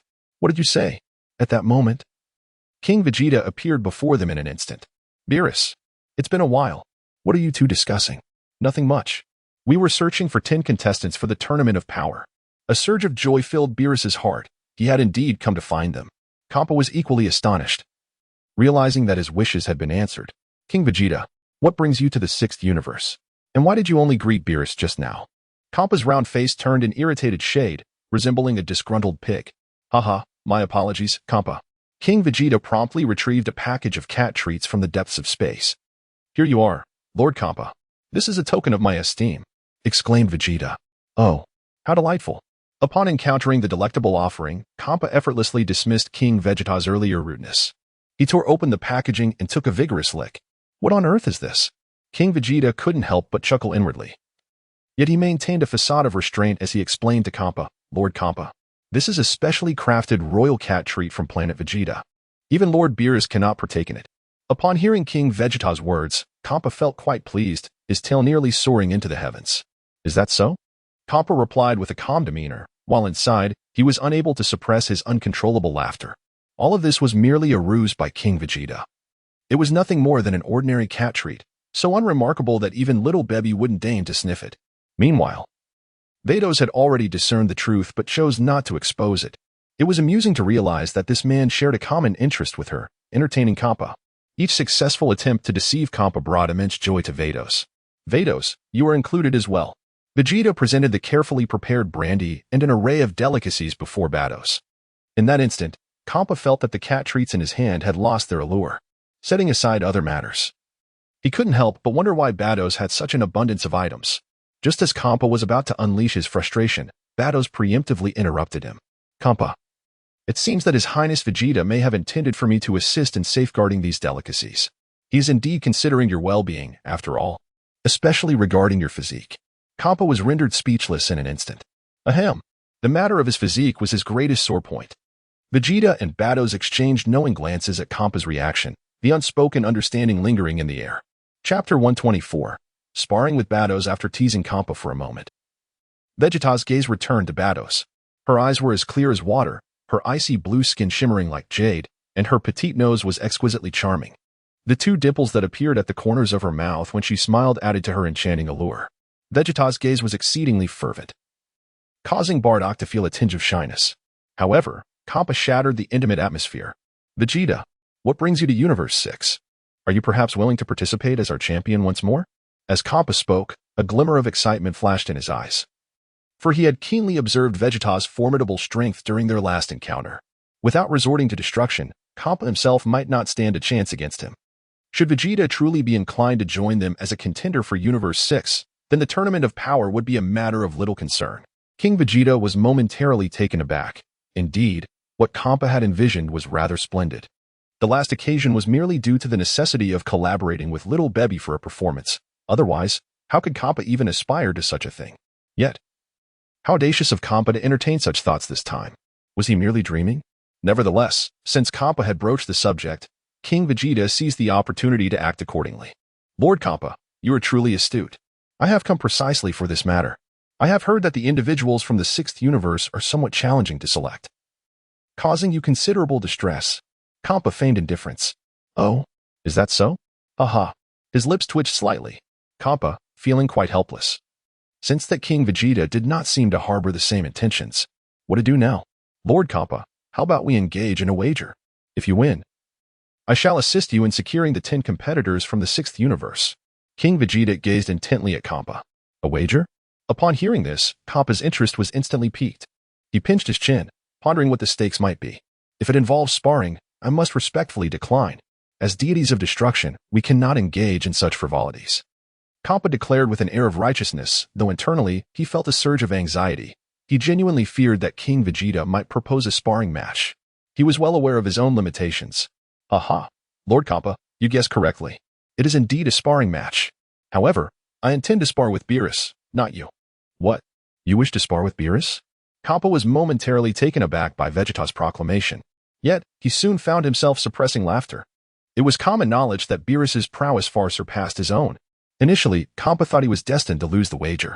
But now, with King Vegeta presenting this opportunity, he felt emboldened. He didn't even deem it necessary to inquire what would happen if King Vegeta won. In his mind, that was an utterly improbable scenario. Beerus's eyes sparkled with curiosity. Why does he wish to spar with me? At that moment, Beerus began to scrutinize King Vegeta's power closely. Impossible. He has already reached the pinnacle of the 10th dimension in his base form. It was well known that Kampa was merely at the 9th dimension level. Yet, King Vegeta, without transformation, had surpassed the strength of the deity of destruction, Kampa. We have only been apart for a few days. How could King Vegeta's power have surged so dramatically? Could it be that he held back during the last tournament? Lord Kampa, what are your thoughts? I'm perfectly fine with this. Beerus, what about you? Well then, let us proceed with the match. Beerus responded as soon as the words left his lips. Vegeta, brimming with anticipation, eagerly pulled her into his own dimension, leaving Xiangpa standing alone and bewildered in place. What does this mean? Is the sparring meant to be hidden from others? Bardoss surveyed the unfamiliar surroundings, questioning where she was. This is my own crafted realm. Outsiders cannot perceive it. You mean outsiders like Xiangpa, right? Otherwise, who else? In that moment, both of them simultaneously uttered a confession. Actually, you go first, Bardoss. Actually, the claim of wanting to spar was merely a ruse to deceive Xiangpa. I missed you, so I came to find you.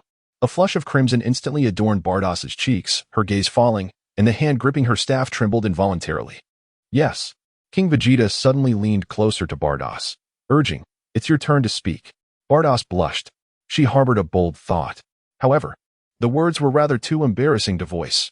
King Vegeta, you have a solution, right? I'm aware that little Bebe is actually your child with Lord Beerus. Vegeta's heart trembled with astonishment. Bardock, how did you come to know? In truth, Bardock was merely speculating, yet upon witnessing Vegeta's reaction, she could now ascertain the identity of little baby. Humph. It is, of course, the intuition of a woman. Therefore, you could also employ that on me. Bardock began to fidget. I too wish to experience the essence of motherhood. By the end, Bardock's voice had dwindled to a whisper, almost as faint as a mosquito's buzz. King Vegeta widened his eyes in disbelief. How could things proceed so smoothly? It is essential to remember that Bardoss is no ordinary being. She is an exalted angel. Could it be that I possess such a lure? Bardoss parted her lips slightly, appearing quite troubled. No, certainly not. It is merely that giving birth to a successor is not a simple endeavor. Bardoss, are you prepared? 2.5 hours swiftly elapsed. What is happening? King Vegeta has shown such endurance. How could he withstand for so long in Bardoss's presence? This is inconceivable. Usually, when Kampa sparred with Bardoss, he would lose confidence after just a few exchanges. Outside the realm, Kampa was in a state of anxious anticipation, desperately yearning to learn the outcome of their bout, for it directly pertained to the honor of his sixth universe. Meanwhile, within the confines of the space, the two had reached a pivotal moment. King Vegeta, must it take this long? Did you face such complications when you were with Lord Beerus?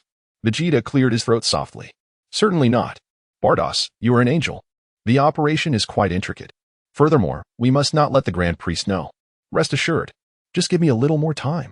The cherry blossom sensed a surge of overwhelming vigor, and they burst forth with fervor, as if time itself had come to a standstill. Their petals danced gracefully in the breeze, resembling a flurry of delicate butterflies. A subtle and elegant fragrance wafted through the air, uplifting one's spirits. The warm sunlight bathed the petals, casting a dreamy beauty that was utterly intoxicating. In an instant, King Vegeta entered the Sage mode. The system employed a royal deity reproduction card, targeting the divine Bados. Chapter 125. The first encounter with Caulifla. A radiant beam of light surged into Bados's body. It was as though she were bathed in the dawn's glow, surrounded by an ethereal sea of blossoms, the brilliance intensifying gradually. In that fleeting moment, the royal deity reproduction card activated. A charming little girl appeared before them. Is this our child? Yes. However, Bados, our mission is not yet complete.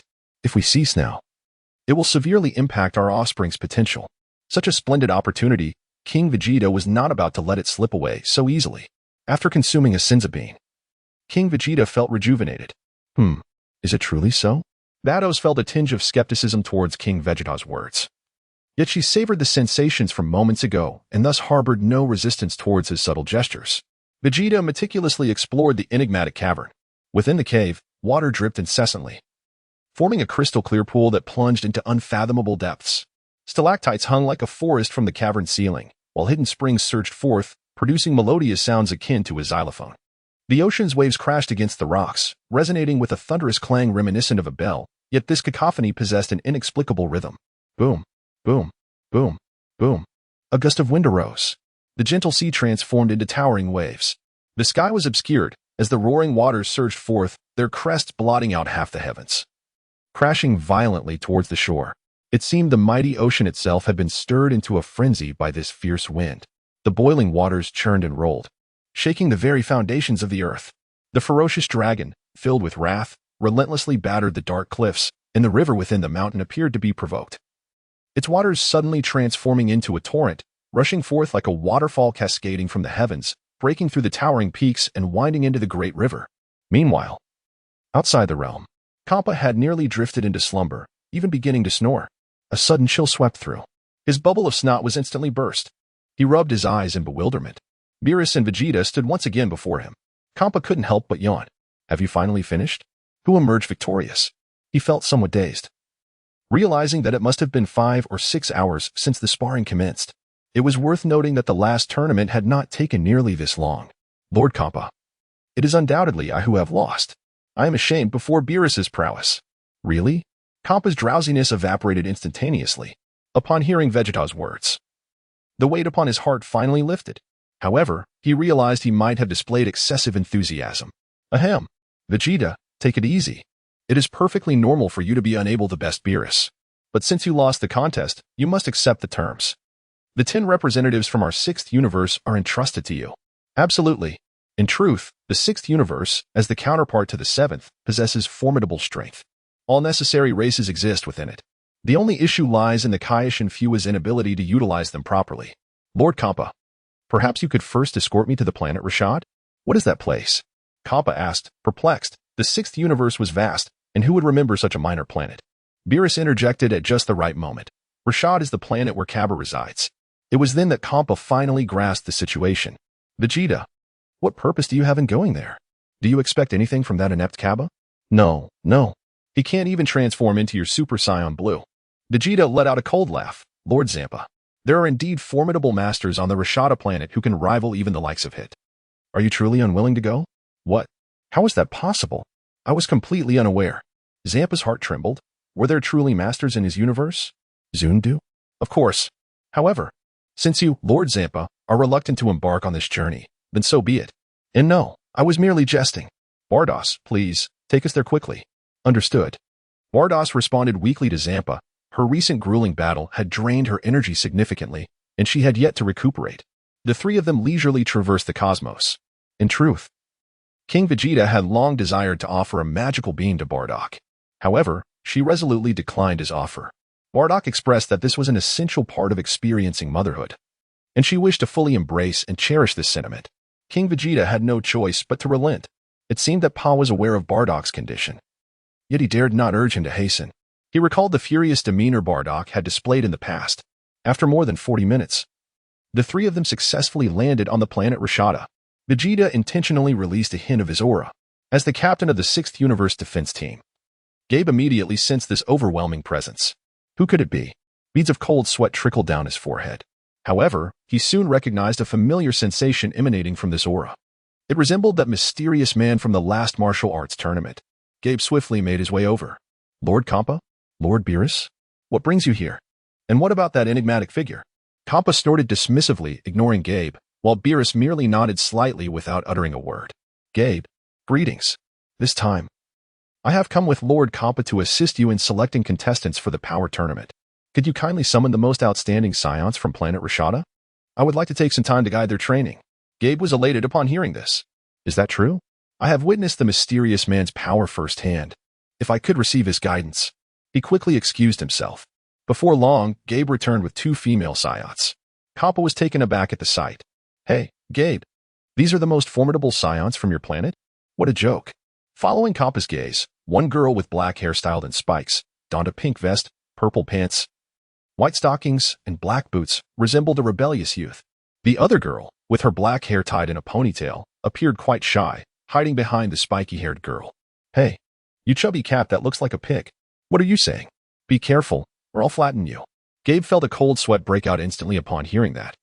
Such words could be uttered in jest before him, but the one before them was the god of destruction from their 6th universe. With a mere snap of his fingers, their existence could be obliterated. Caulifla, stop it. This is our god of destruction from the 6th universe. Quickly apologize to him. Caulifla cast a disdainful glance at Gabe. I refuse. Chapter 126, Selection of Contestants from the 6th Universe. Just as Kampa was about to take action to discipline this little girl, Vegeta stepped forward to obstruct him, exclaiming, Lord Parda, do you truly wish to obliterate your own contender? Vegeta's words left Kampa momentarily stunned. Are you suggesting that they are comparable to the formidable Hit? What utter nonsense. These 2 young girls appear even less impressive than the nearby Kaba. How can Kampa be expected to believe that they possess the potential to surpass Hit? On the contrary, I have high hopes for them. Caulifla glanced at Vegeta, instantly captivated by his striking appearance. Such a handsome man.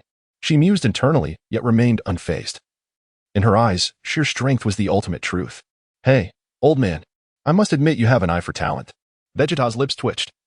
For this was the first time he encountered someone who remained unyielding to his captivating charm. Intriguing. Kale cowered behind Caulifla, utterly speechless. Gaber, feeling helpless, had no choice but to implore his master, the former captain of the defense force, Linso, to persuade Caulifla to come. Linso, being Caulifla's elder brother, doted on her excessively, which had fostered her tomboyish demeanor. Gaber, are you referring to this hefty feline as the formidable mentor? Caulifla expressed her disdain with a scowl, seemingly dismissing Kampa entirely. This remark deeply provoked Kampa. However, recalling Vegeta's words, he managed to restrain himself. Kampa was eager to ascertain the capabilities of these 2 young women. If they were merely superficial, he would undoubtedly seize the opportunity to bring them down, thus alleviating his pent-up frustration. Gaber wore a look of resignation, his eyelids twitching uncontrollably, while Kampa's composed demeanor instilled in him a foreboding sense of dread. Caulifla, the one to guide us is this enigmatic master. King Vegeta waved his hand dismissively. You may refer to me simply as King Vegeta. King Vegeta? Old man, you claimed you would guide us, yet your strength appears rather lacking. Caulifla remarked, hands on her hips, casting a skeptical glance at King Vegeta's declaration. After all, she had not witnessed the martial arts tournament between Universe 6 and Universe 7. What an arrogant youth. Kampa scoffed, finding this individual to be even more impudent than himself. How could I possibly entertain such peculiar thoughts? King Vegeta remained silent, merely turning his body with a subtle grace. A magnificent aura of divinity erupted forth, and a distinctive blue energy enveloped him in an instant. The Super Saiyan Blue has made its entrance. Kale's pupils widened in astonishment as she seemingly recognized King Vegeta's true identity. He was a Saiyan, just like herself. What a remarkable transformation was this? How could she be so certain of King Vegeta's Saiyan heritage? After Cabba's return not long ago, Kale had already grasped the Super Saiyan transformation through Cabba's few enlightening words, which formed the foundation of her confidence.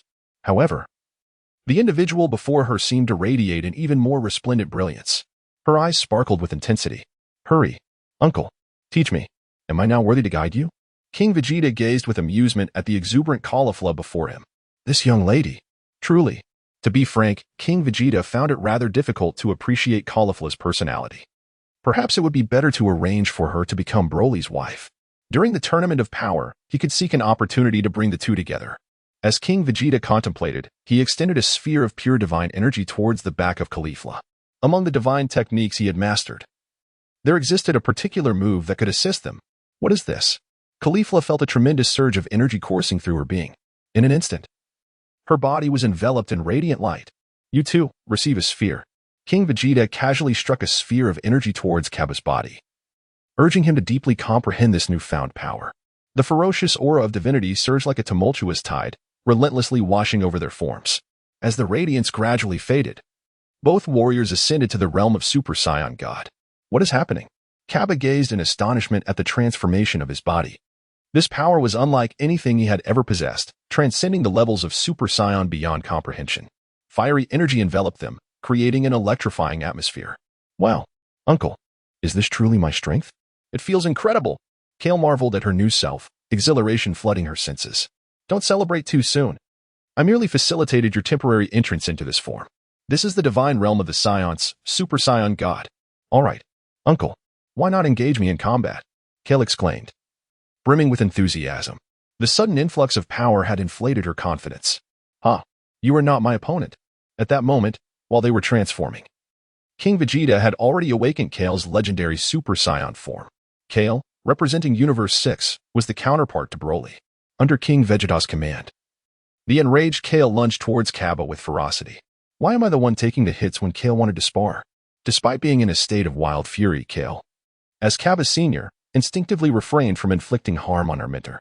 The battle among the three erupted instantaneously, eliciting excitement from Kappa. Aha!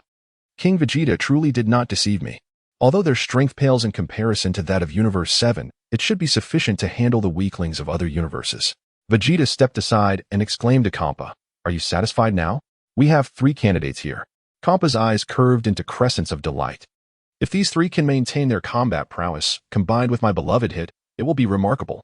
However, Lord Kappa, their powers extend beyond what you see. For the next half-day, King Vegeta conducted intensive training with the candidates. Caulifla and Kale had already begun to grasp the essence of Super Saiyan Blue. While Kale had comprehended the 3rd level of the legendary Super Saiyan transformation, typically a state that would drive her to madness. Fortunately, King Vegeta had provided her with a few drops of his own blood, resolving the issue instantly. The remaining 7 participants also received enhancements from King Vegeta. Frost, after enduring a thorough beating, successfully attained the golden form. Cabba, meanwhile, overcame his weakness of losing combat effectiveness when criticized. Vegeta bestowed upon Bardock enhanced agility. The two Namekians, Pibra and Sayanal, installed artificial human chips for their own improvement. While King Vegeta could not assist Hit with his time-skip ability, he did enhance his physical attributes. Lastly, for Dr. Rhoda, King Vegeta gifted him an intelligence chip developed on planet Vegeta. Thus, the 10 contestants from Universe 6 were assembled.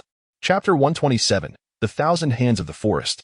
After assessing the strength of the 10 contestants, Kappa was exceedingly pleased, especially with Hit, who posed a formidable challenge even for him.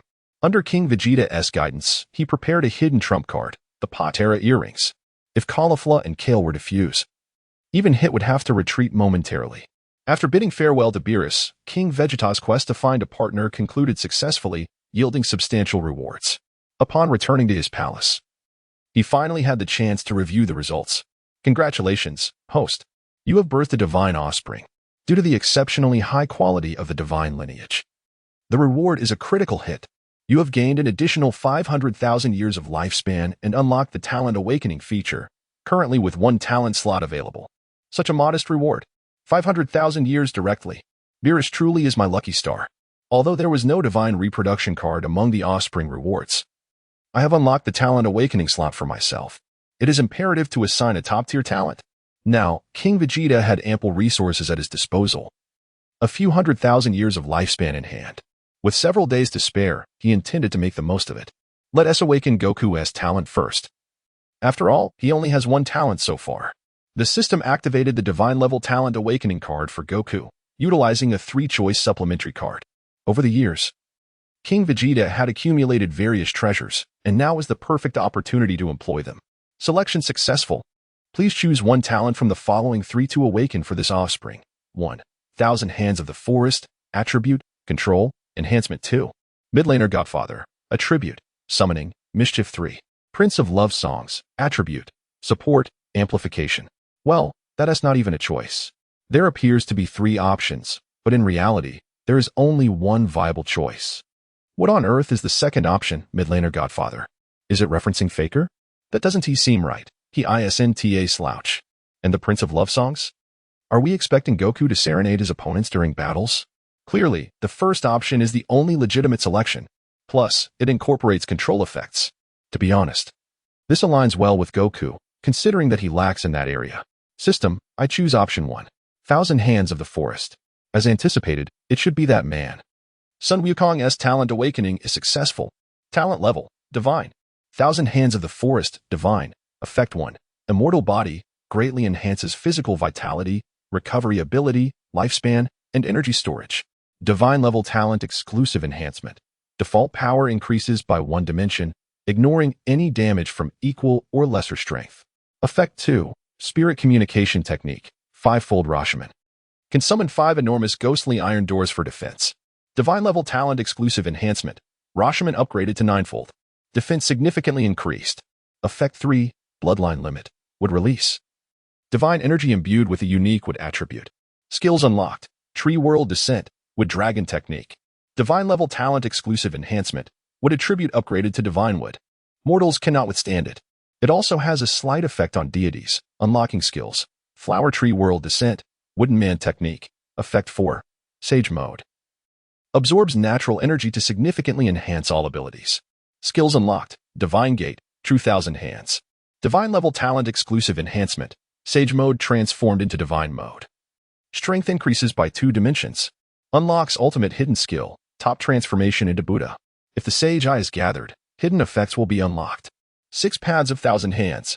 Indeed. It is the first Hokage of the Hidden Leaf Village, Hashirama Senju. He is revered as the god of shinobi. These talent effects are astonishing. With this divine talent, Goku will be an unstoppable force. What does the Sage Eye imply?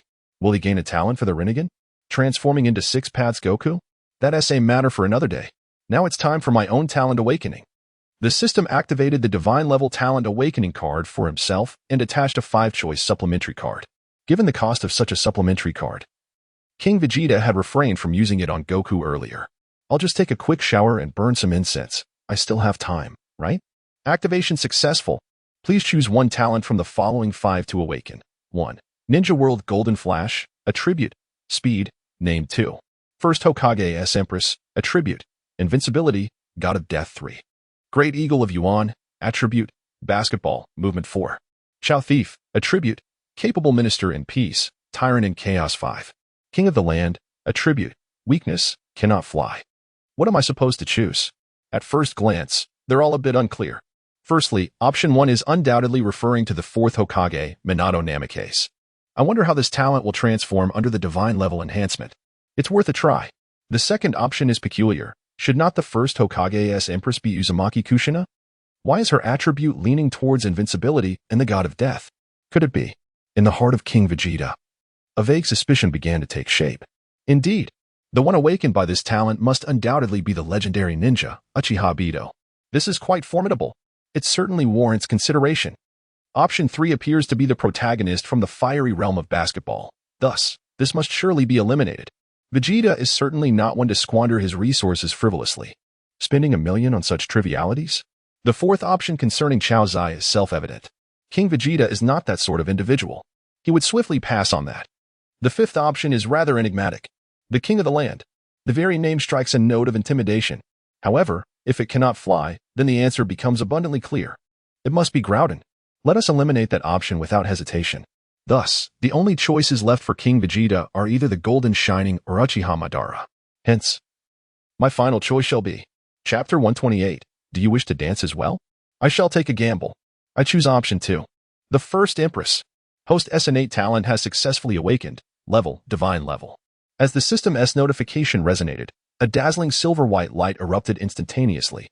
The veil concealing the talent has finally been lifted, revealing its true form before King Vegeta, Father of the Gods, special hidden divinity. Effect 1. The Sage S-Eye. The Eye of Rebirth awakened by Uchiha Madara in his dying moments. The Rinnegan governs life and death, embodying both creation and destruction. Uchiha Madara's exclusive skill related to the Rinnegan, the Graveyard of Souls. It conjures for special shadows to absorb damage on behalf of the original body, and can also be utilized for ambushing foes. Divine Level Talent Exclusive Amplification. The Sage SI upgrades to the Divine Eye, with a default increase of 1 dimension in base power, and the number of shadows from the Graveyard of Souls doubles. Furthermore, it can simultaneously share and stack effects from other ocular abilities. Effect 2. The Eternal Kaleidoscope Sharingan, the pinnacle of Uchiha Bloodline. Uchiha Madara's Kaleidoscope Sharingan is an exceptionally unique variant, and its powers enhance the user comprehensively, encompassing but not limited to physical techniques, ninjutsu, and susanoo. Divine Level Talent Exclusive Amplification, a comprehensive increase of 1 dimension. Effect 3. The Celestial Meteor, a supreme forbidden technique executed by Uchiha Madara utilizing the Rinnegan and susanoo. It summons colossal meteors from the heavens to rain down in succession, a single strike capable of annihilating millions of foes. Divine Level Talent Exclusive Amplification. The mass and density of the meteors are enhanced, imbued with suppression and sealing effects. Effect 4. Infinite Tsukuyomi, a ninjutsu that utilizes the refracted light from the planet's surface. Those pierced by the light become ensnared in an illusion, gradually draining their internal power until their demise.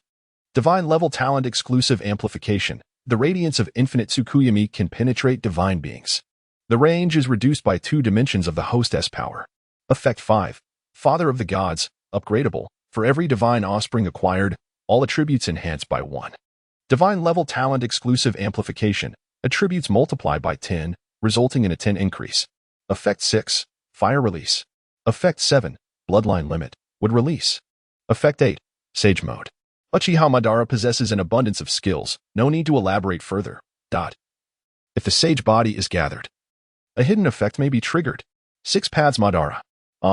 Well, this talent. It seems excessively powerful. If there were a tournament of strength, I could unleash a few celestial meteors. How should the other participants respond? Not to mention the Infinite Tsukuyomi. I feel they might as well surrender outright.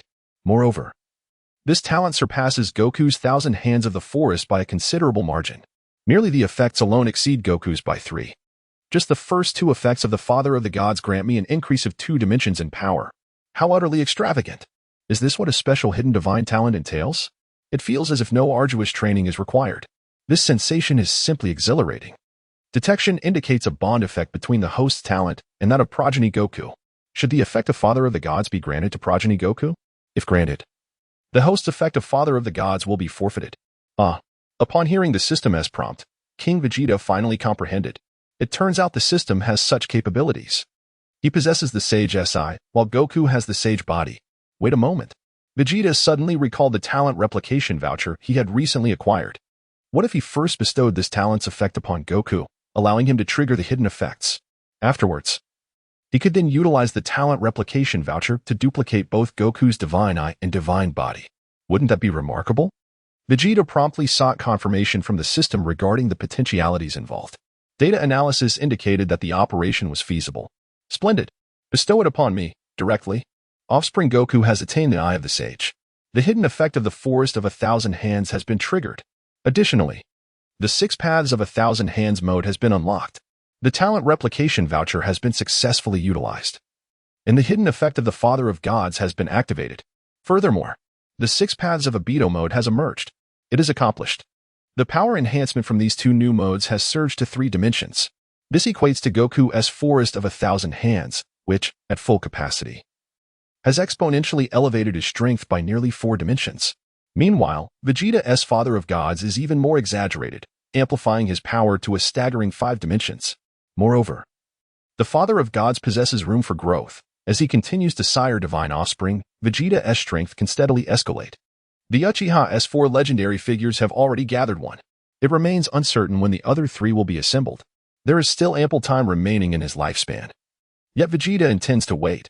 First, let us finalize the 10 contestants from our 7th universe for the upcoming competition. With this thought, he dispatched a message to all. Upon receiving the notification, everyone gradually made their way toward Vegeta's palace. Meanwhile, Goku, in the midst of his training, found himself in a state of stupor. He felt as if his body had undergone a metamorphosis, with boundless energy suddenly surging forth. Additionally, his mind brimmed with an array of new skills. I am Hashirama Senju. bearing the name of the first Hokage. I can best everyone, yet none can surpass me. Such is the essence of the Hokage. Goku momentarily sensed that he had grasped something profound, though it remained somewhat nebulous. Did Father assist me in awakening my talent? This power, it is not inferior to my own Ultra Instinct. Hey, Brother Vegeta, my apologies. I have surpassed you once more. Goku cast a furtive glance to the side.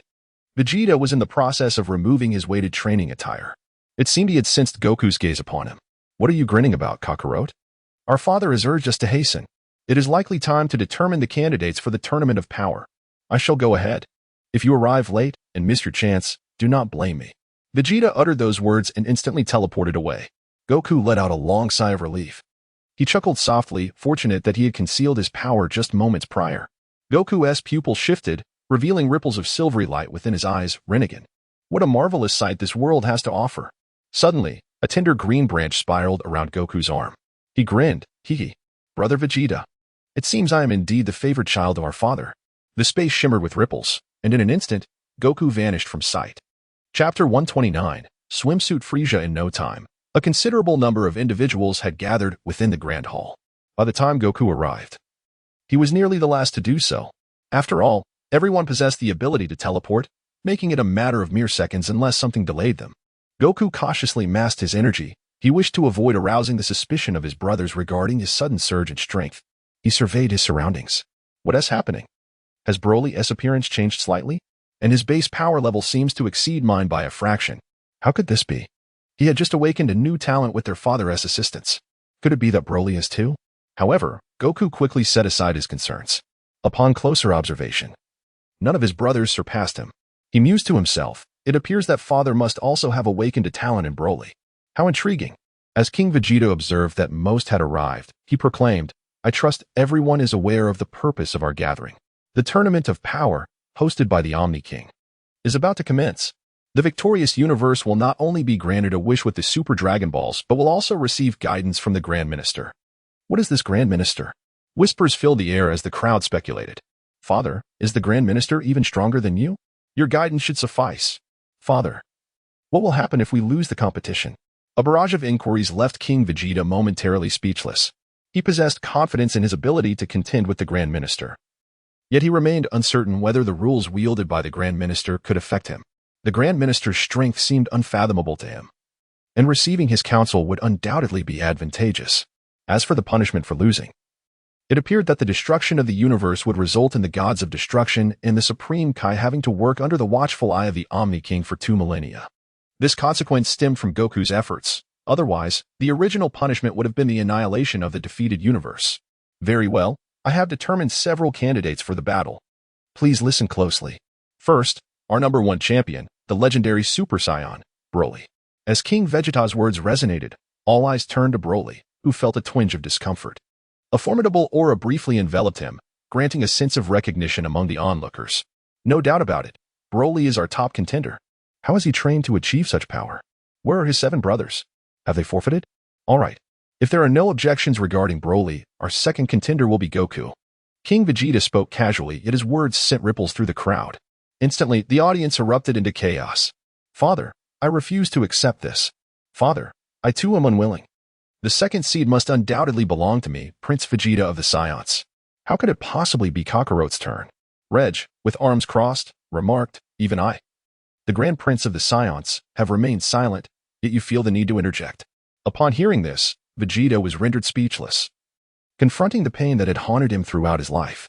Witnessing the commotion, Goku did not lose his temper. He activated Perfect Ultra Instinct, merging it with the 6-Path Sage Mode. A wild surge of energy shook the palace. What is happening?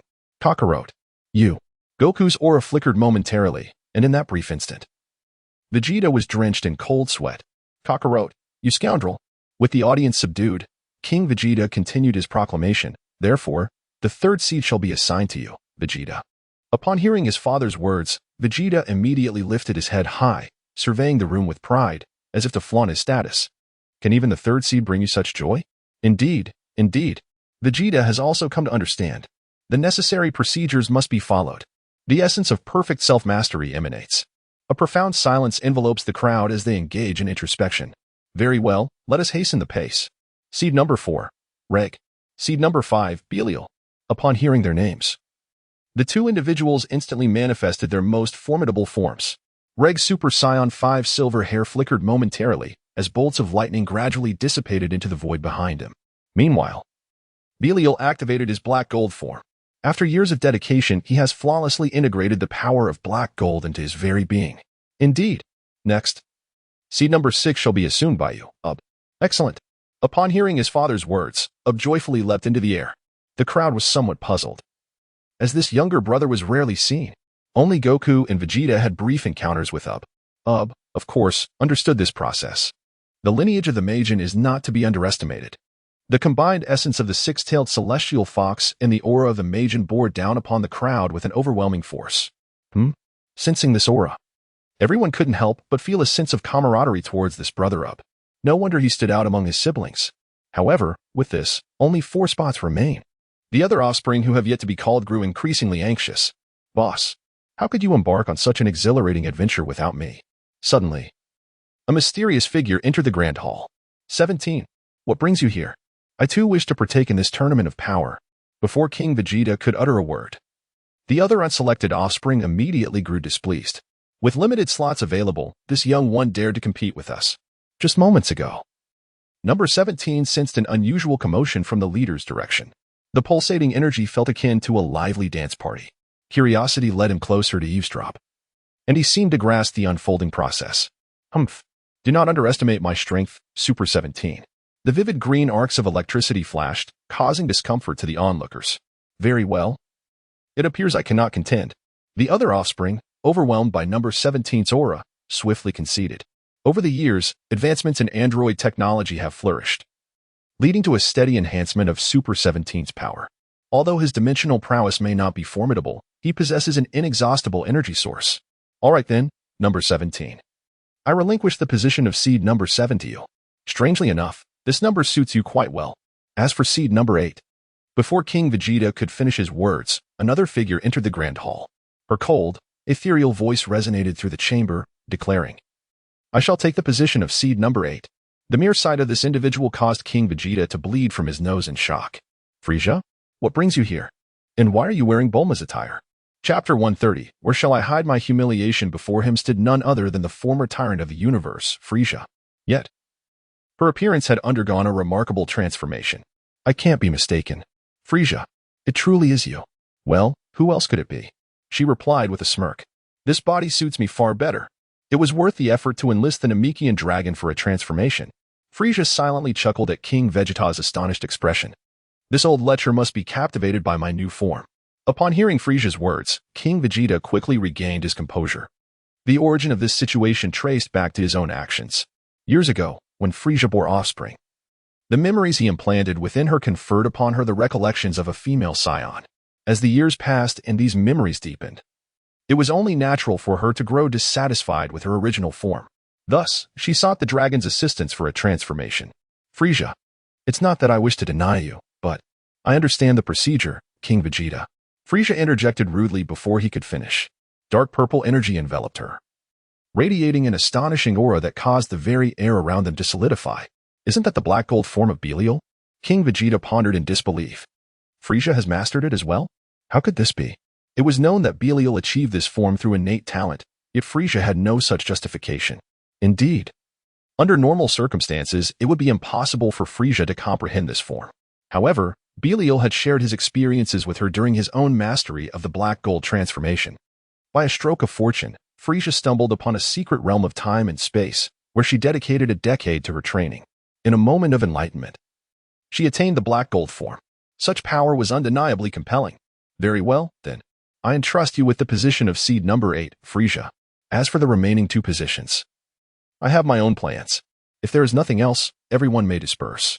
The words of King Vegeta elicited a wave of murmurs from the assembled offspring. What? Father, how could there be no slots available?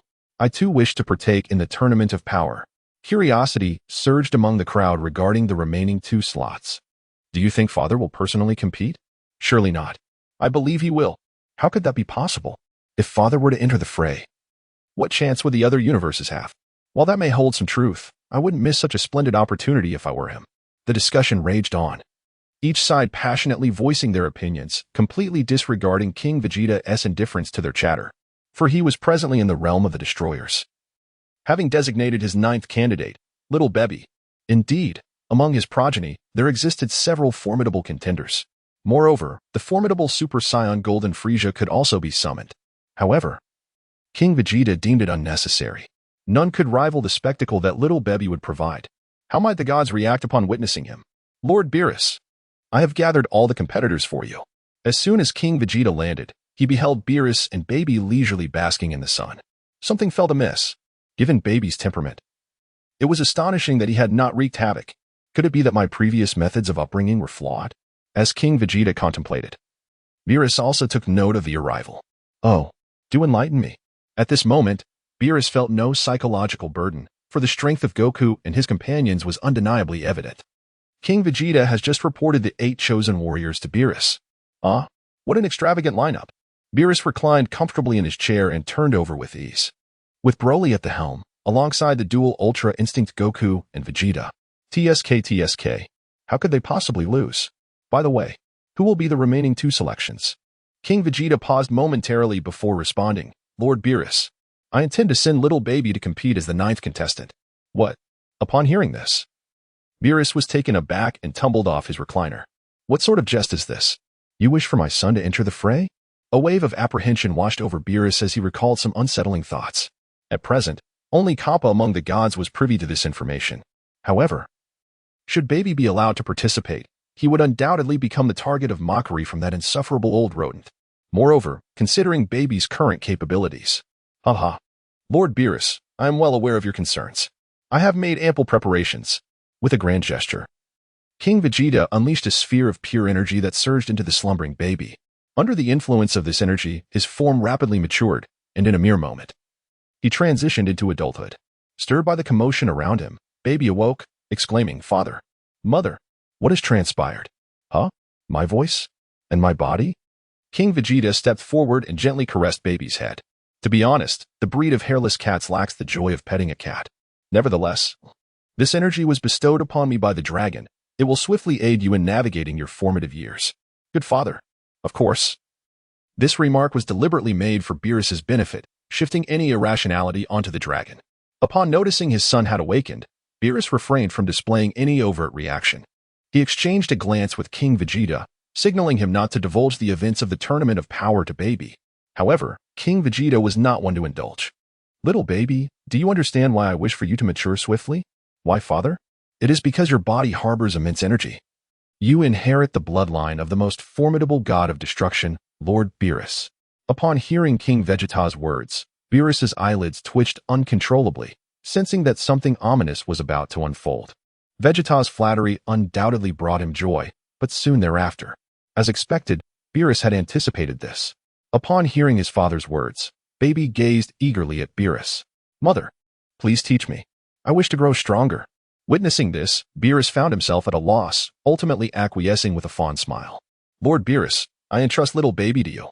I have faith that even within a mere 2 days, you shall nurture Baby into a being akin to Goku.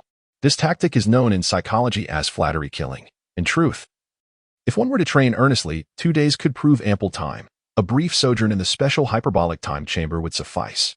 As a destroyer god with eons of existence, such matters need not be further instructed by King Vegeta.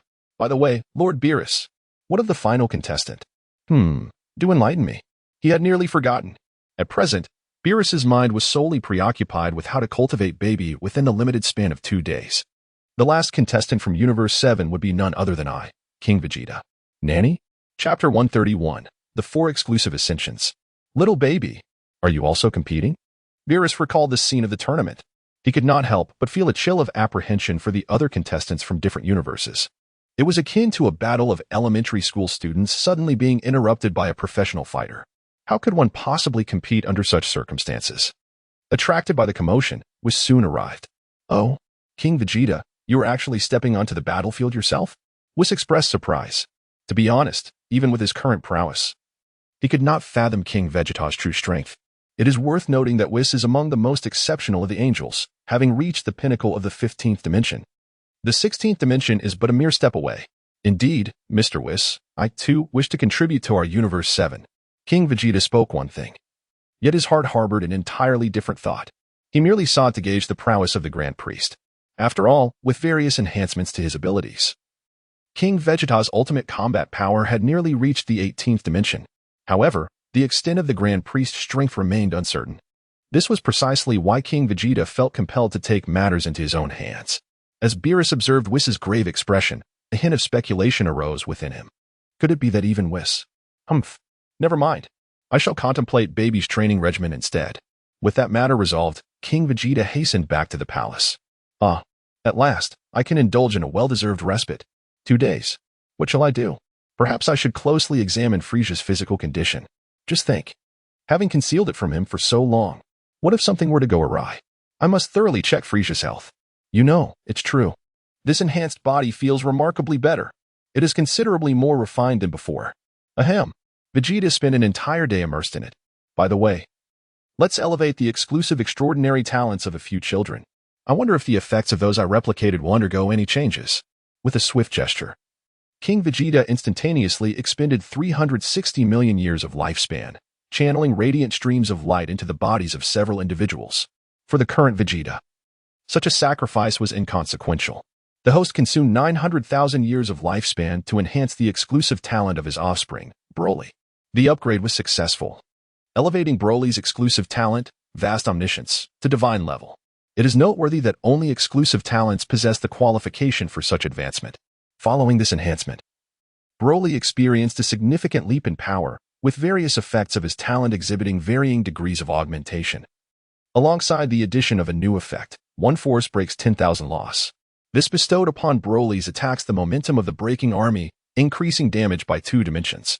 Furthermore, Son Goku's talent upgrade was successful, transforming his exclusive talent, Fate Sovereign, into divine level. A new effect was introduced. Every 7 days, a fate mark would accumulate.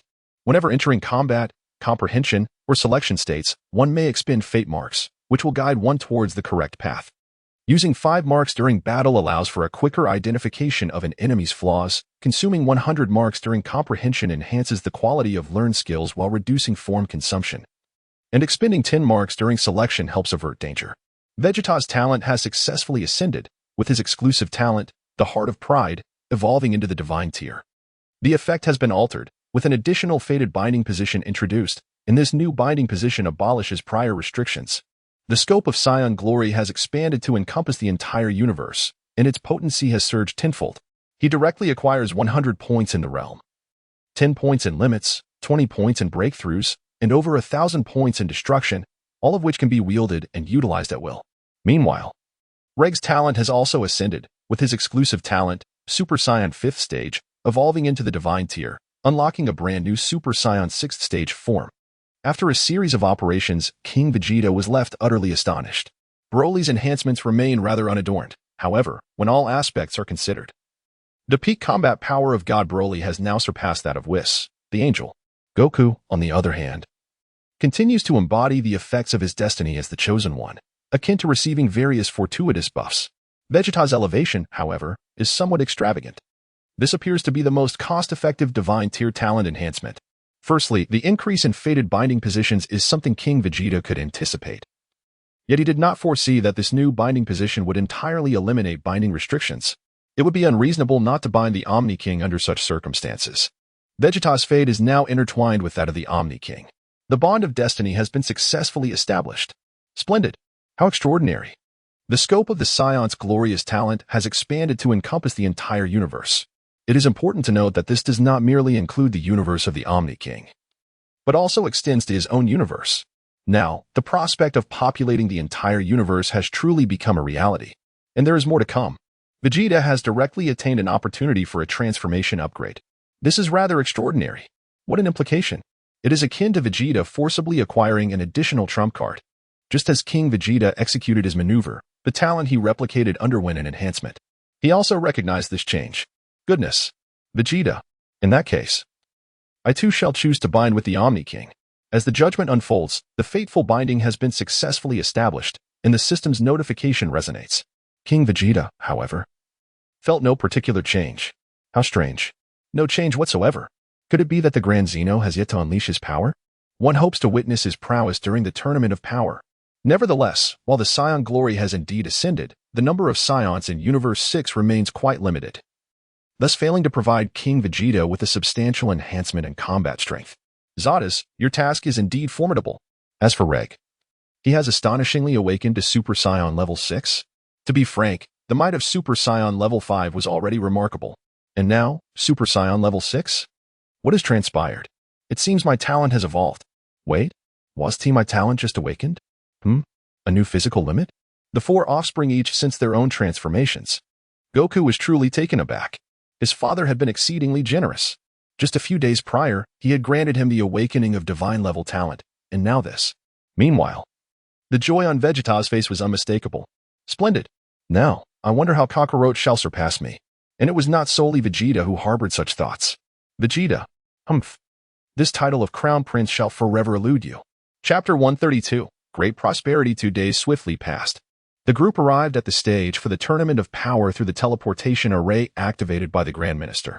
The Void. This realm is isolated from other dimensions. An alternate space where neither sun nor moon nor stars exist, yet the passage of time and the standards of the universe remain unchanged. However, battles here do not consume time. Whatever moment it was before the fight begins, the same moment shall greet them upon conclusion. Is this the arena for the contest, father? Goku curiously surveyed his surroundings. Quite dark. Indeed, such a suffocating atmosphere. Wait, it appears one cannot fly here? The crowd murmured in discussion. Beside them was provided an explanation. The rules for this tournament prohibit flight. Ah, is that so? Upon hearing Whis' words, King Vegeta felt a spark of astonishment within. No flying? Wait a moment. Why am I able to? Vegeta attempted to test the waters and found himself utterly unaffected by the power of the rules. However, he swiftly regained his composure, adopting an air of nonchalance as if nothing had transpired. Could it be that the divine authorities' crafted rules no longer hold sway over me? The subtle movements of King Vegeta went unnoticed by the crowd. The group of 14 swiftly settled into their designated places. Indeed, apart from the 10 contestants, the god of destruction Beerus and Angel Whis, along with the Kaioshin Shin and the old Kaioshin, also made their appearance. After all, this is a grand event for the entire universe. As beams of light flashed, contestants from other universes, along with their gods of destruction, angels, and Kaioshins, arrived one after another. The expressions of the crowd were captivating. Some were eager to compete, while others appeared anxious. In the center of the Void Realm stood a colossal arena. The entire venue was constructed by the Grand Priest himself, using materials even stronger than the Thunder Steel of Universe 7. Following Goku's suggestion, this arena's design incorporated a poison zone mechanic. The total duration was set at 48 minutes. Here, there was no need to worry about hunger. The contestants' physical hunger would be alleviated by the spiritual energy left behind by the Grand Priest. Every 2 minutes, the arena would randomly shrink inwards, with the inner circle being a relatively safe area, while the outer region would be engulfed in toxic mist. Contestants enveloped by the mist would be eliminated if they failed to enter the safe zone within 25 seconds. However, they would not perish. Instead, they would be teleported back to their universe's arena. This meant that the 80 contestants would endure 24 rounds of shrinking. Indeed, only 8 universes were participating, with 10 contestants from each, totaling 80 participants. Universes 1, 12, 5, and 8 qualified for exemption due to their overall strength reaching a level of 7. What does this imply? It equates to the average strength of humanity in these 4 universes attaining the 7th dimension. This is rather terrifying. Consider that there are tens of thousands of beings in the universe. If every one of those countless beings averaged a strength of the 7th dimension, what an extraordinary concept that is. At least, the current standards of Universe 7 fall well short of this. They could only surpass those 4 universes at their peak. This situation is largely attributed to the slothful Beerus. Over millions of years, he has been developing the universe, creating life and nurturing talent. Meanwhile, Beerus has either been napping or searching for delicacies. Furthermore, within those 4 universes, the Kaioshins and gods of destruction share a deep understanding and cooperation. While Beerus has sealed the old Kaioshin within the Kaioshin sword for his own safety, fortunately, due to King Vegeta's dedicated efforts, Universe 7 has raised its overall strength to a level of 4. 2. It is noteworthy that King Vegeta achieved this in just over 20 years. Previously, the average strength of Universe 7 barely reached 1. 2. Moreover, this arena is scattered with various random items, including offensive, defensive, healing, and acceleration tools. The arena in the Void Realm is vast, featuring diverse terrains such as mountains, forests, snowy peaks, and plains. In this context, speed becomes particularly crucial. The poison mist rule is not merely about enveloping. It continuously saps your stamina, inflicting various negative statuses. Ultimately, only 3 contestants can emerge victorious from this competition. The first place not only garners the Super Dragon Ball's Wish reward, but also receives a special divine position bestowed by the Omni King. The second place earns personal guidance from the Grand Priest and a chance to become a substitute Grand Priest. The third place secures the title of the next God of Destruction for their universe. Should the final 3 remain from the same universe, they can cumulatively receive all rewards. This implies that at most, only 3 universes can be spared from penalties. The remaining 5 universes Gods of Destruction and Kaioshin's will then face endless overtime. After the Grand Priest announced the rules, he stood silently in the sky. Was that feeling merely a figment of my imagination? It seemed someone had breached the barrier of my rules. Although the divine power the Grand Priest infused into the flight prohibition was not substantial, it was not something ordinary individuals could surpass. Could it be that among the 80 contestants, there are indeed formidable experts? Never mind, the Grand Priest dismissed such thoughts. He surveyed the crowd and addressed them. All right, I will grant you 10 minutes to discuss your strategies. After 10 minutes, the tournament of power will commence. One final note. If a contestant is rendered unconscious for over 25 seconds, they too will be directly transported back. The Grand Priest's words instantly stirred a wave of commotion. What? Poison mist? Items? Several Gods of Destruction felt overwhelmed. They had anticipated a standard combat scenario, not this unprecedented rule set. The strategies they had previously devised became utterly irrelevant. At the preparation area of Universe 4, the God of Destruction Kadra wore a troubled expression. The contestants he had selected appeared to lack speed advantages. As he pondered, he cast a glance towards Universe 7. HM? That Beerus fellow looks so relaxed. Is he thoroughly prepared? This tournament of power lacks a preliminary match, so the gods are unaware that the catalyst was Goku. Beerus seemed to notice Quitra's gaze. He smirked wickedly and returned the look with a cold stare. After hearing the rules, Beerus felt confident. After all, the prowess of his universe's 10 contestants was evident. At this moment, he felt entirely unperturbed. Ultimately, this competition is predicated on strength. Humph. Mouseman. Just wait and see how Goku and the others cut through your universe's weaklings. Chapter 133, A Battle Royale? With this thought, Beerus couldn't help but burst into laughter. His sudden laughter echoed throughout the Void Realm. The Grand Priest looked at Beerus with a knowing smile. Oh, it seems Universe 7 is quite confident. The other Gods of Destruction also heard Beerus's laughter. What is happening? That Beerus fellow is actually laughing? What difference does it make from shamelessly relieving oneself in public? What madness has overtaken him?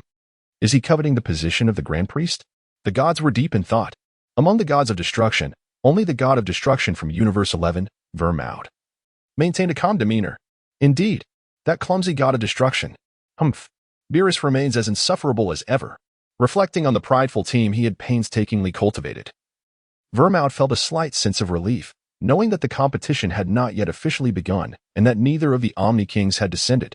It was only then that Beerus dared to act so recklessly. Otherwise, even with 100 lives, he wouldn't dare to behave this way. Seeing Beerus so elated, Goku felt a twinge of curiosity. Lord Beerus, what strategy do you suggest we adopt? Although the suggestion was made by Goku, the inspiration stemmed from his son Gohan. It appears to be a rather popular battle royale game inspired by martial arts. Strategy? Beerus let out a cold chuckle. Goku, for the strong, strategy is unnecessary. However, I must impart one crucial piece of advice. Do you see that yellow mouse head over there? He is Quitella, the God of Destruction of Universe 4. You must thoroughly defeat all the contestants from Universe 4 and eliminate them. Huh? Goku scratched his head, perplexed by Beerus's words. Mother, leave it to me. I shall avenge you. The voice of Baby echoed. Beerus felt a sudden stir within him. Before coming here, he had deliberately bestowed a divine power upon Baby. To outsiders, Baby appeared as an ordinary human, devoid of any traits that would reveal his connection to Beerus. Baby, your task is merely to gain experience. It's all right. Just leave it to Goku. Beerus felt a hint of anxiety. Once Baby's divine power is expended, his true form will be revealed. And everyone will know he is my child. Alas, I am truly foolish. Why did I agree to let Baby participate in the competition? Contemplating this, Beerus cast a sorrowful glance at King Vegeta. Meanwhile, King Vegeta was still grappling with the words of the Grand Priest. The Tournament of Power has transformed into a battle royale? How intriguing. Moreover, the rewards for the top 3 have been confirmed. A special divine position? What could that possibly entail? Could it be of greater significance than the Grand Priest's position? It is said that the Grand Priest ranks only in the top 5 in terms of strength within the universe. In that case, it seems only the reward for third place might be somewhat lacking. King Vegeta surveyed his surroundings. The competitors from the other universes appeared remarkably similar to those in the original narrative. Alas, does this not imply a lack of challenge? Had I known, I would have graciously relinquished my spot to Master Roshi. I recall that several other universes boast some impressive female contenders. The 7th universe, on the other hand, lay as still as a stagnant pond. In stark contrast, the other universes buzzed with activity.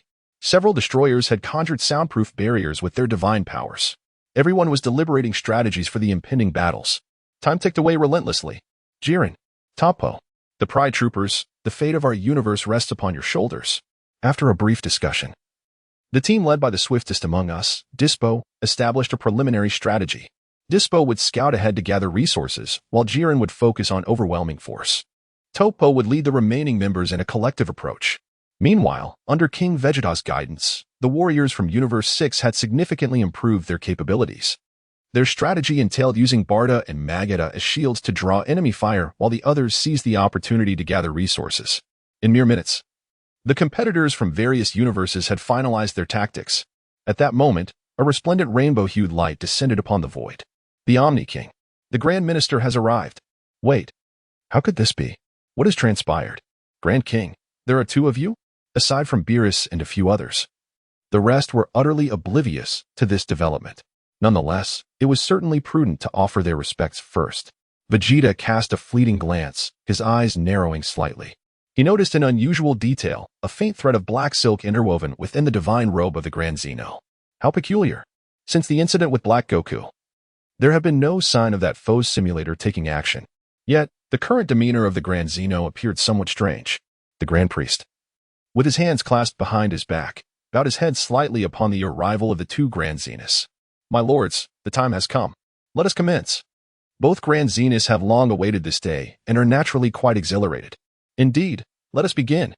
The Grand Priest turned to the assembled warriors and proclaimed, Warriors of the universes, please prepare yourselves. The tournament is about to commence. As the Grand Priest's words resonated, a soft glow enveloped each competitor. In the blink of an eye, they found themselves atop the arena. At the very center of the arena stood a towering cylindrical structure. Every 2 minutes, the cylinder would descend, releasing a toxic mist into the arena. When the cylinder reached a level parallel to the arena, it would signal that 48 minutes had elapsed, marking the official conclusion of the tournament. And now, the Tournament of Power officially begins. To enhance the excitement of the competition, the 8 universes contenders were strategically positioned at various resource points, ensuring that initial encounters would not occur immediately. Vegeta and his companions have descended upon a natural mining site known as the 100 Refinements Cave. In order to enhance the authenticity of the map, the Grand Priest personally indulged in a martial arts battle royale game. The entire arena draws inspiration from numerous elements within that game. Wow, the architecture here is so vintage. Kakarot, have you been training to the point of foolishness? This scene is strikingly similar to the game designed by my father. Huh? Brother Vegeta, have you secretly played it? I only learned about it from seeing Gohan play. Vegeta was momentarily at a loss for words. Indeed, he had secretly indulged in a few games during his training breaks. Vegeta never anticipated that a simple game he designed years ago would evolve into the arena of the Tournament of Power. Nonetheless, this turn of events is quite fortuitous. I suggest you venture nearby to search for the golden piles. To be honest, I am rather curious about what treasures may be revealed within the items of this battleground. Chapter 134. Who says the wolf tribe lacks a great emperor? On a winding mountain path within the 100 Refinements Cave, the inhabitants of the 9th universe emerge gracefully from the flow of light. Leading them is a figure with a human body and a wolf's head, his gray-blue fur exuding an aura of ferocity. He is known as Belgame, the Crusher, the eldest of the perilous trio. His younger brothers, Lavanda and Bazel, complete the trio, all of whom are werewolves. The remaining members of the 9th universe include a catgirl, a batman, a colossal ice giant, a fishman, a rabbitman, a tin man, and a spider-man, indicating a lineup heavily inclined towards animalistic traits. Lavanda, the second of the 3 wolf brothers, surveys the surroundings. He is a master of poison. Eldest brother, this terrain appears quite peculiar. What shall we do? Do not fret. Lord Sidera has already provided guidance. Note, Sidera is the god of destruction of the 9th universe. Belgamo commanded, third brother. Your agility is commendable. Proceed to the east and investigate. Soralu, the rabbit, you too. Venture in the opposite direction. Return within 30 seconds. We shall await your return here. Without hesitation, the two figures swiftly departed. Within this unique arena, the rules of perception have been entirely obscured by the High Priest, rendering Belgamo reliant on such rudimentary methods. 30 seconds elapsed in a fleeting moment. Oddly enough, where is the third brother? The inhabitants of the ninth universe suddenly sensed a chilling shift in the air. Humph, are you in search of this little wolf cub? Vegeta's silhouette suddenly materialized, holding in one hand the unconscious forms of Bazel and Salalu, who had ventured out for reconnaissance. The rules explicitly prohibit the killing of any contestants. Thus, Vegeta merely rendered them unconscious. However, he felt utterly fearless at this moment, as only 25 seconds remained before their elimination. Third brother, witnessing his sibling's dismal state, Belgimer was consumed with rage. The others hastily assumed a combat stance, as this unexpected arrival appeared to be a contestant from Universe 7. Yet, his speed was astonishingly swift. Kakarot truly is a meddlesome individual. What merit does this tournament of power hold? To me, the other universes are nothing but worthless. The divine pressure emanating from Vegeta in his normal state gradually descended upon the crowd. The sheer force of his divine aura compelled everyone to collapse to the ground, rendering even the act of breathing exceedingly arduous. How utterly tedious! Vegeta's gaze was frigid. It was evident that in mere moments, the inhabitants of Universe 9 would succumb to unconsciousness, thus becoming the first universe to be eliminated. How could this be possible? Bergamo's eyes widened in disbelief. The pressure emanating from the man before him was utterly insurmountable. Could it be that we are destined to return home in failure right after our arrival? I am deeply sorry, Lord Sidera. Alas. Just as Bergamo and his companions were on the verge of defeat, a profound sigh echoed through the void. Who dares proclaim invincibility? Which soul speaks of never being vanquished? In an instant, it felt as though an eternity had passed. Once, I, the leader of the Wolf clan, commanded the universe. And even the mightiest deities would yield in my presence. Yet now, we have fallen to such depths. This enigmatic voice carried with it a sense of desolation and resignation, as if it had traversed the very fabric of time itself. Who is it? Vegeta's heart trembled. The 10 competitors from Universe 9 were clearly present here. Yet, someone had spoken. How could he have been completely oblivious? Impossible. Could there truly be a master among them? A shadow emerged slowly from behind Bergamo. The apparition gradually solidified, transforming into a majestic wolf king. Could this be the legendary ancestor? Bergamo suddenly coughed up a mouthful of blood. Seizing the moment when Vegeta let down his guard, he summoned all his strength to break free from his restraints. Gazing upon the unfamiliar yet familiar figure before him, he could not help but recall the legends passed down through his clan. Once, his lineage dominated the cosmos, with 7 mighty wolf lords reigning supreme, their power shattering the ages. Yet, such prosperity could not endure. What flourishes must inevitably decline. In their twilight years, the Great Ones encountered ominous fates, succumbing to grave ailments. The once mighty wolf clan was left with only a single survivor, desperately clinging to existence.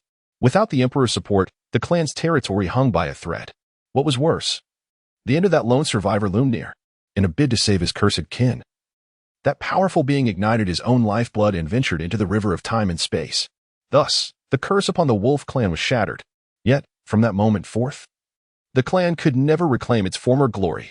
The enigmatic Wolf King, upon hearing the commotion, turned to gaze at Bergamo. Oh, I did not expect you, young one, to recognize me. Very well. I shall lend you my aid this once. With a casual gesture, the Wolf King directed a brilliant stream of light into Bergamo's being. Ah, how delightful. Bergamo felt himself enveloped in a mysterious warmth. In the incredulous gaze of Vegeta, his power surged exponentially. Before long, he reached the pinnacle of the 9th dimension. This newfound strength could easily overpower an ordinary god of destruction. What a jest. Vegeta's mouth hung agape. It is worth noting that just moments ago, that small wolf had barely attained the 6th dimension.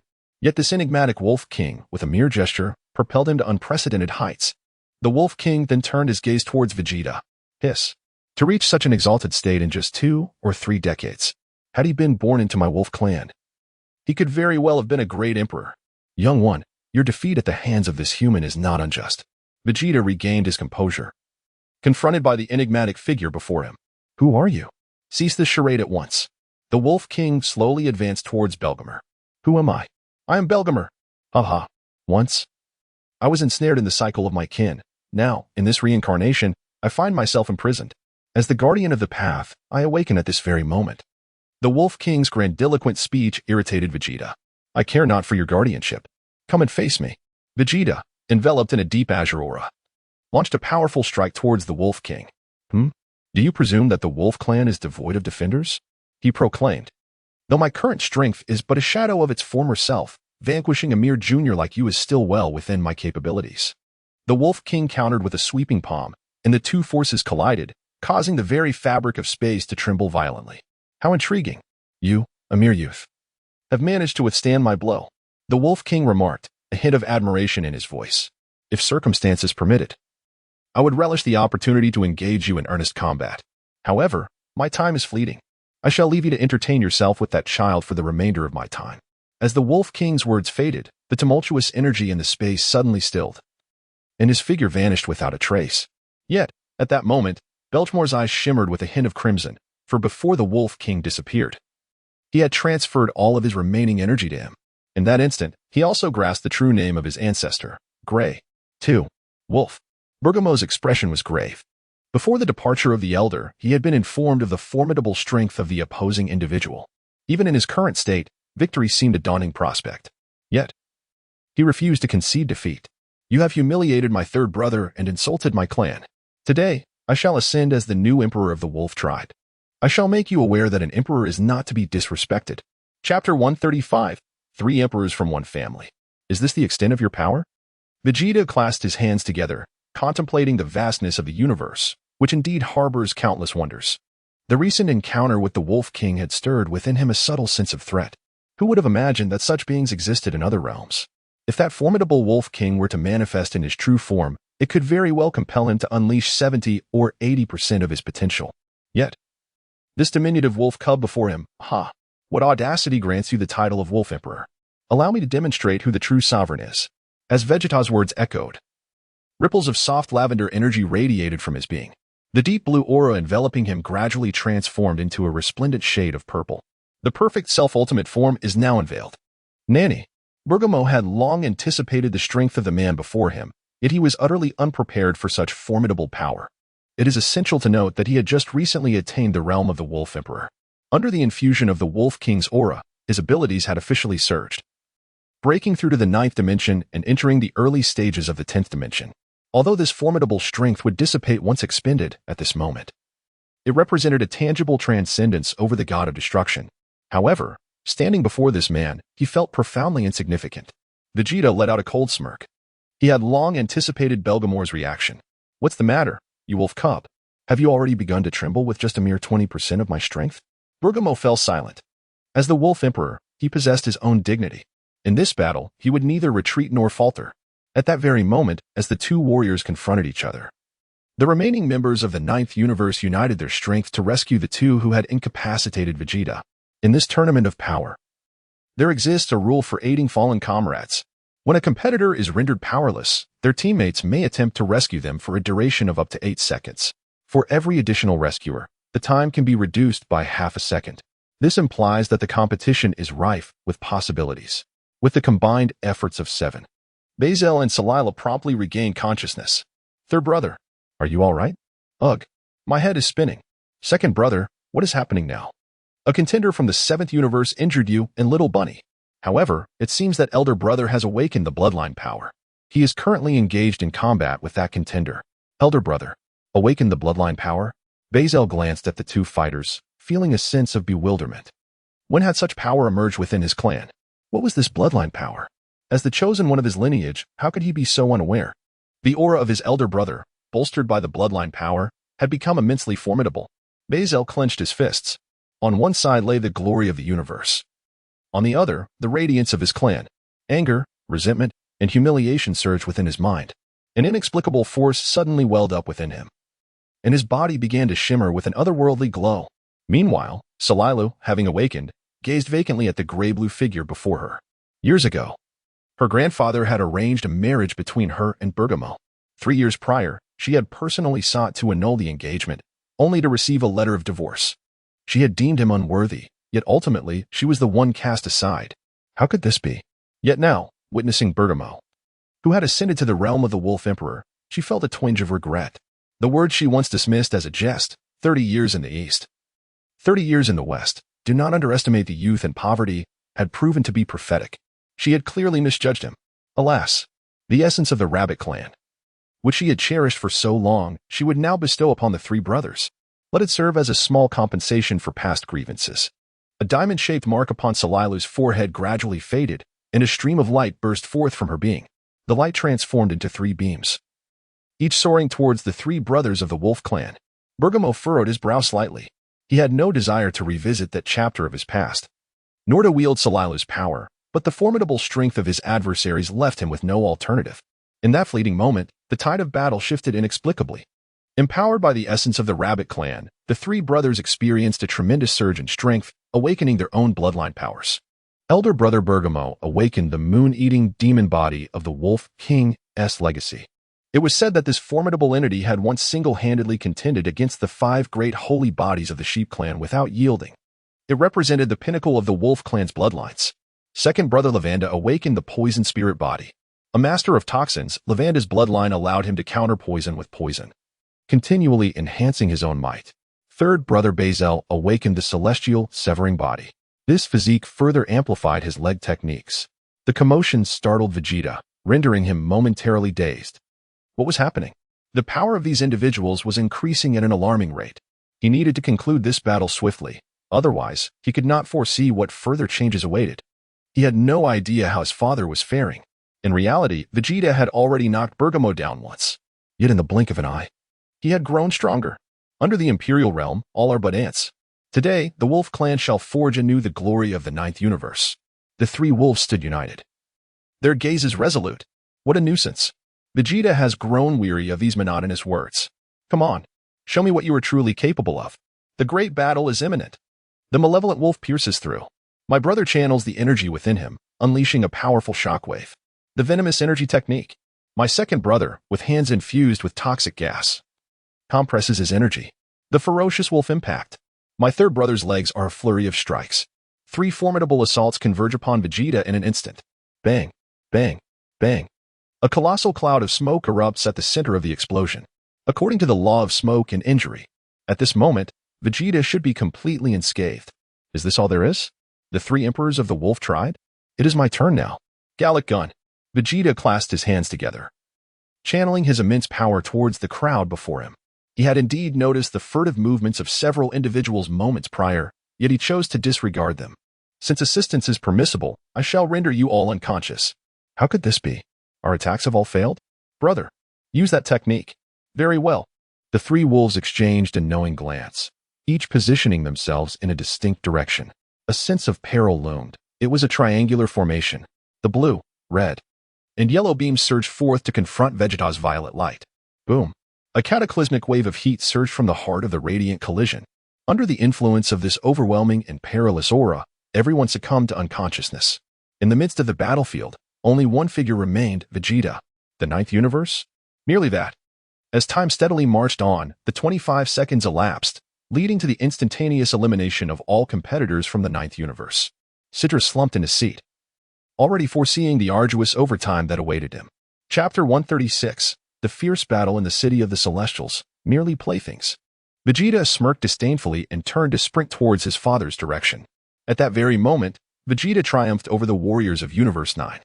King Vegeta received a notification from the system. Congratulations to the host for triggering a hidden side quest. The Tournament of Power.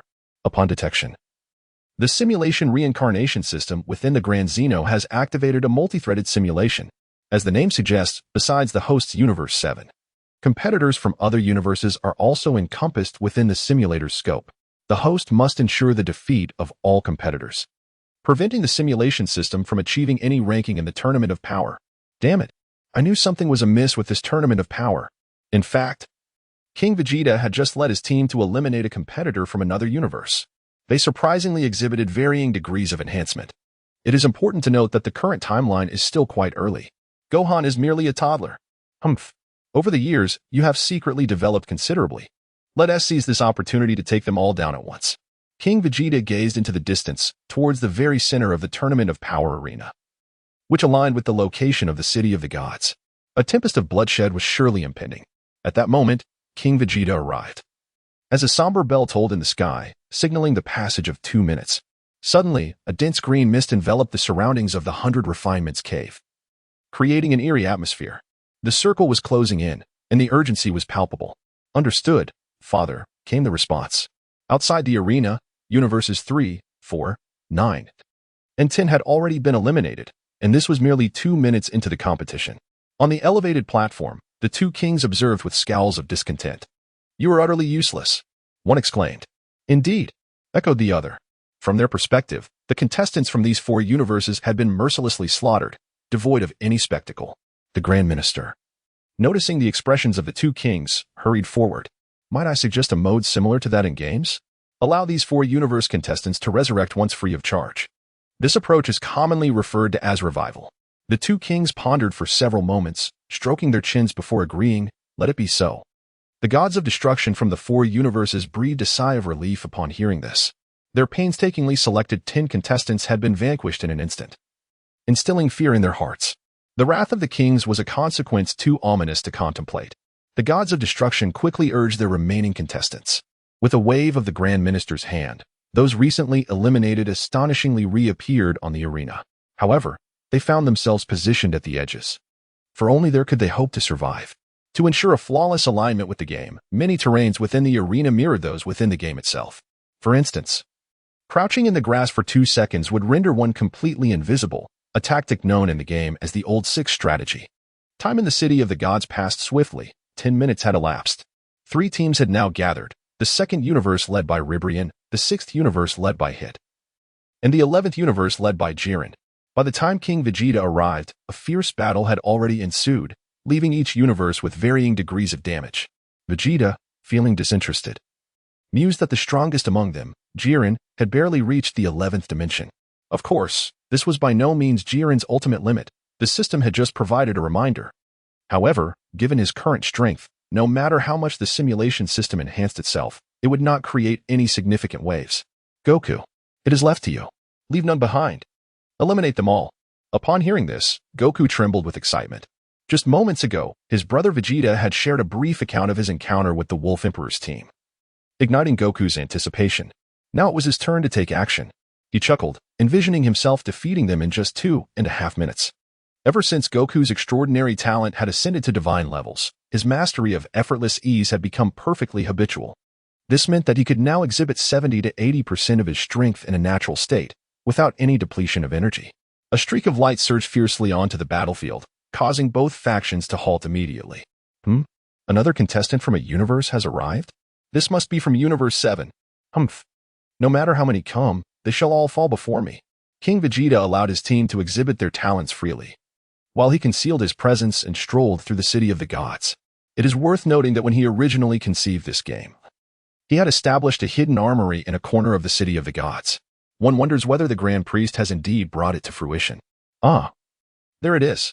Vegeta, after a thorough search, finally stumbled upon a concealed arsenal of extraordinary weapons. Astonishing. 10 heaps of gold? Along the way, Vegeta also unearthed a fair share of resources.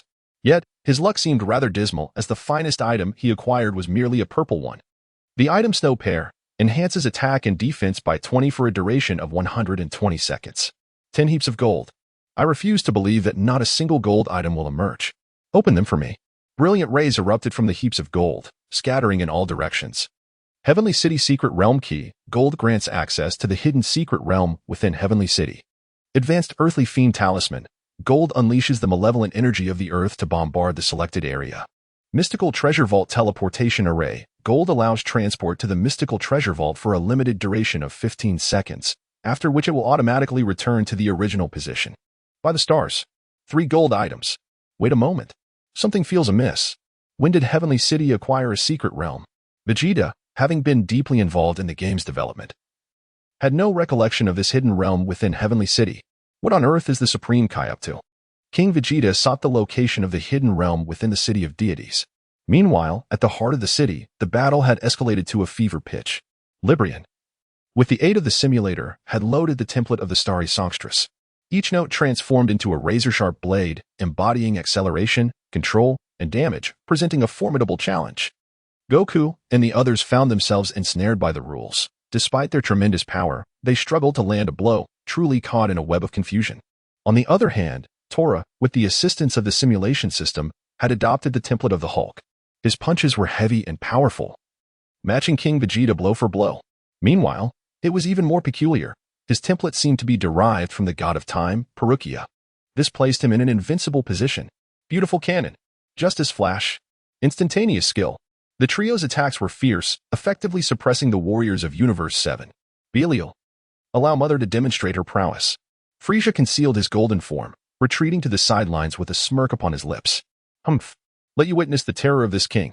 The black gold Frieza made his grand entrance. Chapter 137. Exploration of the Hidden Realm. The battlefield became instantly tense. After transforming into his black gold form, Frieza's power surged dramatically. The astonishing waves of energy rolled forth, with the Hulk Tora bearing the brunt of it, succumbing to the blows and losing consciousness. The members of the proud team stared wide-eyed at the sudden turn of events. It should be noted that Tora was the second strongest of their ranks. They were taken aback by how easily he was defeated, turning their gaze to the composed Jiren nearby. Perhaps only he could save Universe 11 at this moment.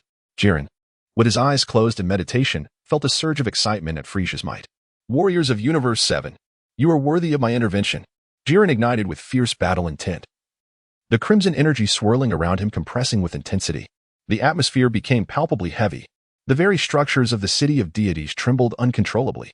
Faced with this formidable foe, Jiren dared not hold back, unleashing his explosive form. Just as his aura was reaching its zenith, a mysterious halo suddenly enveloped him. What is this? Jiren unexpectedly received a mysterious inheritance from the land of light. Young one, you are fated to receive this power. As the enigmatic figure's voice faded, Jiren's strength surged dramatically. His oval eyes shimmered with golden light. This power was provided by the reincarnation simulation system's myriad templates, encompassing the essence of the first generation, Zafy, Eddie, Jack, and Ace. Humph. Jiren remained somewhat disdainful. The tournament of power was fraught with oddities, and this newfound power was not to be taken lightly. Nevertheless, this pure energy allowed his strength to transcend 2 dimensions in an instant. Frieza, observing the large-eyed warrior before him, was equally filled with battle fervor. Since his transformation into black gold, no one had managed to withstand even a single strike from him. Come forth. The clash between the two is imminent. Meanwhile, King Vegeta paid no heed to these events. For him, even the extreme explosive form of Jiren was merely an ant that he could effortlessly crush. His sole focus was on locating the concealed special realm. In King Vegeta's heart, there lingered a peculiar sense of unease. It seemed that something was amiss with this tournament of power. He cautiously unleashed his divine energy, meticulously probing the surroundings. At long last, his perseverance bore fruit. Behind a colossal statue of Buddha, he uncovered a concealed mechanism. Within this mechanism lay a perfectly fitting slot. King Vegeta inserted the recently acquired key to the secret realm into the slot, which instantly erupted with a dazzling brilliance, accompanied by an inexplicable force of attraction. King Vegeta was thus led inside. Is there truly a hidden realm? To think that my current strength could be influenced by this force of regulation. Quite remarkable. Before my eyes lies a vast volcanic pit, surrounded by fragments of lava, with magma continuously flowing past King Vegeta, yet it inflicts no harm upon him. Is this the secret realm established by the Grand Priest? How exceedingly peculiar. So, where is the reward? King Vegeta continued to delve deeper. And at the very heart of the volcano, he beheld thousands of chains binding a mysterious man. The man, with his head crowned in white hair, appeared extraordinarily aged. Yet, intriguingly, his body exuded an abundance of vitality. Who could this be? Vegeta could faintly sense a hint of a bloodline connection emanating from the person before him. Noticing the newcomer, the white-haired man slightly lifted his eyelids. King Vegeta suddenly felt a chilling sensation at his back. The power of this individual seemed to rival his own. Hidden within the arena of the tournament of power was such a formidable opponent? Could he possibly be the reward for this secret realm? Before King Vegeta could ponder further, the enigmatic figure spoke. Who are you? The slightly aged voice echoed in King Vegeta's ears. Before he could respond, the man began to muse aloud. I once traversed the universe for millions of years. During my peak, even the Grand Minister would tread carefully around me. Yet now, I find myself in such dire straits. The mysterious white-haired man reminisced about the past, and his tale inadvertently revealed itself behind him. King Vegeta's heart trembled profoundly. Could this individual be Yamoshi? The legendary Super Saiyan god, also the original Super Saiyan. In the fleeting moment that the mysterious man spoke, King Vegeta hastily activated the system for investigation. Name, Yamoshi. Bloodline, ancestor of the Saiyans. Power, unknown. Age, Unknown. It is indeed true. King Vegeta, focus your mind. Is it truly you, Ancestor Yamos? King Vegeta also began to sway his tail behind him. The white-haired man widened his eyes in astonishment. My kin? How can this be? In years past, he had commanded 3 universes, basking in glory. However, as his strength grew, it drew the attention of the Grand Minister, who, employing cunning schemes, had the Omni King seal him away. His people suffered, some perished, while others were gravely injured. Yet, here he stood, witnessing someone capable of breaking the Omni King's seal to enter this realm, and it was none other than one of his own kin. My young friend. What on earth is happening? Ancestor. I, too, am perplexed. The two exchanged information. You mean to say that you are currently engaged in a grand tournament across the universe? That Grand Minister, after lying in wait for so long, has finally lost his composure? Ancestor, what do you mean? Little Bay? May I call you that? Surely you've seen the appearance of the Omni King by now. You must find it strange that the ruler of the entire universe resembles a child. Indeed. King Vegeta had pondered this peculiar notion during his previous life while watching anime. It was indeed odd, however, there must be some foreshadowing involved. Did this matter have ties to Amosi? Ancestor, please do not keep me in suspense. Speak plainly. Listen closely, Little Bay. Our realm is incomplete. The utmost limit for ordinary beings is the pinnacle of the 19th dimension. Yet, the Omni King is the sole individual who has entered the 20th dimension. In our time, my dear friend and I, as rising stars, reached this level in mere tens of thousands of years. But to break through into the 20th dimension, there are only 2 methods. What are they? King Vegeta inquired, curiosity piqued. He was close to reaching that level himself, and if Amosi's words were true, his bottleneck would soon be upon him. The first is to usurp the Omni King. The second, however, is to continuously devour and expand your universe, enlisting its inhabitants to facilitate your dimensional leap. Ancestor, are you suggesting that the Grand Minister has long harbored rebellious intentions? Chapter 138. An old friend turns out to be him? Humph. What else could it be? At his level, there were only the 2 of us who had reached such heights. We have no desire to usurp the Omni King. Thus, my friend and I chose the second approach. After billions of years of accumulation, our 3 universes each reached an extraordinarily high level, with the average strength surpassing the 10th dimension. With a few more elite warriors nurtured, we would have been on the cusp of breaking through the dimensional limits. Alas, all of this was destroyed by the Grand Minister. As Amosi spoke, a lump formed in his throat. Had they succeeded in their breakthrough back then, the present might have unfolded in an entirely different manner. King Vegeta listened quietly, harboring a sense of skepticism towards these words. The origins and past of the universe cannot be hastily concluded solely based on the assertions of Yamoshi. Ancestors, now that I have arrived here, surely I possess the ability to rescue you. Yamoshi's gaze sharpened, fixated intently on King Vegeta. It is futile. In this universe, the Omni King embodies the very essence of the rules. The chains binding me are infused with the laws of the cosmos, and ordinary power cannot shatter them. Unless you can transport me beyond this universe, all efforts will be in vain. Departing this universe? Vegeta pondered over Yamcha's words, and to be honest, it seemed he might actually be capable of it. Let us not forget that he is now the sovereign of the universe, although he possesses but a single universe. It is nonetheless tangible. Ancestors, perhaps I can indeed achieve this.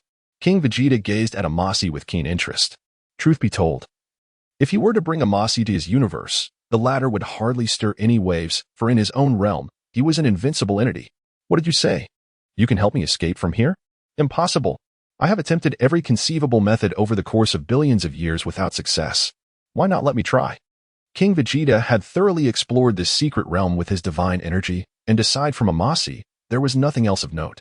He felt utterly perplexed.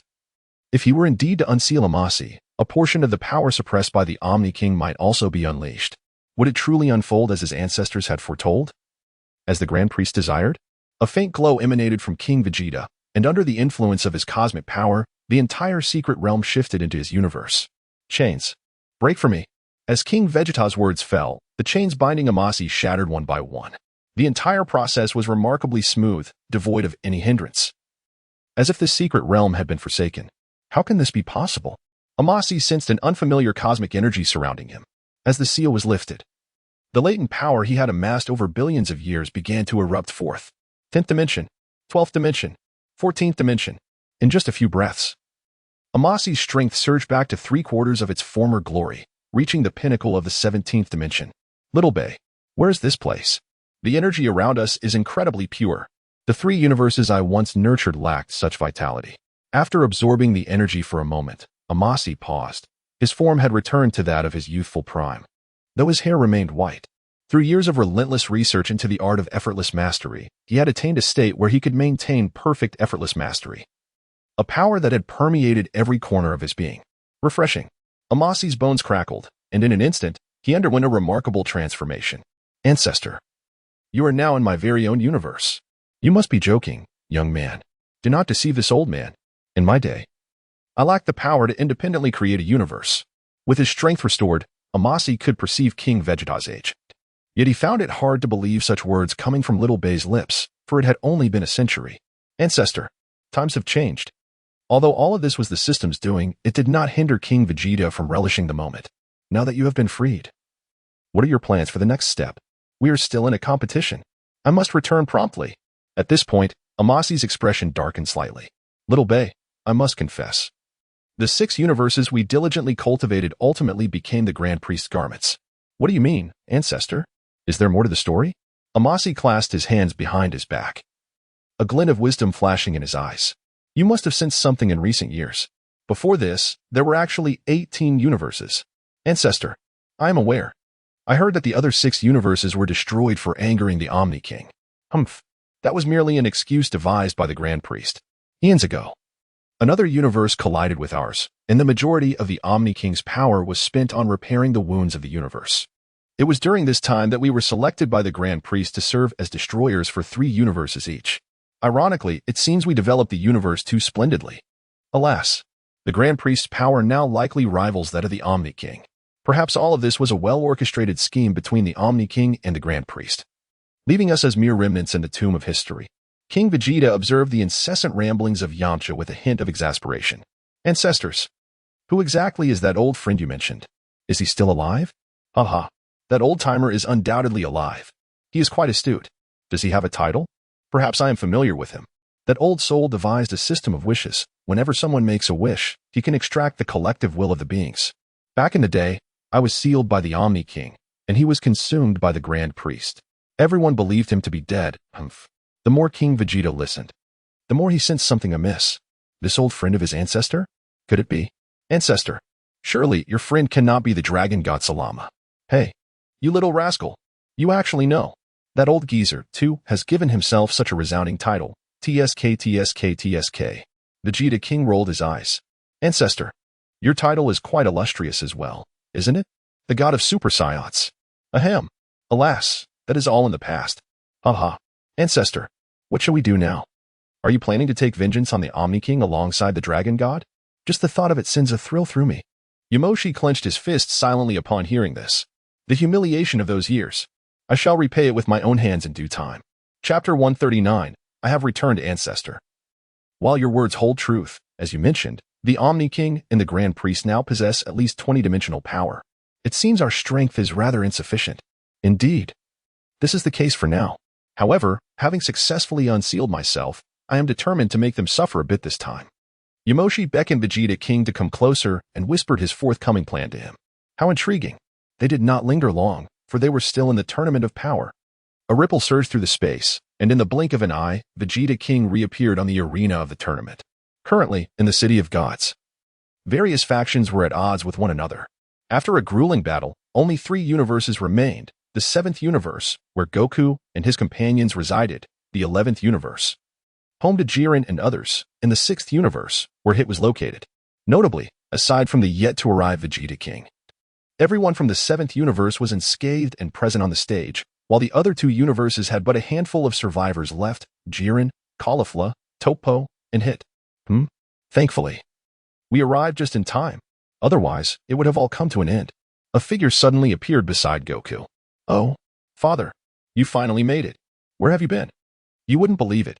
There are quite a number of powerful beings from other universes. Haha, Goku, don't pay attention to those. I have brought you a worthy opponent. Really? To be honest, Goku had hardly engaged in battle. After the transformation of Black Frieza, he had been overwhelmed by the chaos, leaving him feeling utterly detached from the fight. Father, hurry and bring him out. I'm utterly bored. Vegeta also couldn't contain his impatience. What kind of tournament of power is this? Had I known, I wouldn't have come. It's dreadfully tedious. Vegeta's head remains as stubborn as ever. Since it is so, let him educate you all. Ha. Arise, my ancestor. With the utterance of Vegeta King, a magical array materialized before him, and dazzling light erupted from its center. A white-haired man wearing a mask appeared before the crowd. Who is this person your father brought? Such pressure. Another scion. The members of the 7th universe pondered internally, while those from the neighboring universes were utterly bewildered. Damn it. It's one thing for the 7th universe to be strong, but why can they suddenly summon someone? Isn't that 11 individuals now? This is absurd. On the viewing platform, the Grand Priest exhibited a degree of astonishment. He had indeed seen Vegeta King enter the secret realm, but he had merely placed some intriguing artifacts there. He had not allowed anyone to enter. What on earth was happening? For the first time, the Grand Priest began to doubt his own strength. The gods of destruction seated nearby began to express their outrage. Hey, what's going on? Beerus, is your 7th universe cheating? I think so. It must be cheating. I refuse to believe they possess such strength. Beerus was also somewhat perplexed by little Vegeta's sudden actions. Why do it so openly? If you're going to cheat, at least do it discreetly. Nonetheless, he would not easily concede. Oh yes. Hilarious. When you can't win, just claim cheating, right? Clearly. It's just that your universe is too weak. In response to Beerus's outburst, the gods were infuriated, yet they found themselves powerless. They had witnessed the power of that black-faced frozen being. Its dimensional strength far surpassed theirs. They questioned themselves whether they would fare any better if they personally participated. On the high platform, the Omni King bore an enigmatic smile, which did not go unnoticed by his 2 pencil-like attendants. They broke into a cold sweat. For while others were oblivious to the identity of the masked man in the arena, they knew all too well. The ancient deity sealed by the Omni King for countless eons, Yamoshi, has been unsealed. How is this possible? They had first-hand experience of Yamoshi's power, having participated in that battle. They never anticipated that such a minor tournament of power would yield such upheaval. This universe was bound to descend into chaos. The other Omni King from a future timeline also exhibited a hint of gravity in his gaze, his once Navi expression turning serious. Hey, alternate me. Are you sure it's safe to release him? After all, you're still here. Their conversation sent chills down the spines of the attendants. Lord Omni King, this is playing with fire. The Grand Priest also overheard their exchange. Has the Omni King discovered something? It seems my plans must be temporarily postponed. Back on the arena, the enigmatic masked man surveyed the crowd. Humph. Little Vegeta, I did not expect the quality of your universe to be quite commendable. The masked man spoke little, launching himself toward the crowd with a surge of energy. The arena still retained many of the rules set by the Grand Priest. So Yamoshi decided to warm up by dismantling these rules. Bring it on. I've been itching for a fight. A surge of purple energy erupted from Vegeta as he entered his perfected Super Saiyan form. No matter who this masked man was, he certainly would not bring harm to him. Let us fight and see. They Scions were, after all, a race of natural warriors. The 2 pairs of iron fists collided in an instant. With each strike, a thunderous sound resonated. Yamoshi observed Vegeta with keen interest, sensing the Scion's lineage within him. This form is quite fascinating. It seems to resonate with my own perfected state. Yet, boy, your mastery is still lacking. Yamoshi's fist breached Vegeta's defenses and struck his chest directly. A resounding crash echoed, and the crowd witnessed the once mighty Vegeta now sprawled on the ground. Who is this person your father brought? His speed is astounding. Has Brother Vegeta really been defeated so easily? This was the first instance the members of the 7th universe utilized the power of the rules to assist one another. In mere seconds, Vegeta recovered from his weakened state. Feeling the terrifying force of that punch, he seemed to grasp something profound in his mind. Who exactly is he? Humph. Upon hearing Vegeta's words, the masked man let out a cold chuckle, his aura suddenly surging, and the swirling air around him began to boil. Cracks appeared on the mask covering his face. With a resounding shatter, the mask broke apart, revealing a resolute visage beneath. I am Amasi. I have returned. Chapter 140. The true state of ultimate freedom. What? It's him. How can it be that man? Was he not sealed away by Lord Zeno? How could this happen? Several angels who had experienced the ancient cosmic war trembled at the terrifying power of Amasi, which overshadowed even their capabilities. Beatrice glanced at the arena, worry creeping into her heart for King Vegeta. Their daughter had only just been born. Amasi, I will not allow you to harm my husband. Beatrice tightened her grip on her scepter, her gaze fixed on the arena, as if ready to charge in at the slightest disturbance. Zampa suddenly recalled a particularly harrowing memory from the past, a time when he had been closest to death. What had Little B been thinking to provoke this brute? This was no ordinary foe. At that moment, a strange, foul odor wafted through the air. Who was defiling the place? It's unbearable. Beerus, seemingly unfazed, felt a sense of déjà vu from the man in the arena. However, years of rigorous training had granted him confidence, and he felt unafraid. Sniffing the air, he searched around. Hey, fatso, did you wet yourself? Haha, you're going to make me laugh myself to death. The other gods turned their attention at this commotion. Yet none dared to mock Zampa. It wasn't out of respect. Rather, they had just exchanged information in their private chat group, of which Beerus was notably absent. Due to certain events, the gods harbored little fondness for him. Their reaction to Zampa's discomfort was unsurprising. After all, Amasi had built his empire with sheer strength. Unlike the destroyers who merely waited for their share. What to do? How did this man escape? But what was there to fear? With the Grand Priest and Lord Zeno present, could Amasi really stir up any trouble? It was curious that most competitors from Universe 7 were Psiots. Could there be a connection? Meanwhile, in the chat group, the destroyers were engaged in fervent discussion, while outwardly they maintained a calm facade. Beerus stood awkwardly, realizing that no one seemed to acknowledge him. Beside him, Whis, abandoning his previous languor, said, Lord Beerus, that individual is not to be trifled with. It would be wise to refrain from provoking him. Whis. You. Beerus fell silent. If even Whis felt this way, perhaps it was best to keep a low profile. Suddenly, an eerie silence enveloped the atmosphere. On the arena, Amasi lifted his head and cast a glance at the gods. Humph. A cold smirk flickered at the corner of his mouth as he exchanged a silent gaze with King Vegeta. Father, is that my opponent? The fiery spirit of Goku. The impetuous youth, ignited with excitement. He longed for a powerful adversary. Amasi, hearing Goku, chuckled. Little B, your sons seem quite amusing. I shall enjoy playing with them. Yes. Excellent. Goku rubbed his fist in anticipation, having awaited this moment for far too long. He had yet to unleash his full power in this tournament. Hiki.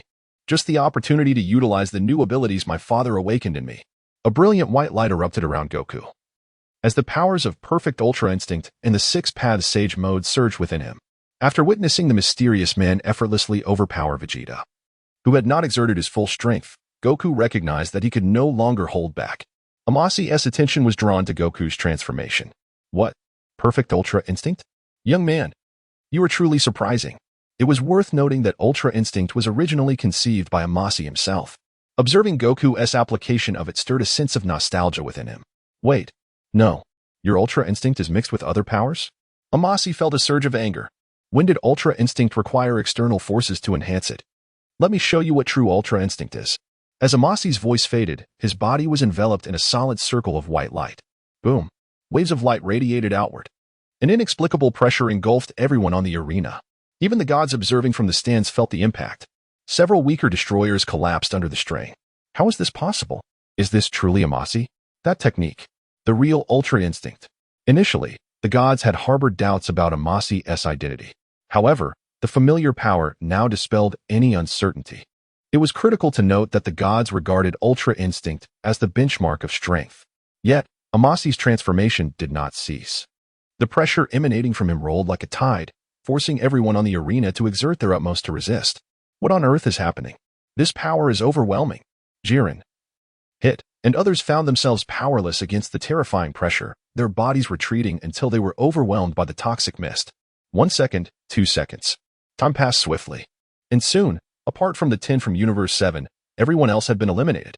The outcome of the tournament had essentially been determined. After all, the remaining competitors were all from Universe 7, and how rewards would be distributed thereafter was inconsequential. In the face of Amasi's eruption, Goku at the center of the pressure laughed with exhilaration. Scions never fear battle, especially since Goku had just upgraded to divine-level talent. A wave of heat radiated from him, and the pressure Amasi exerted dissipated instantly. Not bad. Far superior to that previous weakling. Upon hearing these words, Vegeta spat out a mouthful of old blood. He had merely been careless. How could he endure being compared unfavorably to Kakarot? You wretched old man. Kakarot, leave him to me. I shall teach him a severe lesson. Oh dear. Brother Vegeta, what are you doing? Ouch. Yamcha wore a faint smile on his face. You two should team up. Haha, this is what you said.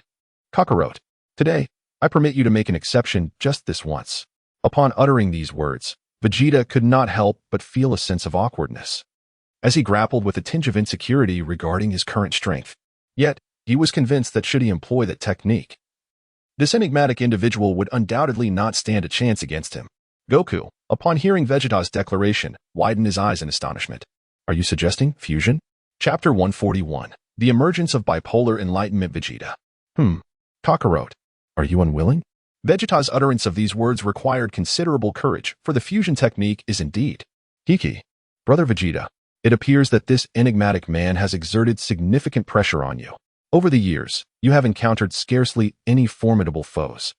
And Goku himself has nearly forgotten this skill. Who would have thought that this time, Brother Vegeta would voluntarily propose the fusion? Enough said. Vegeta's face flushed with embarrassment. Were it not for that old man, he would never have resorted to such an odd posture. Nonetheless, his body remained obedient, quietly assuming the stance for fusion. Goku, witnessing this, seamlessly joined in the effort. The fusion technique originated from the Metamorans, requiring two individuals of comparable strength, height, and physique to enact the appropriate dance steps for the fusion. Once merged, their combat prowess exceeded mere addition. Moreover, their skills, intellect, and mindset would amalgamate. However, the downside is that the fusion lasts only half an hour, and employing particularly energy-draining techniques or forms significantly shortens this duration. Additionally, if the steps are miscalculated or alignment is off before fusion, the result could be an undesired combination of a plump and a slender figure. Fortunately, for Goku and Vegeta, such mishaps were inconceivable. Their control over their bodies had reached an exquisite level, allowing them to execute every movement with ease. Fusion. As their fingers touched, an overwhelming brilliance erupted between them. A brand new warrior materialized before the onlookers. He bore a hairstyle reminiscent of Vegeta's, yet longer and broader, while his bangs echoed Goku's. His facial features inherited from Vegeta appeared strikingly stern, with well-defined muscular lines throughout his physique, showcasing prominent six-pack abs.